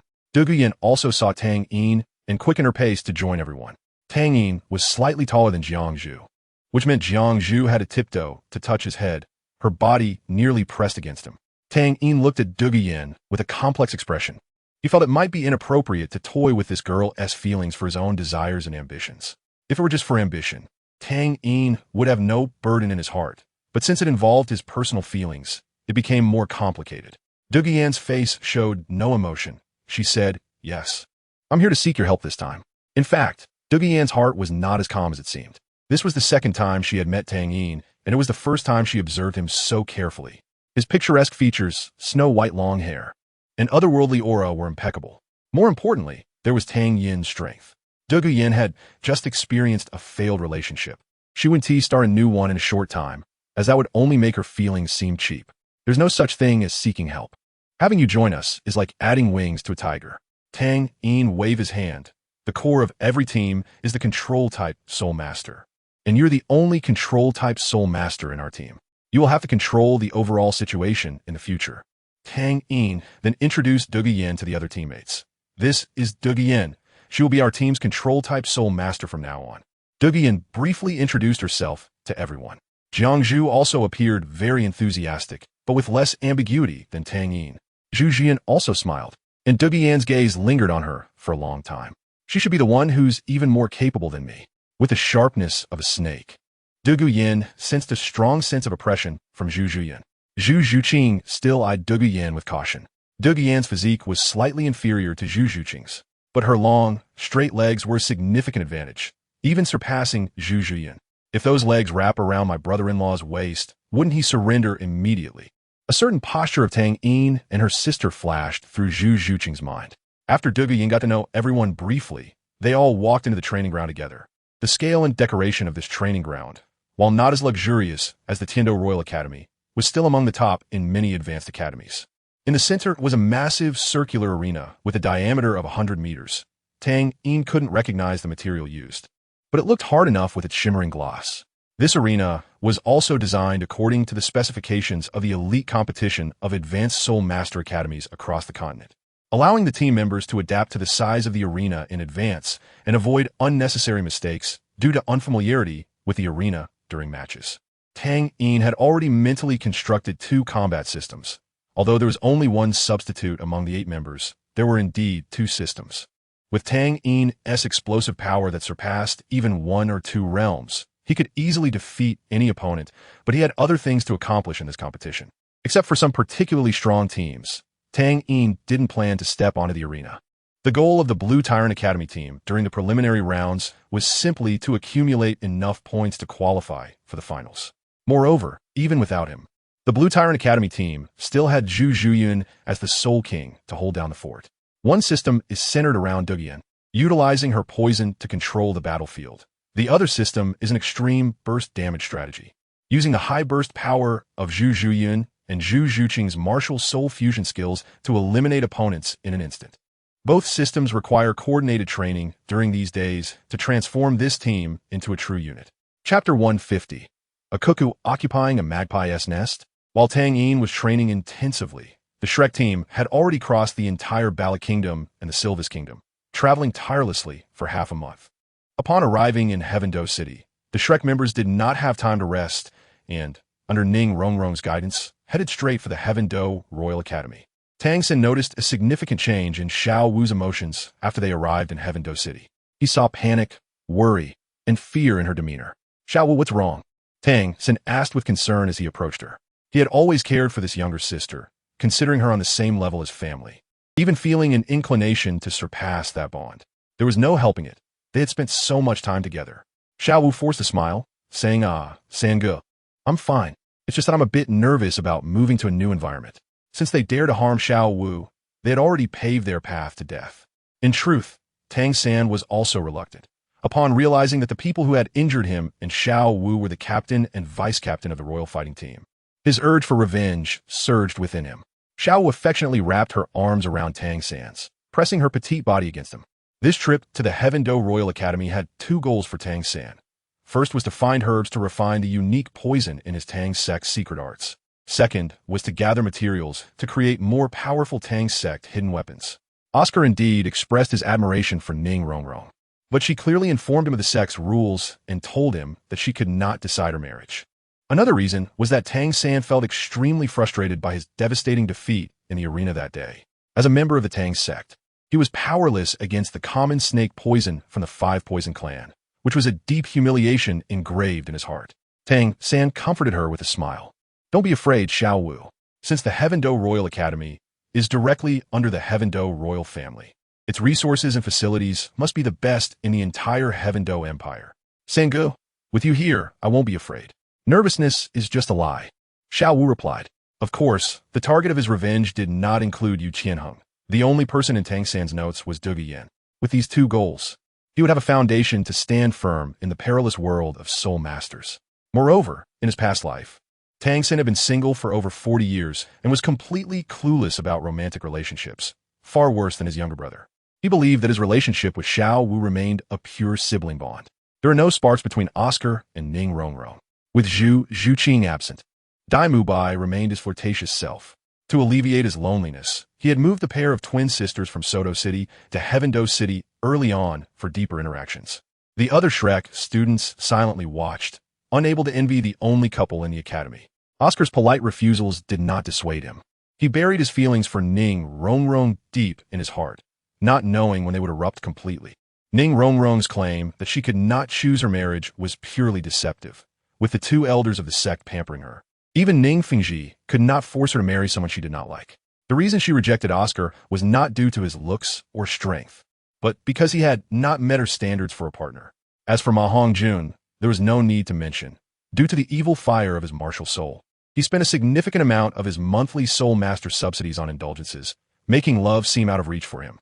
The group was not slow, and with the aid of soul power, they quickly arrived at the Heavendo Royal Academy. This time, they did not encounter the pretentious Xue Bong, who was currently focused on trying to have a child under his uncle's guidance. Qin Ming was also very attentive to the incorporation of his alma mater into the Heavendo Royal Academy. Upon learning that the Shrek team had arrived at the academy's entrance, he personally descended the mountain to welcome his teacher and junior students. Dean Flander, teacher, Zhao Wujin. Qin Ming, dressed in the academy's teacher uniform, waved while walking toward them. Flander stepped forward to embrace Qin Ming. As a teacher, I still have to rely on my students. How shameless of me. Dean, don't say that. You are a soul, sage-level powerhouse. One of the top combatants, even in the Heavendo Royal Academy. Second only to a few committee members. The committee is taking your arrival very seriously. Qin Ming responded sincerely. This was not mere flattery. Qin Ming had lost his position as the head instructor of the royal fighting team due to the incident with Duge Yin and was demoted from a Heavendo-level teacher to a Heaven-level teacher due to indirectly causing Duge Yin to leave. However, he still taught in the Heavendo class. There was a reason for this. Qin Ming's strength and talent were evident, and even if he made mistakes, he could only be lightly punished. If the punishment were too harsh, it would only drive away such a rare talent. Later, when Qin Ming facilitated the integration of Shrek Academy, the committee learned that Shrek Academy had 3 soul sages, 2 soul emperors, and many excellent students, leading to the lifting of Qin Ming's punishment. As for Yu Xiaojiang, his theoretical teachings were commendable. Qin Ming led the group, introducing them to the buildings and facilities of the Heavendo Royal Academy, explaining the Academy's rules and class division system. When he mentioned the Academy's history, They could already see 3 committee members waiting in front of the building. Chief Meng Shinji stepped forward, and after exchanging pleasantries with Flander, the integration of Shrek Academy into Heaven-Do Royal Academy was nearly complete. Just as Flander was about to sign the agreement with Meng Shinji, the usually quiet Yu Xiaojiang suddenly spoke up. Wait, there's one condition for Shrek Academy to join Heaven-Do Royal Academy. Not only Meng Shinji, but even Flander looked at Yu Xiaojiang with confusion. Who is this? Meng Shinji inquired, puzzled by the seemingly ordinary middle-aged man with a soul power fluctuation of only level 29. Flander paused for a moment before hurriedly explaining. Senior Meng Shinji. This is our teacher from Shrek Academy, known in the Soul Master world as Theoretical Invincible, and he is also the corner of wisdom in the Golden Iron Triangle, Yu Xiaojiang. So it's the master. I've long admired you, Meng Shinji said politely. I wonder if the master has any guidance? Yu Xiaojiang stiffly replied, I cannot claim to offer guidance. Your terms are quite generous, but I hope to add one more condition. Seeing that Meng Shinji's expression did not change, Yu Xiaojiang extended a finger, pointing at Tang San and a few others nearby. These students are rare talents with top-notch potential. I hope you can allow them to represent Heaven-Do Royal Academy in this competition. Chapter 151, Gifted Tang San. Upon hearing this, everyone present was taken aback. Flinder pulled Yu Xiaojiang's arm and whispered urgently, Xiaojiang, is this really the time to discuss this? You just arrived at the academy and you're already asking them to give you a spot in the elite competition, no matter how outstanding your talent is. You can't do that. However, Yu Xiaojiang paid no attention to Flinder and instead stared intensely at the Dream Machine across from him. Dream Machine didn't want to escalate the situation too much, as his first impression of Flinder was quite good. He thought for a moment and said, every member of our Tiendo Royal Academy's first team is selected through rigorous trials and competitions. Even as a member of the Education Committee, I have no right to force them to give up their qualifications to compete. However, if the student from Shrek Academy prove to be excellent enough, they could become members of the second team. Dream Machine was already being very polite. Otherwise, with his soul Douluo strength at level 86, why would he need to give face to a useless person in their 50s still at the 29th level of Soul Master? Yu Xiaojiang understood the difference between the first and second teams of Tiendo Royal Academy. If the 6 little monsters from Shrek Academy could join the first team, they would be able to skip the preliminaries and the advancement rounds and go directly to the finals. While this would guarantee their ranking, it would deprive them of essential experience, which would be detrimental to their growth. Yu Xiaojiang never intended to snatch a spot from the first team of Tiendo Royal Academy. Seeing that Dream Machine was willing to allow the 6 from Shrek to join the second team, he immediately expressed, I can't dare to hope for a spot in the first team. I am already very pleased that you can let these children join the second team. His appearance was the most upright among the 3 committee members, though he was actually quite ordinary. Yu Xiaojiang then said to Dream Machine, Senior Dream Machine, this child is my disciple. I can guarantee that his talent absolutely surpasses that of any student in Tiendo Royal Academy. At present, Jilin's soul power was extremely unfamiliar to Tang San, and the dormant blue-silver emperor bloodline within him showed no signs of awakening. Tang San was still only a soul master, and naturally, he needed to be exceptionally humble in front of a senior expert. Tang San bowed to each of the 3 committee members across from him. Since he was asking for their competition spots, he had to demonstrate sufficient strength. Jilin's eyes lit up. Tang San's strength was indeed impressive. Oh, then let me see the truth behind your words. Such arrogant words made the usually calm Bai Baoshan furrow his brows. The uprightness of the situation was merely due to the contrast with the 2 plump and thin monks. An elder behind Dream Machine spoke up. In the original work, Tang San mainly practiced blue-silver grass, and because of their common origin, he could immediately discern that Jilin's martial soul was a plant-type martial soul. Hearing his teacher's voice, Tang San immediately stepped out from the crowd and walked to Yu Xiaojiang's side. The Xiantian skill inside him began to operate, helping him resist the invasion of this foreign soul power. This was a test from Tiendo Royal Academy, since his teacher had just made bold claims. He couldn't lose face for his teacher. His gaze lingered on the master. Noticing that the master remained calm, Tang San understood this was solely directed at him. Little San. As soon as the words fell, Tang San felt the air around him twist. 35 level soul power? Child, how old are you this year? Currently, Jilin's soul power pressure was only at 35 levels, and Tang San easily resisted this pressure with the continuous resilience provided by the Xiantian skill. He maintained a calm demeanor and controlled his breath, reporting to the senior, I am 13 years old this year. 13 years old, 35 levels? Separating these two numbers seems rather mundane, but together they could shock everyone. The expressions of the three committee members changed. Their previous dissatisfaction dissipated upon learning of Tang San's talent. Lin did not retract his soul power pressure. He wanted to see just how far this exceptionally talented youth could go. Lin's black robe stirred without wind, his expression serious, as he relied on the perfect control of his soul power as a soul, Douluo, gradually releasing his soul power and applying it to Tang San. 36 levels, 37 levels. Until 38 levels, beads of sweat began to form on Tang San's forehead, evidently reaching the limits of his body. After a moment, the Haotian hammer fell heavily beside Tang San. He gripped the hammer's handle tightly with his hand, barely keeping himself from collapsing. Haotian hammer, Bai Baoshan exclaimed, drawing everyone's attention to Tang San's Haotian hammer. This was the #1 weapon martial soul of the continent, which hadn't appeared for many years. Lin stopped testing and withdrew his soul power. The surprise Tang San gave them was simply too great. The moment the soul power was retracted, Tang San felt his body lighten, and he collapsed to the ground, his clothes already drenched in sweat. Xiao Wu ran out from the crowd and came to Tang San's side, supporting his swaying body. "San, are you okay?" She reached out to wipe the sweat from his forehead. "Xiao Wu, I'm fine." Tang San forced a smile. He was just a bit exhausted, and he would recover completely in a while. Yu Xiaojing looked at Tang San with satisfaction in his eyes. 3 committee members. How is my disciple's talent?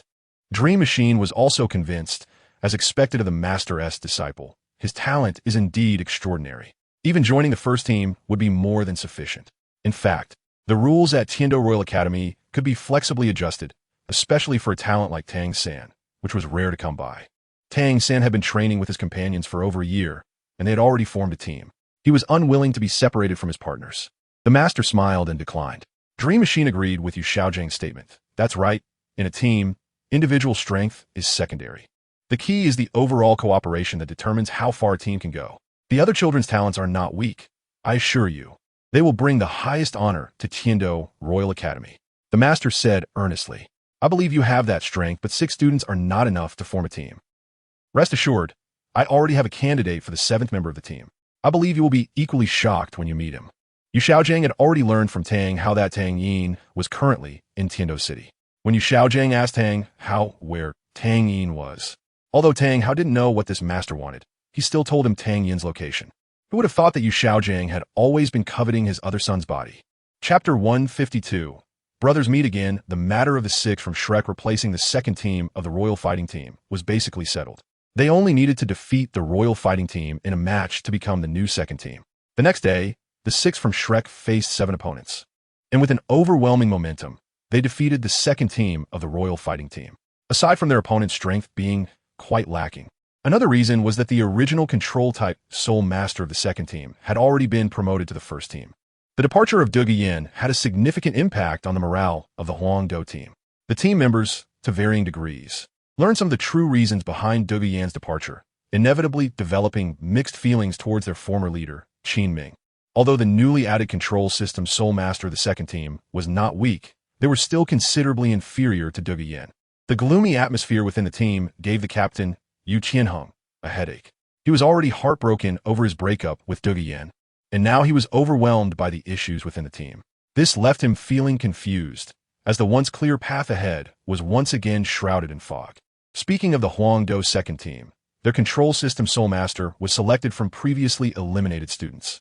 Not only did they lack coordination, but their soul power was only at a meager 31, making them a newly promoted novice. The 6 members of Shrek Academy, who were set to participate in the elite competition for advanced Soul Masters across the continent, were filled with joy and eagerly anticipated this feast for young Soul Masters.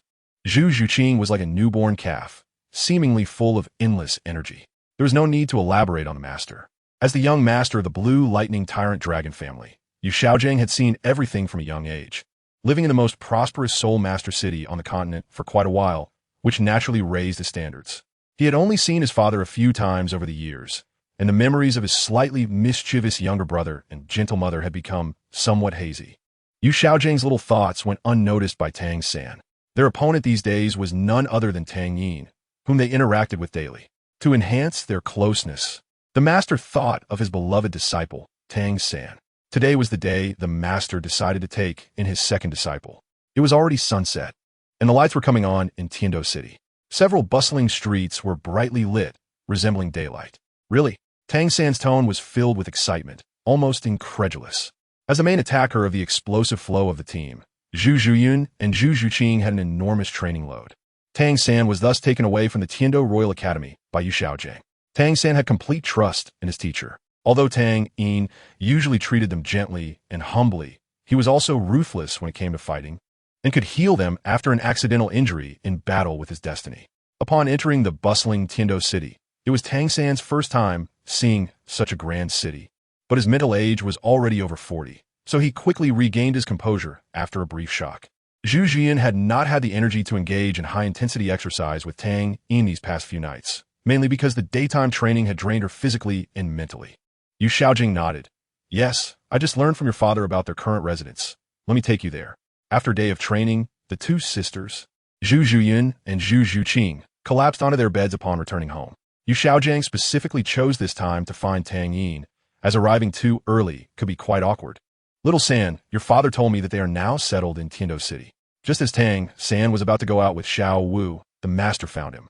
Her training load was at least on par with Zhu Jian's, and because of her weaker strength, Tang Yin's attacks were always aimed at her during battles, which was to simulate the challenges Zhu Zhuqing would face in actual combat. Yet every night, she would gaze fervently at Tang Yin, sneaking into the room after her sister fell asleep, hoping to take revenge for past grievances with her broad-mindedness and sharp tongue. Each night, Tang Yin watched as Zhu Zhuqing transformed from her fierce demeanor upon entering to a pitiful state by the end, finding her quite adorable. In Tang Yin's plan, the real scheme to capture this little glutton was also on the agenda. Knock, knock, knock while preparing dinner.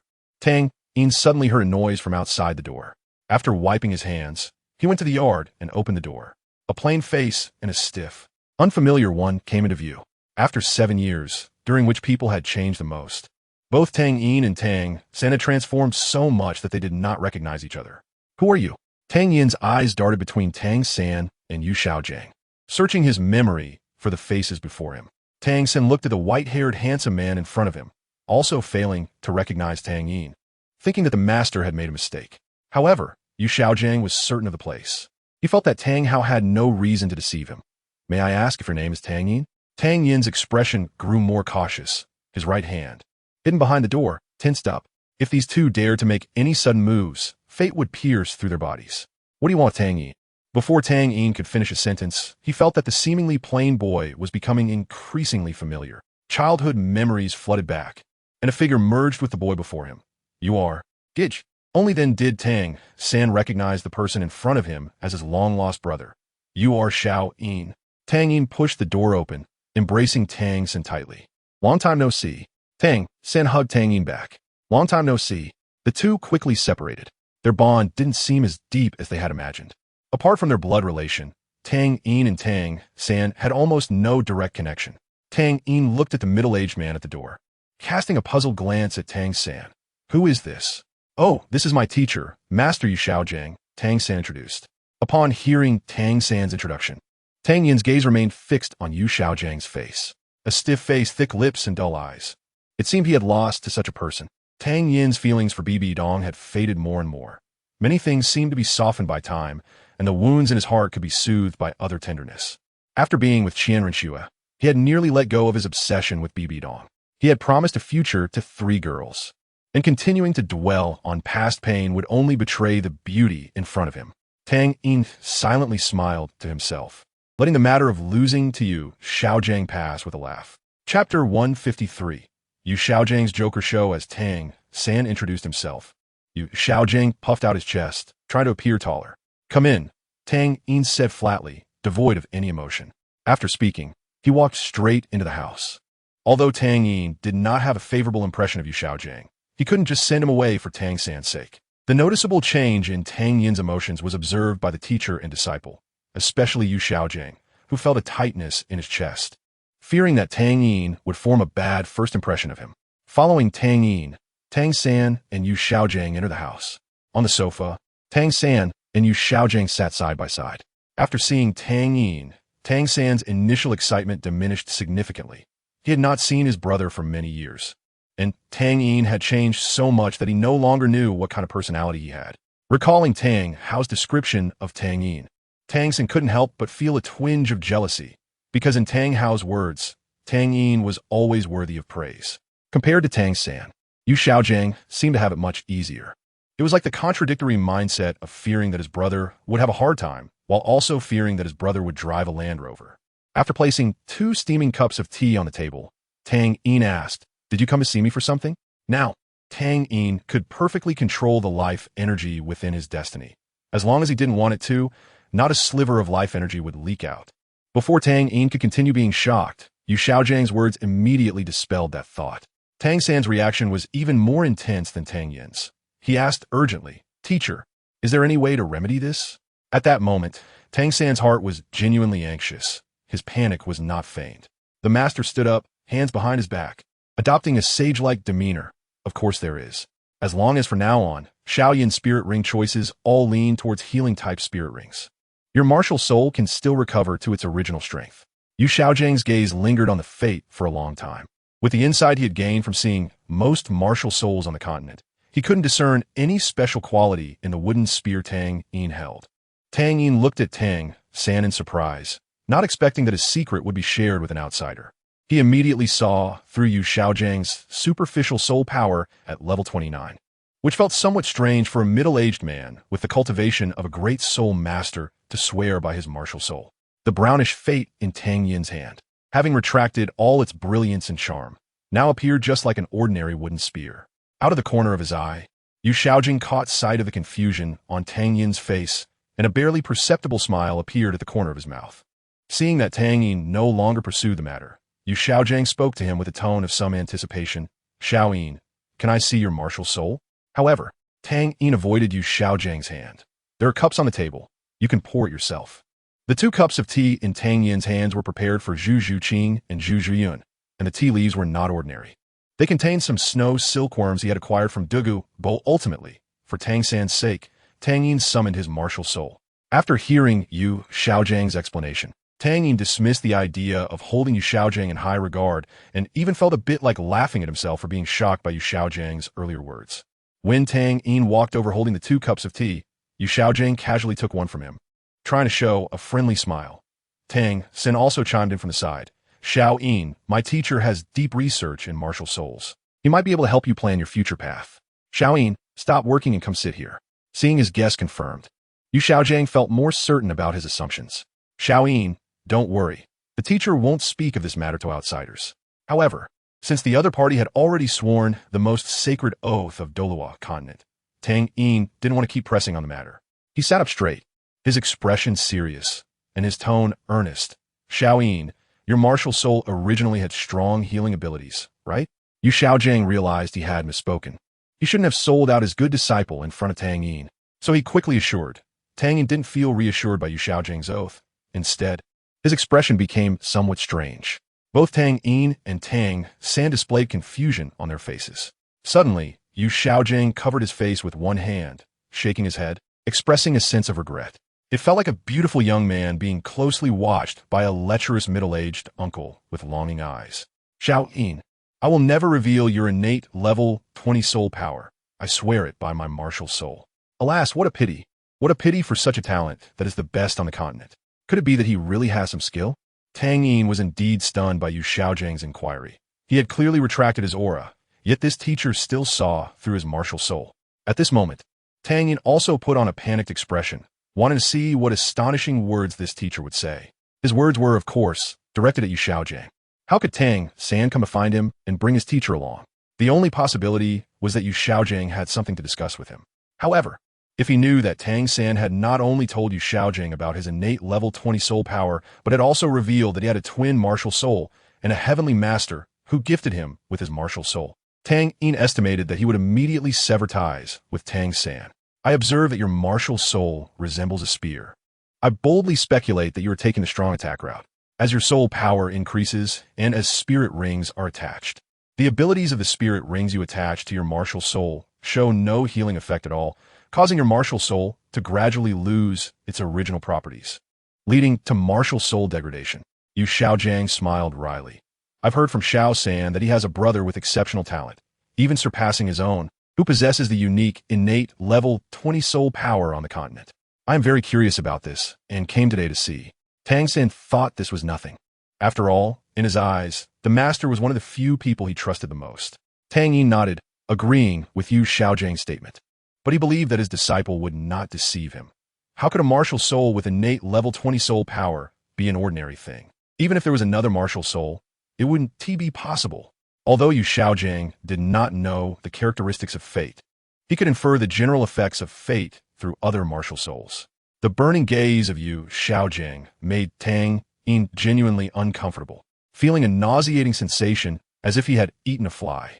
If he continued to casually absorb spirit rings, it would cause irreversible damage to his martial soul. In serious cases, it could even cripple him. Tang Yin struggled to suppress his smile and retorted, "Are you saying that I should change from a strong attack soul master to a support soul master?" Yu Xiaojiang spoke earnestly. "Xiao Yin, I know that transitioning from a powerful, strong attack soul master to a support healing soul master, who can only stand behind teammates, is quite a gap. But now is not the time to care about these things. Your talent cannot be buried like this. Don't forget, your brother Tang San possesses the Haotian Hammer martial soul, known as the #1 weapon martial soul on the continent. Once your father and your uncle were hailed as the Haotian twin stars. What a glorious reputation that was. In the future, as long as you follow my guidance, the two of you brothers will surely become the new twin stars of Douluo continent." Tang San was captivated by the future that Yu Xiaojiang painted, his eyes shining with admiration as he looked at his respected teacher. He had always wanted to become someone like his father, a level that even the Tang sect master hadn't reached before crossing over. Tang Yin's expression became even stranger. Looking at Yu Xiaojiang as if he were a fool. "Master, are you suggesting that I should take you as my teacher and then be content to be a support?" Tang Yin understood what Yu Xiaojiang was thinking. He was merely coveting his talent. Although Tang Yin also didn't know how he could tell that his martial soul had degraded. "Xiao Yin, do you agree?" The master's gaze was intense, his tone earnest. Tang Yin finally couldn't hold back any longer. He chuckled and then burst into laughter, leaving Yu Xiaojiang and Tang San staring at each other in confusion. After a while, Tang Yin managed to stop laughing, with tears still lingering in the corners of his eyes. Yu Xiaojiang thought Tang Yin was just unable to accept that he could only become an auxiliary soul master in the future, and after venting his emotions, he calmed down. Tang Yin waved his hand and said, "Forget it, Master. I'm already a waste, so there's no need for you to worry." Master thought Tang Yin was giving up on himself, and just as he was about to persuade him, Zhu Zhuyin and Zhu Zhuqing walked out of the bathroom together. Zhu Zhuyin didn't understand why her sister had been insisting on bathing with her these days. At first, she was a bit shy, but after Zhu Zhuqing's persistent pleas, she agreed to her sister's somewhat rude request. "Sister, when can I be like you? You could be when you grow up." "Sister, you're so soft." "Zhuqing, if you keep this up, I'm going to get angry." The two sisters were in the bathroom, discussing how to fuse their martial souls. Zhu Zhuqing had her own intentions. She wanted her sister to gradually accept the idea of being open with each other, which might help when she later revealed her relationship with her brother-in-law. They heard noise from outside the bathroom, and, upon realizing there were outsiders, both quickly got dressed before leaving. Tang San had already sensed the presence of others in the room. It was a necessary vigilance for a killer. Moreover, from the lingering aura, he could tell it belonged to women. When he saw Zhu Zhuyin and Zhu Zhuqing walk out, he was shocked. He knew their identities and had practiced with Zhu Zhuyin for a while back at Nodding Academy. What he didn't expect was that Zhu Zhuyin was now with his brother, Tang San. Zhu Zhuqing recognized Tang San at a glance, and she was also familiar with Yu Xiaojiang beside him. She had stayed in Nodding City for quite a while, and although she wasn't very clear about Yu Xiaojiang's identity, she knew he was Tang San's teacher. Seeing two familiar faces, Yu Xiaojiang quickly asked Zhu Zhuyin and Zhu Zhuqing for help. "Please persuade Xiao Yin. It's not too late to turn back now." Yu Xiaojiang's words left Zhu Zhuyin and Zhu Zhuqing completely baffled. "Why should we persuade Xiao Yin? What do you mean by turning back?" Tang Yin didn't want the drama to end so quickly. He handed the tea on the table to the two sisters and said gently, "I prepared this tea for you. Drink up." As he said this, Tang Yin gave Zhu Zhuyin a knowing look. Their close relationship allowed Zhu Zhuyin to understand immediately. She took the cup from Tang Yin's hand and apologetically said to Yu Xiaojiang, "Master, I'm sorry, but I can't make decisions about Xiao Yin." After saying this, she pulled her sister into the room and closed the door. Although Zhu Zhuyin didn't know what Tang Yin was planning, she understood he was afraid she would say something wrong, so she found an excuse to leave. At this point, only Tang Yin Tang San and Yu Xiaojiang remained in the living room. All right, master. You can keep your theories to teach me later. Tang Yin issued an eviction order. However, Yu Xiaojiang was still relentless, like a responsible elder. Xiao Yin, Tang Yin ignored Yu Xiaojiang and looked at Tang San. Cut, your body has hidden injuries. Let me treat you. Tang San initially wanted to help his teacher persuade his brother, but when he heard Tang Yin mention his hidden injuries, he choked on his words. Tang Yin directly used the life energy of destiny in front of the master and disciple. After his previous crushing defeat to Duge Yen, Tang San had started practicing frantically before his body had fully recovered. He felt that some of his meridians were not flowing smoothly during cultivation and even experienced faint pain.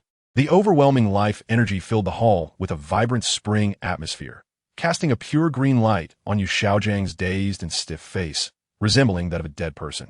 Reflecting on Tang Yin's earlier panic, strangeness, and sudden laughter, Yu Xiaojiang finally understood everything. He felt like a clown kept in the dark from the beginning. After healing Tang San's hidden injuries, Tang Yin shook his head at Yu Xiaojiang's expression. Now, it was Tang Yin's turn to comfort Yu Xiaojiang. Master, actually, your theories are valid for most soul masters. Your knowledge can be further developed.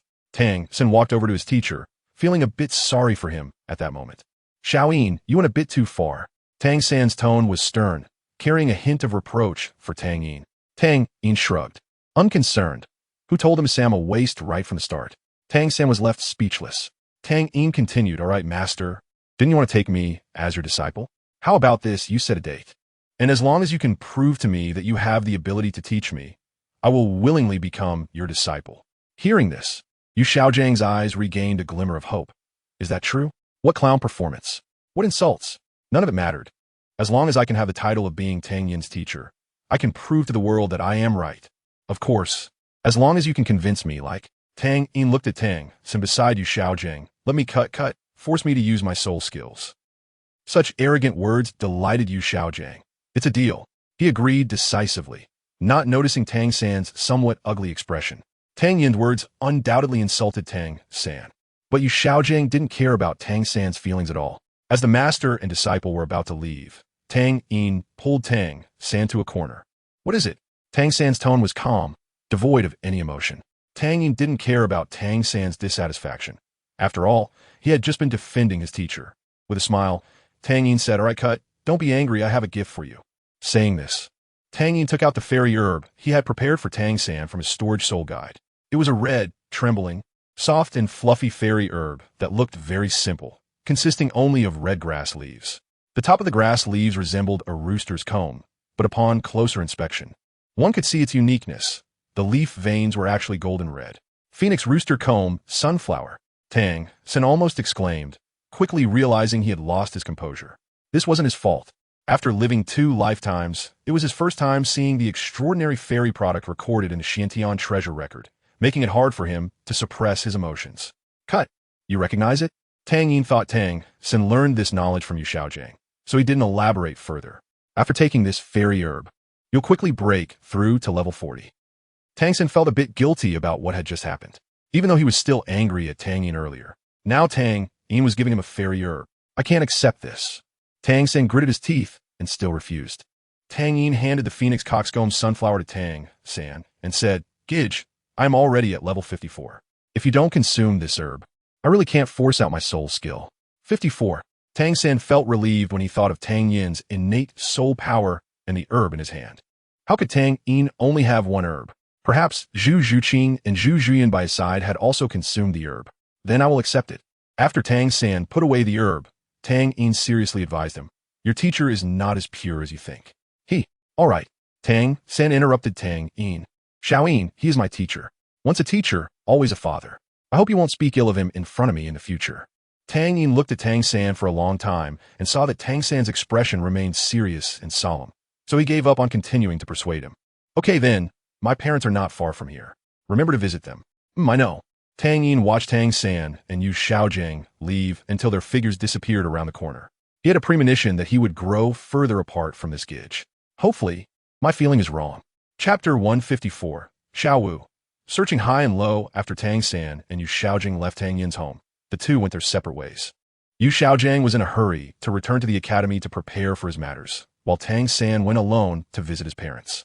Following the route Tang Yin had informed him of, Tang San arrived at the place where Ain lived. To his disappointment, Tang Hao and Ain were not at home. In fact, Tang Yin also didn't know that Ain and Tang Hao had gone out for a trip.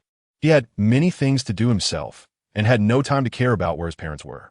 Seeing that Tang Hao and Ain had not returned for a long time, Tang Sin realized he wouldn't be able to see his parents today and could only leave in frustration. It was getting late, and the city gates of Tiando City were about to close. Since the Tiando Royal Academy was located on the outskirts of Tiando City, he had to hurry. If he missed the time to leave the city, Tang San would have to stay in an inn within Tiando City. And staying one night in this expensive city would surely cost a lot. He also planned to use his little savings to buy some things. As for staying at Tang Yin's house, please, Tang San could see that Tang Yin had a close relationship with Zhu Zhuqing and Zhu Zhuyan. Using the Xian Tiangong, Tang San maximized his speed, stepping lightly through the crowd. He rushed out of Tiando City just as the gates closed. Xiao would most likely have to become the spicy rabbit head she feared the most. After returning to the Tiando Royal Academy, Tang San planned to absorb that Phoenix Coxcomb sunflower as soon as he returned to the dormitory.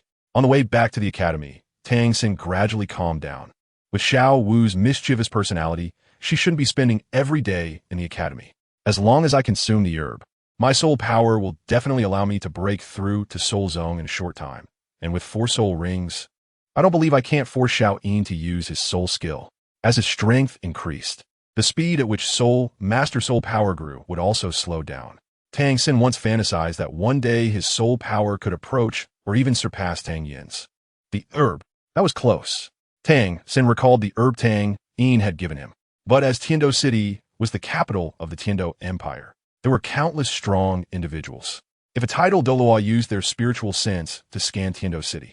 Before this, Tang Sin always thought his training speed was fast. Relying on the authentic Taoist method, Xian Tiangong, he had never encountered any bottlenecks in his soul power cultivation. After all, he was a soul king of the same age. So compared to the original work, Xiao Wu seemed to value her life much more. Although she had come to the Tiando Royal Academy, she had no intention of going to Tiando City. Recalling his teacher's agreement with Tang Yin and Tang Yin's revelation about his soul power, Tang San felt a mountain of pressure. Now, she was not just herself. She also bore the tasks entrusted to her by Deming and Erming. If she didn't value her life and failed to complete the tasks assigned by those fierce beasts, indirectly causing Deming and Erming's deaths, how could she face her mother after death? Ideals are beautiful, but reality is cruel. His soul power not only did not close the gap with Tang Yin, but rather grew larger. The fragrance of the Phoenix Coxcomb sunflower itself was not strong, but Tang San felt that the faint aroma it emitted was the best fragrance he had ever smelled, even better than Xiao Wu's scent. Wait, how could Xiao Wu be compared to a flower? Tang San scolded himself harshly in his heart. 54 Soul King. On the way back to the dormitory, he happened to see Xiao Wu and Ning Rongrong taking a walk in the academy. After putting away the Phoenix Coxcomb sunflower, Tang San's gaze became much more determined. His fingers quickly fiddled with the 24-bridge bright moonlight gem that held the Phoenix Coxcomb sunflower, and a beautiful red flower appeared in his hand. During this time, Ning Rongrong had even invited Xiao Wu to visit 7 Treasure City. Sangge. Xiao Wu noticed Tang San returning and immediately released her arm around Ning Rongrong. Leaping toward her, Sangge. Ning Rongrong had already gotten used to this, and Tang San thought that his relationship with Xiao Wu was merely that of siblings, while Xiao Wu was too shy to express her feelings for him. However, the other members of Shrek could see it clearly, and it wasn't the first time Ning Rongrong teased Xiao Wu about it. As warm and soft jade entered his embrace, Tang San felt much more relaxed. Seeing the brother and sister being affectionate, Ning Rongrong didn't want to be a third wheel, watching the young couple flirt, and quietly left. When Xiao Wu jumped into Tang San's arms, the scent that had been etched in her mind appeared before her once again. This made her arms that were holding Tang San's waist stiffen. It was definitely this smell. To ensure she wasn't mistaken, Xiao Wu buried her head deeper into Tang San's embrace and took a deep sniff. The aura that had lingered on Tang San when Tang Yin treated him had mostly dissipated by now, and even as a rabbit, Xiao Wu could only smell a faint scent. Xiao Wu, what are you doing? Tang San noticed Xiao Wu sniffing around him and felt a bit inexplicably flustered.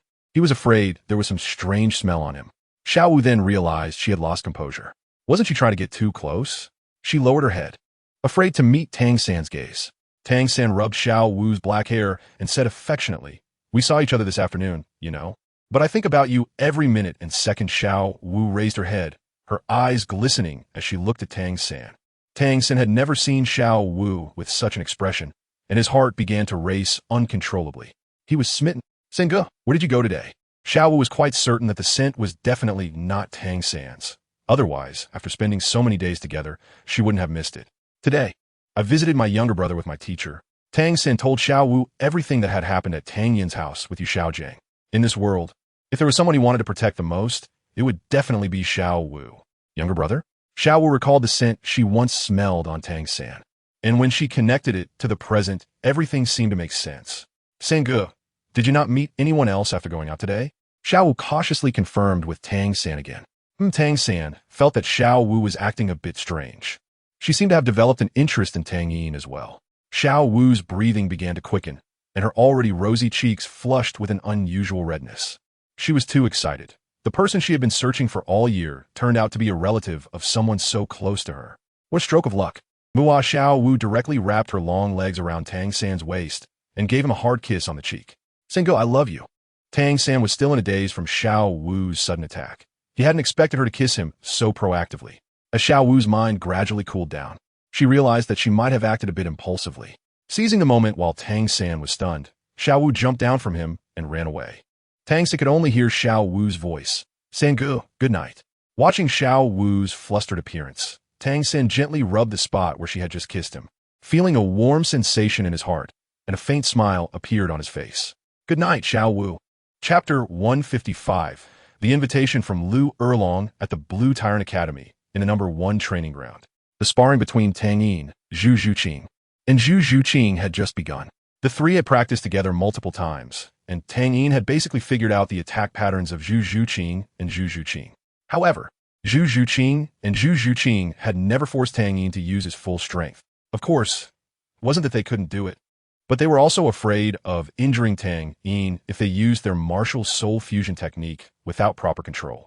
Zhu Zhuqing and Zhu Zhuqing had already entered the state of martial soul embodiment, bending down and lowering their center of gravity to maximize the characteristics of their martial souls. Tang Yin stood with his hands behind his back, the Fates standing in the void beside him. During their sparring, Tang Yin would not take the initiative to attack. The purpose of this training was to develop Zhu Zhuqing and Zhu Zhuqing's offensive capabilities if he initiated an attack.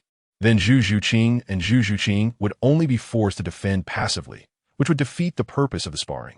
This time, the pressure from the alternating attacks was greater than any previous encounter. However, Zhu Zhuqing's soul power still fell a little short. A flaw appeared in the dense web of attacks, and this fleeting mistake was precisely caught by Tang Yin.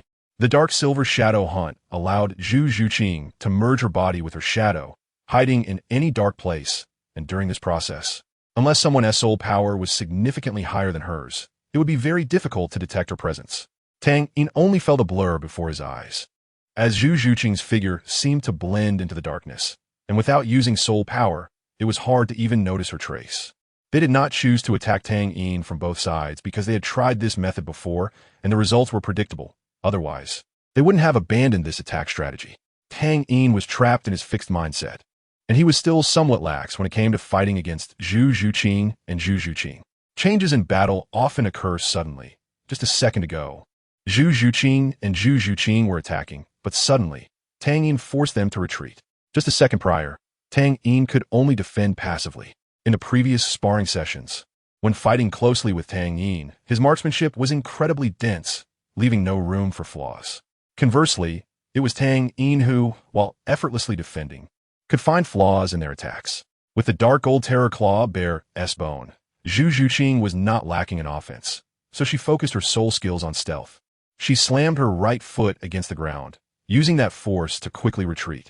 The following battle was already without suspense. This training was essentially to enhance Zhu Zhuqing and Zhu Zhuqing's offensive abilities, but it was still necessary to counterattack when the time came. As Zhu Zhuqing slipped into the darkness, Zhu Zhuqing was already poised to strike.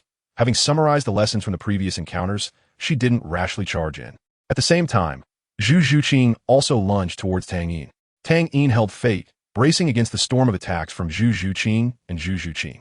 Although they did not use the martial soul fusion technique, after days of training, their martial souls had already intertwined. allowing them to provide some enhancements to each other during this cooperative combat. Zhu Zhuqing shone with golden light, and a golden glow complemented the dark purple light on Zhu Zhuqing. Zhu Zhuqing's speed was indeed not slow, but Tang Yin's reaction was even quicker. As his hand just touched fate, Zhu Zhuqing's figure emerged from the darkness, her long spirit cat claws reaching for Tang Yin's arms. This was Zhu Zhuqing's fourth soul skill, Shadow Hunt. Seeing that Zhu Zhuqing had not attacked for a long time, Tang Yin knew something was amiss. However, he remained calm, not deliberately searching for Zhu Zhuqing's position. He knew she was waiting for the right moment to create some trouble for him. You both have made great progress this time, Tang Yin praised while healing the two sisters. This compliment was sincere, without a hint of personal feelings. Zhu Zhuqing pouted. It's just that we can't beat you. Although she said that, she was actually very happy. Today's tactic was her invention, and Tang Yin's praise was undoubtedly the best affirmation for her. At that moment, there were only the three of them in the training ground, as the other team members were meditating and cultivating. During these days, all team members had prioritized improving their soul power, especially Dugian. When she learned that Zhu Zhuqing was nearly 7 years younger than her, but only 1 rank lower in soul power, she was filled with a sense of urgency. Over the past few days, she had completely refined the medicinal effects of the 8-petal immortal orchid, and her soul power was steadily rising, now reaching level 45. She might even break through in a few days. The other members' cultivation speeds were much more normal, and Tang Yin had no methods to help them quickly increase their soul power. They had to rely on their own efforts. Just as Tang Yin was about to embrace Zhu Zhuqing for some ambiguous actions, a figure that surprised him appeared in the training ground. Lu Erlong, dressed in a black long dress, looked intellectual and elegant, her charming face paired with slightly sorrowful eyes that made her seem endearing. Dean? Seeing that the newcomer was Lu Erlong, the dean of Blue Tyrant Academy, the three greeted her. Lu Erlong waved her hand, indicating they need not be so formal. Did I interrupt your training? No, it's currently break time. Tang Yin secretly thought to himself how close he had come to embracing Zhu Zhuqing just now. As for Zhu Zhuqing, that would be fine. She would sneak a bite later. Lu Erlong's gaze swept over Zhu Zhuqing and Zhu Zhuqing, ultimately landing on Tang Yin. She was here specifically to find him. Lu Erlong wanted to seek a breakthrough opportunity for her beloved, and she was willing to pay a huge price, even if it meant handing over the academy to Tang Yin. Tang Yin, do you have time tonight? Lu Erlong bit her lip. She didn't want to plead with Tang Yin in front of others. Tang Yin also sensed that Lu Erlong had something to discuss with him, and that there was something she couldn't say. He had a pretty good impression of this dean. I do. Then, I'll treat you to dinner tonight. Zhu Jian glanced warily at Lu Erlong, but quickly relaxed when she thought about Lu Erlong's age. The dean in front of her looked young, but Zhu Jian knew she was more than 30 years older than Tang Yin.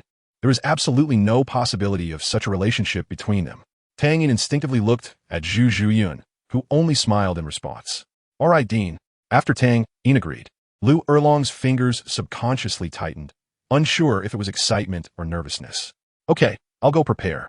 Wait for me outside the training ground later. With that, Lu Erlong stepped away hastily. Chapter 156. Intoxication. After Lu Erlong left, only Tang Yin and the Zhu sisters, Zhu Jian and Zhu Zhuqing, remained in the training field. The three continued to spar for a few more rounds until Zhu Jian and Zhu Zhuqing were nearly exhausted. That's enough for today, Tang Yin said. Make sure to rest well when you get back.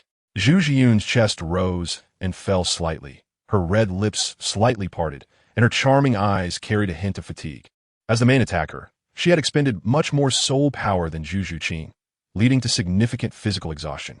Come back early, Zhu Jian forced a smile. Tang Yin gently wiped the sweat from her forehead and said, Actually, you don't need to push yourself so hard. Each time Zhu Jian sparred, she would give it her all, pushing herself to the extreme, which made her attack sharper, but also multiplied her exhaustion after training. Upon hearing Tang Yin's words, Zhu Jian only smiled silently. Because Tang Yin didn't regard Yu Xiaojing at all, Tang Yin smiled and said, It's fine, memories can help people face reality better. Or perhaps, even now, Tang Yin still dared not confront his past scars. Zhu Jian took her sister and left. It's my honor to taste the food made by the dean. If Tang Yin knew that Lu Erlong was comparing herself to Yu Xiaojing, he could only smile helplessly. Tang Yin sat on a bench, the sunset's afterglow spilling over his silver hair, reflecting mottled light, while the evening breeze lifted the hair hanging over his forehead, revealing his handsome features. It had been a long time since he had been alone like this, and the rare leisure time allowed him to relax entirely. She didn't appear as calm as Zhu Zhuyun, because she knew Tang Yin had other women in Heavendo City. But Tang Yin wouldn't investigate. He had been hurt once before. Academy grounds, no entry without permission. Tang Yin saw a shimmering small lake, which was better described as a pond. The babbling water flowed into the pond, keeping the water lively. She didn't want to be a vase beside Tang Yin. From a moment she decided to leave Nodding City, she made her choice. Beneath her black skirt was a mature and alluring figure, her long legs intertwined as she walked. The fullness of her shape exuding charm at every moment. Her black hair hung down her back, giving off a faint scent of lilac. Although it was pleasant to be with beauties, this kind of unrestrained relaxation had its own unique flavor. In Lu Erlong's heart, Yu Xiaojiang possessed the greatest wisdom in the world, and the famous skills of the Golden Iron Triangle were conceived by him, while Tang Yin, in her eyes, was the person with the highest talent, a soul king at 15. How extraordinary. Though she and interacted much with Lu Erlong, the sadness that inadvertently leaked from her expression and actions confirmed that she too had her own stories. Tang Yin followed Lu Erlong, his gaze unintentionally landing on the person ahead. Let's go. I made dinner myself, don't be picky. Lu Erlong spoke lightly, leading the way. Tang Yin's words pulled Lu Erlong back to reality. Her memories seemed to return to 20 years ago, when she was still the killing corner of the Golden Iron Triangle, the youngest and only female member of the team, doted on by her two elder brothers. Not long after, Tang Yin noticed that Lu Erlong was standing behind him, observing him. Memories and reality intertwined, with the two figures continuously overlapping. As they were leaving, Zhu Zhuqing glanced at Tang Yin with a hint of unease. Lu Erlong brought Tang Yin into the Academy's forest, heading to a small house Lu Erlong had in the Blue Tyrant Academy's forest. The fence made of tree branches was surrounded by various flowers, each blooming and exuding a refreshing fragrance. Upon closer inspection, there were still some water droplets on them, likely from a recent watering. Damn, Tang Yin, you must suffer when you come back tonight. Zhu Zhuqing noticed Lu Erlong's somewhat unusual behavior, and her mind couldn't help but grow suspicious. Lu Erlong smiled wryly and shook her head. It's just to pass the time. Dean, you're here. The dean was so elegant, residing in tranquility and peace. A simple wooden house quietly stood by the lake, seemingly constructed from local materials, the roof covered with a layer of dry straw. Looking simple yet well kept. The sensuality exhibited by Lu Erlong and the sensuality of Zhu Zhuyun that Tang Yin was familiar with presented two completely different styles. Lu Erlong exclaimed in surprise, and upon realizing that the visitor was Tang Yin, she knew she had lost her composure and hurriedly said, "Sorry, Tang Yin, I just recalled some past events." At the same sunset, the man she admired was also facing the sunset, his lonely and melancholic gaze attracting her youthful heart. Lu Erlong looked at the boy bathed in the sunset, suddenly feeling a bit dazed. However, she hadn't noted the specific scent that day, as it was too rushed. In Tang Yin's eyes, Lu Erlong was strikingly similar to Bai Bai Dong. Shortly after Zhu Zhuyun and Zhu Zhuqing left, Tang Yin changed into a new outfit and waited for Lu Erlong at the door. The deeper they went into the forest, the scarcer the towering trees became, and the sound of babbling water came from deep within the woods. After a brief admiration, Tang Yin withdrew his gaze. On a giant ancient tree hung a prominent sign with a line of text that had become somewhat blurred. She was originally a hot-tempered madwoman. Otherwise, how could she have become the killing corner? Now she appeared so elegant and gentle, a result of 20 years of cultivation. With a creak, the wooden door was pushed open, and Tang Yin followed Lu Erlong into the wooden house. Inside, there was no luxurious decoration, but there was still a faint fragrance. And upon careful distinction, it was similar to the scent on Lu Erlong. The wooden window was propped open with a forked pole, and in front of the window was a simple dressing table with a door slightly ajar at the back. From the entrance, Tang Yin could only see a thin layer of sheer fabric, but he knew without guessing that it was Lu Erlong's resting place. The dining table at the entrance was already filled with dishes, still warm. Lu Erlong lit the candles, dispelling the darkness in the room. Tang Yin noticed that the candles Lu Erlong lit were not ordinary. As the moment they were lit, he could smell a jasmine fragrance, and both his thoughts and heart calmed down, indicating they had a calming effect. After more than a year of therapy, Tang Yin was very clear about what kind of person needed to use such calming daily necessities. He looked at Lu Erlong with a more complex gaze. Like-minded people? Tang Yin shook his head, no longer pursuing the matter. He had promised not to delve into it. Lu Erlong placed the candle on the candlestick. turned around to face Tang Yin, and the flickering flames cast shadows and light across her delicate, fair face, making her look both beautiful and mysterious. Sit down. The food is about to get cold. Lu Erlong walked over and pulled out the chair in front of Tang Yin, then sat down opposite him.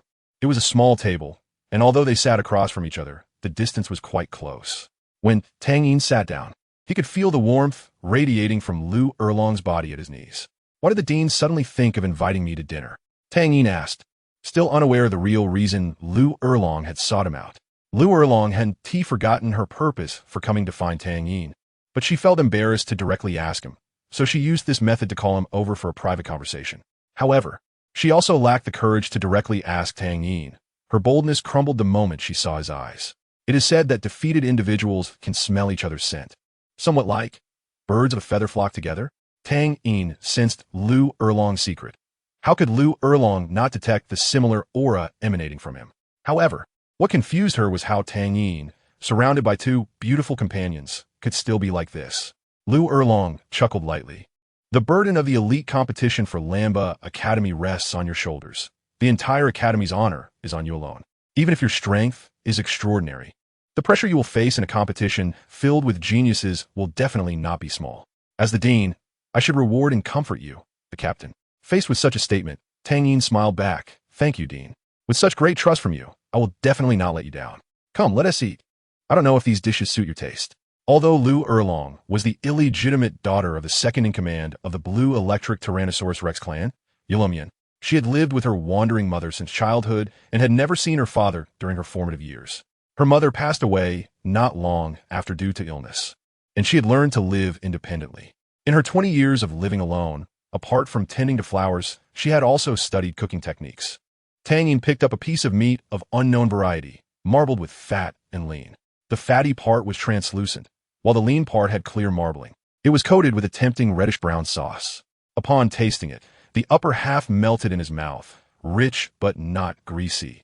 The lower half was tender and flavorful, not at all dry.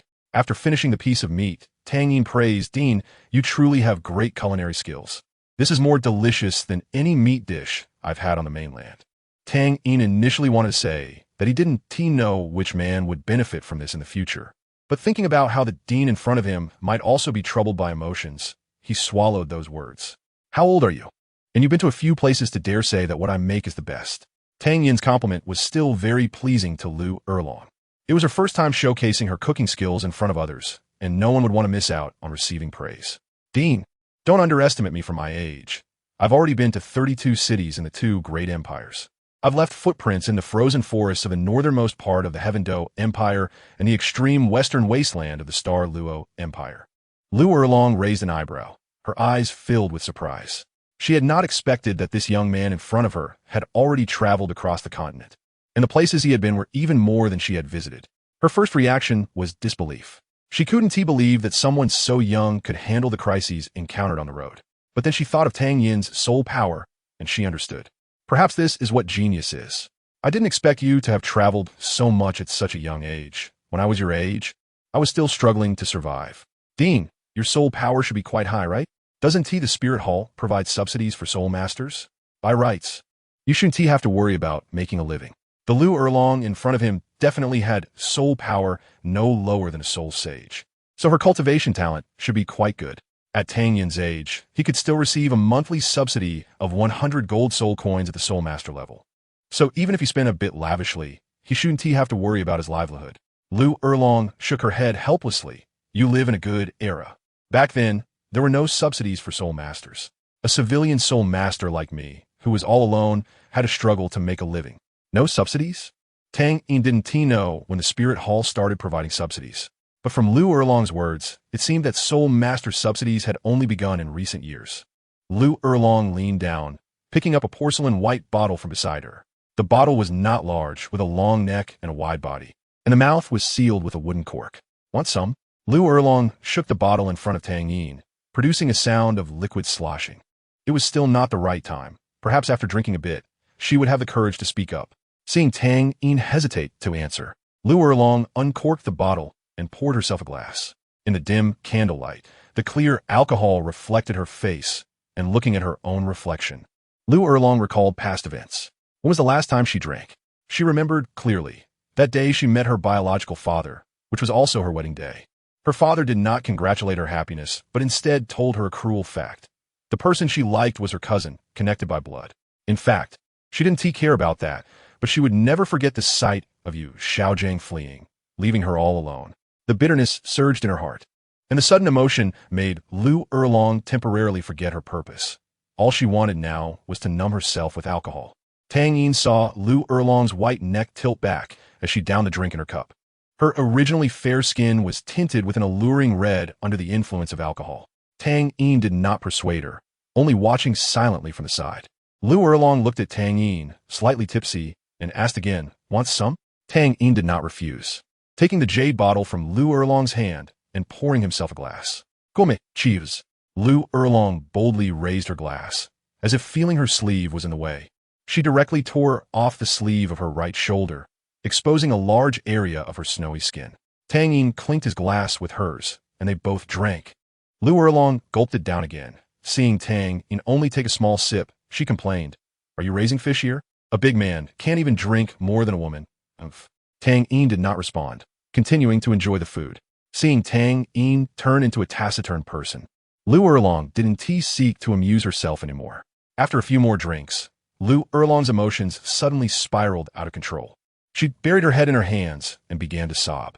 Chapter 157, Past Events, Part 1.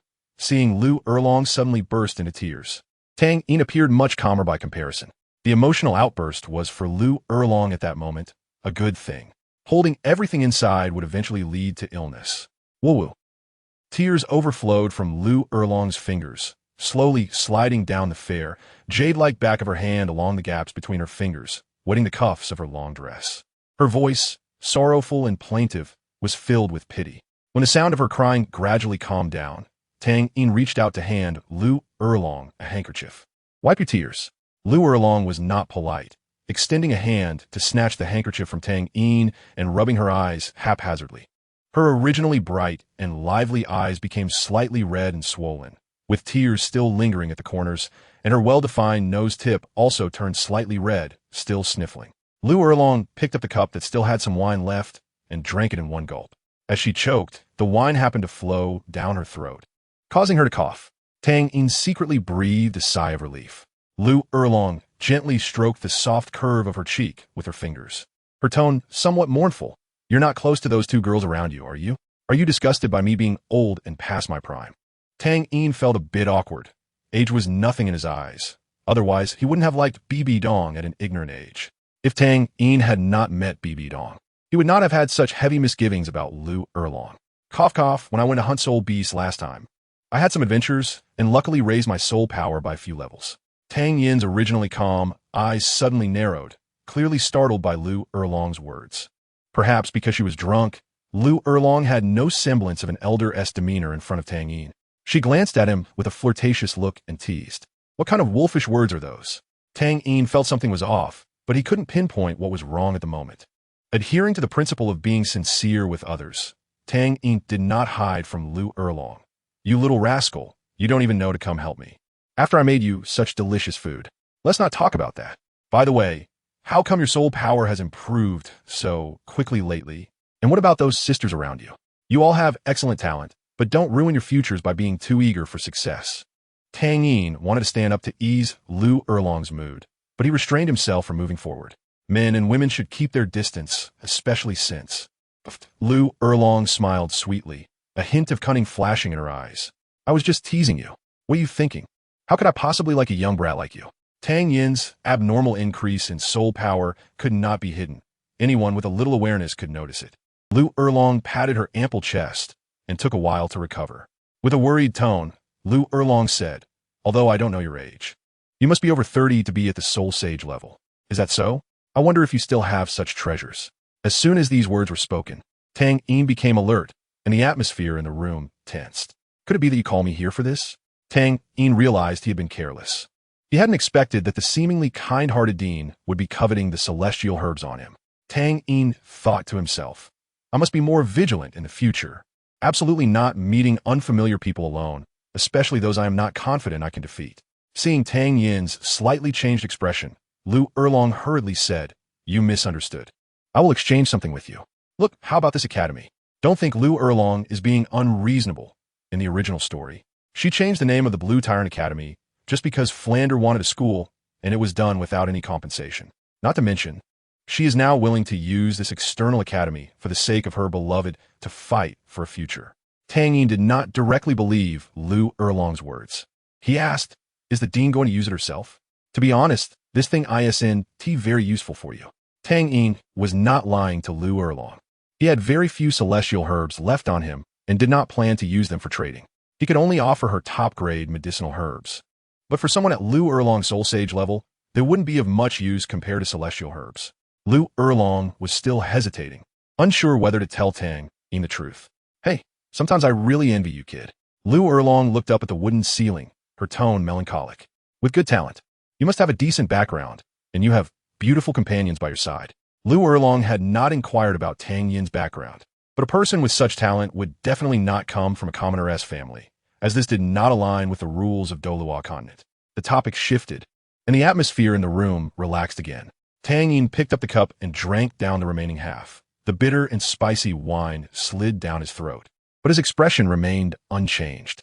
Ever since his soul power broke through to Soul King, the life energy that circulated within him made his metabolism several times better than that of an ordinary soul master, which meant Tang Yin could maintain his youthful appearance. At the same time, he also gained a new worry, being immune to drunkenness. Tang Yin sighed deeply. Actually, past events are like smoke. Over time, they naturally fade. Lu Erlong fell silent. Had she not thought about giving up? But could she really do it? With a self-deprecating smile. It seemed to mock Tang Yin's inability to remain steadfast, and also to mock her own futile persistence. She had waited for Yu Xiaojiang for over 20 years. From the prime of her youth to the withering of flowers and leaves, living alone in this quiet forest, just to wait for him to see her once. Because they had promised to find a quiet place to peacefully spend their remaining years together. But Yu Xiaojiang, do you still remember the vows from back then? Do you still remember her? Lu Erlong did not know. She truly did not know. Even if she still wanted to help Yu Xiaojiang overcome his inferiority complex, even at the cost of sacrificing the academy she had built with her years of effort. Even herself, what she just said was not just a joke, but also had a hint of testing. If Tang Yin needed it, she would not hesitate, as long as Tang Yin agreed to her request. Lu Erlong didn't care about Tang Yin anymore. She picked up a new jade bottle, pulled out the wooden cork, and directly drank from a bottle. She was tired and did not want to think about those troubling matters anymore. Whatever requests or longings, let them die first. Hee. Tang Yin, do you think I'm pitiful? Tang Yin looked at Lu Erlong, whose face was flushed, almost inebriated, and sighed inwardly. See, you think I'm pitiful too. Ha. Lu Erlong, under the influence of alcohol, released her true nature. Actually, all the elegance I displayed in front of you is just an act. Back in the day, I was the one who single-handedly slaughtered through the entire Soul Beast Forest. Back then, I rampaged through the Soul Beast Forest, and 2 men appeared in my life. Chapter 158, Past Events, Part 2. By the way, I forgot to tell you. I hated men like you who were so fickle the most back in the day. If it were the old me, I would have chopped you down long ago. While recounting her past, Lu Erlong did not forget to scold Tang Yin. Tang Yin felt a bit awkward, because she was indeed right. Lies do not hurt, but the truth is a sharp blade. Tang Yin would not blame his fickleness on his past. Since he had done it, he had to be at peace with himself. Lu Erlong continued to tell her past. Those 2 men were not particularly handsome. One had a big nose and a big tongue. The other was dull and wooden. It might also be because of their somewhat abnormal personalities that I became friends with them. We roamed the continent together and surprisingly left quite a reputation. I wonder if our names are still spoken of after so many years of retreat. They say that feelings develop over time, and I ended up liking one of them. Clearly, his talent is not as good as another's, and he doesn't communicate as well as another, yet I still liked him. I know that the other person also likes me, but when he found out that we had feelings for each other, he chose to support us. However, on the day of the wedding, my father, whom I had never met, came to me, and my fiancée recognized my father. Do you know why? She wobbled as she propped herself up, her steps unsteady, unable to support her body. With a few clattering sounds of high heels on the wooden floor, her body tilted toward Tang Yin. Anyone who heard Lu Erlong's account would feel pity and compassion. Tang Yin asked a question he really wanted to know. While Lu Erlong was under the pressure of ethics and morals, she was still thinking about the person she loved. Otherwise, she wouldn't have waited for him all this time. Lu Erlong was clearly a bit loose-lipped now, blurting out whatever came to mind. Lu Erlong cried and laughed, her expression very twisted, even somewhat ferocious. Then she ran away, and the other person went after her, leaving me there, in that bridal chamber, still dressed in red. Tang Yin really didn't know how to respond to Lu Erlong. Ethical taboos are a slippery slope that should not be touched. My father and his father are brothers, which means he and I are actually cousins by blood. Haha, isn't that funny? It's not that Tang Yin is cold-blooded, but he has endured even more painful experiences. What my man? I'm over 40 and still a virgin, never tasted a man-ass flavor. However, if it were him, he would never abandon a woman to face everything alone. At this point, Lu Erlong's tears flowed again. I'm not drunk. Lu Erlong was emotional and took a few big gulps of her drink. Tang Yin felt embarrassed. Director, you're drunk. However, Tang Yin was an exception. So, you're asking me for treasures just for your man? I waited and waited for a long time, and the other person only brought me news that he had left. Then I changed places to waiting, and 20 years passed. Do you think I'm pitiful? Seeing Lu Erlong about to collapse on the table, Tang Yin hurriedly supported her. Lu Erlong felt Tang Yin's warm breath and wriggled a bit in his arms, mumbling some words Tang Yin couldn't understand. Tang Yin tried to wake Lu Erlong up, but she was really drunk. No matter how he called, he couldn't get a response from her. Instead, she huffed a few times in dissatisfaction, as if protesting Tang Yin's actions. Seeing that it was getting late, Tang Yin decided not to continue entangling with Lu Erlong. He supported her back to prevent her from falling, then bent down to scoop her up by her legs, carrying her fully. Lu Erlong stood at about 175 meters tall, and with her high heels, she was nearly the same height as Tang Yin. Carrying her this way was somewhat difficult for Tang Yin. He walked into the room with Lu Erlong in his arms. Lifting the light veil, Tang Yin placed Lu Erlong on the bed and took off her shoes and socks. Her 5 small, delicate toes curled together, each one pink and cute, the graceful arch of her foot like the most beautiful line in the world. When he removed her socks, he inadvertently touched the soft, silky soles of her feet. After doing everything, just as Tang Yin was about to leave, Lu Erlong accurately grabbed his wrist, her grip strong and unwilling to let go. Don't go, don't leave me. The loneliness of each night hadn't allowed Lu Erlong to adapt to living alone. She would often wake up in the dead of night, looking at the empty room around her, feeling an immense melancholy. The memories Tang Yin didn't want to recall resurfaced, and he tried hard to ignore them, then attempted to break free from Lu Erlong's grip. However, Lu Erlong was a level 76 soul saint. No matter how high Tang Yin's talent was, he would still be weaker than a powerful soul saint in physical strength. It wasn't impossible to break free forcibly, but that would inevitably hurt Lu Erlong. And Tang Yin didn't want to do that. Seeing that Tang Yin was no longer struggling, Lu Erlong's grip loosened significantly. Is it you? Did you come to see me? Tang Yin frowned, knowing that Lu Erlong mistook him for her cousin. Seeing that Tang Yin didn't deny it, Lu Erlong directly sat up and tightly hugged Tang Yin's waist from behind. Is it really that painful to be with me?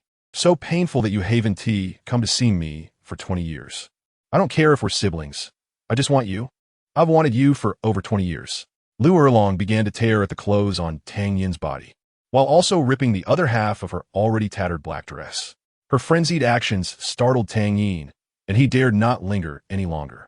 Taking advantage of the moment when Lu Erlong was engaged in a battle of wits with her undergarments, Tang Yin quickly slipped away. He didn't want to become a substitute for some man. Escaping from the wooden house, the fresh air in the forest instantly sobered Tang Yin up. Reflecting on everything that had just happened made him feel a bit scared. Tang Yin considered himself no saint. He was just an ordinary person, someone controlled by emotions. When faced with temptation, he would choose to accept, just like the first kiss with Qianren Xue, but he also had his own principles and bottom lines. Just now, Tang Yin had been somewhat tempted, yet he still chose to leave, even though Lu Erlong was so alluring.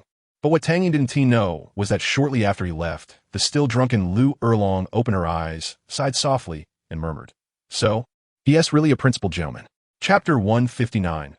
Rabbit Lu Erlong had been widowed for over 40 years, and she didn't want to continue waiting indefinitely. She wanted to experience what it felt like to be a woman before she got old. Tang Yin left a very good first impression on her. His appearance was flawless, his talent high, his demeanor gentle and humble, polite and courteous, and aside from being a bit sentimental, she could find no faults. Most importantly, she sensed a kindred spirit in Tang Yin, Perhaps it was mutual admiration, or perhaps it was sympathy between two defeated souls licking their wounds, making him the most suitable choice for a one-night stand. You say, Flander, a war man can just listen to the sounds at the door and do his thing. After sighing, Lu Erlong closed her eyes and fell into a deep sleep. When Tang Yin returned home, the lights in the living room were already off, and it was dark in Zhu Zhuqing's room as well. But in his own room, a dim yellow light still flickered. Even though Tang Yin moved very quietly, his return was still noticed by Zhu Zhuqing, who came out and smelled the alcohol on him. She didn't show any disdain, but took off Tang Yin's outer garment. You should shower first. Flander patted Tang San's shoulder and said mysteriously, Little San, quickly release your soul ring so your teacher can take a look. Forcing someone to use their soul skills is not a difficult task. Yu Xiaojiang is confident about Tang San, but there is no sign from Tang Yin that he wants to become his disciple. His willingness to agree so readily must come with his own hidden cards. Yu Xiaojiang's gaze fell on Tang San. At this moment, although Tang San was not as strong as in the original story with his ice and fire-tempering body, and he hadn't consumed the Wang Chuan Xiaoshui Lu to enhance his mental strength, there still remained the residual life energy from Tang Yin's treatment inside him. Flinder said, Xiaojiang, congratulations. This startled Flinder, who was guarding nearby. So he went to find his teacher, Yu Xiaojiang, to tell him that he had already reached level 40. Yu Xiaojiang thought Tang San had practiced some evil technique, almost causing him to faint.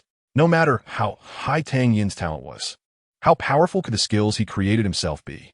With the competition against Tang Yin approaching, he had no time to wait for Tang how to take him to obtain a soul ring. Now, he needed to do his utmost to improve his strength. He didn't want to lose.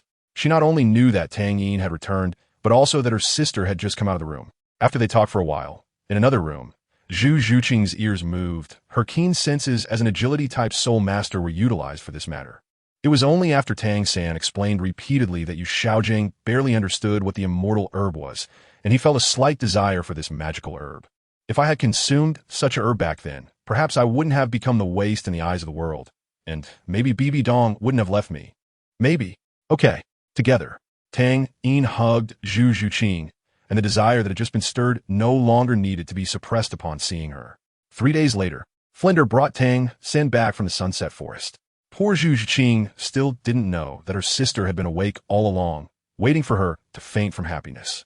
At first, everything was fine, but the resentment of the golden lion and the powerful impact of its golden bloodline erupted simultaneously, causing Tang San to bleed from all 7 orifices, and a layer of steaming blood mist appeared around his body. Even this was enough to save Tang San's life. Yu Xiaojiang's face was stiff. Flinder, just say what's on your mind. That was a golden lion that had just reached 10,000 years, possessing an extremely powerful golden bloodline. When a faint black light appeared on Tang San, Yu Xiaojiang's eyes widened, his eye sockets bulging with disbelief. A 10,000-year soul ring. Upon returning to the Tiando Royal Academy, Flinder brought good news to his good brother Yu Xiaojiang. Thinking back to the end, a hint of bitterness surfaced in Yu Xiaojiang's heart, and he no longer wanted to mention it. A week ago, after Tang San consumed the Phoenix Chicken Crown Sunflower, his soul power broke through 5 levels overnight, and he only needed to absorb a soul ring to become a soul master. Tang San summoned his Haotian Hammer martial spirit. The first 3 soul rings were yellow, and purple, which didn't cause any change in Yu Xiaojiang's expression as he was waiting for the appearance of the 4th soul ring. Every soul ring of Tang San was planned by Tang Hao, but this time, Tang San chose to rebel. Despite just a few words over these 3 days, Tang San had practically walked through the gates of hell. On the first day, they arrived at the Sunset Forest. Flinder had already found a 6,000-year explosive bear for Tang San, but Tang San refused. The subsequent commotion made her feel somewhat flushed, and she inadvertently heard Zhu Zhuqing say, "Be a little quieter, don't wake Zhuqing." Zhu Zhuqing, blushing, did not refuse Tang Yin's request, even though she had already washed up early. That's right. It was 10,000 years. I was originally worried that Tang San wouldn't be able to absorb it, but he told me someone had already absorbed it, and he wanted to try. I couldn't argue with him, so I let him give it a shot. Although the process was a bit dangerous, fortunately, he managed to absorb it. With a dull groan, the room fell into a long silence again. Zhu Zhuqing estimated that the timing was about right, so she quietly sneaked into another room. Creating one's own soul skill, strictly speaking, does not count as a soul skill, but rather a combat skill created by utilizing one's own martial spirit combined with force techniques. Tang San immediately set his sights on this soul beast, after persuading Flender to severely injure this golden lion. Tang San went up and delivered a hammer strike to end the golden lion's life, starting to absorb this soul ring. Yu Xiaojing had Flender take Tang San to hunt soul beasts while he continued to stay at the academy to formulate plans for Tang San. Whether it was because Tang San was the child of fortune, they didn't walk long before encountering another suitable soul beast for Tang San. But its age had already reached 10,000 years. Yu Xiaojing pondered deeply, using his extensive knowledge to guess that there was only one possibility: to create one's own soul skill. Even so, Tang San relied on his extreme endurance to hold on. Had it been anyone else, they would have likely exploded from the pressure long ago. After spending a full 2 days, Tang San completely absorbed his first 10,000-year soul ring. The huge risks brought equally huge rewards. The master eagerly asked, "Little San, what is your fourth soul skill?" Tang San replied, "My fourth soul skill comes from a 10,000-year golden lion, and the skill is called Hao Ian Golden Lion Break, which can cause a tremendous dizziness effect on the target's body and mind." Tang San's Hao Ian Hammer Martial Spirit, aside from the second soul skill Hao Ian Guardian, possessed strong attacking power and decent control effects. Coupled with his Tang Sec's unique skills and hidden weapons, calling him a hexagonal warrior would not be an exaggeration. After hearing this, Yu Xiaojing exclaimed "good" 3 times, feeling that taking Tang Yin as a disciple was almost a certainty. Yu Xiaojing specially trained Tang San for another 2 days, and with full confidence, visited Tang Yin again. That day, Tang Yin had just returned from the Blue Tyrant Academy when he encountered Yu Xiaojing waiting at the door. "Xiao Yin, is the duel still on?" Yu Xiaojing was afraid that Tang Yin would say he was just joking, which would probably make him angry on the spot. Tang Yin was taken aback for a moment, clearly not having taken the matter to heart, and after thinking for a while, he remembered that he seemed to have agreed to this to trick Yu Xiaojing. Although Tang Yin looked down on Yu Xiaojing, he was a man of his word, honest and trustworthy, and saw no need to compromise his principles for Yu Xiaojing. Of course it counts. Did the master set a time for it this time? Upon hearing Tang Yin say this, Yu Xiaojing finally let out a sigh of relief. "Yes. Tomorrow morning at 9 o'clock, at the Tiando Royal Academy. I will wait for you at the academy's main gate. I will be there." Seeing Tang Yin agree, Yu Xiaojing did not try to keep him and left directly. It's not that Tang Yin had a poor memory. It was just a casual remark made unintentionally. And with the recent matters involving Lu Erlong, Tang Yin had been somewhat overwhelmed. Over the past few days, Lu Erlong had been visiting him much more frequently. Almost every day he was in the academy, Lu Erlong would definitely show up. Even the teacher who managed the training ground felt it was quite strange. He didn't know when this academy's dean had become so diligent, as Lu Erlong had previously hardly ever left the forest surrounding the academy. After training, Lu Erlong would always find a way to leave her alone with Tang Yin, inadvertently revealing a bit of flirtation towards him. Tang Yin is a gentleman, unflappable no matter how Lu Erlong tests him, just like Lu Xiahui in times of crisis. His second brother also remained steadfast, not straying even a little. Fortunately, Lu Erlong wasn't drunk. He didn't act too wildly, and after his attempts to probe yielded no results, he could only leave in frustration. Tang Yin felt that dragging this out wasn't a solution. He sensed that his dean was on the verge of madness from wanting a man, and he feared that one day Lu Erlong would trample on his delicate flower. However, he couldn't say it outright. He couldn't directly tell Lu Erlong, "Dean, we're not suited for each other. Stop craving my body." Such blunt words would never come from the love expert Tang Yin's mouth. Since he couldn't avoid it, Tang Yin could only silently endure, which made things difficult for Zhu Zhuyan, Zhu Zhuqing, and Qian Renxue. Tang Yin's anger would surge even more after being suppressed. And while Zhu Zhuyan was fine because she had a good sister to share the burden, Qian Renxue was in a worse situation. One time, Qian Renxue was almost blushing, gritting her teeth, and saying, "What a waste of a gentleman." After hearing this, Tang Yin indeed chuckled. So Sister Shui still has some energy? From that moment on, Qian Renxue made up her mind to quickly marry back the crown princess to help her share the pressure. The next day happened to be a rest day for Lamba Academy. Just as Tang Yin was about to go out, Zhu Zhuqing peeked her little head out from her room. She weakly asked, "Brother-in-law, can I go with you?" She had been present yesterday and knew that Tang Yin was going to participate in a match at the Tiando Royal Academy today. Since Zhu Zhuyan was still resting due to overwork, this was a rare opportunity to be alone with Tang Yin. So how could Zhu Zhuqing give it up? She had even specially conserved her energy and didn't sneak out for a midnight snack last night. Tang Yin readily agreed to Zhu Zhuqing without hesitation. To him, it was no big deal. Moreover, he felt he should give Zhu Zhuqing more love, as he and Zhu Zhuyin had always shown affection in front of her. Even though the little girl said nothing, Tang Yin understood that she longed for it just like her sister. A quarter of an hour later, Zhu Zhuqing happily wrapped her arms around Tang Yin's, and they left the house together. In the room, Zhu Zhuyin still had a faint smile on her lips, as if recalling something joyful. She turned over and continued to sleep peacefully. Zhu Zhuqing seemed particularly clingy today. She almost leaned her entire body against Tang Yin, seemingly unconcerned about him taking advantage of her. Now that they had done everything except the final step in advancement play, they wouldn't care about these things.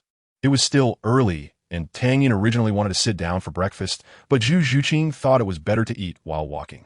Tang Yin could only indulge her, taking the breakfast he had bought and leaving Tiando City. Zhu Zhuqing took a sip of the milk in her cup and felt it was quite good, so she asked Tang Yin, "Brother-in-law, do you want some? It's really delicious." "Then I'll have some." Just as Tang Yin was about to take it, he saw Zhu Zhuqing finish the remaining milk in one gulp, then wrap her legs around his waist.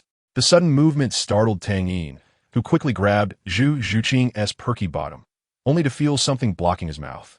A rush of milky flavor flooding it. So this is why she wanted to eat breakfast while walking. Only then did Tang Yin understand Zhu Zhuqing's true intent. At this moment, there were hardly any people on the road, and Zhu Zhuqing did whatever she wanted, completely unrestrained. After finishing all the remaining breakfast, she contentedly returned to her original position. The last time Tang Yin came to the Tiando Royal Academy was when he treated Duga Yin. He didn't expect to be back so soon. He saw Yu Xiaojiang waiting at the entrance in a gray-black robe, with Tang San and a girl he didn't recognize standing beside him. As he got closer, Tang Yin could see the girl's appearance clearly.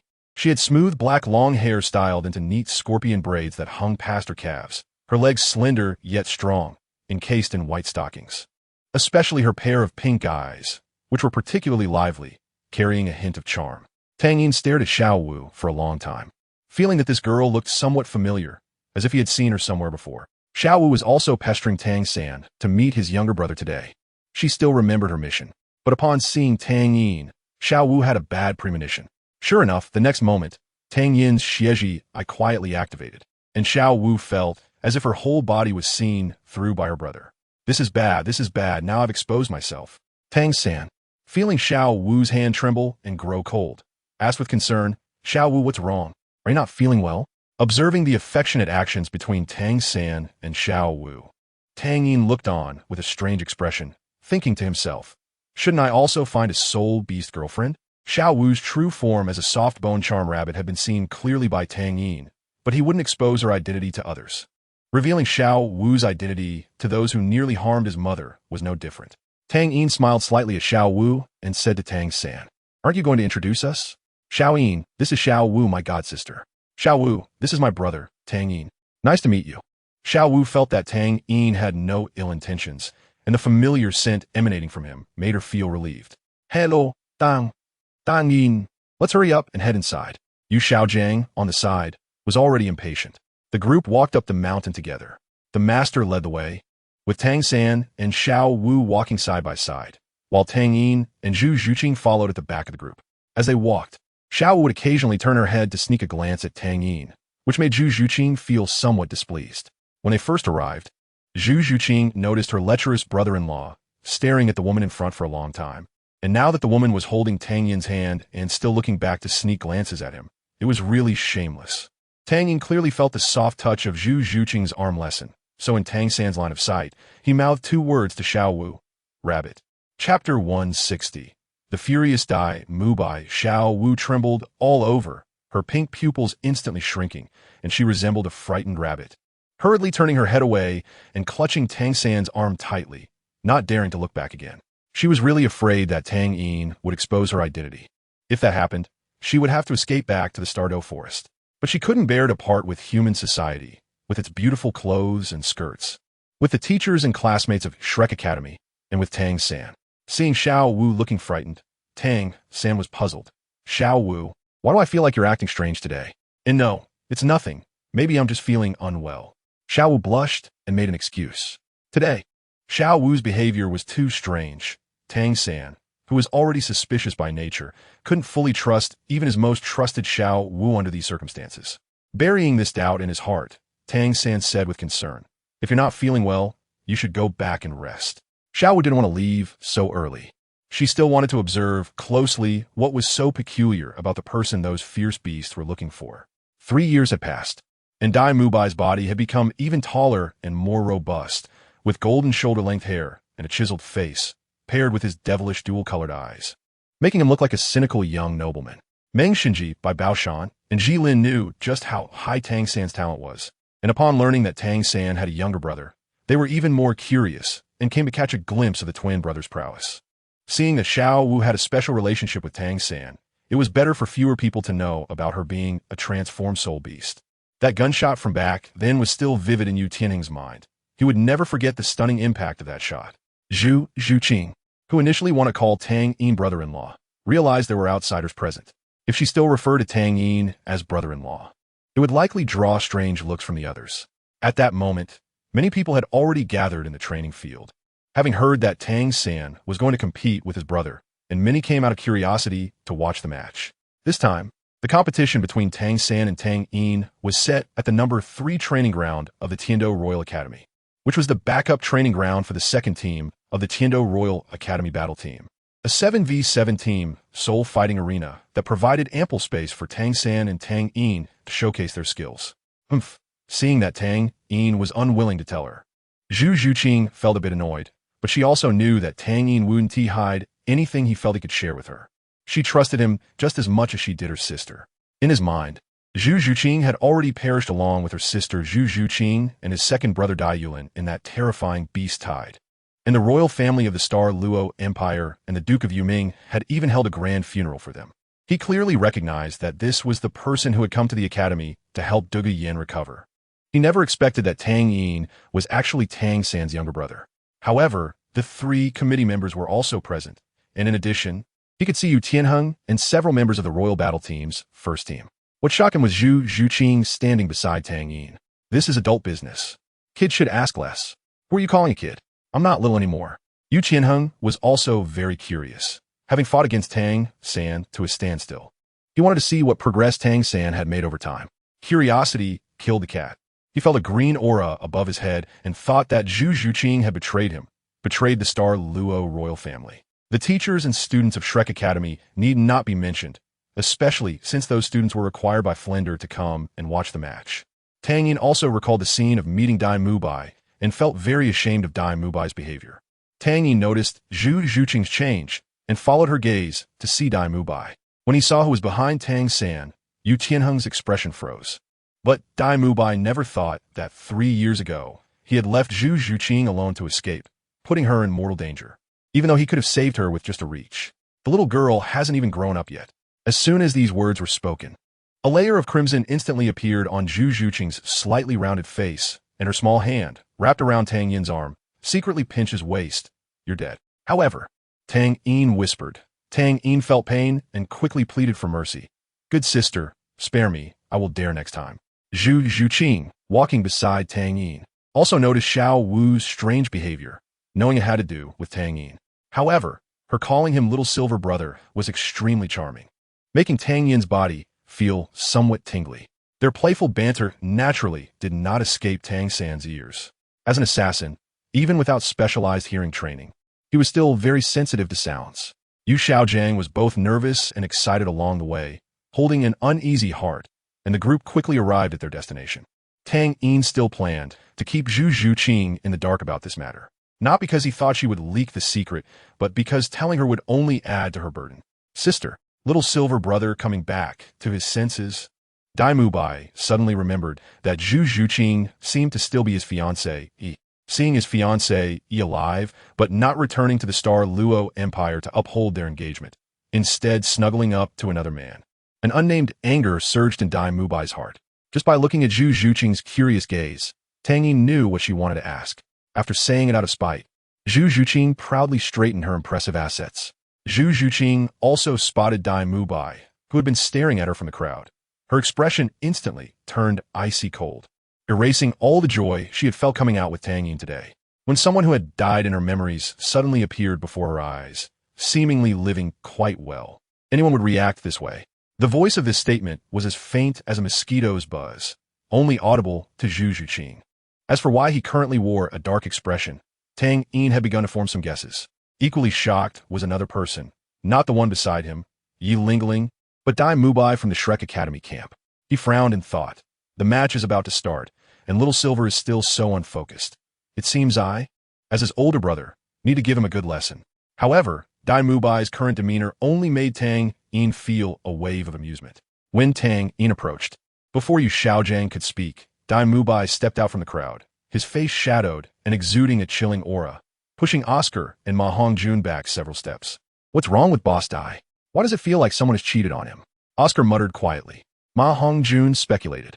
It can't be that he's been keeping a pair of twin sisters in the city, right? 1 against 2 definitely wouldn't satisfy them.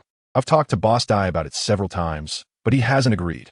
Zhu Zhuqing, what is your relationship with the man beside you? Once Dai Mubai said this, all eyes present focused on Tang Yin and Zhu Zhuqing. Ning Rongrong, hiding in the back, was a bit excited. She hadn't seen such a spectacle in a long time. And both male leads were people she knew. When she saw Tang Yin, she wasn't surprised because she knew Tang Yin's father was Tang Hao, who frequently went to Shrek Academy to guide Tang San's training. If she couldn't recognize the relationship between Tang Yin and Tang San, she might as well find a place to bury herself. Before Tang Yin could speak, Zhu Zhuqing coldly replied, what does it have to do with you?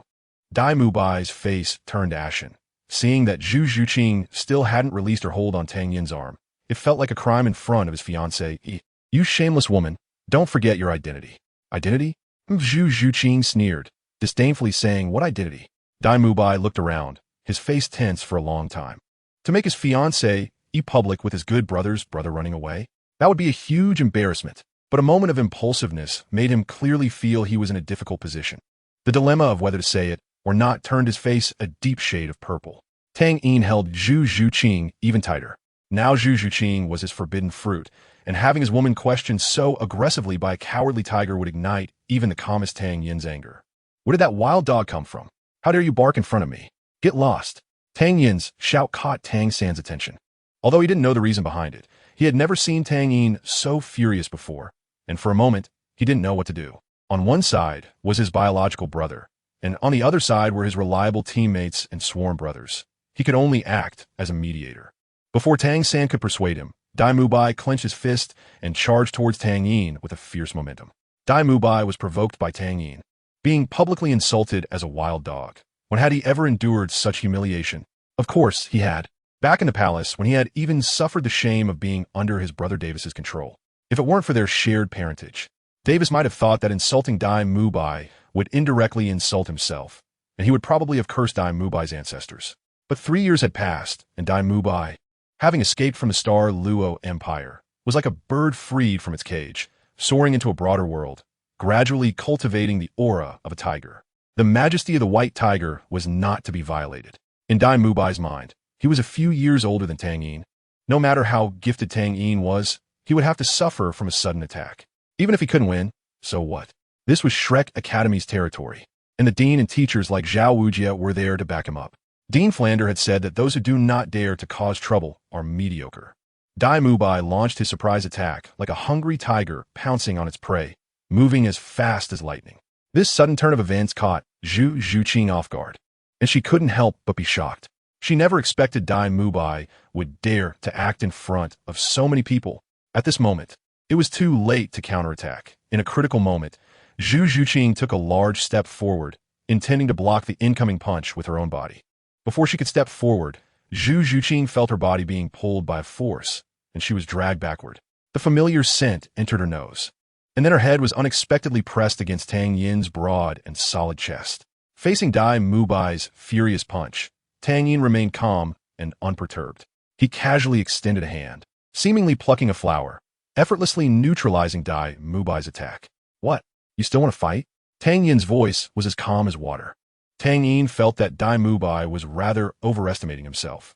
If a soul master could successfully ambush a soul king, then that soul king would have to reflect on a lifetime of being useless. Dai Mubai, burning with rage, tried to retract his fist, only to find that Tang Yin had firmly grasped it. Even though he exerted all his strength, his face turned a sickly red, and his fist remained unmoving. Yu Xiaojiang saw a lot from this punch, and his heart sank a few degrees. He knew that Dai Mubai was a level 39 soul master. If he couldn't injure Tang Yin even with a sneak attack, it meant that Tang Yin's soul power had at least reached level 45. Looking at the current power struggle, Dai Bai, with his top-tier beast martial soul, the white tiger, had no advantage under Tang Yin's hand, and Tang Yin's expression remained as easy as ever. His strength was simply unfathomable. Flander hurriedly stepped in to mediate the situation. He first reprimanded, Dai Bai, do you know what you're doing? How have the teachers taught you? Then he turned to Tang Yin, saying, this young brother is Xiao San's brother, right? Just now, Bai offended you. I apologize on his behalf. Could you please let him go? Tang Yin was a reasonable person. He could see that the man in front of him, with a merchant's face, was trying to excuse Dai Bai, but he also had to give Tang San face. So he replied, that's fine, but he has to apologize first. Seeing Dai Bai hesitating to speak, Flander scolded, Bai, hurry up and apologize. While saying this, he also signaled him with his eyes. Dai Bai was very reluctant, turning his head away and squeezing out 3 words through clenched teeth. I'm sorry. In Dai Bai's view, he didn't think he'd done anything wrong. Such a perfunctory and insincere apology naturally didn't satisfy Tang Yin. With a cold gaze, he swung his arm sharply, and with a crisp crack, Dai Bai let out a shrill scream, his body uncontrollably retreating while he clutched his injured wrist tightly with his other hand, his face full of pain, and his whole body trembled from the intense pain, beads of cold sweat dripping from his forehead. Bai. Zhao Wujia quickly stepped forward to support the swaying Dai Bai, anxiously checking his injuries. When he saw that Dai Bai's right hand was limp, as if it had lost all strength, Zhao Wujia was startled and immediately understood. Dai Bai's injury was not just a broken finger. The bones in his palm were likely shattered too. Zhao Wujia glared angrily at Tang Yin and gritted his teeth, scolding, what a vicious little brat. At such a young age, you have such a cruel heart. However, he deliberately refrained from mentioning who had struck first. Tang San furrowed his brows as well. He felt that Tang Yin's actions were indeed somewhat excessive. After all, Dai Bai had already taken the initiative to apologize, yet Tang Yin still dealt such a heavy blow. Xiao Yin. Before Tang San could continue, Tang Yin coldly interjected, if someone insults the person next to you as a whore, I hope you can still remain this rational. Tang San thought that if Xiao Wu were insulted as a whore, he would only feel that the other party had a death wish. Flander frowned, but did not speak. He knew that Yu Xiaojiang wanted to take Tang Yin as a disciple, and his intervention would only raise suspicions of favoritism. Yu Xiaojiang never imagined that things would escalate to this point. He had never dealt with such a tricky situation before, and for a moment, he felt confused and helpless. Just then, Zhu Zhuqing, who had been silent, finally broke the deadlock. She softly said, all right, Xiao Yin, don't be angry. I'll wait for you outside. As soon as she finished speaking, she glanced at the pained Dai Bai, and then turned without hesitation and walked straight out of the training ground. At this moment, Tang Yin's face was as cold as water, and he expressionlessly turned to Yu Xiaojiang, urging in a cold tone, Master, please start quickly. Clearly, Tang Yin no longer wanted to stay here for even a moment. Chapter 161, Tang San. Unable to withstand a blow, Yu Xiaojiang was unsure of how to handle the situation, and seeing Tang Yin take the initiative to mention it, he decided to go along with it. All right, Flander, take Bai down a heel. Xiao San, you get ready too. Yu Xiaojiang made arrangements one by one. Flander took Dai Bai to Yi Lingling in the stands. He had seen Yi Lingling's 9-heart sea flower martial soul before, and she was the only healing soul master present, so he could only ask her for help. Yi Lingling, could you please help this student of mine heal? Flander's tone was very sincere, leaving Yi Lingling somewhat at a loss. Although she didn't know the entanglements between Dai Bai, Tang Yin, and Zhu Zhuqing, she had a very good first impression of Tang Yin, making her view Dai Bai, who had clashed with Tang Yin, quite the opposite. Seeing Yi Lingling hesitate, the leader of the former royal fighting team, Qin Ming, came over. Lingling, please help my junior with treatment. Qin Ming was now just an ordinary teacher at the Tiando Royal Academy, but he still had some reputation among the members of the royal fighting team. Bet on who will win this match. You go first. Dream Machine stroked his graying beard, his eyes slightly squinted. Tang San nodded. I understand, teacher. Old Ji, that bet can. Jilin saw that by Baoshan's bet was so precious, he also had to show some sincerity. All right, then I bet on Tang San. And the stake is the 7-star cloud drop that I cultivated. Boss, do you think Tang San can force his brother to use his soul skills? Tang Yin did not have a soul ring on him, but the aura he emitted completely suppressed Tang San. On the soul fighting stage, little San, show that bastard some color. Seeing Tang San summon his martial soul, Tang Yin leisurely reached out to grab, skillfully spinning fate a few times with one hand. then planted on the ground, crossing his arms and calmly looking at Tang San. The short and stout Bai Baoshan asked his boss, of course. Was the chief committee member Dream Machine in the middle? Am I really not as good as him? Is the Blue Lightning Tyrant Dragon sect really not comparable to the Haotian Hammer? Yu Qianheng's clenched fist relaxed helplessly. A deep sense of powerlessness enveloped him. And the talent he was proud of was worthless in front of Tang San. That kid's strength is extraordinary. Even I can't see his depth. Let's just watch quietly. Yi Lingling couldn't refuse Qin Ming's face, so she could only nod slightly to indicate that she agreed to treat Dai Mubai's injuries. Yu Xiaojiang came to Tang San's side and whispered, "Little San, for this match, I allow you to use all your abilities, including your external soul bones and those hidden weapons. This is just the tip of the iceberg." Bai Baoshan still had doubts about whether Tang San could win.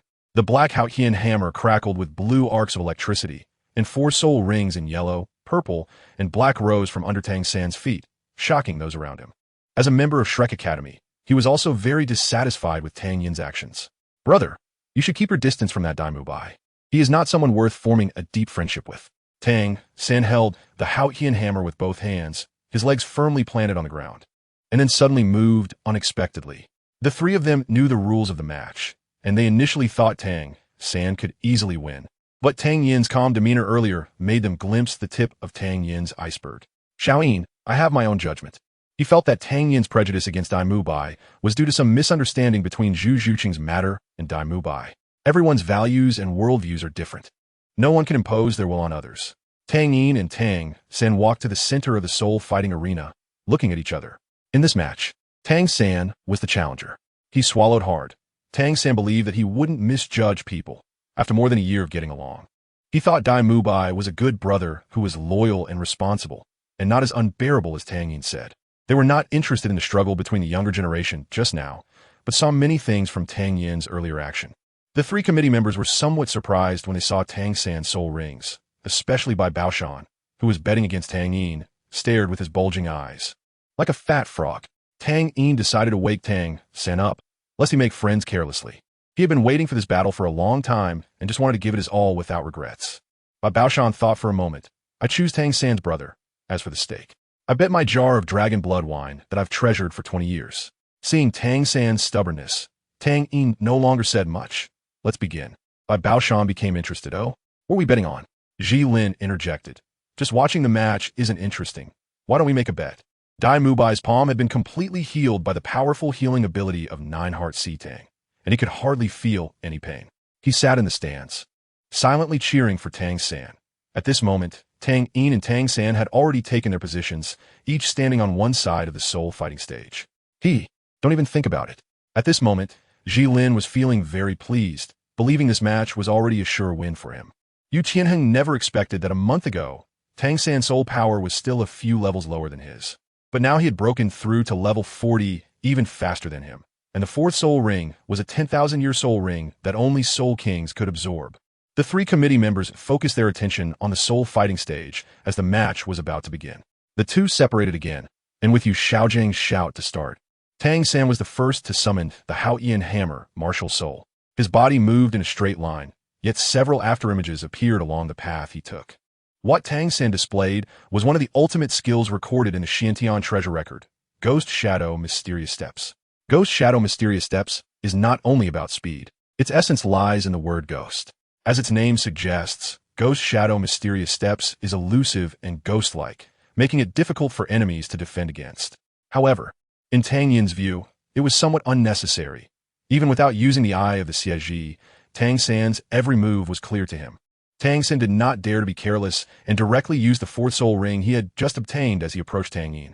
He knew that Tang Yin was now a 54th level soul king. If he did not go all out, he would only be seeking his own death. Moreover, the 4th rule of the Xiantian treasure record is never to try to play dumb to catch a tiger, or you might really become a pig.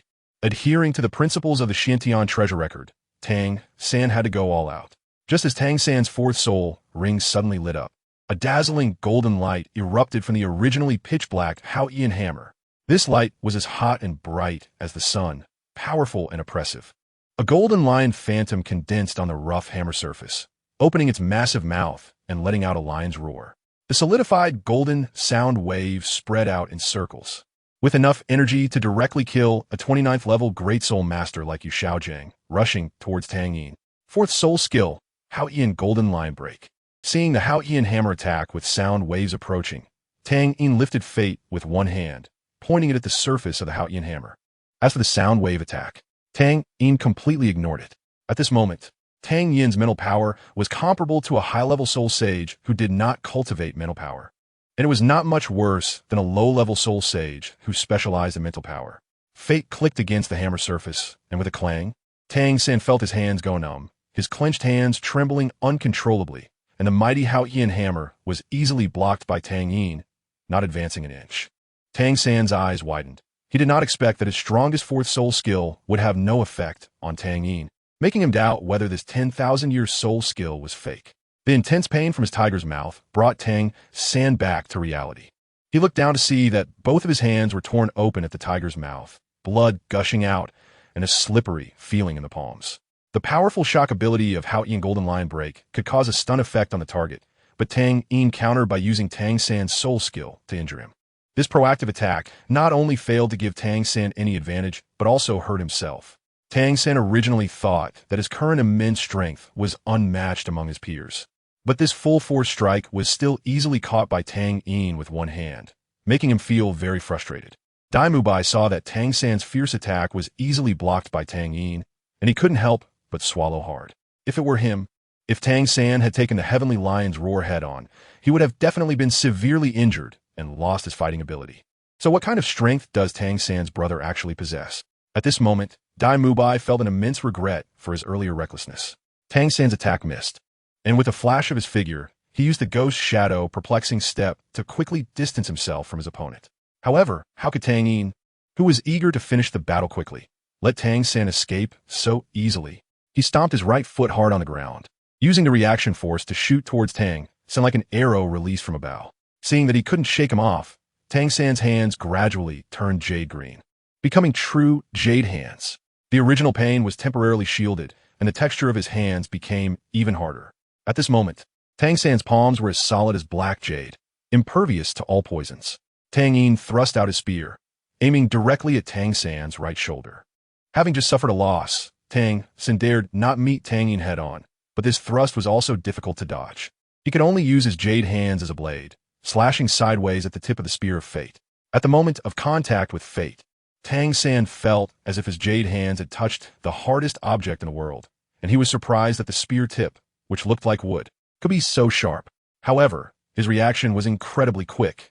He immediately used the Tang Sek's ultimate skill, controlling the crane and capturing the dragon, to neutralize the unstoppable trend of Fate with a technique that used 4 ounces to deflect 1,000 pounds.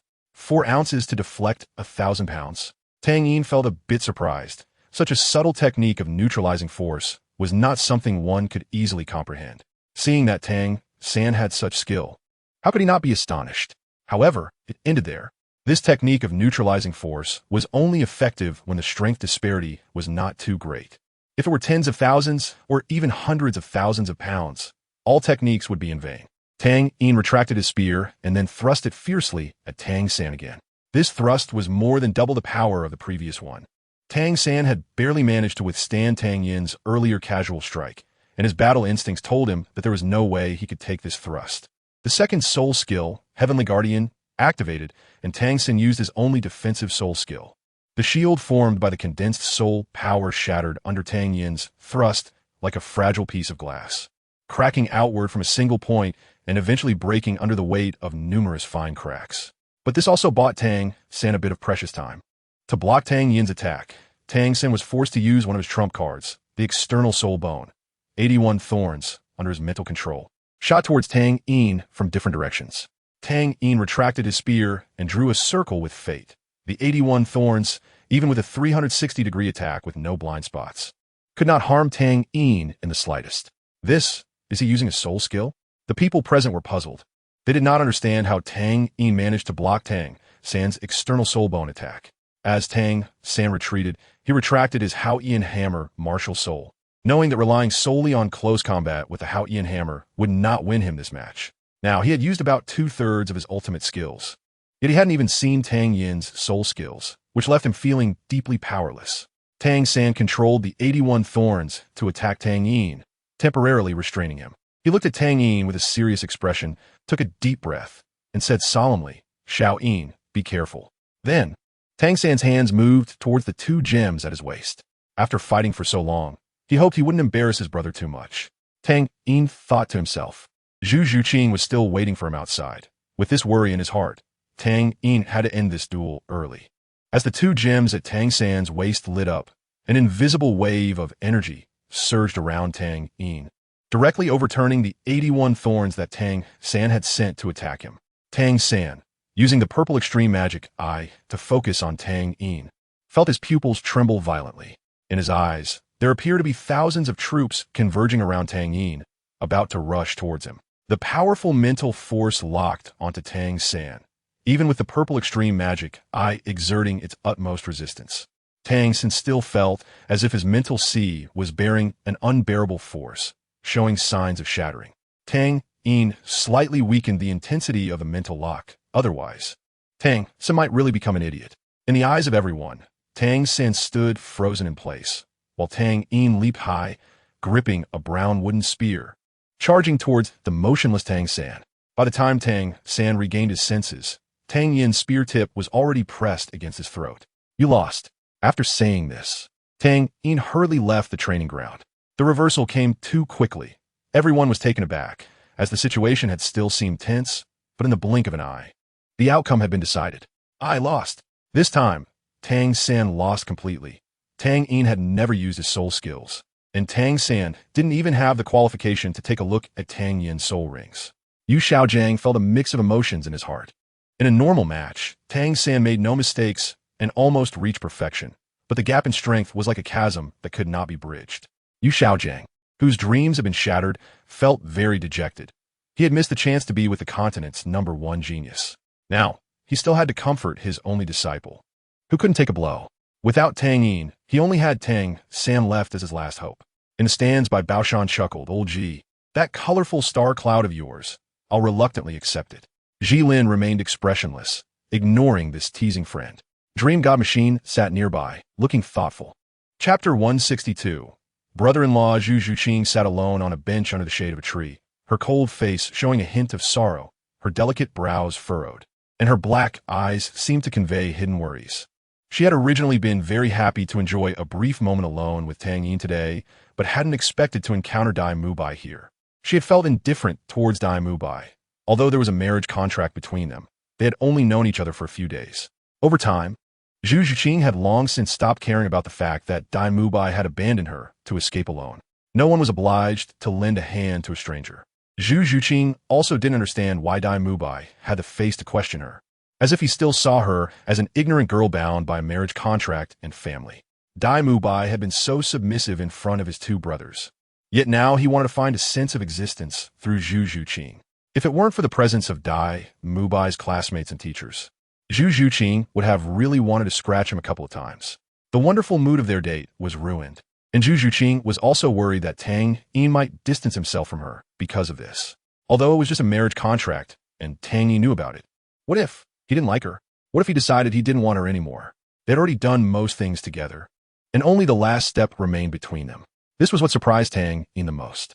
Not going back was equivalent to directly confronting Zhu Zhuqing about the marriage contract. Tang Yin lowered his head, gently looking at Zhu Zhuqing in his arms. She showed a hint of panic on her face and was about to struggle, but she didn't. The familiar scent from Tang Yin entered her nostrils. She slightly tilted her head, and Tang Yin's lips brushed against her tender skin, leaving a lingering fragrance. It seems that today's incident has stimulated her. Tang Yin looked at Zhu Zhuqing's head getting closer to him, thinking she was going to kiss him like this morning. Suddenly, Zhu Zhuqing hooked her arms around Tang Yin's neck and wrapped her legs around the place she almost always does every night, hanging herself on Tang Yin. While feeling secure in her heart, she also felt very guilty, as she actually doubted Tang Yin's feelings for her. "Don't be unhappy, Zhuqing, let's go home." While Zhu Zhuqing was lost in thought, a pair of hands from behind directly embraced her, unknowingly supporting her impressive assets. "Brother-in-law, can we not go back today, okay?"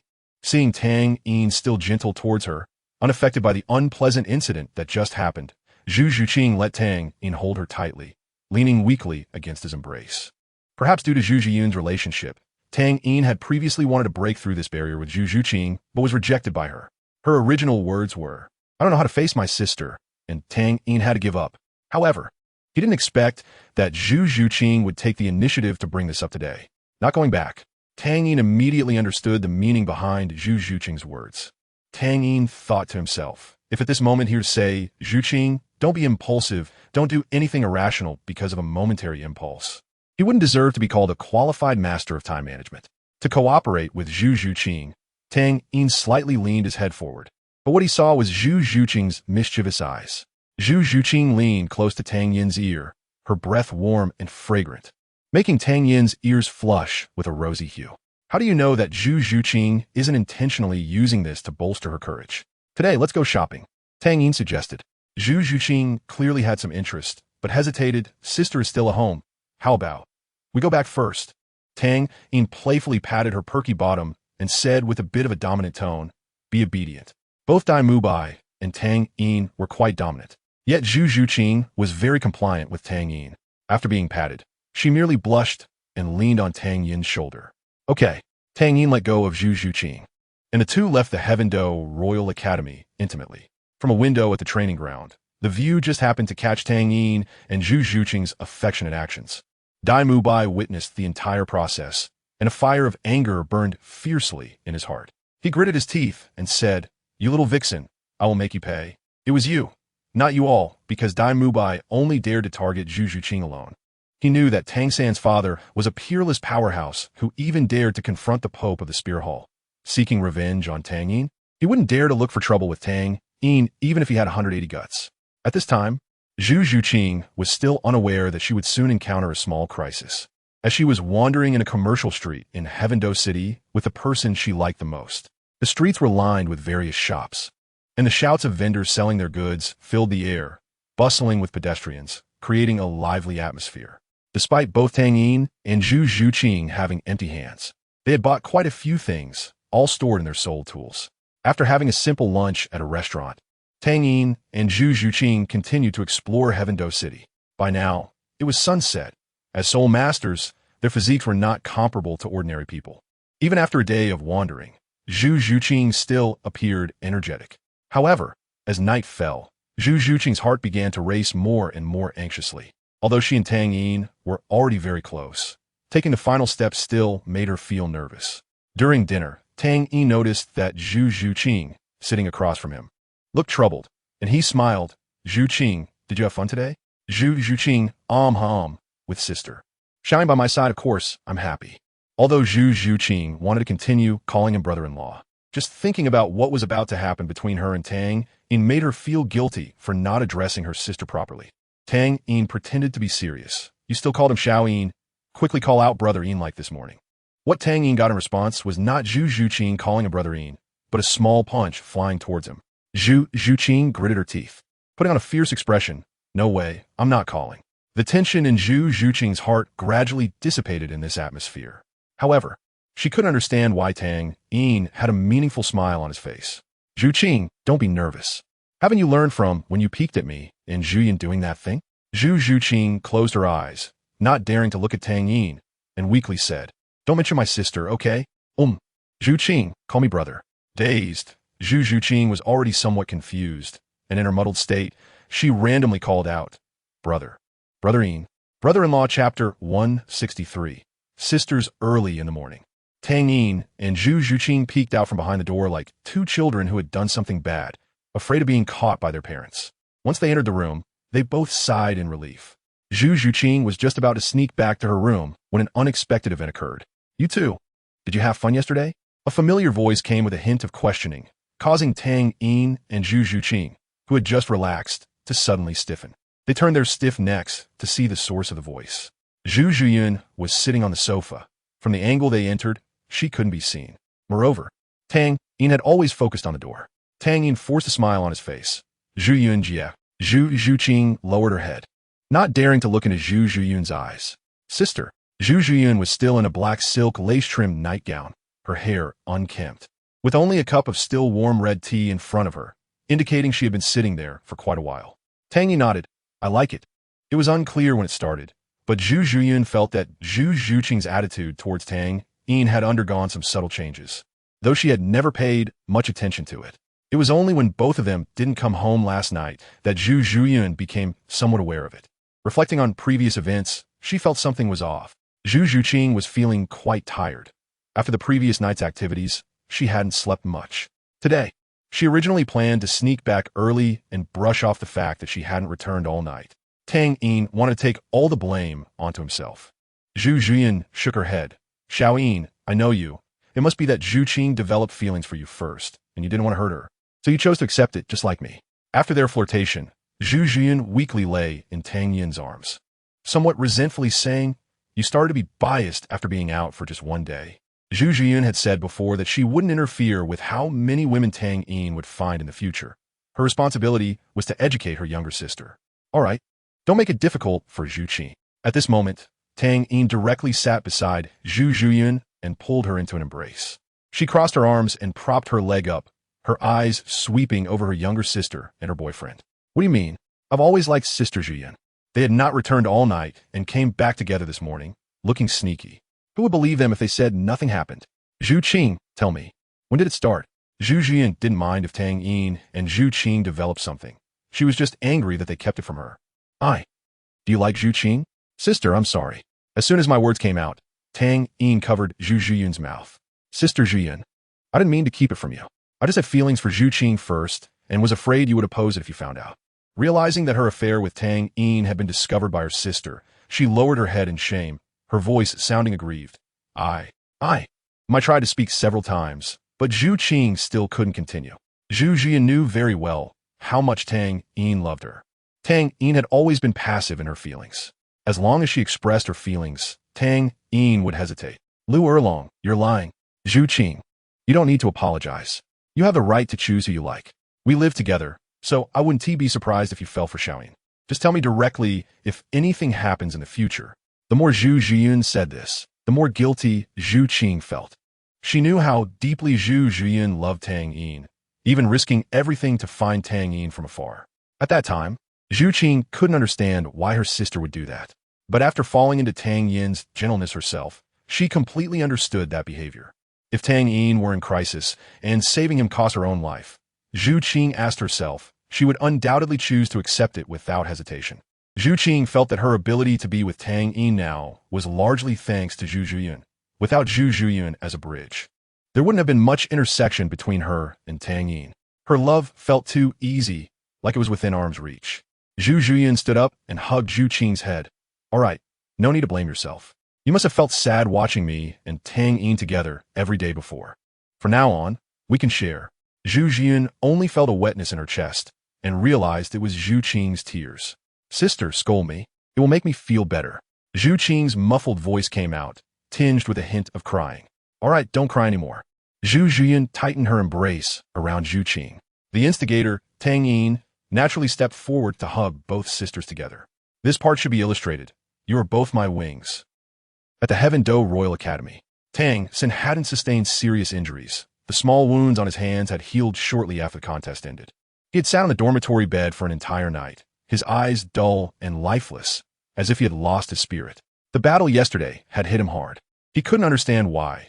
After using the first 5 techniques of the Tang Sect's ultimate skills, he was still powerless in front of Tang Yin. If Tang Yin hadn't made the first move, Tang San was certain that even in his prime, he would have been defeated by that bizarre final move. Tang Hao's teachings echoed in his mind. Your brother is at level 31 and can already compete with the Soul Sect. Yet you can't even execute the 14th strike of the Chaos Hammer technique.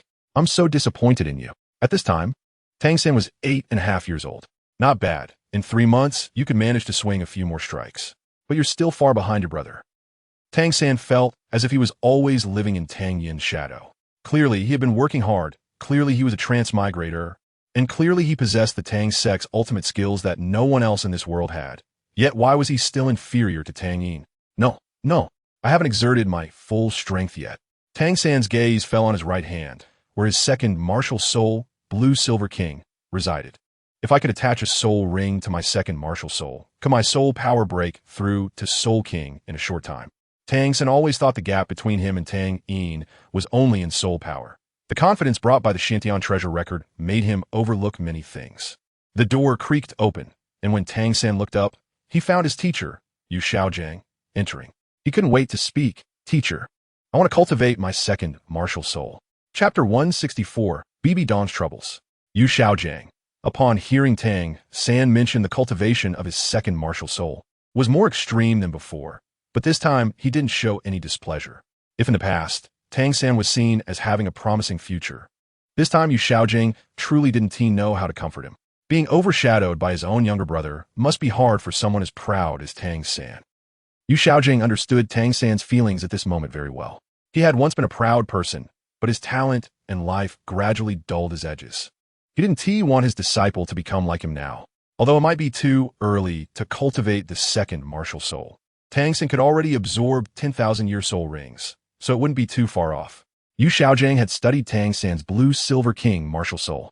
He researched the resilience and strength of this previously unseen high-level martial soul and ultimately classified it as a high-level martial soul. The upper limit of high-level martial souls was not as high as Tang San's top-level Haotian Hammer martial soul. Now, switching to Blue Silver King and later adding soul rings to the Haotian Hammer after reaching Soul Sage was also a viable strategy. However, before that, Yu Xiaojiang needed to address the cultivation issue of twin martial souls. They hadn't seen Lu Erlong for a long time, but Flinders still quietly admired that woman he was infatuated with. Even if she didn't like him, Flinders still wanted to scold his useless brother for Lu Erlong's happiness. Soul Master City, Papal Hall. Flinders felt somewhat helpless. Xiaojiang, could you knock on the door when you come in next time? You make me tremble in fear while I'm trying to slack off at work. Flinders was also taken aback. He was genuinely shocked by the place Yu Xiaojiang wanted to go. Outside, Xiao Wu looked anxious. She was also very worried about Tang San's condition.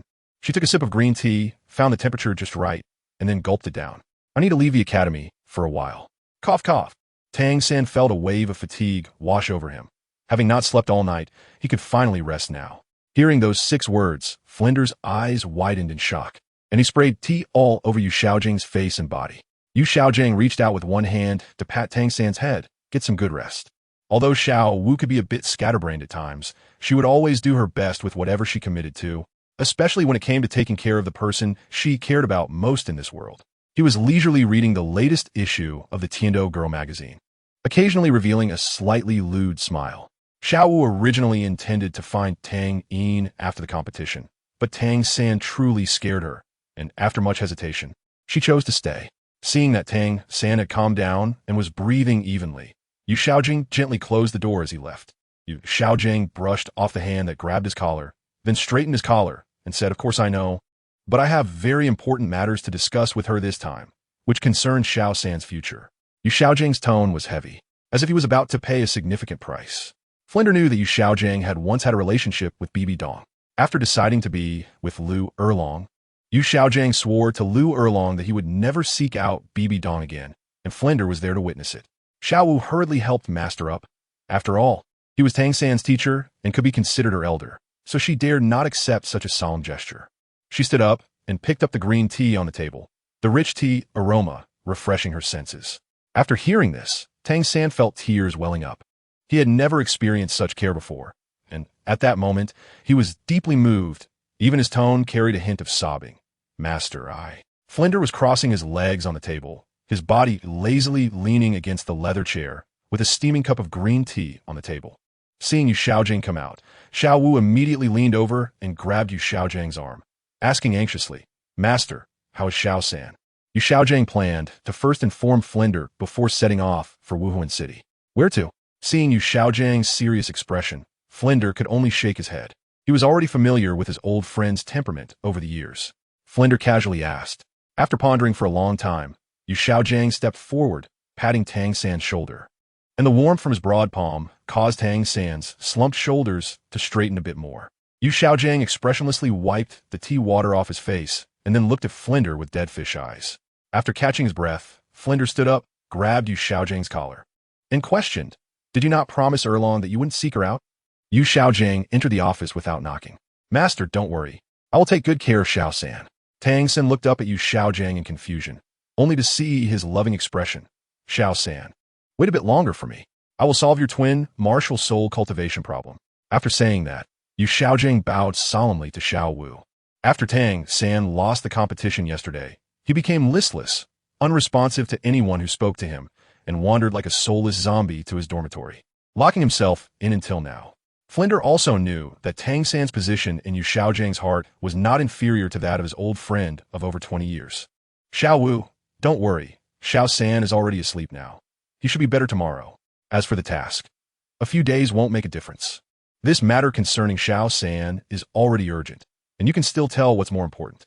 As a high-ranking soul saint, Flinder had his own office, with furniture and decor clearly worth a fortune, and there was also a tea room and lounge, which could be considered top-notch treatment. After hearing Master's words, Xiao Wu gently patted her chest, and her heart calmed down a bit. Phew, it's good if there's nothing wrong. Just as Yu Xiaojing was about to leave, he suddenly turned to Xiao Wu and said, Xiao Wu, I can see that you're the closest person to Xiao San, and he has deep feelings for you. I will be leaving the academy for a while, during my absence. You must take good care of Xiao San and try not to mention anything about his brother and this competition in front of him. Please. The atmosphere in the room fell into silence, and Flinder took several deep breaths, slowly exhaling a breath of turbid air. All right, since it's for Xiao San, I won't make it hard for you, but you must not forget about Erlong. Although deep down Flinder still longed to be with Lu Erlong, he didn't want to make his second dragon sister sad. I certainly won't forget. Yu Xiaojing closed his eyes, his face twisted in pain, as if lost in some painful memory. He hated the heavens for being so unfair, for playing with him like this. Yu Xiaojing blamed all of this on his talent. If he had even slightly better talent, he wouldn't be looked down upon by the Blue Lightning Tyrant Dragon clan, wouldn't be despised by Bibi Dong, and wouldn't be called worthless by his own second uncle. I will prove to the world that I am not worthless. The inner demons of Yu Xiaojing reappeared, surrounding him and dominating his thoughts. He no longer spoke much to Flinder and set off for Wuhuan City. The distance from Tiando City to Wuhuan City was not small. It took Yu Xiaojing a month and a half to reach this holy city of human soul masters. Yu Xiaojing saw that some soul masters who were visiting Wuhuan City for the first time looked at him with awe and admiration. Even though the highest soul power among the group of soul masters was a soul zone, Yu Xiaojing still looked down on them. Ignoring these country bumpkins, Yu Xiaojing walked straight toward the Pope's palace. In front of the Pope's palace, halt! 2 night guards in silver armor blocked Yu Xiaojing's path, and 100 night guards simultaneously raised their long swords. This is a forbidden area. If you come any closer, you will be killed without mercy. Faced with over 100 guards whose strength was clearly above his own, Yu Xiaojing's expression remained indifferent as usual. He straightened his chest and coldly said, Please go in and report. Just say Yu Xiaojing wishes to see you. Yu Xiaojing's words sounded less like a request and more like an order. Yu Xiaojing? Is he famous? The guard knight saw that the soul power fluctuation on this person was only at the great soul master level, if he wasn't out of his mind. Perhaps he really had some backing. After so many years of guarding the gate, caution was the rule for the guard knights. Wait here. The guard knight decided to handle it formally. If the Pope said he didn't know this person, it wouldn't be too late to teach him a lesson afterward. This time, Tang had to not give the Pope's order to Yu Xiaojing, which caused Yu Xiaojing to miss an opportunity to show off. Inside the Pope's palace, Bibi Dong was not handling official business, but was leaning against the Pope's throne, extending a delicate hand to support her exquisite profile. Eyes closed as if in a light doze. The sound of armor clashing came closer, yet Bibi Dong still did not open her eyes. The guard knight did not dare to look directly at the Pope. He knelt on one knee, his right fist placed over his heart, bowing his head respectfully. Reporting to the Pope, there is a person outside claiming to be Yu Xiaojing who wishes to see you. Disturbed suddenly, Bibi Dong was quite displeased. She frowned slightly, about to get angry, but upon hearing the name of the visitor, her anger flared even more. Let him in. Bibi Dong's tone was cold, startling the guard knight below. At that moment, the guard knight felt a chill of sweat soaking his back. As you command. At this moment, Bibi Dong was feeling quite troubled. Not long ago, the Platinum Bishop of the Heaven Do Empire, Salus, sent her a secret letter regarding the Heaven Do Crown Prince. After reading the contents, Bibi Dong was very dismissive. What is this about the Crown Prince's relationship with Long Yang? Isn't it just that Qian Rinxue couldn't stand being lonely and found herself a man? Initially, Bibi Dong didn't pay much attention to it, as she didn't want to mention Qian Rinxue too much. This matter should have ended there, but a few days later, Salus sent her the information about the Crown Prince's man, and the name on it was none other than Tang Yin, whom she had been thinking about. When she first learned this news, Bibi Dong couldn't believe it was true. With a glimmer of hope, she sent someone to investigate. and that person returned with more accurate information, a portrait of Tang Yin. Upon discovering that Tang Yin was with Qian Rinxue, Bibi Dong felt as if her world was collapsing. She wished she could sprout wings and fly to Heaven Do City, directly abducting Tang Yin to become the Pope's husband, thus putting an end to Qian Rinxue's unrealistic fantasies. However, what Bibi Dong didn't know was that Qian Rinxue was already a billion steps ahead. That day, a Yin's instructions were firmly etched in Bibi Dong's mind. No matter how much she missed him, she had to control herself and wait for the opportunity to reunite. Yin also didn't tell Bibi Dong when that opportunity would appear, for the sake of her and Tang Yin's future. Bibi Dong could only hold on to endless longing and silently wait. All she could do was pray in her heart, hoping that Tang Yin wouldn't forget her. Even if it was with hatred, he shouldn't forget. And she, still relying on precious memories, was barely getting by. The reason she was angry earlier was that the guardian knight interrupted her memories, which made her very dissatisfied. As for why she called Yu Xiaojiang in, it was also to settle things with her past self. Before long, Yu Xiaojiang walked into the Pope's council hall under the guidance of the guardian knight. Upon entering the hall, Yu Xiaojiang's gaze involuntarily fell on the stunning Bibi Dong seated high above, and he couldn't help but be momentarily dazed. Bibi Dong was still as beautiful as ever. Time seemed unable to leave a mark on her. Her hair remained smooth, her skin as white as jade, and her features still exquisite and captivating. Especially the invisible nobility and holiness radiating from her made one feel an urge to worship. Yu Xiaojiang's indifferent gaze was mixed with something more, apology, memories, but mostly it was a sense of melancholy. Bibi Dong cast a disdainful glance at Yu Xiaojiang below. His stiff, unkempt face came into view. At that moment, Bibi Dong felt as if she must have been blind to have liked such a man back then. She wished she could return to the past and slap her former self a few times. Bibi Dong spoke in a flat tone. What do you want? Yu Xiaojiang's voice was complex and somewhat strained. Bibi Dong, how have you been all these years? Bibi Dong? Is that a name you can call? Bibi Dong's cold gaze fixed on Yu Xiaojiang, and an immense pressure caused him to kneel on the ground. For the sake of our previous relationship, I will spare your life. If you dare to overstep again, then there will be no need for you to live. Yu Xiaojiang looked bewildered.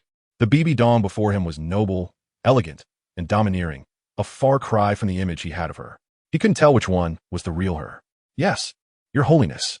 The master's pupils constricted slightly, a hint of pain flowing from his eyes, but thinking of Tang San, his gaze became resolute again. Your Holiness, I have come with a request. Chapter 165. A hint of surprise flashed in Bibi Dong's eyes, and she straightened up a bit. I have never seen you in a pleading manner. Didn't you say you would never come to find me again? Yu Xiaojiang swore that if it weren't for Tang San, whom he regarded as his own, he would never have come to see Bibi Dong, let alone humbly ask her for help. Your Holiness, I want to know how you overcame the hurdle of the twin martial souls. Twin martial souls. Bibi Dong suddenly fell into a daze. She recalled the first time she met Tang Yin, the naive boy who showed her how he saved her. She remembered that there was still an outsider in the hall, but quickly regained her composure and replied indifferently. What does this have to do with you? This is a secret that belongs solely to me, not even recorded in the highest secrets of the Spirit Hall. Yu Xiaojiang felt slightly disappointed, but he still hoped that Bibi Dong would remember their past and share the secret of cultivating twin martial souls with him. I took in a direct disciple, and in the blink of an eye, 7 or 8 years have passed. What is even more precious is that heaven has favored him with a twin martial soul, just like yours. This child has extraordinary talent, and I hope to cultivate him into a powerful figure. Bibi Dong sat up, her expression showing a hint of excitement. What is your disciple's name? Bibi Dong's sudden emotional outburst startled Yu Xiaojiang. He didn't understand why she would be so excited after learning he had taken in a disciple with twin martial souls. Upon hearing the name Tang San, Bibi Dong's emotions returned to normal, and she lowered her head, seemingly lost in thought. Tang San, twin martial soul, Tang Yin. Tang San. Bibi Dong waved her hand, signaling him to be quiet. There was once an extraordinary person who said, 30 years in the East, 30 years in the West. Do not bully the youth when they are poor. Is this Tang San, that Tang Hao's son? But he should be thanking Bibi Dong. If he hadn't seen through this woman's true nature earlier, he would have missed the most important person in his life. His tone became low and hoarse, filled with longing and the weight of memories. Donner. Yu Xiaojiang said solemnly, that's right, he is Tang Hao, the Hao Yandoa's son. But I can assure you that Tang San will never have anything to do with the Spirit Hall. Seeing that Bibi Dong was slow to respond, he decided to play his last card, the emotional card. But Yu Xiaojiang was already at the age of knowing his destiny. Should he continue to be bullied for being poor in middle age and old age? He felt no resentment towards Bibi Dong in his heart. Yu Xiaojing always thought that Bibi Dong had abandoned him for power, humiliating him in the process, making him lose face. He had indeed been sad for a long time. Do you regret it? Yu Xiaojing felt a slight thrill of revenge in his heart. Bibi Dong's sudden question made him break out in a cold sweat. But Tang San also had the surname Tang, which made Bibi Dong inevitably suspect that Tang San had some connection with her little Yin. Seeing Yu Xiaojing's proud expression, Bibi Dong, although not knowing what he was proud of, felt very uncomfortable with someone showing off in front of her. When was he found out? Damn, what to do? Should she confess? Now Yu Xiaojing was very conflicted, but in the end, the future of Tang San gradually took precedence. Thus, seeing Bibi Dong's jealousy arising from her sense of imbalance, as he imagined, Yu Xiaojing found it quite enjoyable. Is he also the son of Tang Hao? Then he is either little Yin's brother or younger brother, so it wouldn't hurt to tell him the secret of cultivating twin martial souls. Little Yin would definitely be very happy to learn of this. The once saintess had become the pope, while Yu Xiaojing remained an unaccomplished failure. Yu Xiaojing straightened his body because Tang San was his pride. Bibi Dong initially thought that Yu Xiaojing's disciple was Tang Yin, as she believed the probability of having two twin martial spirits appearing simultaneously on the continent was almost negligible. Boom! As soon as Yu Xiaojing spoke, it felt like he was struck by lightning, his whole body shaking violently, as if a towering mountain had suddenly collapsed, and a terrifying pressure surged towards him from all directions. This force was like a net of heaven and earth, instantly binding him tightly, rendering him immobile. Caught off guard, a mouthful of bright red blood spurted out, splattering onto the floor and staining a large area, shocking to behold. At the same time, the immense pressure caused his body to crash heavily onto the ground, his chest making intimate contact with a hard floor, producing a dull thud. In that moment, he felt his internal energy surging violently, unbearable to the extreme. At this moment, his face was as red as a ripe persimmon, veins bulging on his forehead, and beads of sweat rolling down like peas. His lips turned purple, breathing rapidly, clearly reaching his limit. However, despite this, he still gritted his teeth and struggled to hold on, unwilling to easily succumb to this powerful oppressive force. In front of a person who had abandoned him, he was in such a humiliating state, crawling on the ground like a dog, allowing others to trample him at will. The dual torment of body and mind caused this man, who considered himself the smartest in the world, to shed tears of humiliation. Yu Xiaojing, swear that today's shame will be repaid 100-fold. Bibi Dong's anger burned fiercely in her heart, as if she wanted to ignite the entire world. When she heard that once familiar voice, Yu Xiaojing calling her Donger, an uncontrollable wave of nausea and fury surged within her. Except for Tang Yin, anyone using this affectionate title would provoke her extreme disgust and anger. I said, do not overstep. Those who defy must face punishment. Bibi Dong, like a merciless emperor, imposed punishment on the defiant from her throne. Yu Xiaojing, heavily pressed against the cold ground, struggled with all his might to twist his body, trying to break free and stand up again. But no matter how hard he tried, it was in vain. His limbs seemed to be firmly locked by an iron-like force, unable to move even a fraction. Despite the difficulty, Yu Xiaojing still gritted his teeth, desperately struggling to lift his head for more visibility and breathing space. At that moment, his pained and astonished gaze finally met Bibi Dong's. However, this glance felt like falling into an ice cellar. The woman he once knew so well had now become so unfamiliar. Her eyes were cold and ruthless, like ice from the depths of hell, exuding a chilling aura. Her face was no longer the gentle beauty of the past, replaced by a frost-like sternness. This sudden change filled Yu Xiaojing with fear, even surpassing the physical pain he endured. He stared wide-eyed at Bibi Dong, disbelief, confusion, and deep despair intertwining in his heart. As the anger in her heart subsided somewhat, Bibi Dong waved her hand, and a wooden tube fell beside Yu Xiaojing, producing a crisp sound in the silent hall. Bibi Dong stood up, not looking at Yu Xiaojing, who lay on the ground like a dead dog, and walked straight out. Yu Xiaojing could only hear the sound of high heels tapping on the floor and Bibi Dong's final words. This secret, if it weren't for your sake, you would never know in your lifetime. Remember, you must tell your disciple that this is a gift from me to him. As her voice fell, the pressure on Yu Xiaojing suddenly lightened. He breathed in fresh air deeply, even though every breath was filled with a strong metallic taste of blood. Before his body could fully recover, Yu Xiaojing hastily rushed to the bamboo tube, gripping it tightly in his hands. There's hope, Tang San is saved. Yu Xiaojing knew that Tang San was on the verge of going mad, and this method that could quickly help him break through was a remedy that ensured Tang San could go further. He opened the bamboo tube and took out the well-preserved note inside. Yu Xiaojing still had some skills. After just reading it once, he quickly memorized all the content. As for BB Dong's mention of doing it for someone else's sake, Yu Xiaojing didn't care, telling Tang San this was a gift from the Pope of the Spirit Hall. Come on. Yu Xiaojing had subtly instilled in Tang San the idea that the Spirit Hall was an unequivocally evil force. So telling Tang San the truth would be like slapping his own face. Wiping the blood from the corner of his mouth, Yu Xiaojing dragged his injured body, limping toward the hall's exit. The palace knights who had been given a cold shoulder by Yu Xiaojing felt quite pleased at this scene. A trashy soul master dared to act wild in front of me. He should take a good look at himself. By the time Yu Xiaojing returned to the Tiando Royal Academy, a month had passed since he left. Under Yu Xiaojing's guidance, Tang San began cultivating his second martial soul while carrying Tang Hao on his back. This had to be done secretly from Tang Hao. If Tang Hao found out that Tang San chose to cultivate his second martial soul out of an imbalance after being completely defeated by his younger brother and want to take a shortcut to catch up with Tang Yin, he would definitely wield the Haotian hammer, bigger than Tang San's upper body, to let Tang San feel a father's love. While Tang San's soul power steadily advanced, Tang Yin was leisurely enjoying life at the academy. Ever since Zhu Zhiyin accepted the fact that Tang Yin and Zhu Zhuqing were together, Tang Yin's life became even more enjoyable.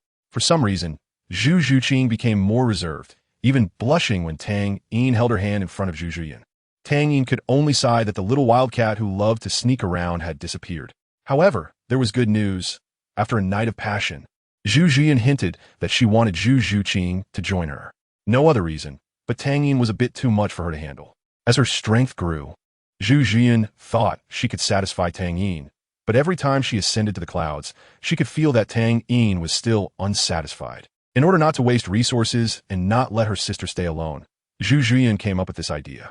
Although it was a bit hard to say, when she saw the longing on Tang Yin's face, she could only indulge her younger brother. In addition, Tang Yin also had time to chat about life and the future with his snow sister. However, every time Qianren Xue would ask him about the progress with Dogu Yan, Tang Yin was genuinely troubled. In the academy, he couldn't dare to openly flirt with Dogu Yan, not because he was timid, but because he didn't want to delay his good fortune with the dual flowers blooming together. A couple's sweet romance was tempting, but it was still a long way off. While the dual flowers blooming together were right in front of him, the sooner the better. This worry could only be considered a small annoyance. At the Blue Tyrant Academy, Tang Yin faced a significant headache. This trouble naturally came from the beautiful woman, the dean. Tang Yin felt that the way the dean looked at him was becoming increasingly strange, especially when they were alone together. He genuinely feared that one day, Lu Erlong would be unable to resist and pounce on him. Although Lu Erlong was indeed quite attractive, having a wonderful exchange with her would not be a loss for Tang Yin. However, Tang Yin was a person who valued feelings greatly. If anything happened with Lu Erlong, in Tang Yin's heart, her status would rise to the same level as Zhu Zhuyin, Zhu Zhuqing, and Qianren Xue. He would not become a heartless person who forgets others after pulling up his pants. As for BB Dong, upon recalling that name, Tang Yin could no longer feel any other emotions besides a hint of melancholy. Behind enjoyment lies greater responsibility. And this is also why Tang Yin hesitated to follow Lu Erlong's wishes. After Tang Yin escaped from Lu Erlong's office once again, he returned home with Zhu Zhuyin and Zhu Zhuqing. Zhu Zhuqing looked at Tang Yin, who appeared somewhat disheveled, with a puzzled expression. Brother-in-law, what were you and the dean doing in there? Tang Yin felt embarrassed. Just moments ago in Lu Erlong's office, for some unknown reason, the beautiful woman had directly attacked him, her slender and smooth, jade-like hand clawing at his chest with a dark energy. Fortunately, Tang Yin reacted in time and used his soul power to fend off the surprise attack. However, seeing that her sneak attack had failed, Lu Erlong entangled with Tang Yin for a while, and upon realizing she could not subdue him, she gave up. She cast a somewhat resentful glance at Tang Yin, but said, "Your strength has improved quite well. It seems you haven't wasted your time in a decadent lifestyle." Lu Erlong noticed that Tang Yin had taken both sisters, making her even more eager.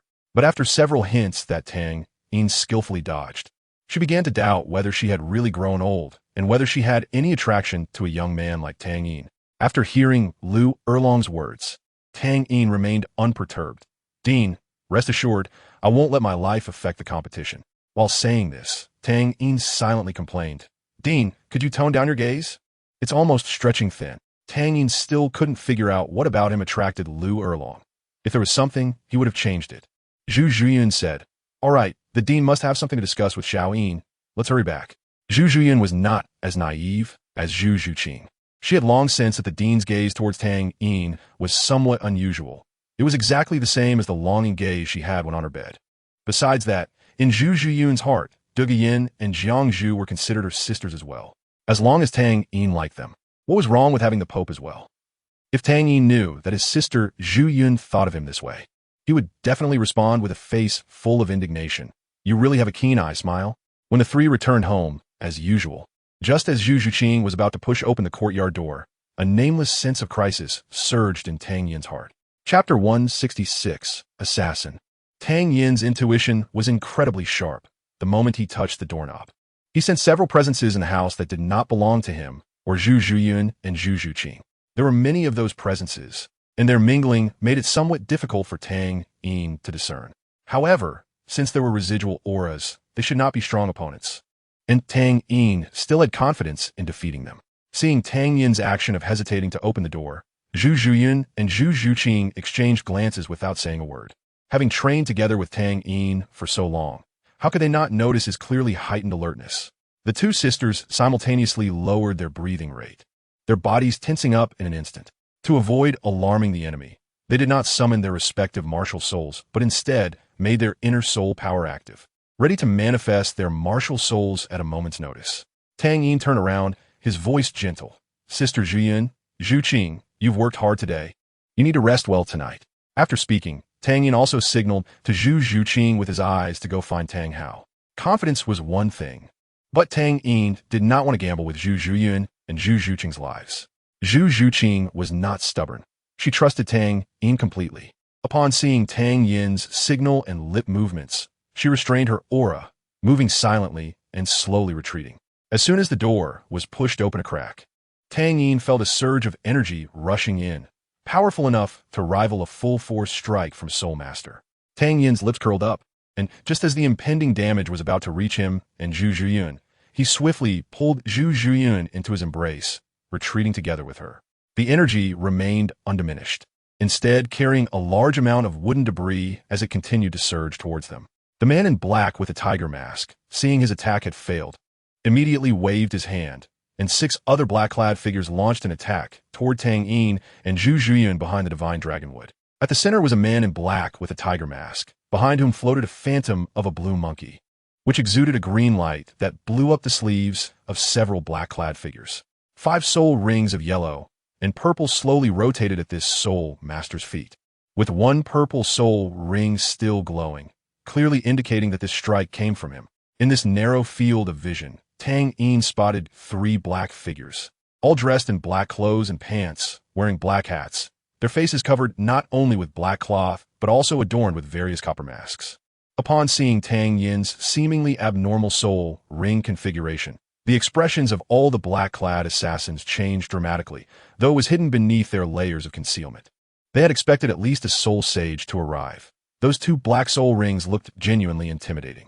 As he entered the courtyard, Tang Yin collected information on all the assassins present. The lineup of 2 soul kings and 5 soul masters made him frown slightly. A divine dragon would burst out of the ground, forming an absolute barrier in front of Tang Yin and Zhu Zhuyun, blocking all damage on the other side. Tang Yin actively unleashed his first soul skill, charging towards the group of black-clad figures alongside Zhu Zhuyun. If Tang Yin were merely a soul master, he might have been startled by the shockwave, but he was already a soul king. If he got injured while being prepared, he might as well stab himself to death. The moment the door was broken open, Tang Yin clearly saw the situation in the courtyard. Noticing Zhu Zhuqing had vanished from view, he directly pushed the door open with one hand. Even if Qianren Xue was displeased with his flirtation, wouldn't it be more convenient for her to trick him into the prince's mansion and have her guardian kill him directly? Why send these useless people to their deaths? Did Qianren Xue not understand his strength? He was not worried about being unable to deal with these assassins, but he was unsure which faction had sent such personnel to assassinate him, and Zhu Zhuqing and Zhu Zhuyan. The face of the tiger-masked man, who seemed to be the leader of the assassins, looked quite grim. He did not expect to encounter such a troublesome opponent this time. A Soul King level expert is a significant mid-tier combat force in any organization. Even the leaders or heads of some small sects or factions are often of this level. To send such experts for assassination, what kind of deep-rooted power did they possess? Tang Yin's first thought was the Spirit Hall. In his understanding, only the Spirit Hall could have such strength.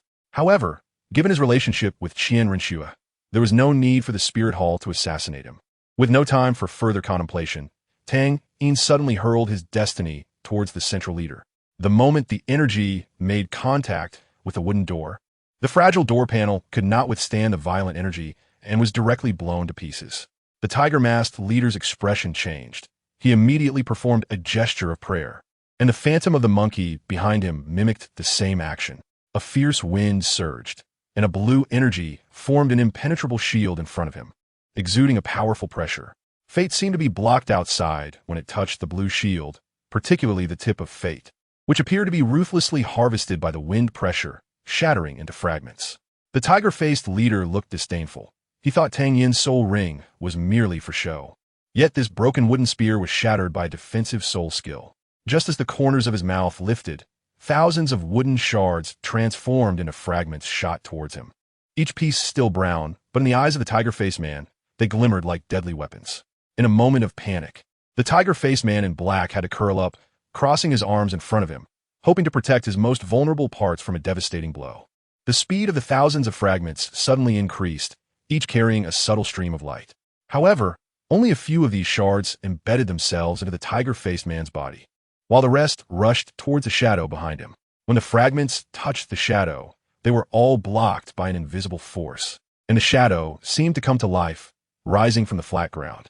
The tiger-faced man in black sensed something was off. He turned to look at the black shadow, and upon realizing what was happening, his tone immediately became joyful and extremely respectful.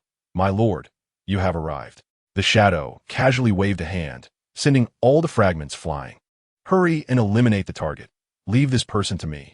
Tang Yin waved his right hand, and fate once again gathered in his palm.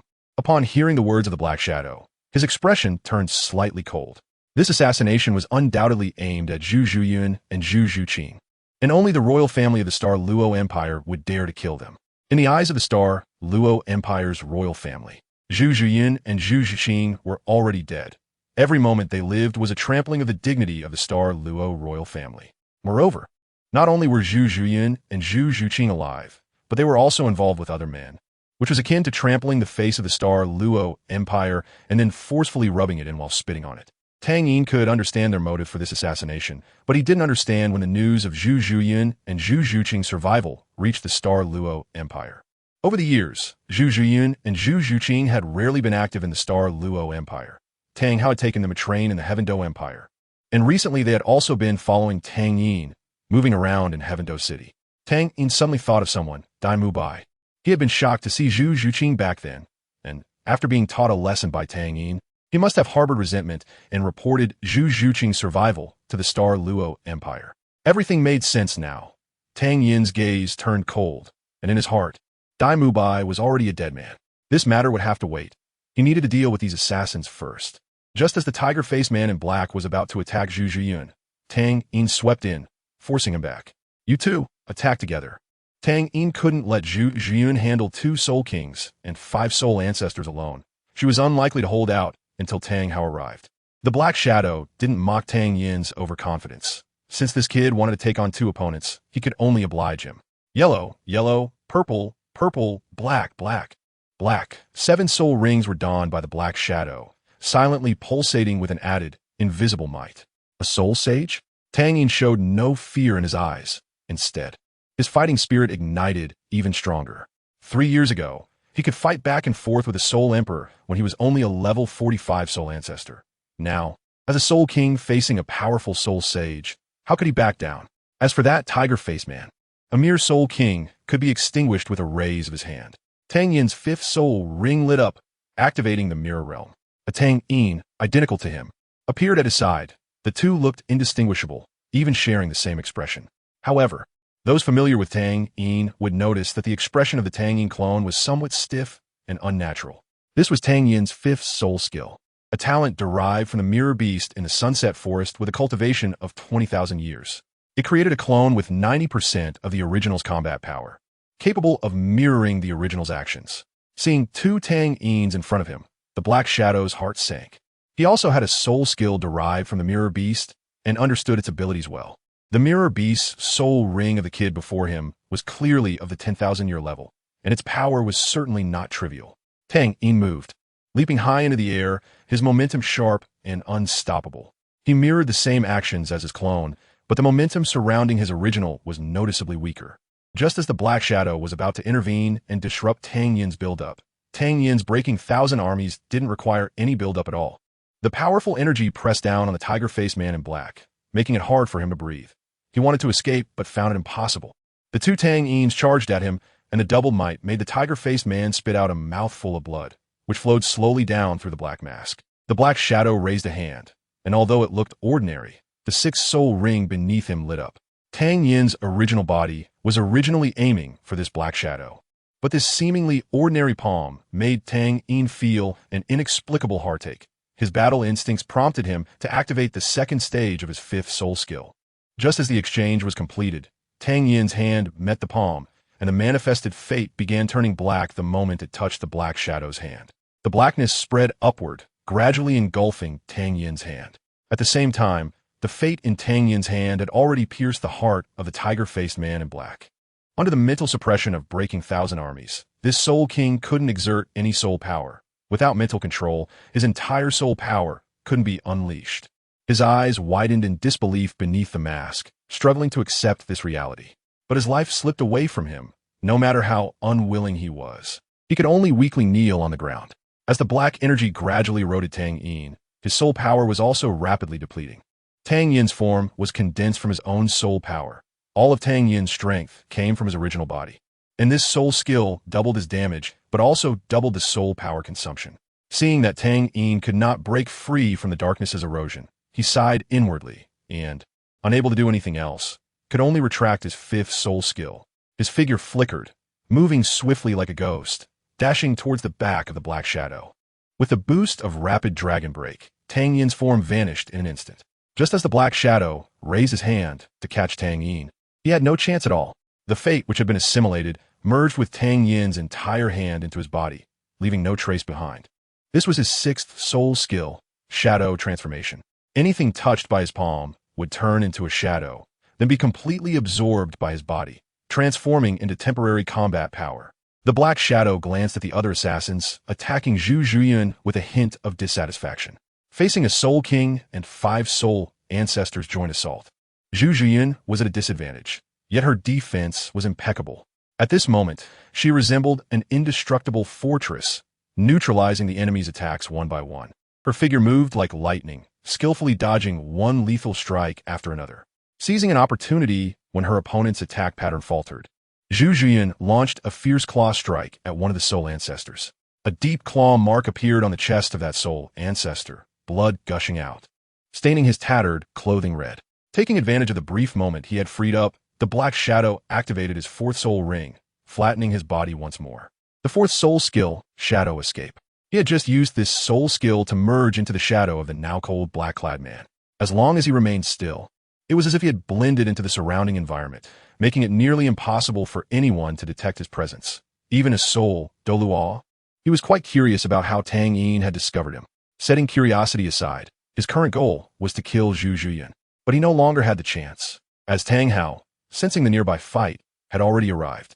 The massive Haotian hammer descended from the sky, directly forcing the Black Shadow out of its concealed form. The other black-clad figures suddenly froze, their faces beneath the masks twisted in agony, turning red and purple. In an instant, the 6 bodies exploded, turning into 6 clouds of blood mist. Chapter 167. Interrogation. Cloud of doubt. When the 6 attackers surrounding Zhu Zhuyan froze, she had already pulled away, avoiding any splatter of their filthy blood on herself.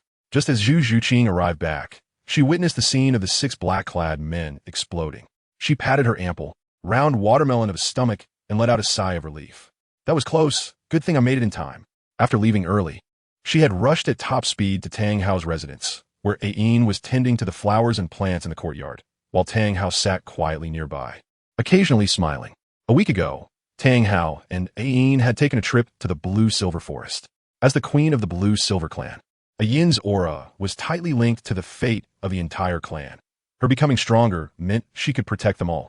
Her presence was like the best treasure for the Blue-Silver grass, which was why she frequently visited the Blue-Silver Forest. Humans were generally not allowed to enter the Blue-Silver Forest, but after the last incident, Tang Hao couldn't let Ayin go out alone, even though she no longer carried the aura of soul beasts. However, Tang Yin was still in Heavendo City. Since Tang Yin was seriously injured last time, the couple was afraid of repeating the same mistake and didn't dare to be away for too long, even though Tang Yin was relatively safe in Heavendo City. Seeing Zhu Zhuqing's anxious expression, Tang Hao and Yin's eyelids twitched. They didn't need to guess that something had happened to Tang Yin again. Zhu Zhuqing pointed in the direction of home, her tone urgent. Home, there are assassins. The moment the words left her mouth, Tang Hao and Yin's figures vanished from the courtyard. Seeing Tang Hao disappear, Zhu Zhuqing wasted no time and quickly retraced her steps. After suffering a severe blow from the Haotian hammer, a figure was peeled away from the black shadow. It was an old man with gray hair, his body hunched over, deep wrinkles on his forehead, slanted eyes, a hooked nose, and a very sinister complexion. He was currently clutching his chest. With a trace of blood, he had just coughed up, staining his goat beard and twisting his face in agony. Ayin, normally gentle, also glared angrily upon seeing the person who attempted to assassinate her son. Tang Hao descended step by step from the air, emanating a powerful aura with each step that made the old man feel his heart tremble.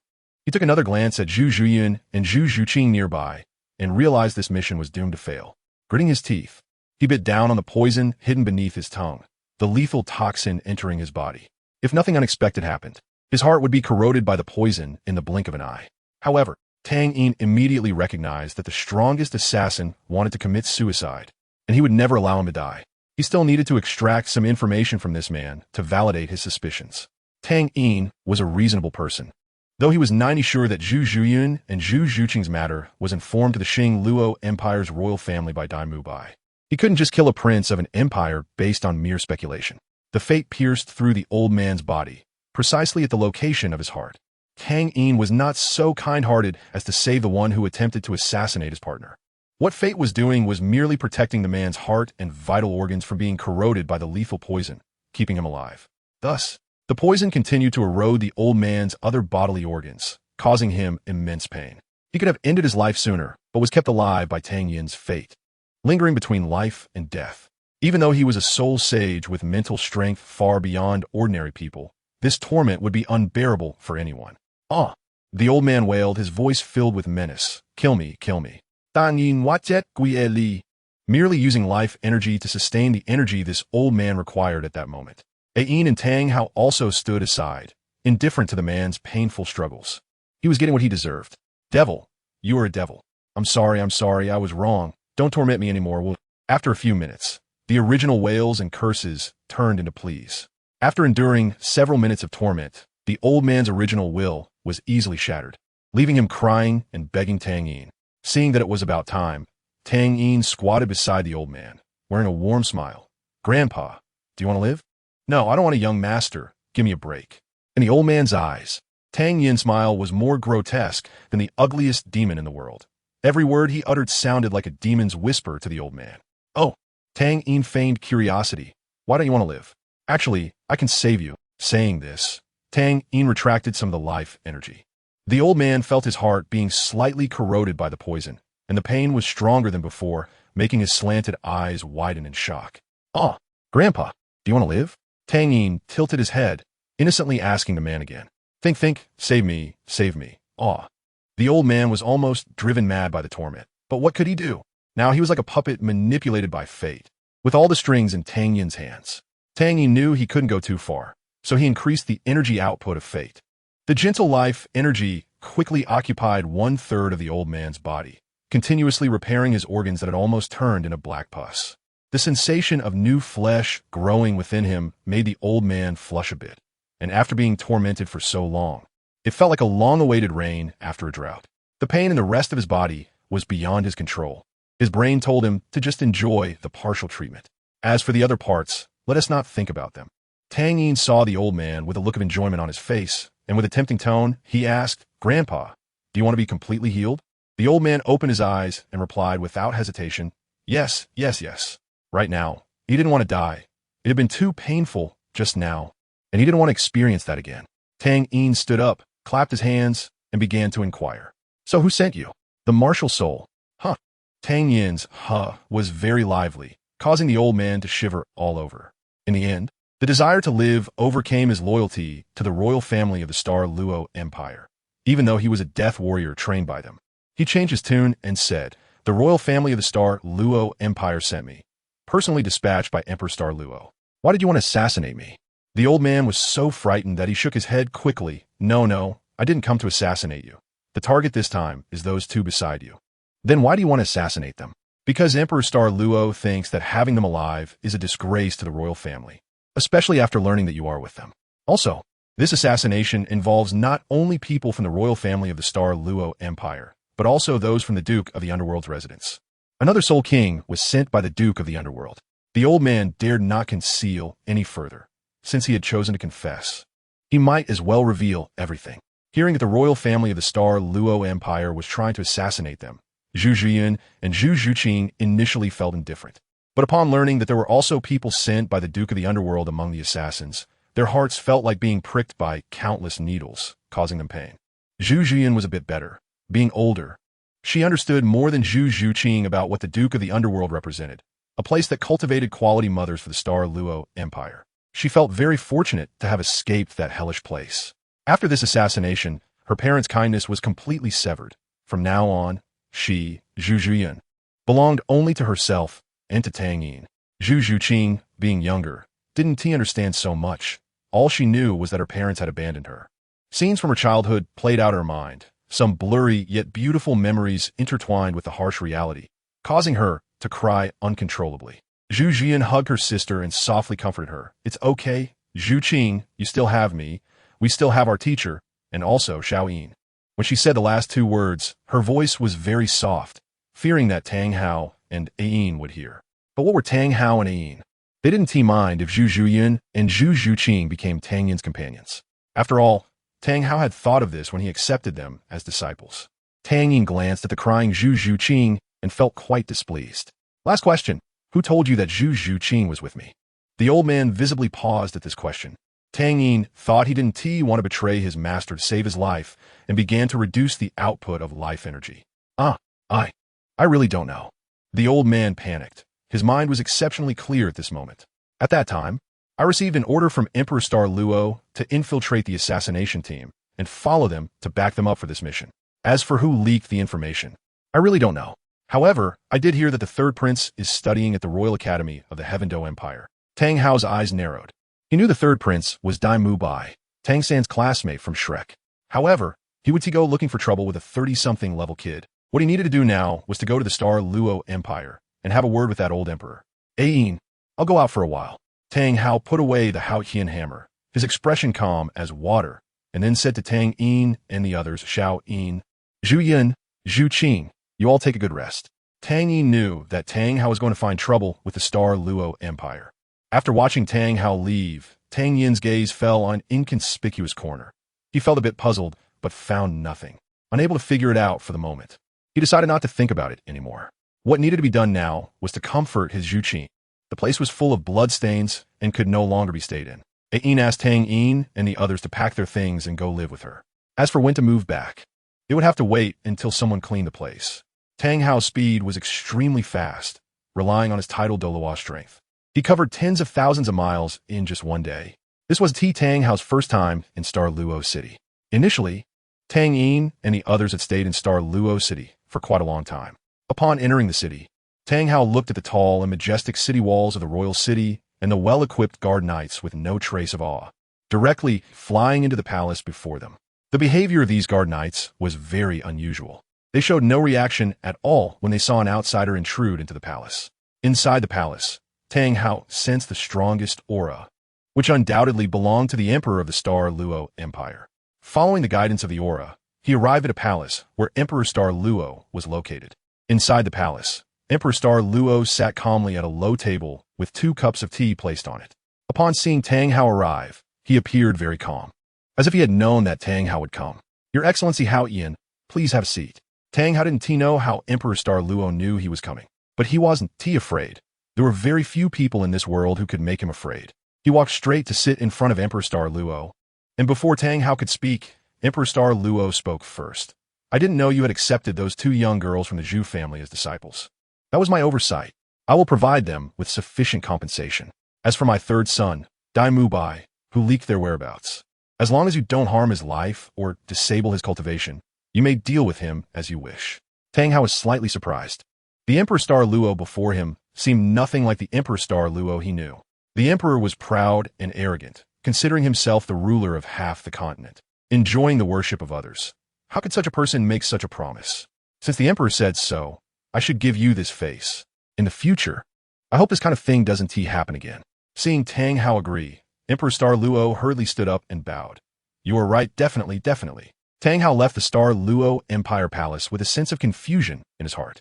Long after Tang Hao left, Emperor Star Luo cautiously unleashed his spiritual sense. After confirming that Tang Hao had left, he finally let out a long sigh. The submissive demeanor faded from him, and, at that moment, he seemed to become the lofty emperor once again. None of this was voluntary on his part. If it were just Tang Hao, he would have wanted to test the so-called youngest title Douluo on the continent. Since becoming a title Douluo, he hadn't fought at this level yet. He wanted to see what kind of power he and the Empress's martial soul fusion skill could unleash. However, he couldn't afford to provoke two title Douluos at the same time, especially the one who had come before Tang Hao. Remembering that terrifying aura, the previously regained imperial demeanor of Emperor Star Luo trembled, instantly transforming back into a state of fear. Tang Hao only discovered the presence of one strong individual because the queen, as a soul Dalu, was lying in bed healing. Chapter 168 Conclusion. In the days that Tang Hao was away, Tang Yin temporarily did not seek trouble with Dai Mubai. After his anger, Tang Yin calmed down. He knew he had to wait for Tang Hao to return before confronting Dai Mubai. If he killed Dai Mubai in a fit of rage, it would lead to endless revenge from the Star Luo Empire after he dealt with Zhu Zhuyun and Zhu Zhuqing. What if Tang Hao's son was involved? There would eventually be a day when the Hao Yin Dalu was not around. On the first night after Tang Hao left, Tang Yin rested in a room in a Yin's courtyard with Zhu Zhuyun and Zhu Zhuqing. Seeing Zhu Zhuqing in low spirits, Tang Yin comforted her all night. Zhu Zhuyun also knew her sister was very sad, so she went to sleep with Yin that night. Initially, Tang Yin, with his eloquence, managed to soothe Zhu Zhuqing's emotions, but later, Zhu Zhuqing started crying again. The next day, the three resumed their usual lives, and the assassination from the previous day did not affect them at all. Their daily life was a routine between the academy and home, and Tang Yin awaited Tang Hao's return. After hearing Tang Hao briefly recount his experiences in the Star Luo Imperial Palace, he expressed his inner worries. The behavior of the Star Luo Emperor was too abnormal. I suspect there is someone who frightens him and arrived at the Star Luo Imperial Palace before I did. After hearing this, Tang Yin fell into deep thought. He recalled the fleeting aura he had sensed that day, and it was hard for him not to connect the two. Tang Yin wondered if he had provoked some major figure. Who could be secretly watching him? It must be someone who could instill fear in the Emperor of the Star Luo Empire. A stunning figure flashed through Tang Yin's mind, and just as he wanted to dismiss the thought, rationality told him that only her identity matched all of this. How could an ordinary title Douluo make the Star Luo Emperor so wary? Only high-ranking individuals from the three great sects and the Spirit Hall could achieve that level of influence. The only person Tang Yin could think of, the only one he had interacted with, was the current Pope, Bibi Dong. Although he was reluctant to mention this memory, he did not understand why Bibi Dong had been secretly watching him. The love of the past had turned into the deepest hatred under a blade, yet over time, it had become as fleeting as past smoke. Clearly, he had been so resolute back then, so why was she now seeking him out and secretly helping him deal with his trouble? Tang Yi knew that Bibi Dong must have noticed his close relationship with Zhu Zhuyun and Zhu Zhuqing. Given the situation, why would she still help him? Tang Yin was confused. He looked up and happened to catch a Yin's concerned gaze. Tang Yin had already surpassed Yin in height, and Yin had to look up to meet his eyes. As she looked at this child who had grown up little by little, Yin reached out to touch Tang Yin's white hair and affectionately said, "All right, Xiao Yin, you should understand this matter now. Tomorrow, go find Dai Mubai. As for that mysterious person, if you can't figure it out, then don't think about it." Yin could tell at a glance that Tang Yin had guessed that the person in the shadows was Bibi Dong. However, What Ian couldn't figure out was how Tang Ian had deduced it. It should be noted that neither Ian nor Tang Hao, who were present that day, had sensed BB Dong's aura at all. The reason Tang Ian could capture it was not only due to the eye of the Siege, but also because of the 3 years he had spent in the Rakshasa secret realm. BB Dong's ability to hide so well was achieved through the Rakshas's divine nature, an energy that was a level above soul power, which naturally could shield her presence from any title Douluo's detection. If Tang Ian hadn't broken through to the Soul King, he also wouldn't have sensed BB Dong's existence, even with the eye of the Siege. Alright then, Tang Ian stopped thinking too much. Getting too involved would only bring him discomfort. Back at home, Tang Ian embraced Zhu Zhiyun, who was standing at the door, and remained silent for a long time. Zhu Zhiyun seemed to sense that Tang Ian had something on his mind. She didn't ask, but instead, she wrapped her arms around his head, and the two quietly leaned against each other. A night passed without a word. The next day, Tang Ian got up early, and just like that day, he saw Zhu Zhuqing's small head poking out from her room. Zhu Zhuqing looked like she had been waiting for a long time. When she saw Tang Ian come out, she asked, "Brother-in-law, are you going to the Tiando Royal Academy?" Tang Ian looked into Zhu Zhuqing's calm eyes and silently nodded. "This time, can I come along? This matter started because of me, so it should also be concluded by me." Zhu Zhuqing's tone was very firm. With the comfort of Tang Ian and Zhu Zhiyun, she had stepped out of the reality of being abandoned by her parents, which deepened her reliance on Tang Ian and Zhu Zhiyun. When she was alone, she always felt an invisible force was pulling at her, making her feel very uncomfortable. Over these days, she had thought a lot, one of which was to personally understand the situation between her and Dai Mubai. Only then could she let go of everything and be with Tang Ian. Tang Ian did not refuse Zhu Zhuqing's request.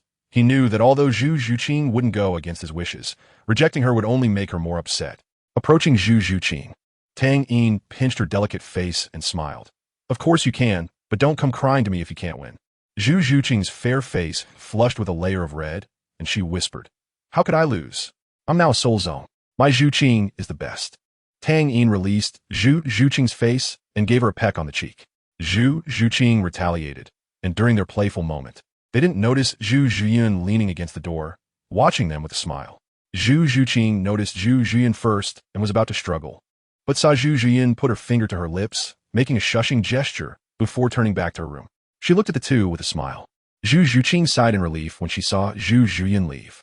She wrapped her arms around Tang Ian's neck in response.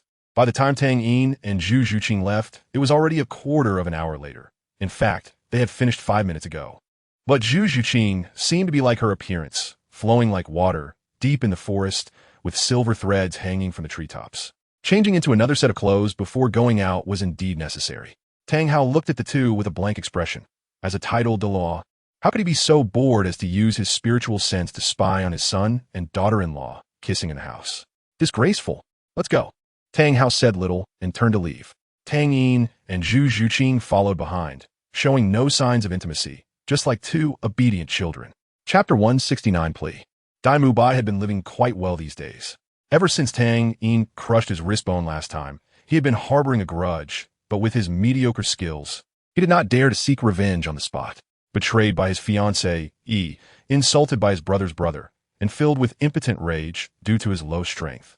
The third prince of the Star Luo Empire, the extravagant Dai Mubai of the Tiando Empire, could be said to have lost all face. The feeling of that day was comparable to, if not worse than, Tang San's. Fortunately, like Tang San, he quickly emerged from the shadows of his heart. Not long after that day, people from the Star Luo Empire came, as usual, to provide living expenses for this prince who had fallen into a foreign land. The Star Luo Empire has always emphasized a culture of wolfishness, scoffing at Dai Mubai's behavior of evasion.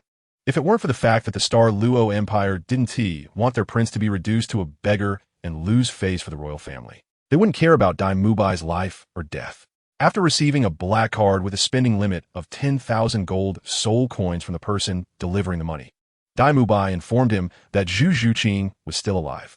The person sent to deliver money to Dai Mubai was also a loyal subject of the Star Luo royal family.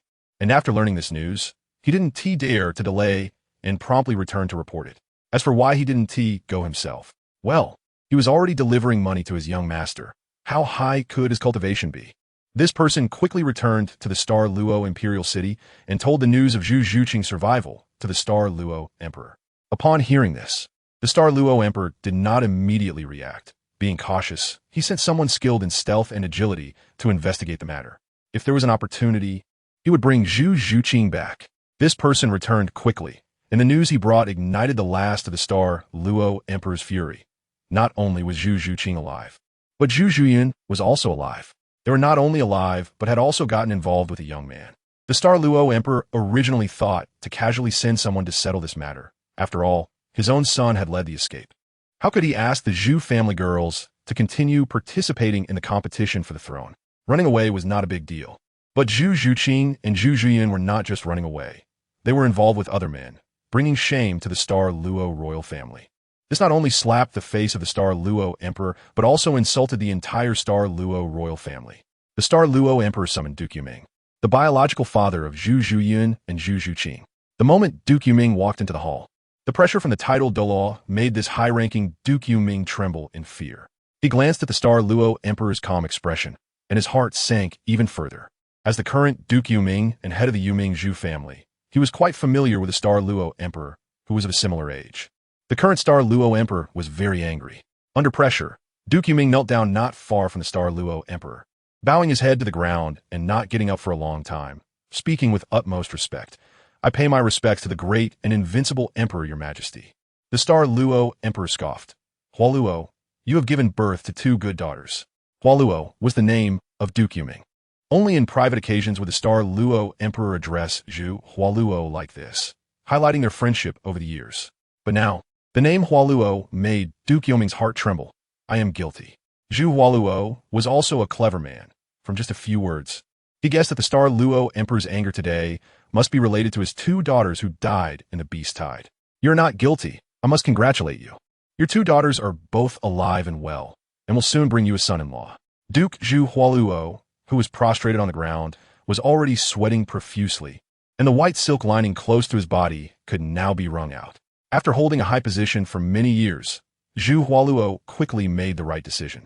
"Your Majesty, I am willing to take people and personally end the lives of those 2 rebellious daughters." The Star Luo Emperor looked down at Zhu Hualuo, who had been bowing for a long time, feeling quite satisfied.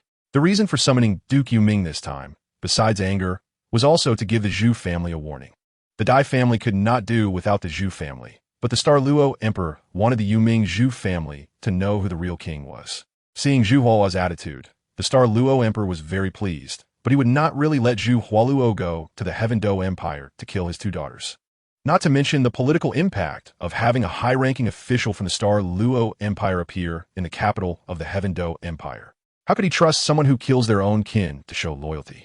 Heaven's grace comes in both thunder and rain. "Hualuo, I have already arranged this matter. You could just pick a soul king from the assassins raised by the Zhu family to follow." "I understand." After Dai Mubai learned that the assassination team had arrived in the Heaven Do city, his mood improved greatly. Indeed, he had neglected his cultivation during these days, spending all his time with the pair of sisters he brought from Soto City, engaged in indescribable activities among the 3 of them. Looking at the sisters sleeping on the soft big bed, a wicked smile crept onto Dai Mubai's face.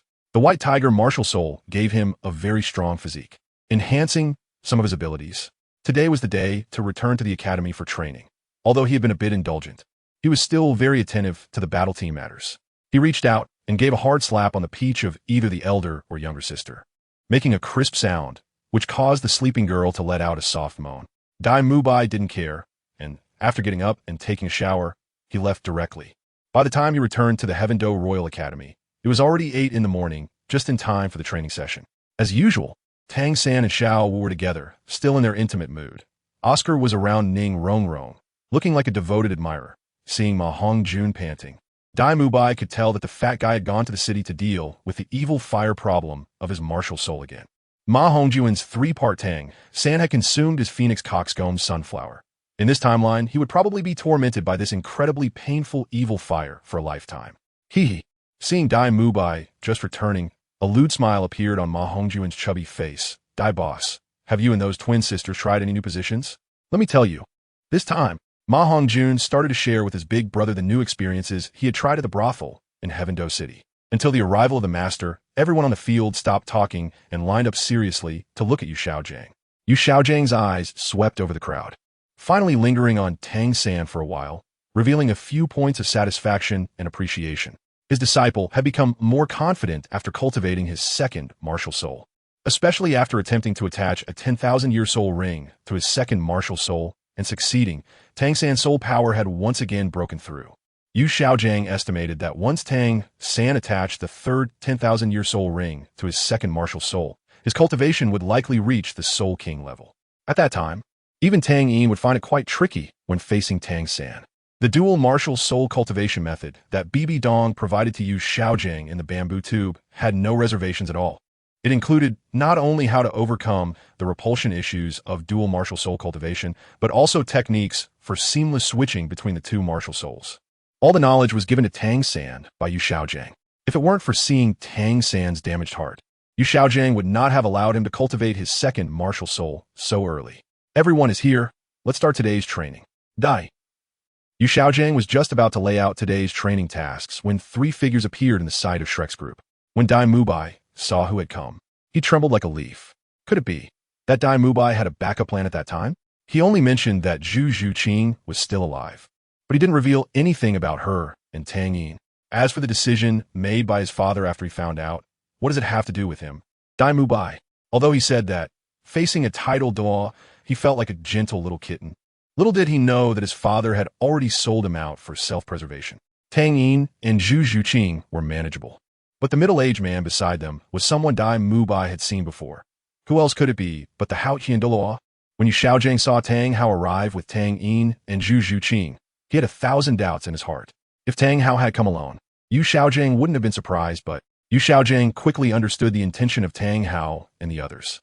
Ma Hongjun looked at Dai Mubai, whose body was trembling and face was pale, and asked in a low voice, "Boss Dai, did you overdo it last night and exhaust yourself?" Before Dai Mubai could answer, an invisible force pulled him out of the group, causing him to stagger and kneel directly in front of Tang Hao. The sudden scene shocked everyone present. "Your Majesty Hao Yan, Dad!" The voices of Yu Xiaojiang and Tang San rang out simultaneously. Tang Hao glanced at them, showing no intention of letting Dai Mubai get up. His voice was not loud, but everyone present heard it very clearly. "Dai Mubai, it was you who made your father send someone to kill my son and daughter-in-law, right?" This statement shocked everyone again. Dai Mubai hurriedly shook his head to deny it. "No, it's not me. I really didn't. I've already visited your father in Luo Palace, and he told me. I didn't come to listen to your excuses today." After hearing this, Dai Mubai felt like he had fallen into an ice cave. He could tell that his father had sold him out to the Haotian Douluo in front of him for revenge. Seeing that he could not escape this calamity today, Dai Mubai slumped weakly to the ground, awaiting his final judgment. A cold voice rang in his ear. "Dai Mubai, there is no need to involve Xiao Yin and the others in our matter. Let us settle this today. If you can defeat me, I, Zhu Zhuqing, will definitely commit suicide to protect your reputation. If you lose, then you can go back to Luo Palace and wait for your brother to finish you off." Chapter 170, Zhu Zhuqing vs. Dai Mubai, Part 1, Xiao Yin.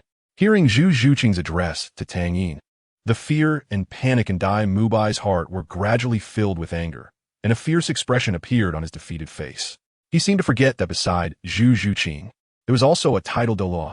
Thankfully, at this moment, Tang Hao and Tang Yin were both focused on Zhu Zhuqing. No way. Tang Yin directly rejected Zhu Zhuqing's suggestion. Even though Zhu Zhuqing looked serious and solemn at the moment, Tang Yin would not allow Zhu Zhuqing to take such a risk.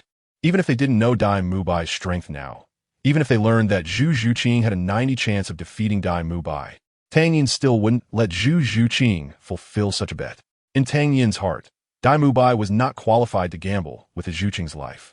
Zhu Zhuqing looked at Tang Yin's slightly angry face. Her lips moved as if she wanted to say something, but she didn't speak. She did this to cut off all ties and be with Tang Yin, not to create barriers between them because of this matter. Dai Mubai seemed to seize this opportunity, like a vicious dog excited by the scent of food. "Good, I accept. Zhu Zhuqing, you must not go back on your word." He knew that he could no longer obtain Zhu Zhuqing anyway. Since he couldn't have her, her committing suicide had nothing to do with him, Dai Mubai. As for losing, what a joke. 3 years ago, when Dai Mubai had just escaped, Zhu Zhuqing was only a rank 20 soul master. In 3 years, her soul power couldn't possibly surpass his, right? Dai Mubai thought this way, believing that Zhu Zhuqing was just getting carried away. In these 3 years, although Dai Mubai hadn't practiced as diligently as in the original work, his talent was evident. Even with a life of indulgence, his soul power had still reached level 39, just a step away from the Soul King realm. At this moment, Tang Hao finally spoke. Forget about the bet, but Zhu Qing can have a match with Dai Mubai. With the title, Dalu spoke. The imposing presence made Dai Mubai's smug expression freeze on his face. Seeing Dai Mubai's dazed expression, Tang Hao's tone remained calm. If you win, this matter will be over, but if you lose, be prepared to accept punishment. Tang Hao did not specify what the punishment would be for failure, which put considerable psychological pressure on Dai Mubai. Zhu Zhuqing looked aggrieved and cast her gaze toward Tang Yin beside her. Tang Yin note that? His tone returning to its usual gentleness. Zhu Qing, do your best, safety first. His hand ran through Zhu Zhuqing's soft hair, his warm palm resting on her head, bringing her immense comfort. Tang Yin had already decided that if Dai Mubai dared to harm Zhu Zhuqing, he wouldn't care about any competition rules. Seeing that Tang Hao had set the rules, Dai Mubai, as the weaker party, could only obey. Although the stakes of the match had changed, he believed he could still live well regardless of the outcome. Your Majesty Hao Yin, is what you said true? Dai Mubai still bowed and asked Tang Hao. Tang Hao didn't even glance at him, saying, I wouldn't go so far as to lose trust because of you. With this assurance, it undoubtedly added another layer of protection for his personal safety. Dai Mubai felt no humiliation from Tang Hao's disdain. In his heart, he secretly rejoiced, thinking that this storm would probably pass soon. The competition venue was naturally the training ground of Shrek Academy. Master, it shouldn't be a problem to take up some of your training time, right? When Yu Xiaojiang heard Tang Hao's voice, he seemed to awaken from a dream. Okay. As an outsider, he could hardly intervene. Shrek Academy was protective, and Dai Mubai was one of their students, but when faced with an unbeatable title Douluo, no one stepped forward. Tang Sen understood what was going on. He knew that Dai Mubai had done wrong, but he still didn't want his father to hurt Dai Mubai. The elite competition of advanced Soul Master Academies across the continent was about to begin, and every day of training was crucial. If Dai Mubai got hurt now, how could they achieve a good result for Shrek? In Tang San's heart, he always felt like a part of Shrek Academy, and he had no sense of belonging to the Tiando Royal Academy. Seeing that Dai Mubai and Zhu Zhuqing were already in position, Tang San decided to plead for his boss Dai later. Tang San also didn't believe that Dai Mubai would lose this match. 2 years ago, he had sparred with Zhu Zhuqing. Back then, she was just a great soul master. Even with the fairy grass, her soul power. Thinking of this, Tang San's heart tightened, and he couldn't help but sweat for Dai Mubai. Having taken the fairy grass, he knew its effects, and its miraculous ability to transform was beyond words. He didn't believe that Tang Yin wouldn't prepare fairy grass for those around him. After Zhu Zhuqing and Dai Mubai stood firm, neither of them spoke much, instead summoning their respective martial spirits simultaneously. Dai Mubai's right foot touched the ground, and a sudden burst of pale light erupted from his entire body. His muscles swelled dramatically, and the uniform of the Heavendo Royal Academy was clearly designed with the changes in the bodies of beast martial soul students in mind. His clothes were only stretched by his muscles and did not burst apart. Dai Mubai's golden hair instantly transformed into a black and white mix, predominantly white, with a king-shaped pattern appearing on his forehead. His hands doubled in size, covered with white fur, and from his palms extended short, dagger-like claws up to 8 inches long. His eyes turned into deep azure blue, and behind him loomed the phantom of a white tiger, exuding the aura of the king of the forest. 3 soul rings, yellow, and purple, silently rotated beneath him, creating an oppressive atmosphere. Zhu Zhuqing's face was as cold as frost, and her phantom cat martial soul simultaneously manifested. The agile black cat phantom coiled behind her, radiating a deadly allure. Similarly, 3 soul rings, yellow, and purple, rose from beneath her feet, their power not inferior to Dai Mubai's. How could this be? The previously calm Dai Mubai, upon seeing Zhu Zhuqing, who was also a soul master of the same rank, and whose power was not any less than his, felt as if he had been struck by lightning. He could hardly believe what he was witnessing. There were indeed differences among soul masters of the same rank. A newly ascended soul master would feel suppressed when facing a higher-ranked soul master, albeit to varying degrees. Yet Dai Mubai felt no hint of suppression from Zhu Zhuqing. This meant that her soul power was on par with his. How could Dai Mubai accept this? He was 3 years older than Zhu Zhuqing. 3 years may not mean much for high-level soul masters, but they were still only soul masters. Chapter 171. Zhu Zhuqing versus Dai Mubai, Part 2. So what if we are both soul masters? In the same rank, I won't be afraid of you. Dai Mubai clenched his fists, rallying himself. In his mind, his white tiger martial soul was supposed to be superior to the phantom cat martial soul. Otherwise, the royal family of the Star Luo Empire should have been the Zhu family of the phantom cat, not his Dai family. Most of the important martial soul fusion techniques between the two families were predominantly led by the white tiger side. After a brief moment of panic, Dai Mubai quickly adjusted his mindset. It took only a fleeting thought, but Zhu Zhuqing seized the opportunity. Tang Hao's training of the sisters Zhu Zhuqing and Zhu Zhuqing was no child's play. He imparted everything without holding back, including battlefield control. Although Zhu Zhuqing usually behaved obediently like a little cat beside Tang Yin, when facing an enemy, her claws could easily tear through their skin and crush their hearts. In Dai Mubai's view, Zhu Zhuqing's figure flickered and vanished from sight. His understanding of the phantom cat martial soul was not any less than that of the white tiger martial soul. He was not ignorant of its characteristics and previous soul skills, but rather well-versed. The explosive power of a phantom cat martial soul of the same level was extremely strong, and the best approach when a phantom cat entered darkness was the third soul skill, white tiger diamond transformation. Dai Mubai directly unleashed his strongest third soul skill. His muscles swelled again, and the high-quality uniform of the Heaven Do Royal Academy could no longer bear the strain, making a tearing sound as it transformed into tattered rags. Black stripes appeared on his exposed skin, and during the next half hour of transformation, his resistance to abnormal states, attack power, defense, and strength all doubled. This was an incredibly powerful enhancement type soul skill. As expected, the moment Dai Mubai unleashed his third soul skill, Zhu Zhuqing's figure emerged from the darkness. Her raised claws glimmered with a cold light under the illumination, and the first soul ring beneath her feet provided her with speed and attack power. When her black claws touched Dai Mubai's black skin, sparks flew between them. Zhu Zhuqing did not linger in battle. Upon missing her strike, she immediately utilized her speed advantage to escape into the darkness. But with the enhancement of White Tiger Diamond Transformation, how could Dai Mubai let her go? He shouted, regardless of whether her claws were sharp, and directly extended his tiger paw to firmly grasp hers. At this moment, Dai Mubai's burst of speed was not inferior to Zhu Zhuqing's. Zhu Zhuqing's eyes narrowed as she quickly devised a countermeasure. She exerted force in her legs, leaping into the air while her second soul ring glowed. Second soul skill, Phantom Cat Hunter Claws. Utilizing rapid rotation and the sharp penetrating power of her claws, she unleashed over 100 attacks on the same spot in an extremely short time. With incredible speed and destructive power, this was an exceptionally powerful close-range, single-target attack technique. Zhu Zhuqing's body, suspended in mid-air, began to spin rapidly, her claws making contact at the exact location of Dai Mubai's chest. Dai Mubai's hand reaching for her claws was pushed back by the impact of the high-speed rotation. Feeling the unbearable strain on his chest, Dai Mubai dared not resist. Faced with Zhu Zhuqing, who was so close, he could only unleash his second soul skill, White Tiger Blaze Wave. Seeing a milky white energy ball spewing from Dai Mubai's mouth, Zhu Zhuqing did not linger in battle either. Her spinning body took advantage of the momentum to dodge Dai Mubai's White Tiger Blaze Wave from the side. And once again, she vanished into the darkness. Dai Mubai looked down at the slightly charred fur on his chest, feeling a faint sting emanating from that spot. Realizing that Zhu Zhuqing's strike had indeed injured him, Phantom Cat Hunter Claws was far from simple. After activating it, any strike from the Phantom Cat carried a piercing effect. As long as a wound was left on the opponent, even if the wound was not deep, soul power would seep in, crazily disrupting the opponent's meridians.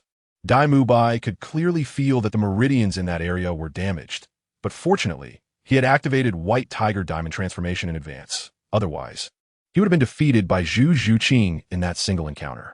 Dai Mubai did not want to lose this match, not only because winning would ensure his safety, but also because he wanted to prove to Zhu Zhuqing that he was not someone she could humiliate. With the comprehensive enhancement of White Tiger Diamond Transformation, Dai Mubai lowered his center of gravity, crawling on the ground with his eyes slightly closed. On the sidelines, Tang Xin was somewhat puzzled, asking Yu Xiao Gang beside him, "Teacher, what is Dai Mubai doing?"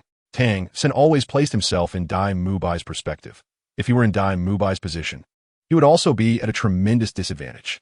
He couldn't just keep using soul skills to cover the entire area in search of Zhu Zhuqing's location. Could he? Seeing his disciple's question, Yu Xiao Gang nodded in satisfaction. Xiao San, both Dai Mubai's White Tiger and Zhu Zhuqing's Phantom Cat are top-tier martial souls, and they have martial soul fusion techniques, so they share many commonalities. martial sous fusion technique. The 5 words shocked Tang Xin once again. Although Dai Mu Bai and Zhu Zhuqing had not developed a martial soul fusion technique, the resonance between their martial souls still existed. After activating White Tiger Diamond Transformation, Dai Mu Bai's perception ability doubled, and he aimed to use this to locate Zhu Zhuqing's position. Meanwhile, Tang Hao, who had been silent, spoke up. Zhu Qing is about to lose. Tang Yin's expression grew serious, as he also picked up on some clues. The White Tiger martial soul ultimately has to be stronger than the Nethercat spirit. Even though Zhu Zhuqing has already consumed the celestial herb. Found you. Dai Mu Bai's eyes shone with golden light, and he pounced like a fierce tiger descending a mountain. Zhu Zhuqing, hidden in the shadows, sensed that she had been locked onto and had no time to evade. Facing Dai Mu Bai, who was charging at her, Zhu Zhuqing decided to confront him head-on. The only purple soul ring beneath her feet lit up, and her momentum surged again. She brought her hands above her head, quickly merging the claws on her 10 fingers into a sharp blade about a foot long, condensing it into a black light blade after infusing it with soul power. Third soul skill, Nether Slash. Dai Mu Bai smiled wickedly. He had already anticipated Zhu Zhuqing would have such a move. As he lunged towards her, his first soul skill activated simultaneously. First soul skill, White Tiger Barrier. Seeing the white light circle glowing around Dai Mu Bai, Zhu Zhuqing's heart sank, but her eyes were filled with determination. She also did not want to lose this match. She wanted to personally sever the damn shackles that had been attached to her. The blade collided with the tiger claw, and the immense energy generated a burst of light and dust, obscuring the outcome of the battle. Chapter 172. Zhu Zhuqing's strange attributes. All eyes from Shrek Academy were focused on the center of the swirling dust, looking up in anticipation to see who the final victor would be. When the light receded and the dust settled, the scene before everyone's eyes became clear. On the stage, besides Zhu Zhuqing and Dai Mu Bai, there was an additional figure. Dai Mu Bai's outstretched right hand was firmly grasped by Tang Yin, the sharp tiger claw cutting into Tang Yin's palm, blood oozing continuously from between his fingers, gathering into streams. In Tang Yin's embrace, Zhu Zhuqing was still in a somewhat dazed state. She remembered that just moments ago, when she was using her third soul skill, Nether Slash, to clash with Dai Mu Bai, the purple nether blade had briefly stalled when it hit Dai Mu Bai's White Tiger Barrier. Nether Slash came from 1,000 years soul beast, and it was not a first soul skill that could completely resist it. However, that momentary blockade was enough for Dai Mu Bai to turn the tide of the battle. In Zhu Zhuqing's line of sight, Dai Mu Bai's massive tiger paw was attacking directly towards her unguarded chest, and while executing Nether Slash, she could not take any countermeasures. Dai Mu Bai understood the Nethercat martial soul too well. When he saw Zhu Zhuqing using the Nether Slash soul skill, he knew he was bound to win this match. He also remembered that the Haotian Dalu had said to win the match, but did not specify that he couldn't harm Zhu Zhuqing in the process. Dai Mu Bai was more than willing to teach this woman, who was oblivious to her own limits, a lesson. Zhu Zhuqing's gaze dimmed because she knew what she was about to face. Not only would she lose this match, but she also could not accept that her body would be touched by Dai Mu Bai's filthy hand. Tang Yin could not sit still in the audience. After being reminded by Tang Hao, he prepared to take action. Dai Mu Bai's tiger paw was blocked by an invisible force, and Tang Yin, empowered by his fourth soul skill, quickly reached Zhu Zhuqing's side, protecting her delicate and curvaceous body in his embrace. Eternity may be strong, but it is also fleeting. After saving Zhu Zhuqing, Dai Mu Bai's tiger paw lunged forward again. In a moment of urgency, Tang Yin could only use his hand to block. Zhu Zhuqing felt the warmth radiating from Tang Yin's chest. The familiar aura and solid arms gave her the greatest sense of security. When she saw blood oozing from Tang Yin's palm, her heart felt as if it had been pierced by something. She felt guilty. If it weren't for her arrogance and recklessness, Tang Yin wouldn't have been injured. Tears welled up in Zhu Zhuqing's eyes. But she knew this was not the time to cry. Dai Mu Bai looked at the suddenly appearing Tang Yin, and after a moment of shock, an unnamed anger surged within him. He was close to winning, and he wanted to teach that traitorous woman a harsh lesson.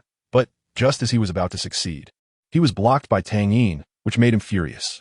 Seeing the tiger claw deeply embedded in Tang Yin's palm, Dai Mu Bai disregarded Tang Hao in the audience and exerted force through his control over the tiger paw. Zhu Zhuqing, cradled in Tang Yin's arms, could clearly hear the sound of claws tearing through skin. Fresh blood gushed out again, continuously stimulating her vision. The bright red blood spread in Zhu Zhuqing's lively eyes, and her gaze turned bloodshot as if she wanted to imprint this moment deeply into her memory. It's okay. Tang Yin sensed Zhu Zhuqing's overwhelming emotional turmoil and softly comforted her, not taking Dai Mubai's tricks seriously. The vibrant life energy within him began to gather at his palm, and profound soul power surged towards that point. A hint of panic appeared on Dai Mubai's previously gleeful face as he sensed something was off. But it was too late. When he tried to retract his paw, he found he couldn't pull it back no matter what.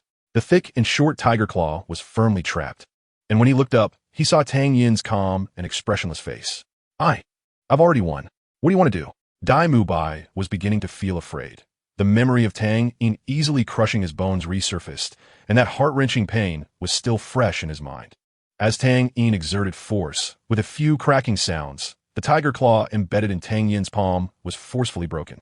With a surge of strength, Tang Yin casually tossed the 5 tiger claws aside like garbage. This time, the pain was much less. Dai Mubai merely flexed his fingers, finding it not unbearable. You win.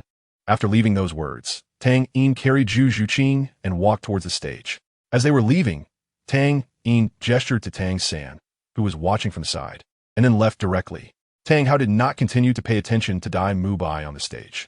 He approached Tang San and placed his heavy palm on Tang San's shoulder. Train well, and also, keep your distance from that guy named Dai Mubai. Tang San had been very happy to see Tang Hao walking towards him, but when he heard Tang Hao's words, his smile froze on his face. Tang Hao did not lower his voice. His words reached every person from Shrek Academy present. Tang San lowered his head, not daring to meet Tang Hao's gaze. Why?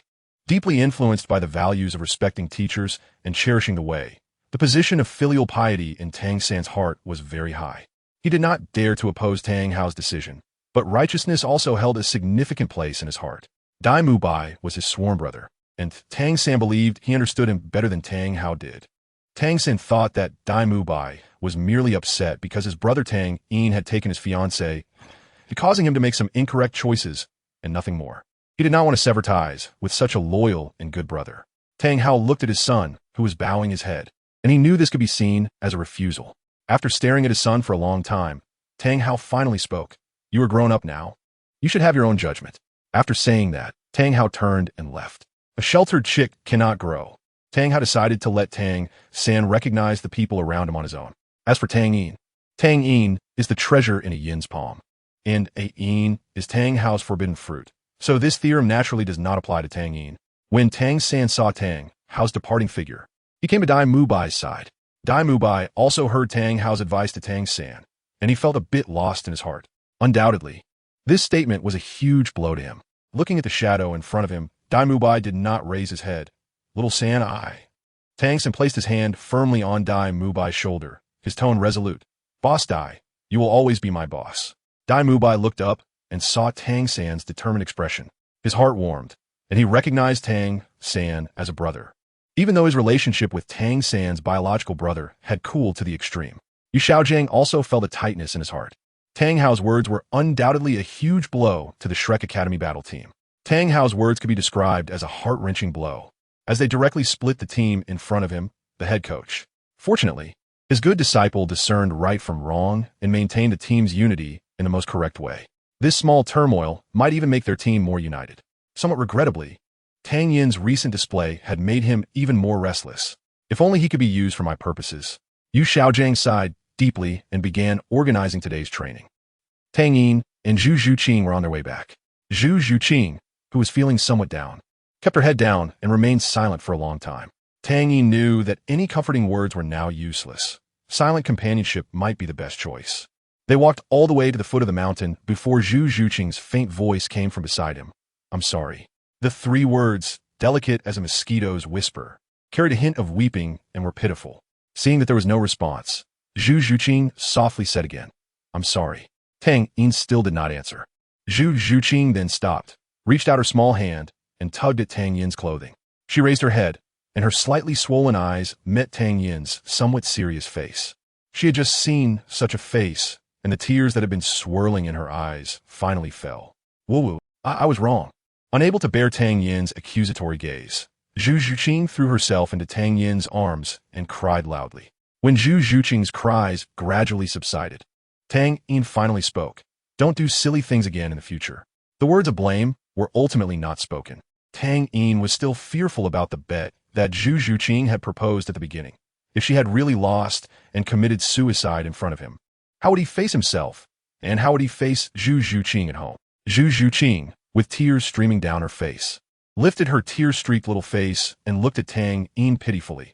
I lost the competition and didn't teach him a lesson. Aren't you angry?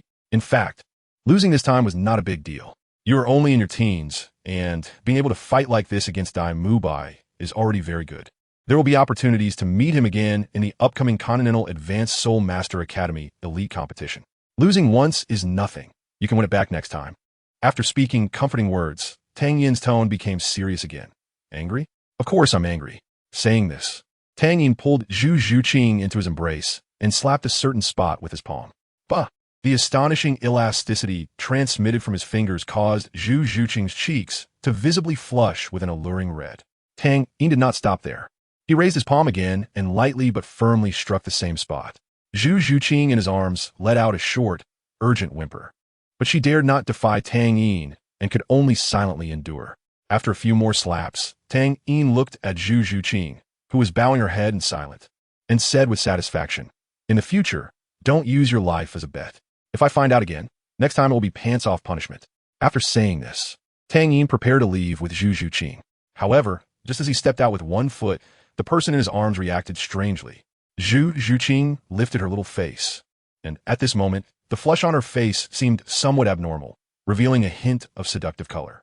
The pair of lively eyes held an alluring spring, and the soft, slightly parted red lips breathed rapidly, as if yearning for something. As a veteran in this regard, Tang Yin immediately recognized Zhu Zhuqing's symptoms. No way. Looking at the unknown moisture on his hand seemed to further confirm his suspicion. Xiaoyin Zhu Zhuqing's tone was charming, and her body felt soft like water in Tang Yin's arms. The alluring fragrance and soft touch stirred Tang Yin's heartstrings. Tang Yin scooped Zhu Zhuqing's legs, activated his fourth soul skill, and dashed toward home at the fastest speed.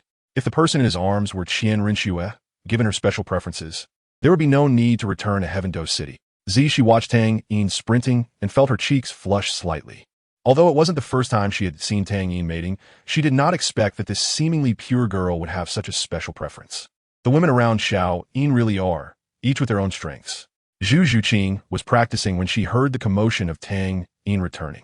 At first, she didn't care and planned to continue practicing, but the strange sounds piqued her curiosity, seeing that she couldn't enter a meditative state for a long time. Zhu Zhuqing decided to put her practice aside and see what was happening. When she opened her eyes, she couldn't help but glance at the slightly ajar door. Zhu Zhuqing had long accepted the fact that Tang Yin was with her sister, and she had no objections to the intimate actions between Zhu Zhuqing and Tang Yin. However, such behavior in front of her during the day was something she would not condone. Moreover, the sound seemed somewhat different from that kind of thing. She stood up, ready to close the door for the two, but the scene inside shocked her, and in a daze, she completely pushed the slightly ajar door open. At dinner, Zhu Zhuqing kept her head down and silently put food in her mouth, while Zhu Zhuqing opposite her crossed her arms and curiously observed her sister with whom she spent every day. Today, it seemed she was getting to know Zhu Zhuqing all over again. Tang Yin felt the strange atmosphere in the air and decided to find a topic to ease the awkwardness. "Sister Zhuqing, are we continuing training tomorrow?" Zhu Zhuqing looked at Tang Yin with a curious gaze, making him feel uncomfortable all over. "Xiao Yin, is it really very comfortable?" This shocking question made Zhu Zhuqing, who was pretending to be an ostrich, almost bury her face in her chest. Tang Yin awkwardly smiled, unsure how to explain. "I just tried it once." Tang Yin told a small lie. He couldn't say it was Zhu Zhuqing who requested it, right? Looking at Zhu Zhuqing, who couldn't lift her head, if he told the truth, she would never be able to raise her head in front of Zhu Zhuqing for the rest of her life. But Tang Yin saw a hint of excitement in Zhu Zhuqing's eyes. "How about we try it too? This isn't good." Tang Yin glanced at Zhu Zhuqing, who was lowering her head, wanted to skip this topic.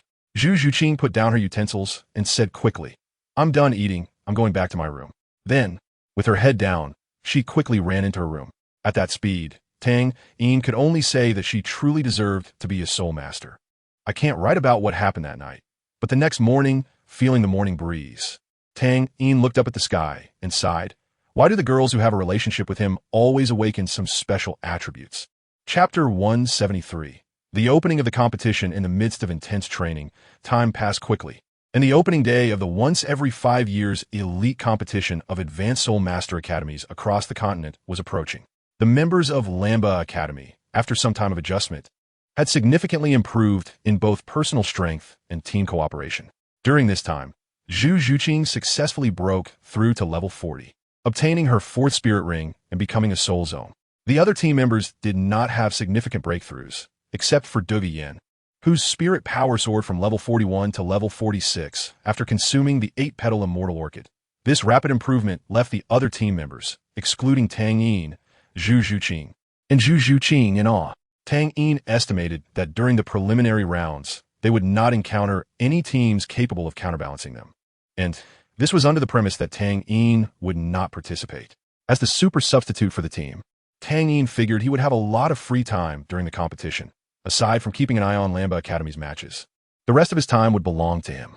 Zhu Zhuqing and Zhu Zhuqing, as regular team members, were much busier than Tang Yin, who was just lounging around. The intense training over the past few days had left the two sisters exhausted, and when they returned home, they basically went straight to rest. So Tang Yin didn't want to disturb them. It was busy before the competition, and even busier during it. However, Tang Yin was not idle either. The prince's mansion had sent people to look for him privately. Even without meeting Qian Renxue, Tang Yin could imagine the sorrowful, yet cold expression of Sister Shui. There are just not enough hours in a day. Tang Yin sighed, but felt happy about it. Tiando Royal Academy, Shrek Academy Training Center. Besides the 6 members of Shrek, there was also a level 31 control system soul master with a martial soul of Star Chess, representing the final form of the second team of Tiando Royal Academy. Without the fairy grass, the strength of the members of Shrek Academy was a tier lower than in the original work. Apart from Tang San and Dai Mubai, the other 5 were all at the soul master level, with Ning Rongrong and Ma Hongjun still only newly entering the soul master level. They might seem quite strong for their age, but in the elite competition of Advanced Soul Master Academies across the continent, it was somewhat lacking. Fortunately, compared to the original stage, Tang San had made significant improvements in strength. His dual martial soul provided him with a faster cultivation speed, and he had now added 3 10,000-year spirit rings to his Blue-Silver King martial soul, with his spirit power nearing level 49. Thanks to the twin martial soul cultivation secret technique provided by Bibi Dong, not only could the violent spirit power of the Haotian hammer coexist peacefully with the continuous spirit power of the Blue-Silver King, but it also allowed Tang San's meridians to bear the operation of 2 types of spirit power simultaneously. Otherwise, just the clash of the 2 types of spirit power would be enough to cause irreversible damage to Tang San's meridians. The master looked at the children he had nurtured and felt confident about this competition. However, Yu Xiaojiang was self-aware. Upon learning that Tang Yin would participate, he did not hold too much hope for winning the championship. His gaze swept over everyone, and his fiery eyes filled each person with fighting spirit. After briefly introducing the competition schedule, Yu Xiaojiang began to inspire them. After half a year of adjustment and training, I see the appearance of what a team should have in you. I have witnessed your sweat and efforts, even in the hardest and most exhausting times. None of you gave up, and I am proud of you. We have done our best in the preparations before the competition, but ultimately, we must let the results speak. I hope you can showcase your true colors in this competition and prove your outstanding talents to the world. Upon hearing this, everyone was filled with fighting spirit. As the captain, Dai Mubai patted his chest and made bold promises. Master, don't worry. With Xiao San here, we can fight for the championship this time. Yes. As Dai Mubai's #1 lackey, Ma Hongjun echoed, 3rd brother is about to become a soul king, so the preliminary rounds should be a piece of cake. The members of Shrek all knew each other well, and Tang San's nearing soul king status was not a secret among them. Feeling the restlessness in the team, Yu Xiaojiang suddenly had a bad premonition. He suddenly became serious and coldly interrupted everyone's thoughts. Are you all feeling proud? Tang San certainly understood why his teacher was angry. He knew what kind of strength his brother Tang Yin possessed, not to mention Tang Yin. The pressure he felt from Zhu Zhuqing when he visited Tang Yin with Yu Xiaojiang that day made Tang San dare not claim to be more certain than her. With such a team existing, they didn't even have the capital to be arrogant. Yu Xiaojiang's words were like a bucket of cold water poured down, calming the members of Shrek. Seeing the murmurs quiet down, Yu Xiaojiang turned his gaze to his prized disciple Tang San. Xiao San, why don't you tell them what kind of strength your brother has? Yes, teacher. Tang Sin stepped forward and began to introduce the biggest boss of this elite competition of advanced Soul Master Academies. My brother Tang Yin already possessed level 54 spirit power 6 months ago. You all saw the last match, where I used all my means but couldn't even see his spirit rings. Moreover, during our last encounter, I discovered he had at least one self-created spirit skill. As Tang Sin spoke, a bitter smile appeared on his face. Now, Tang Yin still loomed as the highest mountain and the longest river in front of him, becoming even harder to surpass as time passed. All he could do was take shortcuts. At least he needed to run alongside him for a while, which had become an obsession in his heart. Upon hearing Tang San's description, everyone couldn't help but gasp. Especially Dai Mubai, who had just made bold claims, suddenly felt uneasy. As the only peer who had ever injured Tang Yin, his achievements were enough to be recorded in history. However, just mentioning Tang Yin's name would send a chill down Dai Mubai's spine, primarily because the heart-wrenching pain was too deeply engraved in his memory. The earlier boastful words felt like a huge slap in the face, leaving him a bit sore. The others also had various expressions, but could no longer see the earlier restlessness. After giving a big stick, Yu Xiaojiang decided to offer a sweet date, expertly grasping the essence of PUA. Well, you don't need to worry. Talents like Tang Yin are rare and have never appeared in previous competitions. With your current strength, you should have no major problems against other teams. 3 days later, in the capital of the Tiando Empire, Tiando City, the opening ceremony of the elite competition of Advanced Soul Master Academies took place grandly in Tiando City. As the most prestigious Soul Master competition in the Soul Master world, it attracted not only the attention of Soul Masters, but also the royal family, nobility, and commoners. Every citizen of Tiando City regarded this competition as the grandest festival. Ordinary people can usually see battles between Soul Masters at the Soul Arena, but the fights between young elites from various academies are rare. Therefore, tickets for the opening ceremony were sold out a month in advance. It's worth noting that these tickets are priced the same as the entrance fees at the main Soul Arena of the Tiando Empire. Even though it was still early morning, the Grand Soul Arena, which can accommodate 80,000 people, was already packed. As the principal of the Lamba Academy, Lu Erlong dressed up specially for the occasion and led her team to the venue. She usually didn't involve herself in such matters. During the last elite competition of Advanced Soul Master Academies, Lamba Academy simply sent a teacher to lead the team. However, this time, on a whim, she decided to lead them herself. Dressed in a black gauze dress and wearing a top hat, Lu Erlong walked to the front of the team. Observing the bustling scene around her, and couldn't help but feel a sense of nostalgia. After living in seclusion for over 20 years, it had been a long time since she had seen such a lively scene. Standing behind her, Tang Yin wore the dark blue team uniform of Lamba Academy, whose exquisite design and appropriate colors made it the most visually appealing among all the students. Zhu Zhuyun and Zhu Zhuqing's female uniforms balanced combat functionality, comfort, and aesthetics, naturally attracting attention from many around them.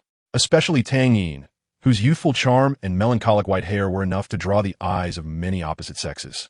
Zhu Zhuqing, alertly scanning the area for any ill-intentioned gazes, resembled a protective little cat.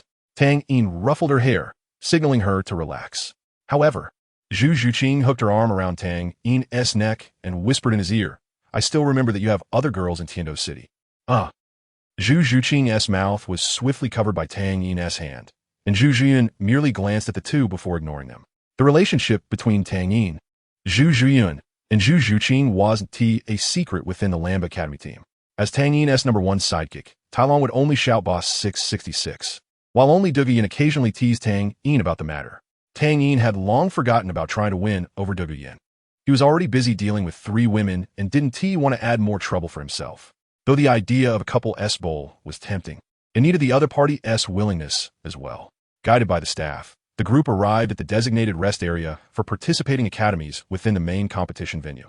Upon entering, they could already see several other academies present. The spacious rest area had over 1,000 seats, divided into sections to allow various Soul Master academies to rest and wait.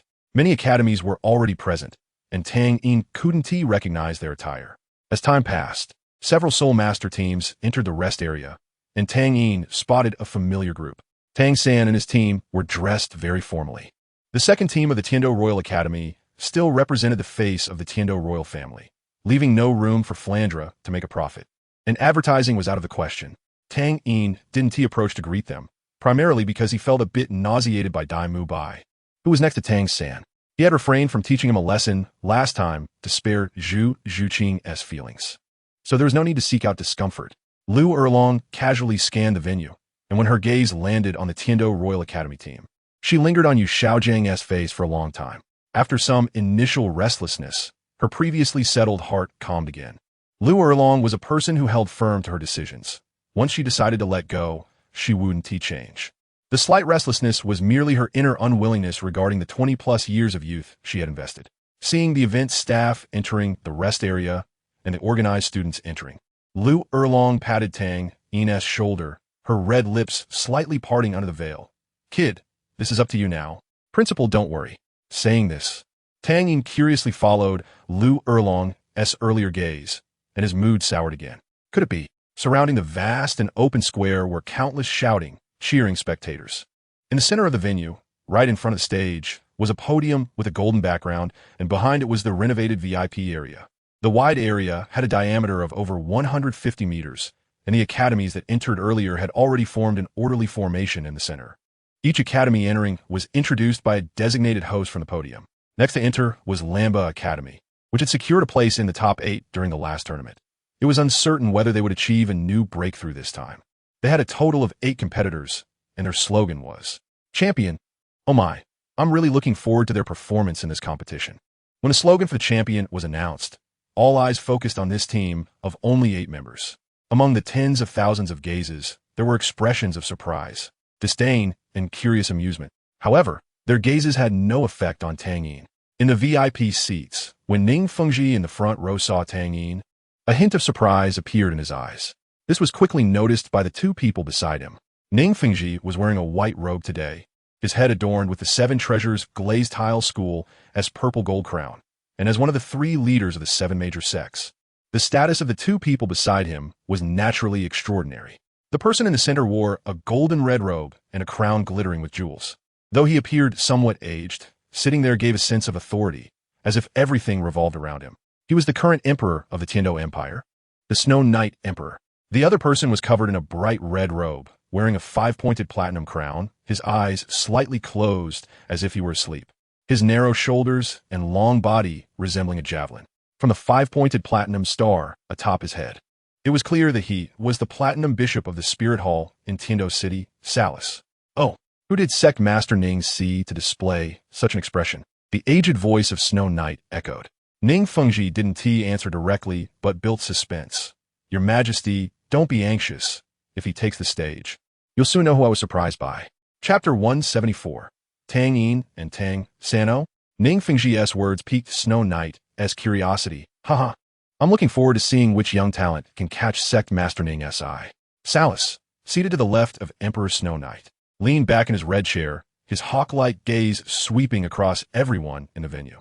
Ultimately, like Ning Fengji, it lingered on Tang Yin. "I think I've guessed who Sect Master Ning is referring to." A smile crept on his Salis' lips, his tone teasing.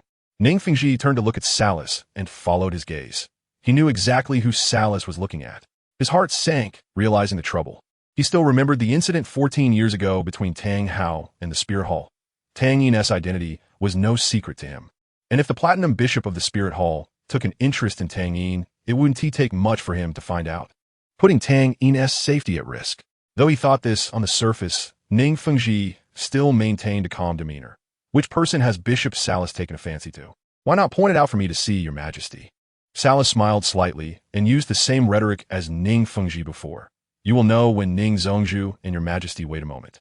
He withdrew his gaze, suppressing the curiosity within him. Salis had already received the Pope's reply, which contained only 4 words, "Let nature take its course." This left Salis somewhat puzzled. But since the higher-ups had already spoken, he felt it was inappropriate to act on his own.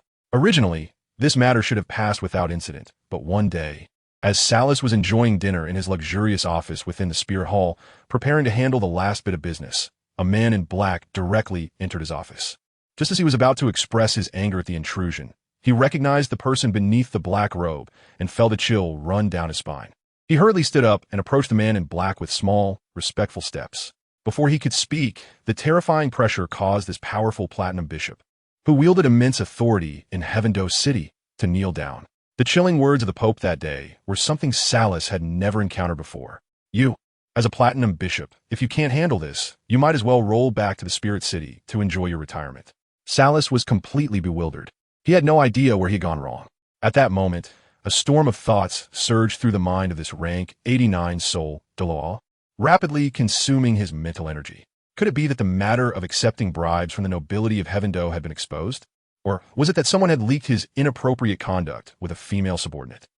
Salas ran through all the mistakes he had ever made in his mind, even recalling an incident from when he was 9 years old, when he peeked at a widow owner of an inn taking a bath. Yet, he couldn't fathom which of those transgressions could prompt the Pope to personally come and seek him out for retribution. I do not know what my subordinate has done wrong. I ask for your holiness's clarification, Salas managed to ask, struggling to voice his confusion. He wanted to understand clearly. However, Bibi Dong's words left him even more confused. As the highest leader of the Spirit Hall in Heavendo City, to have assassins lurking in the city without noticing, you are truly useless. Assassins? That was a matter for the city defense forces. What did it have to do with him as a platinum bishop? But such thoughts were best kept to himself. To voice them would be tantamount to courting death. Bibi Dong, who was in a hurry to go to Luo City to settle accounts, did not waste much time with this subordinate. If there's a next time, let someone bring your head back to the Spirit City. With that, Bibi Dong's figure flickered and disappeared from the office. The pressure in the room suddenly lessened, and Salas lay on the ground for quite a while before cautiously getting up only after confirming Bibi Dong had left. He did not have time to reprimand the subordinate who had failed to inform him. Instead, he began investigating the assassination incident in Heavendo City with the utmost efficiency. After some investigation, looking at the list submitted by his subordinates, Salas accurately pinpointed the name Tang Yin. From then on, he began to inadvertently collect information about Tang Yin, but he did so quietly, without causing any significant stir. Salas dared not openly investigate Tang Yin's background. He was a clever man and had always remembered the 4 words, "Let nature take its course," from that reply. Since the Pope cared so much about this person, how could Salas not be interested? The opening ceremony continued, and after the Lamba Academy team took the stage, several other teams followed.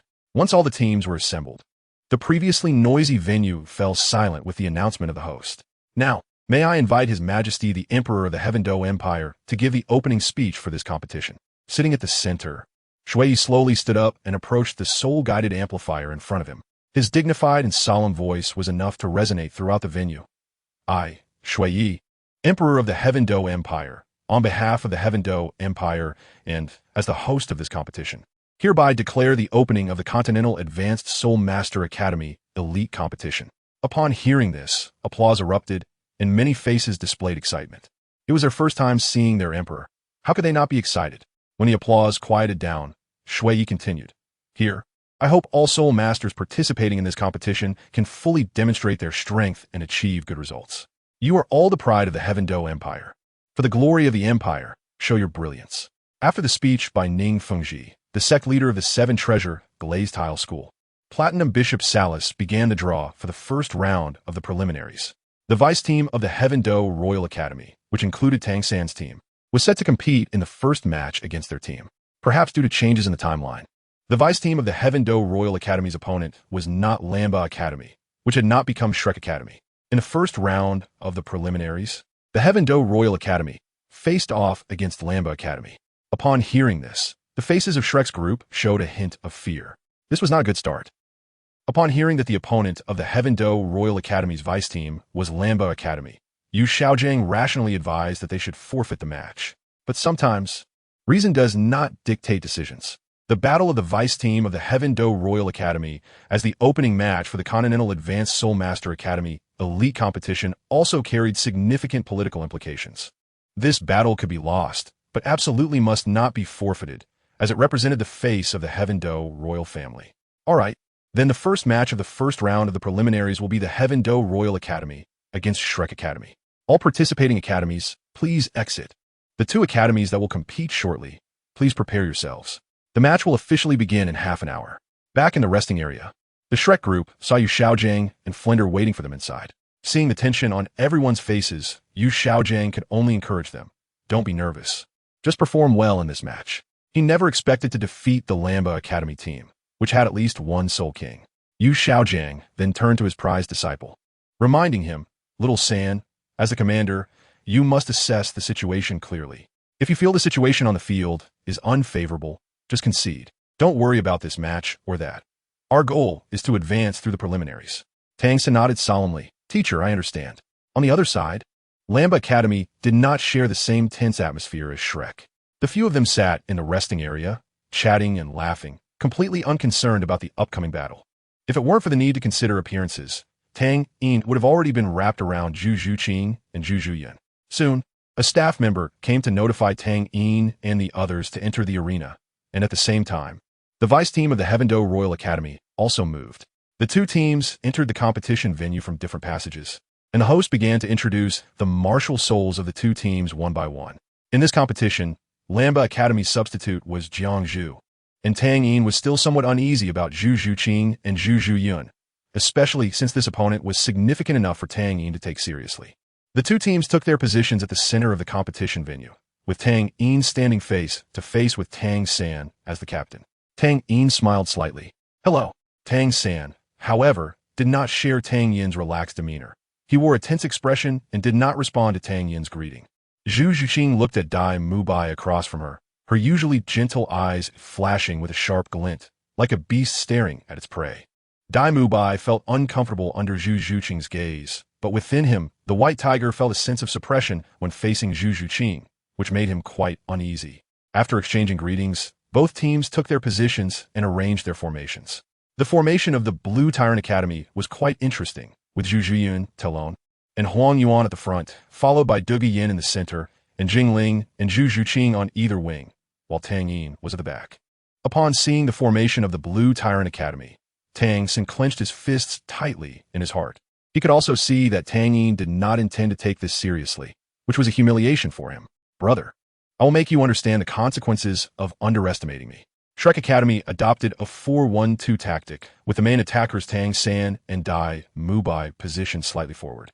On the VIP platform, Emperor Shui smiled and said, Master Ning, I think this match has no suspense.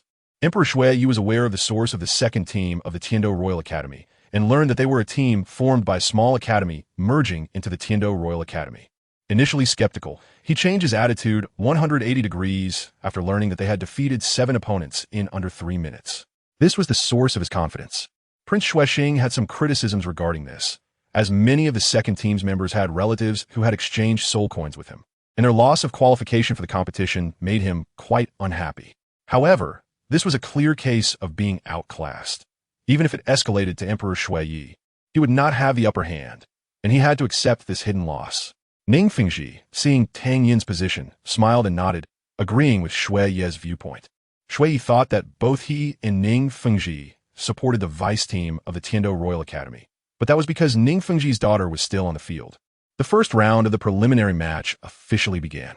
At the referee's signal, this match marked the start of the first preliminary of this year's Continental Advanced Soul Master Academy Elite Competition. Fortunately, similar to Soul Battles, the competition allowed 1 minute for both sides to activate their martial souls. Otherwise, Tang Yin was confident he could eliminate them before they could summon their martial souls.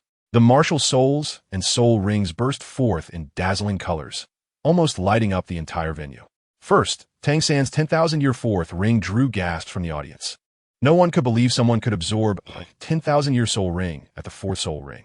However, when Zhu Zhuyan from the front of the Blue Tyrant Academy activated his martial soul, the shot from his 5 soul rings, 2 yellow, 2 purple, and 1 black, was no less than that of the 10,000-year fourth ring. What? Emperor Shui exclaimed in shock.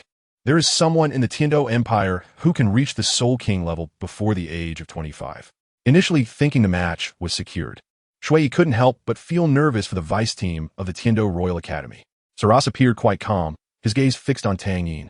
At that moment, Tang Yin had only summoned his Destiny Martial Soul, and no soul ring had appeared around him. The referee, seeing that Tang Yin had yet to summon his soul ring, called out, "This student, please summon your soul ring." Tang Yin simply smiled and refused.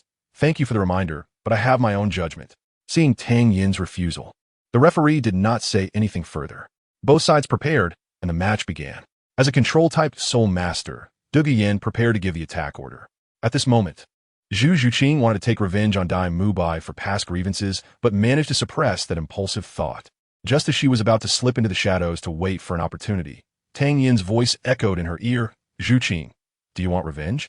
Tang Yin did not suppress his voice, and his words reached every member of the Blue Tyrant Academy team.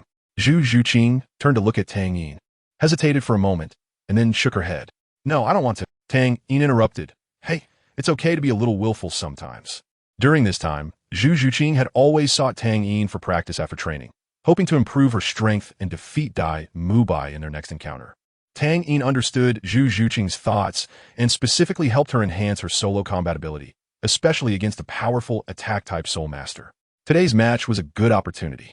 However, Zhu Zhuqing still hesitated, looking at the teammates beside Dai Mubai, unsure of what method Tang Yin would use to create an environment for her to face Dai Mubai one-on-one. In the eyes of all the spectators, the Blue Tyrant Academy team, which was originally ready to launch an attack, suddenly retracted their offensive stance, and the formation split down the middle, creating a pathway. Tang San's strategy was not focused on offense, but rather on defense and counterattack, with two auxiliary Soul Masters. They had enough confidence to withstand the opponent's first strike. However, the anticipated first wave of attack did not come, and like the audience, he saw the Blue Tyrant Academy team split their formation, a sense of foreboding rising in his heart. Not good, act quickly. Tang San urged, his tone urgent. After giving the command, he charged forward with the Haotian hammer, but it was already a bit late. With each step Tang Yin took forward, a soul ring rose from beneath his feet, exerting an invisible pressure on all members of the vice team of the Tiando Royal Academy. The first purple soul ring appeared, and the audience was stunned. They thought the 10,000-year fourth ring and Soul King cultivation were the pinnacle of this competition, yet there was still a master among them. Tang San, preparing to act, felt as if his body was locked in place and could not move. The same sensation was shared by Dai Mubai, Xiao Wu, and Ma Hongjun beside him. They felt they were facing not one person but thousands of soldiers, making them feel incredibly small in front of such a large army. Behind them, Ning Rongrong, Oscar, and the Control-type Soul Master did not feel the pressure as deeply, but their suppression was even simpler. Ning Rongrong's amplification that had been applied to Tang San and the others at the start of the match completely failed at this moment, and she looked incredulously at the seven-treasure glazed tile pagoda, its divine light gradually dimming, feeling as if she had no strength to exert, which made her very uncomfortable. Tang Yin's steps remained steady. As he took his second and third steps, the second and third soul rings also rose up, still 1,000-year soul rings. All the spectators held their breath, their eyes glued to the only protagonist in the arena, Tang Yin. As he took his fourth step, the anticipated yet expected 10,000-year soul ring rose from beneath Tang Yin's feet. The black soul ring emanating energy that was even slightly stronger than the 10,000-year soul ring beside Zhu Zhuyan. Finally, as he took his last step, Tang Yin walked from behind everyone to the very front, with 5 soul rings, 3 purple and 2 black, spinning silently, an unspoken might rendering the entire venue silent.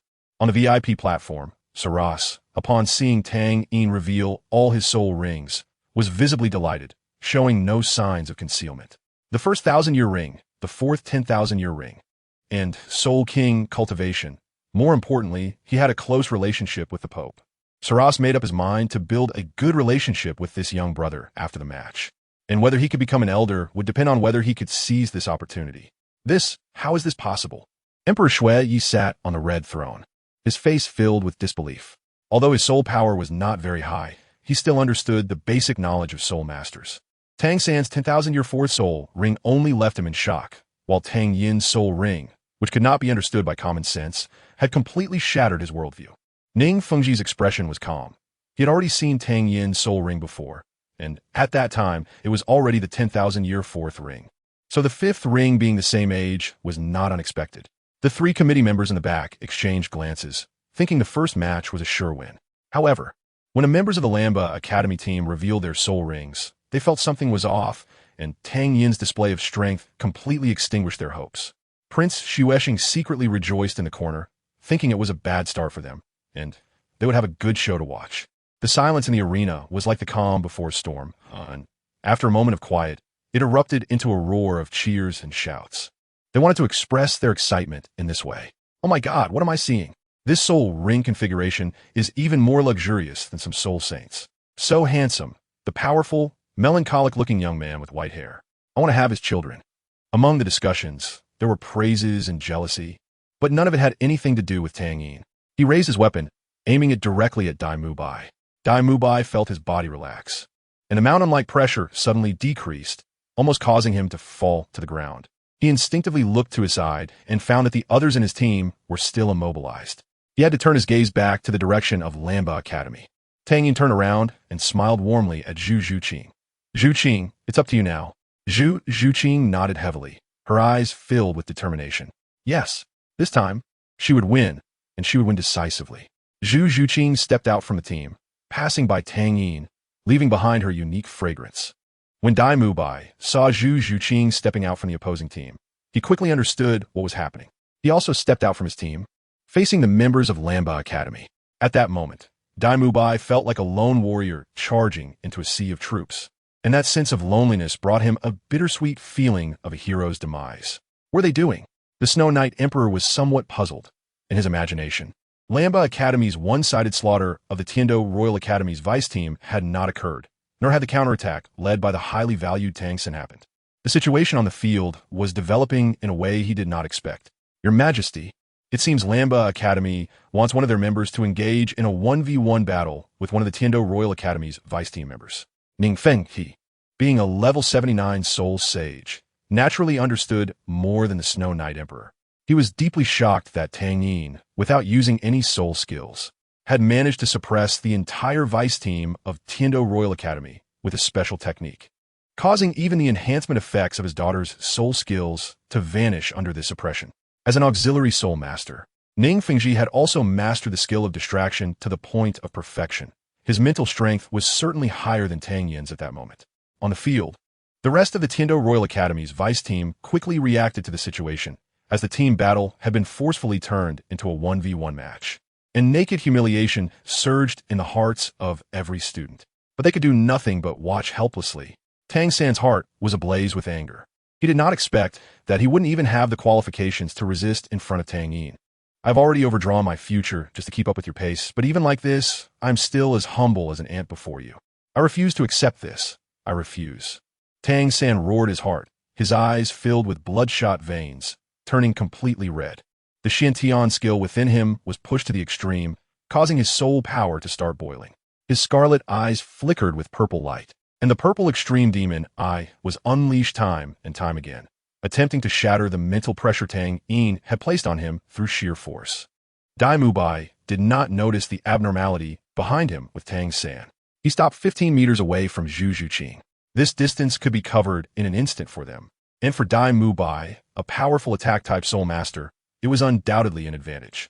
He said in a deep voice, Zhu Zhuqing, do you still want to challenge me? If it weren't for your person interrupting last time, you wouldn't even be standing in front of me today.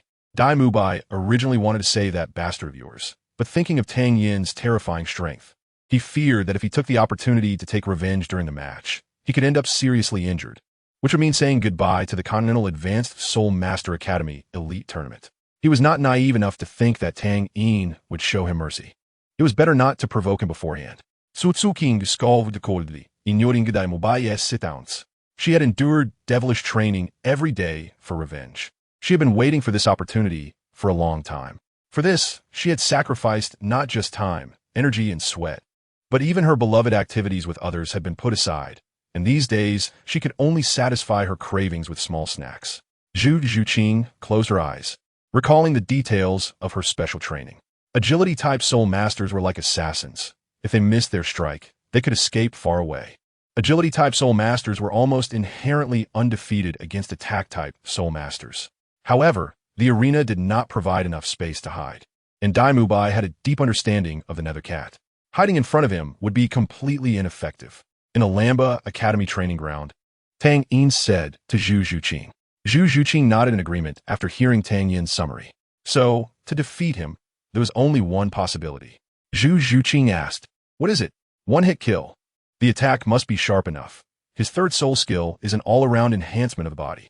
The combined enhancements of strength, defense, perception, and soul power are certainly not as simple as 1 + 1 = 2. Your nether/soul skill has decent armor-breaking effects, but a one-time soul skill will be countered by his other defensive soul skill. So, Zhuqing, your training should focus on the combination of your own soul skills. When Zhu Zhuqing opened her eyes again, she felt like a sharp blade. Dai Mubai could also sense that his body had been locked on, but with the experience from last time, He thought winning against Zhu Zhuqing again would not be difficult for him. He lowered his center of gravity and assumed a stance like a tiger descending the mountain, his menacing red eyes fixed on Zhu Zhuqing ahead, his focus honed to perfection, ready to unleash his third soul skill at any moment. Suddenly, Zhu Zhuqing, standing in place, launched her attack, her graceful figure transforming into a black shadow, darting towards Dai Mubai like a swift wind. Dai Mubai's lips curled into a self-assured smile, and he activated his third soul skill at the first opportunity. Third soul skill. White Tiger Diamond Transformation. His bulging muscles undoubtedly tore through his elegant competition attire, and his already tall body grew even larger under the effect of the soul skill, with black and white stripes giving him a wild and domineering appearance. Many noble ladies in the audience covered their mouths with handkerchiefs to hide their shock. This muscular young man clearly looks much more useful than that white-haired one. Zhu Zhuqing quickly arrived beside Dai Mubai, but to Dai Mubai's astonishment, the Zhu Zhuqing in front of him had actually split into three. When did this happen? Dai Mubai didn't notice at all that Zhu Zhuqing had used a soul skill. This was Zhu Zhuqing's fourth soul skill, called Phantom Shadow Connection, which allowed her to create clones from a 1,000-year-old ghost tiger. These clones were not merely illusions created by speed. They had a certain level of attack power and could also use soul ring skills. Being distracted in battle is a major taboo, and Dai Mubai did not dare to be careless at all, raising his fist to strike one of the Zhu Zhuqings. The three Zhu Zhuqings had cold expressions. The one on the left raised her hands above her head, palms together, forming a purple blade. The one on the right spun rapidly, her blades leaving hundreds of afterimages in the air, while the middle Zhu Zhuqing had golden light bursting from her right palm. With a 3-foot-long dark golden claw combined with her first soul skill, Phantom Stab, whose power even made Tang Yin retreat from its edge. After unleashing all the soul skills, Zhu Zhuqing had drained more than half of her soul power, but for an agility-based soul master, this was undoubtedly a good thing. Exploding with the strongest combat power in the shortest time possible is an ability that many agility-based soul masters dream of. Facing such a torrential assault, Dai Mubai was clearly a loss, but his instinct for battle still prompted him to activate his first soul skill. The central Zhu Zhuqing smiled at this scene, knowing all of Dai Mubai's reactions were within her expectations. The Phantom Slash struck once again against the White Tiger's protective barrier, and the pale light circle shattered like glass. In a moment of desperation, Dai Mubai's fourth soul ring lit up.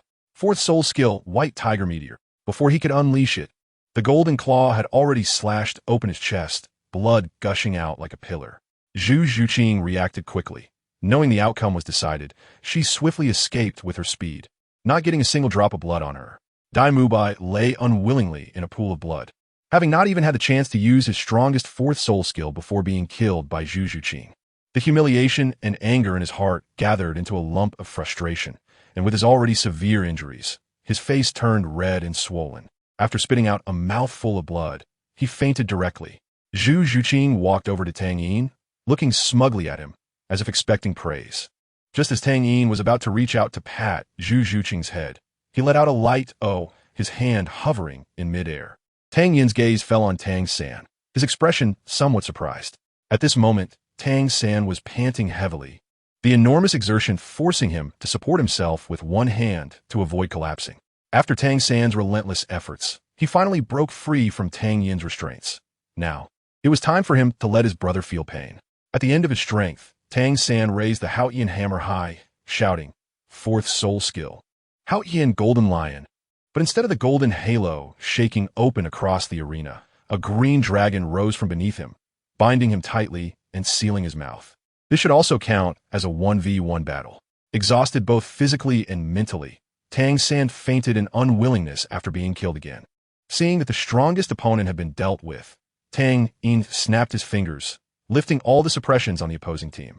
But the remaining members of the Tiando Royal Academy had no fighting spirit left. As the second in command, Oscar could only helplessly shout, "We concede." Chapter 176. Salus's invitation. It was over. The match took less than 5 minutes. But those 5 minutes were incredibly shocking. The audience saw the 10,000-year fourth ring, witnessed the Soul King, and observed a genius youth suppressing an entire team. The match is over. The Blue Tyrant Academy wins. Only then did the referee announce the final match result, still in shock. Cheers like thunder erupted from the audience. The Snow Knight Emperor in the VIP seats saw this scene and could only shake his head and sigh. This Blue Tyrant Academy has such a monster. We really lost without grievance. Beside him, Ning Fengji comforted with a smile. Your Majesty need not think so. The Blue Tyrant Academy is also part of the Tiando Empire, and they're bringing glory to our Tiando Empire as well. Huh, what Sect Master Ning said makes sense. Snow Knight, stroking his white beard with one hand, felt much better. Salus remained silent, secretly laughing. Soon, things won't go as you wish. In his view, someone who could be valued and treasured by the Pope must have deep ties with the Spirit Hall. How could they stand on the side of the Tiando Empire? His thoughts were not wrong, but reality was slightly different for what he believed. Currently, Tang Yin had no connection with the Pope's Hall. Wait, what is this boy's name? Tang Yin. Snow Knight suddenly remembered something. This name seemed to have appeared in his memory, perhaps in... What a coincidence. Fortunately, he had been the emperor of the Tiando Empire for decades, so he had the composure to remain calm on the surface, planning to investigate further after the match ended. Clap, clap, clap as the emperor of the Tiando Empire, Snow Knight, took the lead in applauding the victors, the members of the Blue Tyrant Academy. Ning Fengji and Salus beside him also joined in the applause, followed by the 3 members of the Tiando Royal Academy's teaching committee and Prince Xueshi. Thunderous applause filled the arena. The members of the Blue Tyrant Academy also followed behind Tang Yin, exiting amidst the applause. As for the members of the Tiando Royal Academy's vice team, they had already left the competition stage after conceding, taking away the unconscious Dai Mubai and the exhausted and fainted Tang San. Walking in the corridor, Duguyan crossed her arms, somewhat dissatisfied, and shouted, Hey, Tang Yin, this match was too uninteresting. Are you going to be the one to compete every time in the future? Are we just going to follow you to pose? Tang Yin quickly waved his hand, unable to help but laugh and cry. Yin Jia, I won't be doing that again. If I compete again, it won't be like today. In the future, we will have to rely on you all to work together to defeat the opponents. Tang Yin's intention in participating today was still to help Zhu Zhuqing unlock the shackles in her heart. Otherwise, seeing her tense every day with a little face as cold as ice, she might age prematurely at such a young age. Zhu Zhuqing didn't care about the gazes of the other team members, affectionately linking her arm with Tang Yin's and resting her head on it, her eyes smiling. Clearly in a very good mood, Duguyan, standing beside Zhu Zhuqing, was still a bit curious. She leaned closer to Zhu Zhuqing and whispered, Seeing your sister with your boyfriend? Aren't you jealous? Zhu Zhuqing looked at her with some confusion. Why should I be jealous? Duguyan was also quite surprised. Shouldn't she be very angry? She imagined herself in Zhu Zhuqing's position, seeing her man with another woman, and with her temper. She would definitely tear that mistress's face apart. He is our light, Zhu Zhuqing explained to Duguyan. Tang Yin was like a beam of light, opening a new path amidst the fog on the only bleak road between her and Zhu Zhuqing. Light Duguyan did not understand this feeling. Having been well protected by her grandfather Dugu Bo since childhood, she had never worried about life. After returning to the rest area, Jiang Zhu stood there, smiling at each team member. Everyone is doing great. Her gaze inadvertently glanced at Tang Yin, then quickly withdrew. The instinct of her martial soul gave her an inexplicable sense of closeness to Tang Yin, but she did not resist it at all. She only felt a bit lost when she saw Tang Yin being intimate with Zhu Zhuyin and Zhu Zhuqing. The sixth sense of a healing soul master is usually very accurate. She knew that Tang Yin was not a loyal person, and if she were more decisive, Tang Yin would not be able to refuse her. But her kindness did not allow her to do anything that would destroy someone else's feelings. Sister Jiang Zhu, I'll need your help in the competition from now on, Tang Yin said. After everyone tidied up, they prepared to return to the academy. Although today Tang Yin had defeated his opponent single-handedly, he was unlikely to compete again in the upcoming preliminaries. They still needed to discuss the tactics for tomorrow. The preliminaries would take nearly a month, competing against the other 28 teams one by one. Each victory would earn them a point, and the 5 teams with the highest scores would advance to the final competition. For the members of the Lamba Academy team, this was a long marathon. Only by persevering until the end could they win. Just as they stepped out of the fighting arena, an old man in red with white hair approached them. Behind him were several guards. Salus had long since removed his luxurious red robe and platinum crown, changing into regular clothes. Now he looked like a dignified old man. The guards behind him were also extraordinary. They were all knights of the Martial Soul Temple, each with a cultivation level above the 5th ring.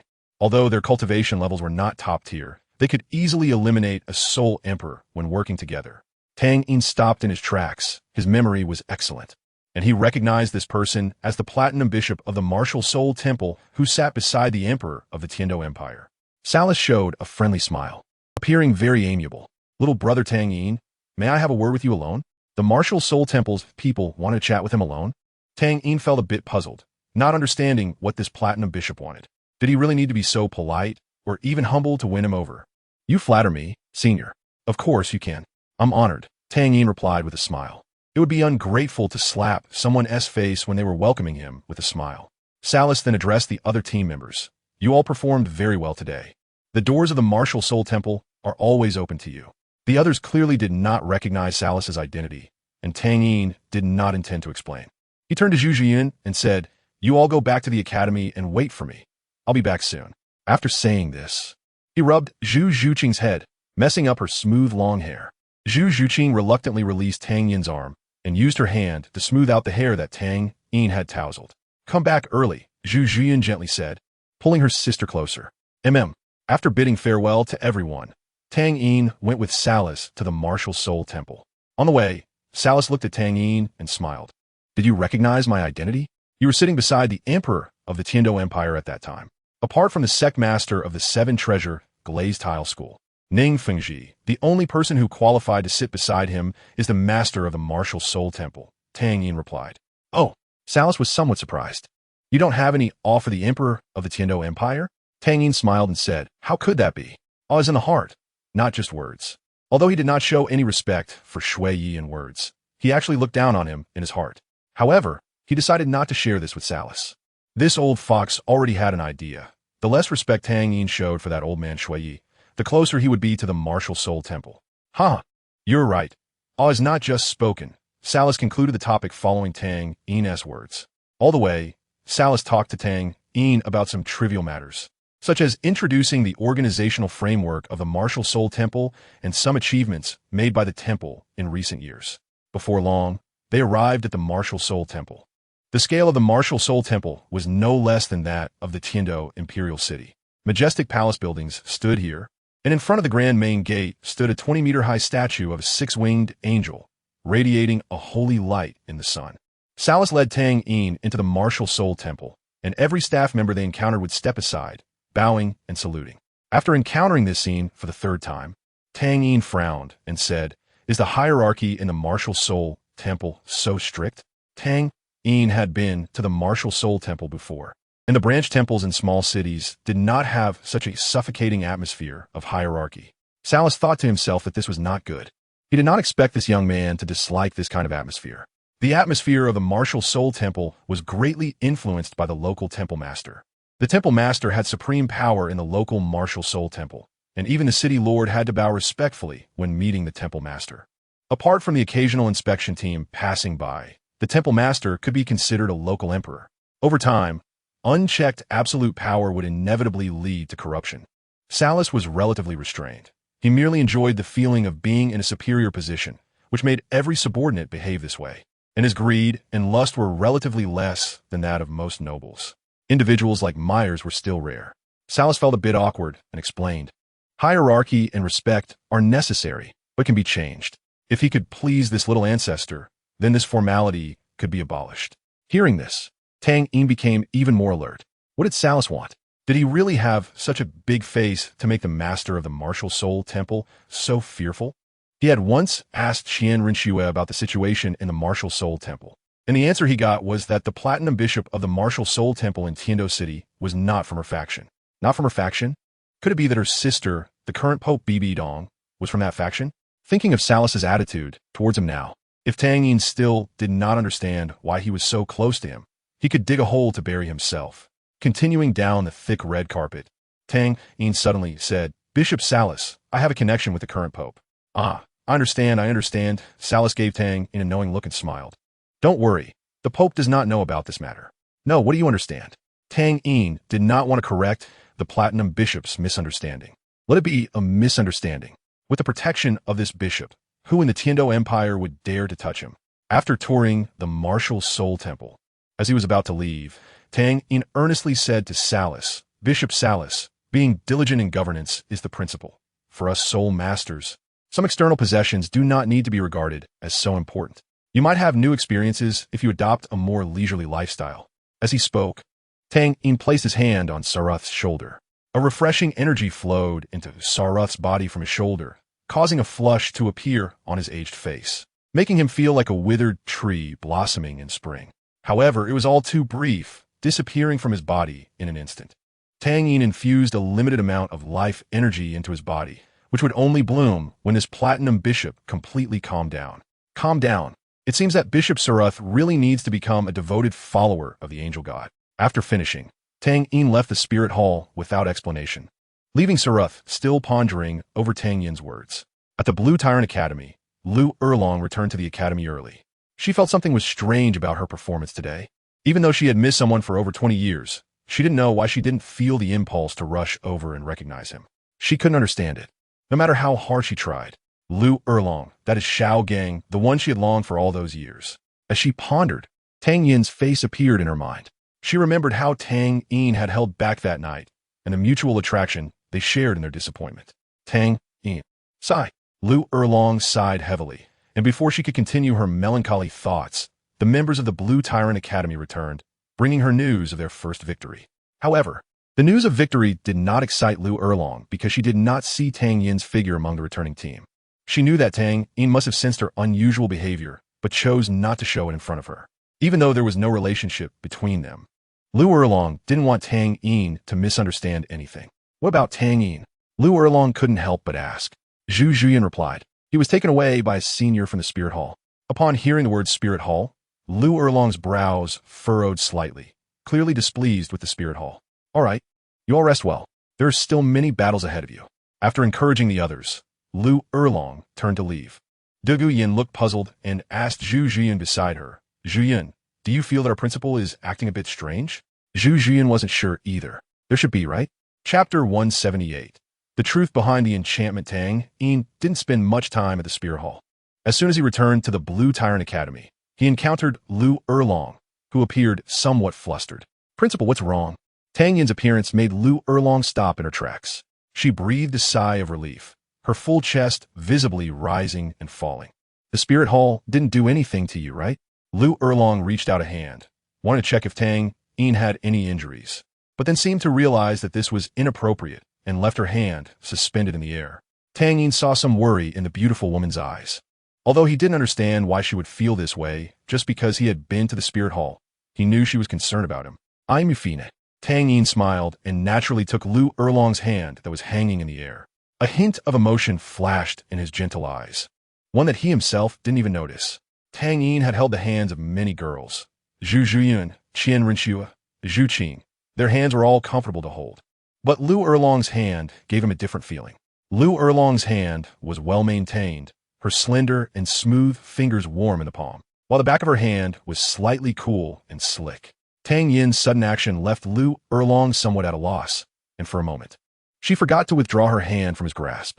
Being slightly taller than Lu Erlong, Tang Yin looked down and noticed a hint of shyness on her face, giving her the appearance of a blushing girl. Principal, you're so cute.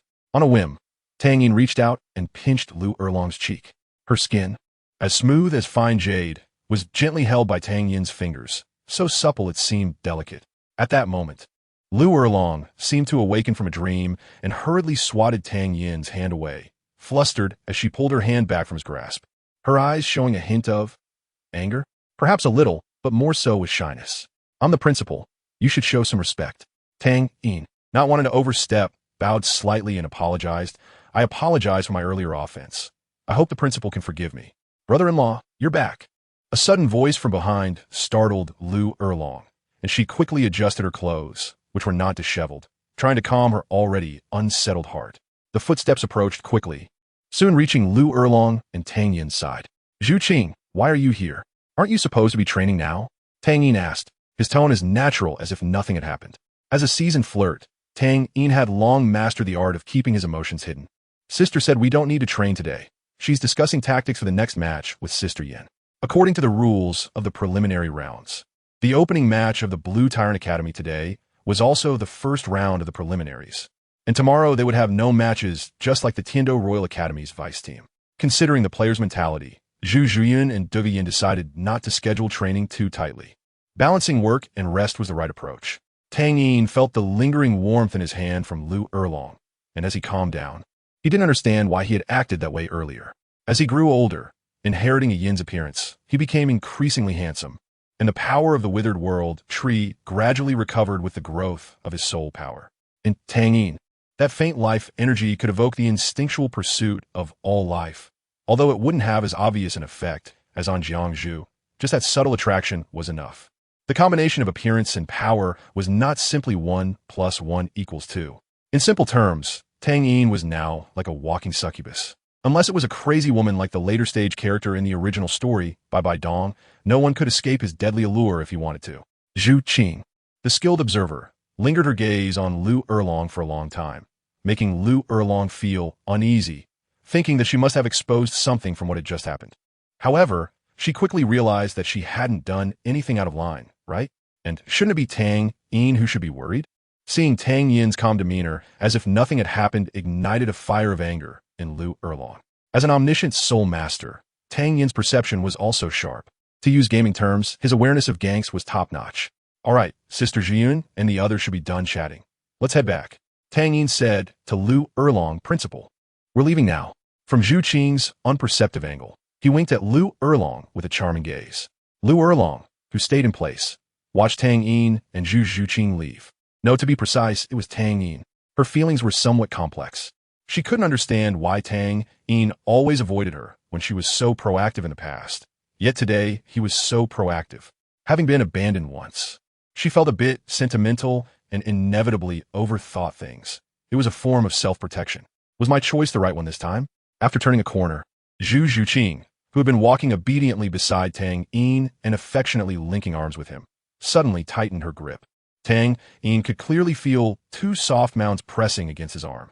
Before he could savor the moment, Zhu Qing discreetly pinched the soft flesh at Tang Yin's waist.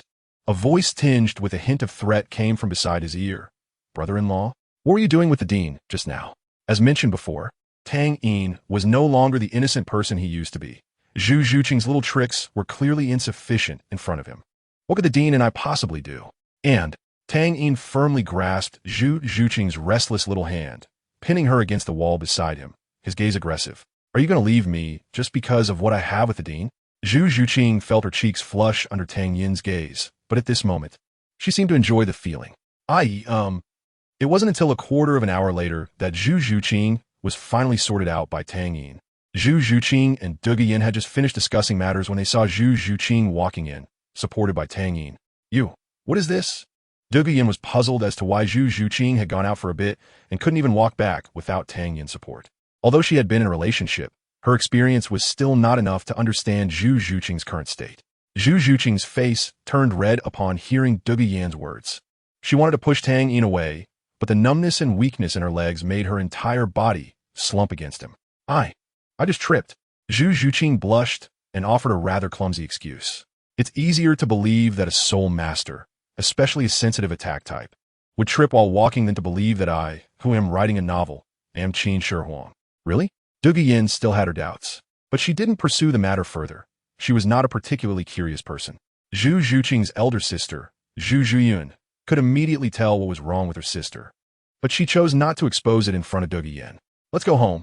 In the evening, after dinner, Zhu Qing quietly returned to her room. Zhu Zhiyun also fell sweetly asleep after being intimate with Tang Yin.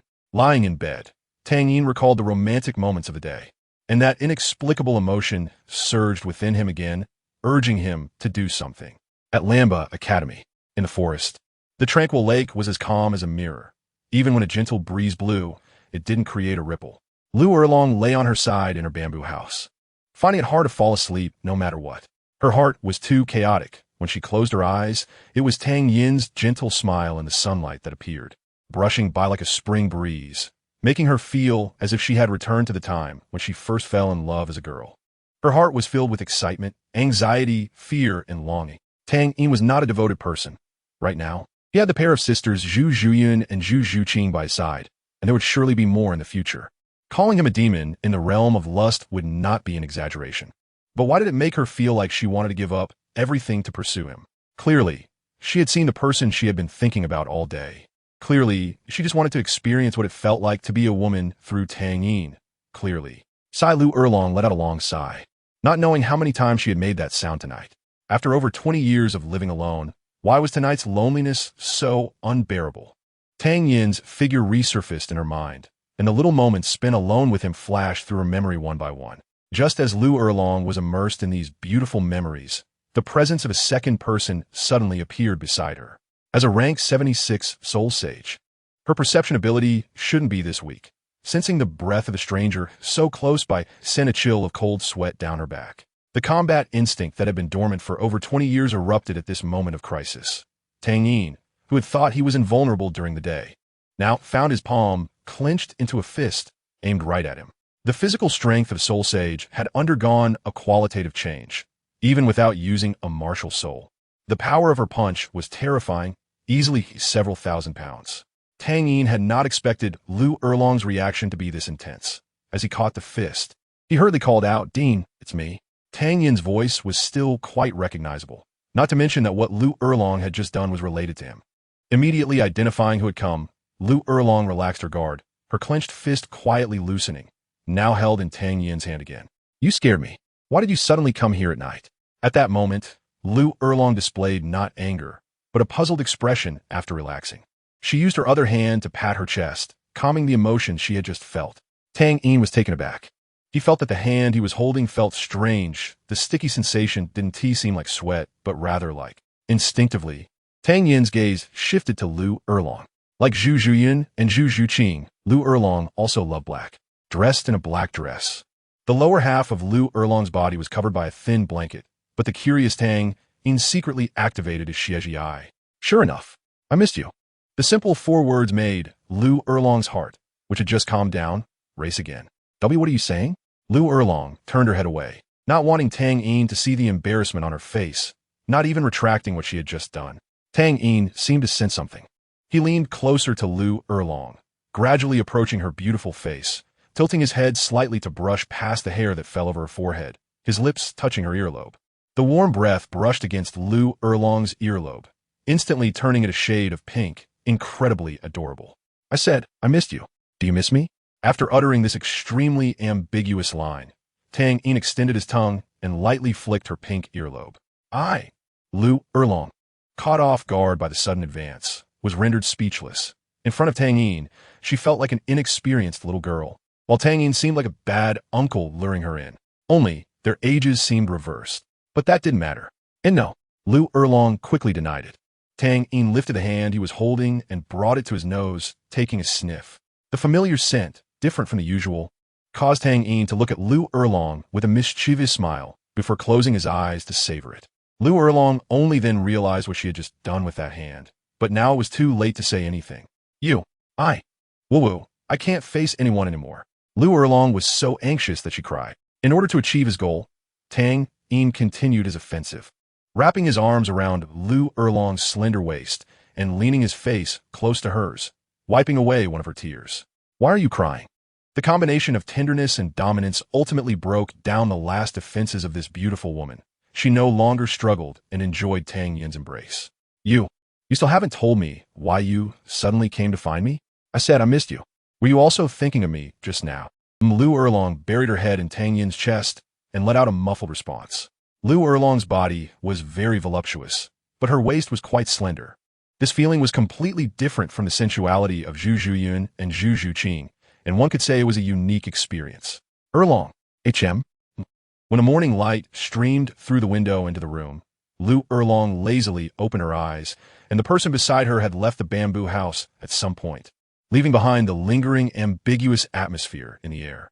Reflecting on everything that had happened last night, Lu Erlong still felt that this was just a dream. But everything was too real. The sensations of her body and the scent in the air all proved otherwise. Last night, there were no oaths of eternal love, no deceitful games, only the purest release of emotions. Tang Yin stood on his balcony, his expression melancholic, after finally figuring out the doubts in his heart. His mood became even more complicated. "I truly am a person born." Chapter 179, The Remaining Academies in the Competition. Tang Yin did not know when he had become someone who toyed with the feelings of others for his own selfish desires. He asked himself, he did not have much feeling for Lu Erlong, apart from a respect for elders and a bit of sympathy. The intimacy with Lu Erlong last night, the complete emotional release it brought him, even exceeded the warmth of physical intimacy. Lu Erlong still believed she had made the right choice. "Good morning, little Een." A pair of flawless white arms wrapped around Tang Een from behind, the familiar voice carrying a hint of laziness. Tang Een instinctively held Zhu Zhuqing's hand, temporarily suppressing his guilt. "Aren't you going to rest a little longer?" Tang Een could sense the fatigue of the person behind him. Zhu Jian shook her head against Tang Yin's back. "No, we still have to go to the Tiando Seoul Arena today. Getting a preliminary understanding of the strength of those teams will greatly help us in our future matches." Judging solely from the paper strength, the championship was not only a sure thing for the Lamba Academy, but could also be considered a piece of cake. However, knowing oneself and knowing the enemy ensures victory in every battle. Even though Zhu Jian was already a Soul King, she remained cautious. After a while of intimacy, the group tidied up and headed to the Tiando Seoul Arena. The next day, the Tiando Seoul Arena was still full, and the citizens were thoroughly enjoying this feast of young soul masters. Unlike yesterday's opening match, which had only one platform, there are now 4 platforms set up, and today, 2 teams would clash on each of the 5 platforms, making it quite intense. The Lamba Academy team did not have a match today. They were dressed in casual attire and sitting in the viewing area prepared for them by the organizers. At this moment, the match had not yet started, and many spectators were discussing yesterday's match. Hey, I tell you, not getting a ticket for yesterday's match was a huge loss. An excited spectator was telling his friend, unable to suppress his joy in showing off. It was just one match, and the ticket price was even more expensive than today. Today you can see a full 13 matches. The friend beside him clearly had no idea what had happened yesterday. He thought it was just like before, listening to those noble lord speeches, dry and boring, and instead found the spectator a bit foolish. Superficial. How can today's nobodies compare to yesterday's big shots? The spectator crossed his arms, looking disdainful, as if the academies competing today were just some insignificant small fry. Yesterday, there was a young boy from the Tiando Royal Academy who was already a soul ancestor at such a young age. And he even had a 4th ring spirit from 10,000 years ago. There was even a soul master with a 7 treasures glazed tile. What? The friend looked shocked. Prior to this, the spectators did not know the information about each member of every team, so they must have won easily. The spectator's face showed a proud expression, and he continued, "You think it's that simple? You're dead wrong. The teammates of the Tiando Royal Academy's vice-captain are not simple. That girl soul master from Lamba Academy, who is sitting at the front, is not only beautiful, but also has an amazing figure, and most importantly, she is a soul king." "A soul king? You're not joking, are you?" The friend was shocked again. And that's not all. Before this beauty even made a move, a white-haired boy walked out from the Lamba Academy team. Not only was he a soul king, but he had a spirit ring of no less than 1,000 years all over his body, controlling the entire arena with just one hand. Such discussions were being mentioned in every corner of the arena, making Tang Yin feel a bit embarrassed. "Boss, everyone is talking about you. I just saw 2 very pretty girls blush when they mentioned you." Talon now referred to Tang Yin as boss. He initially intended to compliment him, but once the words left his mouth, he knew he had messed up. Zhu Zhuqing shot him a displeased glance, her cheeks puffed up, clearly jealous again. Tang Yin consciously ignored Talon's words, poking Zhu Zhuqing's pouting cheek to let the air out. Let them talk. The wider the spread, the more the other teams will fear us, which will be very helpful for our advancement. Tang Yin pressed Zhu Zhuqing's head against his shoulder, playing with the strands of hair that fell over her forehead. Du Guiyin watched the intimate actions of Tang Yin and Zhu Zhuqing, then glanced at Zhu Jian beside her, who had a calm and unchanging expression, feeling that the woman beside her must be crazy. "Hey, how can I enjoy the competition like this?" Du Guiyin said with some dissatisfaction. Tang Yin laughed. "How could that be? This kind of reputation is just to scare the weaker teams. Those strong teams might even want to challenge me and send out their strongest lineups." "You're right about that." After thinking for a while, Du Guiyin agreed with Tang Yin's point of view. The competition was about to start, and a few people were walking towards the player viewing area. The player viewing area was very close to the front. The area designated by the organizers to make money was not very large, as the players also had a backstage resting area. At this time, there were only a few empty seats left, and right behind Tang Yin, there happened to be a few vacant spots. The newcomers were a pair of sisters. Apart from their different hair colors, their facial features were very similar. The one being linked by the arm looked like the older sister. She was about 165 meters tall, with a very well-proportioned figure, slender but not weak. Her long, water blue hair cascaded down her back, and her fair face was adorned with delicate features. At first glance, She did not seem particularly stunning, but upon closer inspection, one could continuously discover her beauty, which was a kind of hazy charm. The younger sister has short, dark green hair. Her facial features are very similar to her older sister's, but she appears more lively and has a slightly smaller stature. Their gazes swept across the venue, and the younger sister's eyes finally landed on Tang Yin. No, on Tang Yin himself.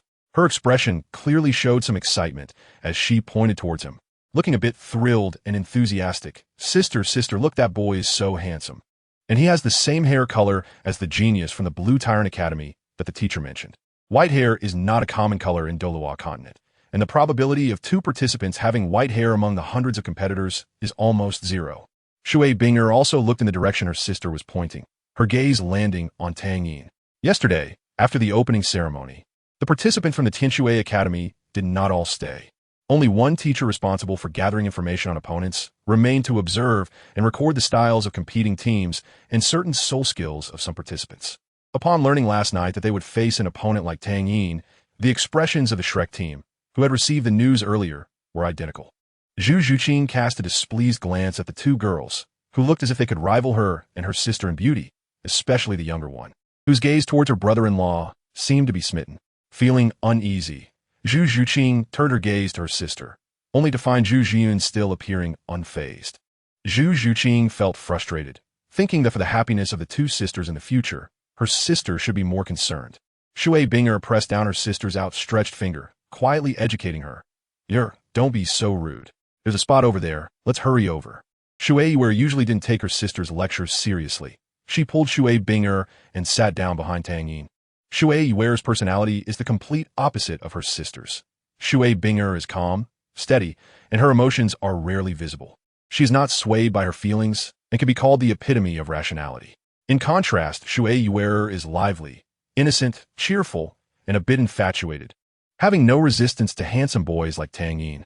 She leaned her head close to Tang Yin's side and enthusiastically asked, "Hey, handsome, can I ask if you are the white-haired genius from the Blue Tyrant Academy that they mentioned?"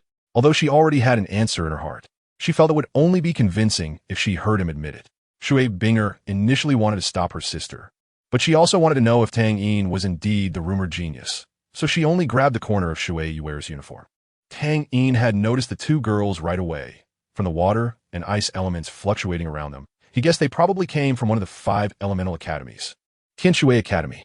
Seeing their enthusiasm, Tang Yin did not act aloof but smiled and said, "I can't claim to be a genius. I'm just an ordinary student from the Blue Tyrant Academy." Ordinary student. Shui Yuer ignored Tang Yin's modesty, her eyes sparkling with infatuation as she said, "Handsome, do you have a girlfriend?" Before she could finish the word girlfriend, Shui Binger felt the cold aura emanating from Zhu Zhuqing beside Tang Yin and immediately covered her sister's mouth. "I'm sorry, my sister can be a bit impulsive. If we offended you, I apologize on her behalf," Shui Binger said. "It's fine." Tang Yin didn't think there was anything wrong with the question about having a girlfriend. He then addressed Shui Yuer, who had just asked, "This classmate, I do have a girlfriend, and it's not just one." Shui Yuer initially thought Tang Yin was suddenly speaking to her because her springtime was approaching, but upon hearing his words, she felt her worldview shatter and immediately entered a state of heartbreak. "Ooh, the boy I like turns out to be a scumbag." Unable to accept the harsh reality, Shui Yuer leaned into her sister's soft embrace, processing her loneliness. Shui Bing also felt a bit awkward, thinking, it shouldn't be true, right? She still couldn't believe that the seemingly handsome Tang Yin could be a wolf in sheep's clothing. Although Douluo continent is not a monogamous society, most soul masters still practice monogamy. No soul master would want to share love with others. Zhu Zhuqing thought that the person behind them was still unwilling to give up, so she directly tugged at Zhu Zhiyun across Tang Yin. Zhu Zhiyun, caught off guard, stumbled towards Tang Yin, who steadied her, and Zhu Zhuqing leaned against Tang Yin as well. The facts were in front of Shui Binger, making it hard for her not to believe it. If she hadn't seen it wrong, the 2 girls beside Tang Yin looked like sisters. Sisters? Shui Binger glanced at Shui Yuer, who was acting coy in her arms, and instinctively shifted her body back. Du Guyan observed everything with great interest. The competition soon began, and Tang Yin and the others quickly found the most entertaining match among the 5 ongoing competitions. It was in the number 1 soul arena, the one closest to Tang Yin's direction. One side was dressed in gold and red uniforms, and each of their martial souls was related to flames. They were from the Blazing Fire Academy, one of the 5 elemental academies. The other side was from a high-level Soul Master Academy in the Fastno province. Tang Yin grew up in the Holy Spirit Village in the Fastno province, which is a remote province in the Tiando Empire.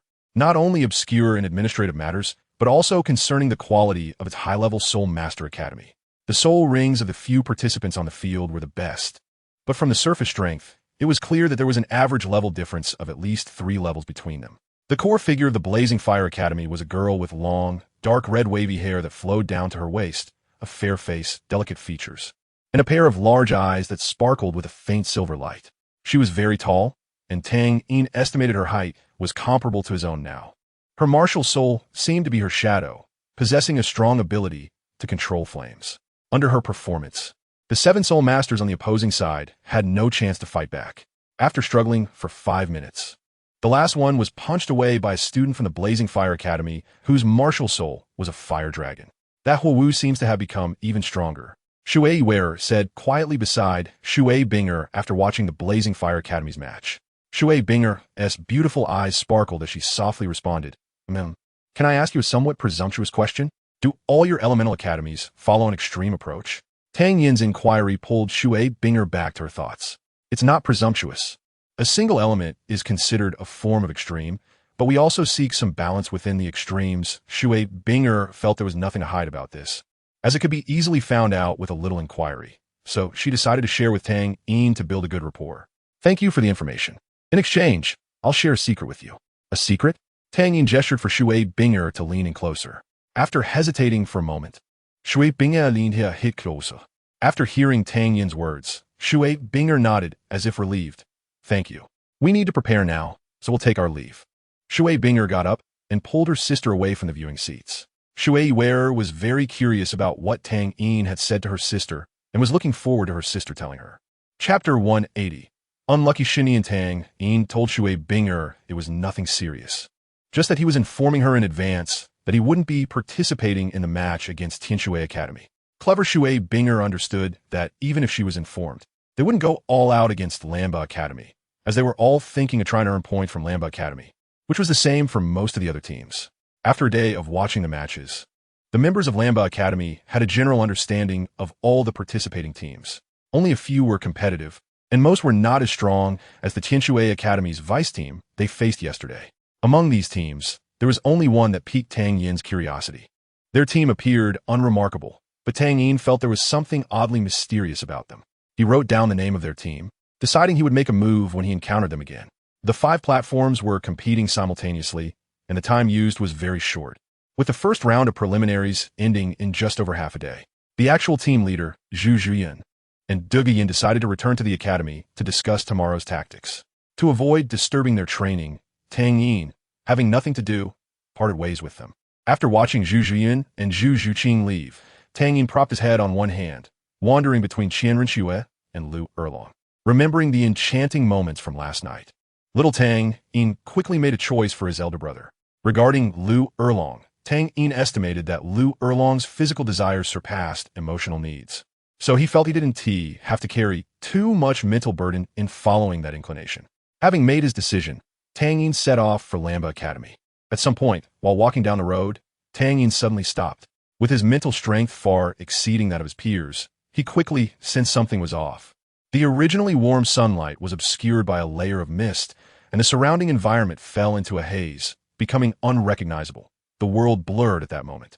A chill emanated from a mist, and Tang Yin quickly determined that this was a killing intent that could threaten his life. Oh, your alertness is quite impressive. You actually noticed my presence the moment you stepped into my illusion. A vague silhouette appeared in the mist, revealing an elderly figure. The old man looked to be over 60, and from his clothing, Tang Yin quickly associated him with the academy he had been focusing on today, Songhui Academy. The visitor was Xin Nian, a rank 72 soul sage with the martial soul of a remnant dream. He chuckled. You're indeed quite impressive. You look no more than 14 or 15, yet you've already reached the Soul King realm, with an incomprehensible soul ring configuration. Unfortunately, such a peerless genius is about to die in my hands. Tang Yin looked at the old man with a strange expression, tilting his head in confusion. Old man, aren't you afraid of exposing your identity by coming to kill me in your academy's clothes? Exposing my identity? Xinian laughed heartily as if he had heard a great joke. Kid, do you think that since you've seen my true face, I would let you go? Do you know? From the moment you revealed your strength, I wanted to eliminate you swiftly. I didn't expect to catch you alone the very next day. Truly, the heavens have eyes. Tang Yin remained calm and asked again, Old man, are you done speaking? Of course Shinian instinctively wanted to respond, but he felt Tang Yin's demeanor was too calm, uncharacteristically so. Could it be that geniuses view death so lightly? Just as Shinian was about to take the next action, Tang Yin shook his head and lifted his drooping eyelids. His left eye turned silver, and an energy capable of piercing through all worldly illusions erupted from Tang Yin's left eye's Xieji pupil. Wherever it reached, Shinian's illusion, woven from his martial soul, crumbled like a mirror under this energy. How? How is this possible? Shinian was stunned by the scene before him. He never expected his illusion would collapse under a Soul King. The surrounding environment returned to normal, but it was no longer the streets of Tiando City. Instead, they were in a wilderness near the Sunset Forest. Your martial soul is quite interesting.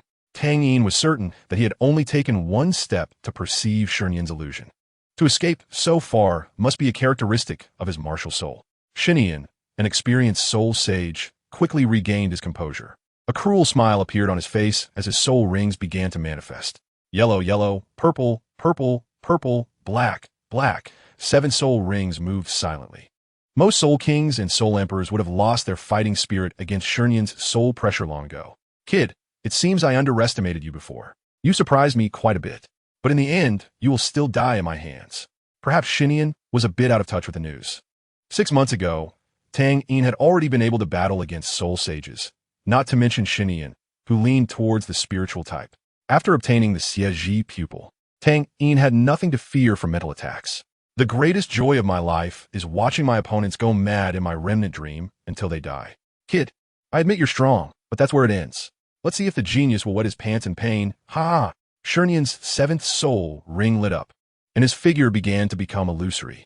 His voice was hazy yet clear, as if he had already moved far away, yet also seemed close by. Feel the pain, feel the torment. Shinian began to use his martial soul's power to guide Tang Yin to recall his deepest fears. Tang Yin, who had initially thought he would just play around with this old man, felt a chilling coldness engulf him when he realized that Shinian's martial soul could lead him to recall painful memories he was almost about to forget. Familiar scenes echoed in Tang Yin's mind like a slideshow, the dagger that pierced his heart, the mocking smiles, the cold words. Tang Yin expressionlessly extended his hand, grasping the illusion-cloaked Shinian out of the mist. The cat-and-mouse game ends here. Tang Yin's tone was icy. At this moment, Shinian's face was filled with terror, hardly believing that his proud illusion appeared so laughable before Tang Yin. Impossible, absolutely impossible. In my remnant dream, I am a master of everything. Even soul masters of the same rank cannot escape my dream. You're only level 50. How did you do it? Chapter 181. Reunion with an old friend. Tang Yin had not actually intended to do anything to Shinian, even though he had developed a killing intent towards him. Tang Yin promised he would only shake his protective umbrella after subduing Shinian. Tang Yin was kind-hearted and couldn't bear to see an old man suffer in front of him. But now, there was no longer any need for that. If Shinian had a beast martial soul or an aggressive weapon martial soul, he might have chosen to escape when faced with unfavorable circumstances against Tang Yin. However, being a frail, spiritual type soul sage, once captured by Tang Yin, he was like a lamb waiting to be slaughtered. The once powerful Shinian now looked like a mad old man, his expression shifting constantly between fear and madness. Ha ha ha, impossible, you can't be a little brat. My illusion is invincible, invincible. Please, please, spare me, I was wrong. Tang Yin looked at the already mentally broken Shinian, rubbed his temples with one finger, and after some thought, Bishop Salas, this person is for you to handle. Across from Tang Yin, Salas wore a fawning smile. Don't worry, little brother Tang Yin. This old dog actually dared to openly hunt the participants of the elite competition of the Advanced Soul Master Academies across the continent. As one of the organizers, the Spirit Hall will definitely not let him go. Tang Yin clapped his hands. There's something on his head. After you're done, don't accidentally lose it. Although Tang Yin's tone was calm, it made Salas break out in a cold sweat. Salas put away his smile and said seriously, that is for sure. Everything that Shinian possesses will be your spoils. No one dares to monopolize. This old bastard actually has a precious head spirit bone hidden deep enough. Salas cursed the soon-to-die Shinian for not coming to beg for mercy in front of him, the Platinum Bishop. Missing out on a spirit bone made him feel terrible, but this bad mood would soon have an outlet. Bishop Salas, it's getting serious. I'll head back first. After dealing with this little incident on the road, Tang Yin returned safely to the Blue Tyrant Academy. He didn't go to the training ground, but directly walked into the principal's secluded residence, which had a sign saying no entry for idle people. At this moment, Lu Erlong was watering and trimming the flowers she was raising, but Tang Yin didn't hide his approach. As soon as she looked up, she saw Tang Yin's figure. Tang Yin could clearly see a flash of surprise in Lu Erlong's dark eyes. As he stepped forward, Lu Erlong put down her watering can and scissors. What brings you here? Tang Yin naturally wrapped his arms around Lu Erlong's voluptuous figure, resting his head between her enticing curves, inhaling the mixed scent of flowers and milk. A muffled voice sounded. I missed you. Honest Tang Yin was indeed not lying.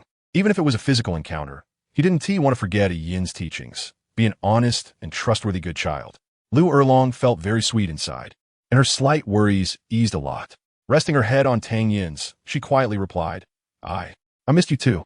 Lu Erlong had long sensed that there was a comforting aura about Tang Yin. She always thought it was because she liked him that she felt this way. But after close contact, Lu Erlong realized that this feeling truly existed, not just a fantasy bestowed by love. Tang Yin suddenly lifted Lu Erlong's leg and supported her waist, carrying her into the room. With the cultivation of a soul sage, Lu Erlong nestled in Tang Yin's arms like a little girl. Her hands wrapped around his neck. But it's not dark yet. Isn't that better? As the clouds dispersed and the rain ceased, Lu Erlong lay weakly in Tang Yin's embrace, her red lips slightly parted, breathing short and hurried. We cannot know how they started in the bamboo house, but the ending took place by the small lake next to it. Under the sparse moonlight, the two were only covered by a thin blanket. Lu Erlong rested her head on Tang Yin's arm, her tone full of satisfaction and a bit lazy. Little Yin, are you hungry? I'll go make you dinner. In a sage-like mode, Tang Yin silently repented for a second. The hunger in his body made him nod. Supporting Lu Erlong, he got up. I don't quite understand the specific details, but by the time they had dinner, it was already around 10 at night. The preliminary rounds passed quickly, and now half of the schedule was over. The Blue Tyrant Academy ranked first with a record of 15 wins and 0 losses, closely followed by the Thunder Academy, which also had a record of 15 wins and 0 losses. The third place was surprisingly the Tiando Royal Academy's vice team, led by Tang San. Even though the other Shrek students were far below their original strength and lacked the powerful fusion technique of the Nether White Tiger, they still achieved victories except for the first loss. Tang Yin initially planned to take action when encountering the team from Tsanghui Academy, led by Xinyan. But they encountered Tang San's Tiando Royal Academy vice team first. The 7-in-1 spirit fusion technique was indeed flashy and impressive, but after being cracked by Tang San, all 7 became fools. At that moment, Tang Yin could clearly see that when the spirit fusion technique shattered, the spiritual sea where the 7 stored their mental power also broke apart.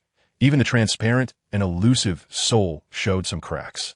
Having turned into idiots, Tang Yin naturally didn't need to take action. So, just as he was about to perk up again, he fell back down. In the 16th round of the preliminary rounds, the members of the Blue Tyrant Academy were resting in the preparation area for the upcoming match against the Godwind Academy. Their captain, Tang Yin, was currently outside the Tiando fighting arena on a date with Lu Erlong. Principal, is this okay? Tang Yin cornered Lu Erlong against the wall, his eyes filled with heat. Tang Yin had initially wanted to do something naughty in the audience area, but after seeing that he was still wearing the Blue Tyrant Academy uniform today, Lu Erlong refused his proposal. As the principal of the Blue Tyrant Academy, although she kept a low profile, many people already knew her identity in recent days, being intimate with her academy's student in public. Lu Erlong's pretty face flushed, her rosy lips glistening, clearly yearning for it as well. Just as their lips intertwined and they were lost in each other's affection, a figure appeared in their line of sight. The newcomer was actually a mutual acquaintance of both Tang Yin and Lu Erlong. In the midst of their infatuation, Lu Erlong opened her hazy eyes, her gaze filled with allure. Unintentionally, her peripheral vision caught the familiar figure, who also happened to look over. Chapter 182. The Heartbroken Gongzi. Today, the Tiando Royal Academy Vice Team's match was the first match, and they easily won without breaking a sweat. After the incident where Tang Yin was assassinated by Xinyan, the Spirit Hall required each academy to send at least 1 Soul Sage or 2 Soul Emperors to protect their academy's team member safety. Flinder returned to the academy early with the group, while Yu Xiaojing had to handle matters related to tomorrow's match. so his timing was slightly off in the main group. These students from Shrek Academy did not disappoint their teacher. Aside from a loss on the first day, they had no other defeats. Continuing on this trend, the appearance of the Tiando Royal Academy Vice team was already a sure thing, and the soul of this team, Tang San's name would resonate throughout the continent. And he, Yu Xiaojiang, as the teacher who nurtured a genius with twin spirits, would definitely make those who once looked down on him unable to reach him. Especially Bibi Dong. Thinking of this, the originally stiff expression broke into a smile, his thick lips curling upward, exuding the confidence and lewdness of a middle-aged man. Coincidentally, he caught a glimpse of Tang Yin and Lu Erlong in that corner out of the corner of his eye. At first, he thought it was just a young couple unable to withstand their loneliness and indulging in their desires here. He couldn't help but think how the world was going downhill, and he reminisced about his days roaming the continent with Flanders and his most beloved person at this moment. Wait, just as Yu Xiaojiang was about to leave, he seemed to recall something, and his gaze lingered on Lu Erlong. Lu Erlong recognized who had come, her eyes widening in shock, her previously dazed expression now clear.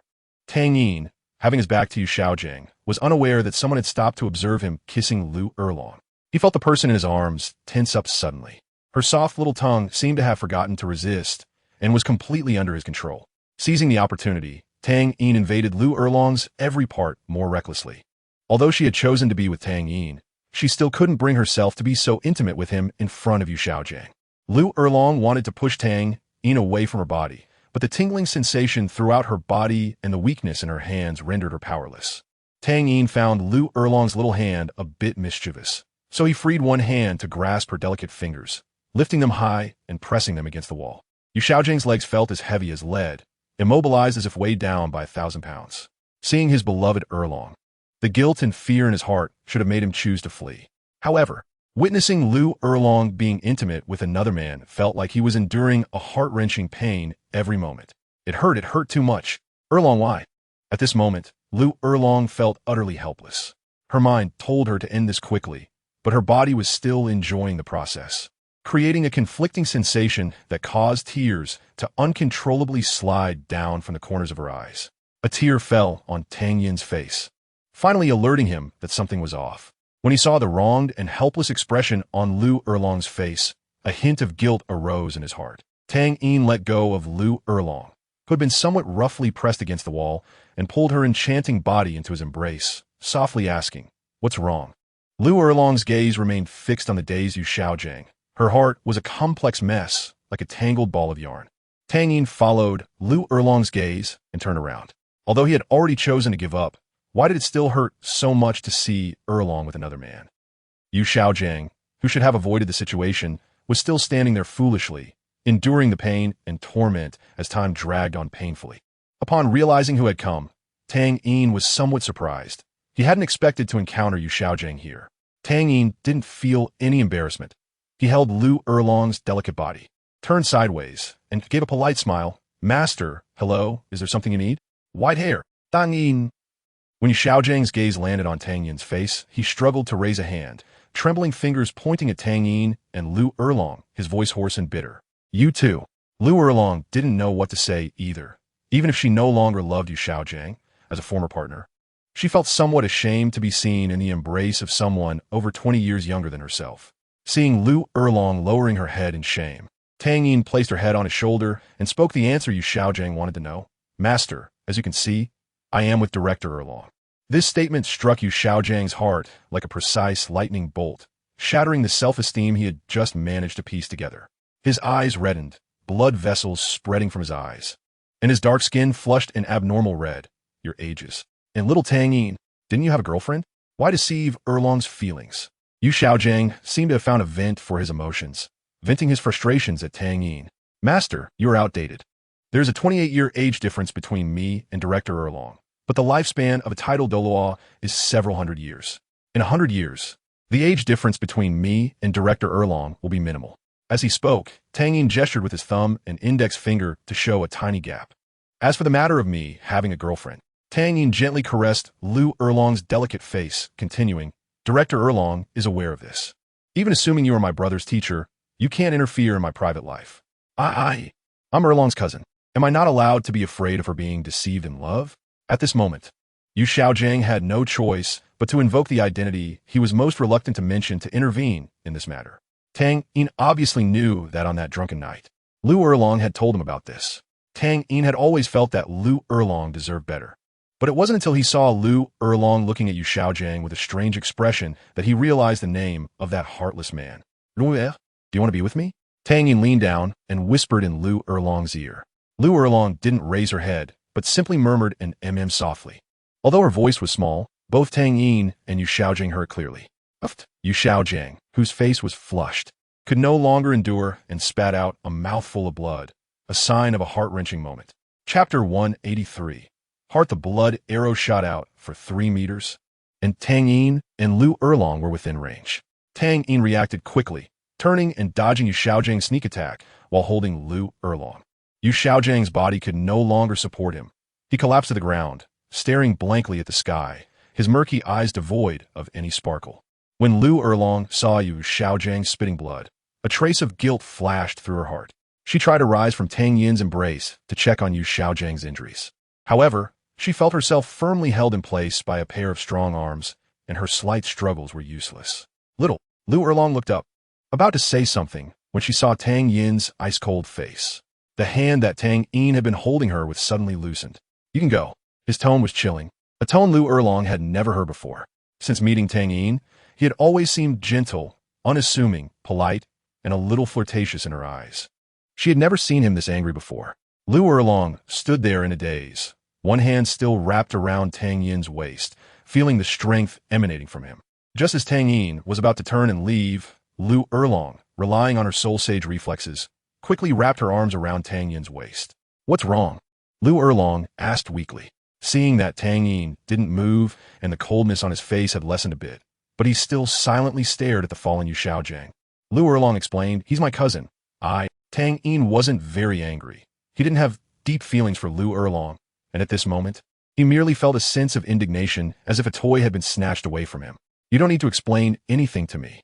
Tang Yin's face revealed a smile, but Lu Erlong could not feel an ounce of the tenderness from the past. Afraid of losing him again, she tightened her embrace around Tang Yin's waist, fearing that if she loosened her grip, he would leave her just like Yu Xiaojiang did on their wedding night 20 years ago. She did not like this feeling, having experienced it once. She did not want to go through it a second time. Don't leave me, okay? Lu Erlong's tone carried a hint of pleading, or perhaps begging. Tang Yin's playful intentions cracked under the assault of this statement. As mentioned before, Tang Yin's heart was soft. Even if he wanted to act like a scoundrel who would abandon others, he would become indecisive when faced with any entangled feelings. He did not expect Lu Erlong's dependency on him to be so deep. At first, Tang Yin only sought Lu Erlong for venting, nothing more.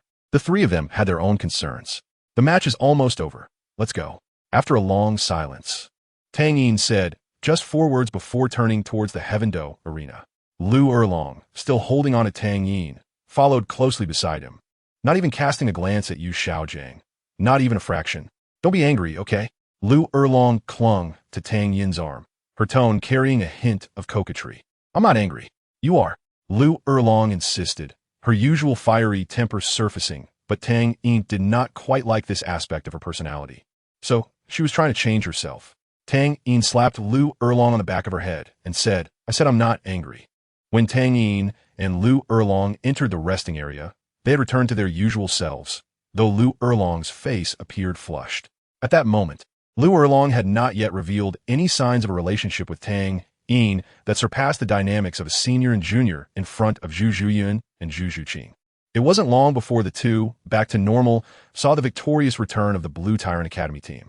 Lu Erlong watched as Tang Yin went forward to greet them, while she sat in a chair, feeling a certain fiery pain in some part of her body. After falling, Yu Xiaojiang had no idea what Lu Erlong and Tang Yin had said behind him. He could only feel a void in his head, losing interest in everything in the world at that moment. He just wanted to lie there until he could no longer open his eyes. The match was over, and the people in the arena began to disperse through various passages. Occasionally, passers-by curiously looked at Yu Xiaojiang lying by the roadside, but no one stopped. After the crowd had thinned out, the once noisy entrance of the Heavendo arena fell silent again. Teacher, what's wrong? Wake up, wake up. In a daze, Yu Xiaojiang felt a pain in his philtrum, and his blurry vision began to clear. Tang San's ordinary face was filled with concern, gradually coming into focus in his eyes. After returning to the academy with Flander, Tang San started his training for the day. When he encountered some issues with his dual spirit martial soul and wanted to consult Yu Xiaojiang, he found no trace of him at the academy. Due to the competition, Yu Xiaojiang, as the head teacher of the Heavendo Royal Academy's vice team, had never been away from the academy for this long. Fearing something had happened to his teacher, Tang San found Flander and informed him of the situation, and together they set out to find Yu Xiaojiang. Sure enough, they found Yu Xiaojiang unconscious outside the Heavendo arena. When Yu Xiaojiang woke up, a look of surprise appeared on Tang San's face. When he first discovered Yu Xiaojiang, there was a distinct spray of blood nearby, and his body was covered with dust and some dark brown blood, with a trace of blood lingering at the corner of his mouth. At first, Tang San thought Yu Xiaojiang had been injured by someone, but after checking, he found no wounds on him and clearly breathed a sigh of relief. He vowed that if anyone dared to harm his teacher, that person would surely be on the path to death. Flander, having heard the commotion, hurried over. Xiaojiang, what happened? As a long-time, close friend, Flander was genuinely concerned for his brother. When Yu Xiaojiang saw his beloved disciple and good friend, the thoughts of life losing meaning and the world collapsing gradually faded away. But looking at the starry sky, Yu Xiaojiang would think of his Erlong, wondering if she was at that moment entangled with Tang Yin. Just thinking of this made Yu Xiaojiang feel a deep sadness. The pain of feeling like his wife had been taken from him made this proud man shed tears of humiliation. Wah-ah-ah. In Tang San's embrace, Yu Xiaojiang cried like a 50-year-old child. Tang San and Flander exchanged glances, knowing something must have happened during their absence that caused Yu Xiaojiang to be so heartbroken. Once Yu Xiaojiang's emotions stabilized somewhat, Flander cautiously asked, Xiaojiang, what happened? Flander, mit Erlong. Chapter 184. The Golden Iron Triangle. Flander's choice the moon was bright, and the white light of a soul-guided street lamp illuminated Yu Xiaojiang. Erlong, she is still as beautiful as before. I still remember when I first saw her. Yu Xiaojiang rambled on, shifting from longing to reminiscing, his expression becoming more twisted as he spoke. When I just came out of the arena, I saw her, she. Yu Xiaojiang held his head in his hands, pained. She was kissing Tang Yin here. Tang San's eyes widened in disbelief, unable to process what he had just heard. From Yu Xiaojiang's words, Tang San could easily deduce that the Erlong his teacher spoke of was his beloved, who was now with his brother. What on earth was happening in this world? Tang San had no grounds to blame Tang Yin. He couldn't even lift his head when facing him, as his pride had been shattered time and again by Tang Yin, and the fear deep within him would torment him until he broke through his mental barriers. Flander also did not expect to hear his brother's name from his good friend's mouth. He knew that Lu Erlong had established an academy in Heavendo City, the currently undefeated Blue Tyrant Academy. He originally planned to find a time to visit Lu Erlong, hoping that his foolish brother and sister could reunite. Unexpectedly, before he could take action, Lu Erlong, who had waited over 20 years for Yu Xiaojiang, was already with a student from his own academy. As the older brother, he found it hard to accept. No, I don't agree. Flander's tone suddenly became agitated, his eyes glimmering sharply behind his thick glasses, his eyelids twitching. How could Erlong's future happiness be entrusted to that kid? There was a full 28 years of difference between them. By the time Erlong's beauty faded, would that kid still cherish her as he did now? The last sentence Flander nearly shouted out. He was typically a bit of a stutterer, but his excitement made his speech even harder to understand. Tang Sin stood by, utterly bewildered, but he could sense the anger in the dean's tone and expression. Yu Xiaojiang shook his head bitterly. You think I didn't say anything? Tang Yin already has 2 girlfriends, yet Erlong still chooses to be with him.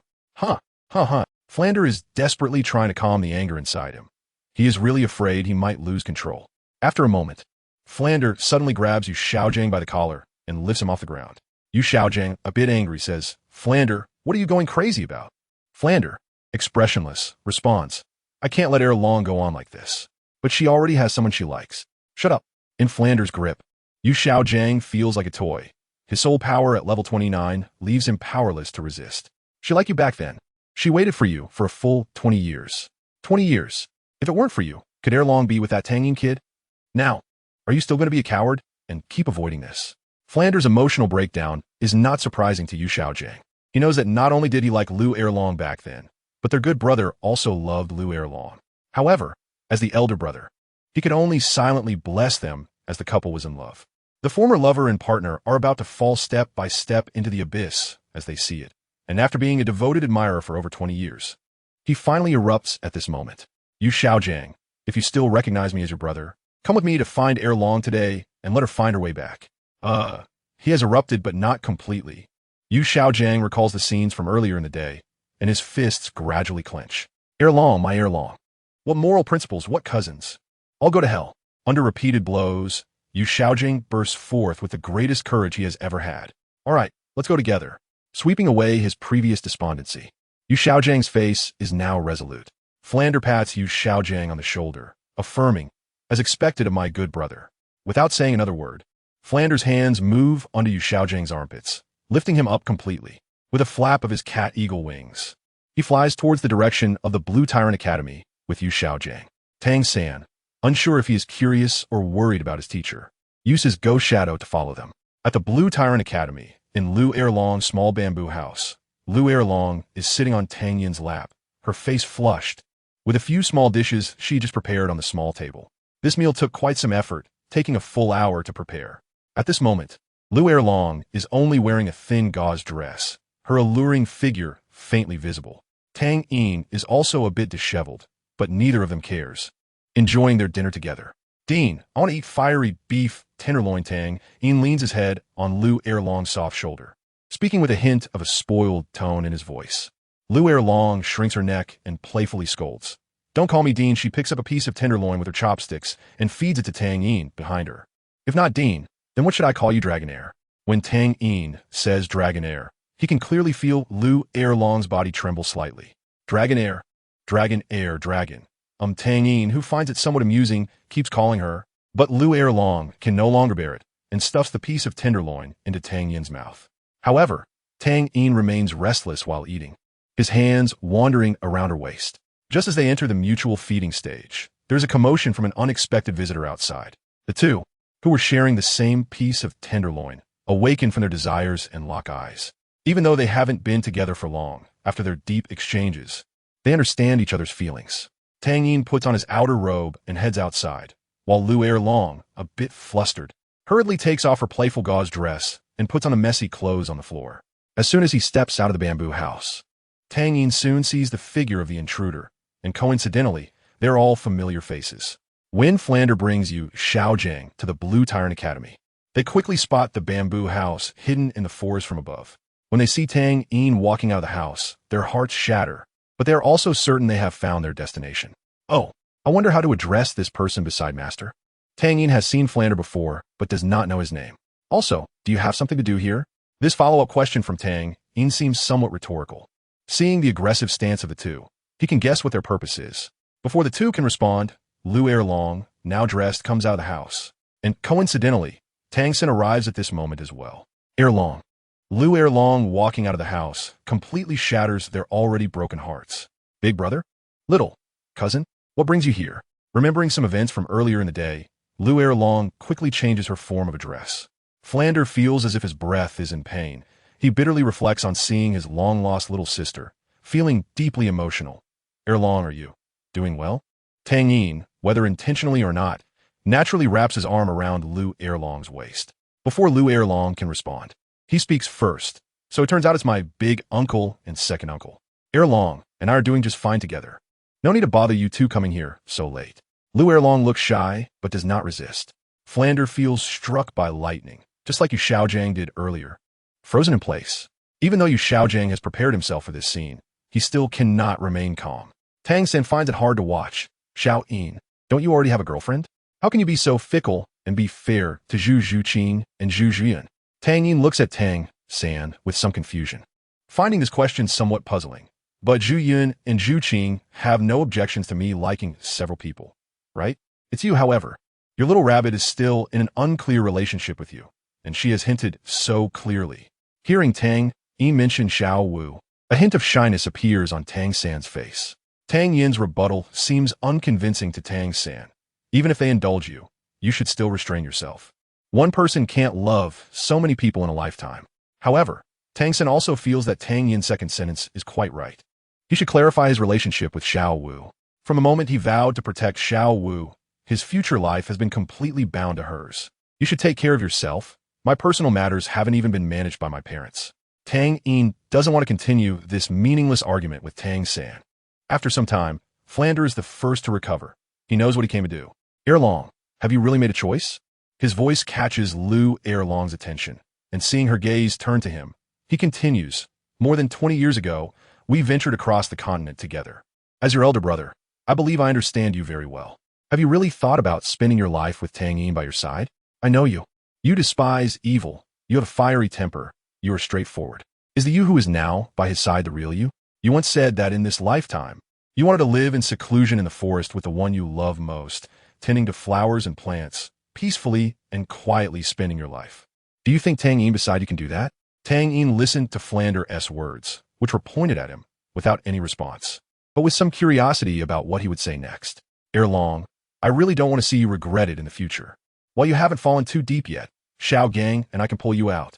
Flander said, then kicked Yu Xiao Gang in the butt. Yu Xiao Gang stumbled but regained his composure, ignoring Tang Yin beside Lu Erlong, and spoke up. Erlong, at that wedding back then, I cowardly chose to escape. I have let you down for over 20 years, and for all these years, I have lived in torment. I never expected fate would toy with our feelings like this. But in this torment, I have never stopped thinking about you, about all the little moments we shared together. Do you remember? Listening to Yu Xiao Gang's rambling, Lu Erlong's head lowered more and more, and even Tang Yin beside her could not discern her expression at that moment. When you asked me that day who I liked, I chose not to answer you. Today, I can say it out loud here, Erlong. Enough. The silent Lu Erlong finally erupted, her eyes reddening, but there were no traces of tears in her eyes. This shout made Yu Xiao Gang, who had been talking nonstop, shut his mouth. At this moment, the forest was terrifyingly silent, and one could clearly hear Lu Erlong's heavy breathing. 20 years. It's been 20 years. How many 20 years are there in a lifetime? Yu Xiao Gang, I've already used the best years of my life waiting for you. Yet you have yet to appear. The longer it goes on, the more confused I feel about the future. When I see those old women with white hair on the street, with their wrinkled and weathered faces, I see my own shadow in them. I'm also human. I'm also a woman. I want to experience the beauty of love. I want to feel what it is like to be loved and cherished. Tang Yin has given me all of this. Not you who keep saying you love me, but don't even have the courage to come find me. But I came today, didn't I? Yu Xiao Gang argued with a flushed face. Erlong, do you know how much courage it took for me to come find you today? Find me? Lu Erlong scoffed. Now that the words are clear, there's no need to care about past feelings. If it weren't for seeing me with someone else, would you still come find me? Would you still treat me as your exclusive possession? No. Flander frowned, not expecting Lu Erlong to have accumulated so much resentment over these 20 years. Big brother, you don't need to say anything more. I've already made my choice. If you still recognize me as your sister, then bless me. Lu Erlong's words placed the bond of 20 years and her feelings on the scales, handing the choice to Flander. Yu Xiao Gang felt somewhat ashamed by Lu Erlong's words. His inherent inferiority complex was exacerbated by the contempt of the one he loved, making him feel as if his head was about to be crushed. Looking at his disappointing old brother, Flander could only sigh in response to Lu Erlong's ultimatum. Erlong, I hope your choice is the right one. Lu Erlong replied, thank you for your blessing. Big brother, I will. One surge of energy leads to decline and then exhaustion. Flander left the Blue Tyrant Academy with the dispirited Yu Xiao Gang. Under the moonlight, their figures appeared somewhat lonely. Tang Xin glanced at Tang Yin, shook his head, and then turned to leave. After a long time, the small lake that had calmed down began to play beautiful music. Chapter 185. The preliminaries end. Tang Yin's shrimp and pork heart as time passed.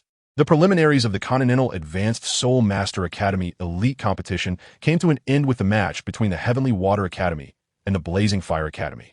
The Blazing Fire Academy, which narrowly lost to Heavenly Water Academy, ranked 6th and lost the qualification to advance. At the end of the match, Huo Wu, the captain of the Blazing Fire Academy, shed tears of disappointment. They became the first academy eliminated from the Elemental Academy. You say the Elephant Armor Academy, one of the 5 elemental academies? I'm really not familiar with it. Huo Wu believed that her strength was not inferior to any control-type soul master in any team. And even though she lost to Shui Binger, her pride still led her to think she could have gone further. She had not yet encountered that genius boy from the Blue Tyrant Academy and had not even had the chance to see him in action, which would become a regret in her life. Sister, stop crying. It's my lack of skill. Huo Wushuang patted his sister's shoulder, feeling somewhat guilty. In the crucial final moment, even though Huo Wushuang gave it his all, he could not hold out against Shui Binger and Shui Wu's spirit fusion technique. The spirit fusion technique that covered the entire arena caused the Blazing Fire Academy, which had an advantage in the early stages, to suffer a total defeat. Huowu wiped away her tears and said stubbornly, "Losing is losing. It's nothing to be sorry about. We'll just win it back next time." Her gaze turned towards the spectator area where the Blue Tyrant Academy was located, where lay her greatest regret in this competition. With the Heavenly Water Academy and the Blazing Fire Academy entering the rest area, the preliminaries in Tiando City had concluded.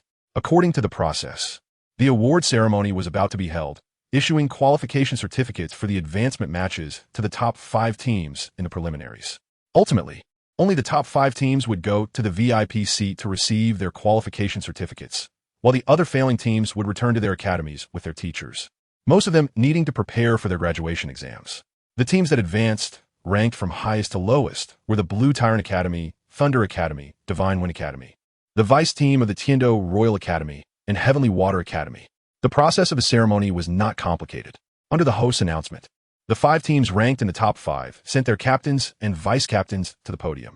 As the captain, Tang Yin and vice-captain Douluo Yin represented the Blue Tyrant Academy on stage. Tang Yin's appearance immediately attracted the attention of many people. Even though Tang Yin had only fought in the first match against the vice team of the Tiando Royal Academy, the members of the other 3 academy teams present were not familiar with Tang Yin, but the legends about him circulating in Tiando City made them all curious about him. As the first-place Blue Tyrant Academy stood in the far-left position, they were also the first academy to be awarded prizes. As they stepped onto the podium, the captain of Thunder Academy, standing beside Douluo Yin, suddenly whispered, "It seems your choice was correct." Douluo Yin remained expressionless. "I'm not familiar with you." The person did not care about Douluo Yin's attitude and continued, "My brother really is useless. Breaking up with him was the right choice." As Douluo Yin saw they were about to step onto the podium, she had no choice but to suppress her inner anger and remain silent. Just as that person wanted to say something more, Tang Yin spoke up. "If you don't want to be crippled by me during the advancement matches, you should shut your mouth." Upon hearing this, the person realized it was Tang Yin speaking and could only swallow the words in his throat. Once everyone was in position, Tang Yin heard Douluo Yin's soft voice. "Thank you. It's nothing, but why did that person say those things to you?" Tang Yin was a bit curious. Seeing that Douluo Yin found it hard to speak, Tang Yin said, "If it's inconvenient, just treat it as if I didn't ask." Douluo Yin shook her head. "There's nothing I can't say. He is my ex-boyfriend Yu Tianhing's brother, Yu Tianxin, the captain of the Thunder Academy." Oh, Tang Yin suddenly understood. It seemed that the twin stars of the Blue Lightning Tyrant Dragon were not as harmonious as imagined. Next, His Majesty, along with Sect Master Ning of the 7 Treasure, Glazed Tile School, and High Priest Alice, would personally award the qualification certificates and bonuses to the 5 teams that entered the promotion match. After everyone stood in place, the host proceeded to the next step. Tang Yin wasn't interested in the qualification certificates. The only thing that piqued his interest was the bonus. Of course, he wasn't short on money. Supported by the chosen worker Tang Hao, Tang Yin had already entered a modestly comfortable life with his little girlfriends. He heard from Zhu Zhuqing that Yin, who went shopping with her, had bought quite a few beautiful yet slightly expensive clothes. The source of funding was undoubtedly the hard-earned money of Tang Hao, who was often absent. The other members of the Blue Tyrant Academy team were different. Douluo Yin had her grandfather supporting her, while Tai Long relied on the 4 Extremes sect. So money was not a concern for him at all. On the other hand, Jiangzhu, Huang Yuan, and Jingling were from commoner backgrounds, and the monthly subsidy from the Spirit Hall was barely enough to cover their daily living expenses. Although 100 gold spirit coins at the Spirit Elder level seemed like a lot, there were indeed many places where Spirit Masters needed to spend money. A typical family would struggle their entire lives to provide enough gold spirit coins for a Spirit Master for a year, which is why Spirit Masters from commoner families are rarely seen. This bonus might open up a broader path for their future. The top 5 academies received the same bonus, with each team awarded 10,000 gold spirit coins by the Tiando Empire. Tang Yin decided to symbolically accept 1,000 coins, which would be shared among him, Zhu Zhuqing, and Zhu Zhuqing. As for Tai Long and Douluo Yin's share, he had no authority to decide. After the awards were presented, the host handed the microphone to the most distinguished person present, Emperor Shui. Emperor Shui was quite pleased. The teaching at the Tiando Royal Academy had been a mess over the years. Aside from the main team that was directly promoted to the finals, the deputy team had not stood on this podium for several years. Although they only ranked 4th, the Emperor of the Tiando Empire, was still very happy, with joy evident on his aged face. However, Relying on this deputy team of the Tiando Royal Academy to win the championship was unrealistic. The champion, as determined by Shui Yi, was currently standing on the stage. His gaze fell on Tang Yin, and his admiration was unwavering. That day when he returned, he sent someone to verify the information about Tang Yin and his Prince S romantic partner. The moment their identities overlapped, Shui Yi quickly shifted from surprise to understanding. A genius, after all, having some special quirks is quite normal. Thinking about how the future Tiando Empire royal family would have a title Dalu to protect them, he felt very relieved. It had been many years since the Tiando royal family had a title Dalu to serve them. In Shui Yi's heart, the prince position of Shui Qinghe became even more stable due to this matter. Meanwhile, he sent someone to give a little warning to his useless fourth son, Shui Bing, to curb any unnecessary thoughts. First of all, children, I want to congratulate you. You have successfully obtained the qualification to advance in this Continental Advanced Soul Master Academy elite competition. As the highest ruler of the Tiando Empire, I am proud of you. You are the hope of the Empire's future. As the captains and vice-captains of your teams, your strength played the most important role in the competition. Therefore, I have decided to confer the title of Viscount upon you 10. The other participating students from your 5 academies will receive the title of Baron. After you graduate, the royal doors of the Empire will always be open to you. Your fief will be uniformly distributed after your graduation. Viscount, the 4th rank among nobles, with real power and territory. This is not only a symbol of status, but also represents immense wealth. However, the people on stage were all individuals of some standing, and their future achievements would not be limited to this. The granting of the Viscount title had significant implications for alliances. Salas was about to speak, but Tang Yin's voice preemptively rang out. Thank you for your kindness, your majesty, but I am used to freedom. There is no need for a Viscount in territory. Tang Yin's words drew odd looks from the captains and vice-captains beside him. Although they all had status, the noble titles of the Tiando Empire would undoubtedly make them more distinguished. Cultivating is, after all, to be superior to others, right? Shui Yi's smile froze on his face. He didn't understand why Tang Yin would refuse, but Tang Yin's relationship with Shui Qinghe made him forgive Tang Yin's impetuousness immediately. He smiled and said, a carefree spirit, indifferent to fame and fortune, truly a young genius. Classmate Tang Yin, the Empire respects your choice. This time, it was Tang Yin's turn to be confused. His tone when he refused was quite rude. Was this emperor acting like a turtle, or genuinely a turtle? Tang Yin prided himself on having a sense of justice. Although his private morals had not been great in recent years, he still felt uncomfortable getting involved with the nobles who profited from the dirt. Tang Yin's refusal greatly impressed High Priest Salas. 10 days ago, Salas had forcibly extracted the crystal skull spirit bone from the severely tortured head of Xinyan. Of course, while Xinyan was still conscious. For such bold individuals who dare to harm those protected by the Pope's orders, Salas felt his methods were still a bit lenient.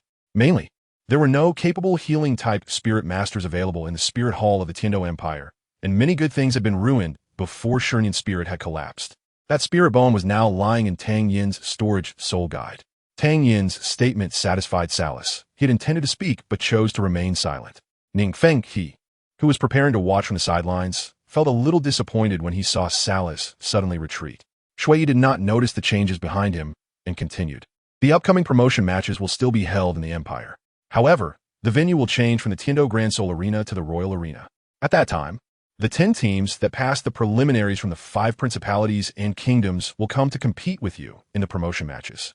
I hope that your 5 academies can rank prominently in the promotion matches so that you will have an advantage when participating in the finals. When he promised to provide the next soul ring needed for all students' advancement, everyone, except for Tang Yin, who had been quite calm, showed astonished expressions. The reason for Tang Yin's lack of interest was simple. Choosing a soul ring under 30,000 years had little significance for him.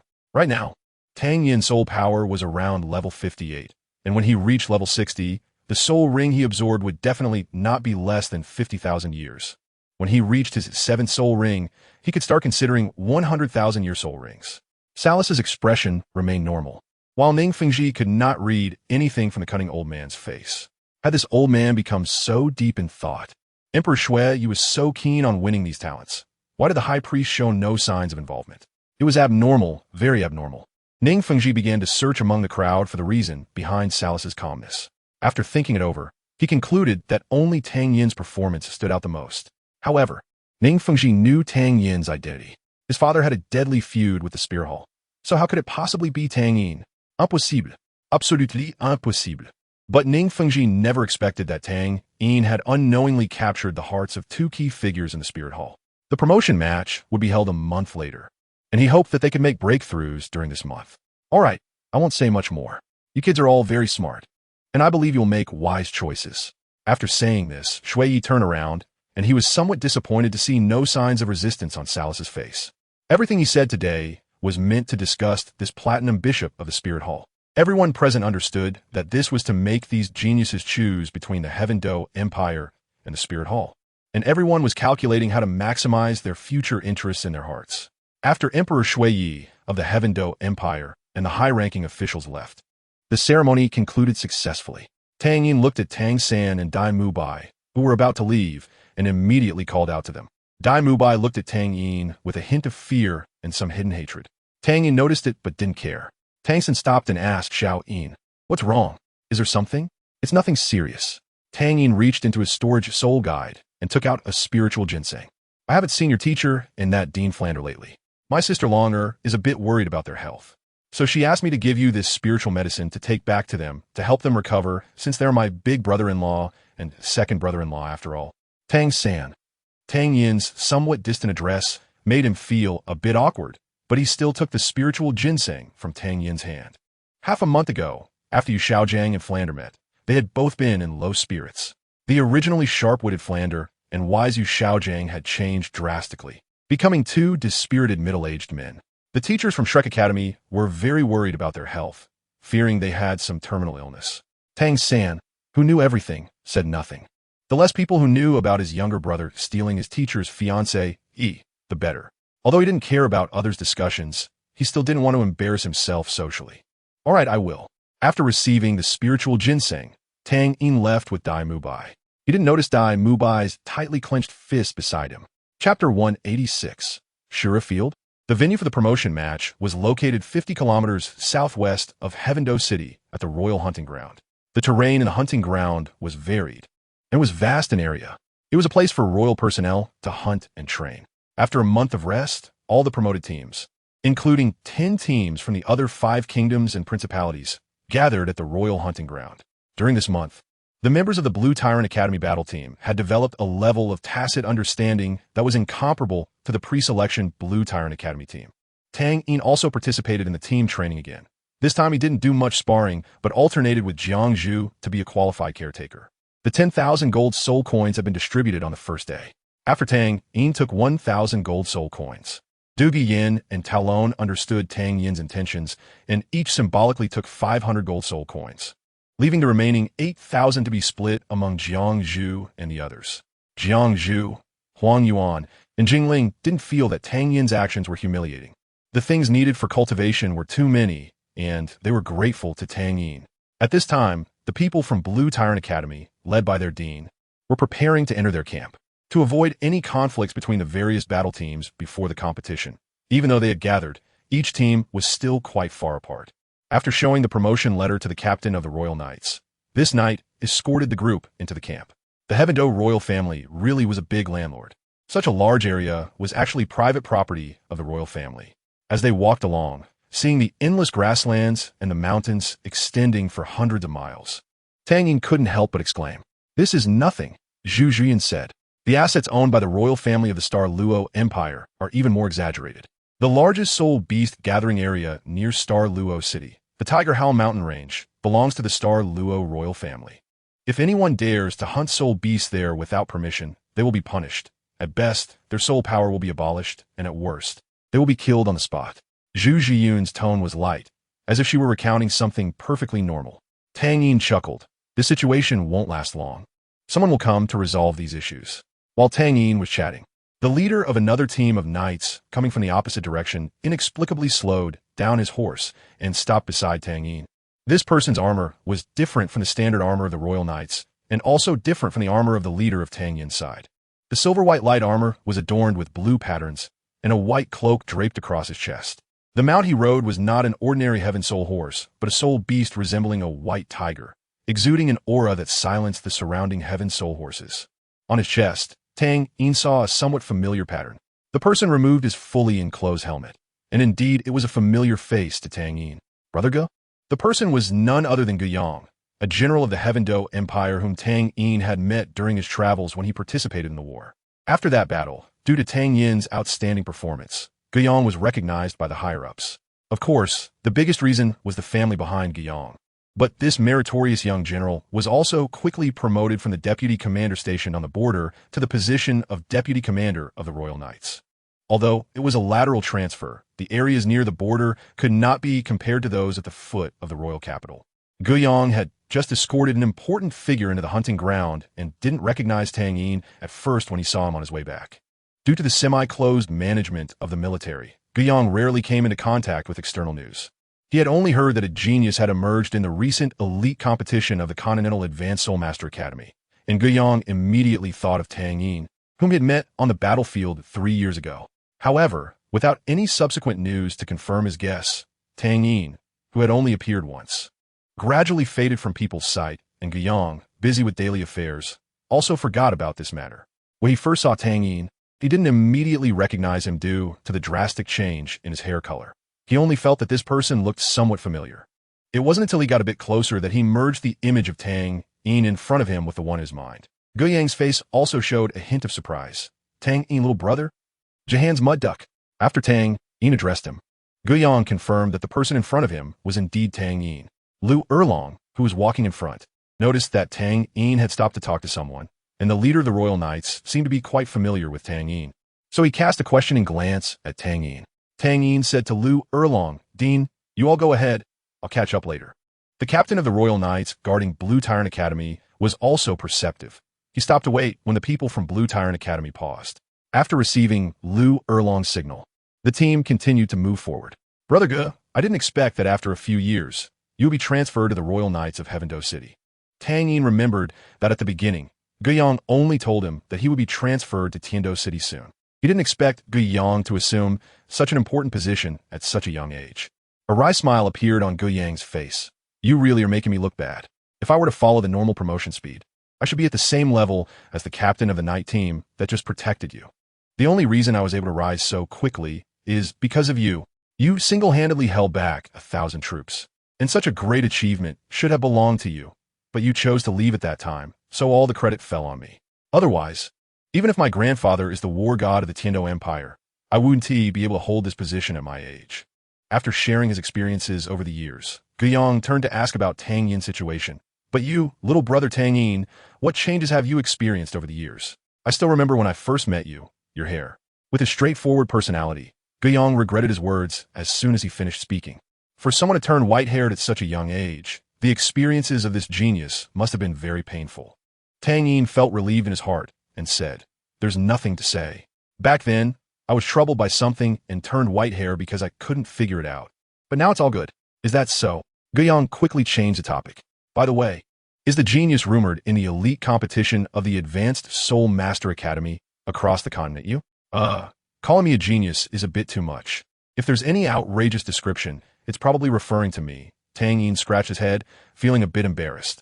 He was aware of the rumors about him, but he felt a bit ashamed of the nicknames they gave him, such as the fierce tiger of the Tiando Empire, the soul of defending the Empire's glory, and the sea stabilizing needle that covers the sky. Tang Yin vowed that whoever dared to mention these nicknames in front of him would definitely get a punch to the face. Guiyang sighed, "Hey, I was also shocked when I saw your soul rings. The colors are simply not something normal people can possess, but it's good this way. The Tiando Empire hasn't won the Soul Master Competition Championship in many years. With you here, this championship will surely belong to the Tiando Empire." Guiyang had also participated in the elite competition of the Advanced Soul Master Academy years ago, 2 sessions earlier than now. He once considered himself a genius too, but their Tiando Royal Academy team was easily eliminated by the Spirit Hall team in the second round of the finals. The huge gap in strength made Guiyang accept his defeat, but it remained a slight regret in his heart. "I will," Tang Yin smiled. "After all, I don't think anyone can defeat me in this competition." From Tang Yin, Guiyang could only see confidence. "Little brother Tang Yin, I have something to attend to. After your advancement competition, I'll treat you to drinks." "No need for drinks, but I would like to have a meal with you, Guiyang." The group from Lamba Academy was escorted by Royal Knights to a large military camp, where they were assigned 5 barracks for resting. Naturally, The military barracks could not be described as luxurious, but they were very clean. While everyone was unpacking, a special visitor arrived at Lamba Academy. The visitor was dressed in ordinary noble attire, without any particularly extravagant clothing. Her golden hair was tied back in a ponytail, and her delicate features, paired with gentle features, made her appear cultured and refined. Lu Erlong, leaning against the side, saw a stranger come to their academy's camp and stepped forward to inquire. "Excuse me, this is the Lamba Academy camp. What business do you have?" The visitor was none other than Qianrenxue, disguised as Shueqinghe. She came to find Tang Yin. The boundless grassland and the free atmosphere of the wilderness reminded her of Tang Yin, who was not far away. Unable to resist her restless heart, Qianrenxue decided to come find him. Looking at the voluptuous beauty in front of her, Qianrenxue secretly cursed or praised Tang Yin. "He eats really well." She knew shortly after Tang Yin had dealt with Lu Erlong that he had cheated again, and the reason was that she could tell Tang Yin's taste was different, which embarrassed him a bit. He admitted that time management was indeed full, but going to another place right after was also unavoidable. Qianrenxue was very familiar with Zhu Zhuqing and Zhu Zhiyin's tastes, and the sudden unfamiliar taste made her guess that Tang Yin was involved with someone else outside. Tang Yin, having been found out, did not hide it and told her everything. It wasn't that he intentionally concealed Zhu Zhuqing and Zhu Zhiyin from her, but rather that Lu Erlong wouldn't allow him to say, "Hello, I am Shueqinghe, the crown prince of the Tiando Empire." Qianrenxue presented herself politely. Zhu Zhiyin, who had just walked out of the tent, froze upon hearing Qianrenxue's introduction. Her gaze lingered on the face of the transformed Shueqinghe for a long time. "Your Highness." Lu Erlong didn't expect this seemingly ordinary weak youth to be the current crown prince. "May I ask what business you have?" Qianrenxue smiled. "It's nothing. I came to find your student, Tang Yin." Sure enough, Zhu Zhiyin felt alert. Unlike her sister, Zhu Zhuqing, Zhu Zhiyin didn't care how many women Tang Yin had, but she did mind if he found a man. Zhu Zhiyin loved Tang Yin. She didn't want to be tainted by the scent of other men. "What do you want with Xiao Yin?" Zhu Zhiyin stepped forward and questioned Qianrenxue in a tone filled with doubt. Qianrenxue looked at the person in front of her and immediately recognized her as the older sister. A playful smile appeared on her lips, of course. To pursue Xiao Yin, Qianrenxue found it very amusing. She knew that in Zhu Zhiyun's eyes, Tang Yin being with her was akin to a same-sex relationship. Just thinking about the picture of Tang Yin with a man made Qianrenxue feel a sense of wicked delight. She had never tried doing that with Tang Yin in the guise of Shueqinghe, and she wondered if Tang Yin could handle it. He admitted it. He admitted it. A storm surged in Zhu Zhiyun's heart. She took a firm stance and coldly said, "You are the crown prince of the Tiando Empire.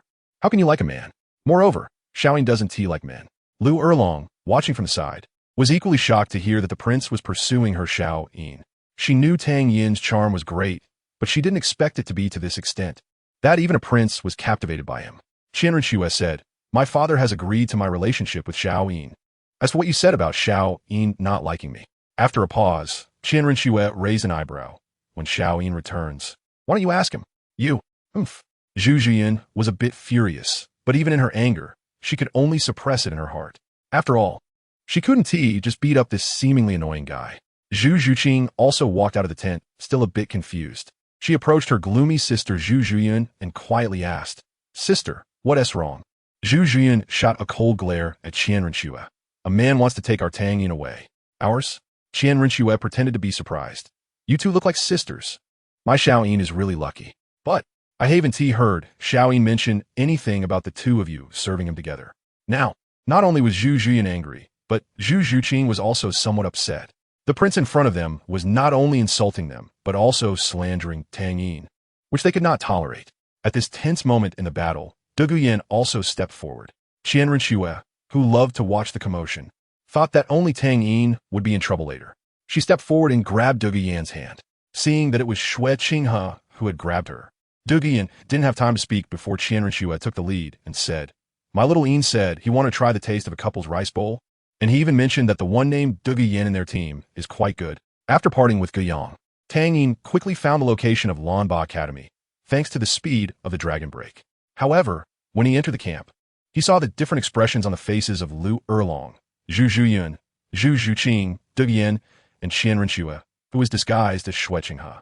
A strange atmosphere rose in the air, and a tingling sensation spread through Tang Yin's body as he secretly thought that something bad was about to happen. Chapter 187. calmed down when Tang Yin looked clearly at the camp. He took in all the expressions. Zhu Zhuyan was obviously enraged by Qian Renshua, her chest rising and falling violently, with her brows tightly knitted. The words Qian Renshua had just spoken made her heart uneasy. Zhu Zhuqing had just been glaring at the crown prince of the Tiando Empire, thinking he was both wicked and disgusting. However, upon noticing Tang Yin's arrival, tears shimmered in her eyes as she looked at him, appearing pitiful. Lu Erlong stood by like a transparent person, leaning against a thick wooden railing with his arms crossed, watching the farce with interest. Tang Yin's affections were of no concern to her. Wasn't it good to quietly make a fortune in secret, enjoying the thrill of an affair while also relieving her mind and body? The dual stimulation of psychological and physiological aspects opened a new door for Lu Erlong. Dugian also noticed Tang Yin's return, and recalling Qian Rinchue's words to her, anger surged within her. Damn Tang Yin, I took you as a teammate. And you actually want to pursue me? In such a disgusting way. Recalling how Tang Yin had helped her out during the ceremony, combined with what Qian Rinchua had said, she felt a chill in her heart. Her affection for Tang Yin, which had risen to 60, plummeted to 0 in an instant. She glared at Tang Yin fiercely, her gritted teeth paired with her mature aura, giving her a unique flavor. However, this left Tang Yin, who was genuinely troubled, somewhat confused.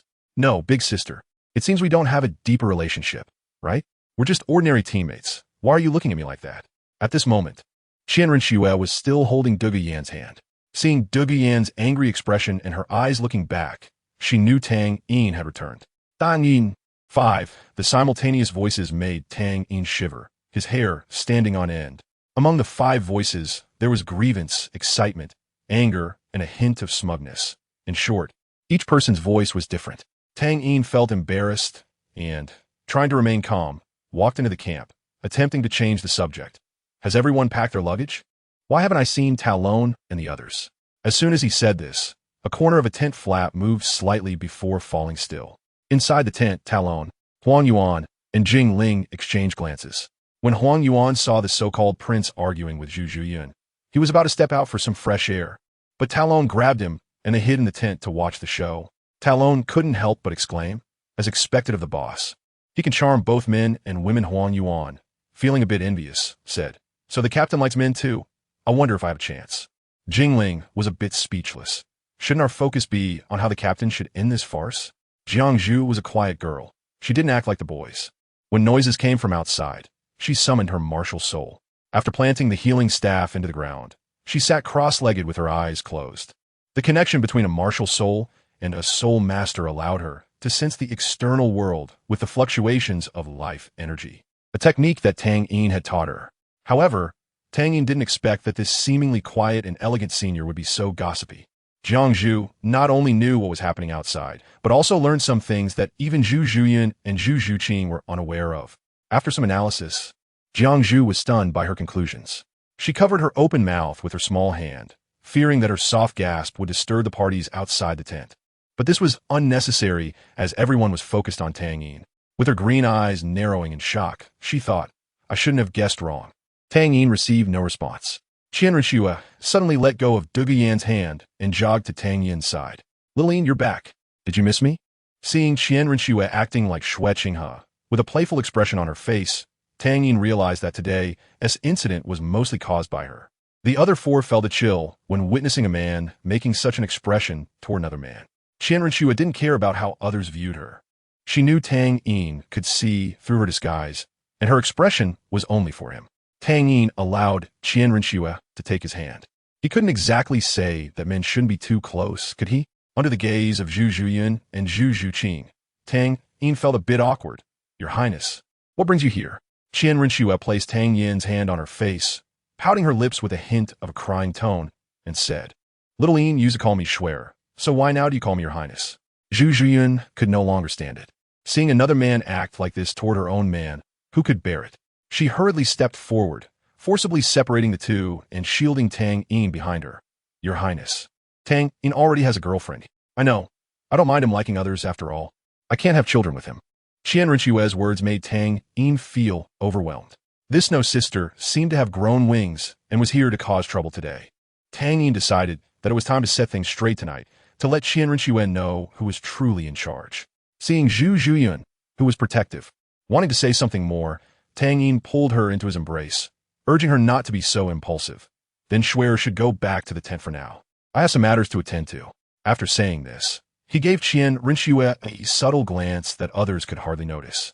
Okay, then little Yin must come find me tonight. Qian Rinxue. Everything has its limits, but mischievous Qian Rinxue didn't truly want to make Tang Yin lose face. If he started to dislike her and distance himself, it would be counterproductive. After sending off that great deity, the remaining matters became much simpler. All right, Sister Jian. I will clarify things with you and Zhu Qing later. Trust me. This simple sentence gave Zhu Zhuyan a sense of security. Many grievances she had dissipated at that moment, and she believed that her little Yin would clarify everything with her. Zhu Zhuyan also understood the meaning behind Tang Yin's words. She approached Zhu Zhuqing and whispered a few sentences in her ear before taking her sister into the tent. The tents assigned to Lanba Academy were 4 in total. Tang Yin, Zhu Zhuyun, and Zhu Zhuqing shared one. Duge Yin and Jiang Zhu shared another. Lu Erlong had one to herself, and the 3 single-hand dogs shared another. Chapter 188. Seeing what should not be seen, Tang Yin. Don't you have anything you want to say to me? Duge Yan's cold demeanor was like frost, and her martial soul, the green scale snake, imbued her expression with a hint of serpent-like danger, making her look like a beautiful yet deadly poisonous snake. Tang Yin was a bit confused. Sister Yin, what are you talking about? Hee. Duge Yin looked at Tang Yin, who was still putting on an act, and the last shred of hope in her heart vanished. Indeed, all scummy men were the same. She no longer paid attention to Tang Yin and turned to enter the tent. Inside the tent, Jiang Zhu saw Duge Yin enter and appeared weak and helpless, afraid to make sound. Tang Yin could only cast a pleading glance at his dean. Lu Erlong came over, and just as she was about to speak, Tang Yin wrapped his arms around her waist. At the moment Tang Yin embraced her, Lu Erlong struggled briefly, but the familiar warmth made her resistance merely a formality. She glanced around nervously, and seeing that there was no one else around, she breathed a sigh of relief and allowed Tang Yin to hold her. Resting her head on Tang Yin's shoulder, Lu Erlong recounted everything that had just happened to him. After understanding the whole story, Tang Yin finally realized why Duge Yin had such an attitude towards him. Sister Shui, it seems your backside won't be safe tonight. Reflecting on that pure white figure, Tang Yin promised himself that he would certainly give her a good slap on the backside tonight. Xiao Yin, what are you thinking about? Lu Erlong said, bringing Tang Yin back from his daze as she looked at his profile. I'm thinking about how to repay Long. Tang Yin, already a scumbag, lied without blinking, smoothly crafting sweet words for girls. He couldn't possibly say he was thinking of another woman while holding her. As he spoke, the hands that held Lu Erlong's waist began to slide down. Fortunately, Lu Erlong still had some rationality. She hurriedly pushed Tang Yin away and said, "It's broad daylight. What if someone else sees us?" Tang Yin placed his finger in his mouth, causing Lu Erlong to lower her head in shame. Then Longer, wait for me in the tent. I'll be there soon. Lu Erlong didn't respond, but her body obediently followed Tang Yin's words. With one last matter to resolve, Tang Yin didn't delay and walked into his own tent. Not long after, a gasp was heard from inside the tent. What, Tom? Zhu Zhuyan reacted quickly, covering Zhu Zhuqing's mouth to prevent her from making a sound. When Zhu Zhuyan learned from Tang Yin that the crown prince of the Tiando Empire was actually a woman in disguise, she was equally shocked. She was not an ignorant young lady. Living amid struggles, how could she not know what this implied? However, all of this had nothing to do with her. So it turns out Xiao Yin, the one you like, is not a man. You really scared me. Zhu Zhuyan patted her chest, finally putting her mind at ease. All her previous worries disappeared. When they first met, Tang Yin and that prince had not been involved in a forbidden romance, but had mutual feelings for each other. Zhu Zhuqing also realized something and, in front of Zhu Zhuyan, had nothing to hide. She wore a similar expression of sudden understanding.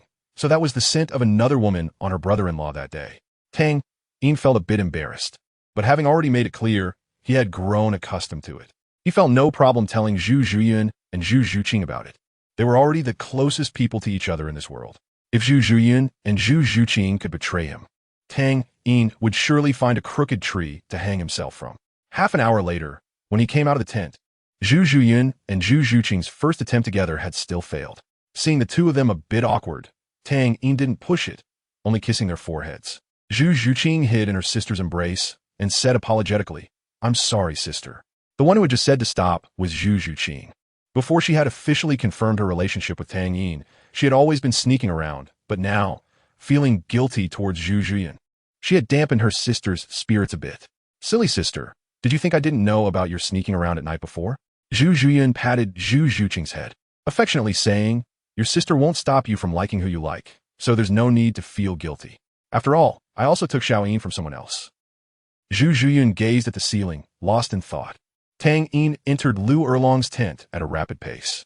When he reached the bedside, the enticing figure barely visible under the covers, along with a rising and falling blanket, made his blood surge, and he didn't care about anything else, directly pouncing on her. That night, Dugian tossed and turned in bed, unable to sleep. Even knowing that tomorrow was the opening match of the promotion competition, she couldn't find the heart to sleep. Tang Yin's figure lingered in her mind, refusing to fade away. The polite Tang Yin, the hypocritical Tang Yin. Two completely opposite images kept switching in her mind, and the immense sense of contrast left Dugi Yan's mood unsettled. Hearing the even breathing of Jiang Zhu beside her, she, feeling restless, tiptoed out of the tent. The vast grassland stretched endlessly, and the evening breeze blowing from the mountains in the distance lifted her hair, dispersing some of the gloom in her heart.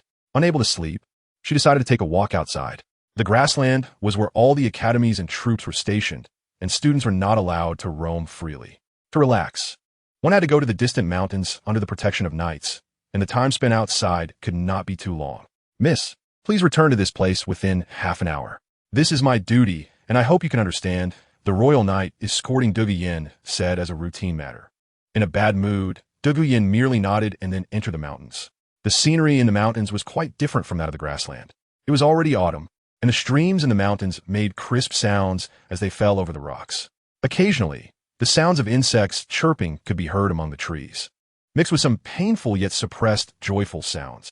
Wait, while enjoying nature, Dugi Yin suddenly heard that last kind of sound, and she froze. In this wilderness, how could she hear such a sound? She thought there might be students sneaking out to relieve pressure, but she felt that was unlikely. Having just come out of the camp, Dugi Yin knew how strict the defenses were. Yet curiosity drove her towards that direction. When she saw what was happening behind the trees, she was completely stunned.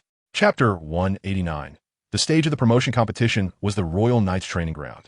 The training ground was filled with fluttering banners, and the armor of thousands of knights from the Royal Knights reflected a breathtaking light in the sun, standing firm and motionless.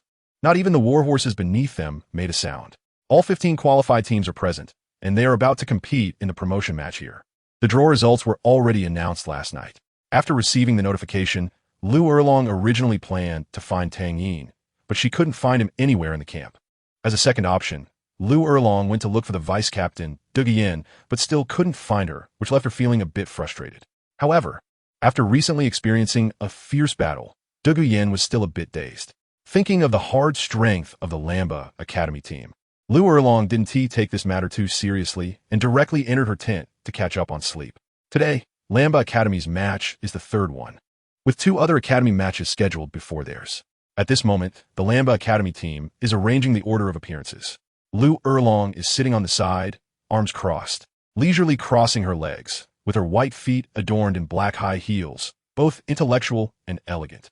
As the head of the academy, she could be said to be quite idle, from the selection and training of team members to the subsequent preliminary rounds, and now the promotion matches. She has hardly done anything. Tang Yin, who is similarly lazy, is lying back in a chair provided by the organizers, looking a bit listless. Zhu Zhuyan, who is exercising the captain's authority in his place, is discussing the order of appearances with the other team members. Our opponent is the Barak Academy, a direct academy from the Barak Kingdom, one of the strongest among the other 5 kingdoms. We cannot be careless.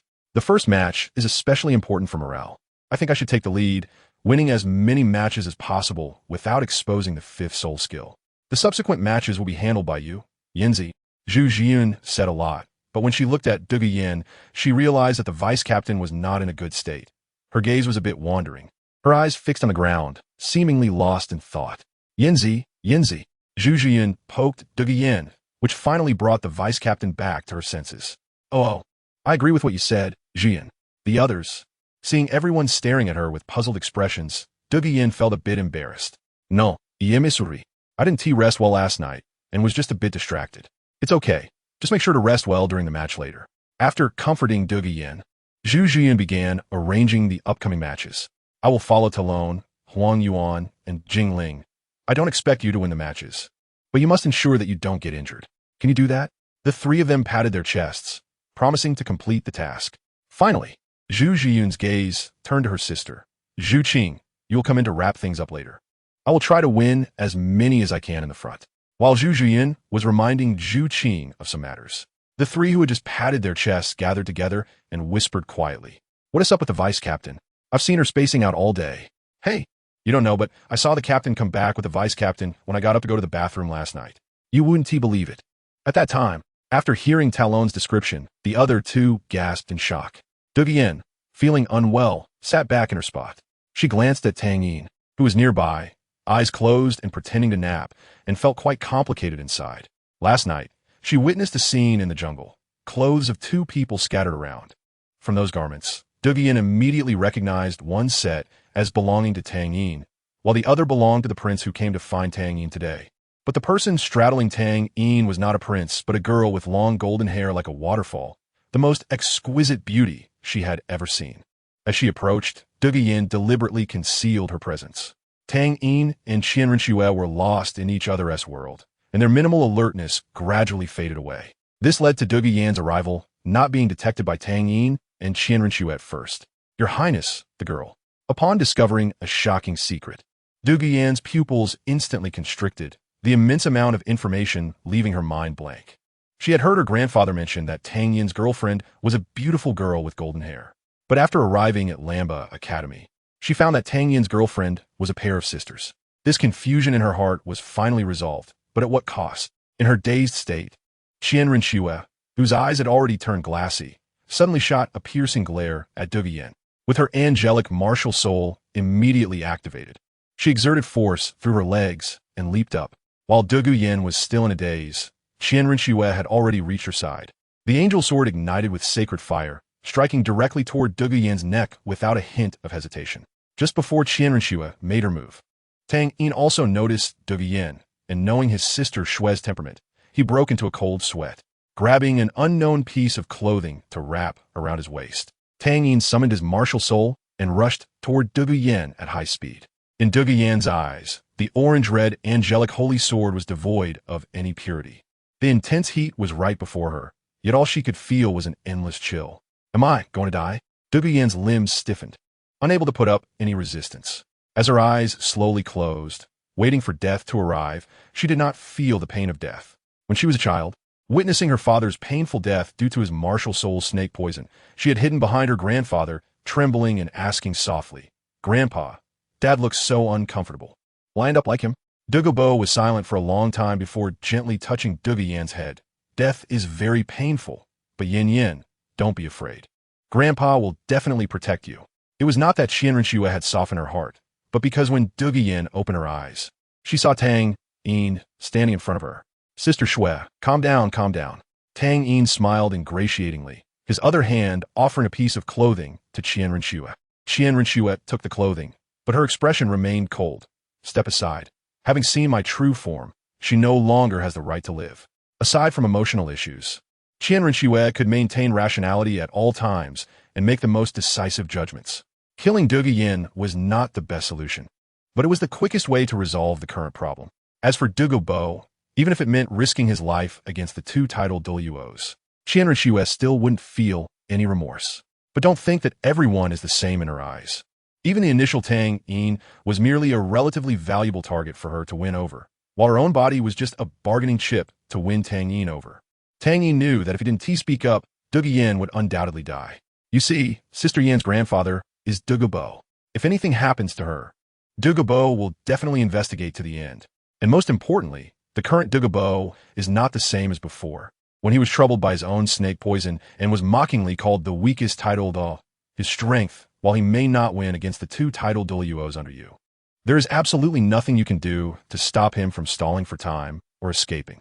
In front of them, using someone's grandfather as a bargaining chip, Tang Yin felt a twinge of guilt. Hearing Tang Yin's analysis, Qian Rinxue's killing intent noticeably weakened. Calming down, she began to reassess her gains and losses. Sensing the power of the angel sword diminishing, Tang Yin also breathed a sigh of relief.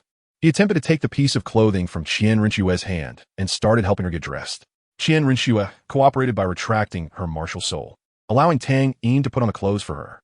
Her gaze swept over Du Yin with malice, clearly contemplating how to handle the aftermath. After Tang Yin dressed himself, he turned to help the fallen Du Yin up. Du Yin was limp, and when Tang Yin tried to support her, she could only lean against him. However, when Tang Yin caught sight of Qian Rinchue's murderous glare, he dared not continue holding Du Yin in such an ambiguous manner. Just as he was about to let go of Du Yin, Qian Rinchue's voice came. Wait a moment. Thus, Tang Yin had to continue supporting Du Yin. Remember, your life was given to you by Tang Yin, so I'm giving you a chance to live. The subsequent events unfolded just as Tai Long had witnessed. The reason Du Yin looked so troubled now was because of Qian Rinchue's words that followed. At the end of the finals, I will ask for you to be my princess. My grandfather will be present then, so I hope you won't be ungrateful. Rest assured, even though it is said that you will marry me, your man will still only be Tang Yin. If he doesn't want to touch you, you can stay by my side. After my task is completed, I will set you free. Du Yin's gaze towards Tang Yin was quite complex. If it weren't for Tang Yin last night, she would likely have already died. But if she hadn't met Tang Yin, she wouldn't have encountered such matters either. Tang Yin, are you really the hurdle I can't overcome in my life? Remembering the salty taste from before, Du Yin closed her eyes in exhaustion. Last night, Qian Rinchue was certainly uneasy about letting Du Yin go back just like that. Before leaving, Tang Yin experienced what it meant to be in a trio for the first time, though the experience was somewhat unpleasant.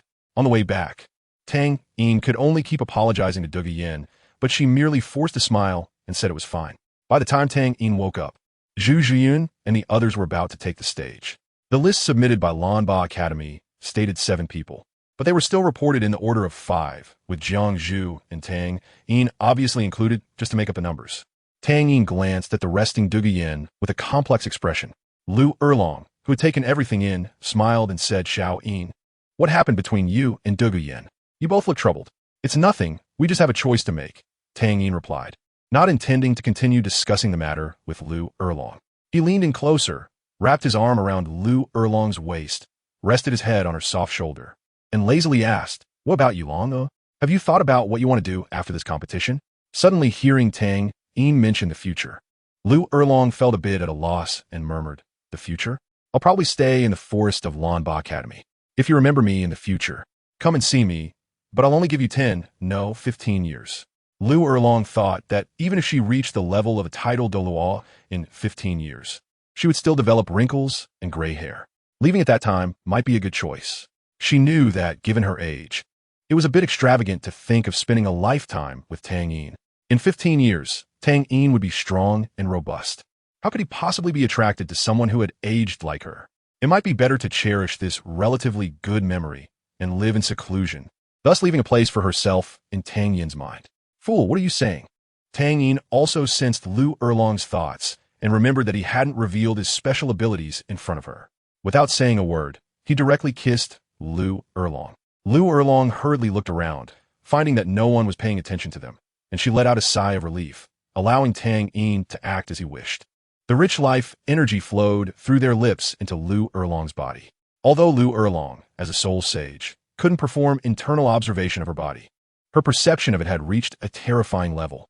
She could distinctly feel her body's functions beginning to revive under this energy, and the cells that should have been aging became active again. Lu Erlong didn't know how to describe this feeling. The pleasure of revitalizing her body was hard to put into words. When Tang Yin released Lu Erlong's red lips, he smiled and asked, now, can you stay with me always?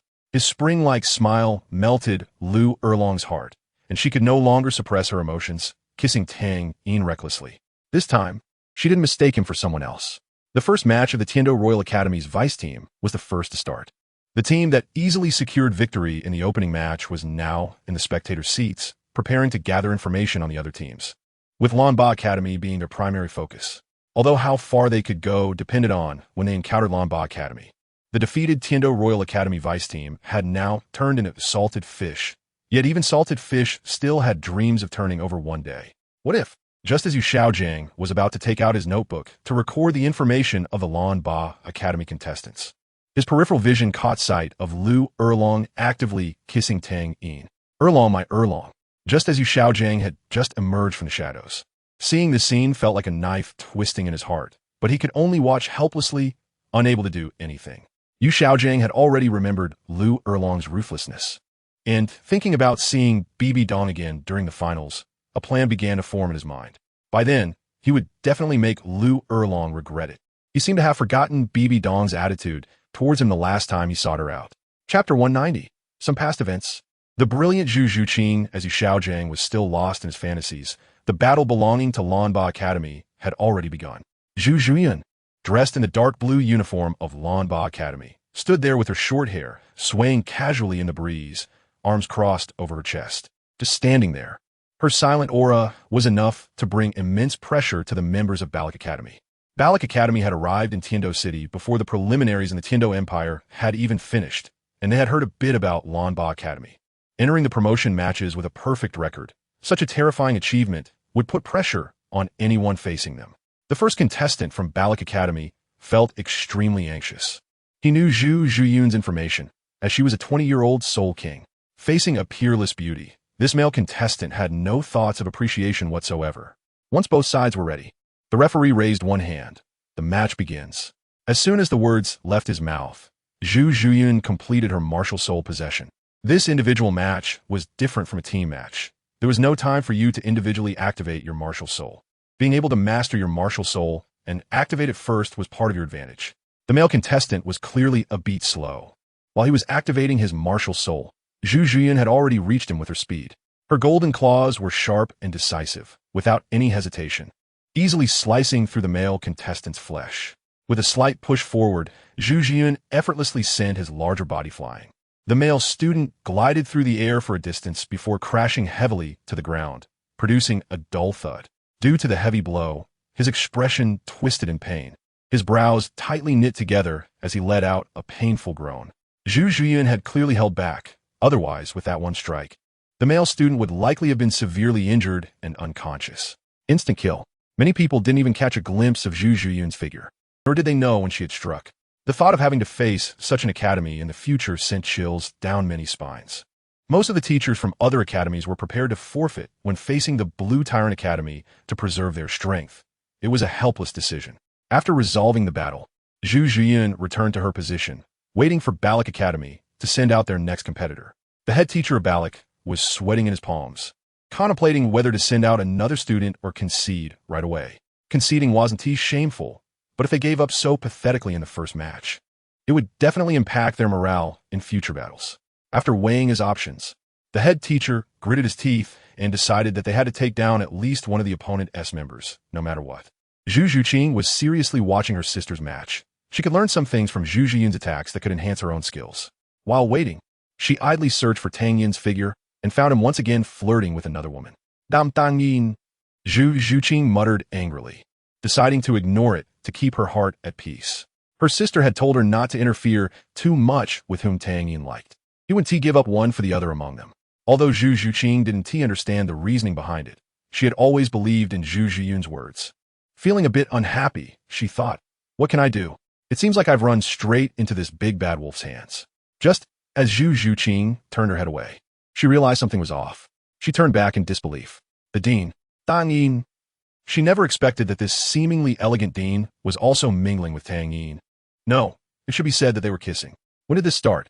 Zhu Zhuqing's little mind began to recall everything since she joined the Blue Tyrant Academy. You go. The opponent seems to be a sensitive attack-type soul master. As soon as they enter the arena, they must summon their martial soul and use a defensive soul skill to withstand the opponent's first attack. The head teacher of Balak Academy instructed the upcoming competitor. The student felt a bit uneasy. The fate of the last teammate was still fresh in his memory, and it was impossible to say he wasn't afraid. Learning from the previous person's lessons, he released his martial soul as soon as he stepped onto the stage. Without waiting for the referee to announce the start of the match, his martial soul was called the Sunflower. The red center resembled the rising sun hanging in the sky, while the orange petals looked like the sunlight's afterglow. The sunflower, as a soul beast, could emit a peculiar scent that caused enemies to lose their combat ability. And the intense brilliance carried a unique mental poison. Combined with its exceptionally tough petals, its cutting effect was remarkably fierce, classifying it as a high-level martial soul among all martial souls. Zhu Zhuyan had cleverly taken down her opponent in the first match, but it seemed the second match would take a bit more time. The match began. Zhu Zhuyan charged forward as quickly as the first time, looking for an opportunity to attempt a one-hit kill. The Sunflower Soul Master, remembering the teacher's instructions, did not dare to be careless. The sunflower in his hand gently swayed in a circular motion, expanding to over 3 meters in length. The third purple spirit ring among his 4 white, yellow, and purple rings also lit up at the same time, and the top petals began to rotate slightly, enveloping his entire body in a strange protective energy shield. Turtle style, Zhu Zhiyun commented, completely unconcerned about the opponent's futile struggle. Her claws, which had turned golden from consuming the miraculous mushroom, suddenly grew more than 3 times in size when she raised her left hand, and a violent energy continuously erupted from those dark golden claws. This is an external soul bone, the referee, Salas, exclaimed in surprise upon seeing Zhu Zhiyun's move. His voice immediately attracted the attention of others, originally dozing off in the back. Qian Rinxue cursed Salas as a fool after hearing his exclamation and also scolded the Pope who had sent Salas to Tiando City. When she noticed that many people's gazes were directed at him, Salas remembered that this girl was the girlfriend of that person, and he seemed to have done something quite foolish. There was no way around it. Salas had diligently worked for most of his life, yet until now, he had not even received a single piece of soul bone as a reward from the organization, and having encountered no soul bones when obtaining spirit rings, he was left with only 8 rings at level 89. He was truly envious of that 10,000-year-old skull bone, but he didn't want to offend the Pope over it. Seeing the external soul bone appear in the qualifying match, how could he remain calm? When Zhu Zhuqing used the external soul bone last time, Salas's attention had been on Tang Yin, and he hadn't noticed due to the brief flash of light, but he couldn't ignore the soaring golden light from Zhu Zhiyan. The external soul bone, it seems that the Blue Tyrant Academy is almost certain to win the championship this time, the aged Shui Yi said calmly. The honor of the Tiando Empire was what mattered most to him. He wouldn't lose his composure over a single external soul bone. Dark gold terror claw bear. Tang San's eyes were fixed on the golden light of Zhu Zhiyun's left hand, recalling that his first spirit ring also came from a 100-year dark gold terror claw bear. He shook his head and sighed. Such a sharp weapon was not obtained by me. It seems to be fate. The golden claws made contact with the protective shield formed by the sunflower, slicing through it as easily as a knife through tofu. The Sunflower Soul Master's face flashed with obvious panic, but he could do nothing to resist. Boone the student's exit was the same as his companions. He was sent flying. Losing 2 4-ring Soul Masters in a row, the head teacher of Balak Academy had a face as dark as coal. If he didn't want to have no one left to use in tomorrow's match, surrender was the only choice. Reluctantly, he applied to the referee for a concession. This head teacher was quite frustrated. When looking at Zhu Zhiyun, he couldn't control his own soul pressure. The suddenly attacked, Zhu Zhiyun let out a muffled grunt and swayed slightly, but she remained calm and composed. All the soul power within her was released to resist this oppression. Do you want to die? Before the Blue Tyrant Academy could react, Salas suddenly erupted from the referee's seat, questioning loudly as if a great bell had tolled, directly causing the head teacher of Balak Academy to spit blood. No one expected that this platinum bishop of the Spirit Hall would react in such a manner, stepping in to uphold fairness for the match immediately, improving many people's impressions of the Spirit Hall's domineering reputation. Salas, with a righteous expression and serious tone, said, "The elite competition has its own rules. This is a place for young soul masters to spar. If some old fellows want to disrupt the rules, they might as well come and practice with me." To the head teacher of Balak Academy, "Since this was your first offense, I will not punish you or your academy. But the other teams must take this as a warning. Otherwise, I will not be lenient." The leader teacher of Balak Academy hurriedly said, "Yes, yes." He didn't dare to stay there any longer and quickly led the team members of Balak Academy out, with no interest in watching the subsequent matches. Once the matter was settled, Salas returned to his seat, cautiously glancing towards Tang Yin's direction. His intense reaction was to make up for his earlier recklessness. His words hadn't attracted much attention before, but Tang Yin, who was not far from the referee's table, had heard them. In fact, Tang Yin didn't care much about Salas mentioning that Zhu Zhiyun had an external soul bone. It was better to hide strength than to not use it at all. One couldn't avoid using an external soul bone out of fear of it being taken away. Just like one wouldn't stop eating for fear of choking or drinking for fear of choking. Seeing Salas's cautious gaze, Tang Yin didn't understand and just returned a formulaic smile. Upon seeing this smile, Salas felt as if he had received a pardon and slumped in his chair. Ning Fengji observed all of Salas's actions and initially thought he was trying to win people's hearts. But his subsequent abnormal reactions revealed that it was not the case at all. Strange, too strange. Ning Feng Ti Fronet. Sensing that there was a shocking secret hidden beside him, a secret that could influence the future development of the seven-treasure glazed tile school. What could it be? On the other side, Zhu Zhuyun, who had won the match, returned to the spectator area of Lamba Academy. Sitting down, she saw her sister with a dazed expression and asked, "Zhu Qing, what's wrong?" "Oh, I remember," Zhu Zhuqing suddenly exclaimed, startling Zhu Zhuyun. "What is this silly girl doing?" Realizing her reaction was a bit excessive, Zhu Zhuqing smiled awkwardly when she saw Zhu Zhuyun. "Oh, it's my sister." "Zhu Qing, what are you doing?" Zhu Zhuqing's small face revealed a sly look as she began to share a secret with her sister. "Sister, I have something to tell you. Tang Yin and the dean are together. I just saw. Do you know when it got together? It was right in front of us. I was wondering why the dean looked a bit strange since that day, so it turns out, hey, why are you hitting me?" While Zhu Zhuqing rambled on, she got a light knock on the head from Zhu Zhuyun, abruptly stopping her words. Zhu Zhuyun lectured, "How many times have I told you not to interfere with Xiao Yin's love life? Why can't you remember?" Zhu Zhuqing pouted, "But I was just. You were just afraid that more and more people would like Tang Yin, and he would find you undesirable or abandon you." Zhu Zhuyun articulated Zhu Zhuqing's thoughts. "Zhu Qing, don't you understand? The second dean, that prince, you, and I, none of us are irreplaceable. He is just looking for that feeling of love and being loved from us." Zhu Zhuqing was stunned by Zhu Zhuyun's words. "Sister, you aren't his first, are you?" Zhu Zhuyun shook her head. "You didn't see the dead look in Xiao Yin's eyes back then. That feeling of being enveloped by despair I will never forget. From Xiao Yin's reactions and some things he inadvertently said, I know he has loved someone deeply, but I don't know why he has become like this now. Zhu Qing, I'm telling you all this not to criticize you. You don't have to worry that Xiao Yin will abandon us. He wouldn't allow himself to do that." "Okay, sister, I understand." At first, Zhu Zhuqing didn't care much about why Tang Yin had changed from the way he was when they first met to how he is now. But after hearing her sister talk, she finally understood a bit. "What are you two talking about?"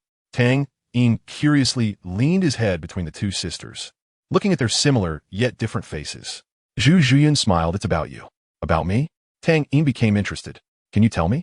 Zhu Zhuqing thought they were going to talk about the more private topic she discussed with her sister, so in a panic, she blurted out, "Sister and I are discussing how to sleep with you tonight, brother-in-law." Zhu Zhuyun's eyes froze for a moment, then turned into two crescent moons. "Yes." Tang Yin, oh, cheering and jumping for joy. Chapter 191. Bibi Dong's invitation, a wonderful thing, did not happen. Not because Zhu Zhuyun and Zhu Zhuqing had a sudden change of heart, but because Tang Yin had already promised the prince for those nights. Moreover, the experience in the tent was not great. While the dim vision did not affect Tang Yin much, the warm and ambiguous light in the bedroom had a unique charm. Tang Yin was not worried that they would back out after a long time. The trust built over the years was deep. The qualifying matches continued. And besides Lamba Academy making steady progress, another team's performance was particularly outstanding. Yes, it was the Tianshou Royal Academy's vice team, led by Tang San. The last to take the stage, Tang San was like the anchor of the team, except for directly conceding the match against the Lamba Academy. No one could withstand his 10th hammer in front of that fierce, chaotic wind, regardless of how many opponents remained. No one had thought about defeating Tang San before he unleashed the chaotic wind, but most people found it difficult to withstand even the first hammer of the chaotic wind. The captain of the third strongest team, the Shunfeng Academy, Feng Xiaotian, barely achieved a record of the 9th hammer using his self-created soul skill, the 36 slashes of the Gale Demon Wolf. Tang San's strength had long surpassed that of others, even surpassing his strength from a month ago in the preliminary rounds. With dual martial souls, he had broken through level 50, and after acquiring 2 soul rings of around 20,000 years, his soul power had reached the peak of level 54. The Phoenix Coxcomb sunflower within him was releasing its final spiritual essence, and Tang San estimated that once its medicinal power was completely exhausted, he would be able to break through to level 54. In his eyes, there were no other opponents. The only person he wanted to defeat was his brother, Tang Yin. For Tang San now, it wasn't even about defeating him. It was about making Tang Yin use half or more of his strength. Each time, Tang San felt he lost too quickly. According to his teacher's plan, during the finals, he would gain the power to fight Tang Yin and possibly even defeat him. Tang San eagerly anticipated that day. Otherwise, he wouldn't easily give up this one-on-one opportunity in the qualifying matches. The sense of powerlessness faced by the other teams against Tang San was no different from that against Lamba Academy, which made Tang Yin, who could resist the entire Tianshou Royal Academy vice team alone, become an unbeatable myth in everyone's eyes. When the last match of the last day concluded, the qualifying matches also came to an end. The journey of all the teams had not yet concluded. Having reached this point, they were about to challenge the stage of the finals. Tang Yin, with Zhu Zhiyun on his left and Zhu Zhuqing on his right, leaned back in a very comfortable position in his chair, showing little interest in the inspiring speech being given by Shui Yi on stage. As an emperor, the Snow Knight Emperor cannot leave the Heavendo City at will, even after being an emperor for decades.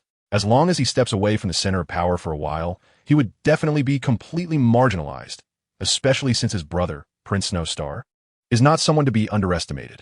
After the speech, the Snow Knight Emperor announced that the Crown Prince, Snow Qinghe, would represent him as a messenger of the Heavendo Empire to participate in the judging of this competition.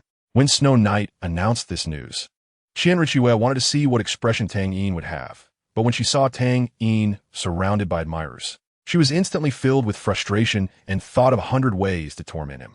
That annoying little Yin. Next time I'll let you experience what it feels like to be restrained. Unlike the original story, the final competition will take place in the Spirit City, and it was not changed midway. It was originally set to be in the Spirit City. As for why such a minor change occurred, only Tang Yin, this clumsy butterfly, would know. 3 days later, all teams had gathered. The convoy from the Blue Lightning Academy was positioned very close to the front, right behind the prince's carriage, which showed the Empire's, Qian Rinchue's, emphasis on them. Tang Yin was still asleep in the carriage, even though the carriage was equipped with a damping soul guide. The bumpy road still made it a bit jarring, yet Tang Yin continued to sleep soundly.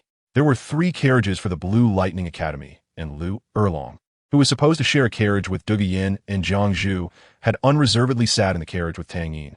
Inside the carriage, Zhu Zhuyin and Zhu Zhuqing looked at Tang Yin sleeping on Lu Erlong's lap, feeling quite speechless. They had no idea what Tang Yin had gone through to be this exhausted. On the other side, in the carriage of the Heavendo Royal Academy's vice team. Brother, have you been to the Spirit City? I heard it's the most prosperous place on the continent. What is it? Oh right, it's the Holy Land for all soul masters, Xiao Wu said to Tang San, feeling a mix of nervousness and excitement. She touched the silver scale on her chest, and the cold touch gave her a strong sense of security. A few days ago, when Tang Hao came to teach Tang San, he inadvertently noticed Xiao Wu and asked in confusion, "Why is your aura gone?" In Tang Hao's understanding, soul beasts could only completely conceal their soul beast aura and become a real human after reaching maturity. At that time, Xiao Wu was only around 30 levels of soul power, which was impossible to achieve. Xiao Wu also didn't know what was going on. After her own investigation, she realized it was thanks to this scale. This should be the scale of that person. How can I get Tang Yin to meet them? Tang San's words pulled Xiao Wu's thoughts back. Xiao Wu, the Spirit City is nothing good. If it weren't for the final competition being held there, I might never step foot in such a filthy place. From Yu Xiaojiang, Tang San heard descriptions of the decaying lifestyle of the powerful figures in the Spirit Hall, the arrogance of soul masters, and the weakness of commoners. He had no fondness for such a repressive environment. It can be said that Tang San's thoughts have already been shaped into what Yu Xiaojiang wanted. Yes, the Spirit Hall. Xiao Wu seemed to remember something, and her mood noticeably dropped. At that moment, Tang San held Xiao Wu's hand, speaking with determination. Xiao Wu, don't worry. With me here, no one can harm you. Xiao Wu looked up at Tang San's unwavering black eyes, and her pink gem-like pupils were filled with a hint of intoxication. Brother Xiao Wu, meanwhile, Ma Hongjun and Oscar, who were sharing a carriage with Tang San, had somehow slipped into the carriage where Dai Mubai was.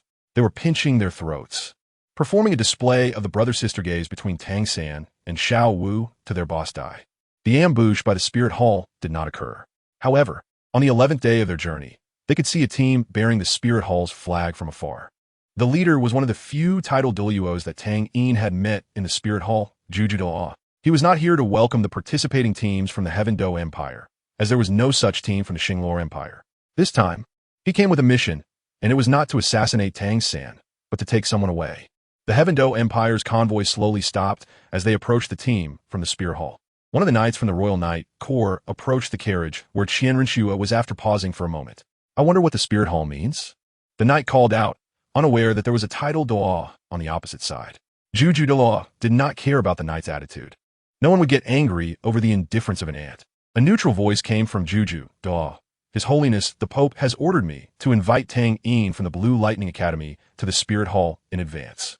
If anyone obstructs, they will be killed without mercy. His voice was not loud, but everyone present heard it very clearly, especially when he said the last 4 words. Everyone's heart skipped a beat, except for Ning Fengji's carriage. Inside the carriage, Qian Rinchue's face was cold as frost, feeling somewhat uneasy. What does that woman want? Why is she looking for Xiao Yin alone? Could it be that she wants to recruit Xiao Yin in advance? That won't do. Xiao Yin is mine.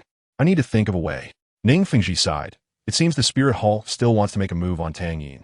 Beside him, Chen Xian, who was shielding Ning Fengji from Juju Daluo's pressure, said calmly, since the Spirit Hall has sent a title Daluo to find Tang Yin, and his tone is very calm, it shows they're giving face.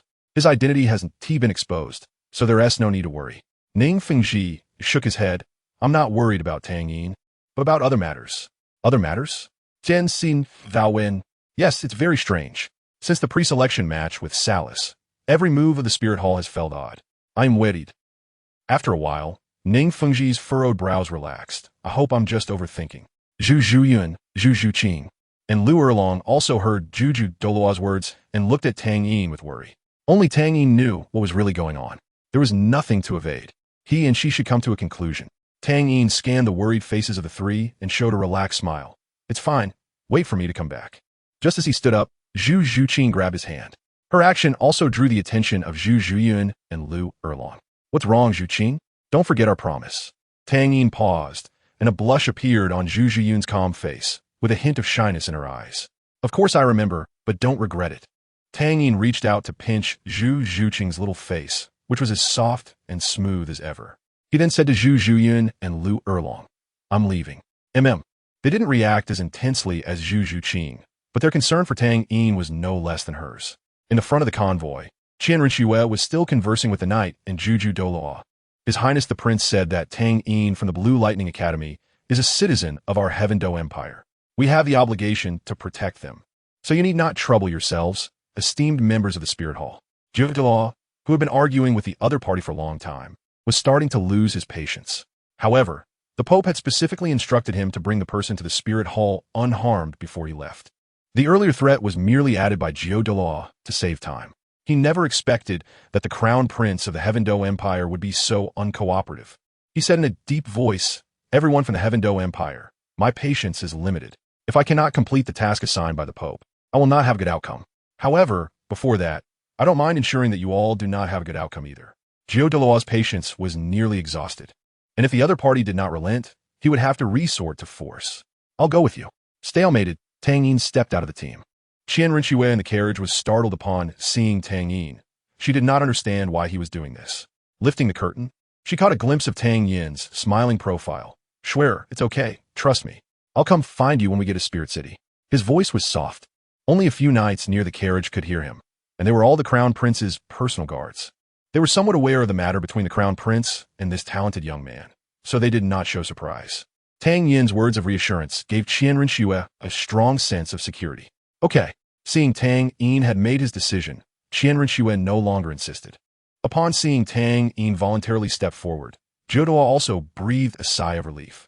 You all stay here and continue escorting everyone from the Heaven Do Empire to Spirit City.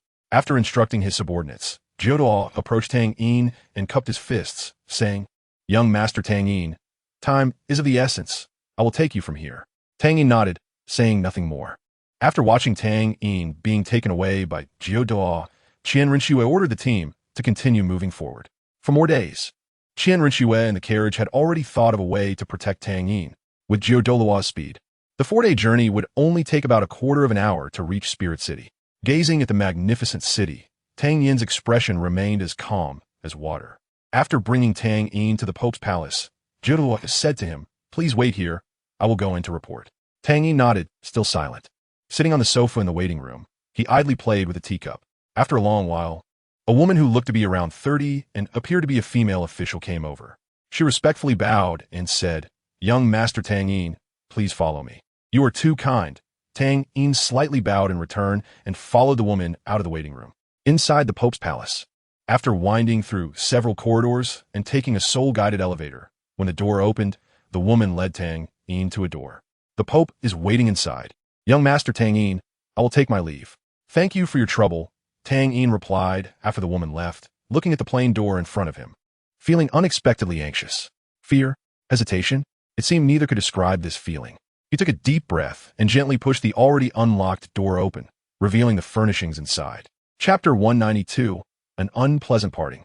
The memories that did not belong to this world reappeared in Tang Yin's mind. Everything here felt so familiar. If it wasn't a false memory, he had lived with Bibi Dong in this identical little room for a full 40 years. The feeling of looking back was not as impactful as experiencing it firsthand, but the shock of over 80 years of memories to a boy who was only a teenager at the time was undeniably great.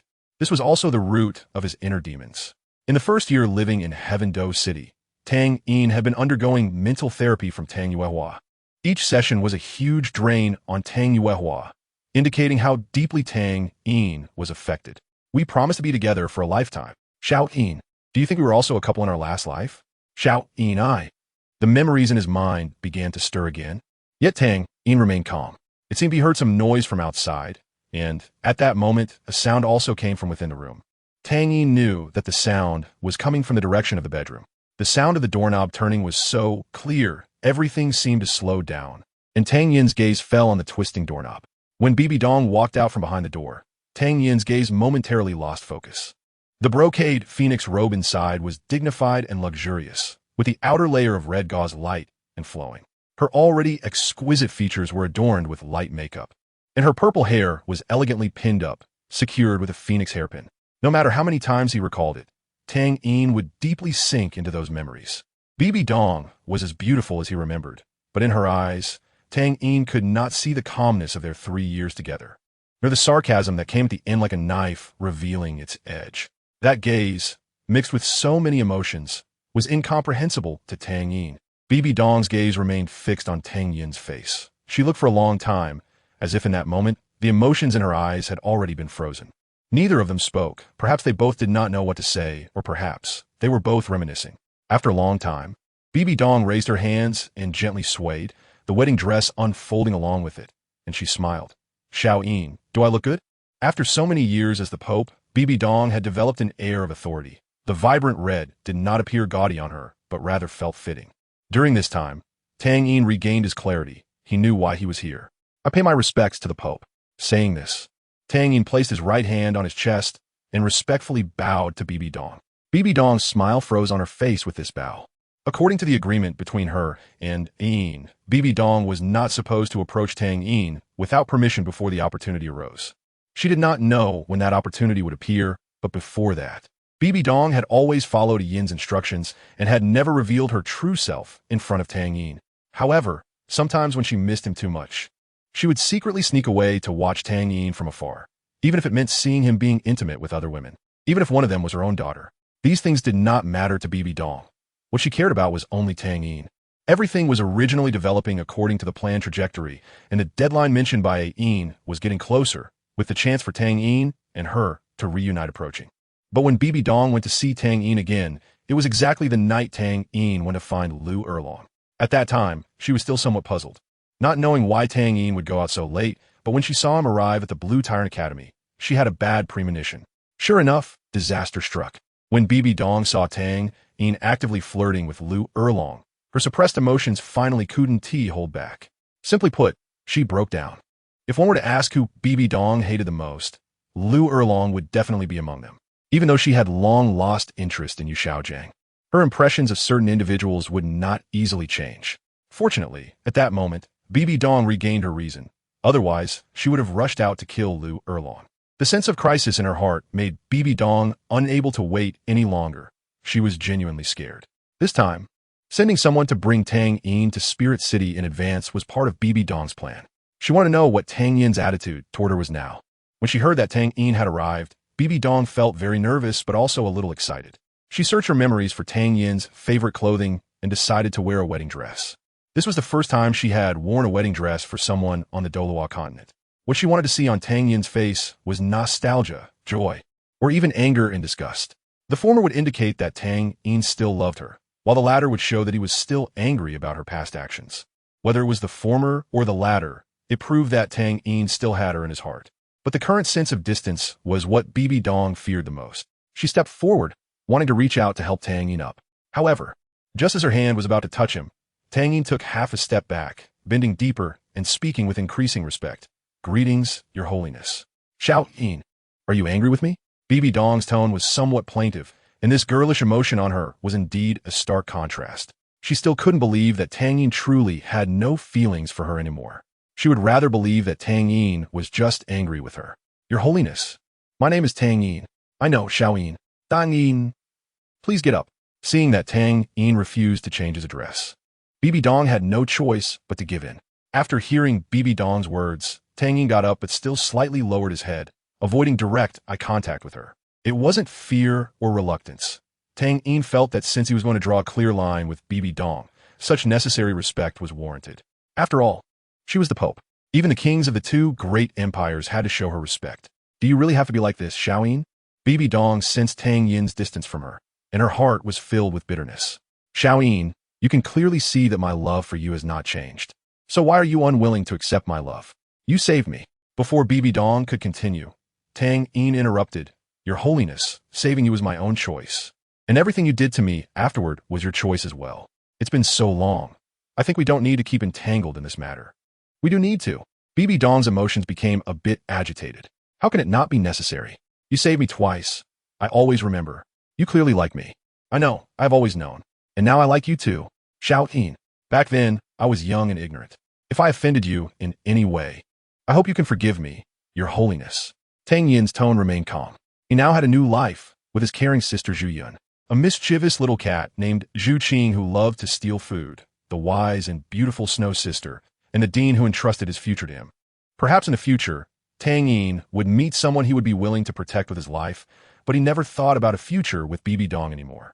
It could be said that this was avoidance, but Tang Yin preferred to call it a form of self-protection. Not putting all his eggs in one basket was one of his ways of protecting himself. Tang Yin's words were like a merciless needle, piercing directly into Bibi Dong's heart, more painful than the torment of the Rakshasa, evil thought she had experienced. Watching the emotionless Tang Yin, tears couldn't help but fall from the corners of Bibi Dong's eyes. Ever since she fell in love with Tang Yin, she had lost count of how many times she had cried because of him. Clearly, for a long time before this, even when she was in pain, she wouldn't use tears to alleviate it. Tang Yin also heard Bibi Dong sobbing. To be honest, he couldn't stand seeing a girl cry because of him. "Your Holiness, memories and reality are different. Now, you are the Pope of the Spirit Hall, the #1 organization on the Douluo continent. I am just a student from Academy. Besides, I have asked my father, and the Pope is someone from his generation. So you're also my elder. There is too much of a gap between us." "Liar. Then why are you still with that slut Lu Erlong?" Bibi Dong said somewhat hysterically, disregarding her appearance, grabbing Tang Yin's arm and shaking it repeatedly. "Why? Why?" Her voice grew softer and more aggrieved. Her whole body seemed to be about to collapse, and she leaned slightly forward, resting her head on Tang Yin's shoulder. Tang Yin raised his head, his eyes slightly narrowed, but he quickly returned to normal. "Your Holiness, from your attitude towards Longer, it is clear that you care deeply about her being with you, Xiao Jiang. But you should know that I am also a sentimental person, even overly sentimental. Why do you still cling to me?" "Longer, Your Holiness." Hee. Just from the way she addressed him, Bibi Dong felt immense pain. Seeing that Bibi Dong still had no intention of letting go, Tang Yin could only continue. "There is nothing unbelievable about it, little girl. You must have some other feelings for me. Just like other men, you make me feel disgusted." "Enough." Upon hearing this, Bibi Dong finally couldn't help but speak. "Wipe that dead look off your face. Seeing you almost dead, I will satisfy your wish before you die. Don't you want to know my name? I'll tell you. My name is Bibi Dong, the current Pope of the Spear Hall." "Xiao Yin, I beg you, please stop." But Tang Yin still showed no signs of stopping, continuing, "You don't really think I would fall in love with you, do you? Don't be so ridiculous. I only value the abilities you have, using some small tricks to make you willingly serve me. I've had enough." Bibi Dong suddenly raised her head, her bloodshot eyes meeting Tang Yin's emotionless gaze. She looked like an angry lion, while Tang Yin was like a lamb waiting to be slaughtered. Yet the lamb's eyes held no fear. Tang Yin smiled slightly. "But these are all things Your Holiness told me. I used to have some foolish fantasies. Thinking a toad could eat a swan's meat, but after experiencing some things, I understood everything." Bibi Dong's lips trembled. She had many things she wanted to say, but nothing came out. These words indeed came from her mouth, no matter how much it was out of necessity back then. The harm done to the listener was already irreparable. The content of the Rakshasa goddess trial could never be leaked, and as the trial taker, Bibi Dong could not disclose it to outsiders. Whenever she had the desire to speak, she would be like this, clearly having words on the tip of her tongue, but unable to say them. Your Holiness, I see that the decor in this room is quite similar to my memories. So it's clear you are also a nostalgic person. But I still want to say, memories are ultimately just memories. The person I liked back then was not Bai Donger, but BB Dong. And what you liked was merely a fabricated Tang Yin, nothing more. Slap. BB Dong's palm landed on Tang Yin's face. A red handprint immediately appeared on the fair face. It was clear that BB Dong did not hold back. Who I like is none of your business. You can leave now. At this moment, BB Dong had regained the dignity of a pope. But the tear stains on her face and her slightly swollen eyes constantly confirmed that what had just happened was not an illusion. Tang Yin, who had been suddenly slapped, showed no sign of anger and smiled. I take my leave. When Tang Yin left, he thoughtfully closed the door for BB Dong. The room fell silent again. BB Dong looked at the hand that had struck Tang Yin, and without holding back, she slapped herself hard. What Tang Yin had said to her was undoubtedly right, and BB Dong understood in her heart. But what could she do? The most beautiful time she had with Tang Yin was just that memory that did not belong to this world. Not understood and being mocked like this, BB Dong was already on the edge of a breakdown. Her body could no longer support her standing, and she slumped helplessly to the ground. Sitting on the floor, she cried silently. At this moment, the moonlight began to rise. A layer of silvery moonlight shone on Tang Yin, his silver hair and white clothes adding a touch of sanctity to him. Walking in the somewhat empty Pope's Hall, Tang Yin did not feel the kind of relief of letting everything go. Instead, he felt an indescribable sense of loss. However, he had his own reasons for doing this. BB Dong, who was crying silently, suddenly seemed to remember something and stumbled toward the balcony. She looked down from the height and could only see the figure disappearing into the night. In the divine realm, the Rakshasa god watched this scene with great interest, feeling very pleased. It seems that so-called love is just like that. She was so angry when she saw Tang Yin still holding fantasies about BB Dong before dying. Now it seemed she had overthought it. Chapter 193, Old Memories. Meeting an old acquaintance after leaving the Pope's Hall, Tang Yin wandered aimlessly around the Soul Master City. Just 10 minutes later, he discovered that in this city, claimed to be a holy place in the hearts of all soul masters, most of the pedestrians were indeed soul masters. And even the shopkeepers by the roadside had faint soul power fluctuations. This was a scene Tang Yin had not seen in other cities. Even in the capitals of the two great empires, the number of soul masters would only be significantly higher near the inner city where the nobility lived. After wandering for another half an hour, Tang Yin casually found an inn to stay in, as expected of a soul master city. The cheapest room cost a gold soul coin for one night. Tang Yin couldn't help but sigh while holding the room key. A gold soul coin was nothing to Tang Yin, but he knew how much a gold soul coin could buy. Opening the door, the room contained only a bed, a table, and a stool, and the space was not very large, belonging to a standard single room. Tang Yin was not spoiled. He could sleep soundly in the environment of a soul beast forest, and, compared to that, this place with a bed and no worries about soul beasts could be considered heaven. Lying on the bed, Tang Yin did not fall asleep immediately, but stared blankly at the ceiling. His mind couldn't help but recall what had just happened. Tang Yin also did not know whether what he did to BB Dong was right or wrong. How could he, who was so understanding, not perceive BB Dong's feelings for him? Just helping Zhu Zhuqing and Zhu Zhuqing solve all their worries, Tang Yin owed BB Dong a favor. Clearly, he was so tolerant of everyone. Why was he unwilling to give her a chance? Tang Yin couldn't figure it out. He really couldn't understand. Mom, what should I do? I saw her. Tang Yin scratched his hair irritably. A Yin's voice rang directly in Tang Yin's mind. Your master once told me that the answer you seek lies in the place that troubles you. There had always been this kind of telepathic dialogue function between Tang Yin and Yin, which was established when Yin resided in Tang Yin's body. Even after Yin was completely resurrected by Tang Yin, this connection still existed. Aside from basic greetings every day, Tang Yin seldom used this function. And today was the first time he took the initiative to contact Yin in months. Master. Hearing Yin mention his master, Tang Yin was somewhat surprised. Old Turtle had passed away when he was 6 years old, and the last trace of his soul had dissipated in this realm. Now, hearing about solving his confusion from Yin's mouth, how could Tang Yin remain calm? Yes, it was your master. He once told me about this. The answer lies in the place that troubles me. Tang Yin was lost in thought. The Rakshasa secret realm? Yin slapped away Tang Hao's outstretched hand and gestured for him to leave first. Tang Hao glanced at Yin with a somewhat resentful look, but he did not want to be a monk for the next few months, so he left the bedroom like a wronged little wife, kindly closing the door behind him. After Tang Hao left, Ain continued to communicate with her precious son, the Rakshasa secret realm. I do not rule out this possibility, but I think it should not be. Ain shared her speculation with Tang Yin. The place where you disappeared back then had a secret realm called the City of Slaughter. At that time, your father thought you had accidentally entered that place. Both places are possible, and I also asked Old Turtle about it, but he was unwilling to elaborate on this matter. That day, Ain was, as usual, comprehending the laws of life in the Fate Pavilion, while Old Turtle floated like a statue in Tang Yin's spiritual sea, looking like an unremarkable old man nearing death. His aged, hoarse voice, carrying the weight of endless years, spoke. Girl, Xiao Yin will face a calamity due to love in the future. A careless mistake may put his life in danger. Upon hearing that Tang Yin would face such a calamity, Yin became very tense. She was not afraid that Tang Yin could not be resurrected after death. She was always concerned only for Tang Yin's safety. Old Turtle, can you save Xiao Yin? If you are willing to save him, I am willing to pay any price. Yin pleaded, not believing that Old Turtle would speak without purpose. She had seen this elder's extraordinary abilities. Even if Old Turtle said that a Yin's existence would shorten Tang Yin's life, Yin would unhesitatingly sacrifice herself to protect Tang Yin's safety. Tang Yin was not only Old Turtle's last disciple, but also a successor of a civilization. Old Turtle should help him avert this death calamity upon knowing of it. However, he shook his head. This is a calamity destined for him. Although it was originally a situation where he would surely die, I've already sought a glimmer of life for him.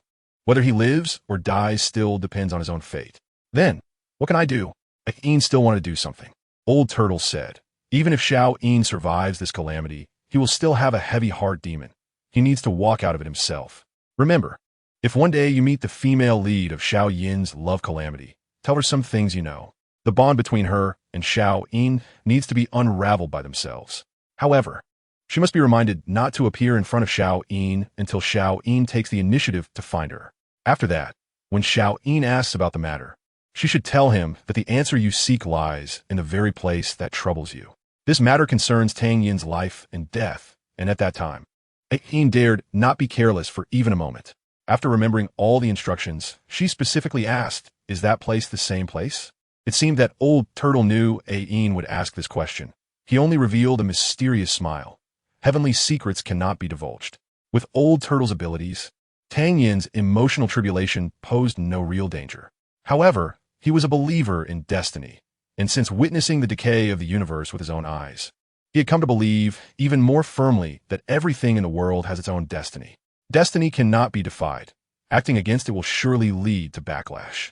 Seeing that Old Turtle was unwilling to say more, Yin felt worried and kept this matter in mind.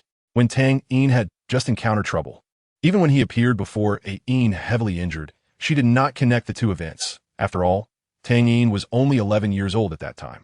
Yin had imagined that Tang Yin's tribulation would not come until after he turned 15. It is known that Tang Hao began his first romance only after the age of 35. It was not until later that she realized Tang Yin had already passed through that life-threatening emotional tribulation. Later, when she met Bibi Dong, Yin followed Old Turtle's prophecy and told Bibi Dong some things she knew, including Tang Yin's life after he came out, and reminded her not to appear in front of Tang Yin. At that time, Bibi Dong cautiously asked Yin if she could watch Tang Yin from a distance, promising that she would absolutely not appear before him. Seeing the expectation on Bibi Dong's face, Yin thought that doing so would not violate the restriction of appearing before Tang Yin, and so she agreed. However, Yin did not expect that Bibi Dong would still approach Tang Yin. She did not blame Bibi Dong. After all, watching Tang Yin being close to different women every day, Bibi Dong's ability to endure in the shadows for so long was enough to show how resolute her heart was. Xiao Yin, follow your heart and do what you want. After this competition ends, you can seek the answers you desire. With a Yin support, Tang Yin echoed, Mom, I understand. Good night, Xiao Yin. Good night, Mom. See you tomorrow. After waking up, Tang Yin began to think about what he should do over the next 3 days. His girlfriends would probably take another 3 days to arrive in Wuhuan City, which made the energetic and youthful Tang Yin find these 3 lonely days a bit difficult to bear. However, he was not completely idle. At least last night he had managed to explore a street in Wuhuan City, and he could take the time to thoroughly check out this first city of the continent. At the Wuhuan Academy, Xiaoyu and Yin arrived at the cafeteria, chatting and laughing, occasionally making silly faces that made Xiaoyu ignore his buddy's expressions. Xiaoyu felt that his buddy had some issues. He considered him a good brother, yet he was always thinking about pursuing his sister. And even after being rejected more than 10 times, he still persevered. After they selected their food on their trays, they happened to see Hulaina walking into the cafeteria. As usual, Yin greeted Hulaina enthusiastically. "Nana, good morning. Today the cafeteria has your favorite ginseng chicken soup," I asked the chef. "And the chicken is your favorite white-feathered red-tailed chicken, and the ginseng inside is quite valuable." The cafeteria they were eating in was not accessible to every student at the Wuhuan Academy. It was specially set up for the Wuhuan Hall battle team, and every dish inside was worth at least 100 gold soul coins. The ginseng chicken soup that Yin mentioned could fetch 800 gold soul coins at the auction house. Hulaina was quite indifferent to Yin, but since her brother Xiaoyu was sitting with that big guy, Hulaina had to place her tray opposite Xiaoyu. Hulaina's coldness did not extinguish the warmth in Yan's heart. He believed that one day his enthusiasm would surely be reciprocated. Little did he know, a licking dog typically does not end well. While sipping her ginseng chicken soup, Hulaina asked, "Brother, do we have training today?" Xiaoyu replied, "The finals are about to start. In a few days, the teams from the two empires will also arrive in Wuhuan City. We have prepared the best we can, and there is no need to put more pressure on ourselves. Since the last time they completed a task alone and the Pope awarded them the purple record medal." Hulaina had become a bit strange. As her brother, Xiaoyu could clearly feel that Hulaina had become quieter than before. He tried to find an opportunity to ask Hulaina if something had happened during the task. But Hulaina only told him that nothing was wrong and everything was fine. In Yan's eyes, the increasingly aloof goddess had also become more charming, reducing his competition significantly. Little did he know, the beauty he admired had already been seen through by someone who was currently messing around. "Since we're not training, let's go out for a stroll. I heard that the Baibao Pavilion has a new batch of good items. Maybe we can find something interesting," Yin suggested. Xiaoyu had no objections and turned his gaze to his sister. Hulaina did not seem displeased and nodded in agreement. Seeing the goddess agreeing to his proposal, Yin became much more cheerful. Now, it was Yan's time to shine.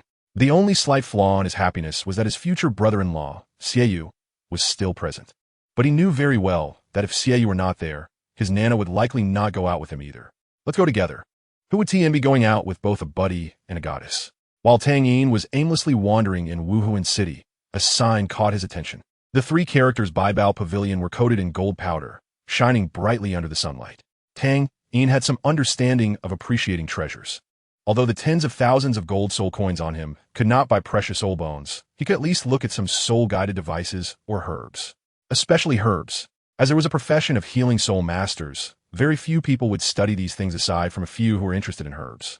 This led to a serious mismatch between the value and price of some herbs, giving Tang Yin the chance to pick up a bargain. Upon entering the Baibao Pavilion, a well-dressed female attendant immediately approached him.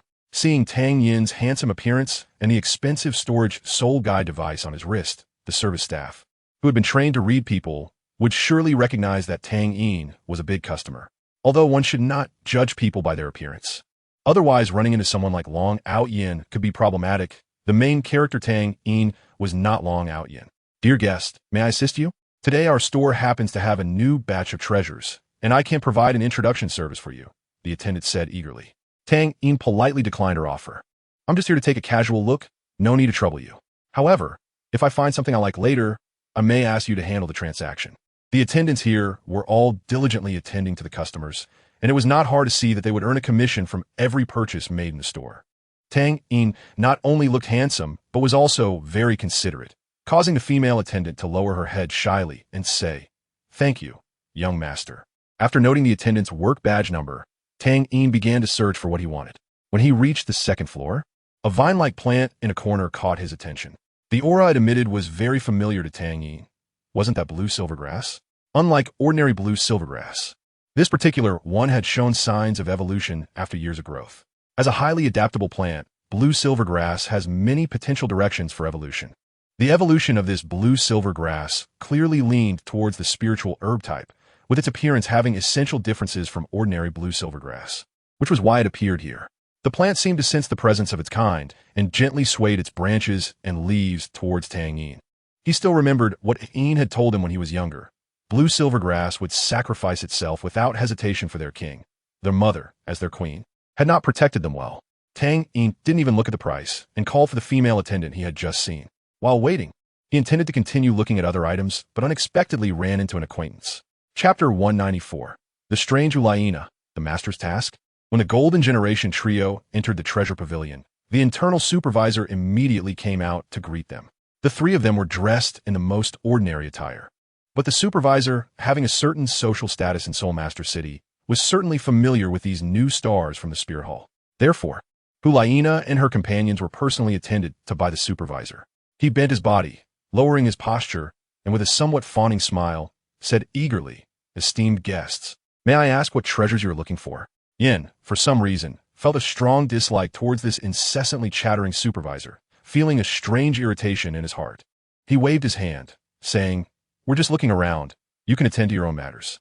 The supervisor, not wanting to miss the opportunity to befriend the future power core of the Spirit Hall, but also not wanting to offend them, could only reluctantly say, "If you need any assistance, just call for me." After the supervisor left, Yan's irritation vanished, and he excitedly began to introduce things to Ulaina. "Nana, let me tell you, this treasure pavilion." Xiaoyu looked at Yin speechlessly, but perhaps due to being accustomed to it over time. He found the situation quite normal. Ulaina remained expressionless, ignoring Yan's words, her eyes fixed on the treasures. The items on the first floor were quite varied, but most were not high-quality goods, and the group soon made their way up the stairs to the second floor. As Ulaina browsed along the display cases, her soul master perception told her someone was staring at her. Now, Ulaina was already a level 51 control system Soul King, and her celestial fox martial soul, which leaned towards mental control, endowed her with extremely high perception and mental strength far beyond her peers. When she looked up, her gaze met Tang Yin's. Both Tang Yin and Ulaina couldn't help but recall that night. For Tang Yin, it was a ridiculous yet wonderful night. Under the sway of desire, he gradually regained clarity amidst Zhu Zhiyun's tenderness, experiencing a feeling he had never felt before. For Ulaina, it was also a night to be remembered for a lifetime. Forced into a desperate situation by the wolf thieves, she felt the fear of death for the first time, and Tang Yin's immense power left her in shock. What was originally a heroic rescue scenario similar to Zhu Zhiyun's turned into a scene where a king forcefully took a common girl due to Tang Yin's inner demons. The cold gaze and commanding tone Tang Yin had that night left a lasting impact on Ulaina. Faced with Tang Yin, an inexplicable fear always loomed over her. The gratitude for saving her and the cold ruthlessness created a distorted feeling towards Tang Yin in her subconscious. In short, it was Stockholm Syndrome. Now, the gaze Ulaina directed at Tang Yin carried both fear and dependence. Tang Yin felt somewhat awkward. He still remembered what he had done to this girl that night. Although his thoughts had been briefly dominated by desire due to inner demons, it was still something he had done with his own hands. This left Tang Yin feeling indebted towards Ulaina. Now, seeing her again made him feel a bit embarrassed. Their subtle eye contact was also noticed by Xiaoyu and Yin beside Ulaina. Xiaoyu quietly asked his sister, "Nana, do you know this person?" Seeing Ulaina's slightly trembling shoulders, Xiaoyu frowned. Yin, noticing the guy across was staring at his Nana without shifting his gaze, couldn't tolerate it due to his fiery temper. He rolled up his sleeves and walked directly towards Tang Yin. Tang Yin saw a tall, red-haired man approaching with an angry expression, clearly not someone to be trifled with. Sure enough, Yin opened his mouth. "Kid, do you know who you're staring at?" Seeing the other party so arrogant and fearless, he either had an influential elder in the Spirit Hall or was confident due to his own strength. Tang Yin didn't want to cause trouble, simply replying, "I thought that young lady looked very familiar. I think I've seen her somewhere." Tang Yin could tell the red-haired man had feelings for Ulaina, and telling him the truth would inevitably lead to a fight. His backer, Qianren Xue, had not yet arrived in Soul Master City, and in this vast city, the only thing he could use was a token given to him by Qianren Xue. Tang Yin had studied it before, but the token Qianren Xue gave him was different from any token issued by the Spirit Hall he had seen. As for how Tang Yin was sure this token was related to the Spirit Hall, the 3 pairs of angel wings on the back were enough to explain everything. Yin didn't care about all that. He just found the pretty boy across annoying, especially since his goddess was looking at him with an expression he couldn't quite describe. In truth, Tang Yin was neither weak nor effeminate. He had a well-proportioned physique. However, compared to Yin, who was nearly 2 meters tall and looked like he could overpower 2 Tang Yins, he did seem somewhat slender. Although Yin didn't know what that gaze meant, he knew Ulaina only looked at someone with disdain or the look one might give a fool. He felt a bit jealous. "Kid, some things come with consequences." Yan's large hand landed directly on Tang Yin's shoulder. Normally, avoiding Yan's hand wouldn't be a problem for Tang Yin, but he felt that with the stubbornness of the man in front of him, it wouldn't be easy to just leave. Indeed, Tang Yin clearly felt the hand on his shoulder tightening. Xie did not step in to stop Yan's actions. He vaguely sensed that his sister knew the person in front of him and that something had happened between them. Perhaps his sister's strange changes were caused by this person. Hulaina was always unwilling to talk to Xie, and he didn't want to force his sister. In Yan's eyes, this skinny young man in front of him would be crushed with just a little effort from him. As a level 52 power-type soul master, his single-hand strength was over 10,000 pounds. He wanted to see the expression of pain and struggle on Tang Yin's face, to see him kneeling and begging for mercy, and to enjoy the pleasure of humiliating Tang Yin. However, the development of the situation seemed different for what he imagined. Tang Yin felt a bit strange. He didn't understand what this person wanted to do. Just a moment ago, he looked fierce and intimidating, but now it seemed like he was giving him a massage. However, when Tang Yin saw the hand that was turning pale from exertion and the red-faced expression of this big guy, he realized that he was indeed trying to do something, but his strength didn't seem to support him. Tang Yin said helplessly, "Big brother, didn't your family teach you not to be so arrogant if you don't have a strength?" While speaking, Tang Yin pinched the hand resting on his shoulder and applied a little force, resulting in a crisp sound of bones cracking from Yan's hand. Crack. The crisp sound was clear even to Xie, who was not far away. He didn't expect that this seemingly 16 or 17-year-old boy actually possessed such great strength. Xie was very aware of how terrifying Yan's power was. Yin, whose hand was crushed, let out a muffled groan but did not scream in pain. He looked at Tang Yin in disbelief, unable to believe this was true. Tang Yin didn't want to make a big deal out of it. If he attracted the attention of the second fool, it was likely that one of them would not survive. While Yin was in a daze, Tang Yin took out Fate at an imperceptible speed and directly stabbed it into Yan's palm. Before Yin could react, Tang Yin had already put away Fate. Yin was about to get angry when he found that his hand, which was unable to exert strength due to the bone cracking, had returned to normal. It was obvious that this was Tang Yin's doing. So fast, Xie secretly exclaimed. He had seen Tang Yin's movements clearly just now, but he believed he could never reach Tang Yin's level. With strength greater than Yan's, speed not inferior to his own, and being younger than them, if he participated in the elite competition of the Advanced Soul Master Academy across the continent. Thinking of this, Xie felt a chill. He didn't associate the person in front of him with Tang Yin because, in his understanding, the teams from the two great empires were still on their way. Of course, Tang Yin was still among the team of the Tiando Empire. At this moment, Yan's mind also calmed down. He wasn't really stupid, just prone to getting carried away.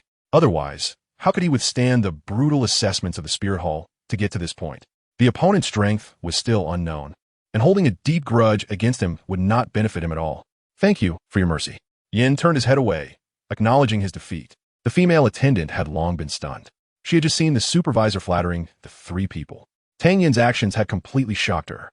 "Sister, could you please help me pack this up?" After a while, the female attendant finally reacted.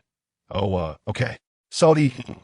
The female attendant lowered her head in embarrassment and began to pack the spirit plant for Tang Yin. Yin returned to Xie Yu's side with a sense of defeat, sounding somewhat dejected.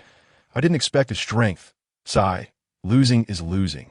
Xie Yu patted his good brother on the shoulder. "It's okay. That person is a monster. I feel his speed is also above mine." "What?" Just as Xie Yu was talking to Yin, Hulaina, who had been motionless, moved. She walked straight towards Tang Yin.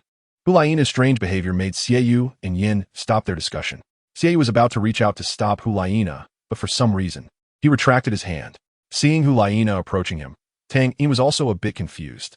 Mainly, Hulaina's expression looked too strange, to the point that Tang Yin couldn't understand it. Without any warning, Hulaina directly hugged Tang Yin's waist. I will be obedient." "Tang Yin." "Xie Yu." Yin. Tang Yin was also somewhat stunned. He couldn't figure out what was going on. When he looked up, he met Xie Yu's furious gaze and Yan's dazed expression, as if his heart had been shattered. Tang Yin forced an awkward yet polite smile and tried to pry Hulaina off him, but he found her grip was very tight, as if she was afraid that they would never hug again after separating. This lady, that incident back then was a misunderstanding." "Tang Yin Weetspa." Only loud enough for Hulaina to hear. Upon hearing this, Hulaina became a little excited.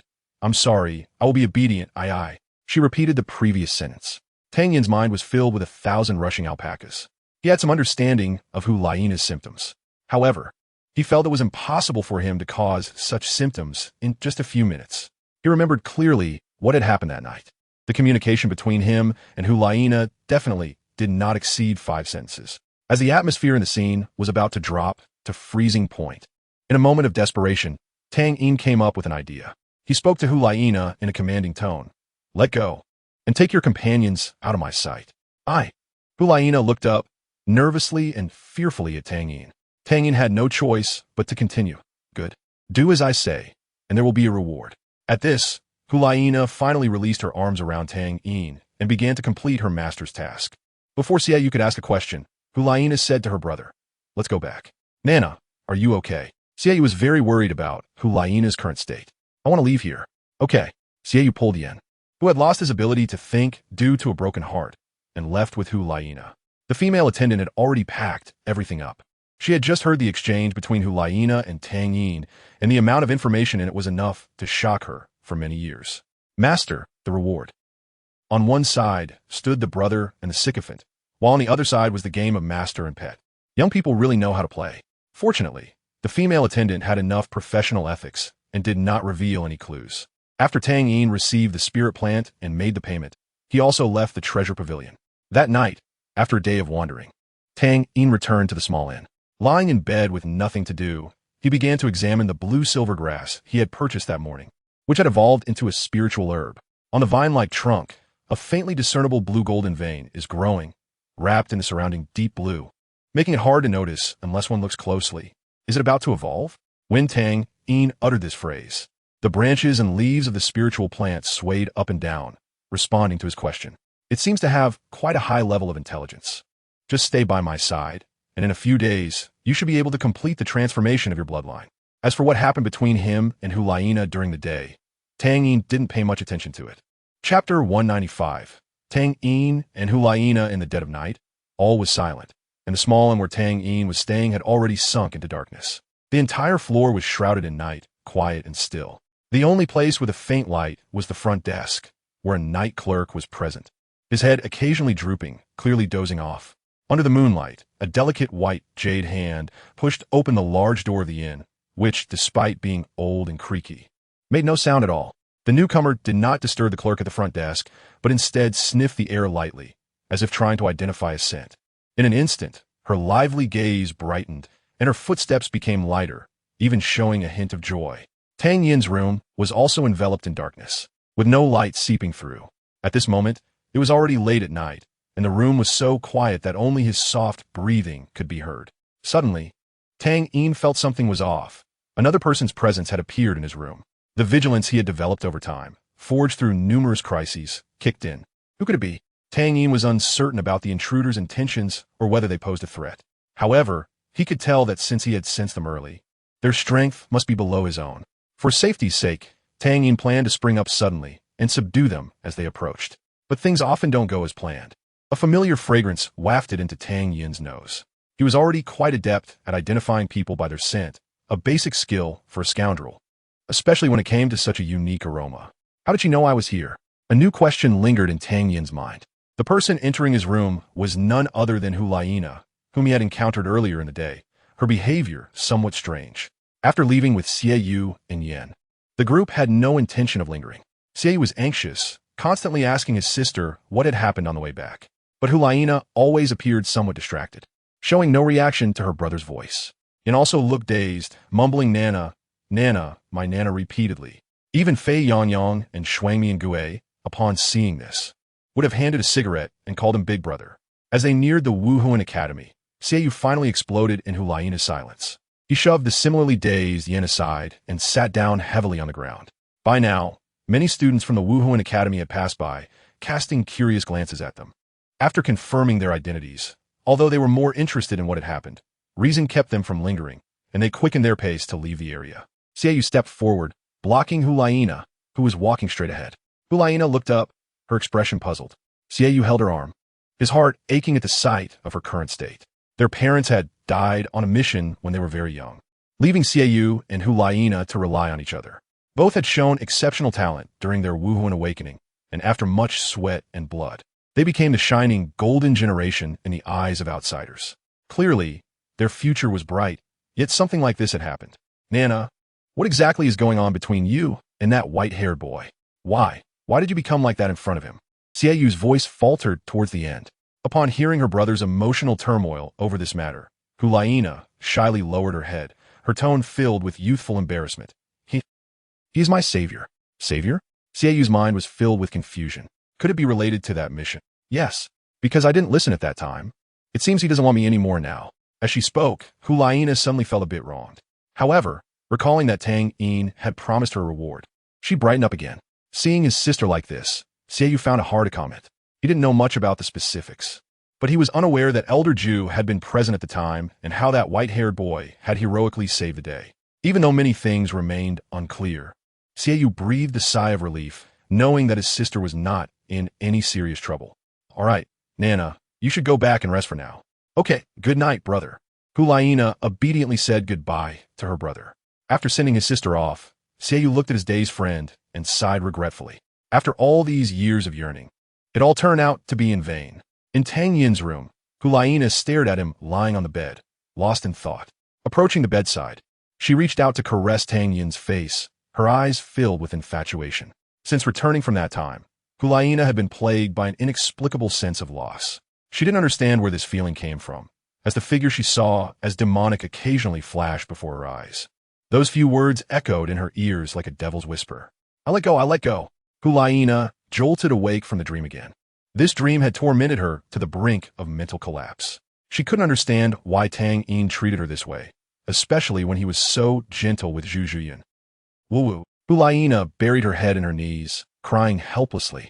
In the end, yielding to Tang Yin became a way for her to protect herself. In Hulaina's repeated fantasies, she completed her self-transformation when facing Tang Yin. After being touched by Hulaina for a long time, Tang Yin could no longer bear it. He grabbed the little hand that was stroking his face and said helplessly, "This young lady, did you come to my room late at night just to touch my face?" Tang Yin's movement startled Hulaina, making her cry out. She resembled a frightened little fox wanting to escape, but her tool was caught on the spot by the righteous Uncle Tang Yin. At this moment, there were only Tang Yin and Hulaina in the room. Tang Yin was no longer trying to spare Hulaina's feelings as he had during the day. Instead, he got straight to the point. This young lady. That was really just a misunderstanding. I apologize for that time.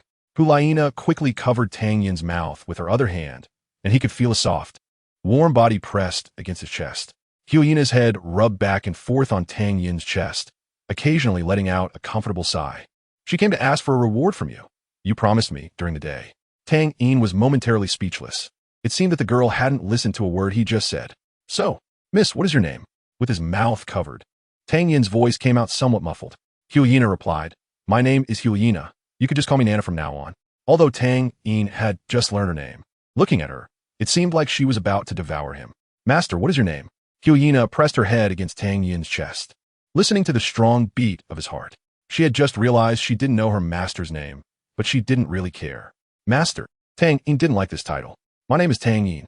Tang Yin. Hulaina repeated the two words. Is Master really that genius boy from the Tiando Empire? Genius boy might be a bit much. Also, don't call me Master anymore. Okay, Master, oh no. Then how should I call you in the future? Tang Yin didn't respond immediately. He was contemplating whether to accept this somewhat twisted love. However, before Tang Yin's brain could make a decision, his little self had already made its choice. From now on, just call me Xiaoyin. Only close people would call Tang Yin that. Okay, Xiaoyin. The two maintained this position for a long time. Hulaina seemed to remember something and looked at Tang Yin with eager eyes. Xiaoyin. About the reward we talked about during the day. Xiaoyin. Will eating this really make me powerful like you? I really like Master S taste. I'm sorry. Then let Xiaoyin punish me. Tang Yin's plan to tour the Spirit City was basically ruined. He had spent the last few days with this girl he had only met once. To make their stay more comfortable, Tang Yin specially changed to a larger room. After being with Tang Yin, Hulaina's body and mind were satisfied. When fantasy became reality, reality transformed into a dreamlike scenario. On the third night, Hulaina was somewhat reluctant to leave Tang Yin's embrace. Tomorrow, the teams from the two great empires would arrive at the Spirit City, and she also had to return to prepare for the upcoming finals. She felt a bit reluctant to part with Tang Yin. Tang Yin also felt quite helpless. He actually considered himself not to be a psychologically twisted person, but Hulaina's requests were somewhat beyond his expectations. Just looking at it pained him. Yet Hyena seemed to enjoy it. Xiao Yin, I'm a bit reluctant to leave you. Tang Yin comforted her, it's okay. Even during the finals, we will have plenty of time to meet, right? Early the next morning, Tang Yin got himself ready. Hyena had left the night before, and the only evidence she had been, there was a faint fragrance lingering on Tang Yin. When she left, she had one more thing than when she arrived, the spirit herb in her hand, the gazing through autumn waters dew. Tang Yin had never mistreated anyone who had been intimate with him, even someone like Hyena, who was currently just a fleeting romance. The only one who didn't receive a spirit herb was Lu Erlong, but that was only because Tang Yin had given a suitable spirit herb to Tang San first. Currently, he didn't have one that matched her. However, Tang Yin planned to look for the senior Duga soon. He still hadn't claimed the most precious treasure from that senior's secret place. In the past few days, Bibi Dong had encountered some troubles. The third offering, the golden lion Douluo, who had troubled her before, came to the papal hall again. When he saw Bibi Dong's gloomy face, he reprimanded her rudely. Bibi Dong, you are getting more and more audacious. You actually dare to send people to privately capture students from other academies while using the name of our spirit hall. Where am I supposed to put the face of our spirit hall? Qian Richue had instructed the serpent spear Douluo to arrive at the spirit city ahead of time to find someone, ensuring Tang Yin's safety at all costs. Qian Dalu had long known that his granddaughter was with a boy named Tang Yin. Qian Richue, burdened with a heavy responsibility, was actually indulging in love during this crisis, which made Qian Dalu quite dissatisfied. However, the guilt and innate fondness he felt for Qian Richue made him accept this reality quickly. He had also inquired about Tang Yin's information, but not in detail. If he were to find out that the person his granddaughter liked was Tang Chen's great-grandson, he would surely be furious. He had competed with Tang Chen all his life, only to have his descendants overshadowed by Tang Chen in the end. That was something he could never accept. Upon learning that his granddaughter's husband had been captured by Bibi Dong, Qian Dalu couldn't sit still. So he sent the golden lion Douluo to ask Bibi Dong what was going on, leading to the earlier scene. Bibi Dong, already in a low mood from her unpleasant encounter with Tang Yin the night before, no longer held back at this moment, releasing her soul power of 99 without concealment. The terrifying pressure made the proud golden lion Douluo's blood surge within him. I'm in a bad mood, don't bother me. If you think I've done something wrong, feel free to replace me as Pope. The golden lion Douluo was shocked by Bibi Dong's outburst. He had not expected her, so young, to reach a level that even the golden crocodile Douluo had not touched. The wise golden lion Douluo did not make any harsh remarks, but carefully monitored Bibi Dong and cautiously exited the papal hall. After returning to the offering hall, the golden lion Douluo told Qian Dalu everything that had just happened. However, Qian Dalu's reaction was very calm. I'm not surprised she has come this far, but her reaction is indeed a bit strange. As for that lady, no problem. I've already sent someone to inquire with the guards of the papal hall. That night, a white-haired boy did indeed enter the papal hall, but he has already left safely. The golden lion Douluo was a bit curious. Doesn't the elder want to meet this grandson-in-law? Qian Dalu still kept his eyes closed. Xiao Shui will be returning to the spirit city soon. Let her bring that boy to me in person. For some reason, the golden lion Douluo sensed a hint of danger from Qian Dalu's words. In the west of the spirit city, a grand team appeared on the plains in the distance, and a high-flying banner prominently displayed the emblem of the Tiando Empire. The leading carriage's wheels slowly rolled forward as Qian Rinxiu propped her head up with her hand, a faint smile playing at her lips. Chapter 196, Arrival. The final's about to begin. Hey, I wonder how Xiao Yin is doing. Looking at the increasingly closer spirit city, Lu Erlong couldn't help but feel more worried. Lu Erlong knew that the current pope was Bibi Dong, and she had a slight understanding of Bibi Dong's character. This woman, who would do anything to achieve her goals, made Lu Erlong uncertain whether Tang Yin could safely survive. Zhu Jian comforted Dean, it's okay. The spirit hall took Xiao Yin away openly and above board. Would they really go against the heavens and use such despicable means to get rid of Soul King? Lu Erlong shook his head. Zhu Yun, you don't understand. You don't know what kind of existence the current pope truly is. Dean, are you familiar with the current pope? Ha! Then my queen, come and serve your king. Zhu Zhuqing curiously asked, as she had long wanted to ask this question. Captain Yu Tianing's gaze, however, fell on Duga Yin. The Tiando Royal Academy's battle team, not far from the Lamba Academy, also witnessed this scene. Pope back in the day. But Tai Long also knew that his boss was in a very delicate situation with Yin Jie, and if this kid messed things up and made his boss unhappy, it wouldn't be good. Before Yu Tianheng could speak, Tai Long, Tang Yin's top lackey, self-proclaimed, in Lamba Academy, stood up and arrogantly interrupted Yu Tianheng. Tang Yin is currently admiring the beauty. The next night, Zhu Zhuqing, blushing, was holding a small pillow and preparing to change her position when Tang Yin suddenly apologetically said to Zhu Zhuqing, "Zhuyun, I have to go out for a bit." "What is it?" Dugu Yan's cold and emotionless words deeply pained Yu Tianheng. As she said this, a hint of shyness appeared on Qian Rinchue's face. In this competition, they didn't even rank among the favorites for the championship. The sounds of fighting inside couldn't be heard outside. When Tang Yin saw Tai Long, who was protected behind Dugu Yan, a question mark slowly formed in his mind. Fortunately, Tang Sin noticed Dai Mubai's condition in time, suggesting that everyone enter the restaurant to discuss the finals properly. Hearing Lu Erlong say this, Zhu Zhuyun and Zhu Zhuqing, who were initially not nervous, also began to worry about Tang Yin's safety. Zhu Zhuqing smiled slightly, her head leaning against Davis's chest. Huh? Dugu Yan's gaze unintentionally fell on Tang Yin, unsure if she had truly accepted him in her heart. In Yu Tianheng's heart, family honor was above all, and his grandfather, the spokesperson of the Blue Lightning Tyrant Dragon sect, represented the sect itself.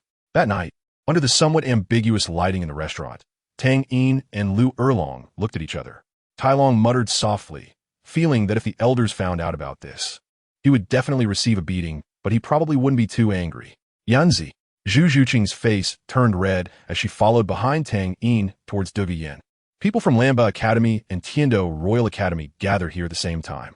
Lu Erlong began to tell Zhu Zhuyun and Zhu Zhuqing about what she knew about Bibi Dong. As the convoy from the Tiando Empire slowly entered the Spirit City, at the same time, the team from the Xinghua Empire also entered the Spirit City.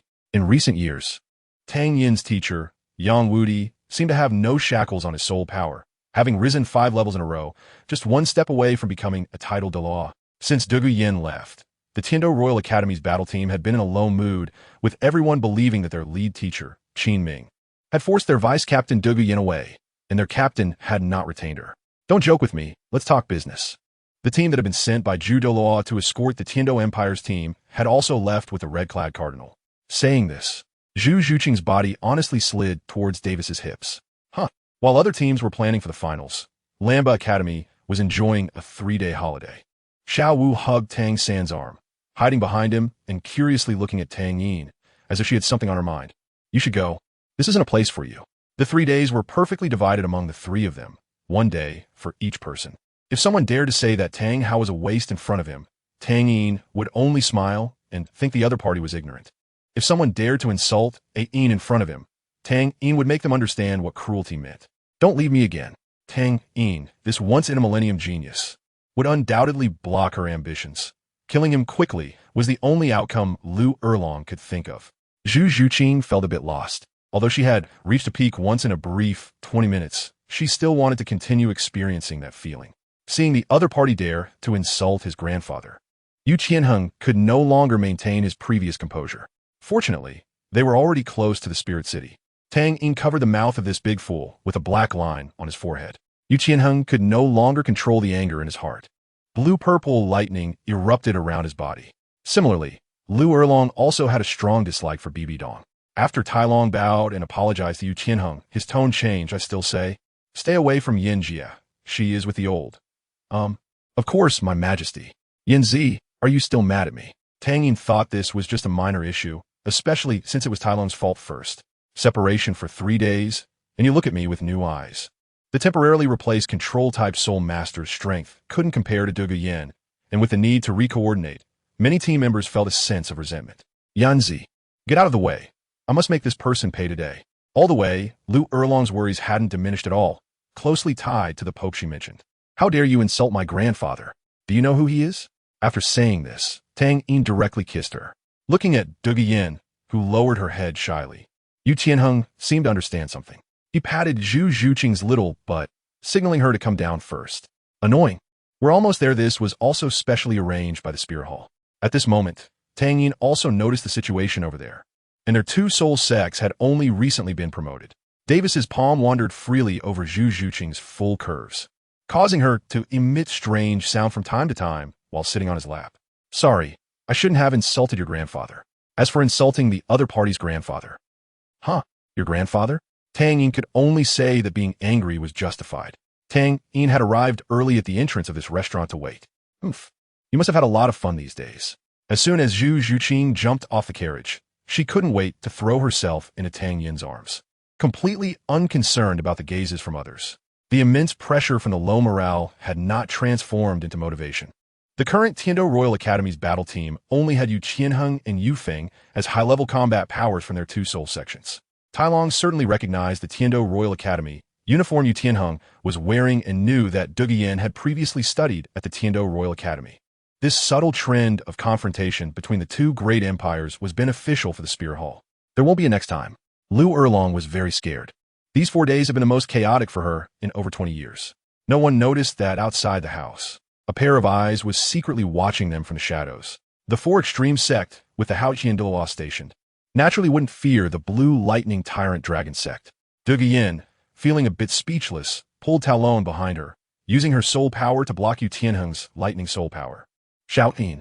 Tang Yin grinned and said, "Not at all, I still miss Sister Shui a bit." In this world, there was now another heartbroken man.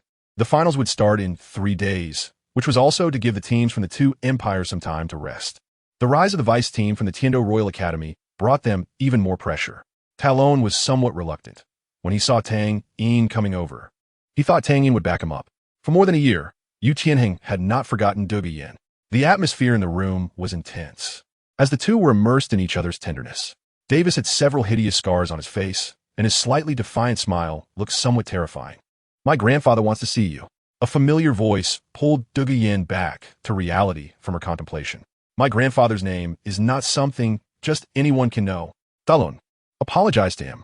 Not far away, the group from the Tiando Royal Academy's vice team happened to witness this scene, but only Dai Mubai clenched his fists. His fear of Tang Yin made him lower his head, not daring to show a hint of anger. Seeing the somewhat aggrieved expression on Zhu Zhuqing's face, Tang Yin could only gently kiss her forehead. "Let's go with Zhu Yin tomorrow." Du Guiyan, seeing that the newcomer was her ex-boyfriend Yu Tianheng, naturally wouldn't give him a good face. Yu Tianheng's displayed cowardice and lack of responsibility had made Du Guiyan completely lose hope in him. "What are you here for?" In the carriage at the front, Davis, Dai Mubai's elder brother, was comfortably lying on a wide soft chair. And sitting on his lap was none other than Zhu Yun's good younger sister, Zhu Zhuqing's good older sister, Zhu Zhumin.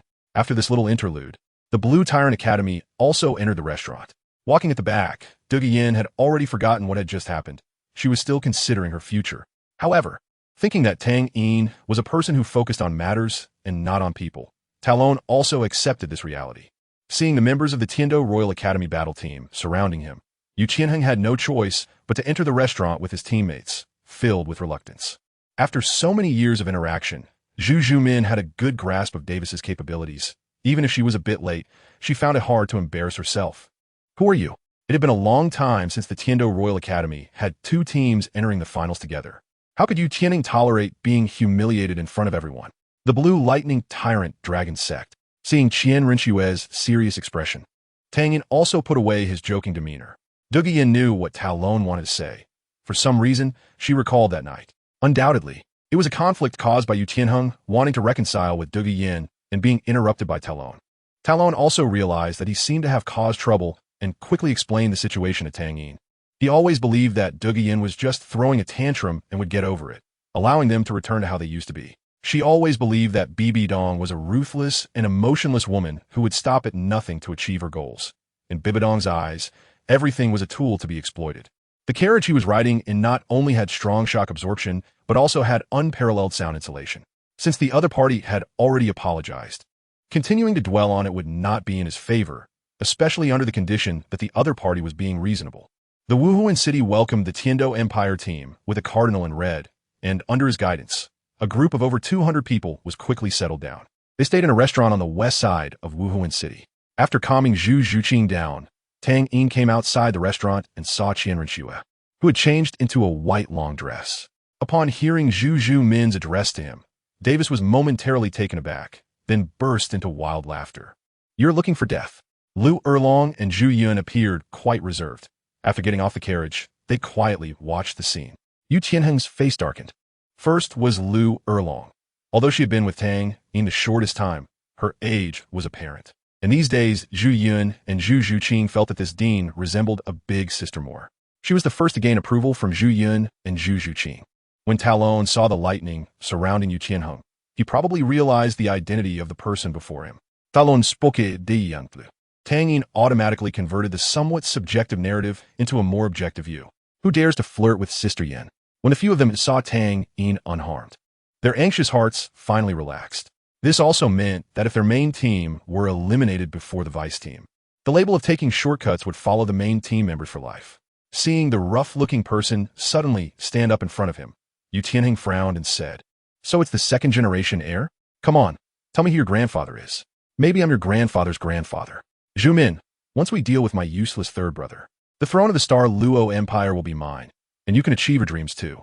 Tang Yin suddenly remembered that Qian Renxue seemed to be from the angel family of the Wuhuan Palace. Then wouldn't her grandfather be? Tang Yin Gapet. Chapter 197, Qian Dalu. Tang Yin walked behind, still thinking about how to safely leave after meeting Qian Renxue's grandfather. He couldn't avoid it now. His life depended on his sister Shui. Qian Renxue held Tang Yin's hand, leading the way. The entire Wuhuan city was built around a hill, with the Pope's Palace located halfway up the hill and the Douluo Palace at the top, serving as the power center of Wuhuan City and the entire continent. On this mountain, at least 2/3 of the title Dalu on the continent gathered. The Douluo Palace at the top of the mountain was the most revered place among the 3 halls of the Wuhuan Palace, where the spirit tablets of every deceased title Dalu would enter, and every heroic spirit enshrined inside was once a remarkable figure on the continent. Tang Yin was brought by Qian Renxue to climb this mountain once again. Looking at the resplendent Pope's Palace halfway up the hill and the faint light at the very top, Tang Yin averted his gaze with a complex expression. "What's wrong?" Qian Renxue seemed to sense Tang Yin's emotional change and slowed down, turning to ask him. "It's nothing. Coming to the highest institution of the Wuhuan Palace can be a bit nerve-wracking." Tang Yin replied casually. He originally wanted to say that it was his first time here, but he didn't want to deceive the person closest to him. Although Tang Yin still didn't know the true relationship between Bibi Dong and Qian Renxue, he had formed a rather absurd yet unavoidable guess in his heart based on the information he currently had. If this guess is true, then it turns out that the fearless little Yin also has moments of nervousness. Qian Renxue joked, "You had the courage to meet me alone back then, which was much more dangerous than now." Tang Yin replied seriously, "I recognized Sister Shui at first glance. How could there be any danger? This isn't considered deception, but rather brings them closer together." At that time, Tang Yin could call for help at any moment. Even if Qian Renxue had murderous intent then, given Tang Yin's strength, it wouldn't be difficult to delay until Tang Hao, who was still in Heaven Do City, could come to support. Smooth talking. Qian Renxue turned her head, holding Tang Yin's hand as they continued walking, not letting him see the blush on her face and the little delight in her eyes. At the top of the Pope's Palace, where the lights were still on, Bibi Dong sat on the slightly cool floor, taking in this scene. Her eyes were filled with an indescribable loneliness and the bittersweetness of fate playing tricks. After Tang Yin and Qian Renxue's figures completely disappeared, Bibi Dong looked up at the bright moon hidden in the clouds. The heart that Tang Yin had cleaned was gradually covered with a new layer of gloom. After reaching the top of the mountain, Tang Yin finally saw the appearance of the Douluo Palace. The Douluo Palace was not large, built of white marble. From the outside, the entire building was as white as jade. Even without the moonlight, Tang Yin felt that the Douluo Palace was emitting a faint glow. The closer he got to the Douluo Palace, a sense of pilgrimage arose in Tang Yin's heart. Just as he stepped onto the steps in front of the Douluo Palace, he anxiously asked, "Sister Shui, will your grandfather make things difficult for me later?" "Don't worry, I'm here," she replied. "Okay." After walking for a while, Tang Yin asked again, "Sister Shui, if your grandfather finds out that I have more than one girlfriend, he won't kill me, right?" "No, he can't kill you with me around." "Oh, Sister Shui." Inside the Douluo Palace, King Liu, who was meditating, clearly heard the conversation between Tang Yin and Qian Renxue. Even after cultivating for over 20 years, he almost lost his composure. After climbing the 99 steps, an ancient and heavy door appeared before them. 2 old men stood guard in front of the door. Tang Yin was surprised to find that the 2 old men looked almost identical. What's more exaggerated was that their auras and soul power were almost completely merged together. This meant that there was a martial soul fusion skill between them. After witnessing the martial soul fusion skill between Zhu Zhuyun and Zhu Zhuqing, Tang Yin gained a deeper understanding of this powerful special soul skill. At this moment, he clearly remembered how terrifying the power of that attack, which could rival a soul sage, was. The martial soul fusion skill of a soul sect and a soul king had such might. These 2 old men looked like title Dalu, and their levels would definitely not be lower than his father, Tang Hao. Tang Yin couldn't imagine how terrifying the combined power of these two old men would be. The spirit hall was truly terrifying. Qian Rengshu obviously knew these two old men. She let go of Tang Yin's hand and stepped forward to greet them. Grandpa Qianjun, Grandpa Jiangma, are you on duty today? So it's the little princess who has returned. Who is this next to you? Asked one of the scarred old men with a smile. Qian Rengshu pouted. Grandpa Qianjun, aren't you just pretending not to know? Grandpa Qianjun had just seen Qian Rengshu holding Tang Yin's hand. Haha, little Schwerer is at the age to find a boyfriend. Grandpa Qianjun didn't get angry after learning that Qian Rengshu was in a relationship. Everything seemed quite normal. Your grandfather is waiting for both of you inside. Hurry in. Thank you, Grandpa Qianjun. Tang Yin stood behind Qian Rengshu like a fool. Remaining silent at this moment was the wisest choice. It's nothing. Just as Grandpa Qianjun finished speaking, an invisible aura erupted from him, and the heavy door slowly opened. Tang Yin clearly noticed that there were soul-guiding devices on this door as well. The aura of the title Douluo acted like a key to open the door. How glorious the soul-guiding civilization must have been back then. With a sense of foreboding, Tang Yin began to imagine the era of ancient times, which had a brilliant soul-guiding civilization. Let's go. Qian Rengshu didn't wait for Tang Yin to daydream. She took his hand and walked into the hall. The Douluo palace appeared somewhat desolate. The smooth marble floors reflected the faint light from the overhead soul-guiding lamps, and the vast Douluo palace only had a few dim lights. On both sides of the hall, countless spirit tablets were placed. At the end, a figure sat cross-legged, motionless, like a statue. After Qian Rengshu brought Tang Yin into the hall, it was very quiet, so quiet that they could hear the faint sound of their footsteps. They walked slowly, and Tang Yin couldn't help but glance at the spirit tablets. Divine Moon Daw, Martial Soul. Moon, Soul Power, Level 93, passed away in the 1231st year of the Douluo calendar. Aged 193. Spirit Fox Daw, Martial Soul. Nine-tailed Spirit Fox, Soul Power. Level 95, passed away in the 1888th year of the Douluo calendar. Age 68. Perished together with the fallen ghost demon Douluo. When Tang Yin saw a somewhat different tablet, he was surprised. The content written on it was different from the others. In addition to basic information like martial soul and soul power, it also included some additional details. Tang Yin looked at a few more and found that some spirit tablets indeed recorded more information. They had a few common points. Early death, fallen ones. White Cloud Douluo. Aged 55, perished together with the fallen bone spirit Douluo and Guaxin Douluo. Holy Dragon Douluo. Sky Wolf Douluo. The further he walked, the more he noticed that the spirit tablets of title Douluo who had fallen due to dealing with the fallen ones became increasingly dense. At first, Tang Yin thought that these rankings were arranged according to the soul power of the title Douluo at the time of death, but as he walked further back, he realized that the rankings here were not in order, because he saw a predecessor who had become a title Douluo at the age of 99, who was mortally wounded after exterminating a fallen organization and died on the night of his 100th birthday. Tang Yin began to understand that what was written here seemed not to be a memorial history of the strong, but rather the heroic history of the spirits of the ancestors. Heroes are not just defined by their strength, but by their hearts. The spirit hall's status as the giant it is today on the continent is undoubtedly related to the epic histories of heroes inscribed on the monuments of the Douluo Palace. Such heartfelt reverence is only natural. Little Yin, as Tang Yin was still immersed in the stories recorded in short phrases on these spirit tablets, Qian Rengshu's voice rang in his ears. Only then did Tang Yin realize that he wasn't here to pay homage, but to meet the parents. Oh, sorry, I got a bit lost in thought. Tang Yin found that he and Qian Rengshu were less than 3 steps away from the old man in the center of the hall. Old man? Tang Yin was shocked by the appearance of Qian Rengshu as grandfather. Sitting there, Qian Dalu looked to be only in his 30s or 40s, completely resembling a middle-aged man. And he appeared much younger than Tang Hao, who had not shaved when Tang Yin was a child. His looks were also quite handsome, as if bestowed by a divine, martial soul. The faint smile on his face gave off a feeling of closeness. The tranquility and serenity he exuded created a very comfortable atmosphere. He was tall, but not robust, dressed in a simple gray robe, with long black hair neatly cascading behind his head. Despite his plain attire, just standing there gave people a sense of reverence. Young man, do you know why I am here? Qian Daoliu's voice was calm and steady, like a sea without a ripple, giving a feeling of unfathomability. Qian Renshue was somewhat confused by Qian Daoliu's inquiry, wondering why he seemed to be testing her right from the start, and the question was something even she, as his granddaughter, didn't he know how to answer. The senior is probably here to guard these heroic spirits. Tang Yin expressed his thoughts. Qian Daoliu's lips curled slightly. You're quite clever. That's right. I'm indeed the master of the Douluo Hall and the guardian of these heroic spirits. Here, there are a total of 234 titled Dalu enshrined, of which only about a third died of natural causes. The rest died in battle. Tang Yin's expression grew solemn.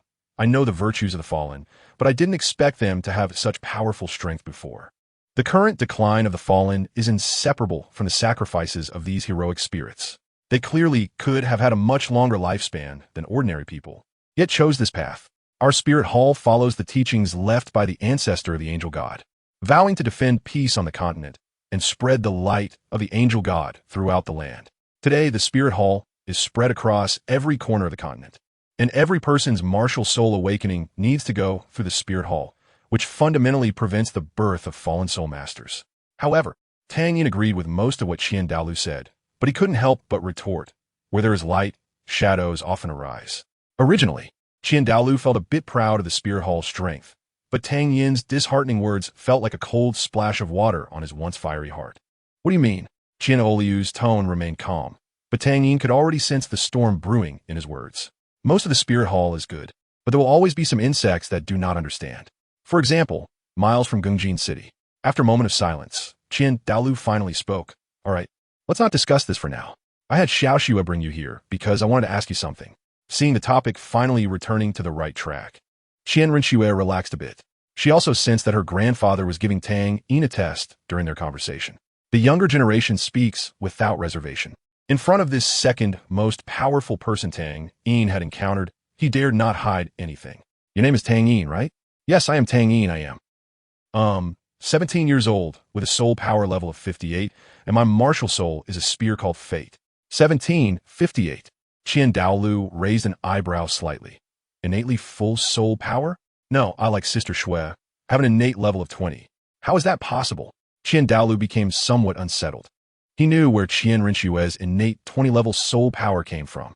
When Qian Rinxue awakened her martial soul, the long-dormant statue of the angel god had manifested, and a holy white light was sent into her forehead, granting her innate 20-level soul power. Could it be that this kid? Qian Daolu began to see Tang Yin as a candidate for divinity. This is good. Xiao Xue will have someone to accompany her after becoming a god. I heard you have many girlfriends? Tang Yin braced himself and replied, Yes, senior. I agree with you and Xiao Xue being together, but you must draw a clear line with your other girlfriends. My granddaughter cannot accompany a man who has other women. Just as Qian Rinxue wanted to say something, Qian Oliu's voice echoed in her heart. Let him answer for himself. Tang Yin, not thinking twice, directly refused. I'm afraid I cannot comply. He continued to explain, I have feelings for the other girls. If I abandon them, wouldn't I be heartless and ungrateful? Senior, would you be willing to entrust Sister Xue to a heartless bastard? Qian Daolu remained silent. I suppose I'll let you pass this time. Few as Tang Yin and Qian Rinxue both sighed in relief. Qian Daolu asked again, Young man, who is your father? Chapter 198. The broken waste of the great offering. What exactly happened that night remains unknown. However, based on the recollections of the two guardians, Jiang Mo and Qian Jun, who were on duty at the time, they vaguely heard some conversations, which were as follows. Senior, be calm and composed. This is the Douluo Hall, and the heroic spirits need to be quiet. This thing in your hand is not meant to be used for. Ow, Grandpa, stop hitting me. Little Ian is about to be beaten to death. Why are you hitting me? After an unknown amount of time, the noise inside finally subsided. The sound of gears turning came from behind the heavy door, and as the door slowly opened, Qian Daolu walked out with his hands behind his back. Qian Jun and Jiang Mo, the two guardians, did not dare to slack off, standing straight as if their dragon staff could speak. It would say, I'm not as good as you. The aura emanating from their older brother indicated that he was quite angry. If he caught them with any faults, they might become his punching bags. 100-year-old body couldn't withstand much. Qian Daolu glanced at Qian Jun and Jiang Mo at the door and asked, What did you hear? Nothing. Qian Jun and Jiang Mo shook their heads vigorously. We didn't hear anything. Qian Daolu didn't waste any more words with them. Go find the healing soul master in the hall. It was Qian Jun Daluo who reacted the fastest. His voice and body moved almost simultaneously. Big brother, I'll go and be back soon. The honest Jiang Mo Da was about to speak, but found that his older brother had already disappeared. Jiang Montak, I'm going early. In the Douluo Hall, Tang Yin, covered in bruises, grimaced in pain, as if wearing a mask of suffering. Upon hearing Qian Daoliu's question, both Tang Yin and Qian Renshue knew that something was wrong, just as Qian Renshue was about to use a cute tactic to gloss over the matter. The usually clever Tang Yin made a blunder at that moment. "My father is Tang Hao." As soon as those words left his mouth, Qian Daoliu's anger surged, and the handsome old face visibly turned red. At that moment, Qian Renshue thought her grandfather might be so angry he would faint and hurriedly stepped forward to check on Qian Daoliu's health. After a few breaths, Qian Dalu drew out a thin ironwood stick from the void, which he didn't know if it had been prepared in advance. The material of this stick came from the trunk of an ironwood tree that had been cultivated for 10,000 years. Its hardness comparable to the strength of Tang San's current Haotian hammer. The anger he felt was somewhat different from what Qian Renshue had in mind. The thought of his granddaughter getting together with that old fellow Tang Chun made Qian Daoliu's patience, which he had maintained for a lifetime in front of Tang Chun, finally snap. With his defenses broken, Qian Daolu didn't care about seniority anymore. He just wanted to give Tang Yin a good beating, leading to the earlier scene. Tang Yin's clothes had already been beaten into tatters, hanging off him like rags, revealing faint purple bruises underneath. Qian Renshue was also suffering. Aside from the initial lash she received from Qian Daolu in a fit of anger, he hadn't struck her again. However, when she saw Tang Yin being beaten, she threw herself onto him without a second thought. After hesitating for a moment, Qian Daolu began his indiscriminate attacks. At this time, Qian Renshue was curled up weakly on the ground. The pain from her injuries was secondary. What she feared most was that her grandfather would separate her from Tang Yin, or that Tang Yin would distance himself from her because of this incident. These were things she did not want to see. Just when she felt exhausted, both physically and mentally, a pair of warm hands pressed against her back through her clothes. A wave of comforting energy flowed into her body through the palms, causing her to let out a soft moan of comfort, and her curled-up body gradually relaxed. She struggled to turn her head and saw Tang Yin's smiling face. Qian Renshue realized that Tang Yin seemed to love to smile. During most of the time they spent together, Tang Yin always had a smile on his face, as if nothing in this world could make him unhappy. Tang Yin's smile was like the most tempting poison in the world, causing Qian Renshue to unknowingly sink into it completely. Now, seeing the smile on Tang Yin's face, Qian Renshue lowered her head, feeling a bit shy to meet his gaze. "Xiaoyin, what's wrong?" "I'm sorry." Tang Yin also sensed that Qian Renshue had something on her mind. After hearing her apology, he smiled with relief. "What's there to apologize for? Didn't we already anticipate this?" "To be honest, I should thank Sister Shui. If you hadn't helped me block some of it just now, I might really have been beaten to death by your grandfather." Qian Renshue knew that Tang Yin was comforting her, but she still kept her head down. "But if it weren't for me bringing you here, you wouldn't have suffered this pain. We don't need to say thank you between us. I actually think your grandfather is a bit biased. Looking at the scars on us, it's obvious that I got hit much harder." Qian Renshue's face turned red. "Then let's find a time." Before Qian Renshue could continue, Tang Yin hurriedly covered her mouth, fearing she might say something inappropriate. He was sure that at this moment, Qian Daolu was eavesdropping on their conversation. If that old fellow found out that he and his granddaughter were playing some perverse little game, he would probably have to say goodbye to this world before he could even find the right time. "I care about Sister Shui, and if he got hit hard, that would also hurt me."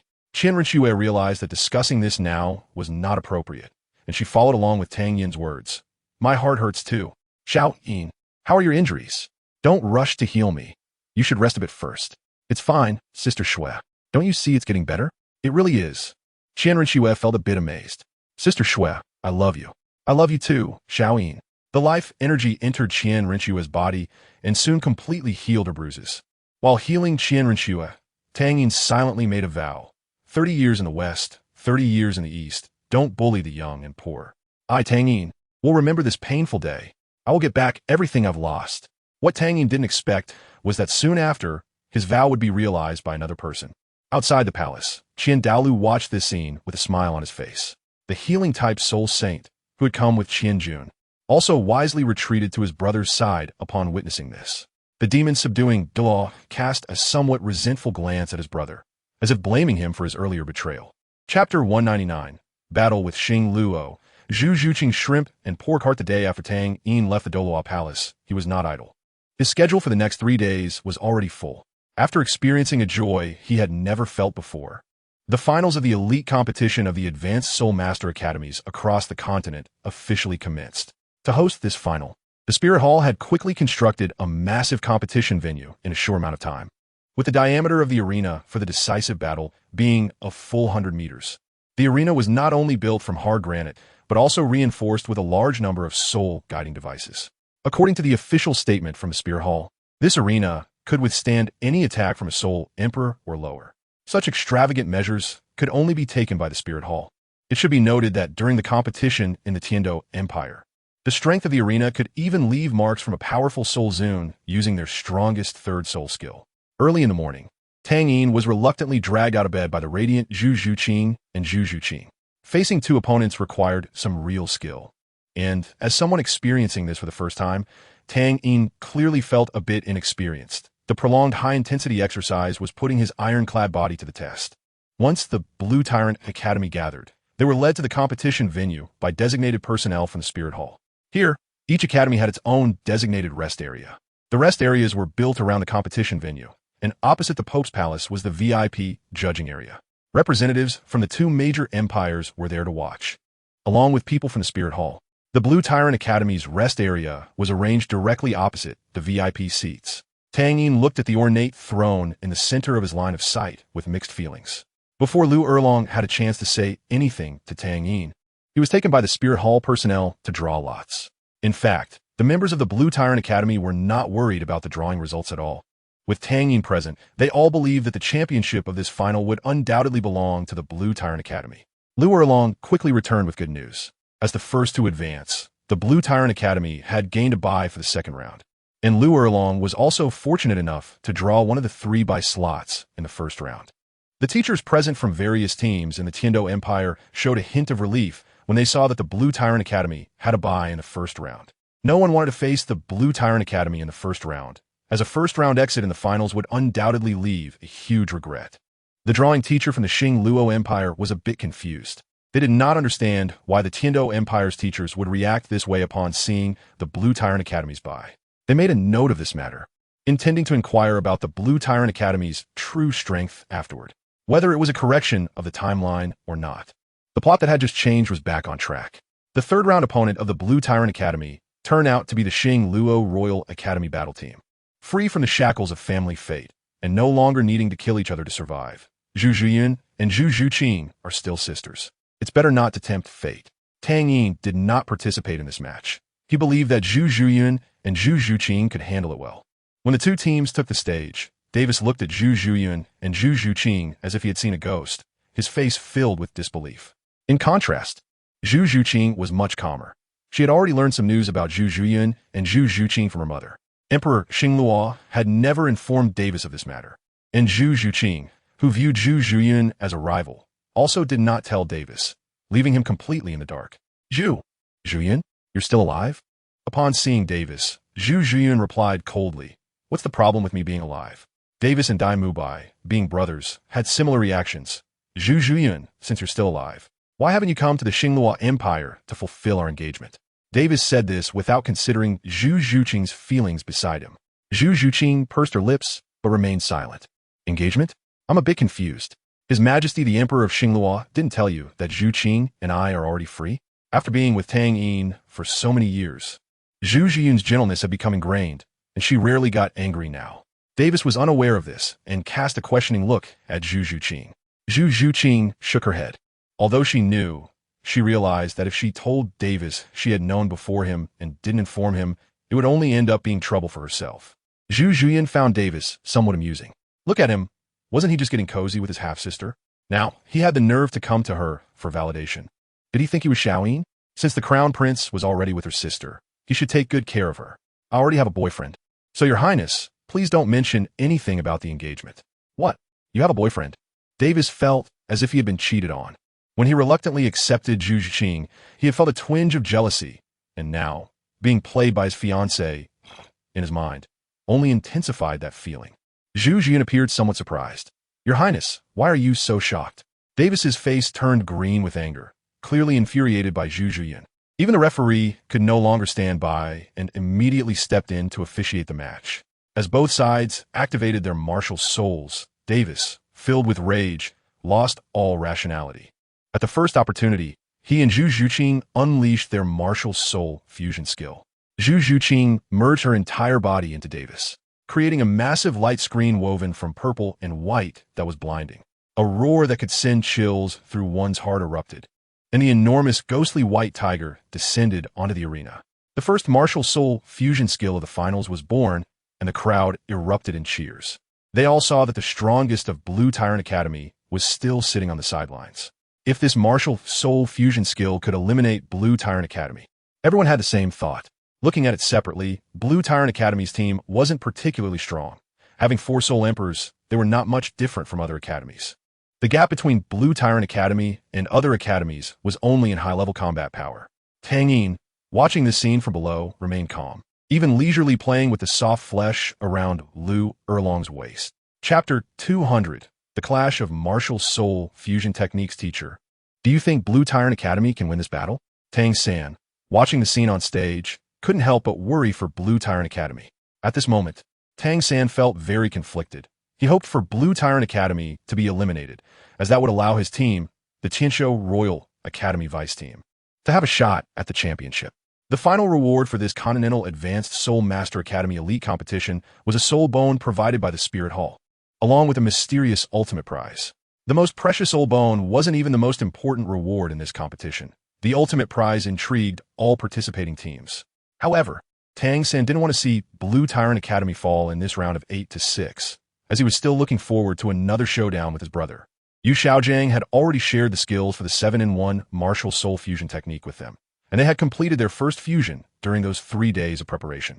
That unparalleled power made Tang San yearn for another battle with Tang Yin. Yu Xiaojiang frowned, pondering where Blue Tyrant Academy's confidence lay. After the Xingluo Royal Academy team executed their martial soul fusion skill, Blue Tyrant Academy quietly changed its formation, with Zhu Zhuyin and Zhu Zhuqing standing at the forefront while the other members retreated to a safer position. Could it be that the two sisters also had a martial soul fusion skill? A somewhat absurd thought crossed Yu Xiaojiang's mind. Just as he was about to dismiss this fanciful idea, the situation on the field took a sudden turn. The transformed ghostly white tiger let out a roar that sent chills down the spines of the weaker soul emperors in the audience. As the weakest in Blue Tyrant Academy, Jiang Zhu turned pale. Just now, that roar had thrown her steady soul power into chaos. Standing next to her, Dugi Yin wrapped her soul power around Jiang Zhu, softly comforting her. It's okay, just leave it to Zhu Yun and Zhu Qing. The other members of Xingluo Royal Academy also retreated to a sufficiently safe position, knowing that the key to victory in this match lay in the 4 people ahead. The ghostly white tiger exhaled hot mist, and Davis's voice emerged from its mouth. My dear Zhu Yun, I didn't expect you to become a soul king even before me. Truly a gifted individual. If you're willing to come back, you can still be the crown princess. Oh, what about my sister? Zhu Zhuyin was not in a hurry. The sister she referred to was naturally Zhu Zhuqing, not Zhu Zhuqing, but Zhu Zhuqing. Upon hearing this, Davis felt the supreme power emanating from the ghostly white tiger weaken slightly. He realized he could no longer speak so recklessly in front of Zhu Zhuqing. Although he was very dissatisfied with Zhu Zhuqing, his so-called fiancée, he ultimately knew he had to tread carefully. Seeing Zhu Zhuyin remain unfazed, Davis lost his patience, and the ghostly white tiger displayed a cruel smile. Zhuyin, since you refused to return, don't blame me for being ruthless. If I accidentally scratch you later, I hope your boyfriend won't despise you. Villains often die from excessive talk. Zhu Zhuyin was too lazy to say anything more to Davis. She exchanged glances with Zhu Zhuqing, and they saw themselves reflected in each other's eyes. In front of all the spectators, the two embraced each other. A black cat covered in golden patterns appeared behind Zhu Zhuyin, with agile limbs and a pair of cat eyes shining with golden light, exuding a sacred and majestic aura. Similarly, behind Zhu Zhuqing was also a black cat, but the aura it radiated was completely opposite to that of Zhu Zhuyin. A soft, moonlight glow flowed around the little black cat behind Zhu Zhuqing, giving it a mysterious and elegant appearance with its long and nimble limbs. The dazzling gold and ethereal purple intertwined, creating a brilliance even more exaggerated than that of the previous netherworld white tiger. Davis and Zhu Zhuqing, transformed into the netherworld white tiger, were shocked by this scene. They never expected that there could also be a martial soul fusion technique between the two netherworld spirit cats. It was incredible, too incredible, to have 2 soul masters with the same martial soul, yet possessing completely opposite attributes complement each other to form a martial soul fusion skill. Their teacher must be a genius. Yu Xiaojiang indeed had some skills. Although he sought fame, he must have real strength. Otherwise, he wouldn't be able to design a 7-in-1 martial soul fusion technique. Tang San felt even more admiration for his teacher upon hearing Yu Xiaojiang's praise. Xiaoyin, is this why you said don't worry? Lu Erlong, half lying in Tang Yin's arms and feeling weak all over, was also a bit surprised upon seeing this scene. Many knew about the martial soul fusion technique between Zhu Zhiyin and Zhu Zhuqing, but only Lu Erlong, who was in charge, was not very clear about it. Although she claimed to watch the training every day, her mind was actually on Tang Yin. Tang Yin enjoyed the fragrance wafting between his fingers. I've experienced the martial soul fusion technique between Sister Zhuyun and Sister Zhuqing, and its power is such that if I don't use that move, it would be hard to resist. As the brilliant light dissipated, a black spirit cat appeared in the place where Zhu Zhuyun and Zhu Zhuqing had been. Behind it, a huge purple golden taiji disc floated in the void, slowly rotating. The momentum emitted by the spirit cat spread throughout the area, causing the previously arrogant netherworld white tiger's aura to retreat steadily. Davis could feel from the clash of auras that the strength of Zhu Zhuyun and Zhu Zhuqing's martial soul fusion technique far surpassed his own. He knew he couldn't drag this out any longer. If they collided head-on, the netherworld white tiger would undoubtedly lose. So, he chose a shameful sneak attack. The netherworld white tiger was extremely fast, possessing the ultimate wind attribute, making it the fastest martial soul on the continent. With a burst speed that even the swift-tailed swallow of the Min family could match. Unlike his brother, whose grass on his grave was already half a meter high, Davis would not hold back once he set his sights on something. Even the most experienced old hunter could be caught off guard. In the blink of an eye, the distance of over 50 meters vanished, and to everyone, the netherworld white tiger seemed to teleport. Its large tiger paw was raised high, aiming to strike down on the much smaller black spirit cat. The black spirit cat remained calm in the face of this scene.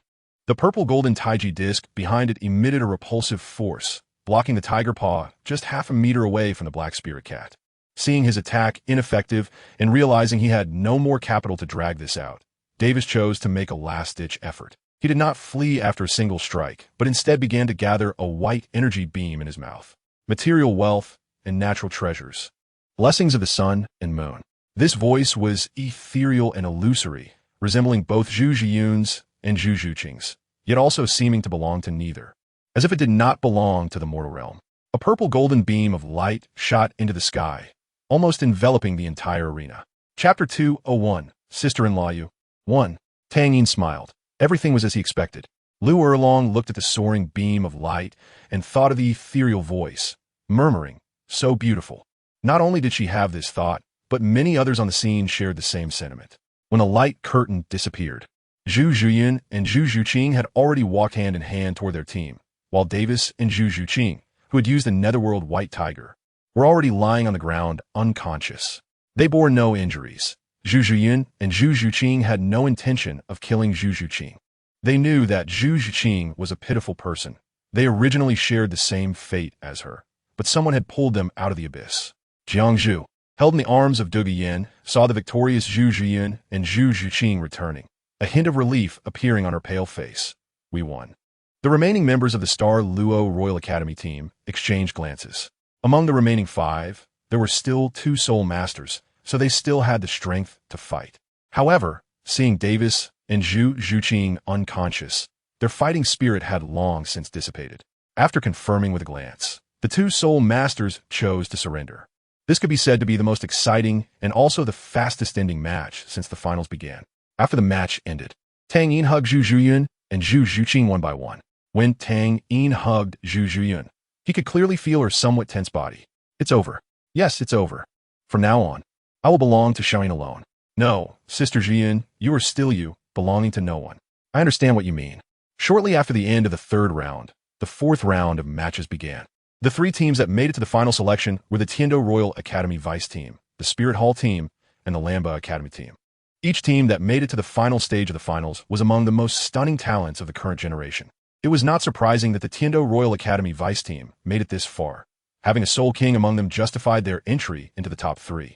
As for the Tiando Royal Academy's main team, after narrowly winning the first 2 rounds, they were easily defeated by the martial soul fusion technique displayed by Hulayina and Xiaoyu. Comparing the performances of the main and vice teams, It was clear to anyone with discerning eyes that there was favoritism involved. None of this concerned Tang San. He only cared about the upcoming showdown. The remaining 3 matches would take place in front of the Pope's palace, where Pope Bibi Dong would personally attend the competition. The night before the match, Tang Yin's suggestion to warm up with Lu Erlong was sternly rejected by the dean. The reason given was that he was afraid Tang Yin's kidney deficiency would affect his performance the next day. Tang Yin found this reason quite unreliable and somewhat insulting. However, he did not like to force others, especially those close to him. Feeling somewhat dejected on his way back to his room, an unexpected person appeared at the door of Tang Yin's room. Little Rabbit? This address startled Xiao Wu, who looked around in a panic. After confirming there were no outsiders, she patted her little thunder with her small hand. Xiaoyin, this joke isn't funny. Also, I am your brother's girlfriend and likely your sister-in-law in the future. At the end, Xiao Wu proudly puffed out her little chest. Tang Yin had no interest in Xiao Wu's figure. He preferred girls who were a bit more full-figured. Oh, what do you want to find me for? Tang Yin was already aware that Xiao Wu was a transformed spirit beast, and he didn't mind. Xiao Wu nodded and reached in her collar, pulling out a silver scale. Tang Yin looked at the scale that Xiao Wu wore closely with curiosity and a hint of confusion. Where did this come from? Although Tang Yin couldn't tell which soul beast this scale came from, he could sense its extraordinary nature. Moreover, if Tang Yin guessed correctly, this scale belonged to a female soul beast. See if this is your aura. Xiao Wu injected a small amount of soul power into the scale, activating a mechanism inside it. A familiar aura emanated from the scale, making Tang Yin's expression even more peculiar as he looked at Xiao Wu with a gaze akin to that of someone who thought she was a pervert. Aren't you with my brother Gigi? Why are you still coveting my body? Xiao Wu quickly waved her hands and shook her head in denial, explaining, it's not like that. This scale was given to me by another soul beast. They wanted me to find the owner of this aura, and then you found me? Yes. Xiao Wu lowered her head and continued, I have 2 partners in the Stardow Forest. If I don't complete the tasks they assigned, my partners will be eaten. Tang Yin vaguely sensed a shocking secret in Xiao Wu's tone. Your partners must also be 10,000-year soul beasts, capable of eating your partners. It's great. Finally, the soul ring for my second, martial, soul has a lead.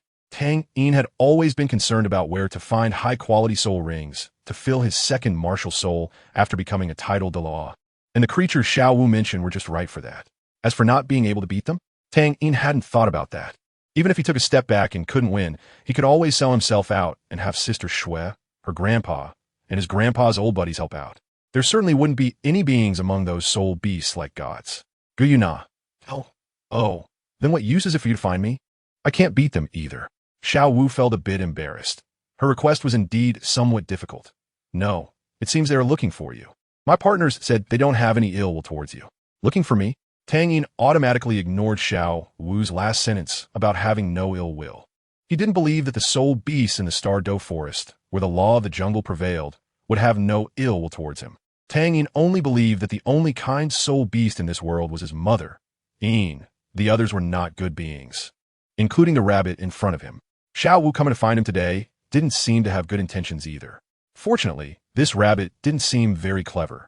If it were a bit more scheming, it might have really gotten caught by those soul beasts when trying to obtain the 6th soul ring.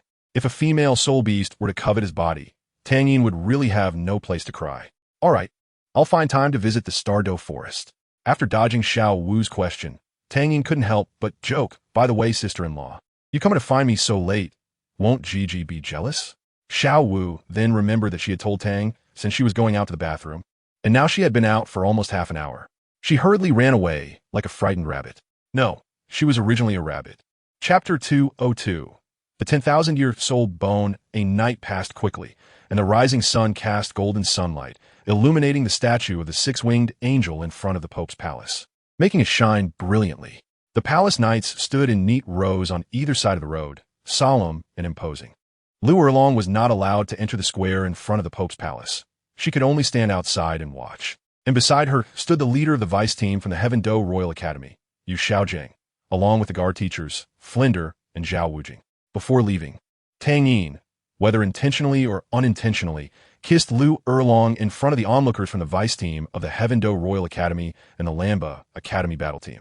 Yu Xiaojing's lips trembled slightly, and the muscles on his face twitched subtly, but he managed to restrain himself. However, Flinder, who would rather step aside to let Lu Erlong and Yu Xiaojing be together, looked furious at this moment. if it weren't for Zhao Wujing holding him back. He would have probably gone up to give Tang Yin a piece of his mind. Lu Erlong's face turned red, but she didn't resist Tang Yin's actions. The people from Lamba Academy had long since gotten used to such things. After all, the academy's leader was involved, so what was the big deal? Ning Rongrong's eyes widened as she covered her open mouth with her small hand, unable to believe what she was seeing. The president of Lamba Academy? Tang Yin? Ning Rongrong's unrealistic fantasy about Tang Yin was completely shattered at this moment. Having been pampered since childhood, she didn't like fickle men. Even though her father Ning Fengji had more than one woman besides her mother. In the final match, there were no substitute players. Only 21 people from 3 teams could stand on the Pope Square, and Jiang Zhu, as Tang Yin's substitute, could only accompany Lu Erlong outside. She wasn't disappointed at all. Having come this far from being a commoner soul master, standing on the stage of the finals was already a great satisfaction for Jiang Zhu. The 3 battle teams stood in a row on the Pope Square, and everyone's gaze was fixed on the heavy-looking door ahead. There was one exception. The Wuhuan Temple battle team was right next to Lamba Academy, and coincidentally, Hulaina and Tang Yin stood on either side of the team. Even more coincidentally, they were closely adjacent. Even though they hadn't seen each other for just a few days, the allure in Hulaina's eyes made Tang Yin feel a little tingly. This occasion didn't seem suitable for engaging in inappropriate activities. After the match, the old place, Tang Yin whispered. Only Hulaina could hear him. Tang Yin's voice was like a remedy, curing Hulaina's ailment. She immediately returned to normal, looking straight ahead like everyone else. The closed palace doors slowly opened, and 12 red-robed cardinals walked out, standing silently on either side. A figure's outline appeared through the dim light in front of all the team members, making everyone's heart skip a beat at that moment. Tang Yin was no exception. Today, Bibi Dong was as beautiful as the day Tang Yin had seen her, but now dressed in a resplendent golden papal robe, she looked even more dignified, and Tang Yin couldn't see any emotions in her eyes. Bibi Dong seemed to have noticed that Tang Yin was looking at her. Their gazes met, and time seemed to freeze at that moment. Sunlight shone on Bibi Dong, and the hundreds of colorful gems on her attire made her shine brilliantly, but her purple, gemstone-like eyes showed no glimmer of spirit. Tang Yin felt a pang in his heart. The originally cold heart seemed to have developed a crack, but he forcefully patched it up. After Tang Yin shifted his gaze away, Bibi Dong also turned her attention to everyone. "The Pope has arrived, kneel." A voice, as if hosting the ceremony, shouted loudly, its sound resonating throughout the Pope's square through the powerful soul power. The 12 red-robed cardinals knelt first, followed by the sound of armor clashing as all the palace knights also knelt. Most of the members of the Wuhuan Temple battle team showed fervent expressions in their eyes as they knelt down along with the rest of the Wuhuan Temple members, shouting, "Long live the Pope." The vice team from the Heaven Do Royal Academy did not kneel, while all the members of Lamba Academy turned their gazes towards Tang Yin, who was the captain. Regarding the kneeling before the Pope, they're not resistant to it. It's just a matter of kneeling, which is nothing much. Tang Yin has an aversion to this feeling. He doesn't like to appear in any form of superiority.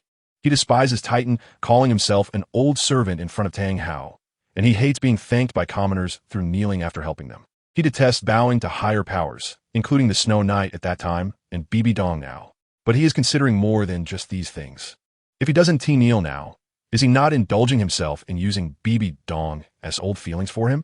If he does this after having already decided to cut ties, he becoming the very person he hates? Tang Yin's knees bent in the air, and at the moment he decided to kneel, Bibi Dong's emotionless voice reached everyone's ears. "Get up." Bibi Dong scanned the faces of the 21 team members and revealed a formulaic smile. As for why it was formulaic, Tang Yin could tell that Bibi Dong was not happy at the moment. "During my governance over these years, I have conducted the elite competition of advanced soul master academies across the continent 3 times. You are indeed the most talented group I have ever seen. This year, in front of the Pope S Hall, I hope you can showcase all your strength and talent. The ultimate winner will receive this reward." Saying this, Bibi Dong lightly tapped the ground with the purple gold Pope's scepter, and a soul bone glowing red appeared before everyone. Judging by the structure of the soul bone, it should be a right leg bone, appearing crystal clear and shimmering with a gentle red light. The powerful aura emanating from it drew everyone's gaze to the soul bone. Upon seeing this soul bone, even the Jew ghost awe behind Bibi Dong couldn't help but show a look of surprise. As they had participated in the hunt for the soul beast that produced this soul bone, they did not expect the Pope not only to not absorb it, but also to present it as a reward for this competition.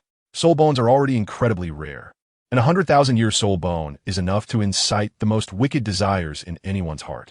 Ning Fengji also sensed something unusual. He was shocked by the scale of the spirit hall's actions. It was actually 100,000-year soul bone. Only Xiao Wu lowered her eyelids, her pink pupils turning crimson with anger, her lips trembling. Mama, her voice was soft, and with everyone else's attention on the soul bone, only Tang San, who cared most about her, heard Xiao Wu's whisper. Chapter 203. 1 against 7. Tang San learned about Xiao Wu being a soul beast unintentionally. As his soul power increased, the purple extreme magic eyes he cultivated also reached the mustard seed realm. The layer of soul beast aura around Xiao Wu, wrapped in the silver dragon king's breath, was not immediately detected by Tang San. However, one time, when Xiao Wu took off that scale while bathing, she happened to be seen by Tang San, who came to find her.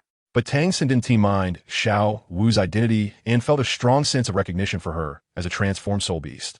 He didn't tell her that he knew her true identity. He hoped that one day she would tell him herself. This time, I have one more reason to win.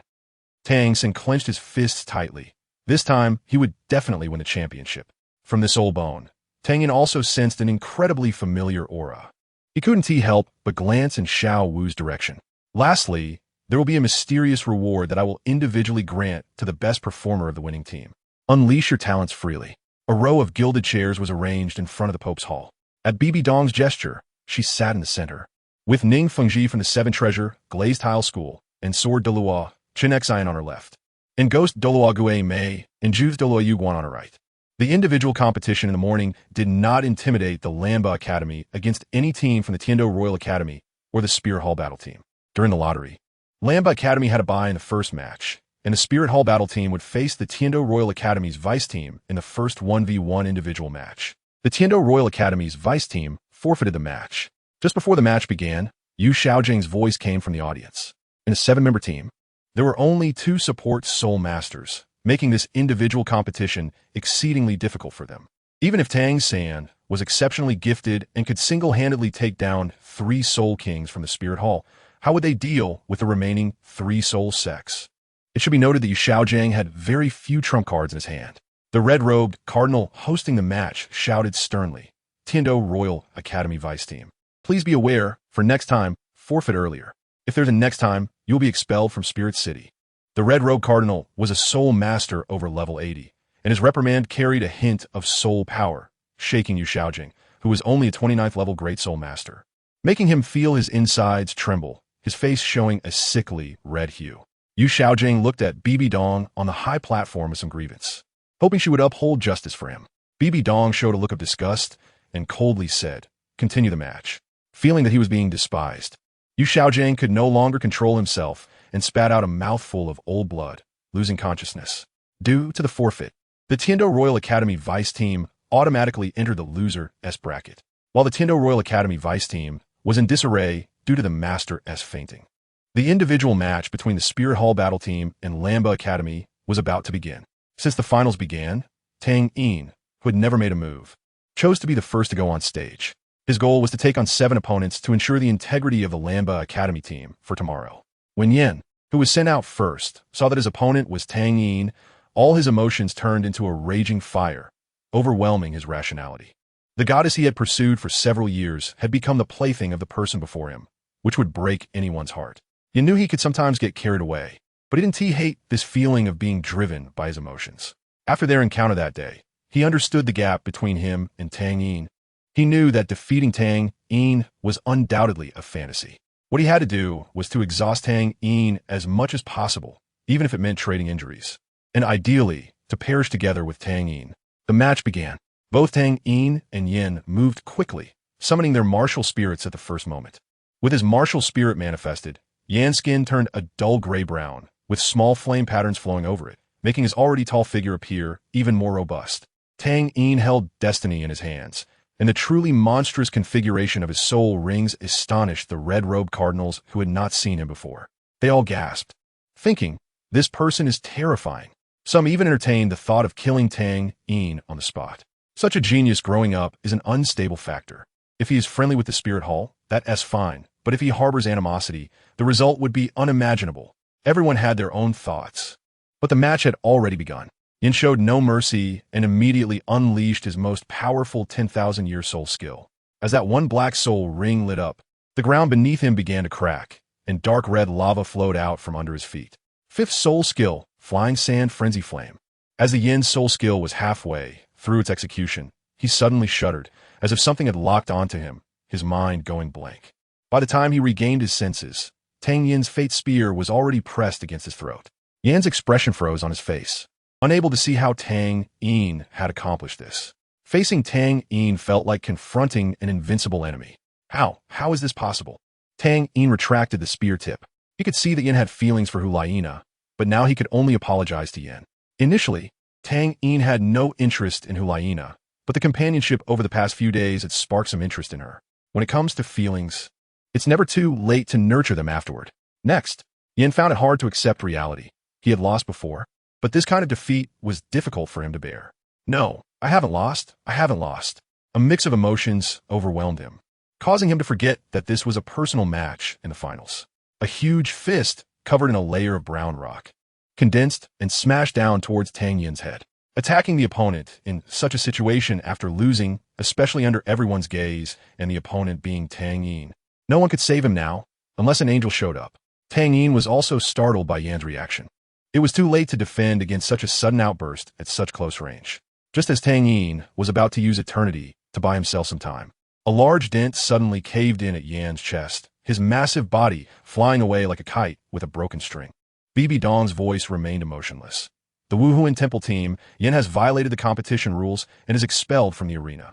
BB Dong's impartiality earned her the admiration of everyone present. Yin was one of the 3 Soul Kings of the Wuhuan Temple team. Given his injuries, it was clear that BB Dong had no intention of letting him participate in the subsequent matches. Tang Yin remained silent, his head down, lost in thought. The next battle continued with no suspense. Seiyu's self-created soul skill, Round Moon, was ineffective against Tang Yin's Breaking Thousands. As for Hulaina's charm, Tang Yin could only say, tonight is settled. Chapter 204. Peak Showdown in the afternoon's loser group team battle. Seiyu and Hulaina's alluring Wuhuan fusion technique couldn't possibly restrain the Haotian hammer under the enhancement of the 7-treasure glaze tile. Tang Sin became more skilled at stacking the chaotic cloak technique during battle. When he swung out the 30th hammer, the main controller of the Wuhuan fusion technique, Seiyu, blocked most of the attack with his own body. Even though the rest of the Wuhuan Temple team's soul sect had eliminated most of the members of the Tianshui Royal Academy Vice team, everyone present felt a prickling sensation when they saw Tang San swing the Haotian hammer again. Hulaina made a quick decision to surrender. BB Dong said nothing about this outcome. When she attacked Yin in the morning, the Wuhuan Temple had already lost its chance to compete for the championship. Otherwise, under the siege of 3 Soul Kings, the Tianshui Royal Academy Vice team would have to use their ultimate trump card. Hulaina had lost all interest in the Continental Advanced Soul Master Academy Elite competition. She was only thinking about what was going to happen tonight. BB Dong's gaze was sharp. Just before leaving, she took in Hulaina's exuberant expression. Nana, has she also fallen in love? For her direct disciple Hulaina, BB Dong had long regarded her as her own. There were not many people in this world that BB Dong cared about. Hulaina was one of 2.5, not 1.5. After remembering this, BB Dong finally left with a wave of her sleeve. Ning Feng He, following BB Dong, looked at the Pope's back with a heart full of doubt. A match that would determine the ownership of a 100,000-year soul bone. And the Wuhuan Temple just gave up like this? This soul bone was clearly meant to be given to someone from the other 2 teams. Who could it be? Ning Fengji's peripheral vision caught the remaining 14 young boys and girls below, and for some reason, he instinctively looked towards Tang Yin, who was surrounded by admirers. Fengji, it's time to go. A quiet reminder came from behind. Ning Fengji's gaze deepened as he walked towards the Pope's Hall. The final 2 teams had been decided. Everyone on the Tianshui Royal Academy Vice team wore expressions of joy. The previous grueling battle had not been easy for them. Each of them bore some injuries. Yet they had defeated the championship favorite, the Wuhuan Temple team, who were supposedly stronger on paper. Tang Sen looked at the joy on his teammates' faces, a hint of a smile in his tired eyes. He moved to Xiao Wu's side, placing a hand on her shoulder. Xiao Wu, don't worry. I will definitely help you get that soul bone tomorrow. Xiao Wu, feeling a bit down, looked up at Tang San, seeing the determination in his eyes. Even if Xiao Wu was a bit slow, she knew that Tang San must have guessed her identity. Yi. At night, with tomorrow's competition ahead, Tang Yin kept his promise to Hulayina. As soon as he entered the room, a pair of beautiful legs wrapped around his waist. The fragrance of orchids whispered in his ear, making Tang Yin feel a bit ticklish. Hulayina licked Tang Yin's earlobe. Her voice full of temptation. Little Tang Yin turned his hands to support Hulayina's firm curves, the soft touch making him somewhat distracted. While Tang Yin struggled through the night, Tang San and his teacher Yu Xiaojing were also discussing tomorrow's tactics closely. It's hard, too hard. After an hour without coming up with a countermeasure, Yu Xiaojing sighed. Zhu Zhuqing and Zhu Zhuqing's Wuhuan fusion technique exceeded his expectations. Tang San felt uncertain as well. He had no confidence in eliminating either Zhu Zhuqing or Zhu Zhuqing under Tang Yin's watchful eyes. A layer of gloom enveloped Tang San. The match arrived as scheduled. Bibi Dong still sat on the throne, her gaze a bit deeper today, carrying an emotion that hadn't been seen yesterday. Qian Renxue, disguised as Prince Xue Qinghe, sat to the side, occasionally glancing towards the top of the Douluo Palace. The finals of the Continental Advanced Soul Master Academy Elite Competition were about to begin. With both teams preparing, in a quarter of an hour, the match would start. The 10,000-year soft bone charm rabbit, right leg bone, quietly suspended in the air, emitted a faint glow, captivating everyone's hearts. But everyone knew that the final ownership of this old bone would only be determined between Tang Yin and Tang San, the two competitors who would decide today's match. Little Yin, today's winner can only be me. Oh, does brother want to go easy? Tang Yin certainly knew why Tang San had to win this match. It's just that he didn't want to lose either. He knew how much the Blue Tyrant Academy team had invested in this match. Having been slacking off, Tang Yin had no right to decide the outcome alone. The match was ready. Both sides could release their Wuhuan. The red-clad officiant announced immediately after both sides took their positions. Tang San gripped the Haotian hammer, his momentum rising continuously. Then let us speak with strength. 7-in-1 Wuhuan fusion technique. As Tang San issued the command, everyone in the vice team of the Tiando Royal Academy quickly retreated, forming a circle. At the innermost part of the circle were two people, Ning Rongrong and Oscar. The 5 people outside began to move rapidly around them. However, a strong wave of soul power radiated from the 7 of them, crazily converging towards the center. As the circle unfolded, a burst of 7-color divine light erupted from the 7 treasures glazed tower in Ning Rongrong's hand, connecting all 7 members of the battle team into a whole. Yu Xiaojing put his theory of the fusion of different martial souls from the top 10 core competencies of the martial soul world into practice. Seeing this scene, Yu Xiaojing's eyes became a little moist. His theory had finally been proven correct. At the forefront, Tang San, gripping the Haotian hammer, exuded a continuous aura. The dark blue Haotian hammer became increasingly heavy, eventually shimmering with a dark golden luster. Zhu Qing, let's interrupt them together. Zhu Zhuyan reacted quickly, deciding to use the martial soul fusion technique with Zhu Zhuqing to eliminate Ning Rongrong, who was the key to connecting the entire vice team of the Tiando Royal Academy. Tang Yin looked at this scene with great interest, raising his hand to stop Zhu Zhuyan and Zhu Zhuqing's actions, reassuring all team members with 3 words, leave it to me. On the stage, Bibi Dong could no longer sit still upon seeing the current state of the Haotian hammer in Tang San's hand, the true form of the weapon soul. Tang Yin stepped forward, shielding everyone behind him. Is this what you rely on to defeat me? Tang San continuously stabilized his soul power, which had now exceeded level 70. With a determined gaze, Xiao Yin, this time I won't lose. Then let's see. Tang Yin also held nothing back. The originally purple second soul ring beneath his feet suddenly flickered with a faint red light. The 7-color domain expanded with Tang Yin as the center, covering the entire competition arena with a layer of colorful halo. The members of the Blue Tyrant Academy behind could feel their attributes boosted by more than 30%. And Zhu Zhuyan even felt confident in facing this so-called 7-in-1 martial soul fusion technique together with her sister. As Tang San's momentum continued to rise, he suddenly groaned softly. The moment Tang Yin's 7-color domain unfolded, Tang San's aura was easily suppressed. Tang Yin knew that Tang San had a cultivation method for spirit power, and at this moment, his breaking 1,000 armies would be hard to affect Tang San, so he did not end the match as easily as last time with that technique. At this point, Tang San's overall strength was suppressed to around level 70, but under the enhancement of the true form of the weapon soul, he was still formidable. 5th soul skill. Mirror world, Tang Yin murmured, and his 5th soul ring lit up simultaneously. A clone identical to Tang Yin stepped out from behind him. The clone had a blank expression and charged directly towards Tang San the moment it appeared.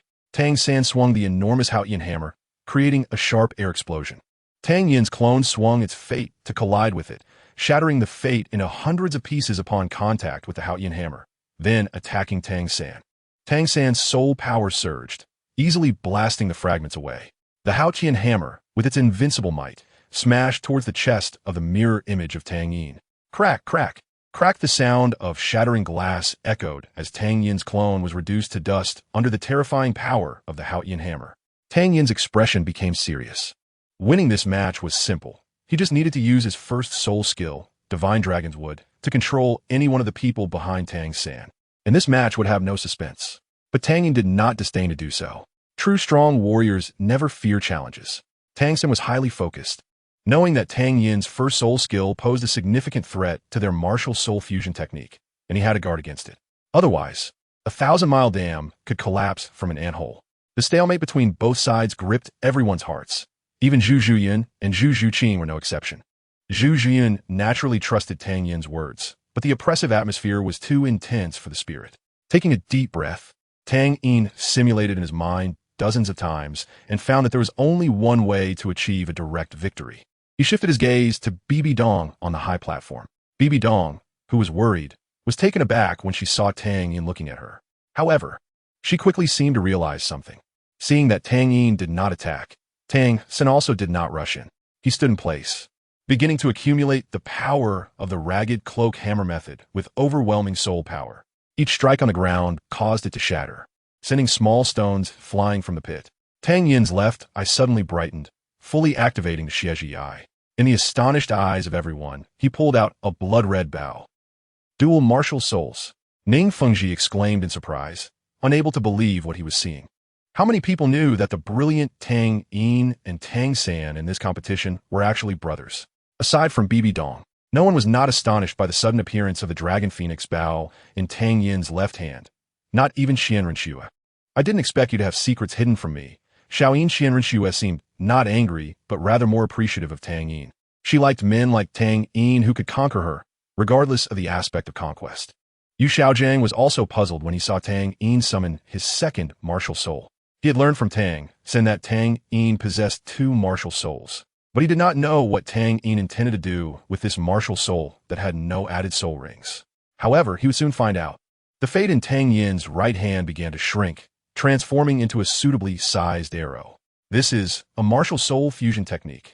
Yu Xiaojiang's pupils suddenly contracted, his lips trembling. A martial soul fusion technique performed by one person. What kind of monster is this? Drawing the bow, knocking the arrow, locking on. When the Xieji eye, Fate, and Tang San aligned in a straight line, the outcome was already determined. The arrow of Fate flew out. Its speed was very slow, visibly slow, but it already locked onto the future of the person it was destined to hit. Tang San's sense of crisis surged. He could no longer afford to continue enhancing the ragged cloak hammer, even though he still had strength left. The Haotian hammer had already reached a terrifying state with 49 strikes.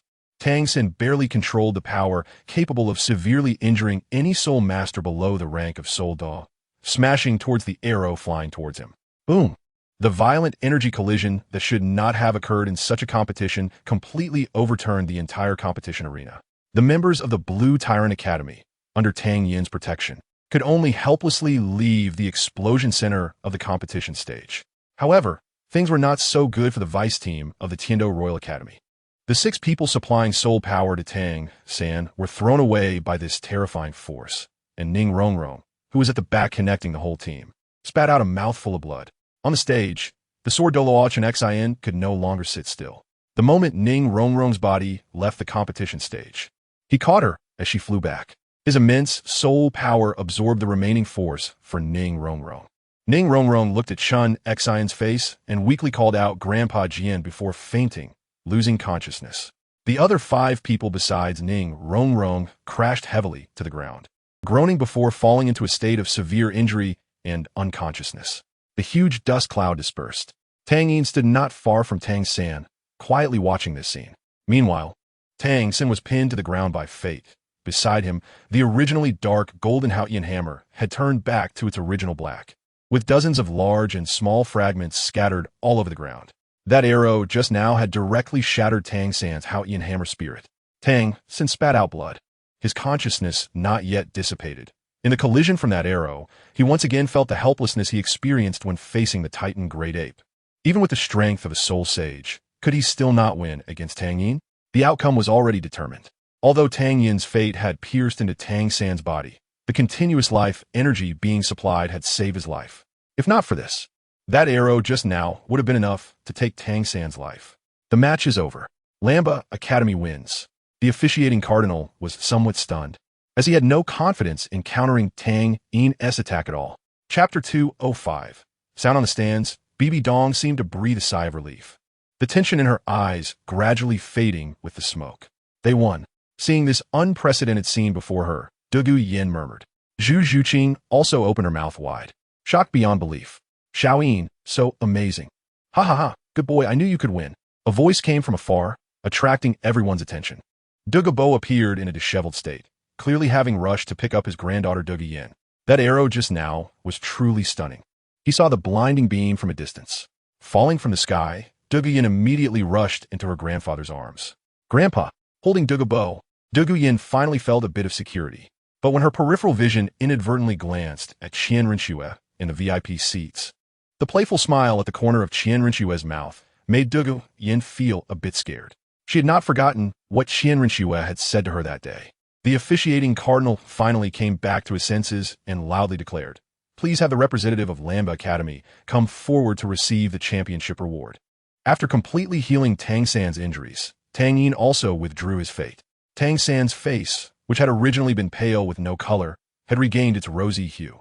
He still lay on the ground, refusing to get up for a long time, simply due to this defeat, betting on the future, yet ending up with such a result. The other members of the vice team from Tianzhou Royal Academy also slowly woke up under the treatment of the healing spirit masters from the Spear Hall. The first thing Xiao Wu did upon getting up was to come to her third brother's side to check on Tang San's injuries. "Brother, how are you?" Hearing Xiao Wu's voice, Tang San slowly opened his eyes, his lips moving, the weak tone filled with guilt. "I'm sorry, Xiao Wu, I couldn't fulfill my promise." "It's okay, brother." Tears glistened in Xiao Wu's eyes. "As long as you're okay." Tang Yin returned to the Lamba Academy team, and seeing that Tang Yin was safe and sound, everyone breathed a sigh of relief. "Xiaoyin, go receive the award." Zhu Jian tidied up the slightly messy hair on Tang Yin's forehead, smiling. Tang Yin did not refuse. He turned towards Bibi Dong's direction, stepping closer step by step. In Bibi Dong's eyes, there were no other figures. She saw Tang Yin approaching her with a hint of a smile on his face, just like when he walked towards her by the river during their 3 years in the secret realm. "Sister Dong." The voice of the Tang Yin before her seemed a bit youthful, yet carried an indescribable sense of security. "Your Majesty the Pope." Tang Yin repeated once more, this time raising his voice deliberately. Only then did Bibi Dong come back to her senses. The expression on Tang Yin's face was not smiling, but rather serious. The huge gap between memory and reality left her feeling quite disappointed. Standing not far from Bibi Dong, Qian Rinxue, for some reason, felt a fleeting sense of loss in her heart. This feeling was like losing Tang Yin. She shook her head, dismissing this impossible thought from her mind. Qian Rinxue narrowed her eyes, casting a dangerous gaze at the two, taking a deep breath to suppress her inner emotions. Bibi Dong transformed back into the high and mighty Pope. "Congratulations, you led Lamba Academy to win this competition. This 100,000 Old Soft Bone Charm Rabbit Spirit Bone is your reward." Saying this, Bibi Dong waved her jade hand, presenting the Soft Bone Charm Rabbit Spirit Bone in front of Tang Yin. Tang Yin dared not look into Bibi Dong's eyes. His gaze remained fixed on the spirit bone, clearly just a lifeless object. Yet Tang Yin felt a breath of life emanating from the pink glow surrounding the 100,000 Old Soft Bone Charm Rabbit's right leg bone. When his finger touched it, a sensation that struck straight to his mind made Tang Yin tremble. A voice filled with temptation and sorrow suddenly echoed in Tang Yin's mind. "Save me, save me." Two different voices resounded simultaneously in Tang Yin's mind, the intense emotional fluctuations causing him to lose control of his body. Bibi Dong seemed to notice Tang Yin's abnormal state at this moment. When the owner of that voice realized Tang Yin's condition was not right, she quickly apologized. I'm sorry. She knew that everything was caused by her plea for help. Taking a deep breath, Tang Yin struggled to open his eyes. As he received the 100,000 old spirit bone from Bibi Dong's hand. Her worried voice rang in Tang Yin's ear. Are you all right? Thank you for your concern, Your Majesty. Tang Yin did not look back and hurriedly left. Bibi Dong had lost all desire to continue hosting this damned award ceremony. She waved her hand, letting Zhu Douluo take care of the remaining matters before turning around and leaving the Pope Square. When Zhu Douluo heard the rewards mentioned by Bibi Dong, his eyes widened, but he did not dare to oppose Bibi Dong's decision. After Bibi Dong left, he loudly announced, the second reward for the champion is to grant all participating members of Lamba Academy a black-level token from the Spirit Hall, and to grant the captain of Lamba Academy, Tang Yin, a Pope's token. The black-level token is second only to the authority of the Cardinal, allowing for high privileges in the spirit halls of major cities, even enabling the nearby mobilization of spirit power for soul masters below level 60. As for the Pope's token, it goes without saying, the holder of the Pope's token is as if the Pope were present. Tang Yin stared blankly as he accepted the Pope's token handed over by the Spirit Hall staff. He wasn't sure if it was his imagination, but he felt a hint of residual warmth from it. Clearly, the Spirit Hall staff had not touched it with their body when handing it over, but had placed it on a plate. As the event was about to conclude, Qianren Xue stepped forward, clapping her hands to signal everyone to look her way. The Crown Princess Qianren Xue declared, My Tiando Empire has not won the championship of this elite competition of the Continental Advanced Soul Master Academies for many years. All the students of Lamba Academy are the talents of the Empire. I have long admired Miss De Guyen from Lamba Academy and hope to marry her as the Crown Princess. I ask everyone to be a witness. As soon as these words were spoken, the students of Lamba Academy looked at De Guyen with astonished eyes. Yin, what is going on? De Gabo clearly didn't understand the situation. De Guyen's gaze met Qianren Xue's, and her eyes suddenly became firm. I am willing. As for De Gabo, he would have to wait until later to explain. At this moment, Tai Long didn't have the courage to speak up, because his boss was watching the scene with a calm expression. Although Tai Long was slow-witted, he wasn't foolish. He could only say that Lauda really knew how to have fun. Chapter 206. Heading to the City of Slaughter after the competition ended. Everyone from Lamba Academy didn't linger in the Spirit City. Qianren Xue still had to return to Heaven-Do City to complete the wedding with her crown princess De Guyen. De Guyen left with her grandfather and the main forces of the Heaven-Do Empire, while the rest of Lamba Academy returned to the Heaven-Do Empire on their own. On the day of parting, Qianren Xue held De Guyen in the carriage and, with a tempting voice, said to Tang Yin, Little Yin, come to Heaven-Do City to find me soon. You would want your Yin to be bullied by me, right? Saying this, she even provocatively lifted De Guyen's delicate chin in front of Tang Yin. Tang Yin was already used to Qianren Xue's childish behavior. Schwerer, it would be better if you didn't bully Sister Yin. Seeing De Guyen's aggrieved expression, Qianren Xue smiled and said, What? You're already feeling sorry for her before you're even together?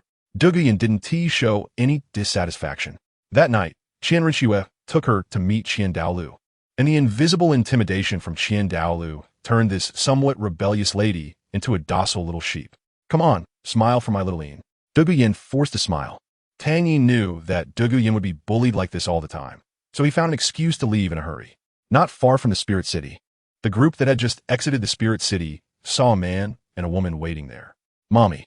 Tang Yin stepped forward and hugged the blue-haired beauty. Lu Erlong was somewhat surprised when she heard Tang Yin call Yin that. She didn't expect to meet Tang Yin's parents so soon. Just as she hesitated whether to step forward and introduce herself, Zhu Zhuyun and Zhu Zhuqing surrounded Lu Erlong and came to Tang Hao and Yin. Teacher's wife.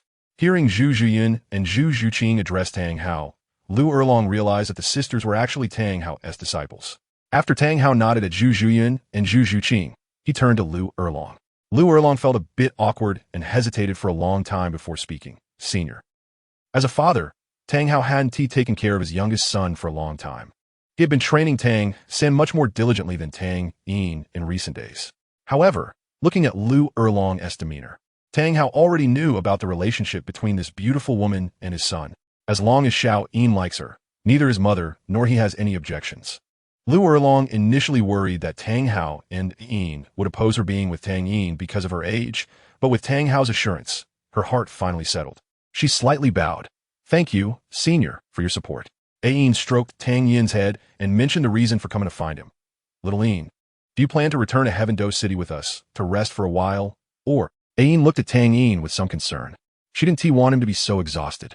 Her original wish was just for the family to live together peacefully, which was almost realized. But one unexpected event after another pushed her son to keep moving forward. Mommy, let us go directly. Tang, Ian said. I want to resolve this matter as soon as possible. All right, Mommy supports you. But you must remember that your safety is the most important thing. This time, your father will be waiting for you to come out. Tang Yin understood a Yin's implication. Mommy ISNT going with me? Yin smiled and shook her head. No, your brother is also about to familiarize himself with his second martial spirit. And after some time, I will take him to awaken the Blue Silver Emperor. Okay. Tang Yin didn't hesitate. In fact, he still wanted Yin to go with him. Zhu Zhuyin and Zhu Zhuqing seemed to sense that Tang Yin would be leaving for a while, and not having a long separation made them feel reluctant. Little Yin, where are you going? Can I go with you? Zhu Zhuqing hugged Tang Yin's arm tightly. Before Tang Yin could say anything, Zhu Zhuyin pulled her sister to her side. She felt very reluctant too, but she knew they couldn't become a burden to Tang Yin. Little Yin, don't listen to Zhuqing. We will wait for you to come back at home. Zhu Zhuqing felt a bit aggrieved in Zhu Zhiyun's embrace, but she really didn't want to leave Tang Yin for too long. Don't worry, I will be back soon. Tang Yin didn't want to prolong it. He was also afraid that at some moment he would completely soften his heart. However, he didn't know that one shouldn't make promises during farewells. After Tang Yin and Tang Hao separated from the main group again, they hadn't walked far when Tang Yin stopped and helplessly said, Little fox, how long are you going to follow me? They discovered Hulaina was not embarrassed at all. After coming out from behind a tree, she walked directly to Tang Yin's side and wrapped her arms around his waist, burying her entire head in his chest and greedily inhaling every breath he emitted. As for Tang Hao beside Tang Yin, Hulaina didn't care at all. Tang Hao ignored Hulaina's disregard. He was somewhat aware of Tang Yin's flirtatious tendencies. Fortunately, he had a son and was messing around with someone else's cabbage. What are you following me for? Tang Yin didn't push Hulaina away, letting her do as she pleased. No, we were just going the same way. Same way? Hulaina hugged Tang Yin from the front, looked up and said, I'm going to the City of Slaughter, which happens to be in this direction. You're also going to the City of Slaughter? Tang Yin had just learned about the rules of the City of Slaughter from Tang Hao. Why would this girl want to go to such a perverted place? Hulaina looked at Tang Yin with a hint of sadness. ISNT it, because our Spear Hall team only placed third? I need to improve my strength. Actually, it was Hulaina who suggested going to the City of Slaughter.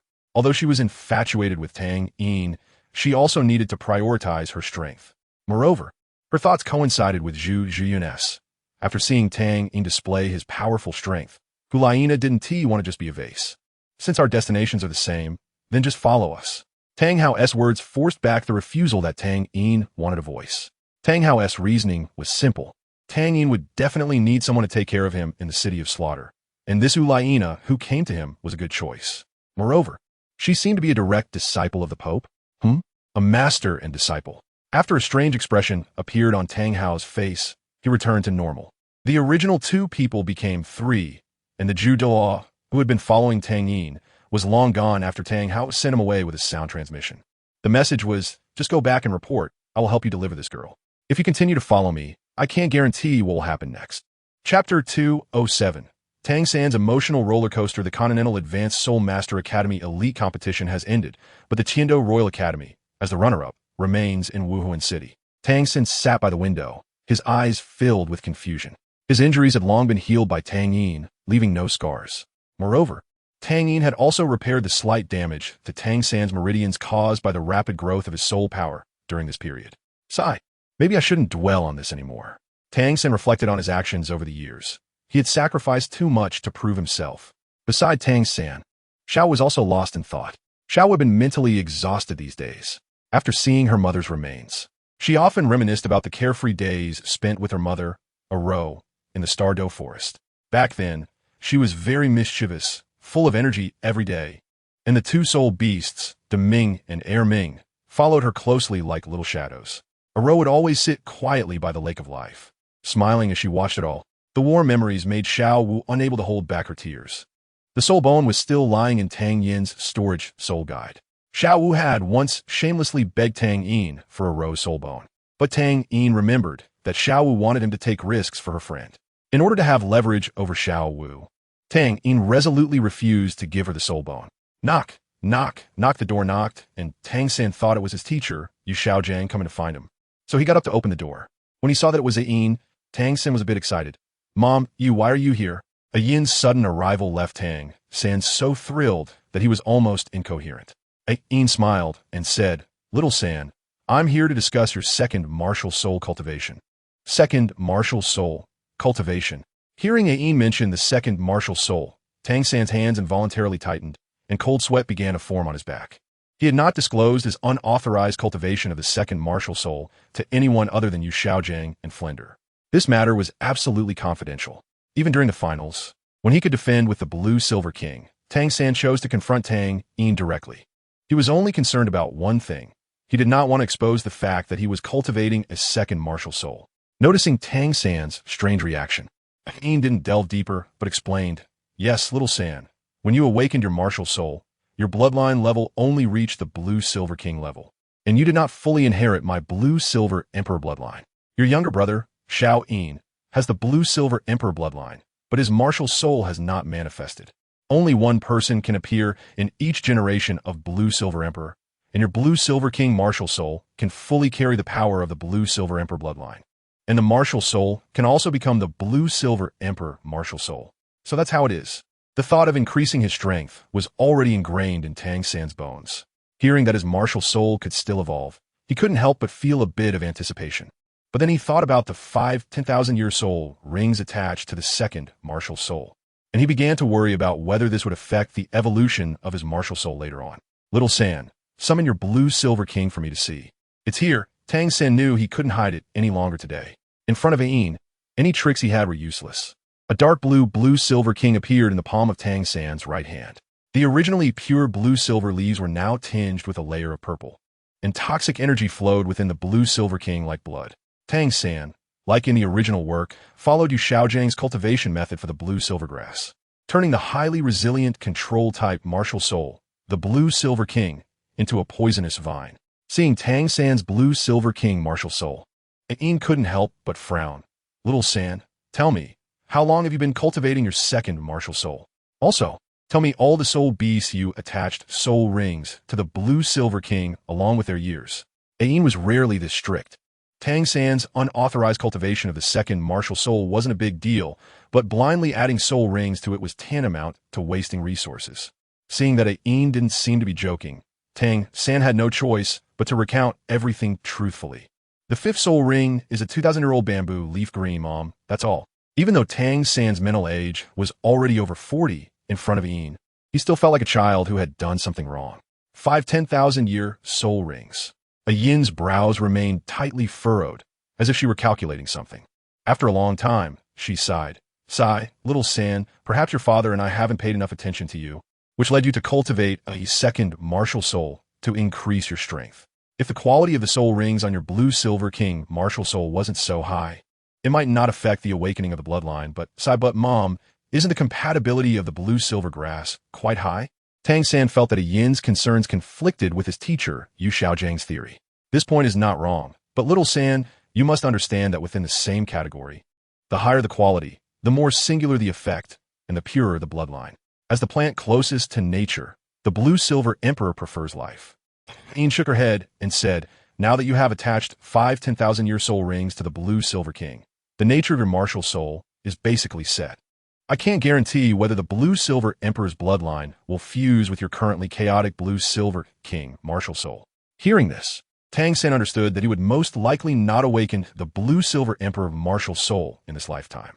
Even if Yu Xiaojiang's martial soul theory had led him into a pit, Tang San felt no resentment.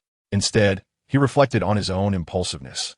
Yu Xiaojiang was not without his flaws. He had done quite well with that 7-in-1 martial soul fusion technique. The contents of his 10 core competitive theories on martial souls contained both truth and falsehood. To know which was right and which was wrong, one could only test them one by one. Tang San had become such an experiment. Seeing Tang San bow his head, Yin gently stroked his head and comforted him. Actually, it's not absolute. Even if it doesn't work the first time, if you spend a few years in a certain place with me, there's still a chance you can awaken it. The place Yin mentioned was precisely the Blue Silver Forest. Moreover, she was not lying to Tang San. Cultivating in the Blue Silver Forest would provide a slight buff to purify the Blue Silver bloodline in his body. Then, Mom, should we go now? MHM. Yin nodded and then looked at Xiao Wu beside her. Do you want to come with us? Xiaowu blushed and nodded. Chapter 208. The Road to Hell 1 year later, in the City of Slaughter, the Hell Slaughter Arena. On the slaughter platform, 9 people lay in pools of blood, with 8 already fallen. Dressed in white, Tang Yin was unscathed, the tip of fate's spear having just pierced a fallen one's body, yet he remained as flawless as ever. In front of Tang Yin, the only surviving fallen knelt on the ground, his left hand covering the neatly severed wound of his right arm. His eyes filled with fear as he looked at Tang Yin. Over the past year, the name of Tang Yin, the white-clothed death god, had resounded throughout the entire City of Slaughter, alongside the title of the Fox Charm Fairy. The Fox Charm Fairy was none other than Hulayina, who had spent every day with Tang Yin during this past year.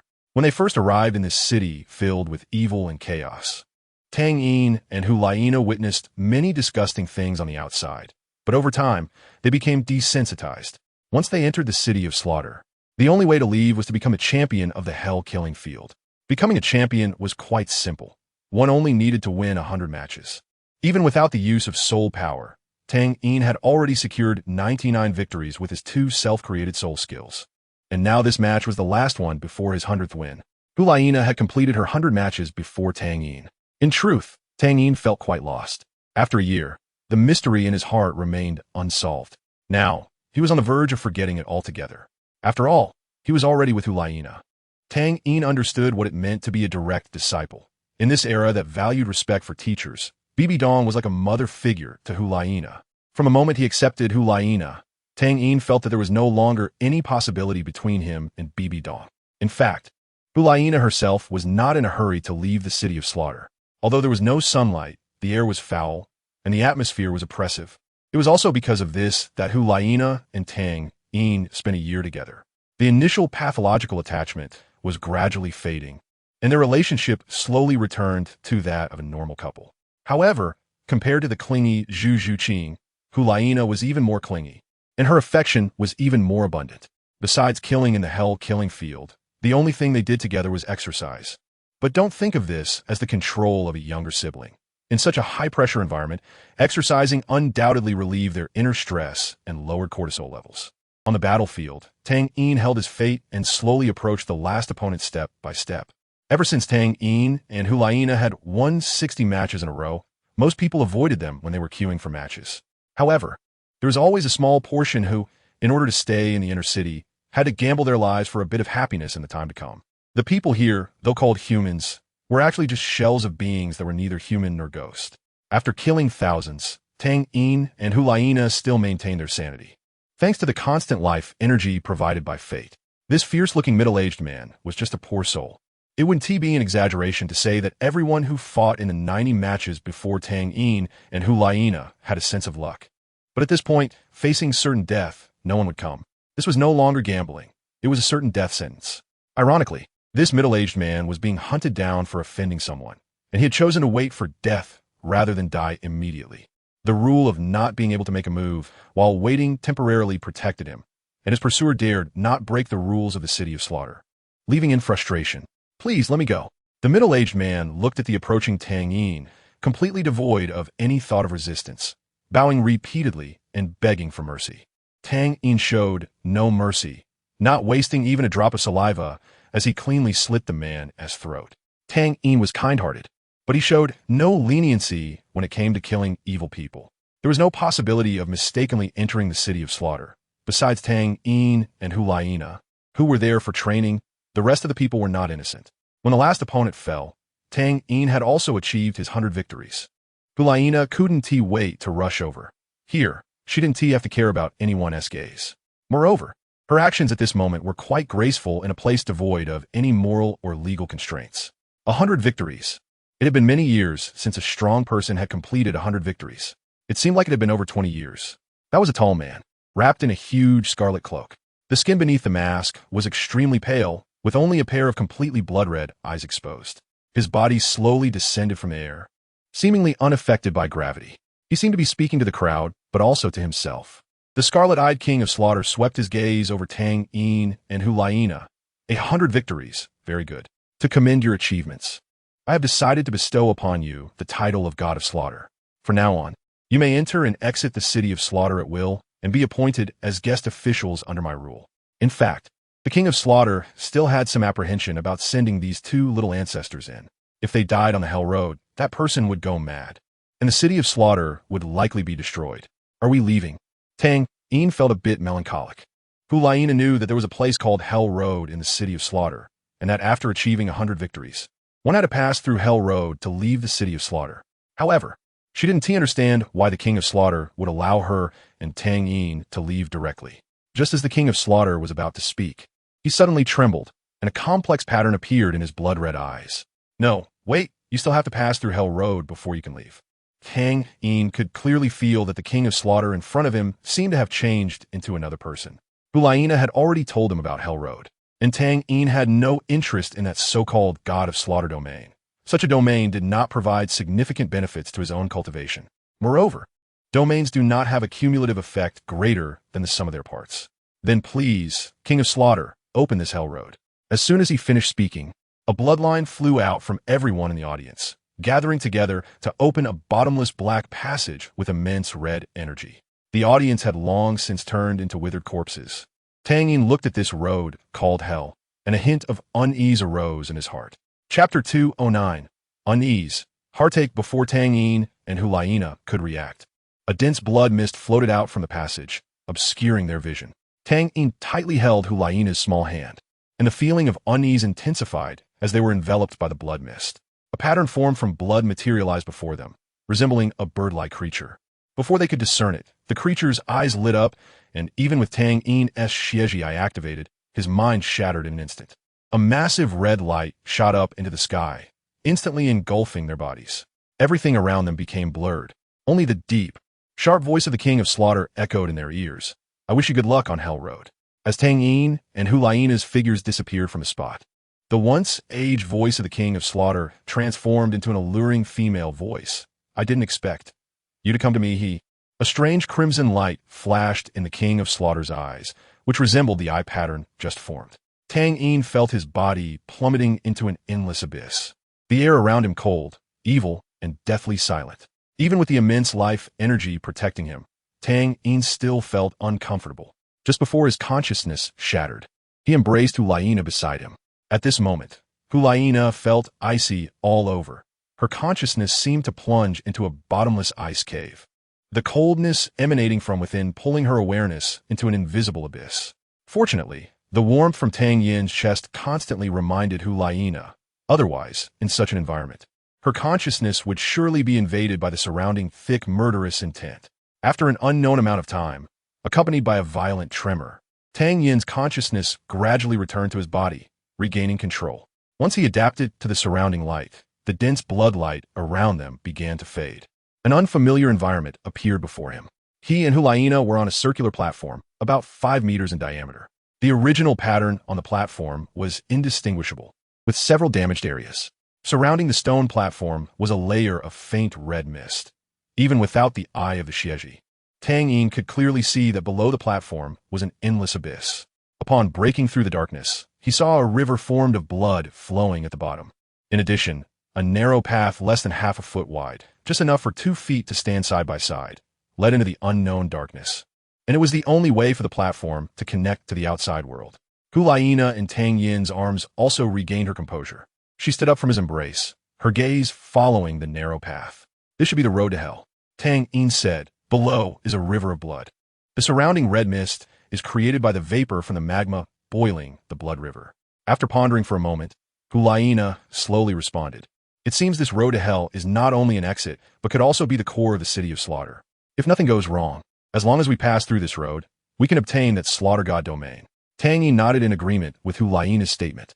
For some reason, the unease in his heart grew stronger. He had never felt such palpitations before, not even when he was stabbed in the heart by BB Dong. We should move quickly. It's best to leave this place, Tang Yin decided, looking at the narrow path that could only accommodate one person. Hulaina knew that she couldn't hold hands with Tang Yin anymore. Before she could suggest who should go first, Tang Yin picked up Hulaina and walked toward the narrow path. Hulaina was momentarily taken aback by Tang Yin's sudden action, but being wrapped in this sense of security felt really good. Tang Yin walked quickly, yet his steps were very steady. The narrow bridge felt like solid ground even while carrying someone. Years of rigorous training had allowed Tang Yin to achieve a terrifying level of balance control, and with Hulaina's weight being less than 1/10 of his martial soul's destiny, he remained unfazed even as the width of the path shrank from half a foot to 3 inches. As they continued forward, Tang Yin distinctly felt the blood pool beneath them drawing closer, and the surrounding red mist thickened. The life energy within Tang Yin began to overflow, completely enveloping both him and Hulaina. The area was blood red, yet within half a meter around Tang Yin and Hulaina, it was lush and green. The vibrant scene of life, competing to thrive, was still vivid. If Hulaina had not been able to see the surrounding blood mist, she might have thought she was in a vibrant forest simply by closing her eyes and feeling. Suddenly, Hulaina, leaning against Tang Yin's chest, opened her eyes wide, her originally gentle gaze flashing with sharp coldness. Tang Yin reacted first. He wrapped one arm around Hulaina and summoned the power of fate with his right hand. The light of the eye of the Xieji burst forth, and Tang Yin's momentum surged to its peak. Ahead, a swarm of blood-red bats formed a cloud, sweeping towards Tang Yin and Hulaina. Faced with a tide of at least 3,000 bats, Tang Yin was unafraid. He merely pointed forward with his right hand, causing the foremost blood bat to suddenly halt, with the bats behind crashing into the one that had stopped. Boom! The bat in the front row exploded, and like a landslide, the red cloud erupted into even more vibrant colors, after which all their bodies fell into the abyss, swallowed by the blood river. The combined power of the Xieji Eye and the Breaking Thousand Army was now unparalleled. If the opposing force was a cavalry formation composed entirely of soul masters at the soul sect level or below, Tang Yin could obliterate them with just this one move. Hulaina let out a sigh of relief when she saw the danger dissipate. Tang Yin's previous attack had left her mesmerized. If it weren't for the current situation, she would have definitely done something. But something larger approached. Tang Yin remained alert and reminded Hulaina, who was gathering her energy. Through the eye of the Xieji, he saw a creature hanging from the ceiling, measuring over 4 meters in length, with 2 enormous claws gripping the narrow path. Each claw had a diameter of more than a meter, sharp enough to dig into the stone. Its dark golden body slowly unfurled a pair of massive wings, with a terrifying wingspan reaching 10 meters. With a powerful flap of its wings, it lifted its massive body into the air. This bat was entirely dark golden in color, and what was most terrifying was that it had 3 heads. "Nana, if I hit you, will your teacher come looking for trouble with me?" Tang Yin suddenly joked with Hulaina in his arms. Hulaina tensed up suddenly, instinctively tightening her grip around Tang Yin's waist. Tang Yin was not afraid of the dark golden bat. He still had confidence in defeating it instantly.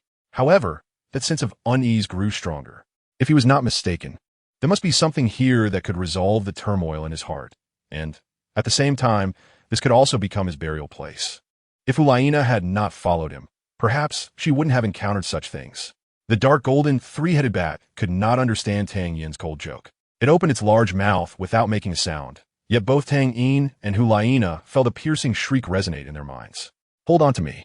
Tang Yin's voice was soft, but Hulaina heard it very clearly.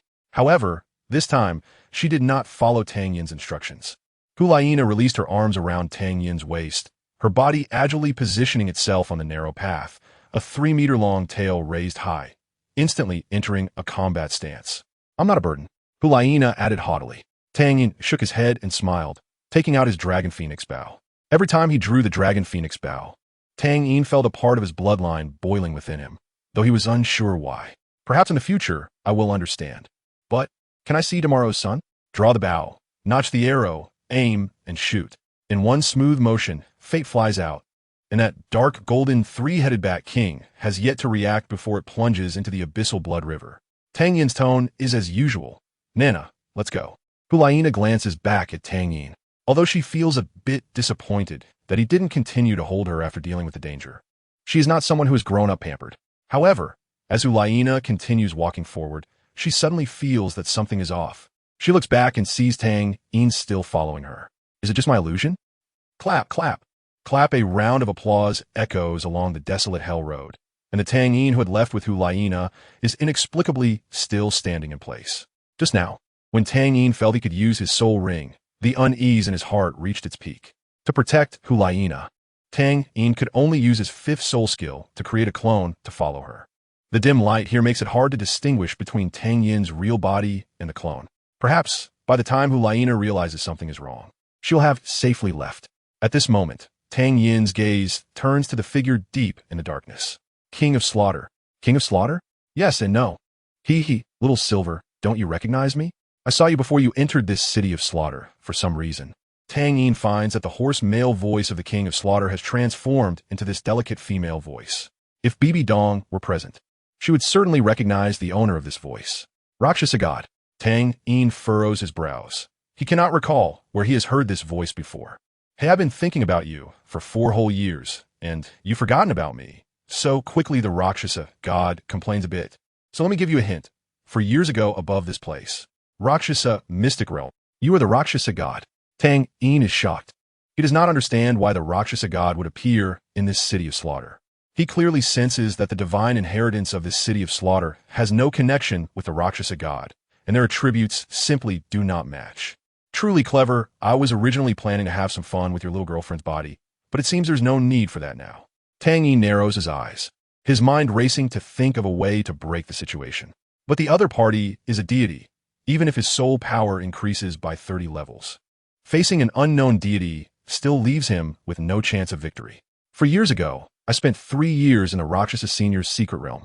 Did the senior come to me for something? Tang Yin decides that until he figures out what the other party wants, it's better not to provoke her.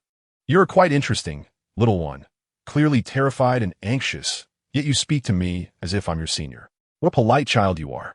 The Rakshasa God is not in a hurry and teases Tang Yin with interest. Seeing that his thoughts have been seen through, Tang Yin decides to drop the act. You can't be looking for me just to borrow my girlfriend's body for a fling, right? All right, I won't tease you anymore. The Rakshasa God, seeing Tang Yin lose interest, lays it out.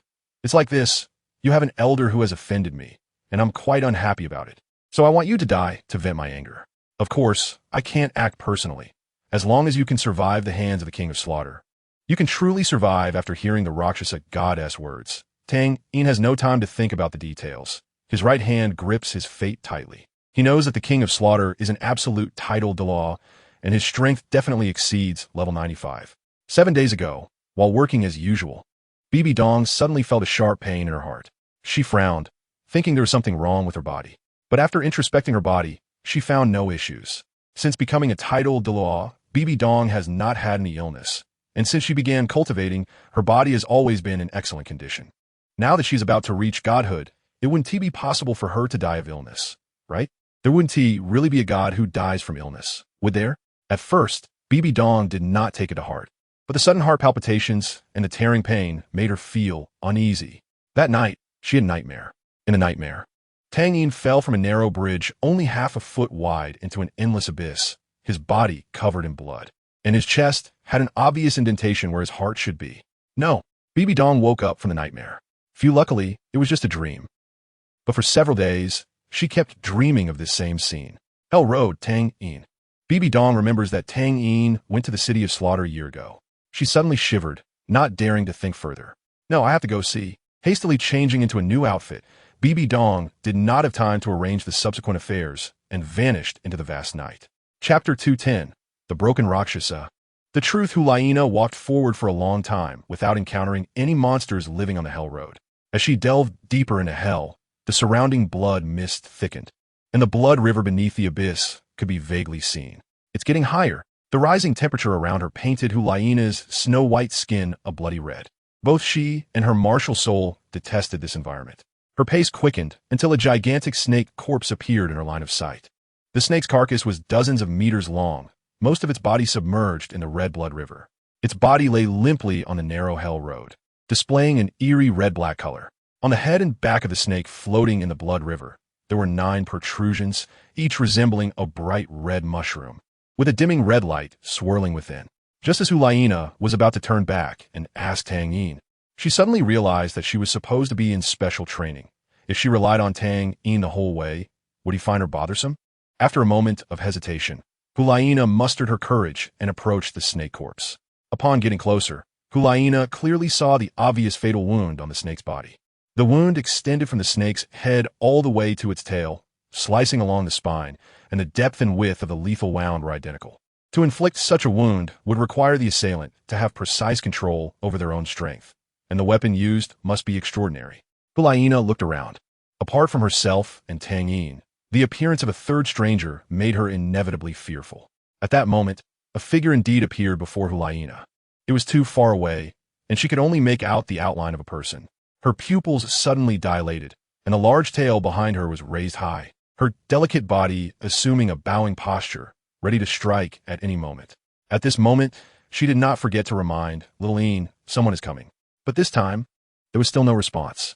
The tense atmosphere made Hulaina overlook many details, such as the unexpected situation of encountering the corpse of the nine-headed fiery sun snake. Tang Yin would definitely not let Hulaina take risks. For example, in this situation, Tang Yin would also appear before her at the first opportunity. What relieved Hulaina was that the blurred figure was none other than her teacher, Bibi Dong. But Hulaina was somewhat puzzled. Why would her teacher come here at this time? Teacher? Hulaina tried to call out, but she didn't fully lower her guard, still maintaining a combat-ready posture. In this hellish path, anything could happen. If the Bibi Dong in front of her was merely an illusion conjured by the mental phantoms of the hellish path, it would be dangerous to relax too much. At this moment, Bibi Dong appeared very exhausted, with visible blood vessels in her eyes. And her once fair and plump face now showed signs of wear. She had no idea of Tang Yin's exact location. She could only rely on the unease in her heart and her instincts to reach the exit of the hellish path. Without hesitation and disregarding the risks of recklessly entering, she dove straight into the narrow opening that could only accommodate one person. The tearing pain in her chest flared up again, causing Bibi Dong to quicken her pace.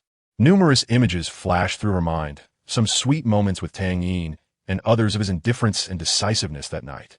I hope this is just my illusion. Not long after entering the hellish path, Bibi Dong saw her disciple in the shadow behind her.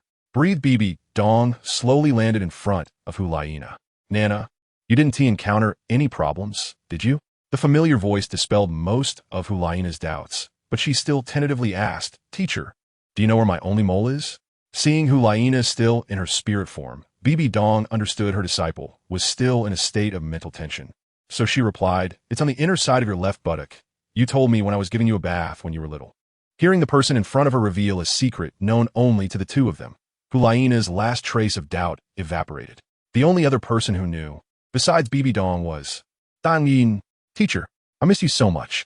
Hulaina rushed over and hugged Bibi Dong tightly, her tail behind her drooping down, becoming exceptionally docile. Bibi Dong affectionately embraced Hulaina, but her gaze fell on Tang Yin. Tang Yin, what happened to him? Hearing Bibi Dong's question, Hulaina turned to look at Tang Yin. The Tang Yin in front of her made cracking noises, like the sound of a mirror shattering. The originally fine Tang Yin suddenly shattered before her eyes. Hulaina finally sensed that something was seriously wrong. Bibi Dong could tell at a glance that something had happened to Tang Yin. She knew that Tang Yin had a soul skill that could create a replica identical to himself, a technique he had used in the finals. Little Yin must have sensed the impending danger long ago and used the soul skill to bring Hulaina out to avoid worrying her. Now that the soul skill had disappeared, there were only two possibilities. Either the soul master voluntarily canceled the release, or the soul master's main body was severely injured and could no longer maintain the soul skill. Bibi Dong leaned towards the latter. Without further delay, she flew down the narrow path toward the deeper part. Hulaina was only a step behind in realizing this, but just as she wanted to chase after her, Bibi Dong's voice came through. You can't help it all. Go outside. Think about why Tang Yin wanted to send you away. Hulaina's impulsive emotions began to be overtaken by rational thought. She understood that Tang Yin must have encountered some terrifying enemy, and having her around would hinder his performance. But just leaving her alone in a safe place to wait felt unsatisfactory. After struggling with her thoughts, her nails had already embedded deeply into her flesh, blood flowing profusely. Tears streamed down Hulaina's cheeks, leaving 2 streaks. It was the first time she hated her own lack of strength so much, unable to help at all. In fact, Tang Yin did not simply send Hulaina away. His 5th soul skill also had the function of body swapping. In Tang Yin's plan, he intended for the replica to bring Hulaina to the exit quickly, while he would instantly complete the swap with his main body. Once they were out of the hellish path, neither the King of Slaughter nor the Rakshasa God would be able to do anything to him. However, things did not go as planned. Thud Tang Yin took a hit from the King of Slaughter's casual strike. The blood-red magic sword in his hand unleashed a terrifying energy storm, and the surrounding blood mist instantly coalesced into substantial blood blades. In this moment, fate crashed against Tang Yin's chest, the immense force causing several more cracks to appear in his ribs. It was unclear how many times he had coughed up blood by now. The faint blue furnace of heaven and earth behind him now only glimmered dimly. It was already remarkable that the furnace could provide sole power support in this already spiritually thin hellish path. Now, with his physical strength waning, he could no longer maintain the operation of the furnace. The life energy within him was gradually depleting, working to quickly repair the damage to his body. But this one-way consumption situation could not last much longer. The control of the King of Slaughter's body had not been completely lifted by the Rakshasa god, who was adept at tormenting others, enjoying the thrill of playing with its prey like a cat with a mouse. And the mouse, without a doubt, was Tang Yin. Are you stalling for time? Calculating, your little girlfriend is almost at the exit. Why not try swapping places with your replica? Tang Yin knelt on one knee, feeling a heavy weight in his heart as the Rakshasa god directly revealed his escape card. Tang Yin still held a bit of hope, and tried to see if the Rakshasa god was just toying with him. But luck was ultimately just luck. Although the connection between his main body and replica was still intact, he felt a peculiar force blocking the swap. The King of Slaughter suddenly struck, and this attack was sharper than all previous ones. Tang Yin was horrified and quickly shot an arrow with the Dragon Phoenix bow. The power of this sword light was diminished, but it was only diminished. No matter how gifted Tang Yin was, he could not defeat the King of Slaughter, one of the three unparalleled Douluo of this generation, who wielded a super artifact. Moreover, it was the King of Slaughter under half control of a god. Even with 10 meters to go, Tang Yin could feel the immense energy contained within that scarlet sword light. If he did not take any action, his body would surely be cut in half. It was too late to evade. In a moment of desperation, Tang Yin's mental strength erupted, and the Eternal activated, causing everything around him to slow down. The flowing river of blood, the steaming mist of blood, and the deadly sword light coming towards him. It also included the King of Slaughter, controlled by a deity. Time was short. Tang Yin adjusted his posture so that the sword light could only strike his abdomen, gathering all the life energy within him at that point. Tang Yin gambled right. The sword light that could take his life only sent him flying several dozen meters, leaving a horrific scar on his abdomen. If it weren't for the protection of life energy, his nearly shattered internal organs would have spilled out along the trajectory of his flight. Tang Yin's landing was not good. His body had deviated slightly from a straight path due to the angle adjustment. Enduring immense pain, Tang Yin barely grasped a corner of the hell road. The pain pulling at his wound made him grimace, and blood trickled down from the gaps between his teeth. Hey, why don't you listen to your sister? I told you. You can't escape from my grasp today. The King of Slaughter landed on the hell road, taking leisurely steps towards Tang Yin. Sister? Just a twisted-minded, perverted old hag. Tang Yin knew it was very likely he wouldn't survive today. Rather than dying in a cowardly way, he might as well express his feelings directly. However, the Rakshasa god did not respond. Instead, she squatted down and caressed Tang Yin's still handsome face. TSK, Tisk, your parents really gave you a good appearance. No wonder they could charm my inheritor so much. Tang Yin merely looked coldly at the King of Slaughter, not replying. Hey, look at you. Clearly my inheritor loves you so much, yet you have feelings for someone else. After saying that, she leaned close to Tang Yin, took a deep breath with her eyes closed, as if savoring something, and said, let me see how many women's scent are on you. 1, 2, 3. 6 women. Slap. The Rakshasa god, controlling the King of Slaughter, slapped Tang Yin across the face, instantly leaving a bruise on his fair skin. Scum. Men are indeed all worthless. Tang Yin spat out a mouthful of blood foam and sneered. I admit I'm not a faithful person, but looking at you, you must have been despised by some man before becoming a deity, right? That man probably didn't even want to touch you. Shut up. The silent Rakshasa god suddenly let out a sharp roar that pierced through Tang Yin's eardrum. His body, hanging in the air, staggered, and maintaining his balance became increasingly difficult. Very good, you've successfully angered me. The Rakshasa god's voice was no longer playful, but chillingly cold. Tang Yin chuckled. You've hit the nail on the head. You are. MMM. The King of Slaughter's foot harshly stomped down on Tang Yin's fingers gripping the hell road, enduring intense pain. Cold sweat began to bead on Tang Yin's forehead. As the pressure increased, the last bit of his strength was about to be exhausted. Just before consciousness faded, bright figures flashed before Tang Yin's eyes. Sister Zhu Qing I broke my promise. Sister Shui, about our agreement. Dean, regarding my promise to you. Hulaina, I'm sorry I lied to you. In the end, Bibi Dong's figure appeared in Tang Yin's mind. Vaguely, He also heard the Rakshasa god's hysterical outburst after breaking down. I've been abandoned by someone? Yes. So what? My inheritor isn't abandoned either. You probably don't know, yet the Rakshasa god seemed to regain a bit of sanity, revealing a heartbreaking truth to Tang Yin. In fact, Bibi Dong loves you very much.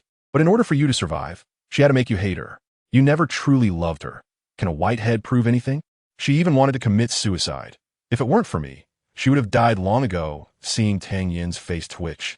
The Rakshasa god knew that he had also broken down at this moment. Ultimately, Tang Yin's memory recalled Bibi Dong's almost pleading tone that night. Despite her noble and domineering demeanor, she appeared so vulnerable in front of him. I'm sorry. Tang Yin's consciousness blurred. He would never have the chance to say this to Bibi Dong in person. His body fell weakly into the abyss below.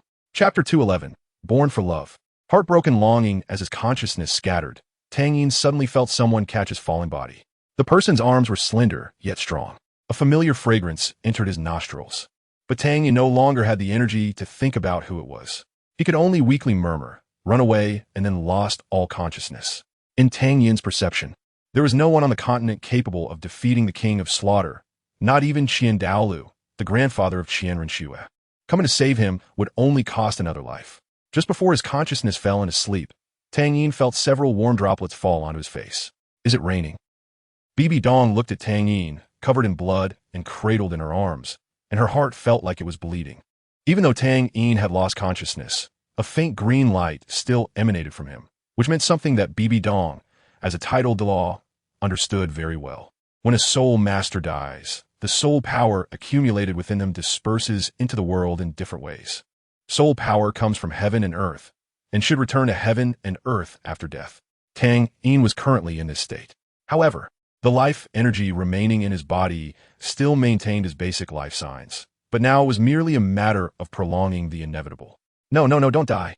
Bibi Dong looked at Tang Yin, whose vitality was gradually fading, but could do nothing but watch helplessly.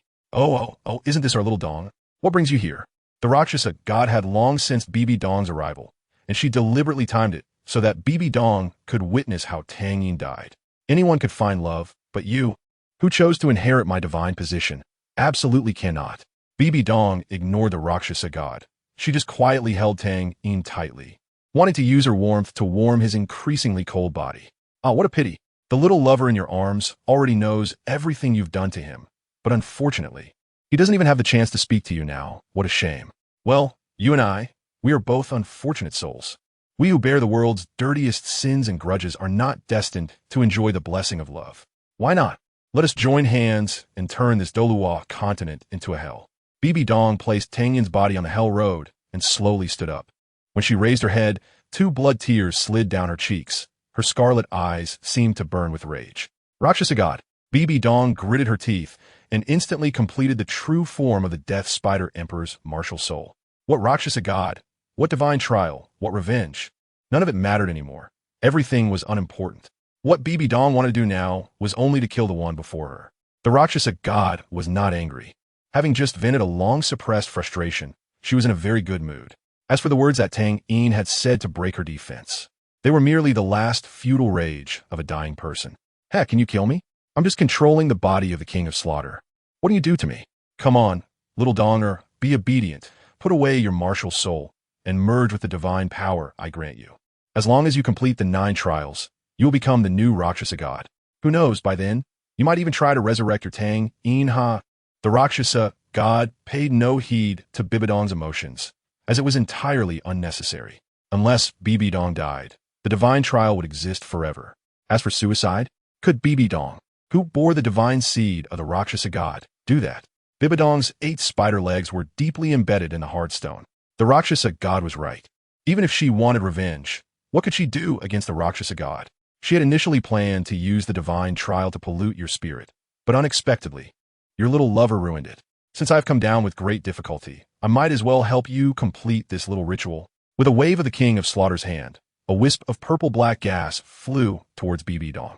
The gas floated slowly, but Bibi Dong showed no intention of dodging. She knew that anything she did now would be futile. The feeling of being directly locked down filled Bibi Dong's heart with humiliation and rage. When the purple-black mist entered Bibi Dong's mind, her martial soul's true form was instantly. The purple-black mist enveloped not other places, but Bibidong's sea of consciousness. The scars that had been there were gradually smoothed out by Tang Yin over the past 3 years. In Bibidong's sea of consciousness, apart from her own power, there were only some residual auras left by Tang Yin during his healing. After the purple-black Rakshasa consciousness entered Bibidong's sea of consciousness, it began to domineeringly occupy every corner. Bibidong did not sit idly by. She tried to fight back, wanting to expel this energy that did not belong to her. But in front of God, Bibidong was no different from Tang Yin. The intense pain of her sea of consciousness being torn apart made Bibidong clutch her head and painfully crawl on the ground. This familiar feeling reminded her of Tang Yin. But this time, who could protect her? The hero bestowed upon her by heaven had already been harmed by her. That's right, Bibidong blamed everything on herself. She felt that if it weren't for her, Tang Yin would definitely be very happy right now.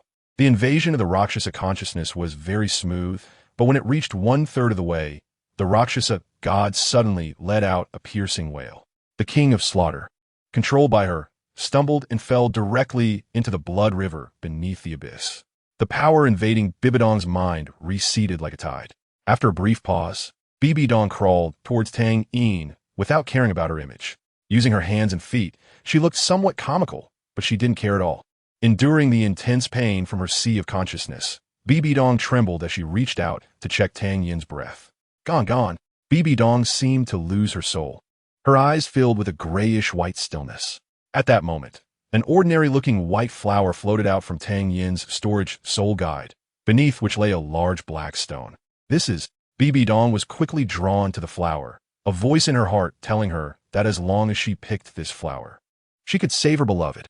When her fingertip touched the petal, Bibidong instantly understood how to pick the flower.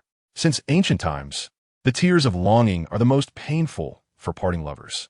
The heartbreak red, which had guarded a lifetime of love, would not silently watch everything unfold as a pair of lovers were about to be separated by life and death.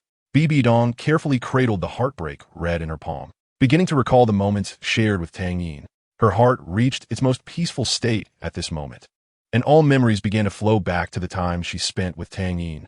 The 2 times he saved her, 3 years of companionship, their past lives. All the beauty condensed into the deepest love in Bibidong's heart. But then the final test arrived. Tang Yin's infidelity, his sarcasm, coldness, and resolve. Bibidong tried to control herself not to think about these things, but she couldn't. She simply couldn't. Just as her mind was about to shatter, she remembered the song Tang Yin loved to sing to her. The circle outlines the fingerprint. Xiao Yin, I have never regretted loving you, never. Bibidong spat a mouthful of blood onto the heartbreak red. When the first drop of blood fell onto the white petals of the heartbreak red, the originally ordinary white flower immediately burst into a brilliant red light. The silky petals of the heartbreak red became dazzling, as if Bibidong's blood had brought the flower to life. The heartbreak red, now shimmering with a golden red hue, revealed its original form after absorbing the blood of true love. Bibidong plucked a few petals and put them in her mouth. The petals of the heartbreak red melted instantly, turning into flowing spiritual liquid. Even just holding it in her mouth, Bibidong could feel the powerful energy contained in the flower. Tang Yin no longer had the ability to swallow on his own. This was one of the few methods Bibidong could think of. Grasping Tang Yin's chin, Bibidong kissed him without a moment's hesitation. This was her second kiss, and Bibidong found it absurd that every time she had intimate contact with her beloved, it was during the other person's moment of death. But it was only at this time that she could set everything aside to love Tang Yin. Whether this was a blessing or a curse, she did not know. After feeding the entire heartbreak red into Tang Yin's mouth, his body, which had already lost all signs of life, seemed to come back to life. The pale cheeks, devoid of any color, regained some redness, as the powerful heartbreak red circulated within Tang Yin's body. The body, which had long been exhausted, began to absorb the meager spiritual energy from the outside world, and the heart that had stopped beating began to beat strongly. However, there were still no signs of Tang Yin waking up. After completing everything, Bibidong finally breathed a sigh of relief. The mental exhaustion and physical pain nearly causing her to faint. Her strong will pulled her back. Looking at Tang Yin, whose complexion had returned to normal, Bibidong couldn't help but reach out to caress his cheek. Once the crisis had passed, Bibidong's earlier decisiveness had completely disappeared. Xiao Yin, my greatest wish now is for you to be safe and sound. Now, you are not lacking for women by your side. Besides Xiao Shui and Nana, there are many, many girls. They will definitely take good care of you. In fact, I have come to terms with it. Even that Lu Erlong, whom I hate the most, is still pure, while I am no longer the BB Dong who could completely belong to you. Perhaps our meeting was a mistake, merely for you. Encountering me has brought you too much misfortune. Your mother told me that there was an opportunity for us to reconcile, but I don't want to continue bringing you disaster. You will definitely have many children in the future. We had 1 too in the last life. Our child was named Tang Ye. BB Dong chattered on, and in the end, her eyes were filled with nothing but longing for Tang Yin. After seeing that Tang Yin was generally unhurt, BB Dong suddenly turned around decisively, wanting to leave before Tang Yin woke up. But as she was about to get up, her hand was grabbed by someone. Before she could react, Tang Yin, supporting his still somewhat weak body, hugged her from behind. BB Dong could feel Tang Yin's weakness at that moment, and she could also feel his determination. As long as she wanted to leave, even a peak Tang Yin wouldn't be able to stop her, let alone now. Sister Dong, I'm sorry, please don't go, don't leave me, okay? Tang Yin's head rested on BB Dong's shoulder, and to conserve energy, he didn't even open his eyes. Hearing Tang Yin's words, BB Dong was already in tears. Clearly, she had just made up her mind, but upon hearing Tang Yin's words, that ridiculous determination shattered into pieces. How could she not want to spend the rest of her life with Tang Yin? But Tang Yin struggled to lift his hand and stopped at the position on BB Dong's left chest. He wasn't trying to take advantage of her. He just wanted to remember BB Dong's sacrifices. Sure enough, Tang Yin felt a scar only an inch long at BB Dong's chest. Sister Dong, I'm sorry. Clearly, you have given so much, yet I have always thought that I was the victim. Tang Yin was very weak now, and his words were intermittent. Don't say any more, I know everything. BB Dong was afraid that Tang Yin's already weak body would collapse directly. No, it's okay. Sister Dong, I have many women around me now. Will you not want me? Tang Yin looked like a child who had made a mistake. What qualifications do I have to despise you? Little Yin. BB Dong lifted her head, trying to appear a bit stronger. Sister Dong, actually, you were so beautiful that night. After I go back this time, could you wear it for me one more time? Please, Sister Dong, okay. BB Dong almost used all her strength to say that word. After saying it, she could no longer suppress her crying, weeping like a rain-soaked pear blossom, evoking pity. At that moment, a figure important to Tang Yin unexpectedly flew out from BB Dong's body. When Tang Yin clearly saw the image outlined by countless light points in the air, he couldn't help but exclaim, Master! Tang Yin had many teachers, but he only had one master. The image of Old Turtle floated in the air, quietly watching BB Dong and Tang Yin. BB Dong also looked up at that incredibly aged figure, and Tang Yin's address had already confirmed his identity. Little Yin, long time no see. You should have grown up now. As you can see, this is just an image I carved in advance. There is no need to try to find me, for I have long since died. The fact that you can see this image means you have already overcome that crisis. Next, I will tell you all the truths. Chapter 2:12 Fate, Destiny Truth? Both Tang Yin and BB Dong looked puzzled. Old Turtle did not explain too much. He was merely an image now, and he would only follow the fixed procedures established during his lifetime. After waiting for Tang Yin and BB Dong to adapt for a while, countless light points scattered, and a starry sky appeared before them. In the vast universe, there was not only endless darkness, countless celestial bodies were emitting scorching light. Chaotic elemental storms stirred up waves in the universe, refracting brilliant and colorful light. This seemed to be a first-person perspective, with the surrounding scenery advancing at an unimaginable speed. Finally, the image froze on a planet with 4 continents: Douluo continent, Sun Moon continent, and later Doling continent and Xinghua continent, with almost all other places filled with blue oceans. Around this, there were many similar planets, and above these planets was a misty, colorful realm. BB Dong recognized the name of this realm at a glance: God Realm. The Rakshasa secret realm did not actually belong to Douluo continent, and the city of Slaughter, where Tang Yin and BB Dong were located, was the same. These 2 places were very special, like small realms attached to the Douluo continent realm, but with some differences. More accurately, the city of Slaughter and the Rakshasa secret realm were the connecting passages between the Douluo God realm and the Douluo continent realm. As the perspective swept down from the God realm towards the Douluo continent, a golden figure suddenly appeared in view. Her appearance was definitely rare in the world. With golden hair cascading behind her, a smooth and gentle facial curve, and golden eyes possessing a captivating magical ability, BB Dong couldn't help but exclaim, for this person's appearance was somewhat similar to Qianren Xue. The perspective stopped in front of this woman who closely resembled Qianren Xue. Like Qianren Xue, but more accurately, Qianren Xue resembled her. They both had 3 pairs of pure angel wings behind them. Her condition seemed a bit off. Her entire aura was very weak, and the body beneath her white dress appeared to flicker in and out, constantly shifting between reality and illusion. "Senior, may I trouble you for a moment?" Her voice carried an indescribable, ethereal quality, calming the heart like conversion. "What is it?" An old voice came, identical to Old Turtle's. This voice confirmed Tang Yin's speculation. What he was seeing was the scene of his teacher arriving at the Douluo continent. "Senior, I have been ambushed and my time is short. My body is about to collapse. Seeing that the place you are going is the Douluo continent, I dare to stop you. But please, if you can help me, I will do my utmost." Old Turtle was not a person who easily agreed, but he had calculated that he had a thread of karma with the person in front of him. This karma came from the future. "My name is Qian Shui. I am known as the angel god in this god realm. I have left a trace of my bloodline in the Douluo continent. My time is short, but I fear that my fall will lead to the severance of the bloodline in the lower realm. I hope that Senior can bring my divine aura to the lower realm and help my descendants become the new angel god." Qian Shui sensed a terrifying aura from Old Turtle. Someone who could achieve a level 1 deity would not dare to casually traverse the universe.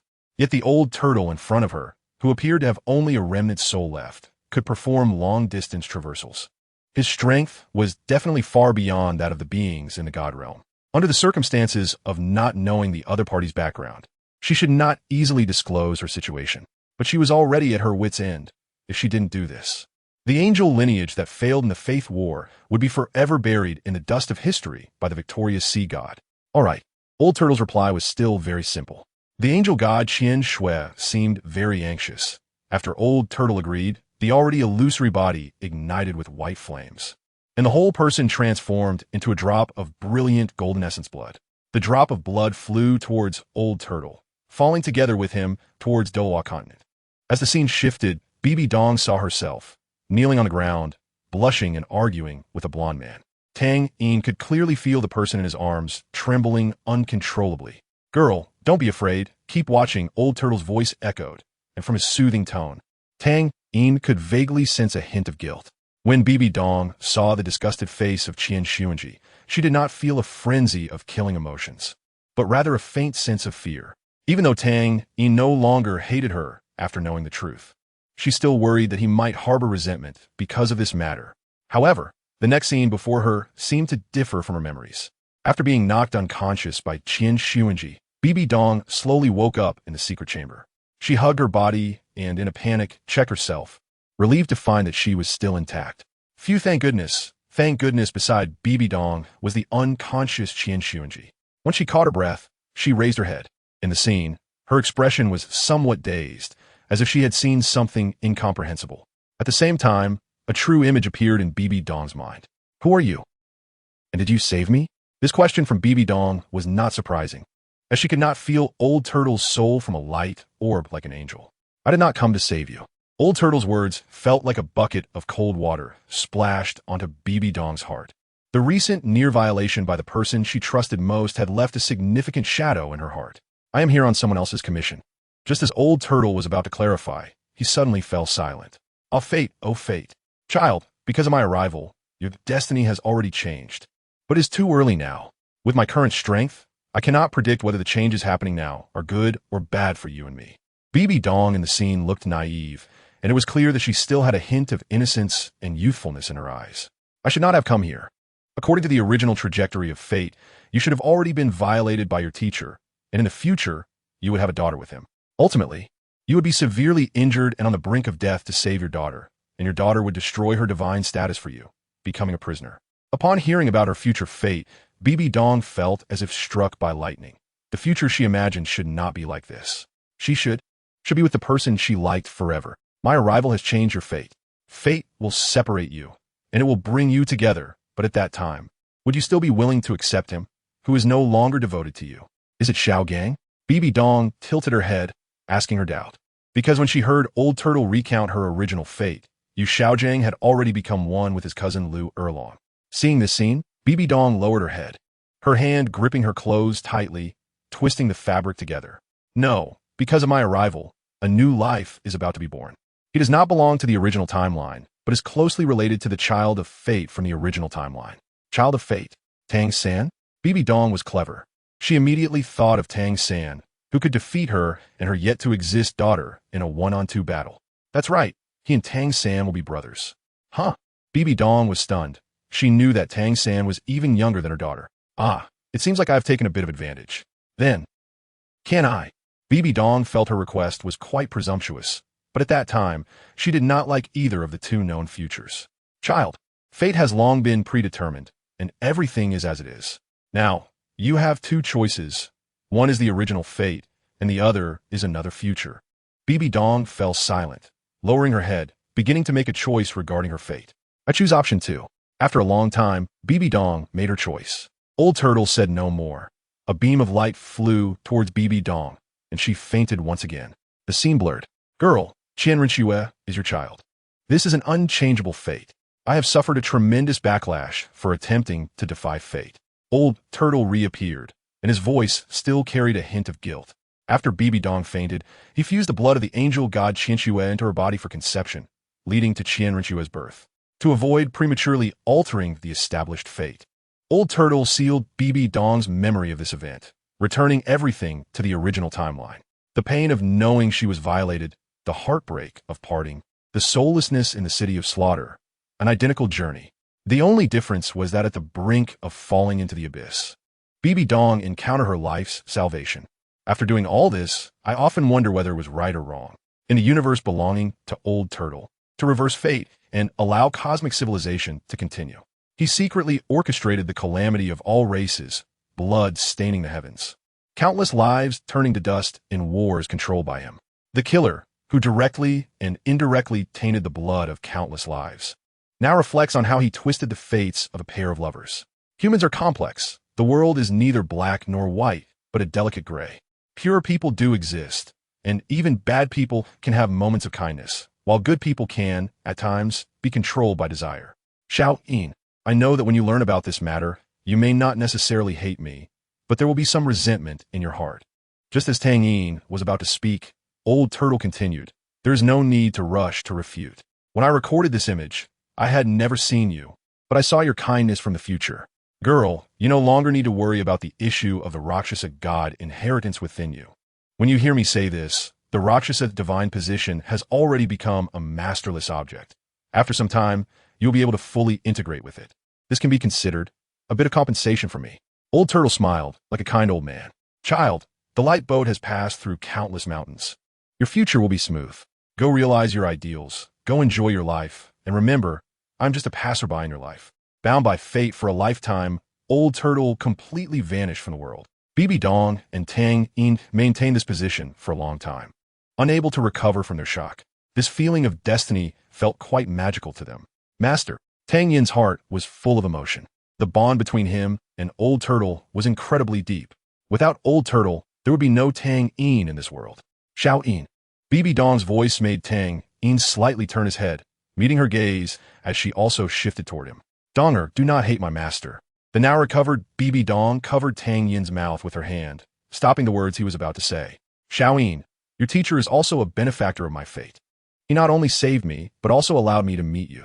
After realizing that he only had a child with a woman, although this feeling was quite strange, the last bit of resentment in his heart had disappeared. She was still Bibi Dong, belonging only to Tang Yin. As for the relationship with Qianrenxue, forget it, I don't want to think about it. Bibi Dong looked at the lips so close to her, slowly closed her eyes, and leaned in. Their lips met, without desire, only beauty and deep affection. Outside, Hulaina had already reddened her eyes after waiting for a long time. Not understanding the situation inside, Hulaina could only anxiously pace back and forth outside. She originally wanted to go in, but she found that after leaving the Hell Road, she could not return through that opening. As she walked back and forth, a figure appeared behind Hulaina. The huge shadow cast by the body completely blocked the tall Hulaina. Turning around, she was surprised to find that it was Tang Yin's father. Hulaina grabbed Tang Hao's hand like she had found a lifeline. Her expression panicked, her voice trembling but urgent. Uncle, Xiao Yin. Xiao Yin is in danger inside. He hasn't come out for a long time. My teacher has also been in for a long time, but there hasn't been any news. Uncle, you must save Xiao Yin. Tang Hao, who came here to pick up Tang Yin, was instantly unsettled upon hearing this news. Wait for me. After leaving those two words, he plunged into the Hell Road. Tang Hao's momentum had already reached its peak, and a layer of blood-red evil spirit was surging on the Haotian hammer in his hand. He would not allow Tang Yin to be seriously injured under his watch again. Not only could he not accept it, but Yin, who was also worried about Tang San's spirit evolution, would not forgive him either. But when he arrived at the scene, he was also stunned. Tang Yin and Bibi Dong, who were kissing, were also taken aback. Tang Yin looked at his father and gave an awkward smile. Father. Bibi Dong, on the other hand, leaned into Tang Yin's embrace, shyly burying her head in the crook of his neck. In the divine realm, in the palace of the Rakshasa god, the Rakshasa god died on her most beloved throne. Her death was extremely tragic. Purple-black blood flowed from her 7 orifices, and her eyes, filled with whites, were wide open in death, looking very horrifying. On her chest, a black heart was forcibly pulled out by herself, held in her hand that hung before her chest. Introduction. The heavens and the earth are the furnace. Creation is the artisan. Yin and yang are the charcoal, and all things are the copper. The heavens and the earth as a furnace can refine the world. The phoenix bone as the frame, dragon tendons as the strings, bathing in the essence of the sun. Moon and stars and the blood of all beasts, refined into treasures, are the world's rarest treasures.